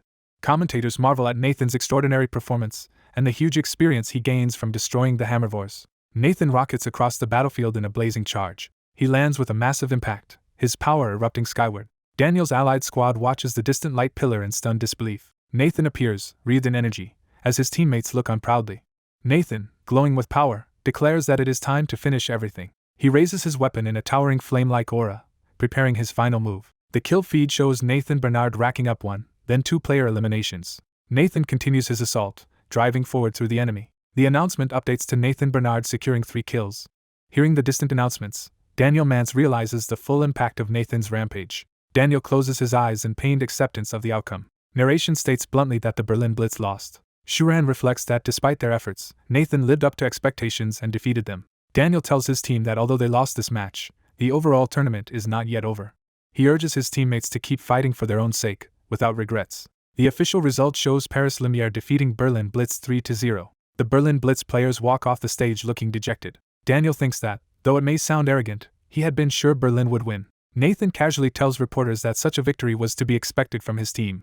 Spectators watch in surprise and interest from the stands. Nathan explains that his own team is already a complete roster. He adds that Berlin Blitz is currently rebuilding and changing. Nathan says that Berlin is becoming an entirely new team. Narration likens Berlin to a cocoon that will eventually surpass its current form like a butterfly taking flight. Nathan predicts that Daniel Mance, his top 3 rival, will soon stand before him again transformed, so future victories are no longer guaranteed. He insists he will not comfort Berlin, since as rivals they forced Paris to prepare and fight at full strength. Daniel resolves that Berlin Blitz will continue giving their best efforts. Nathan replies that he likewise has no intention of ever losing. Commentary closes the match, stating that the first Sweet 16 battle ends with Paris Lumiere emerging victorious over Berlin Blitz. The sun sets over the city as the intense day of competition comes to a close. Later, Shuran waits alone inside the now empty futuristic arena. She stares ahead, still processing the defeat. She tells another coach that she had hoped to reach the finals and unleash her death ray on his team. The coach admits he tried to sneak up to surprise her, but she easily sensed him due to her detection ability. Shuran laments that with better control over her death ray, they might have won. She starts to confess that she really wanted to defeat everyone. Tearfully, she says she wanted to show him her ultimate power directly in the finals. He cuts her off, telling her to stop overdramatizing. He urges her to pull herself together. He says that although he is not sure what lesson she wanted to teach him, he understands her frustration. Shuran, blushing, admits she has been watching him very closely. Flustered, she tells him to back off as he invites her to join an after-party with all the teams. He explains that everyone outside is waiting on her before they can leave and teases that she still dawdles like always. Embarrassed, Shuran hurries after him, saying she is coming. At the after-party he boldly tells her to become his henchman, praising her as a rare-range damage dealer. Night falls over the city where the party is being held. The teams enter a lavish banquet hall and are stunned by the luxurious spread. The coach gathers his staff and allies, calling for their attention. He tells them this after-party is more than just a celebration.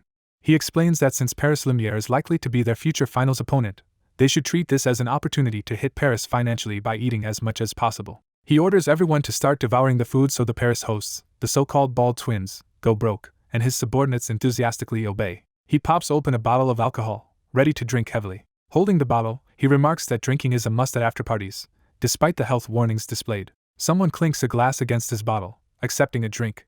He turns, surprised by the interruption. He unhappily greets him as her uncle while holding a champagne glass.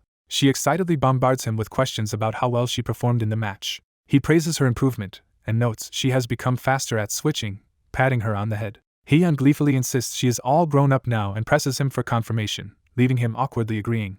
She chatters nonstop about devising strategies, teaming with Nathan, and possibly joining his organization, overwhelming him.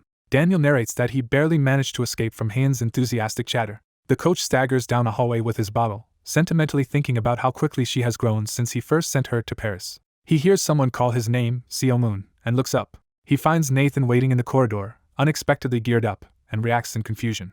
Nathan says he has been looking for Seo Moon and wants to talk. Seo Moon squints suspiciously, wondering what this is about. Noticing Nathan still in full combat gear, Seo Moon asks why he is dressed like that. Nathan smiles and says he wants to ask Seo Moon for a favor. He reminds Seo Moon of their previous fight where Seo Moon handicapped himself, and says it would be the same if they only met in the virtual battlefield again.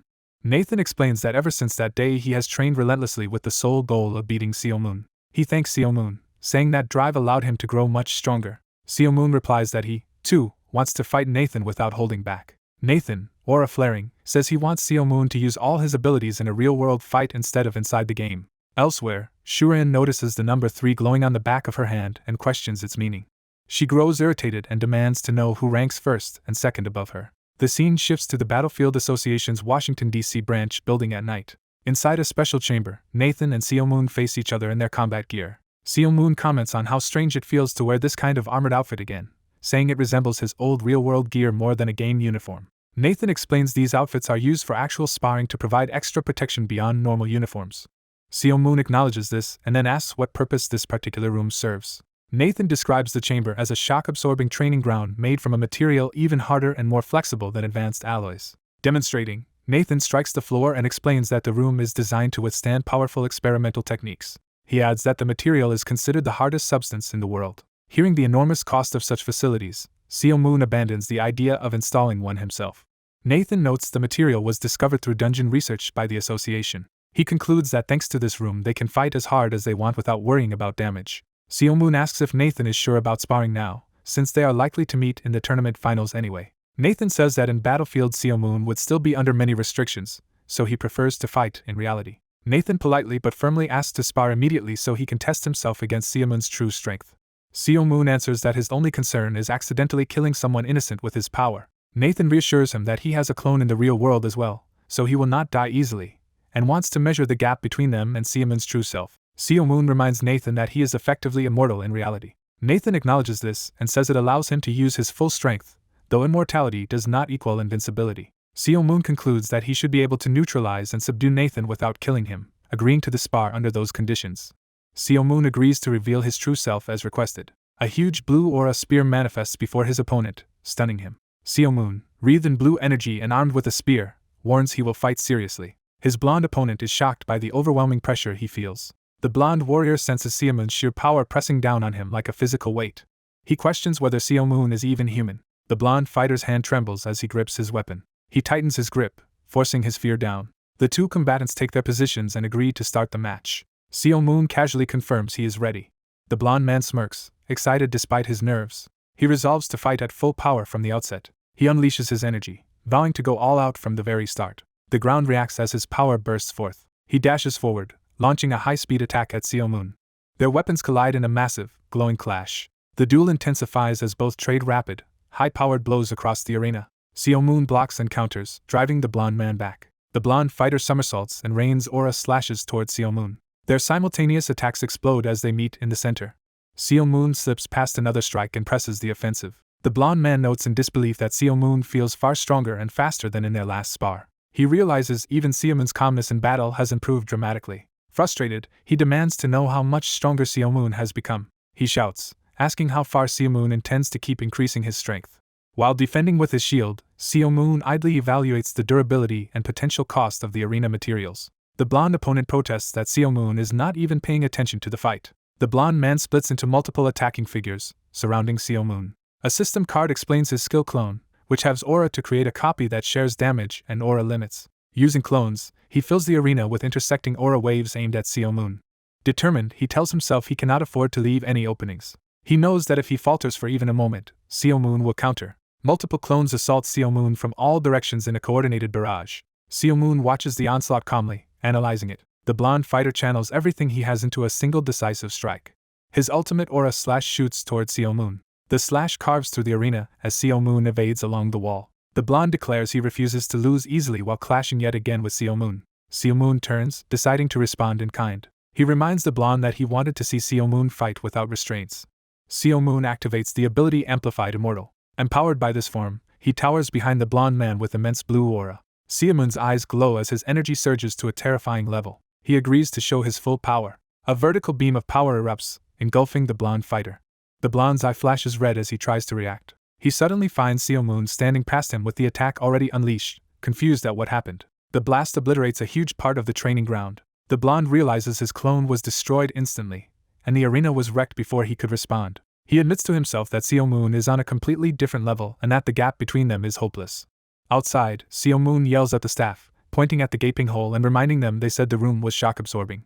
A woman calmly replies that no one was hurt, and the room can be repaired once special materials are obtained. She adds that, although repairs are possible, gathering those materials will take time. She explains that underworlders, named by their jobs such as miners, must work for months to harvest what is needed. Seomoon thinks to himself that the only drawback of such a sturdy facility is its extreme cost. He apologizes awkwardly to the woman for the damage. Later, the blonde man, Nathan, stares up at the ruined building from outside. Seomoon tosses him a drink and checks if he is okay. Nathan, on the verge of tears, admits Seomoon's power has shaken him. Nathan confesses he believed he was close enough to at least reach Seomoon's shadow but now realizes otherwise. Seomoon says that after seeing the truth today, Nathan cannot even imagine how strong he must become to catch up. Nathan tries to accept this, thinking it is natural, but is still stunned. Seomoon admits Nathan is probably the strongest ordinary human alive. He then adds that he himself has moved beyond humanity and become the universe's strongest being. Nathan gives a strange smile, accepting this reality. He formally acknowledges total defeat to Seomoon. Seomoon's hand glows as he asks Nathan how he would feel about a way to become even a bit stronger. Nathan, desperate for growth, vows he will do anything if such a method exists. Seomoon drinks and invokes an ability that designates Nathan Bernard as his henchman. A savior's henchman system activates, binding Nathan and granting him potential power boosts and specified stats. A glowing symbol marked with the number 2 appears, indicating Nathan's position among Seomoon's henchmen. Time passes and Weissim's scheduled activities in the US conclude, allowing the team to return home. The returning teammates express relief at being back at their forest facility, though one still prefers city life. They wonder where Pietro is, noting he vanished after Paris Lumiere and is unusually hard to track. They also mention that their president, Seomoon, stayed behind for unfinished business instead of flying back with them. The girl repeats that Seomoon had leftover business, puzzled by what he meant. Meanwhile, in a palm-lined city, a taxi drives through what appears to be Las Vegas. Seomoon steps out in a touristy floral shirt and sunglasses. He surveys the glittering streets and hotels of the Las Vegas Strip. Smiling, he says it is time to search this city for a particular man. Narration notes that even during the World Championship period, Seomoon Yeep never stopped his ongoing hunt for the being called the King. In another raid, Seomoon faces a massive multi-headed red serpent creature. Through training, he can now dodge or block the monster's tail strikes with his aura shield. By reinforcing his aura in these battles, he can endure the creature's devastating blasts and rush through its attacks. As a result, he can now withstand the intense wind pressure generated by its tail. He uses his aura-coated hand to stop the force that once overwhelmed him. That pressure is revealed to come from the monster's sinister tail aura. Seomoon surfs along the huge tail, chasing its movements while attacking. He reflects that an earlier version of himself would have died to such an attack. Now he counters confidently with a powerful spear strike. His blows crack open the serpent's body. He continues the assault, shattering its flesh with multiple piercing thrusts. Channeling his full strength, he unleashes a finishing barrage while shouting. The internal core or barrier of the beast fractures under the onslaught. A final massive blow drives his weapon deep into the creature. Seomoon notes with satisfaction that his attack has finally penetrated its defenses. We see him standing over the embedded weapon, completing the strike. He is shocked to see his spear corroding and breaking apart. The serpent's toxic power erupts where the weapon struck, forcing Seomoon to leap back. Annoyed, he thinks about how one problem follows another as he keeps fighting. He concludes that his biggest immediate issues are his flimsy spear and the monster's deadly poison. The scene emphasizes both the poisonous nature of the serpent and Seomoon's need for better gear. The narrative then cuts back to Las Vegas. It explains that Seomoon did not come to Vegas for leisure but for a more serious purpose. He is not there to gamble or enjoy trivial entertainment. Instead, narration describes Las Vegas as a city of gambling where people chase quick riches. Among the gamblers, some gain wealth while others are financially ruined. The city, intolerant of those who lose everything, leaves Seomoon standing amid hotels and lights, intent on his mission. Casts many ruined people down into its underbelly, the sewers. Seomoon arrives at the entrance to the Las Vegas sewers. Looking at a map, he muses about the complex maze inside and wonders if he must search every tunnel. As he stands at the dark opening, a voice warns that this is no place for tourists. Seomoon turns, puzzled by the interruption. 2 thugs confront him with a knife, demanding his money or the contents of his backpack. He stares at them silently, unfazed. Taking off his sunglasses, he remarks that this direct method is indeed the fastest. Holding the shades like a weapon, he notes they look like locals and can guide him around the area. The would-be muggers suddenly become confused and less aggressive. Seomoon's aura darkens as he orders them to bring him a man named Khan Aryan. Terrified, the thugs shake as he repeats that they must fetch Khan, even if they must beat him to make him come. Elsewhere, a tranquil golden field of flowers stretches before snow-capped mountains and a small house. A woman in a long dress walks through the flowers. Her long hair sways as she advances. She stands resolutely in the field, radiating determination. A huge glowing magic circle forms beneath her, activating some great ritual. Close up, she focuses her power with eyes closed. She realizes she has been searching too far away for clues. She understands the answer was actually close at hand all along. A bright pillar of light shoots into the sky from the mountains. The woman, now surrounded by purple aura, prepares herself calmly. She is shown alone in a dark void, her power fully awakened. Her aura flares as she enters a heightened state. Addressing a green light above, she invites it to converse. The light reveals the figure of the fifth, a weeping phantom, as she begins the dialogue. She asks why the fifth is crying. The fifth replies that he has learned the truth even without her directly telling him. The high priestess listens silently. The fifth explains that what he and the first priest served was not true primordial light. He says he weeps because being obsessed with that supposed light led him to disgrace their civilization. He confesses that in the name of the light he broke sacred laws and created a monstrous abomination. He only realized his mistake after dying and becoming a phantom. With tears streaming, he asks how he could not cry in such circumstances. He warns that the first priest will be the same, clinging to his false faith even beyond death. The high priestess admits that even she once believed the entity was primordial light until she saw its true nature. The fifth says she must have come to him for one reason now that he is a phantom. He instructs her to go to the first emperor's grave, where the origin of their problem lies. She turns away thoughtfully, acknowledging his guidance. The glowing woman calmly declares that the fifth will have no more reason to cry. The injured young man, tears mixed with blood, reacts in confused surprise. Wrapped in swirling purple energy, the woman turns her back as if departing or preparing something. She tells him this is his opportunity to personally bring an end to the situation. Narration explains that the being she is calling is only a phantom, not a powerful heroic spirit. A small blue-cloaked figure appears above her head as she extends her hand in invocation. It is stated that normally a high priest could meet this phantom just by meditating, without elaborate magic. However, the narration notes that there was a special reason for preparing such a large ritual. Massive magic circles flare to life above and around her as the summoning begins in earnest. The young man, eyes glowing, gasps in shock as energy surges through him. Empowered by magic, the woman asks if the phantom will lend her its power again. In modern Las Vegas, a man in a floral shirt scolds two thugs for just standing there and asks if they think he is joking. The frightened muggers protest that ordinary civilians like them could never capture one of the 7 heroes. The hero points out their hypocrisy in trying to rob one of the 7 heroes, and they insist they did not know his identity. Red star-shaped blasts shoot out, indicating he has struck them. Standing over their prone bodies, he angrily asks if robbing civilians is acceptable and calls their excuses nonsense. He complains that his fist now stinks after punching the filthy beggars, while they wryly comment they would not be called that if they bathed daily. Something catches his attention, and he looks up in surprise. The 2 beaten men nervously watch his reaction and wonder what is happening. Seeing a bright commotion in the distance, he asks what that light is. A squad of suited enforcers advances toward them from the lit area. Through one enforcer's sunglasses, we see him label the 3 men in front of him as trash. The beggars panic, recognizing the approaching group as the frightening Norma group. The hero, unfamiliar with the name, repeats it in confusion. Narration clarifies that Norma is the mafia syndicate controlling Las Vegas. The beggars explain they were guarding this place because they work under Norma. One begins to explain that first Moon must understand what people like them are called in Las Vegas. Moon snaps that he has no reason to care what beggars are called. Embarrassed, they admit their group's name is the Moles. They say Norma announced a large cleanup operation in the sewers, which Moon at first misinterprets as community service. They correct him, saying the cleanup means forcibly expelling people like them. He agrees that Norma is indeed trying to drive out scoundrels and argues that makes them helpful. Unsure how to answer, the 2 men hesitantly agree. They still panic that if expelled they will be abandoned in the middle of nowhere with nowhere to go. Moon coldly replies that their fate is not his concern.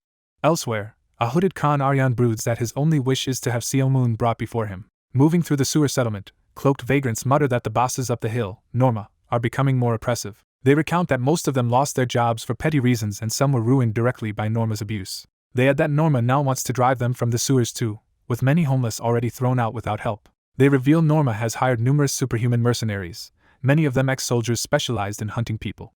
Khan begins to speak but is cut off by a narrator's however. Khan raises a hand, telling the scared people not to be afraid. The cloaked speaker hails Khan Aryan as a legendary superhuman and announces that this former hero has vowed to protect them. Khan's expression under the hood shows anxiety despite these lofty words. His eye narrows as he mentally focuses on his situation.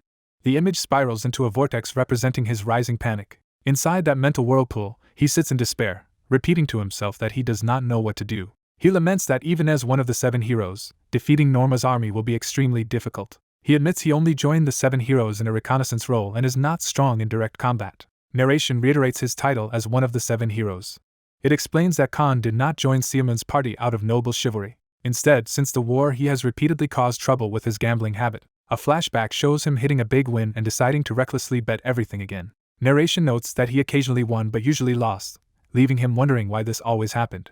Even when gambling bankrupted him, he could recover quickly whenever he finished a dungeon raid. After they cleared the final dungeon, he received a vast reward and became one of the richest people alive. But he squandered half his fortune on gambling and the rest on divorce settlements, earning a record as the fastest man ever to go bankrupt. Even after all that, Khan still has not learned his lesson. He proudly walks from a pawn shop, having sold his treasured national treasure weapon for a large sum of cash. He reassures himself he will buy the weapon back after making another fortune, leaving it with Norma pawn shop. Gazing at the briefcase full of money, he convinces himself that with this bankroll something good is bound to happen. He drifts back to Las Vegas, promising that this gambling trip will be his last. Luck seems to favor him again as he is stunned by a huge payout. The slot machine hits jackpot and showers him with chips. Overjoyed, he gathers the chips, planning to cash out and redeem his weapon. Yet greed tempts him. He wonders if another jackpot could even restore his lost relationship. He decides to try once more just as someone taps him on the shoulder. His eye twitches, sensing trouble. Norma's suited men surround him and politely address him as Mr. Khan Aryan. They inform him it is time to pay interest and confiscate his winnings, leaving him penniless again. Narration concludes that this chain of events is how he ultimately ended up living in the sewers. Back in the present, Khan despairs that without his weapon he cannot hope to fight Norma's forces, who already overwhelmed him once. He considers fleeing altogether, noting that he already gambled away the money he took from Norma. His anxiety spikes as he frantically wonders what to do. Suddenly the sewer wall explodes in a blinding blast. Khan looks toward the source of the destruction in shock. The other cloaked people are thrown by the shockwave and wonder if Norma's men have attacked. Through the dust, a lone figure stands in the blasted opening. It is a powerful Norma superhuman entering the sewer. One of the refugees trembles, trying to speak but only managing a strangled gasp. Above him, Seo Moon appears and slams the attacker into the ground with overwhelming force. Khan, stunned by the maze-like sewer, compares it to an underground dungeon. He bitterly observes that such a place suits beggars like them. Seo Moon, nose stuffed with tissue from earlier bleeding, strides in asking if Khan Aryan is present, prompting Khan to cry out in recognition. Seo Moon incredulously asks if Khan really plans to fight Norma's people himself. Khan nervously answers that he does. Seo Moon scolds the assembled vagrants for trusting a man whose wife divorced him over his gambling. Khan timidly asks who the unconscious man on the floor is, and Seo Moon replies that he beat him up at the entrance. Seo Moon explains he thrashed the man because the thug picked a fight with him outside. The sewer dwellers realize this means Seo Moon has already defeated Norma's elite superhumans. They shout that every superhuman Norma hired has been beaten. Another voice proclaims that Seo Moon alone wiped them all out. Seo Moon repeats that he does not care about the refugees' circumstances. Just as he orders them to bring Khan to him, a glowing orb flies toward his face. Seo Moon nonchalantly dodges the magical projectile. He then turns his sharp gaze toward a group of approaching foes in the distance. Norma's superhuman enforcers note that he avoided the attack and mock his skill for a supposed hobo. Hearing this insult, Seo Moon's companions sense his temper snap. Seo Moon trembles with anger, smiling dangerously as red aura flares around him. The scene shifts to a peaceful snowy valley and flower field, contrasting with the chaos elsewhere. Back in the past, a woman summarizes that a certain monster's blood carries deadly poison. Seo Moon adds that once exposed to air, the blood becomes a lethal mist, so an antidote is essential. The woman brightens, saying she might know a way to counter such poison. A gray-skinned monk kneels, pledging his service to his queen. Seo Moon commands an analysis of the monk's abilities. A status window shows this underworlder possesses high stats and an ability to manufacture medicine. Another display specifies his skills to analyze ingredients and create curative medicine. Seo Moon asks if the monk can craft an antidote for an unfamiliar poison, and the monk calmly replies that he can. Seo Moon agrees to start right away, donning a helmet to enter battlefield. The monk warns him that an antidote made in battlefield is useless in the real world, confusing Seo Moon. He further explains that battlefield antidotes only work there unless the same poison also exists in reality, and past attempts to bypass this have failed. Seo Moon angrily rejects this limitation as nonsense. Frustrated, Seo Moon asks what they should do now. The monk hesitates, then admits there is actually a way to make a real-world antidote. He reveals the method requires using an actual poison sample, leaving Khan bewildered. Another status screen displays Khan Aryan's own high stats. It also shows Khan's skills, including one that coats weapons with deadly poison. Back in the sewer, Khan nervously asks why Seo Moon is staring at him so intently. Seo Moon confirms that Khan can recreate any poison he has previously survived. Khan answers that he can indeed do that so long as the poison did not kill him. Seo Moon slings Khan over his shoulder and announces they are leaving, shocking everyone. He tells Khan he will help him escape the trash heap of his gambling addiction. One of the refugees timidly calls out to Seo Moon as he is about to depart. The kneeling crowd begs Seo Moon to help them as well. Seo Moon, preoccupied, replies that he is too busy to help and questions what they expect. They plead that Norma will surely send more superhumans, and promise to somehow scrape together money if he will fight for them. Seo Moon scoffs that a group of hobos could never gather a meaningful sum. A spokesman explains that most of them are out-of-towners who lost everything here after gambling themselves into ruin. Hearing this, Khan flinches with guilt on Seo Moon's shoulder. The man continues that many were cheated by Norma's mafia and driven underground, asking Seo Moon to lend his strength to reclaim their lives. Seo Moon bluntly answers that their revenge is their own responsibility and not his. He chastises them for wanting someone else to fix their problems, and tells them to stop waiting for a hero. With that, Seo Moon turns his back and walks away carrying Khan through the hole he made. One of the cloaked men watches him leave in stunned silence. Seo Moon speeds away with Khan, leaving only shockwaves behind.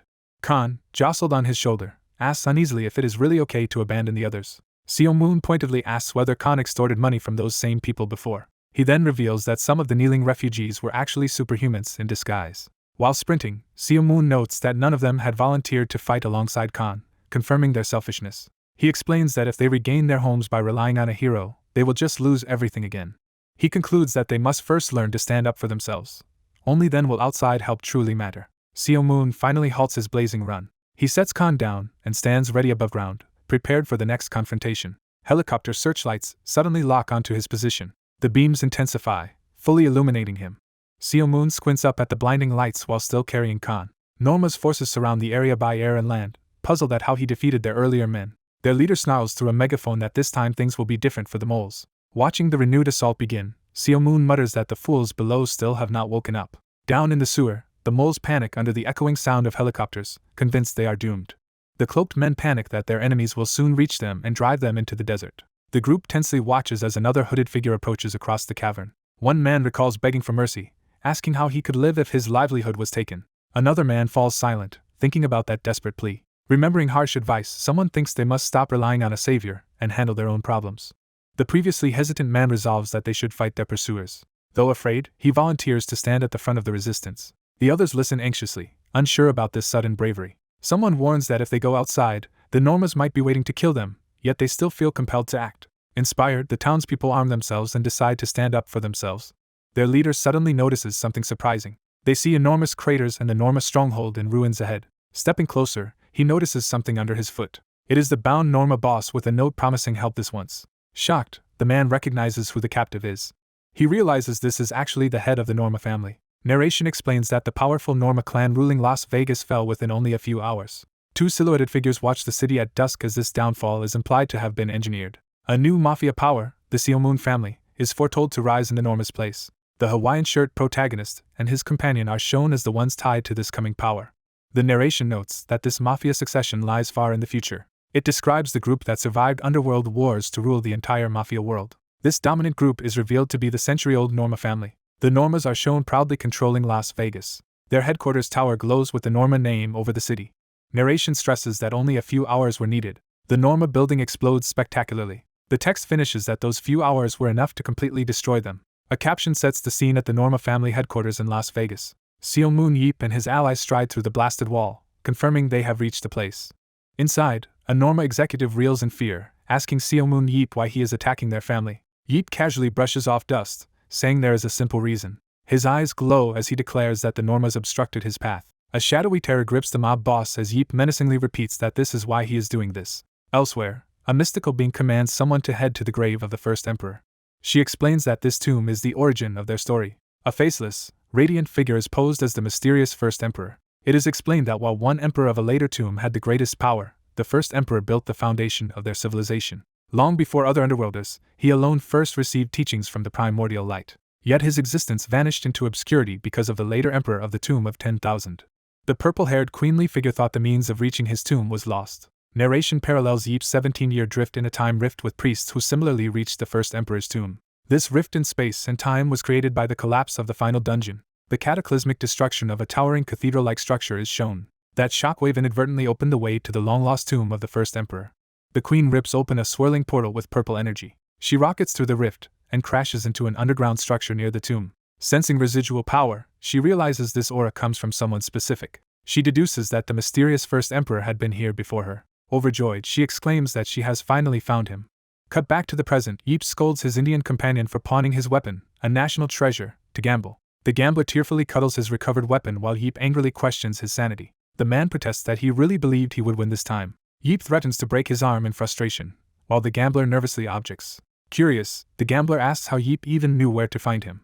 Yeep reminds him that as one of the 7 heroes, he is far too famous to hide. Calling him pathetic, Yeep hands over an envelope he received from the man's wife. The gambler opens it and is stunned by the contents. He sees signed divorce papers that his wife never filed. Yip relays that now their kids are grown. His wife will take him back if he cleans up his act and finds work. The gambler recalls promising his worried wife many times that each bet would be his last. He remembers gambling anyway, even as she watched in despair. He had once snapped that he risked his life in dungeons to earn that money and told her to stop nagging. He also repeatedly lied that each new gamble truly would be the last. The montage shows him trapped in a cycle of kneeling with winnings, swearing to quit and then gambling again. Back in the present, he sobs into the papers. Yip comments that his wife is practically an angel as the man cries out for her. Wiping his tears, the gambler steels himself. Emotion overwhelms him as he realizes how much grace she has shown. He urgently asks Yip what he must do to become worthy of returning. Yip grins when the man vows to do anything. Yip confirms that he will hold him to that promise. He produces a contract for the gambler to sign, promising to help him go back to his wife with pride. The desperate man signs without hesitation. Narration notes that the contract Khan Aryan signed had special terms. It contained a crucial clause hidden in fine print. The clause bound him to fulfill the contract's requirements no matter what happened. He signed without realizing this would enslave him for life. Thus Khan Aryan unknowingly walked straight into the devil's jaws. Later, at Weissim's facilities, someone yells if Seomun Yip has lost his mind. Khan faces a colossal multi-headed serpent in a dungeon and panics about fighting it. Yip clarifies he only told Khan not to die and urges him to prove himself as a good husband. The terrified Khan watches the monster, realizing what Yip expects. Yip shoves Khan forward, telling him it is time, while Khan stammers in protest. The snake lunges as Khan is flung against its body, while Yip attacks from above. Khan, mid-impact, tries to call out Yip's name. The chaotic battle continues as Yip uses Khan like a projectile against the hydra-like serpent. Yip slams a powerful blue energy strike into the ground near the beast. Khan, battered but alive, gasps that Yip is insane. His eye widens in horror as he notices the serpent targeting him again. The monster dives at Khan with jaws wide open. Khan screams in terror. He charges anyway, cursing Yip while bracing for impact. Still running, he yells at Yip for forcing him into this suicidal task. As he questions how he can possibly survive, Yip calmly assesses that the snake now fully aggroed onto Khan. Khan is bewildered by this game-like assessment. The serpent turns toward Yip's position, and Khan panics that it is changing targets. The snake slams into the ground with tremendous force. Yip calls out to Khan as a blue projectile streaks past. Riding his shield, Yip schemes along the canyon wall and praises Khan's movement as fitting for Weissim. He then moves to draw out the serpent's poison first. Yip unleashes his weapon's spirit embodiment, powering up a spear over the snake. Khan watches in awe at the surge of energy. Yip drives the empowered strike into the serpent, blasting water-like energy over its body. Khan realizes what is happening. He sees the serpent writhing as its venom is forcibly extracted. A flashback shows Yip asking if Khan can reproduce any poison he has survived before, which Khan had confirmed. Yip now orders Khan Aryan to get to work. Yip bluntly tells him to absorb the extracted poison. He further instructs Khan to recreate this monstrous snake's venom himself. Khan's fingertip exudes glowing green venom droplets. Yip watches through a beaker, pleased that Khan's poisonous ability is functioning.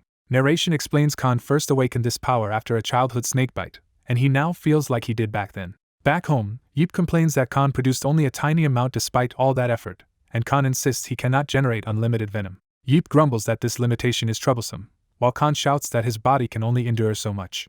Khan groans that this is no ordinary toxin and wonders what kind of monster that snake was, likening the process to drinking all night then vomiting bile. Just thinking about it makes Khan nauseous. Yip notes there is a specific purpose behind forcing him through this ordeal. Khan, looking half-dead, asks if his work is finished now that he has recreated the poison.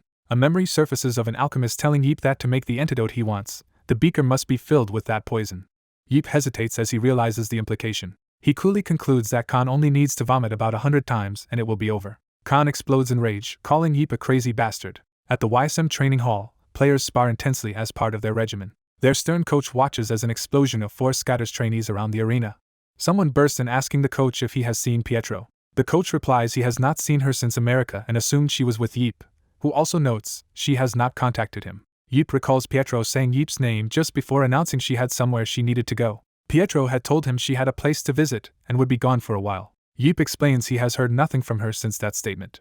The coach, though not close to her, believes she would not act recklessly and must have a reason for leaving after informing Yip. Yip agrees, joking that worrying about her is as unlikely as worrying about a meteor hitting Earth. He asks if the players are practicing for their next match as blasts echo from the arena. The coach confirms their next opponent is the Dubai Blaze, Yoon Byum's new team, and says they have devised tactics that do not rely on Pietro. Despite Pietro being their super ace, the coach insists Weissim is still Korea's top team and can win without her. Yip responds thoughtfully. The coach suggests Yip should motivate the players, since he handles their tactical training. He adds that they should show defected player Yoon Byum how strong his former team really is. Yeep eagerly agrees, hefting a staff and preparing to offer his own brand of encouragement. He steps onto the floor, ready to act. A powerful blue impact blasts the ground where he lands. Lee Nayeon and the others are startled as Yeep's sudden entrance disrupts their sparring. Yeep berates Nayeon for getting complacent and demands she run faster, threatening to tie her up again if she slacks. He orders defenders No Jong-hwan and Paul to hold their shields tighter against his attacks. He instructs Namgung Jehun and Park Youngmin to mind their blade tips while striking. He shouts at Shuran to move more boldly and at Jo Sungo to stop seeking shortcuts and focus. Yeep pauses mid-drill as something catches his attention. He spots Shuran standing nearby and calls her name in surprise. Shuran, suddenly present in the Korean arena, is asked why she is there. She answers that she is on vacation until her own season begins, explaining her unexpected visit. During practice, Seo Moon Yeep angrily shoves Shuran out, yelling that a player from another team should not be there. He keeps berating her, saying their clubhouse is not a vacation hotel and that a loser from another team brings bad luck. He finally screams for Shuran to leave, startling her as she falls to the ground. Shuran clenches her fist in rage and mutters Seo Moon Yeep's name. Overwhelmed by anger, Shuran prepares to attack him with glowing power. Her teammates rush in front of her and tell their boss to wait. Seo Moon Yeep, annoyed, asks them what the problem is. The orange-haired girl argues that since they know Berlin Blitz, they should let Shuran stay at Weissim for her vacation despite his objections about time and strangers. She desperately promises to work harder, use empty rooms, and take care of Shuran because she has been lonely as the only female player. She pleads cutely like a child begging to keep a stray puppy, wearing down his resistance. Seo Moon Yeep clicks his tongue, gives in, and calls out to Shuran. He warns Shuran she can stay only if she never interferes with their training, and she nervously agrees. The team privately thinks Seo Moon Yeep is extremely cranky. Seo Moon Yeep reflects that since a looming tribulation could strike any time, gathering all his henchmen in one place might be wise. Looking at the glowing mark on his hand, he notes he still has 2 henchmen slots and must recruit them quickly. He recalls he has already chosen one candidate. The remaining candidate is a mysterious masked fighter unleashing a powerful attack. A game interface explains the skill Summon Carpet, which turns surrounding materials into a floating carpet. The masked player activates Summon Carpet, surrounding himself with many flying carpets. Another skill user opens a blue portal as carpets whirl around, enhancing their mobility. A second interface details air manipulation, allowing control of air within a 30-meter radius. Using carpets and air, they hurl a massive airborne assault toward an armored warrior in the city. The armored swordsman is swept up in the swirling carpets and sent flying. He strains to evade a fast incoming attack. The assault hits and he cries out while trying to block amid the storm of carpets. Repeated slashes and wind blasts batter him from all directions. One powerful strike tears off his arm guard, showing the damage. He braces himself with shield and sword, trying to withstand the relentless barrage. Frustrated, he curses the sneaky airborne opponent, and claims he can endure these attacks all day. A sudden critical blow slices straight down his face, shocking him.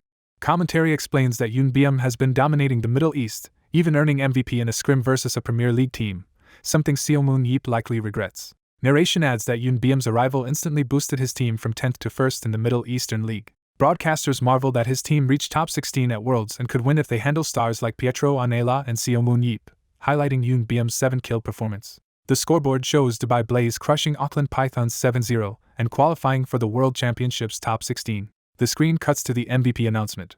Yoon Byum, removing his mask amid dust, realizes he is about to be named MVP. His name, Yoon Byum, is revealed as the star player. The narration declares that the long-awaited World Championships top 16 stage is finally beginning in Dubai. Weissim, described as East Asia's rising supernova, makes a dramatic entrance to the arena. The announcer sets up the introduction of their opponents. Dubai Blaze, nicknamed the Shadow Legion, strides in as the opposing team. Broadcasters point out an added storyline.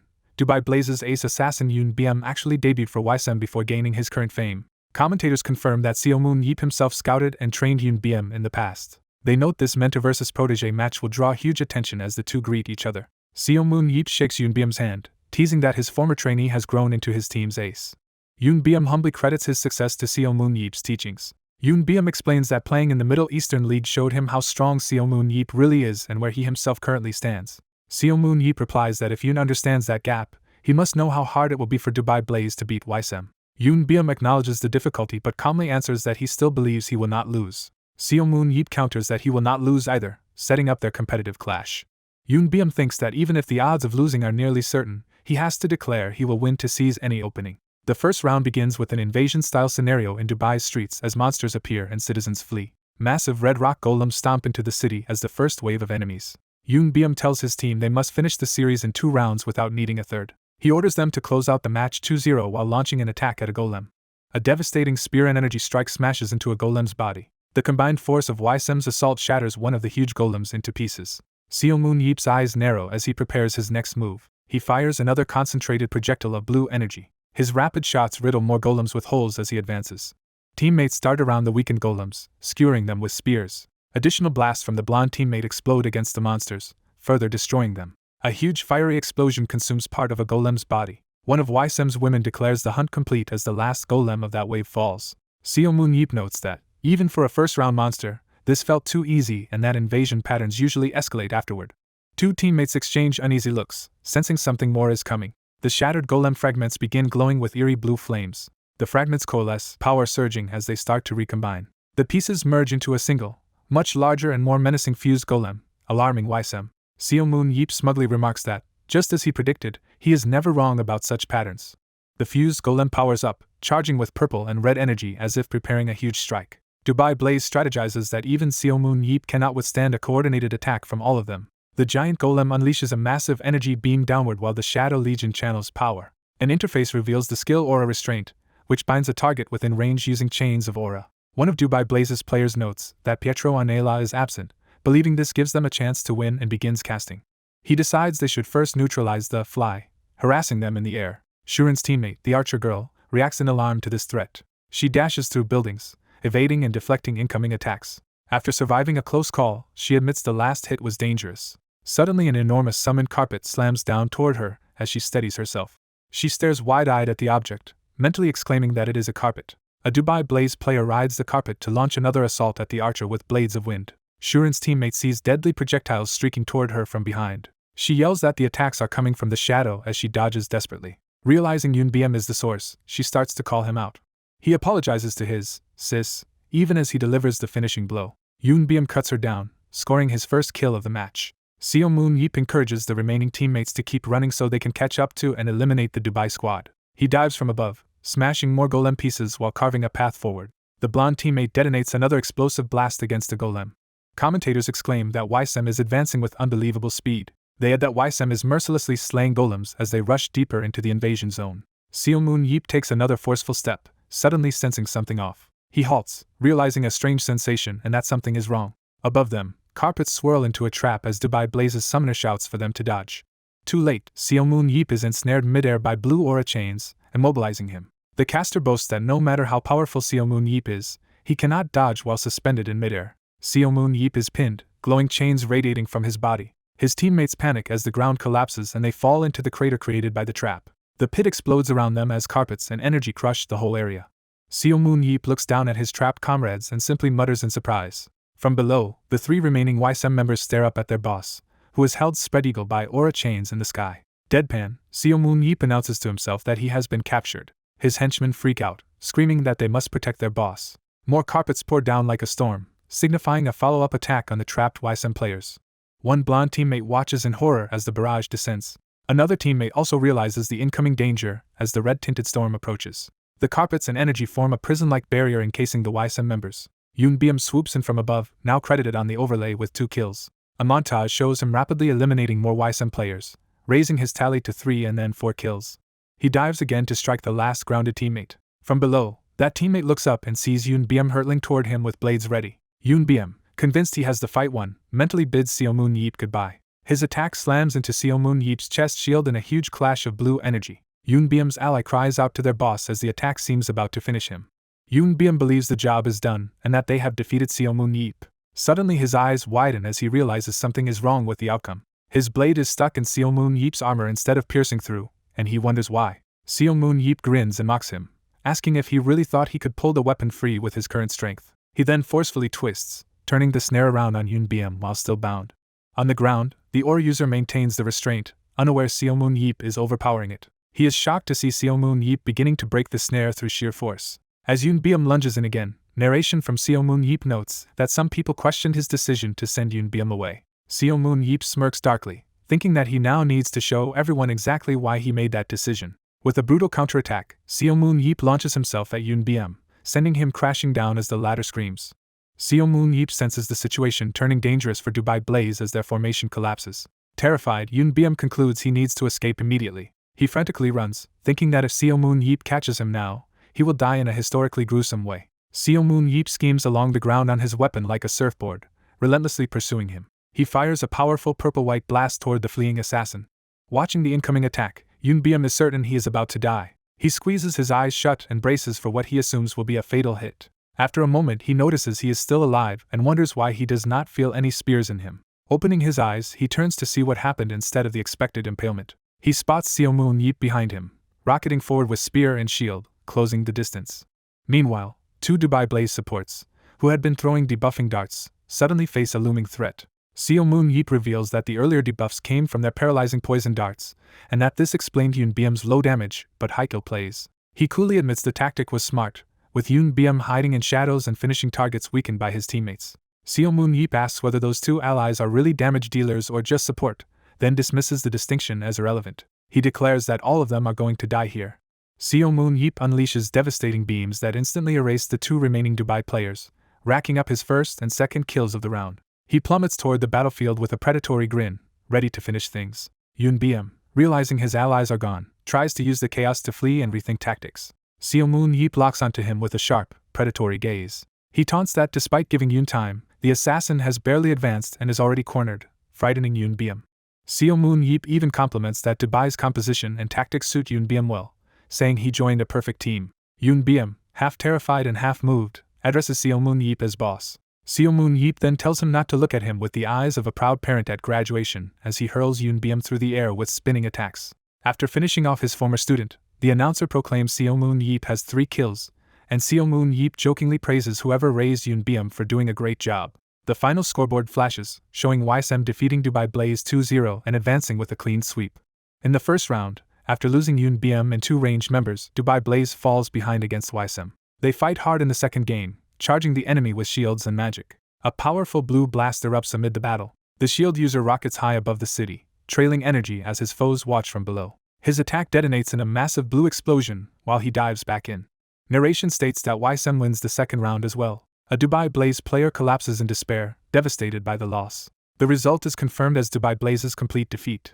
At the arena, the scoreboard shows Weissim beating Dubai Blaze 2-0 while someone offers the Weissim player a drink and timidly praises his work. Outside, the woman who followed him to the arena hands him a drink, and he remarks that he had not realized she came too. She shyly admits she came because she gets bored alone, and he reacts with mild surprise. Some teammates secretly spy on them from behind a wall, shocked to see the pair together. The orange-haired girl realizes her suspicion about those 2 was correct. Later at the team hotel lobby, someone wonders why everyone else is taking so long to come down. The captain waits with Shuran, annoyed that the others are late. 30 minutes earlier, the orange-haired girl had begged the boss to let them eat out because she craved something good. He agreed they might as well go out to eat since they were there. Back in the present, he notes that no one has shown up yet. Just then, Coach Gabriel appears in the hotel, saying he has something to tell the captain. The hiding teammates think they just heard the coach's voice and question if they misheard while watching the captain and Shuran. One teammate cheerfully runs up saying he heard they were going out for good food, and the captain says his timing is perfect. Before he can answer where the others went, the orange-haired girl and another teammate slam into him to stop him from exposing them. Dragging the unconscious teammate away, the others sprint off past the confused captain who mutters in disbelief. The orange-haired girl yells at the guys for trying to betray them, then remembers how badly they played in today's match. Feeling guilty, the group dashes out of the hotel, shouting that they are going to train instead of eat. Left behind, Shuran blushes furiously when the captain suggests that now it has to be just the 2 of them. He casually asks if she is coming along, and she stammers in response. From afar, the orange-haired girl dramatically cheers for Shuran, while the captain wonders if that girl is drunk and she insists she is not. The scene shifts to an elegant restaurant overlooking the night city where the captain and Shuran dine together. The captain relaxes with his meal, clearly enjoying the fancy dinner. Shuran smiles awkwardly, flustered but happy across the table. She suddenly bursts in embarrassment at something he says while he laughs at her reaction. Afterward he steps outside rubbing his stomach, saying he is completely full, while Shuran stands behind him blushing. She calls his name, getting his attention. Nervously blushing, Shuran asks if they should go for a walk, and he agrees. They stroll through the illuminated city night, deciding they might as well walk together. During the walk, Shuran calls out to Seo Moon Yeep, making him turn. He senses she has something important to tell him. As she starts to confess her true feelings, a rain of red crystal monsters suddenly descends from a dimensional rift in the sky. Yeep instantly dashes forward with fierce determination. A massive red explosion engulfs the area as the monsters impact. Yeep shields Shuran in his arms and leaps away from the blast. Holding her closely, he asks if she is okay. She weakly replies while they sit on a rooftop surrounded by looming explosive crystal beasts. Yeep realizes what kind of monsters they are and that things are worse than expected. He recognizes these creatures as the dangerous Biles Vores just before another enormous detonation. Down on the street, panicked civilians flee from the pink mushroom cloud blasts. One explosion smashes Yeep and Shuran into the side of a building, leaving a crater where he protected her with his body. Coughing blood, Yeep curses that he activated his aura shield too late to completely block the attack. He shakes Shuran's face and urgently calls out to see if she is alright. He checks and is relieved to confirm that she is still breathing. Around them, the spheres keep forming and charging up again for more blasts. Yeep considers using full spirit embodiment, but realizes that doing so would kill Shuran. He decides he must rely on the aura shield instead to protect them. Another massive red beam fires while he braces himself. He uses the recoil from that death ray-like blast to hurl himself and Shuran away from the impact zone. Landing with her in his arms, he notes that Shuran has grown strong enough to instinctively save her own life in battle. Even so, Yeep worries he cannot properly fight while carrying an unconscious person. Surrounded by rolling explosive beasts, he anxiously wonders what to do. Seeing the creatures swelling again, he realizes they are about to explode once more. Suddenly, energy attacks strike the monsters from afar, drawing Yeep's attention. The crystal beasts are hit and shattered by combined blue and red assaults. Yeep's teammates rush onto the scene under protective barriers, shouting to check if their boss is okay. Emotionally moved, Yeep exclaims to his arriving comrades. He demands to know how they all ended up here in the middle of the chaos. The orange-haired girl claims they merely happened to pass by, saw him and Shuran, and then all this started. Yoon Byum awkwardly adds that he just happened to be hanging out with them for a reunion. Yeep skeptically answers while narration reveals the truth that they were actually tailing the couple to spy on their date for fun. The orange-haired girl notes that these monsters look like the ones they saw in an earlier Paris vs. Berlin match, while Yeep says there is no time to explain everything. He hands Shuran over and tells the girl to take her somewhere safe. As Yeep begins to say he will explain the rest later, the group immediately sprints off with Shuran while shouting agreement. Watching them flee, Yeep grumbles internally about his team's lack of loyalty, but admits they would just get in the way if they stayed. He summons his spear, exhales, and prepares to fight alone. Yeep launches himself into the air toward the rift, shouting his readiness to battle the invading monsters. He cleaves through the crystal beasts with electrified spear strikes. Close up, he roars and channels even more power into his weapon. Surrounded by blue aura, he unleashes a devastating flurry of slashes and thrusts. The technique he uses is identified as Amplify, focused on throwing. He hurls his empowered spear, sending out rings of blue shockwaves. The projectile smashes straight into a flying crystal beast, shattering it.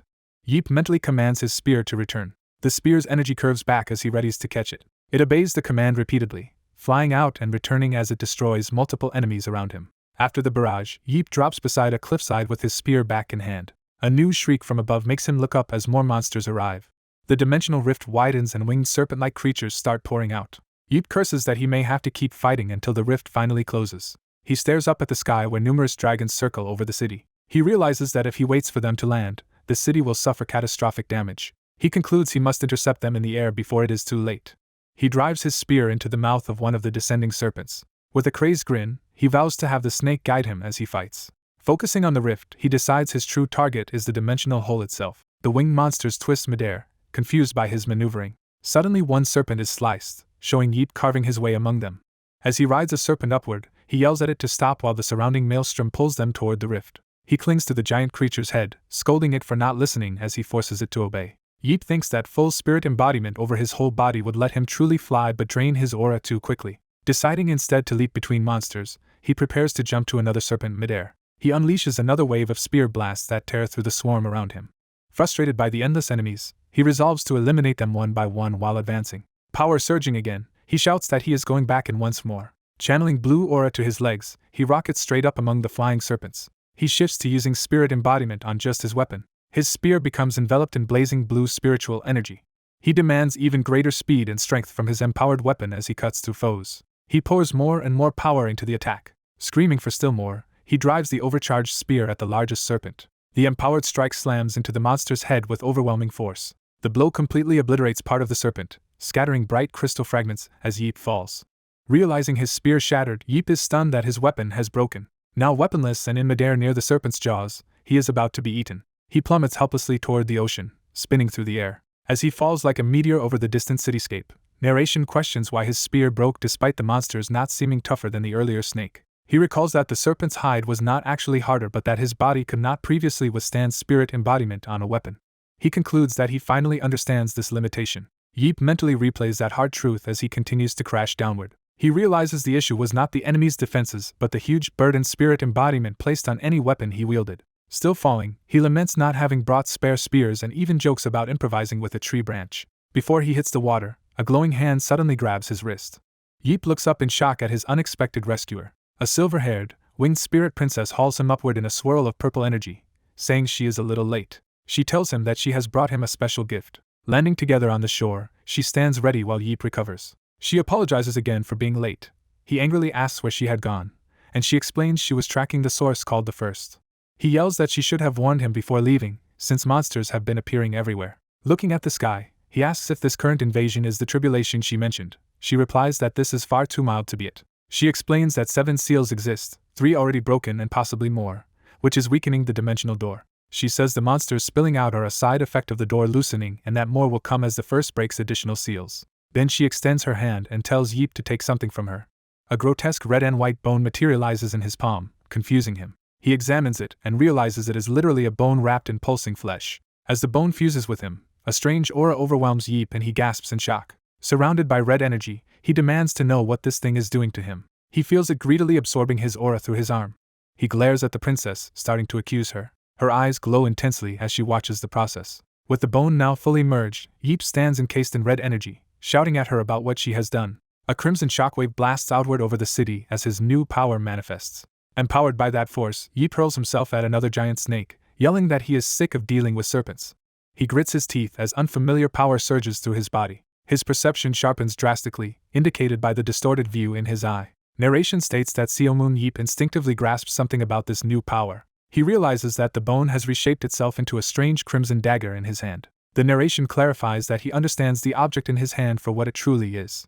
The transformed weapon is revealed as a sleek red and silver blade wrapped in swirling energy. It is stated that this weapon was specifically created to be wielded by him. Yeep now holds a long, blazing crimson polearm formed from the bone, ready to fight. The princess observes that the new weapon functions properly, and says she will go seal the dimensional gap while he handles the monsters. As Yeep rockets toward another colossal serpent with his new weapon, he marvels in disbelief at what this power has become. The protagonist unleashes a powerful fiery attack using his newly formed spear. He wonders if this overwhelming spear is something she specifically crafted for him. The white-haired woman watches the aerial battle and monsters around a red rift in the sky. Seeing the approaching power, she calmly notes that it matches what she expected. Narration recalls how, while pursuing the First, she once encountered something shocking. She had discovered an enormous dragon-like corpse lying dead in a cavern. Examining it, she realizes it is neither their creation nor related to the First or the Fifth's memories. She speculates that the corpse might be a monster originating from the Forsaken World. The dead beast's eye flares open with rage, startling her. The monster's lingering will vows eternal vengeance on the king who annihilated its kind. She concludes it was a monster once defeated by the king, whose hatred and willpower are far from ordinary. Guessing it could have become a king itself, she decides to exploit its power and calls on the Fifth for aid. A skill card explains biomanipulation, which lets the user efficiently alter and recombine genetic information to create new objects. Back in the present, the protagonist whirls his body, channeling energy through the spear in a devastating arc. He immediately senses that this new spear feels fundamentally different from his previous weapon.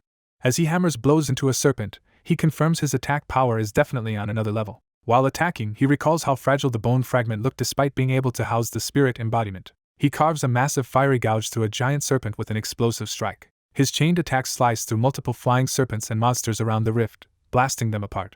Watching this, the white-haired woman is impressed by his newfound strength.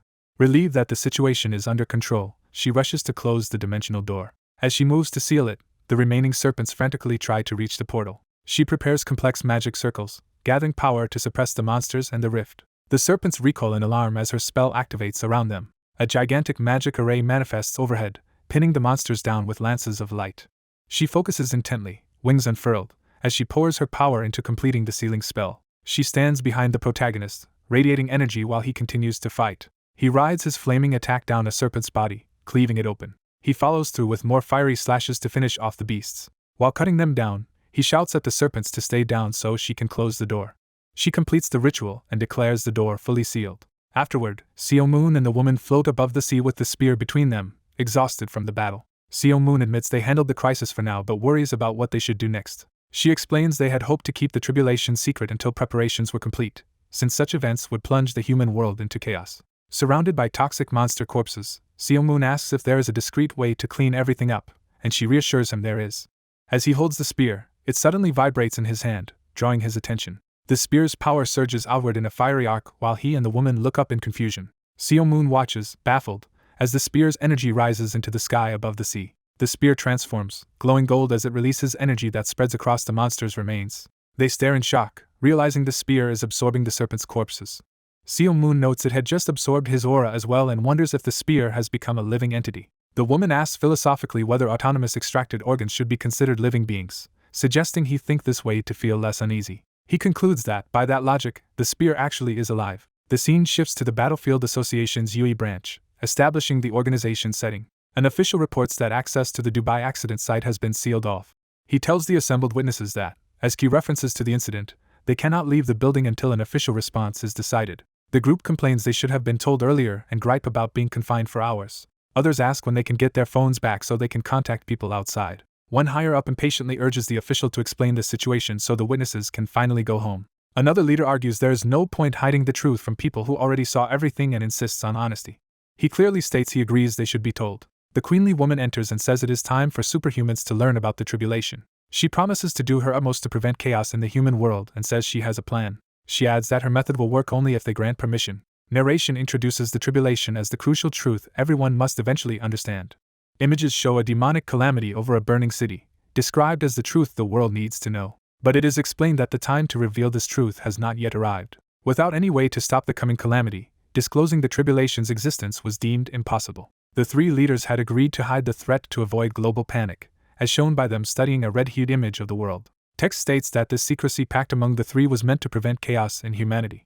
The confined superhumans are stunned to learn that the Battlefield Association president and Pietro are actually underworlders. The official casually adds that the pale woman beside them is also from the underworld. Terrified, the group recoils and tries to keep their distance from the underworlders. Seeing Seo Moon so calm, they suddenly realize this likely means he is not human either. One accuses Seo Moon of inhuman cruelty and declares the mystery of his behavior solved.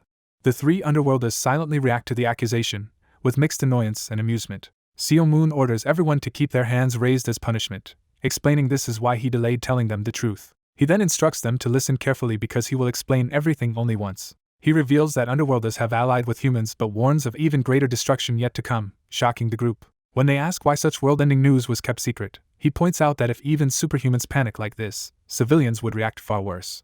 He summarizes that the battlefield system was created by surviving underworlders who now cooperate with humans to prevent the apocalypse, doubting anyone would believe such a story. He tells them to keep quiet about all this until preparations are complete, even as they worry what happens if they run out of time.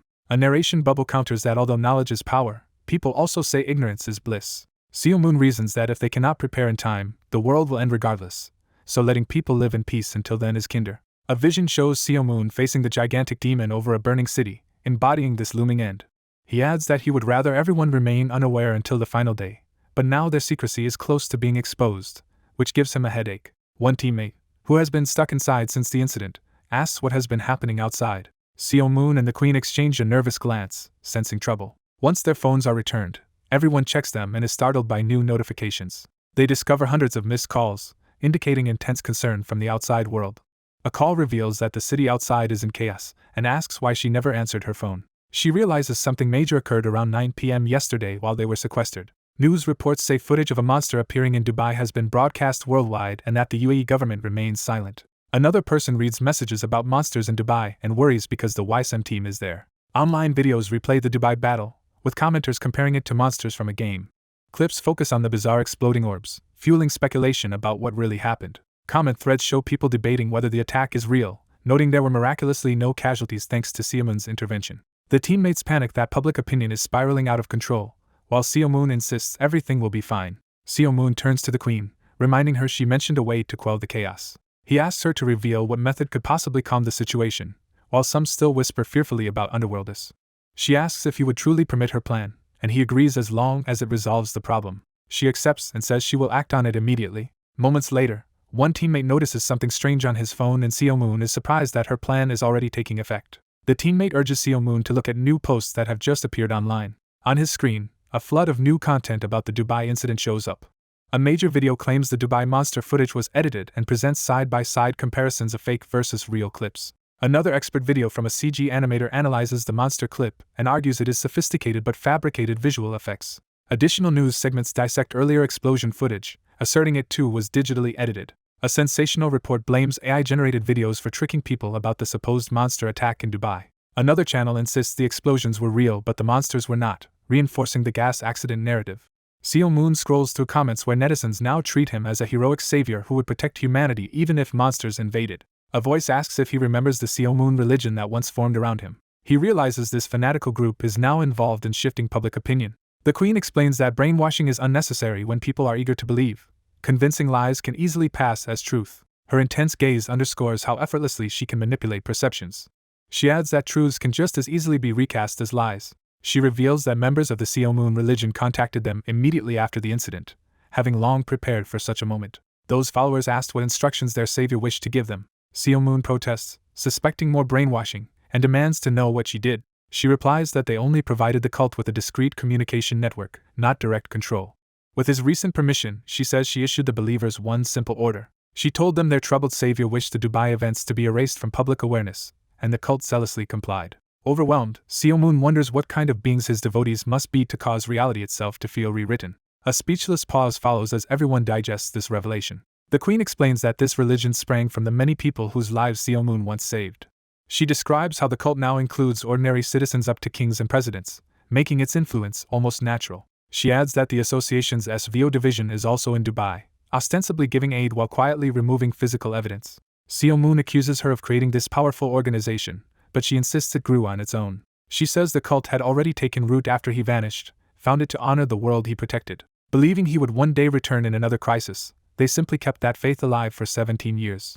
Seo Moon is stunned and calls the scale of their devotion impossible. She notes that normally this level of firepower could never be mustered so quickly, but since he had recently destroyed one of the cult's branches, their numbers paradoxically exploded instead of shrinking. A flashback shows him wiping out that branch, which only intensified the believers' fervor. Frustrated, Seo Moon yells, exasperated by how things have escalated. He laments that it now looks as if all of this manipulation was something he personally ordered. Narration concludes that, thanks to these efforts, the invasion in Dubai is officially recorded merely as a gas explosion.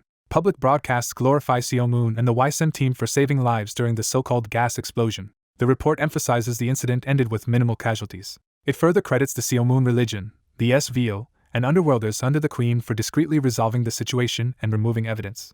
As a result, the world's plunge into chaos has been postponed, at least temporarily. The story then shifts to the LA Warriors clubhouse in the United States. There, a player watches the Weissim news on a laptop and gushes that Seo Moon's deeds are amazing. The red-haired warrior praises Seo Moon's heroism, noting he risked himself despite having important matches ahead. A hand pulls out a chair as someone thanks him for viewing the situation in such a positive light. Seo Moon, now present with them, says bluntly that the Dubai event was not actually a gas explosion. The red-haired man, Roy, is shocked to see Seo Moon in person and mutters that this situation is becoming a real headache. Seo Moon tells Roy to follow him, saying he is the last one needed and that matters have become more serious. Roy, blindfolded during transport, worries in darkness about where Seo Moon is taking him. A voice grants him permission to remove his blindfold, addressing him by name. He opens his eyes in an unfamiliar conference room. Realizing where he is, Roy lowers the blindfold and looks around in surprise. His eyes widen when he sees who else is present. He spots Nathan and Jo Sungo at the table, both visibly tense. He also sees the white-haired Queen and Shuran seated calmly nearby. Taking in the full scene, Roy wonders what kind of meeting he has been brought into. Nathan casually tells Roy to sit, admitting he also does not know why they have all been summoned. Roy looks up as another familiar voice greets him. Seo Moon enters with the Queen and thanks everyone for coming to this emergency meeting despite their busy schedules. One of the invitees questions why Seo Moon would call an emergency gathering in the middle of the World Championships. The purple-haired man modestly says what he has to share is nothing special. He gathers 6 people at a conference table, saying the matter is incredibly important. 2 of the attendees are shocked that the situation is described as incredibly important. He begins by reminding them of the 7 heroes who entered the final dungeon 17 years earlier. He reveals that those same 7 heroes are now assembled in this room. He adds that they have been called together to fight once again. A demonic figure appears and offers to explain the situation. The explanation is that a world-ending tribulation is approaching. The heroes react with alarm to the revelation of the coming tribulation. One blonde man calls the story unbelievable and is stunned that Pietro and the president were actually from the underworld.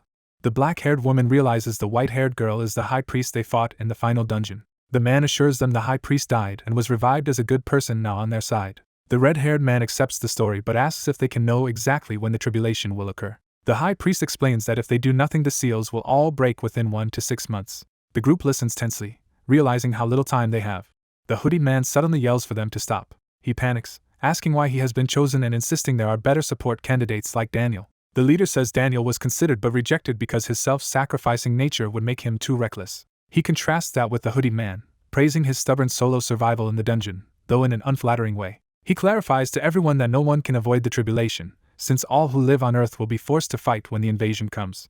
He warns that the entire world will be attacked at once like Dubai, leaving humanity with nowhere to run. Given that inevitability, he says he prefers to command a team of 6 companions, and points out that those 6 are the people present. He notes he could have brought a larger force if he expected casualties, implying he plans for none of them to die. He concludes that after many simulations, this single formation proved best. He states that this exact group of 7 is the only composition in which everyone has a chance to survive. Shuran raises her hand and asks if there is any way to stop the tribulation before all the seals are broken. The high priest replies that there is one opportunity to do so, surprising the leader who claims he was never told. She explains that her research indicates one particular seal must be broken last, and that the enemy leader will eventually come to destroy it. When the leader asks how they know he will go there, she says she anticipated the question and has prepared proof. She presents a return stone linked to the location of the final seal. She explains that most seals lie in past kings' tombs, but the exception is in the first king's palace.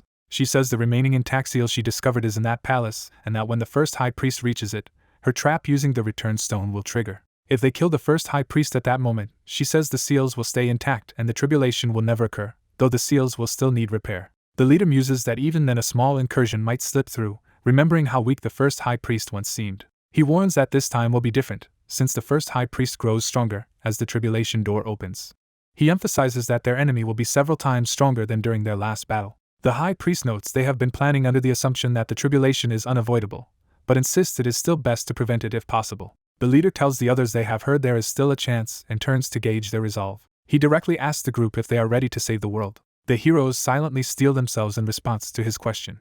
The leader recalls asking the same question of his comrades long ago before the final dungeon. He reflects that risking one's life at the front is difficult, but decides to begin this mission the same way as back then. He answers for himself that he is prepared. Shuran, slightly flustered, says she completed her preparations 17 years ago. The leader is moved by Shuran's dedication, and she admits she always wished she had been born a decade earlier to fight beside the original 7. The blonde man agrees enthusiastically, saying he will join because this is a chance to forge a new generation of 7 heroes. The red-haired man also silently indicates his willingness to participate. The hooded man, though nervous, clenches his fists and accepts his role. The leader is pleasantly surprised by their unanimous resolve. Remembering his first party, he feels that this current group's response mirrors the camaraderie of the past. He concludes the meeting with a decisive gesture. He declares that with these members they will strive to survive the coming crisis. As he speaks, the room shifts and everyone is suddenly caught in a powerful teleportation. While they are transported by plane toward a new dimensional gap appearing outside Dubai, he narrates that this development concerns him. He decides that since this is their first mission together, they will treat the uninhabited gap site as practice and head directly there. Inside the aircraft he orders everyone to prepare their parachutes. With a grin he tells the team to jump. The 7 heroes leap from the plane toward the dimensional rift below. A narration notes that this decisive moment occurred when Roy Meyer was selected as the final henchman. Sometime earlier, Roy and the leader had been sitting in an ornate room when a blue system message suddenly appeared. The system asks the leader what form of salvation the savior seeks. He is confused, remarking that he has never seen such a prompt before and pondering what kind of salvation he desires. He begins to answer, describing a type of salvation unknown to anyone. As he speaks, his eyes widen as though struck by a revelation or system reaction. He is drawn into a blue void surrounded by countless system windows. A message announces that all of the Savior's henchmen have now been chosen. Another message tells him he has fulfilled the conditions for the ability called Savior's Henchman. It further states that by absorbing a portion of his allies' enhanced power he can awaken their true forms. The description continues that in line with his ideal of salvation, his henchmen will break their limits and grow beyond their species. Bathed in golden light, the leader undergoes an intense awakening of this amplified ability. The system fully explains Savior's ideal, saying 3 key stats and 1 ability from each henchman will be amplified without limit. Back at the practice site, insectoid monsters begin pouring from the new dimensional crack. Numerous flying bugs swarm down over the forested area. On the ground, the hooded man runs for his life, panting. He shouts for the pursuing monsters to get away from him.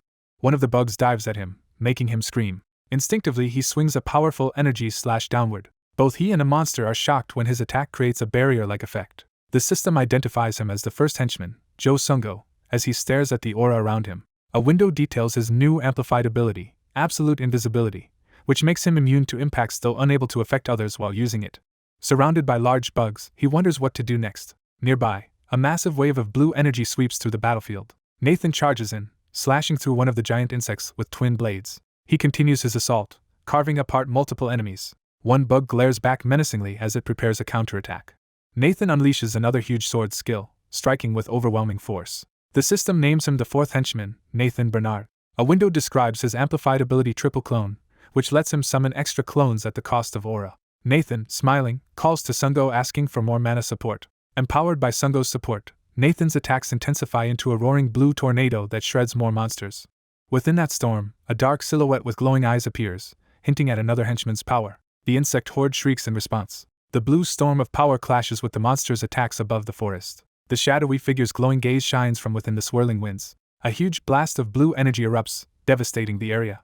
Many of the flying bugs are frozen solid inside ice spheres. Those frozen enemies shatter into icy fragments that rain down from the sky. The red-haired man stands revealed in an icy aura, clearly responsible for that magic. A window explains his amplified ability Ice Spirit Transformation, which turns him into an untouchable ice spirit with greatly boosted ice powers for a short time. He then launches another powerful icy projectile at the foes. The energy detonates in the sky, cutting down numerous remaining insects. Shuran focuses her crimson power labeled Death into a massive attack. Her red beam scythes through enemies, obliterating them. The attack continues to sweep across the battlefield in a deadly arc. She remarks that she wants to see how many manage to escape her onslaught. Still burning with power, she declares that she is not finished yet. A surviving bug hovers near the edge of her killing field. Another realizes too late that it is being targeted by the homing red energy. Shuran's attack tears through the last stragglers in a storm of crimson blades. The system names her the third henchman, Shuran, acknowledging her role. A window details her amplified ability Absolute Accuracy, allowing her to guide attacks to strike any chosen target precisely. Above the forest, the High Priest hovers with ethereal wings, saying she will handle the rest near the rift. She calls upon her faithful phantoms with purple magic circles. She also invokes the heroic spirits of her ancestors who forgave her past sins. Surrounded by countless runic circles, she prepares a massive summoning spell. She sends a barrage of purple energy spheres streaming toward the crack and remaining enemies. The system identifies her as the second henchman, the High Priest. A window explains her amplified necromancy, blessing of the heroic spirits, which lets her transcend physical limits and summon heroic spirits. Shuran watches the purple lights in awe, recognizing the power from their final dungeon battle. She recalls having seen that same phenomenon inside the last dungeon. Suddenly a towering insect monster appears behind her, making her gasp. Realizing she neglected her rear guard, she panics. A massive red strike slams down where she had been standing, narrowly missing. The bewildered giant bug senses something odd as golden light appears beneath it. Shuran reappears safely in the meeting room, catching her breath as teleportation light fades.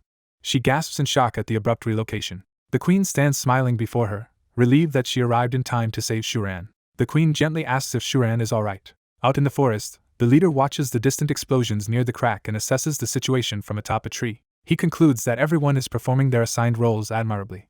Something catches his eye, making him look more intently. The enormous insect boss is struck and begins falling, battered and bleeding. The team coordinates their next assault as Nathan and the High Priest move in for another combined strike on the boss. Their multicolored attacks converge in a brilliant clash. The combined strike slams the boss into the ground beneath the red crack. The pink-haired spear user realizes it is finally his turn to act. He focuses intensely, eyes blazing with determination. He dives, hurling his flaming spear into the boss with contempt for the insect's weakness. Meanwhile, narration notes that while the heroes fought, others elsewhere tried to seal another crack in the city. Underground near that crack, greenish energy seeps through an ominous structure. Workers exploring below discover a grotesque organic pillar radiating light. One of the workers stares at it in shock, wondering what they have found. He starts to say they must report it to their superiors before something streaks past behind him. He turns with a confused exclamation as the red blur passes. The blur slices through, leaving a trail of blood. Another panel shows that something has gruesomely attacked the workers, their blood splattering the tunnel. The demonic first high priest mocks humanity for foolishly focusing on closing holes instead of the true threat. The organic pillar pulses ominously as if something inside is awakening. Within the glowing core, a grotesque embryonic shape begins to stir. Back at the forest crack, a radiant golden weapon surges with power, heralding the next phase of the battle. After a powerful golden attack annihilates the insect monsters, the battlefield falls quiet. The leader announces that the strength test is finished and tells everyone to head home. Someone says that by the time they meet again, everything will have gone according to their plan. Grinning with a glowing stone in hand, a man declares that their target will have walked right into their trap. The scene shifts to the Weissim facility building on a clear day. Inside, a coach reviews the upcoming World Championship schedule. He notices something odd while looking over the World Championship participant roster. Another staff member walks in, asking the coach to explain what he just saw. The coach is confronted by a player who points out that he and Pietro are missing from the squad list. The player adds that he has been informed of everything that happened in Dubai. The coach explains that because of the true purpose of the World Championships, it is better if the two of them do not participate, even if Weissim loses. The player is stunned into silence by this decision. The coach clarifies that the competition exists to let players learn to handle monsters themselves, and their presence would prevent others from gaining that experience. He further says that those two would eliminate monsters too fast, ruining that learning opportunity. Calling it a chance to teach rather than just carry them, he states that the rest of the team must advance without the two aces. The player stands speechless, sweat running down his face. As the doors close, the coach tells him to focus on what he personally needs to do. Outside, the player mutters in exasperation at how this situation has turned out. The coach reflects that he encouraged this independence because he now senses genuine resolve in everyone's eyes.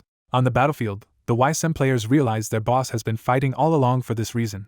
They recall how hard he drove them in training, understanding now that there was a purpose behind it. They resolve not to rely on him anymore and to grow into true superhumans. One teammate vows that they will prove their strength in the upcoming match. Collectively, they proclaim that they remain powerful even without their boss. Meanwhile, the protagonist visits a poison expert, waiting as he finishes brewing something at a cluttered table.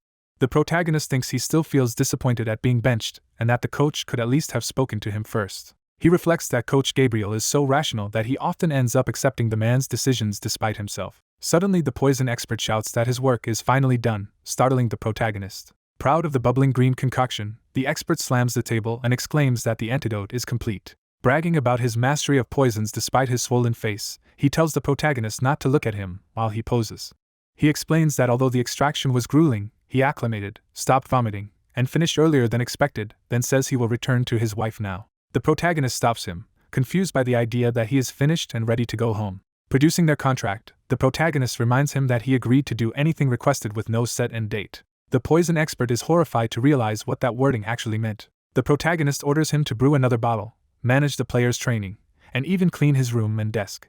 Holding up the glowing drink, he says he will release the man to his wife after all this, prompting the expert to curse him as a demon. Later, the protagonist strolls through a park with one of the antidote bottles in hand. He uses telepathy to summon someone, calmly waiting with his eyes closed. The high priestess he once defeated arrives in a burst of purple energy, irritated that he uses sound transfer language to call her around. He teases her for talking too much for someone he once killed and asks why she has come.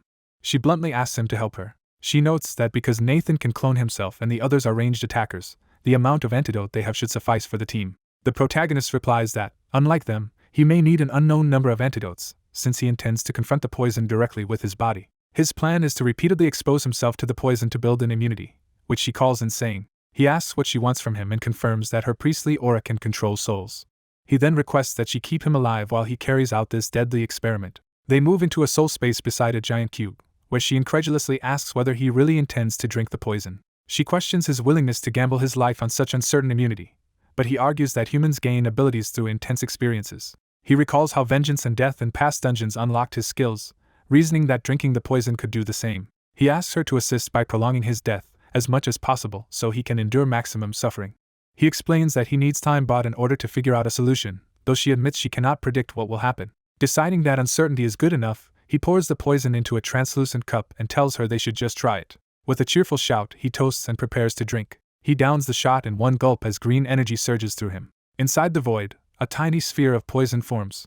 The sphere explodes into a massive wave of toxic green energy. The poison spreads violently, filling the soul space with searing liquid. The torrent intensifies, engulfing everything in a blazing green flood. The poison ignites inside him, and he muffles a scream as it ravages his body. Overwhelmed by agony, he finally releases a full-throated scream. His soul image writhes, completely engulfed in poisonous flames. He notes that this death feels utterly different from being poisoned in battle, as if his very soul is on fire. He realizes the pain from ingesting the poison is dozens of times worse than merely touching it. Still roaring, he endures as the high priestess struggles to contain the raging green aura. She grimly admits that his attempt was recklessly suicidal. Determined to save him, she announces that she will activate his immortal ability. He yells for her not to, insisting she only keep him barely alive so he can withstand as much pain as possible. She focuses her power, readying herself despite his request. Her eyes blaze as she exerts full control over his soul. She wraps his burning soul in purple energy, battling the poison's fury. The poisoned soul lets out a feral growl as the struggle peaks. A gigantic burst of green power erupts around him and the cube, shaking the entire soul space. At last, his immortal body reforms and collapses in front of her. Gasping, he admits he nearly died for good. She snaps that he actually did die and calls him a fool. He protests in confusion, saying he feels like something happened just before his death. She scolds him, explaining how difficult it was to keep his soul from escaping once death was certain. He insists that something about him has definitely changed. Activating analysis, he begins to examine his own status. Surrounded by purple light, he studies his newly restored body. His status window shows slight increases in strength, stamina, focus, and aura, alongside his usual abilities. He excitedly tells her the risky experiment paid off with stat gains, even if it failed to grant full immunity. When she calls his idea foolish, he retorts that of course he will keep doing it. He immediately prepares and downs a second shot of the poison. Again his soul form roars as the poison tears through him, while she watches in stunned silence.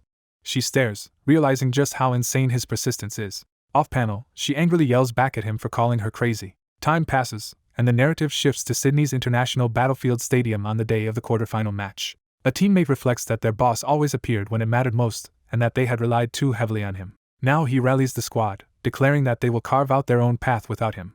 The team stacks fists together, shouting that they will bring their boss a victory. Announcers hype up the final quarterfinal match between Weissim and the Sydney Redhawks, with a ticket to the semifinals on the line. Elsewhere, the protagonist staggers in exhaustion from repeatedly dying to poison. Comparing status logs, he notes that only the first 2 poison shots increased his stats, and that nothing changed after the third. Looking at the nearly empty beaker, he realizes there is only one more dose left. The High Priestess points out that his revival is taking longer each time and that he is not gaining resistance, only slowing his resurrections, which she calls a complete waste. He admits the first death was the most intense and that each subsequent dose has been harder to endure, meaning even his immortal ability cannot fully offset the accumulating damage. She urges him to stop now that he has gained something, saying he has proven his point. He refuses, arguing that quitting with just 1 shot left would be senseless, and that he must finish what he started. She remarks that his stubborn determination is unusual even for him. He asks what she means, prompting her to explain. She says he is more impatient than usual, gambling everything on luck in a way that does not fit his normal character. He begins recounting one moment in the previous raid when the main body of the boss monster moved. Flashback, he faces the towering snake-like boss as its true body emerges, wreathed in poison. He remembers that with his body poisoned he was slowly dying while facing this enemy. At that time he was fighting like a puppet, his will dulled by the spreading toxin. He had thought he could at least hold out for a while even if he could not fully win, but the monster's first heavy blow sent him flying and obliterated his shield. He recalls how even blocking a single hit shattered his defenses. Dropping to one knee, he barely held his ground. The boss immediately followed with another lethal strike from above. He managed to dodge that second attack by a hair's breadth, yet the monster's barrage continued, hammering him again. He took a third crushing blow that literally split his body in 2. Lying broken under the towering enemy, he felt his life slip away. For the first time, he had faced an opponent whose defeat seemed completely impossible. That sense of helplessness is what now drives him. The priestess concludes that he is drinking poison out of desperation, trying to overcome that fear. He falls silent, reflecting on her words. He admits she may be right about his desperation. He adds that this behavior is not actually unlike him because he has always been stubborn in this way. He explains that he never gives up, since overcoming hardship and hunting down his opponent is the only thing that makes him feel truly alive. He vows to keep searching for ways to fight until the day he dies and says he cares nothing for luck, which makes her realize she misread his motives. He then tells her she does not need to keep him alive for the final dose. He says he must stop relying on the immortal ability and be willing to experience true death. Looking determined, he asks the High Priestess to seal away his immortality. The narration shifts back to the stadium, where Weissim's players charge into battle with renewed determination despite missing Seomun Yeep and Pietro. The commentators note that even so, Weissim calmly defeats the new monsters appearing on the invasion map. They highlight how the team conquers these threats without their star players. The broadcast emphasizes that Weissim managed to overwhelm the highly ranked Sydney Redhawks, pulling off a huge upset. The first set ends in a clean victory for Weissim, frustrating the Redhawks supporters. A woman comments that losing to a supposedly weak team missing its 2 stars is disgraceful. Another Redhawks member mutters that he always thought their players were trash, but this loss is worse than expected. Crushing a bottleneck, he suggests it might be time to replace the current roster. Their captain, Chris Alderline, orders that all the Redhawks players be cleared out after the championships. A staff member retorts that he should have played the first match himself if he is so strong. Outraged, he yells at his coach, questioning her sanity. He complains that someone ranked 5th in the world should not have to face a rookie team missing its 2 aces, likening it to using a sledgehammer on a chicken. She counters that given Weissim's scrim results in this match, they can no longer be dismissed. Chris scoffs at the idea they might be his equals, comparing it to calling a kindergartner equal just for fighting him. The coach replies that instead of blaming her, he should look at his own teammates who just lost to that lousy team, and he grudgingly agrees to play. A sepia flashback shows rumors of a fighter named Gerald Walker collapsing mid-match, which Chris derides as weakness. Chris decides it is time for him to aim for the world's top 3 players. As he steps into the stadium, he announces the arrival of the hero. He rallies his teammates to go crush some weak villains as the announcer introduces him as the Red Hawks ace, Chris Alderline. Commentators explain that although the Red Hawks lost the first set, they now look confident because of Chris, whose presence gives them an almost 90% win rate in second matches. The crowd wonders if Weissim can hold out, especially without Seomun Yeep or Pietro Anela. The commentators note that the winner of this match will face the LA Warriors, led by world-ranked third player Roy Meyer. They stress that this quarterfinal is crucial for both teams, with Chris determined to seize third place overall. At the same time, Weissim aims not only to reach the top 8 but to become the first Korean team ever to win the World Championships.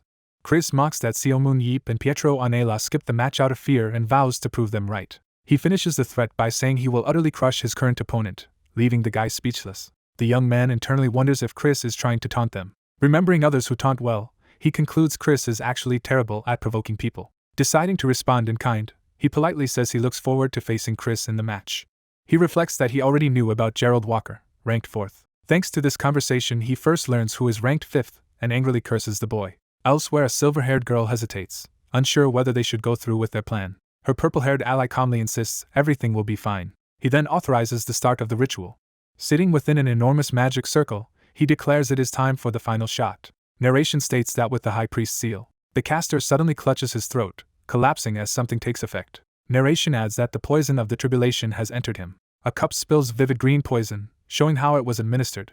The story notes that Seomun Yeep instinctively sensed what was happening. Poison energy begins traveling up his arm as he realizes the process has started. The narration explains the toxin is slowly spreading through his body. He writhes as the green power erupts violently from within him. The poison's purpose is described as erasing his life.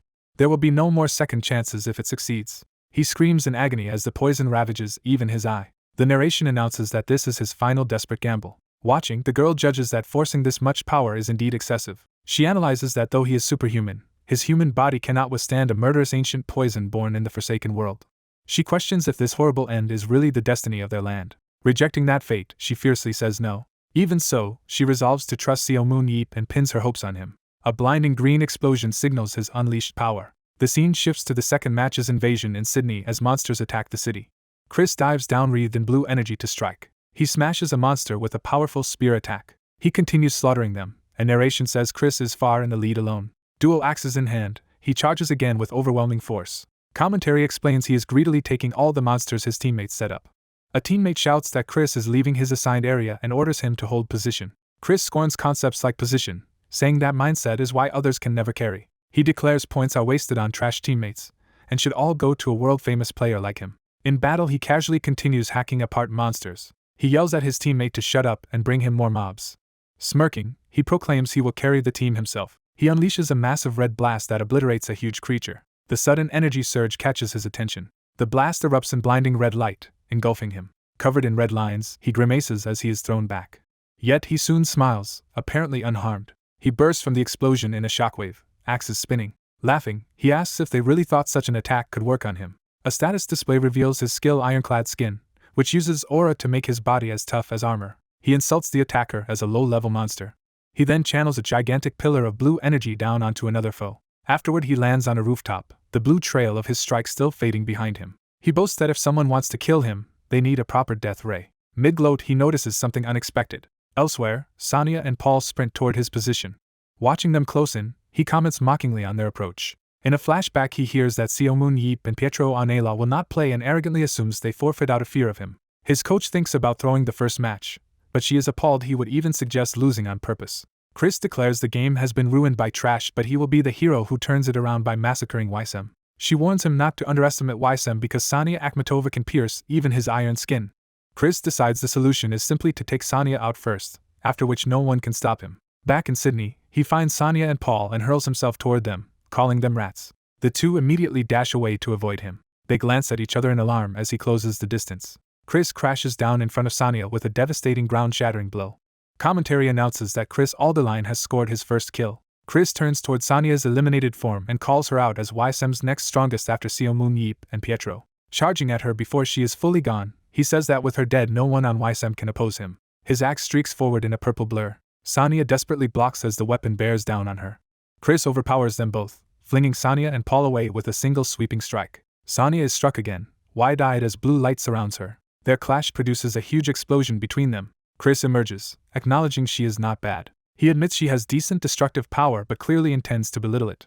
He finishes by calling her overall unimpressive, and the announcer says Chris now has 2 kills. Weissim fans in the crowd stare in stunned silence. A gigantic hologram of Chris taunts that Sonya is a pathetic ace compared to Superhuman, Yeep, and Pietro. Weissim's coach inwardly admits she despises Chris but recognizes he is vital for Sydney's strength. She analyzes that while ranked 5th, Chris's actual skill already surpasses Walker's.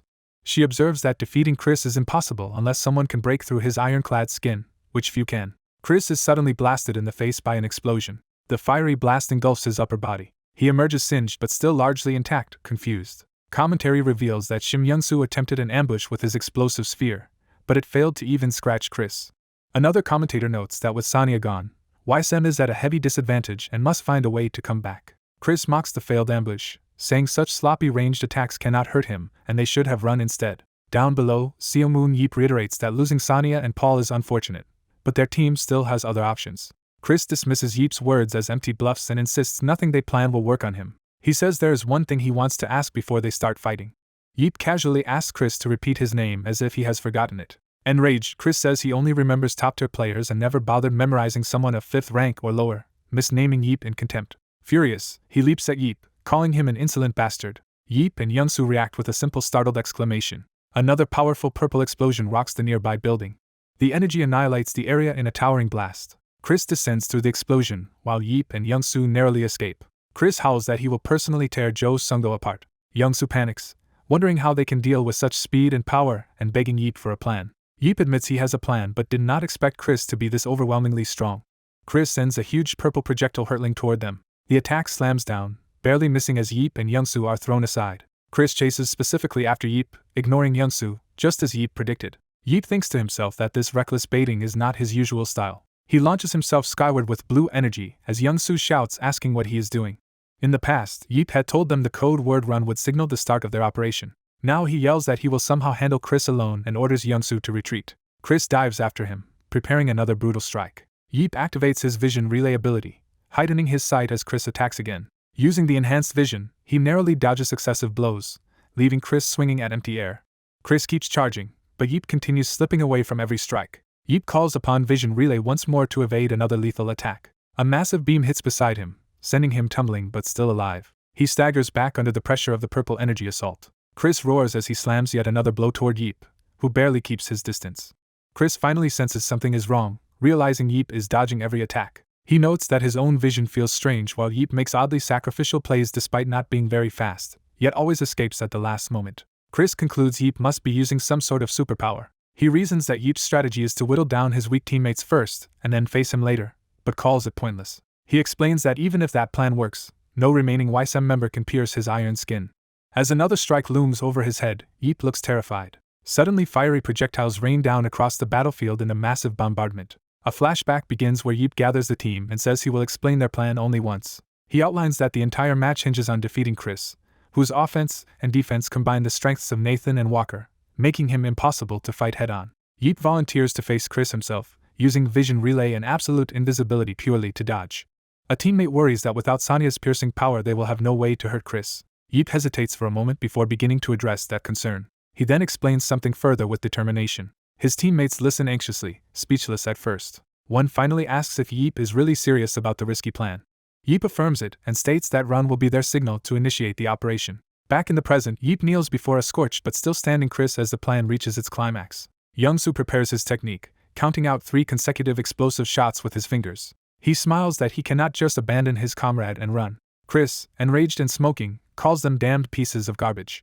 Young-soo flees again, marveling that Chris seems completely undamaged. Chris shouts that they have already confirmed explosive spheres do not work on him and vows to slaughter them all anyway. Just then he notices something unusual. Looking down, he realizes Jo Sung-do has vanished from where he expected him to be. He spins around in confusion, demanding to know where Yeep went. Yeep is shown sprinting away at high speed. Blue energy suddenly coats his leg as he accelerates even more. He and Young-soo run together, Yeep announcing that he is taking his leave. Chris complains that fighting Yeep was boring because he was so slow and uninteresting. Yeep, acting manic, claims he would rather go play with stronger allies Nathan and Roy and that Chris is beneath his level. Chris explodes with rage, screaming in fury at the insult. He unleashes his full power, vowing to personally kill Yeep with his own hands. At Yeep's shouted cue of now, Yunsu is ordered to blow Chris away with his explosive spheres. Chris charges through the orange blasts, insisting yet again that such a garbage ability cannot affect him. As Yunsu grimaces, a glowing blue hand touches his back, implying Yeep is about to combine their powers for the true finishing move. Sungo channels aura into an ally's massive fiery attack that slams down toward the armored enemy. The iron-skinned fighter is shocked, realizing this blow is on a different level. The gigantic energy blast streaks down into the middle of the city. The attack detonates, engulfing the skyscrapers in a blinding column of light. The iron-skinned man is swallowed by the explosion's glare. Watching from the transport plane, Roy ghastly asks what Sungo has just done after seeing the frozen battlefield. Sungo nervously wonders if Roy is talking about him. Roy points out that all monsters in one direction are gone and asks if Sungo is responsible, while Sungo protests that he did nothing and asks if he messed up. Roy clarifies he only used his usual absolute zero that way and is actually referring to the monsters wiped out on the opposite side, confusing Sungo. Roy admits he doubted Siamin's choice of Sungo over Daniel Mance for the final 7 because Sungo seemed the least proven.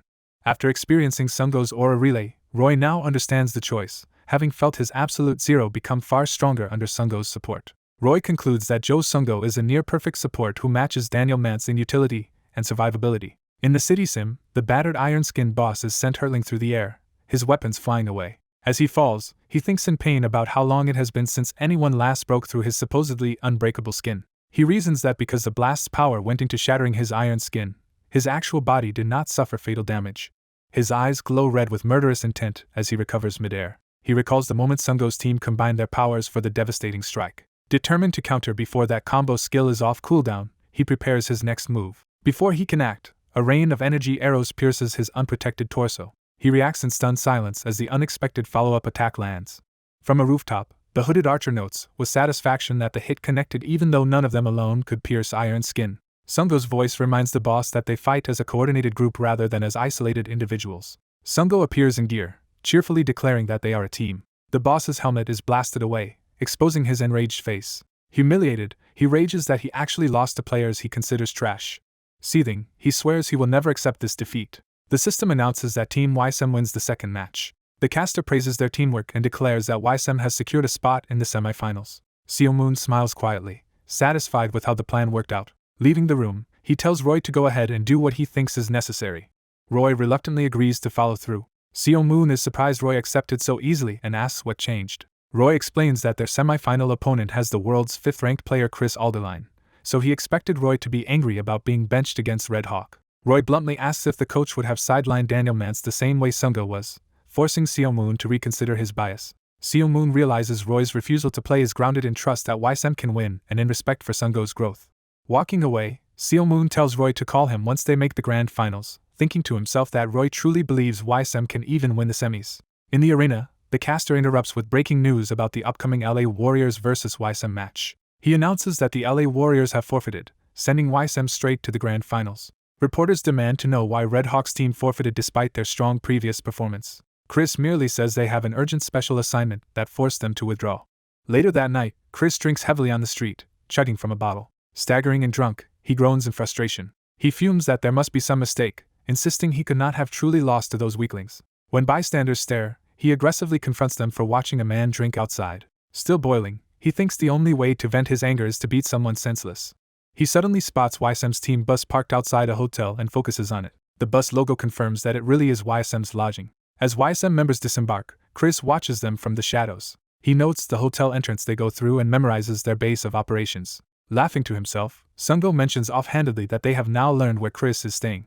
Chris grins wickedly, pleased to have located his targets as well. Later that night, he returns masked and armed, standing before the lit-up Sydney hotel. Axe in hand, he sneaks into an alley, readying himself for sabotage. He thinks that if he collapses the hotel and injures or kills some Weissim members, their next game will be ruined.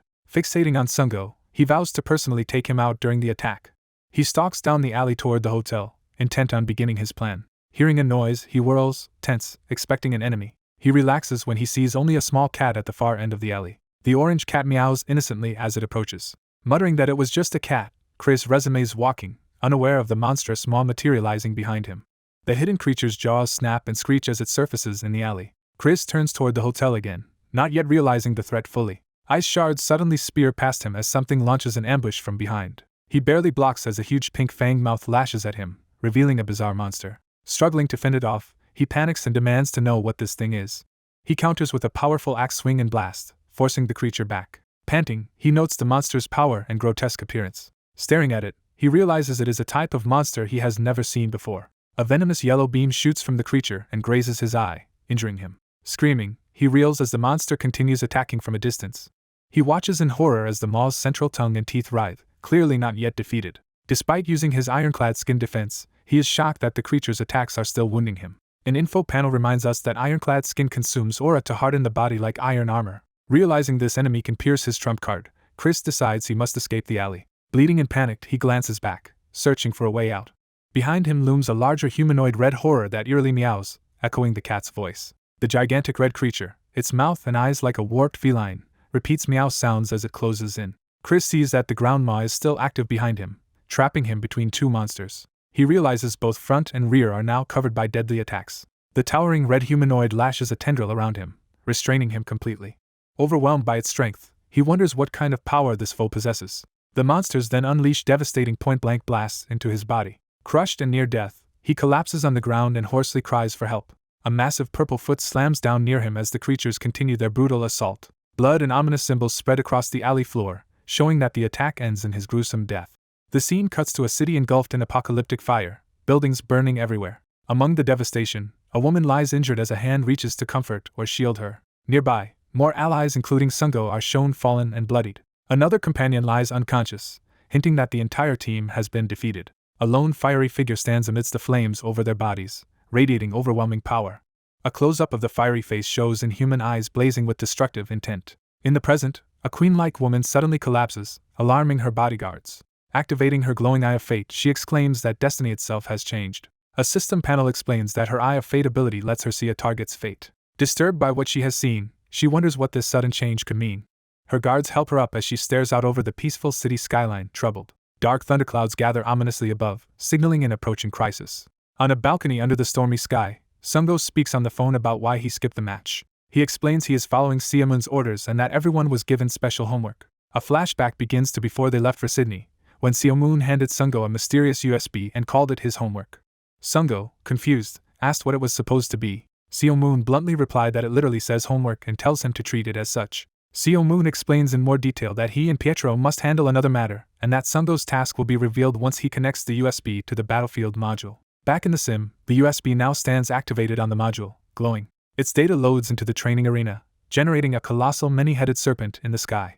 Seeing the monster briefing, Sungo is horrified. He panics that this is the enemy their team is expected to defeat. The training field initializes as his teammates materialize in front of him. Sungo calls out to everyone as the full party appears around him in the virtual space. A holographic tutor greets them and welcomes them to Seomun Yeep's homework program. She says she will remotely support them and wishes for them to become the final heroes who can face the apocalypse. A blue hologram of Seomun appears, chiding them for posing when a world-ending enemy is about to attack. Sungo realizes this projection is his boss speaking through the homework system. Seomun's avatar, labeled Homework Bot, looks unimpressed when Sungo reacts in confusion. The bot grumbles about being called a homework bot and prepares to instruct them seriously. He suddenly warns that the serpent's attack is incoming and orders everyone to start moving. Sungo screams as debris rains down around them during the simulated onslaught. The homework bot declares that from now on he will personally teach them how to fight this terrifying snake. He yells at them to answer and take the lesson seriously as another wave looms. The snake unleashes devastating energy blasts across the sky. Seomun berates one teammate for wasting her power without landing proper hits and tells her to focus. He instructs another that they must dodge immediately when the snake attacks instead of hesitating. Urging Roy on, he shouts that they all need to react much faster. He then scolds Sungo for selfishly guzzling all the antidote potions and not sharing with the team. The harsh training continues as he orders them to move faster and hit harder. Pushing them to their limits, he screams for even more effort and power. Afterward, Roy calls Seomun to report that the training greatly improved their teamwork. Roy adds that the experience made him realize winning the world championship is secondary to surviving the looming apocalypse. Mid-call, Roy notices Sungo goes silent on the line and wonders why. He calls out Sungo's name, asking if the connection has dropped. Sungo's tense voice instead tells Roy to look outside the window. Roy is puzzled but turns toward the window as red light begins to flood into the room. As the strange glow intensifies, Roy repeats the instruction, confused. The relic stone before him erupts with light in response to the outside phenomenon, startling him. His eye of fate flares as he senses something catastrophic arriving. Roy rushes to the window and sees the sky turning blood red. Cracks of crimson energy rip open in the heavens like shattered glass. The rifts multiply until the entire sky is riddled with gaping red wounds. Horrified, Roy realizes what this omen means. He grips his staff, bracing himself for the disaster that is descending. Power surges from the relic into him as he activates his battle gear. The glowing stone completes its activation, fully transforming Roy. Now in white combat robes with staff in hand, Roy stands ready for teleportation. He and the Weissim team are transported into an ancient grand hall, taking formation. The briefing reveals their new battleground is the first Emperor's imperial tomb. Immediately, a massive stone pillar slams down, shaking the tomb. Two teammates look back in alarm at the sudden impact. Sungo and Roy also turn, shocked by what has appeared. From the shattered floor rises a dark, red-eyed humanoid monster radiating menace. The creature addresses them coldly, saying he expected them to come and calling them trash for daring to oppose his grand design. The red-eyed enemy notes that only one opponent remains and gathers a massive energy sphere. He declares he will personally handle the remaining group, who brace themselves in fear. His attack slams down, shattering the ground. The enemy pauses, reacting to something unexpected. A gust reveals the arrival of someone with long white hair. The white-haired fighter appears beside the party, saying they nearly arrived too late. The enemy recognizes the newcomer as a past failure who has finally appeared. The white-haired fighter silently activates their purple power. One ally urgently asks Pietro why Seomoon did not come with them. The white-haired fighter somberly speaks Seomoon Yeep's name. A shadowed Seomoon states he cannot come. As the group advances through the ruined city, someone calls out to Mr. Seomoon. The white-haired fighter realizes Seomoon is not coming. Still focused on the distant enemy, they promise to explain later. They insist the team must prioritize defeating the enemy in front of them, which the foe mocks as foolish. The enemy scoffs that 5 people are not enough to stop him. The white-haired fighter recalls that they once stopped this foe with only 2 people. The enemy dismisses this as an old story. He lunges forward, promising to show the vast difference in power. His devastating blow sends one ally crashing away. Pietro is left battered on the ground from the strike. The enemy coldly remarks that one of them has already been taken down. Suddenly he senses another attack and looks toward a flash of light. Blue slashes cut across his body, leaving glowing wounds. He curses himself for lowering his guard. Pietro, smirking, admits he underestimated the enemy earlier because the snake monster seemed stronger. The blue cuts on the foe's hand begin to react strangely. The effect spreads, causing his hand to crack further. The enemy finds this development interesting and prepares another punch. The white-haired fighter starts a large-scale spell, summoning spirits and phantoms.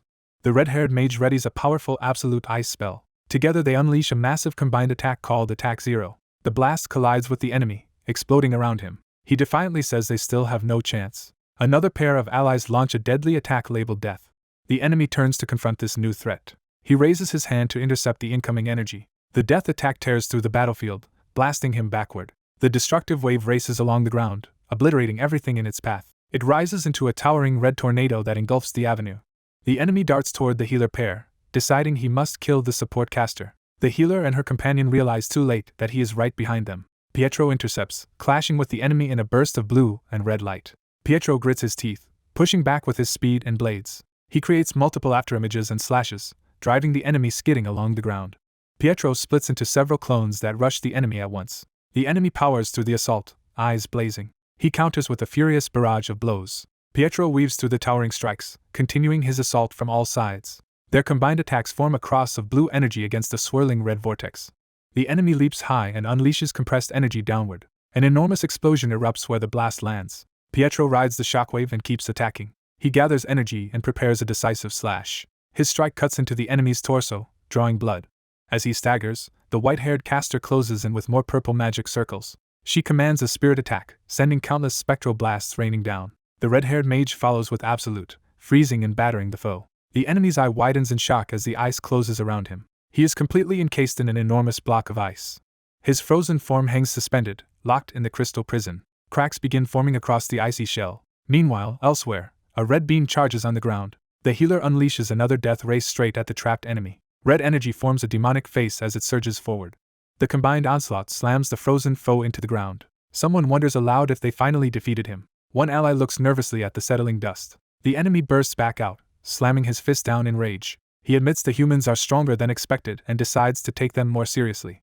He interprets this battle as a divine trial meant to test his faith before a great mission. Declaring he will now fight at full strength, he gathers even darker power. The white-haired fighter shouts for everyone to prepare, announcing that the Emperor of the Tomb of 10,000 is coming. The enemy activates an ability called Memory of the Warrior. Exposition explains that Memory of the Warrior lets the user perfectly copy any martial arts they have witnessed.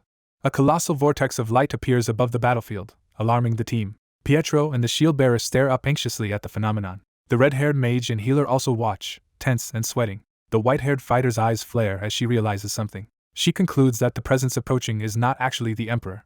A boot steps through swirling white energy, signaling a new arrival. Seo Moon Yeep appears in a monochrome vision, wielding spear and shield. His remembered self declares this is the first of his attacks. The red-haired mage in the present shouts Seo Moon's name in shock. In the memory, Seo Moon launches himself downward to strike his robed ally. In the present, Seo Moon ponders how to warn humanity about the coming tribulation. He and a crowned woman discuss how to explain the second destruction and the broken seal to humans. He claims to have an idea. She tells him to start recording his message. Seo Moon's holographic broadcast begins worldwide, asking if everyone can hear him. People on the street react in confusion as the sky cracks red. His hologram introduces him as streamer Seo Moon Yeep. He reveals the footage is pre-recorded for a worst-case scenario. Viewers around the world recognize Seo Moon's face in the sky with alarm. In another country, people watch as he continues his warning. He explains that a monster called the Tribulation is about to invade Earth.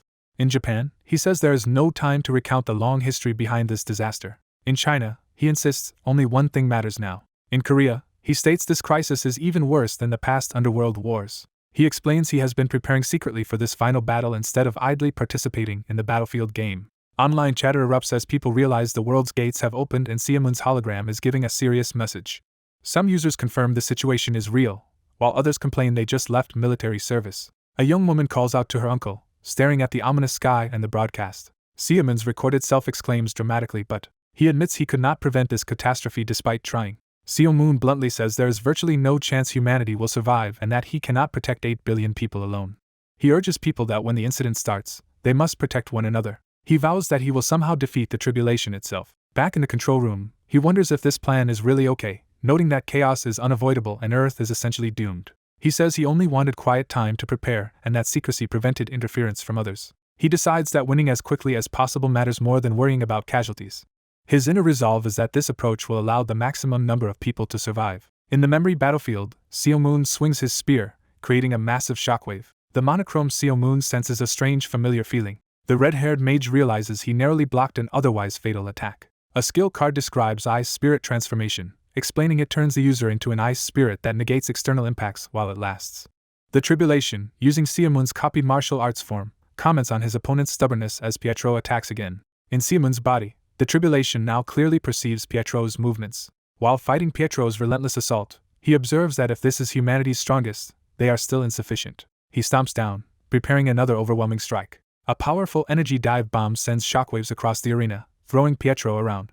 He pummels Pietro into the ground while mocking the group's weakness. Boasting that he is unstoppable, he spins his spear and shield in a whirlwind attack. He follows through with a devastating downward smash. The impact shatters the ground, sending debris flying. The Tribulation briefly loses track of Pietro and notes that he has vanished. He deduces that Pietro has activated a superpower. Annoyed with the red-haired mage, he leaps skyward to attack her directly. Pietro's throne ring flashes past the Tribulation's head. The ring slams into the mage, freezing her body midair. Pietro then charges, attacking while the mage remains immobilized. She is encapsulated in solid ice, her transformed state protecting her. Pietro unleashes a storm of ice beams that close in on the Tribulation. Feeling the frigid power, the Tribulation realizes how dangerous this ability is. Pietro reflects that ice spirit transformation literally turns him into an ice spirit. He concludes that as an ice spirit he can reshape himself into anything he imagines. Pietro manifests an enormous ice giant, towering over the battlefield. The giant's fist explodes apart, scattering shards as Pietro emerges from within. He lands lightly, armor cracked but still functional. The Tribulation notes that even being grabbed by Pietro's ice almost froze him solid. He assesses that a single blow from Pietro now surpasses the earlier ice beams. Watching the enormous ice construct, he admits Pietro is far more troublesome than expected for a human. He further observes that while Pietro spends aura, he is immune to physical attacks. Intrigued, the Tribulation wonders how much destruction he must inflict before Pietro's regeneration fails. Pietro yells that he will not allow the enemy to find that limit as he hurls another barrage. The Tribulation, exhilarated, praises the excellence of this trial he must overcome. He declares that his current power was granted precisely for this decisive moment. The white-haired fighter realizes what is happening and starts to say, "Do not tell me." She recognizes that the Tribulation has copied the weapon's spirit embodiment technique as well. Their clash shatters more of Pietro's ice constructs into fragments. The scene ends with icy limbs breaking apart under the force of the ongoing battle. The ice barrier shatters under a violent impact. Someone begins to realize or declare what is happening. The white-haired man unleashes a massive ice and energy attack with his spear. He charges downward, gripping his weapon with deadly focus. His spear thrust hurtles toward the red-haired man frozen in ice. The red-haired man stares in terror as the spear descends toward him. The attacker names and uses his ability, teleportation. He teleports into the room where the queen and the red-haired man are hiding, saying he has found them. The queen furiously blames the red-haired man for their race's misery and for siding with humans, accusing him of hindering their mission. She condemns him and orders him to atone through death. The attacker slams the queen into the floor while addressing her by her title. The queen sees the red-haired man still being targeted and realizes he is in danger. Determined to protect him, the queen decides to summon him to her side. She teleports the red-haired man away from the spear at the last moment. The attacker reappears with them after tracking their location through teleportation. The queen realizes in shock that he traced her aura to follow them. He again smashes her into the floor with overwhelming power. The queen clutches her chest in agony as the attacker's weapon manifests through her body. A black-haired woman materializes in front of the attacker, ready to fight. A blonde warrior also appears, facing the attacker with drawn sword. The two new arrivals strike the attacker simultaneously while the black-haired woman prepares a ranged spell. As the battle continues, the attacker coldly announces that the queen has been eliminated. He dismisses the human warriors as weak and not worth his attention. The blonde warrior unleashes a powerful blue energy slash. The white-haired enemy in red cloak says he never cared about defeating a few humans, and reveals a more important goal. He declares that his real mission is to open the chained, sealed door. A sinister observer watches, pleased that events are unfolding as expected. Two allies activate complex purple magic circles to stop the door from opening. The cloaked enemy curses and rushes toward the pair as their magic threatens his plan. The silver-haired mage declares that it is too late for him and releases a huge purple blast. Her violet flames surge upward, engulfing the charging enemy. The explosion of violet energy devastates the area. The enemy's silhouette is consumed in the blinding purple light. Outside, people see the crimson gate in the sky beginning to open. Armed defenders on the ground stare up anxiously at the rifts above the city. A commander orders everyone to prepare for battle as flying monsters pour out. Shield bearers and fighters brace themselves beneath the blood-red sky. Even civilians arm themselves as they witness the ominous rift overhead. Veteran defenders react with alarm as the situation escalates. A massive fiery explosion erupts in the sky while dragons descend toward the city. One defender engages a huge dragon, blocking its bite with his shield and sword. Another fighter unleashes a wide blue energy slash against the monsters. The city's defenders coordinate attacks, with archers and shield users fighting the incoming creatures. Several dragons fall, dissolving into toxic green smoke upon death. Exhausted fighters complain that the monsters seem endless yet resolve to endure despite being outnumbered. The archer girl suddenly notices something unusual in the sky. She points out that the red gate overhead is beginning to disappear. Other fighters look up and see the rift slowly closing. Observers around the world watch the shrinking gate with wary relief. Even suited bodyguards under clear skies notice the anomaly fading. The blonde defender confirms in shock that the archer is right. Their comrades rejoice, believing their boss and Pietro must have stopped the crisis and that the battle is over. High above the ruined hall, Pietro and Jo Sung-do stand with wings of purple energy over the smoldering remains of the enemy. The silver-haired mage asks if the fight has finally ended. Outside, the other defenders relax and celebrate, assuming victory is secured. Someone utters a puzzled "Huh!" Sensing something is off, the blonde defender looks back toward the city, uneasy. He wonders aloud what new phenomenon he is seeing. A new intense red light begins to fill the sky, heralding another threat. Inside the hall, the massive sealed door starts to part under immense force. A voice calls out, summoning someone to approach. The disembodied voice entices the primordial light to come toward the chained door. Sensing danger, the silver-haired mage orders Jo Sung-do to stay behind her. Golden chains binding the door begin to snap. The chains continue breaking under mounting pressure. A brilliant golden explosion bursts from the doorway as the seal is shattered. The enemy exults that the door has finally opened. Pietro and the mage recoil in horror as the true tribulation begins. The gigantic inner gate fully opens into a dark void. A red dimensional fracture erupts inside that void. The crack widens into a violent vortex that distorts the surroundings. The horned enemy prays to primordial light to guide him, and his kind to the world of blinding light. A cataclysmic burst of red energy answers his invocation. Roaring, he declares his intent to reach the land of shining light. His monstrous hand, dripping blood, notes with contempt that something foul now stains it. A colossal red serpent head slams down beside him as his serpentine body writhes free. Unbothered by the injury, he regrows or reconstitutes his hand and prepares to move on. The many-headed red serpent finally emerges in full from the broken seal. It looks up at the shattered ceiling and triumphantly announces its return. The serpent host smiles ominously, ready to unleash destruction. A national emergency broadcast center addresses citizens, announcing itself. The announcement states that a real air raid warning is being issued. The broadcast repeats that a genuine air raid alert is now active. It explains that this air raid warning is being declared nationwide. High above the city, the enormous multi-headed red serpent coils ominously. Standing upon the serpent, the horned being surveys the overworld for the first time. He muses that he had expected humans to be formidable after defeating underworlders but finds them disappointing as they flee in panic. He concludes that humans are insignificant. He calls them fools who have forgotten what true battle is. Finding the situation tedious, he orders his serpent heads to fire spheres of destructive light. The serpent unleashes multiple devastating yellow beams down upon the city. The blasts erupt in blinding explosions across the urban landscape. Meanwhile, a transport plane flies through clear skies, heading toward the crisis. Inside, Pietro, the queen, and others watch the giant serpent on a screen, acknowledging that the ancient seal has been broken. A healer assures the queen that emergency treatment saved her life but says large-scale teleportation is impossible for now. The queen apologizes for endangering them, while the others respond that they will rely on their own skills and mutual cooperation. Pietro and Jo Sungo suddenly teleport back to the group, greeted with relief. The mage reports they failed to stop the enemy, whose obsession with breaking the seal was too strong, and that they could only flee once the seal lifted. Pietro begins questioning her earlier statement that Seo Moon Yeep would not be coming. The silver-haired mage asks worriedly if something happened to Seo Moon Yeep. Pietro explains that Seo Moon Yeep drank the tribulation's poison and died because his body could not endure it. He concludes that this is the reason Seo Moon Yeep will not arrive. The mage responds that if that is true it is unfortunate, surprising Pietro. When asked what she means, she admits she briefly doubted Seo Moon Yeep, thinking he had abandoned the unwinnable battle. She now insists that as long as he did not run away it is fine, because he is the sort who would crawl back from hell even after death. She decides that knowing this makes their future course of action obvious. The tribulation's humanoid form looms menacingly over the ravaged city. The queen's party stands before the airborne serpent, resolving to stall it until Seo Moon Yeep returns. Pietro suggests they might even defeat the tribulation themselves and later boast about it to Seo Moon Yeep.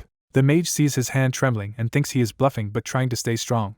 As the one who confirmed Seo Moon Yeep's apparent death, Jo Sungo finds their faith hard to grasp yet is affected by it. The mage reflects that with the world's end near, clinging to hope like this does not feel so bad. As the gigantic serpent bears down on them, she warns that the enemy is approaching. Pietro rushes forward, shocked by the serpent's incredible speed. Its colossal body slams where he was, emphasizing how lethal its strikes are. A recorded hologram of Seo Moon Yeep explains to trainees that while the snake is unbelievably fast, there is a method to evade its attacks. He compares reading the serpent's movements to predicting a bullet's path from the shooter's actions, and says the creature's huge body makes its attacks readable. Jo Sungo asks what if the tribulation's main body moves, and the hologram casually answers that such a thing is unlikely. The recording then clarifies that the tribulation is polymorphic, existing simultaneously as a human and a multi-headed snake, so when one form moves the other usually stays still. He likens it to having stronger legs than arms but never using a foot to swat a fly, implying the main body should not move for minor threats. The lesson concludes that as long as they avoid mistakes, they will not be killed in a single blow. This reassurance is emphasized as text, urging them not to expect instant death if they act correctly. Armed with this knowledge, Pietro and allies launch coordinated slashes at the serpent's heads. Pietro dances around the many heads, carving into the massive body with rapid blue strikes. He continues his assault, driving his blade into the serpent as it thrashes. A narration warns that such confidence in their strategy may be turning into overconfidence. Pietro insists to himself that he already understands the risk. The recorded warning echoes that without Seo Moon Yeep, the fight may be unwinnable. Pietro inwardly admits that they likely cannot defeat the tribulation alone. The mage begins casting wide support magic, addressing everyone present.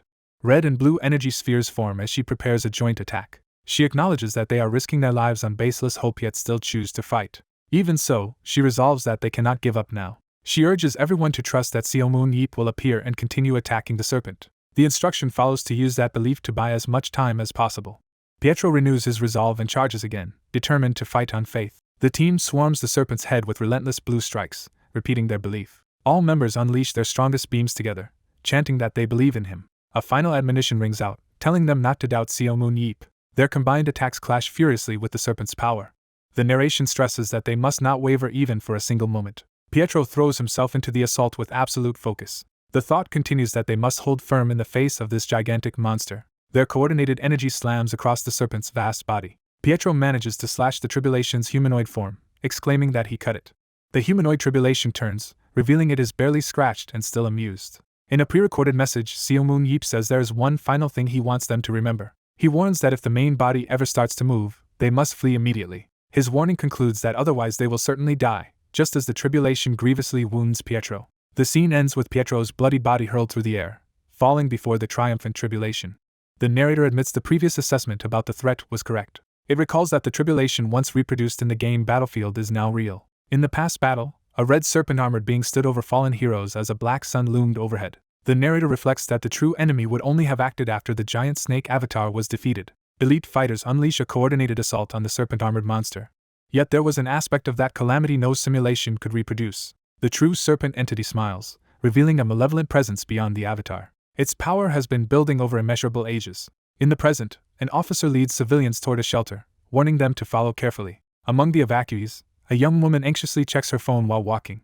She rereads messages from Park young men urging her to reach the shelter, promising to meet her there and stay safe, but her reply cannot send. The send button glows as her unsent farewell hangs on the screen. Her phone shows there is no signal or connection. She realizes her messages are not going through and grows uneasy. Frustrated and scared, she loudly demands to know when they will arrive. A responder urges her to calm down and be quiet because of nearby monsters, but she arrogantly tells him not to order her around and insists on her status. She berates the responders as lazy and slow, claiming they are paid with her money. She demands that Seo Moon Yeep be summoned immediately and threatens them, obsessing over compensation for her damaged property. As she continues to rant about payment, something sinister approaches unnoticed. A red crystal parasite suddenly attaches to the complainer's back, making him scream. Many similar red crystals attach themselves to the shelter structure as he begs for someone to remove the one on him. Panicking, he swats at the parasite and yells for it to get away. One of the crystals hurtles toward the young woman, who stares up at it in shock. The crystal wraps around her head, and she gasps in confusion. Meanwhile, defenders see another wave of flying monsters coming and ready themselves for battle. A massive bat-like creature charges the commander as he orders the attack. The white-haired commander cleaves through a swooping monster with a powerful blue strike. He asks his subordinates for a status report on the situation. They explain that after the giant snake appeared, all global gates merged into one immense gate. They add that major cities worldwide are now under attack from this event. Troubled, the commander asks specifically about the condition of the shelters. He is told that about half the population has evacuated, shelters on Seoul's outskirts have limited casualties, and he asks how the snake is behaving. A subordinate reports that after its first attack the snake has remained still as if waiting for something. An urgent message comes in that Nathan Bernard, Shuran, Roy Meyer, Jo Sungo, and Pietro are currently engaging the monster, shocking the commander. He wonders if Yeep arranged this, then focuses on saving as many lives as possible by mobilizing all available superhumans, not just battlefield athletes. Before that order is even finished, a massive golden strike is already slamming into the serpent avatar. In the shelter corridor, a young man with a flaming sword appears, asking the girl if she is alright after saving her from the parasite. The narrator explains that all battlefield athletes and superhumans are already participating in the rescue operations. Superhumans fight through a storm of red crystal parasites, dodging and attacking. Another team member slashes through the crystals with a blazing weapon while a companion supports him. The young swordsman senses something and reacts tensely. The serpent's main body begins to move, unleashing its intimidating presence. Its movement devastates the surrounding structures, dwarfing the two humans below. A shockwave crashes toward the young man and woman, prompting the girl's scream. A woman with a long ponytail charges forward at high speed to intercept the attack. The story notes that around 230 million superhumans are registered and active within the Battlefield Association. That ponytailed warrior carves a glowing barrier in front of the pair, shielding them. Among those millions, the top 1,000 are informally ranked according to their combat achievements. These top 1,000 receive special unofficial ranks reflecting their power. A close-up introduces the focused spearwoman as one of these elite fighters. She is identified as Sonia Akhmatova, ranked 448 among superhumans. Another armored beast erupts from the ground near the battlefield. A shield bearer grips his weapon as energy flows into it for a counterattack. The narrative introduces him as Choy Huk, newly ranked 643. An enormous worm-like monster prepares to crush Choy Huk as he faces it down.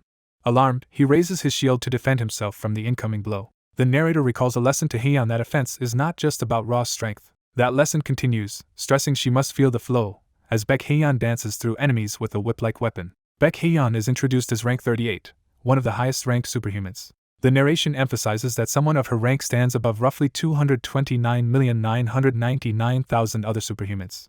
Elsewhere, another ranked hero faces a towering spider-like monster. The text notes that these top superhumans even surpass other superhumans, who themselves are vastly stronger than normal humans. Another fighter uses his abilities against hordes of insectoid monsters in the chaos. The story concludes that these elite are like monsters themselves, battling monsters for humanity. Among them, Seo Moon Yeep's chosen last bastion of humanity is singled out.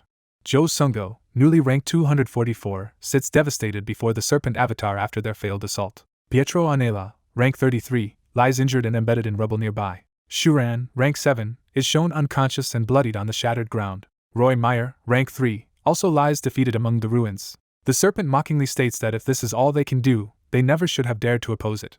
Nathan Bernard, rank 1 and strongest among them, stands barely conscious and maimed. A burst of blue energy explodes as Nathan launches another desperate attack. He thrusts a powerful beam into the serpent's body, refusing to yield. The serpent wonders why Nathan still resists and cannot accept defeat. Nathan vows that someone will arrive, speaking through blood and exhaustion.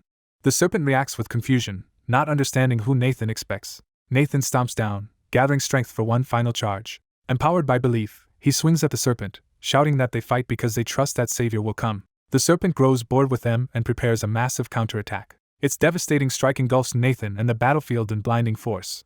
Nathan is left embedded in a cratered wall, his arm torn off. His dropped knife spins through the sky. It lands between Nathan and the serpent, which now advances on him. Believing victory assured, the serpent declares that everything is finished. A new voice challenges that claim, asking who the serpent thinks it is to declare the end. Nathan smiles faintly as the real savior, Seomun Yeep, arrives. Yeep surveys Nathan's condition and wonders what kind of battle led to such injuries. He muses that while he was napping, something drastic must have changed. Nathan, feeling strangely lighter despite his wounds, stands up again. He notices the pain where his arm is fading. The narration focuses on his missing arm and the dulling sensation there. He wonders if this numbness is what dying feels like. The question of whether this is the sensation of death echoes in his mind. Another voice laments what the serpent has done to this young warrior. Nathan's eye registers that someone is intervening. Blue healing flames envelop Nathan as a hand reaches toward him. Yeep holds a glowing blue energy and Nathan recognizes him, calling his name in relief. Yeep chides Nathan for not fleeing when the main body moved and says Nathan's life matters as much as anyone's. Nathan admits he feared Yeep would never appear. Yeep jokes that since no one came to ferry him across the river of death he stayed, and now that Yeep is here Nathan can finally rest. Yeep casually remarks that side effects from his previous travel made his hair odd and explains he returned as soon as he could but the gate had already opened. He tells Nathan not to worry anymore and to go sleep, while Yeep confronts the serpent himself. The serpent notes that Yeep speaks as though victory is already decided. Yeep replies that he has seen how the serpent crushed his elite subordinates, yet reminds that this is the same foe once beaten by the emperor and mocks its arrogance. He then instantly blitzes the serpent, taunting it for being as stupid as its snake form. The serpent is shocked, unable to perceive when Yeep even moved. Yeep charges again with blazing eyes, his speed overwhelming. His next blow detonates against the serpent's chest in a massive explosion. Yeep concludes that if 5 subordinates together could not reach the foe, then by definition he alone must be stronger than all of them combined and tells the serpent to understand that. The serpent admits Yeep's opening attack was impressive but claims it only left a scratch. Yeep smirks and suggests the serpent check more carefully. He points out that the serpent's long snake body head has been severed and lies elsewhere. The serpent belatedly realizes a deep wound has pierced its main body. Delighted rather than frightened, the true entity laughs and declares this battle entertaining. Yeep calls out to Nathan to get his attention.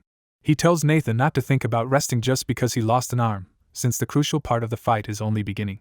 Yeep ignites a new power in his hand, readying a serious attack. The narration reveals his awakened ability, Savior's Ideal, which amplifies his henchmen's growth and stats beyond their species' limits. Another ability, Retreat Order, allows him to teleport one henchman to safety. Yeep chooses Nathan as a target for Retreat Order, surrounding him with golden light. Roy Meyer is also wrapped in the same golden evacuation magic. Shuran is included among those teleported away from danger. Pietro Anela is similarly evacuated. Jo Sungo receives the same protection, vanishing from the battlefield. Yeep tells his allies to rest for a moment, while they can as they streak away like falling stars. The serpent demands to know where Yeep sent them, and Yeep answers casually that they are somewhere reasonably safe and it does not matter. The serpent states that the more it observes Yeep, the more entertaining he becomes. It decides that since it now exists in its true form, the discarded serpent body is just a burden to be shed. The true form descends in a pillar of power toward Yeep. Yeep scoffs at the irony of the situation. The serpent claims that Yeep's earlier attack merely lightened its body, making it faster. It vows to start by killing Yeep and then annihilate all life on the planet, challenging him to stop it. It promises to toy with Yeep and end him slowly. Their clashing energies explode again, blasting apart a rocky spire. The serpent is shocked to realize Yeep has punched a gaping hole through its torso, injuring its main body. Yeep dismisses the serpent's words as useless, and coldly invites it to come at him. The serpent rages that such power should be impossible for a being inferior to its own kind and recalls that even the Emperor could only banish it. It repeats its contempt, labeling humans as inferior beings. The battlefield is shown with Yeep and the wounded serpent facing each other among ruined buildings. The serpent questions whether Yeep is claiming to be stronger than the Emperor. It insists that cannot be true as it rushes in with renewed ferocity. Yeep charges back, eyes blazing and weapon ready. Their collision sends out another shattering wave of force and debris. The clash continues in a maelstrom of red and green light as Yeep and the serpent trade massive blows. Yeep darts past another furious charge from the serpent. The serpent gathers a huge golden energy sphere in its hands for a decisive attack. The narration interjects that even so, something important remains. That gathered energy is released in an overwhelming beam that engulfs Yeep's position. As the dust clears, Yeep stands ready, shield raised, with the serpentine monster looming above. The narrator closes by noting the serpent now finds this unexpected resistance truly fascinating. The white-haired fighter unleashes a blazing aerial strike on the red tribulation monster, vowing to savor the battle. The tribulation monster powers up and suggests prolonging their fight a little longer. The monster rockets toward the shield bearer, who braces himself in midair. The monster's glowing punch slams directly into the defender's shield. Narration shifts to a beach on the eastern end of Gangwon-do where their clash crashes down. The shield user lies battered in a trench carved into the sand from the impact. The tribulation monster lands before the fallen man and prepares to lecture this inferior being. It reveals that 3 special eggs it personally created have already hatched somewhere in the world. Unlike ordinary monsters, these hatched beings are portrayed as specially engineered masterpieces. The monster explains that these creations were designed exactly for this current era. It glares menacingly as it continues its ominous explanation. The monster reveals that one of these masterpieces has awakened nearby. It boasts that this awakened offspring resides somewhere beyond the hero's reach. Elsewhere, one of those creations floats ominously above another group of humans. The tribulation monster taunts that the hero's comrades will soon become prey to its offspring. Hearing this, the monster is confused when the human suddenly starts chuckling. Rising to one knee, the shield bearer replies that he already sent his comrades to a safe place. An observing ally reacts in disbelief to this casual revelation. We see that these comrades, including Walker, were indeed relocated out of the immediate battle zone. Walker inwardly complains that he was barely out of the hospital before being dragged into another mission. A close-up shows Walker's bald ally's head mark as he prepares to fight. That bald warrior protects his team from an attacking white monster while checking if everyone is safe. Meanwhile, a different man's consciousness drifts in a dark void, feeling his very existence being consumed. He realizes that this endless void itself is devouring his being. His body begins to disintegrate from the feet upward into glowing particles. His entire form continues dissolving as if being erased from existence. As his hand fades, he wonders if he will simply vanish like this. He questions aloud whether he is truly going to disappear in such a manner. At that moment, another glowing hand grasps his, preventing him from fading away. The bald man is pulled back, shocked, by whoever has seized his hand. A familiar voice tells him to get himself together because it is not time for him to rest yet. The bald man gasps weakly in response as light floods his vision. In a tranquil mirrored sky world, someone urges the drifting soul to wake up because he still has tasks to complete. That same bald man lies unconscious in a hospital bed back in the real world. A fiery insignia flares to life on his hand, signaling his return. Elsewhere, Walker tells his companions he has chosen who will become his 5th henchman. A goddess-like ally had earlier reassured him he would not need certain equipment, since he would not directly fight. Walker, recalling that the warrior called Walker could not join the tribulation raid then, believed he might still become useful later. Now revived, the bald warrior charges the awakened white monster, determined to prove his usefulness. The white tribulation spawn roars as it emerges fully and smashes through a skyscraper. The bald man looks up at the gaping hole in the building and tells his comrades to heal first and rejoin the battle later. Planting his shield, he vows to buy them time while a transport ship evacuates the injured. Back on the beach, the shield bearer smirks, proclaiming that his predictions are never wrong. He tells the tribulation monster he knew the bald, skinhead ally would have awakened by now. He therefore orders the monster to forget about his comrades and to focus solely on their duel. Empowered, he charges while yelling the name of his snake-killing attack. His glowing strike slashes across the monster's face at close range. The two collide in a flurry of blue energy, as the hero's attack drives the monster back. The force of their clash sends the tribulation monster hurtling high into the sky. The hero gathers power between his hands, preparing another concentrated blast. The monster fires a massive counterblast toward the hero's attack. After the explosion, the monster floats amidst dust and debris, regaining its posture. It appears surprised as it evaluates the hero's unexpected tactics. The monster realizes the hero had ripped up part of the ground and hurled it at him. Amused, the tribulation monster finds this crude but creative attack entertaining. The hero's follow-up strike slams into the monster's head with explosive force. Multiple blazing lines of impact hammer the monster's body from every side. The tribulation monster is showered with a relentless lattice of red-orange beams. It snarls and begins to concentrate a vast amount of energy within itself. That gathered power erupts outward in a huge circular shockwave in the sky.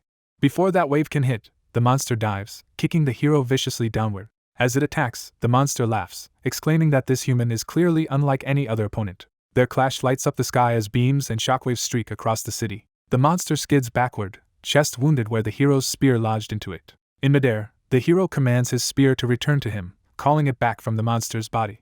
The impaled monster is suddenly engulfed in a blazing orb as the spear's power activates.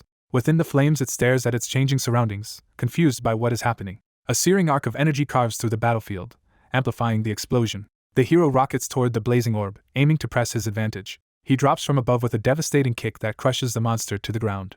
The hero readies himself again, eyes sharp and determined. The tribulation monster laughs maniacally, saying this human truly entertains it as they grapple. It powers up another crushing attack and demands to see how he will possibly block what comes next. The hero, holding his flaming spear, notes that the thing he called back should be arriving any second. A mental command echoes again to draw the spear back to its master. He clarifies that he was summoning his spear, which had flown away with the monster earlier. A blazing projectile suddenly drops from the sky, catching the monster off guard. The hero launches yet another luminous spear upward for a follow-up strike. Bathed in fiery energy, he swings decisively to finish the combo. He declares that this barrage is coming straight at the monster as the massive blast surges downward. The resulting impact gouges a crater, while the hero leaps clear of the erupting dust. From the crater's rim, the tribulation monster stares up at him with two jagged spears pinning it down. It grins darkly, seemingly unfazed despite being restrained. The monster comments that most beings facing an unbeatable foe either freeze in terror or collapse in despair. It notes that this hero has done neither, continuing to stand and fight resolutely. Judging from the hero's behavior, the monster concludes he actually enjoys the battle regardless of the power gap. The monster drives its horned head into the ground as part of its frenzied assault. Rising from the hole, it proclaims that it recognizes the hero's worth. The hero frowns, repeating the word value as if weighing its meaning. The monster explains that although it came to eradicate all life on Earth, it is willing to spare him if he serves it. Before it can finish the offer, an attack slams into the monster's head. Bloodied but defiant, the hero bluntly rejects the offer. The monster's helmet bears a new wound where the hero's blow landed. It responds that this refusal is good, as it now intends to savor the process. The monster vows to take its time thoroughly subduing the hero as it launches a brutal punch. Far away, Walker suddenly senses something alarming and widens his eyes. Walker awakens in a luminous otherworldly cathedral, confused about where he is. Remembering having drunk a poison of mortality, he realizes something strange has happened. He is stunned to realize that some being here identifies him specifically as a human. A white-haired guardian wonders aloud how a human managed to set foot in this sacred place.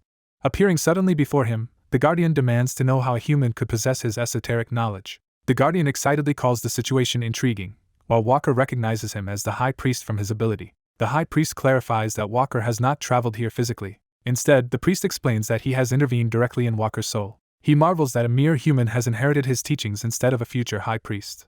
Walker, bewildered, asks who this man is, and the priest apologizes for rambling in his excitement. The figure introduces himself as a memory fragment left behind by the ancient high priest. He further explains that he is part of the soul sealed within Walker's soul transmutation ability. Extending his hand, he invites Walker to sit and talk. He proposes that they discuss how to complete the unfinished technique called soul transmutation. Back at the battle, the tribulation monster repeats its offer to spare the hero if he becomes its subordinate. Once again, the hero's earlier attack slams into the monster's head, interrupting the speech. The hero reiterates his crude rejection, refusing to bow to the monster. The monster's helmet shows the fresh cut from that strike as it glares at him. It decides that since he refuses, it will slowly enjoy overpowering him. The tribulation monster then punches through the hero's chest, killing him outright. The hero's body hangs bleeding as his life leaves him for the moment. Moments later, he revives and lands skidding, thanks to his resurrection ability. He reflects that the attack was so fast he died instantly, and that without resurrection he would be finished. A status window explains that resurrection lets him revive upon death, as long as his mind endures. The tribulation monster points out again that this proves he is unlike other humans. It concedes that the hero has enough quality to serve as its subordinate. The hero, still bleeding, dismisses the idea and spits in contempt. Though his chest bears a gaping hole, he kneels and steadies himself to keep fighting. Activating his analysis ability, his eyes glow blue as he begins scanning. We see his battered form with the analysis lens over one eye as he assesses the situation. A detailed status window lists his stats and abilities, including analysis, throwing, resurrection, amplify, soul transmutation, and savior's ideal. He notes that even in this wounded state, he is stronger now than he has ever been. His analysis then locks onto the monster's impossible numerical stats. Confronted with these absurd values, he realizes he has never seen numbers like this before. The system identifies the foe as a tribulation monster with astronomical strength, agility, and aura. The monster's ominous eyes narrow as it becomes aware of being examined. The hero wonders if there is any point in continuing to fight such an overwhelmingly powerful monster. Meanwhile, Walker's resurrected bald ally clashes fiercely with the white monster in the city. The green-armored bald warrior charges forward behind his shield, fully engaged in the battle. Their collision creates a brilliant explosion as shield and monster slam together. The two exchange rapid, explosive blows in midair. The bald warrior sets his jaw, bracing for another onslaught. He unleashes a powerful horizontal strike against the swooping white monster. He turns in alarm as another deadly beam streaks toward him from above. Fortunately, an injured blonde ally appears at his side, blocking the attack with his own weapon. The blonde swordsman remarks that Walker looks troubled. Walker asks if the swordsman is really okay while missing an arm. They discuss that two other tribulation monsters have appeared elsewhere, and allies are heading there through the underworld's gate, while this pair handles the white one. The one-armed swordsman jokes that he still has 3 functioning arms left, while Walker notes how exhausted he looks. A different serpent-like tribulation monster wreaks havoc in another city, even near a landmark tower. Narration confirms that 2 additional monsters similar to their current foe have emerged worldwide. Another group of allies races through a corridor, using an underworld escape to reach those distant battlefields. The airborne white tribulation monster looms over a metropolis as the team declares it is their responsibility to defeat it. Walker accepts this assignment, saying that arrangement suits him just fine. The heroes identify that they are facing 3 powerful enemy monsters. They also see that one of the threats is accompanied by a 6-person superhuman team. The plan is stated to defeat the monsters first, and then rush directly to rescue Seomun Yeep. Seomun Yeep, burning with power, charges in with a furious roar. The red snake monster demands fiercer combat, obsessively asking for more. Their clash creates a massive ground-shattering impact. A barrage of giant glowing fists rockets toward the foe. The enormous punch smashes down, engulfing the enemy in a colossal explosion. Narration notes that the battle has already lasted 2 hours and 32 minutes. It is revealed that Seomun Yeep first died at the 23rd minute of the fight.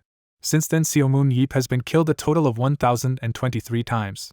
Thanks to his resurrection ability, his body has been restored repeatedly each time he dies. Seomun Yeep resurrects again, groaning as his body restitches around the huge hole in his chest. Despite this, the narration says the overall battle appears hopeless. A status screen shows Seomun Yeep's high but nearly max stats and his abilities including analysis, resurrection, and savior's ideal. Bleeding and exhausted, Seomun Yeep still glares forward with resolve. His mental focus value is shown near its limit. Narration states that even his superhuman mental strength is being tested. His focus drops further, showing his psyche beginning to crack. The narration concludes that his mind has started to break down. The red snake monster asks Seomun Yeep whether he has reconsidered his stance. Seomun Yeep defiantly insults the snake-headed monster instead of yielding. Pleased by his stubbornness, the monster powers up again to continue the brutal fight. Narration again references the ongoing duration of the battle. The timer advances to 2 hours and 47 minutes of non-stop fighting. Violent slashes and impacts mark the battle's relentless escalation. The narration recounts the total number of deaths Seomun Yeep has undergone. That death tally is now 1,339. Someone prepares to brief the association president on the current battle situation. A field radio amid ruins rings, linking the battlefield to command. The report states that the snake monster is currently locked in combat with Seomun Yeep. The snake monster lunges viciously in that duel. Their attacks collide in massive arcs of destructive energy. Narration explains the fight has shifted across the land all the way to the east coast of Gangwon-do. Additional monsters have appeared during this time. Nathan Bernard, Gerald Walker, and allies engage a huge white serpent-like monster. Narration clarifies that Nathan Bernard and Gerald Walker specifically are holding that monster at bay. Other superhumans have prioritized evacuating civilians instead of direct combat. After evacuations, they establish a defensive line around the shelter. Narration states this defensive line protects the remaining evacuees. However, monsters keep pouring in without end. These successive monsters are growing stronger the longer the battle lasts. The narration underlines that their power continues to increase over time. Numerous hulking monsters rain down toward the shelter area. The superhumans are becoming more exhausted with each passing second. Explosions rock the settlement, showing the battlefield in ruins. A grim thought is voiced that they may not live to see the next dawn. The association president curses in frustration at the dire situation. He thinks that although Yeep, Nathan, and Walker are holding for now, if their line breaks, the future is doomed even if the world is later saved. Looking over the devastated land, he wonders helplessly what he personally is supposed to do. On the front lines, someone shouts that another wave of monsters is charging. A huge blast erupts among the attacking creatures. Monster bodies are blown into the sky by the explosion. As more monsters fall, defenders yell to stop them from reaching the shelter. Nathan and Walker sprint forward, shields raised, to intercept the oncoming threats. Together they brace and block the impact of a giant charging monster. The strain makes Nathan cry out in pain as they hold the line. Nathan complains that simply knowing the monster's patterns is not enough when they are this numerous. The massive stone beast recovers and launches another brutal attack on the two. One of the defenders despairs that there are simply too many enemies. Both shield bearers look up in alarm as another threat arrives. Jiho dives in with speed, severing a monster's limb to rescue his comrades. He pants heavily, clearly at his limits. Nathan thanks Jiho for the timely save while both rest briefly. Then another giant monster approaches, and they ready themselves for the next assault. Someone screams for everyone to dodge as another devastating strike lands. The trio regroups behind their shields, preparing for further defense. Jiho notes how close they came to dying and wonders how many monsters they have killed so far. One fighter laments that his hands are numb from gripping his sword and questions if the fight will ever end. He rejects the idea of giving up despite the pain. Jiho steels himself, thinking he cannot collapse here. Empowered by determination, he repeats that he cannot stop now. He orders his body to move and throws himself back into the fray. Jiho slams into another monster with renewed ferocity. He keeps shouting at himself to move and not stop as he attacks relentlessly. His assault continues in a blinding streak of energy-filled strikes. In a brief moment of realization, something about the situation makes him utter a surprised sound. Jiho is then hurled away and smashed by a powerful counterattack. A massive explosion engulfs him, blasting him into the air. Nathan and Walker rush toward Jihoon's fallen, battered body, shouting his name. On the ground, Jihoon mutters that everything feels finished. He despairs that for every 100 monsters they kill, thousands more replace them and he cannot feel his hands anymore, asking what they are supposed to do. Narration jumps ahead, saying 6 hours have passed since the battle began. Seo Moon Yeep is still attacking, swinging his weapon with relentless fury. His personal death count has already climbed into the thousands. He is shown dying yet again as the cycle of death and resurrection continues. Narration notes that his deaths are now nearing 5 digits. A panel shows his death count at 9,985 as he lies in a pool of blood. The snake monster calls this entire struggle irrational. The monster questions why Yeep keeps refusing to surrender when victory is impossible, and only endless death awaits him. It further mocks the value of Yeep's struggle and offers to end his suffering if he submits. The monster promises that becoming its servant would grant Yeep life instead of endless death and asks if that is not true value. In reply, someone curtly tells the monster to get lost while striking it. The higher being behind the monsters, seemingly bored by Yeep's endless revival, says it has lost interest. That being decides that since Yeep revives endlessly, a different approach is needed.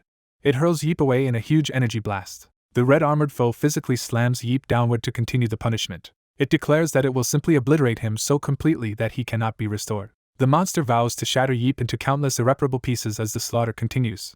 Yeep's death count flashes up to 9,997. Rapid cuts show his focus stat dropping as the death count crosses 10,000 and keeps climbing. His focus continues to erode while the death count reaches 11,789. The focus stat drops to an ominous round 100 out of 161. It ticks down again to 99, signaling psychological collapse. Narration admits everything has gone wrong, but someone still fears something more than death by monsters. It explains that what kept them going was a tiny ray of hope in their hearts. Jihoon says that this hope is simply the thought of their boss scolding them if they slack off. Narration adds that this small motivation was more than enough for them. The sun sets over the ravaged battlefield, marking the end of the long day. As darkness falls, Jihoon launches himself at a dragon-like monster, thinking maybe this is his role. He swings his sword with all his might in a leaping attack. He reasons that if he dies after trying his best, his boss will not scold him. Suddenly a gigantic spectral hand made of energy descends toward the battlefield. Jihoon stares in shock at the unexpected phenomenon. The titanic energy column tears through a structure and the surroundings. A mysterious robed figure tells Jihoon that the sun has set. The figure praises the overworlder for holding out and announces that it is now their side's turn. Jihoon repeats in disbelief that the sun has set as he processes who these newcomers are. Realizing their identity, he begins to exclaim in surprise. The underworlders state again that the overworlder has done well and that they will now take over. Hearing this over the radio, the association president is shocked that underworlders are helping them. A regal woman appears behind him and calmly says she understands his surprise. Narration clarifies that this woman is the president of the Battlefield World Association. She gently asks that the exhausted people be allowed to rest. She promises that her group will fight in the human stead while the sun is gone, astonishing the president.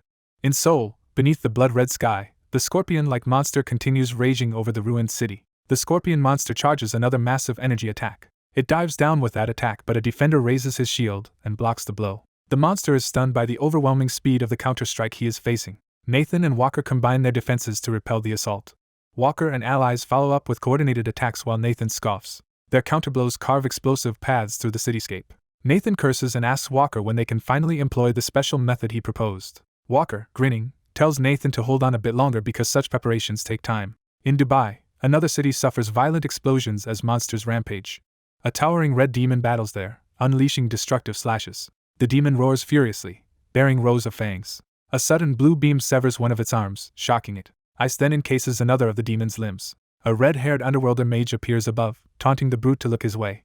The red-haired figure stares coldly, ready to fight. The enraged demon turns its many glowing eyes toward this new challenger. Another colossal impact devastates the ground around them. The demon crouches and prepares a massive counterattack. The red-haired mage flies upward to meet the incoming shockwave.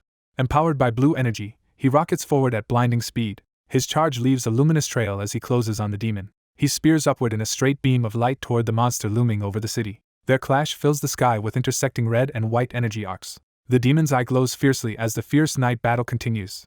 The red demon charges as its arm begins to crystallize into jagged ice. The demon is completely encased in ice, reacting in shock. A gigantic ice fist forms, ready to smash downward. A fiery explosion tears through the city as a serpentine monster streaks across the sky. A new serpentine humanoid with flaming orbs of energy appears.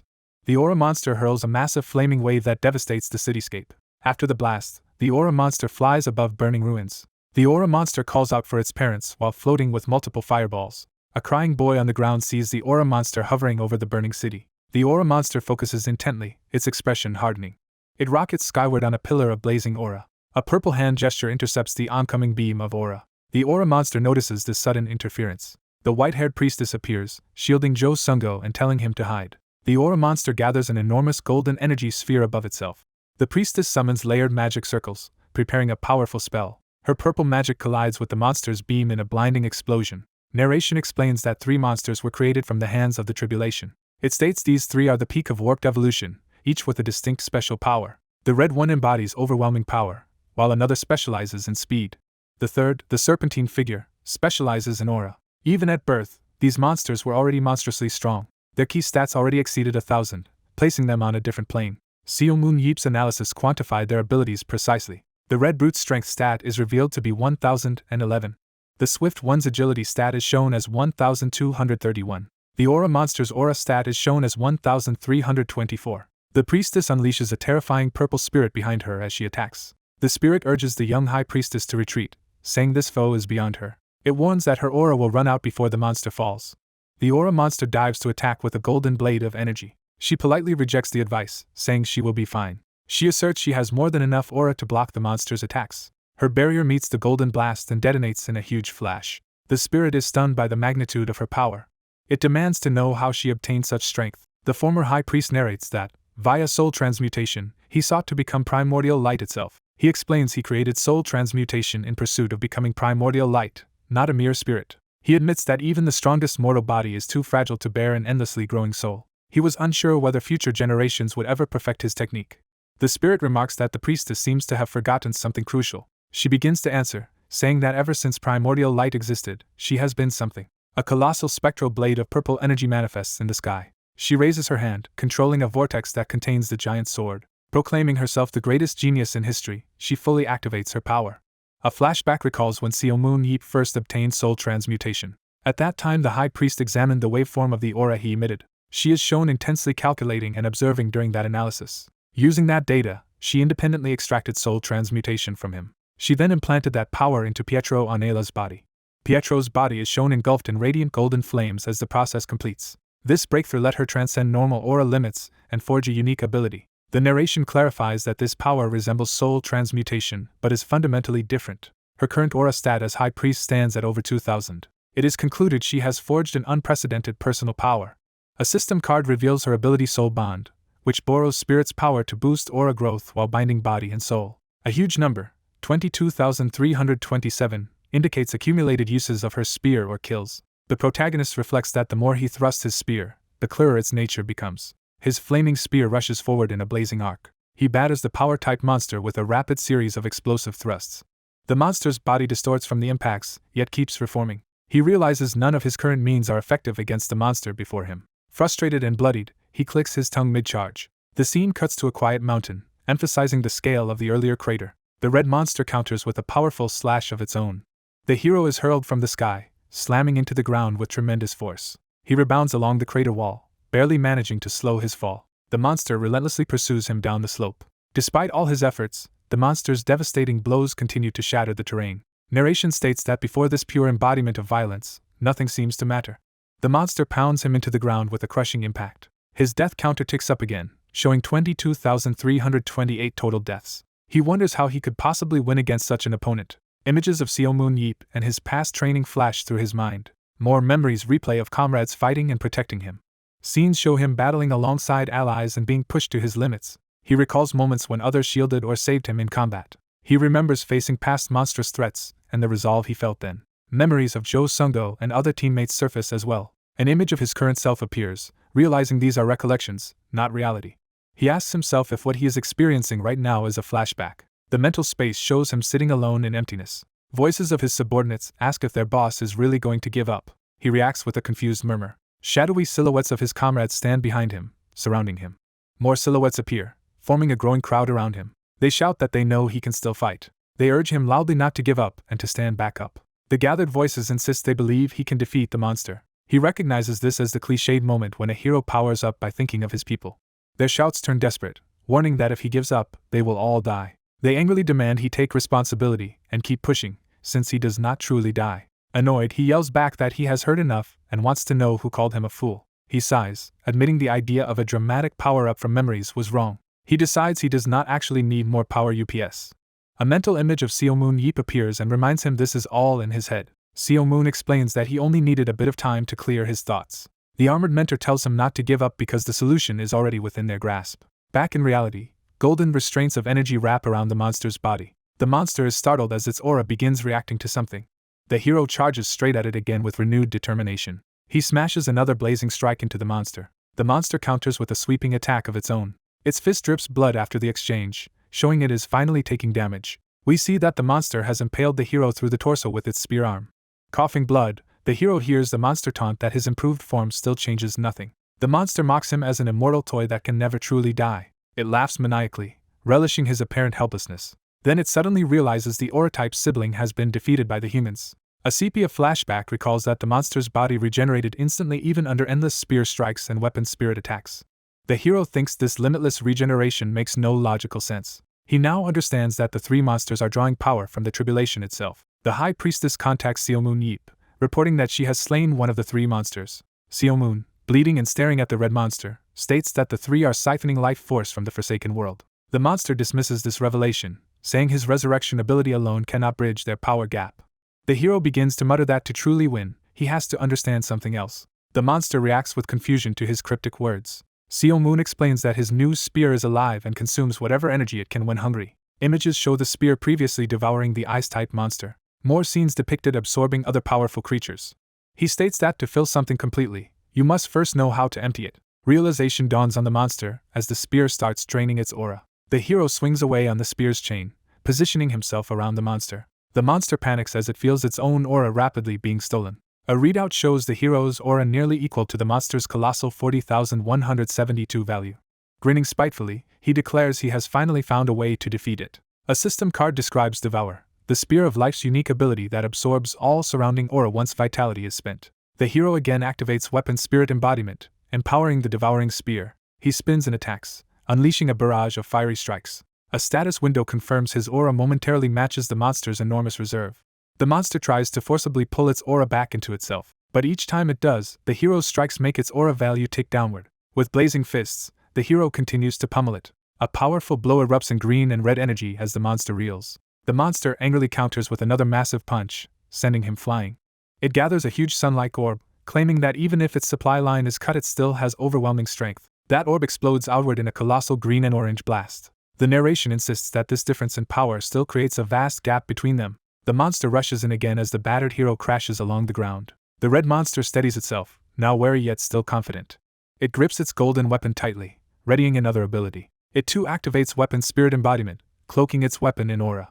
As it launches rapid attacks, its aura stat finally begins to decrease point by point. The hero smirks, realizing his strategy is working.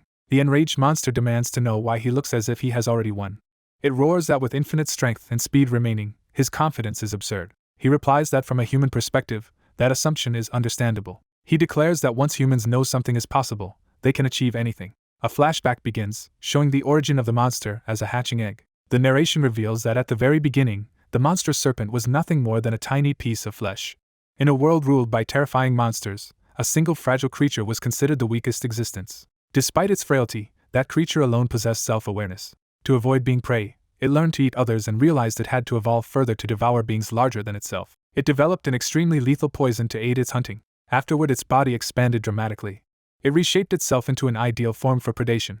Its entire existence became a continuous struggle for survival. By using any means necessary, it hunted its enemies and eventually reached the top of its world. Having become supreme, it grew curious about what lay beyond the sealed doors imprisoning it. One day it finally encountered another self-aware being. This new opponent, clad in golden armor, reversed their roles and made the predator the prey. Experiencing defeat for the first time, the monster felt humiliation and vowed to prepare for revenge. It reflects that its power, speed, and aura are now far greater than during that first encounter. Confidently, it claims to have gained an ability that can block any attack. Yet its renewed clash with the spear-wielding human still sends it flying. Frustrated, it questions why it is being overpowered again.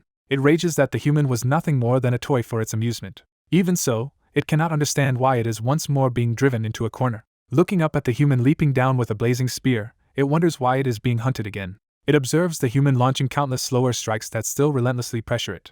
The human dives in close, continuing his assault. The monster is cleaved and bloodied by a devastating spear blow. Gritting its teeth, it concentrates power into a glowing vortex to counterattack. A narrator notes that a spear thrown with the resolve to die cannot be dodged. Feeling the killing intent pouring from the human, the monster senses crushing pressure.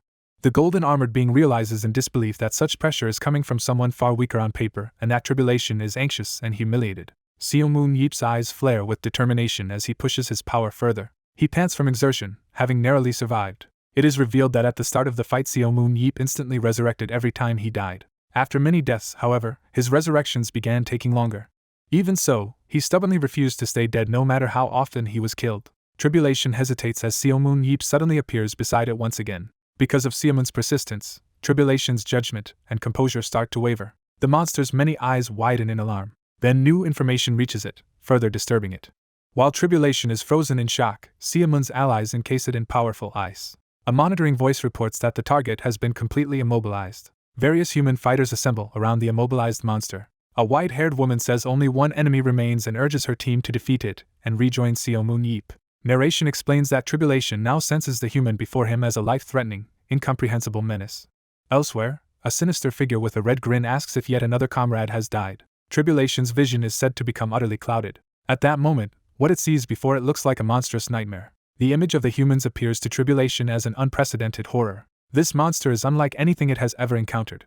Tribulation decides that continuing to fight Seomoon is pointless and wants to disengage. Seomoon, radiating a terrifying aura, asks the fleeing monster where it thinks it is going. He chases it down and slams it into the ground again. Panicking, Tribulation thinks it must escape this battlefield first. Watching it flee skyward, Seomoon notes that the plan has progressed to the next stage.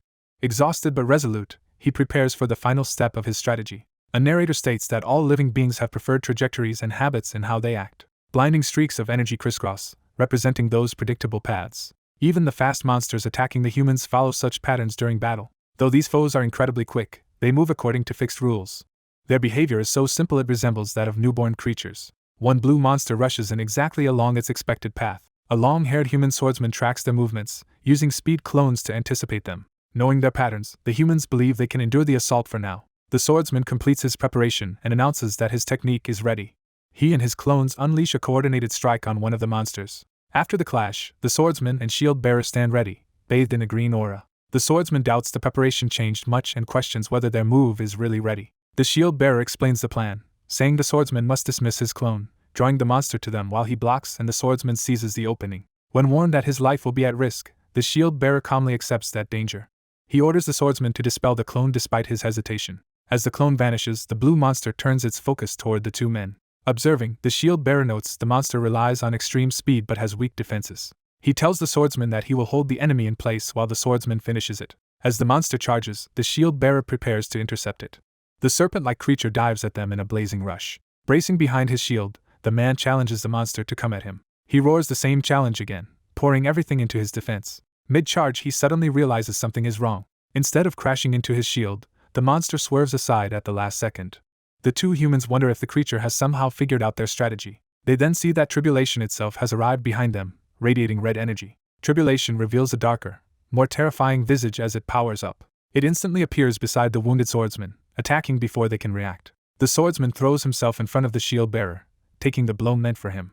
The other man cries out Walker's name in shock. Walker's body is brutally pierced by the monster's attack. His lifeless form collapses as his ally looks on in horror. Tribulation tells the stunned swordsman not to rush, promising to kill him soon as well. Standing over Walker's corpse, the monster declares it will no longer allow things to proceed according to the human's wishes.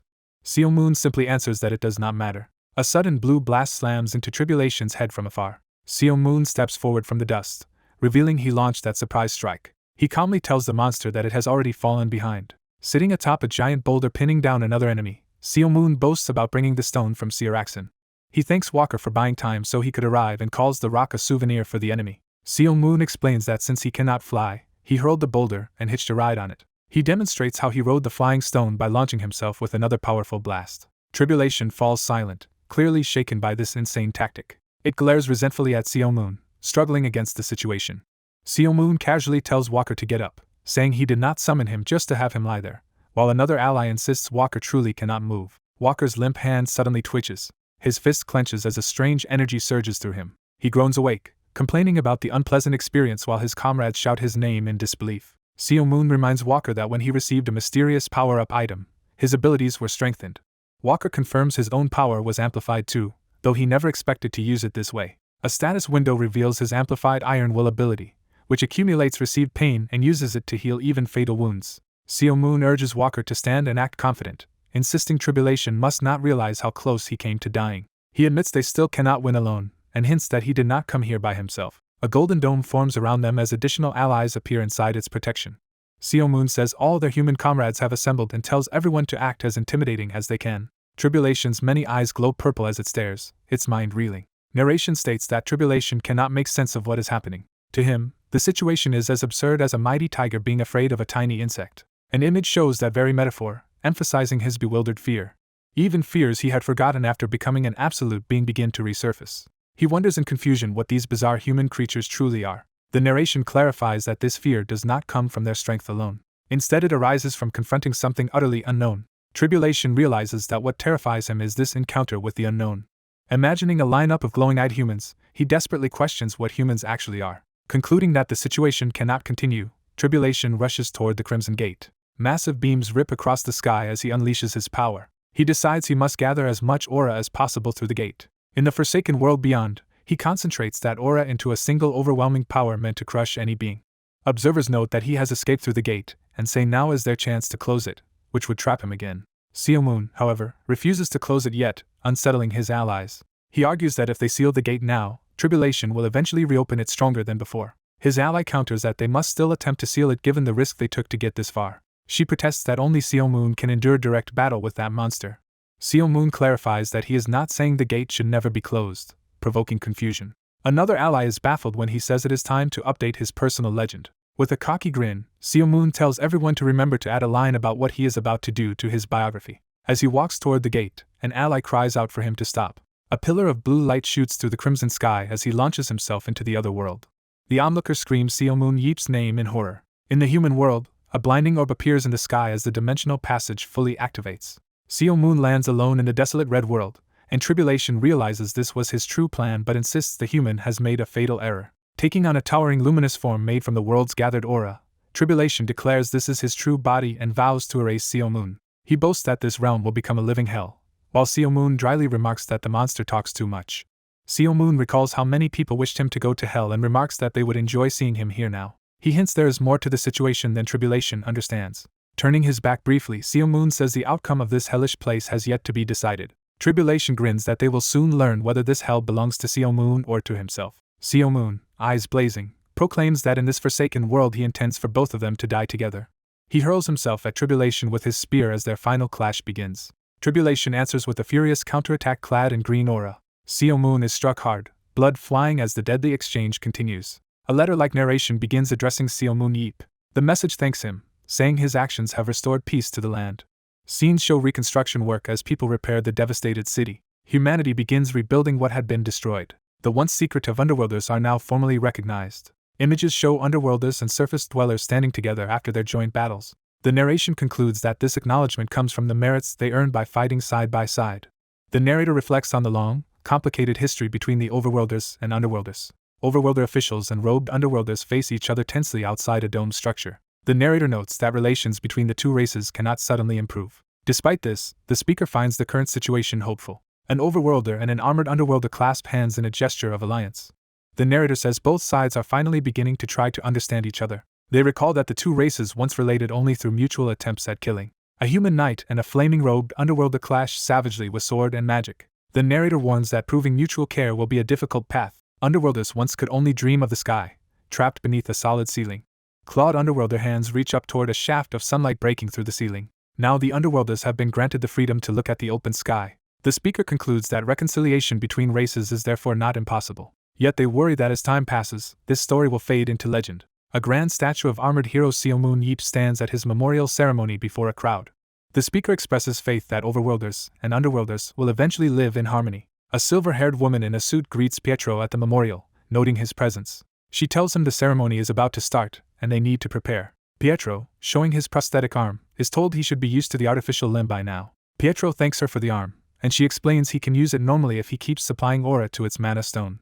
She adds that the arm can store more aura than his original one, giving him even greater power. She assures him that if the mana stone ever fails, the queen can fix the arm even after she leaves. Shocked, Pietro asks if she is leaving them. She calmly states she will not attend Seomun Yeep's memorial ceremony. Pietro protests, pointing out that her contribution was second only to Seomun's. The narration explains the memorial ceremony honors Seomun's sacrifice, but is truly meant to kindle harmony between the two races. The silver-haired high priest reveals he once slaughtered many humans, and feels it inappropriate to attend a peace event. He says he does not want his presence to jeopardize this precious chance for reconciliation. Believing his role as villain is over, he decides it is time for him to disappear. He entrusts the future to Pietro, saying he will leave the rest to him. Announcers declare that Seomun Yeep's memorial ceremony is beginning as heroes gather in black suits. Mourners comfort each other in grief at the ceremony. Friends likewise support a weeping comrade among the attendees. Young men, including Seomun's peers, stand with tears in their eyes. More comrades bow their heads, silently honoring Seomun. Veteran hunters stand solemnly under the clear sky, paying their respects. The narrator muses that even if Seomun had not entered the gate, and it had been sealed, a massive crowd fills the square, emphasizing how many lives his actions affected. The high priest stands atop a structure, silently reflecting on Seomun Yeep. He admits that the catastrophic tribulation likely would not reappear in their generation regardless. He remembers Seomun as someone who acted selfishly, calling the world a desolate place. An image of a confident Seomun points forward, embodying that attitude. The high priest confesses he still does not understand why Seomun chose to sacrifice himself. He wonders what sense of responsibility drove Seomun to that decision. The high priest looks up at the sun, pondering Seomun's motives. He finally acknowledges that, regardless, Seomun led everyone into a land of light. Seomun is shown bracing himself with a blazing sword as cataclysmic power erupts around him. The narrator states that even now Seomun must be battling the tribulation. For Seomun to gain true victory and finally know real death despite immortality. Seomun, battered but resolute, prepares himself for that ultimate confrontation. The narrator concludes that both the tribulation and its world must be annihilated. Seomun faces the colossal, monstrous tribulation as it unleashes overwhelming energy at him. The high priest resolves that he will trust. A single white flower lies on the monument, symbolizing that belief in Seomun. He chooses to believe in the victory made possible by Seomun's sacrifice. The devastated battlefield trembles as the forsaken world begins to collapse. Status windows show the tribulation's strength, agility, and aura reduced to almost nothing. Seomun's final strike glows golden as it pierces the enemy. A system message confirms the monster tribulation stats all drop to 0, signaling its defeat. 17 years later, a haggard Seomun at last murmurs that the battle is finally ending. He roars in exhausted triumph beside the crumbling golden remains of the tribulation. He exclaims that it is truly over. His arm falls limp as his strength leaves him. Collapsing on the ground, he repeats to himself that it is finally over. He observes that the tribulation drained all aura sustaining this dimension, which will soon disintegrate. Narrating his own story, he notes that the resurrected protagonist has now defeated the true mastermind after 17 years and will die gloriously. Sprawled out, he decides this is an acceptable grand finale and looks forward to resting. A familiar voice interrupts, saying it is too soon for him to rest, startling Seomun. A glowing Terran space opens before him, and he recognizes the speaker as the high priest. The high priest appears in the sky, saying 17 years is not long for Underworlders. Smiling faintly, the high priest admits he even misses Seomun's awful way of talking. Seomun grumbles at the situation and asks how everyone back home is doing. The high priest explains that humanity is living relatively peacefully, though he knows Seomun is asking specifically about his friends. The high priest invites Seomun to come to him quickly, warning the collapsing dimension will soon kill him. Seomun complains that returning after another 17 years will make adjusting to the world annoying. The high priest tells him not to worry. He promises that this time Seomun will not need to readapt. He also jokes that he will shave Seomun's overgrown beard. The high priest reaches out with a bright smile, welcoming Seomun back. The narrator clarifies that Seomun's next destination is not the present but a point 17 years in the past. The time he heads toward is that moment 17 years ago. 17 years earlier, the high priest kneels, body dissolving as he begins a spell. As he disintegrates, he thinks he is glad to see Seomun one last time at his own final moment. Finishing the spell, he sends Seomun back to where he belongs, calling him his savior. In the present world, someone apologizes at a hospital for the trouble caused. The injured association head explains he was hurt during the invasion and had to dump his workload on another official. That official is reminded he is both national team coach and now acting association head, though he says it cannot be helped. The older man notes it has been a month since Yeep left and says normal life, including the World Championship finals, must resume. The coach points out that organizing those finals is the World Association's responsibility, not Korea's. He recalls Yeep's joking that if he died or vanished his assets would go to charity, while Jiho would run the Weissim club. He tells the patient that he is only following Yeep's wishes, and they agree Yeep never really changes. The older man asks if the coach can actually win the finals, warning that people will be angry if he loses. The coach admits that is likely. The narration notes that online outrage over a Yeep-less Weissim match is intense. Reading those comments, the coach decides he must still try his best because it is Yeep's final request. Leaving the room, he exhales heavily in the quiet hospital corridor. He wonders aloud whether he will have to make yet another official apology to the nation. He reflects that if apologizing could somehow bring Yeep back, he would gladly do it endlessly. His phone buzzes as someone teasingly questions why he is coming from the VIP ward. He sees an incoming call from his daughter and checks the screen. The narration shifts to say there are 3 statues in Gwanghwamun Square. One statue, of the historic general, stands proudly beneath the sky. Another statue is for King Sejong. The third statue depicts Seomun Yeep in armor, immortalized as a hero. Text identifies this third figure simply as Seomun Yeep. The narration recounts that he threw himself into the Forsaken World to save Earth from the tribulation. As the coach is distracted on the phone with his daughter, she calls out for his attention. At that very moment, Seomun Yeep reappears in armor at the memorial, having returned against the flow of time. He kneels amid the shattered statue base, eyes shadowed, newly arrived in the present. Elsewhere, someone sprints down a hall shouting for their uncle as a portal glows ahead. Seomun Yeep lifts his head with a familiar confident smile, alive once more. The story proclaims triumphantly that Seomun Yeep has returned.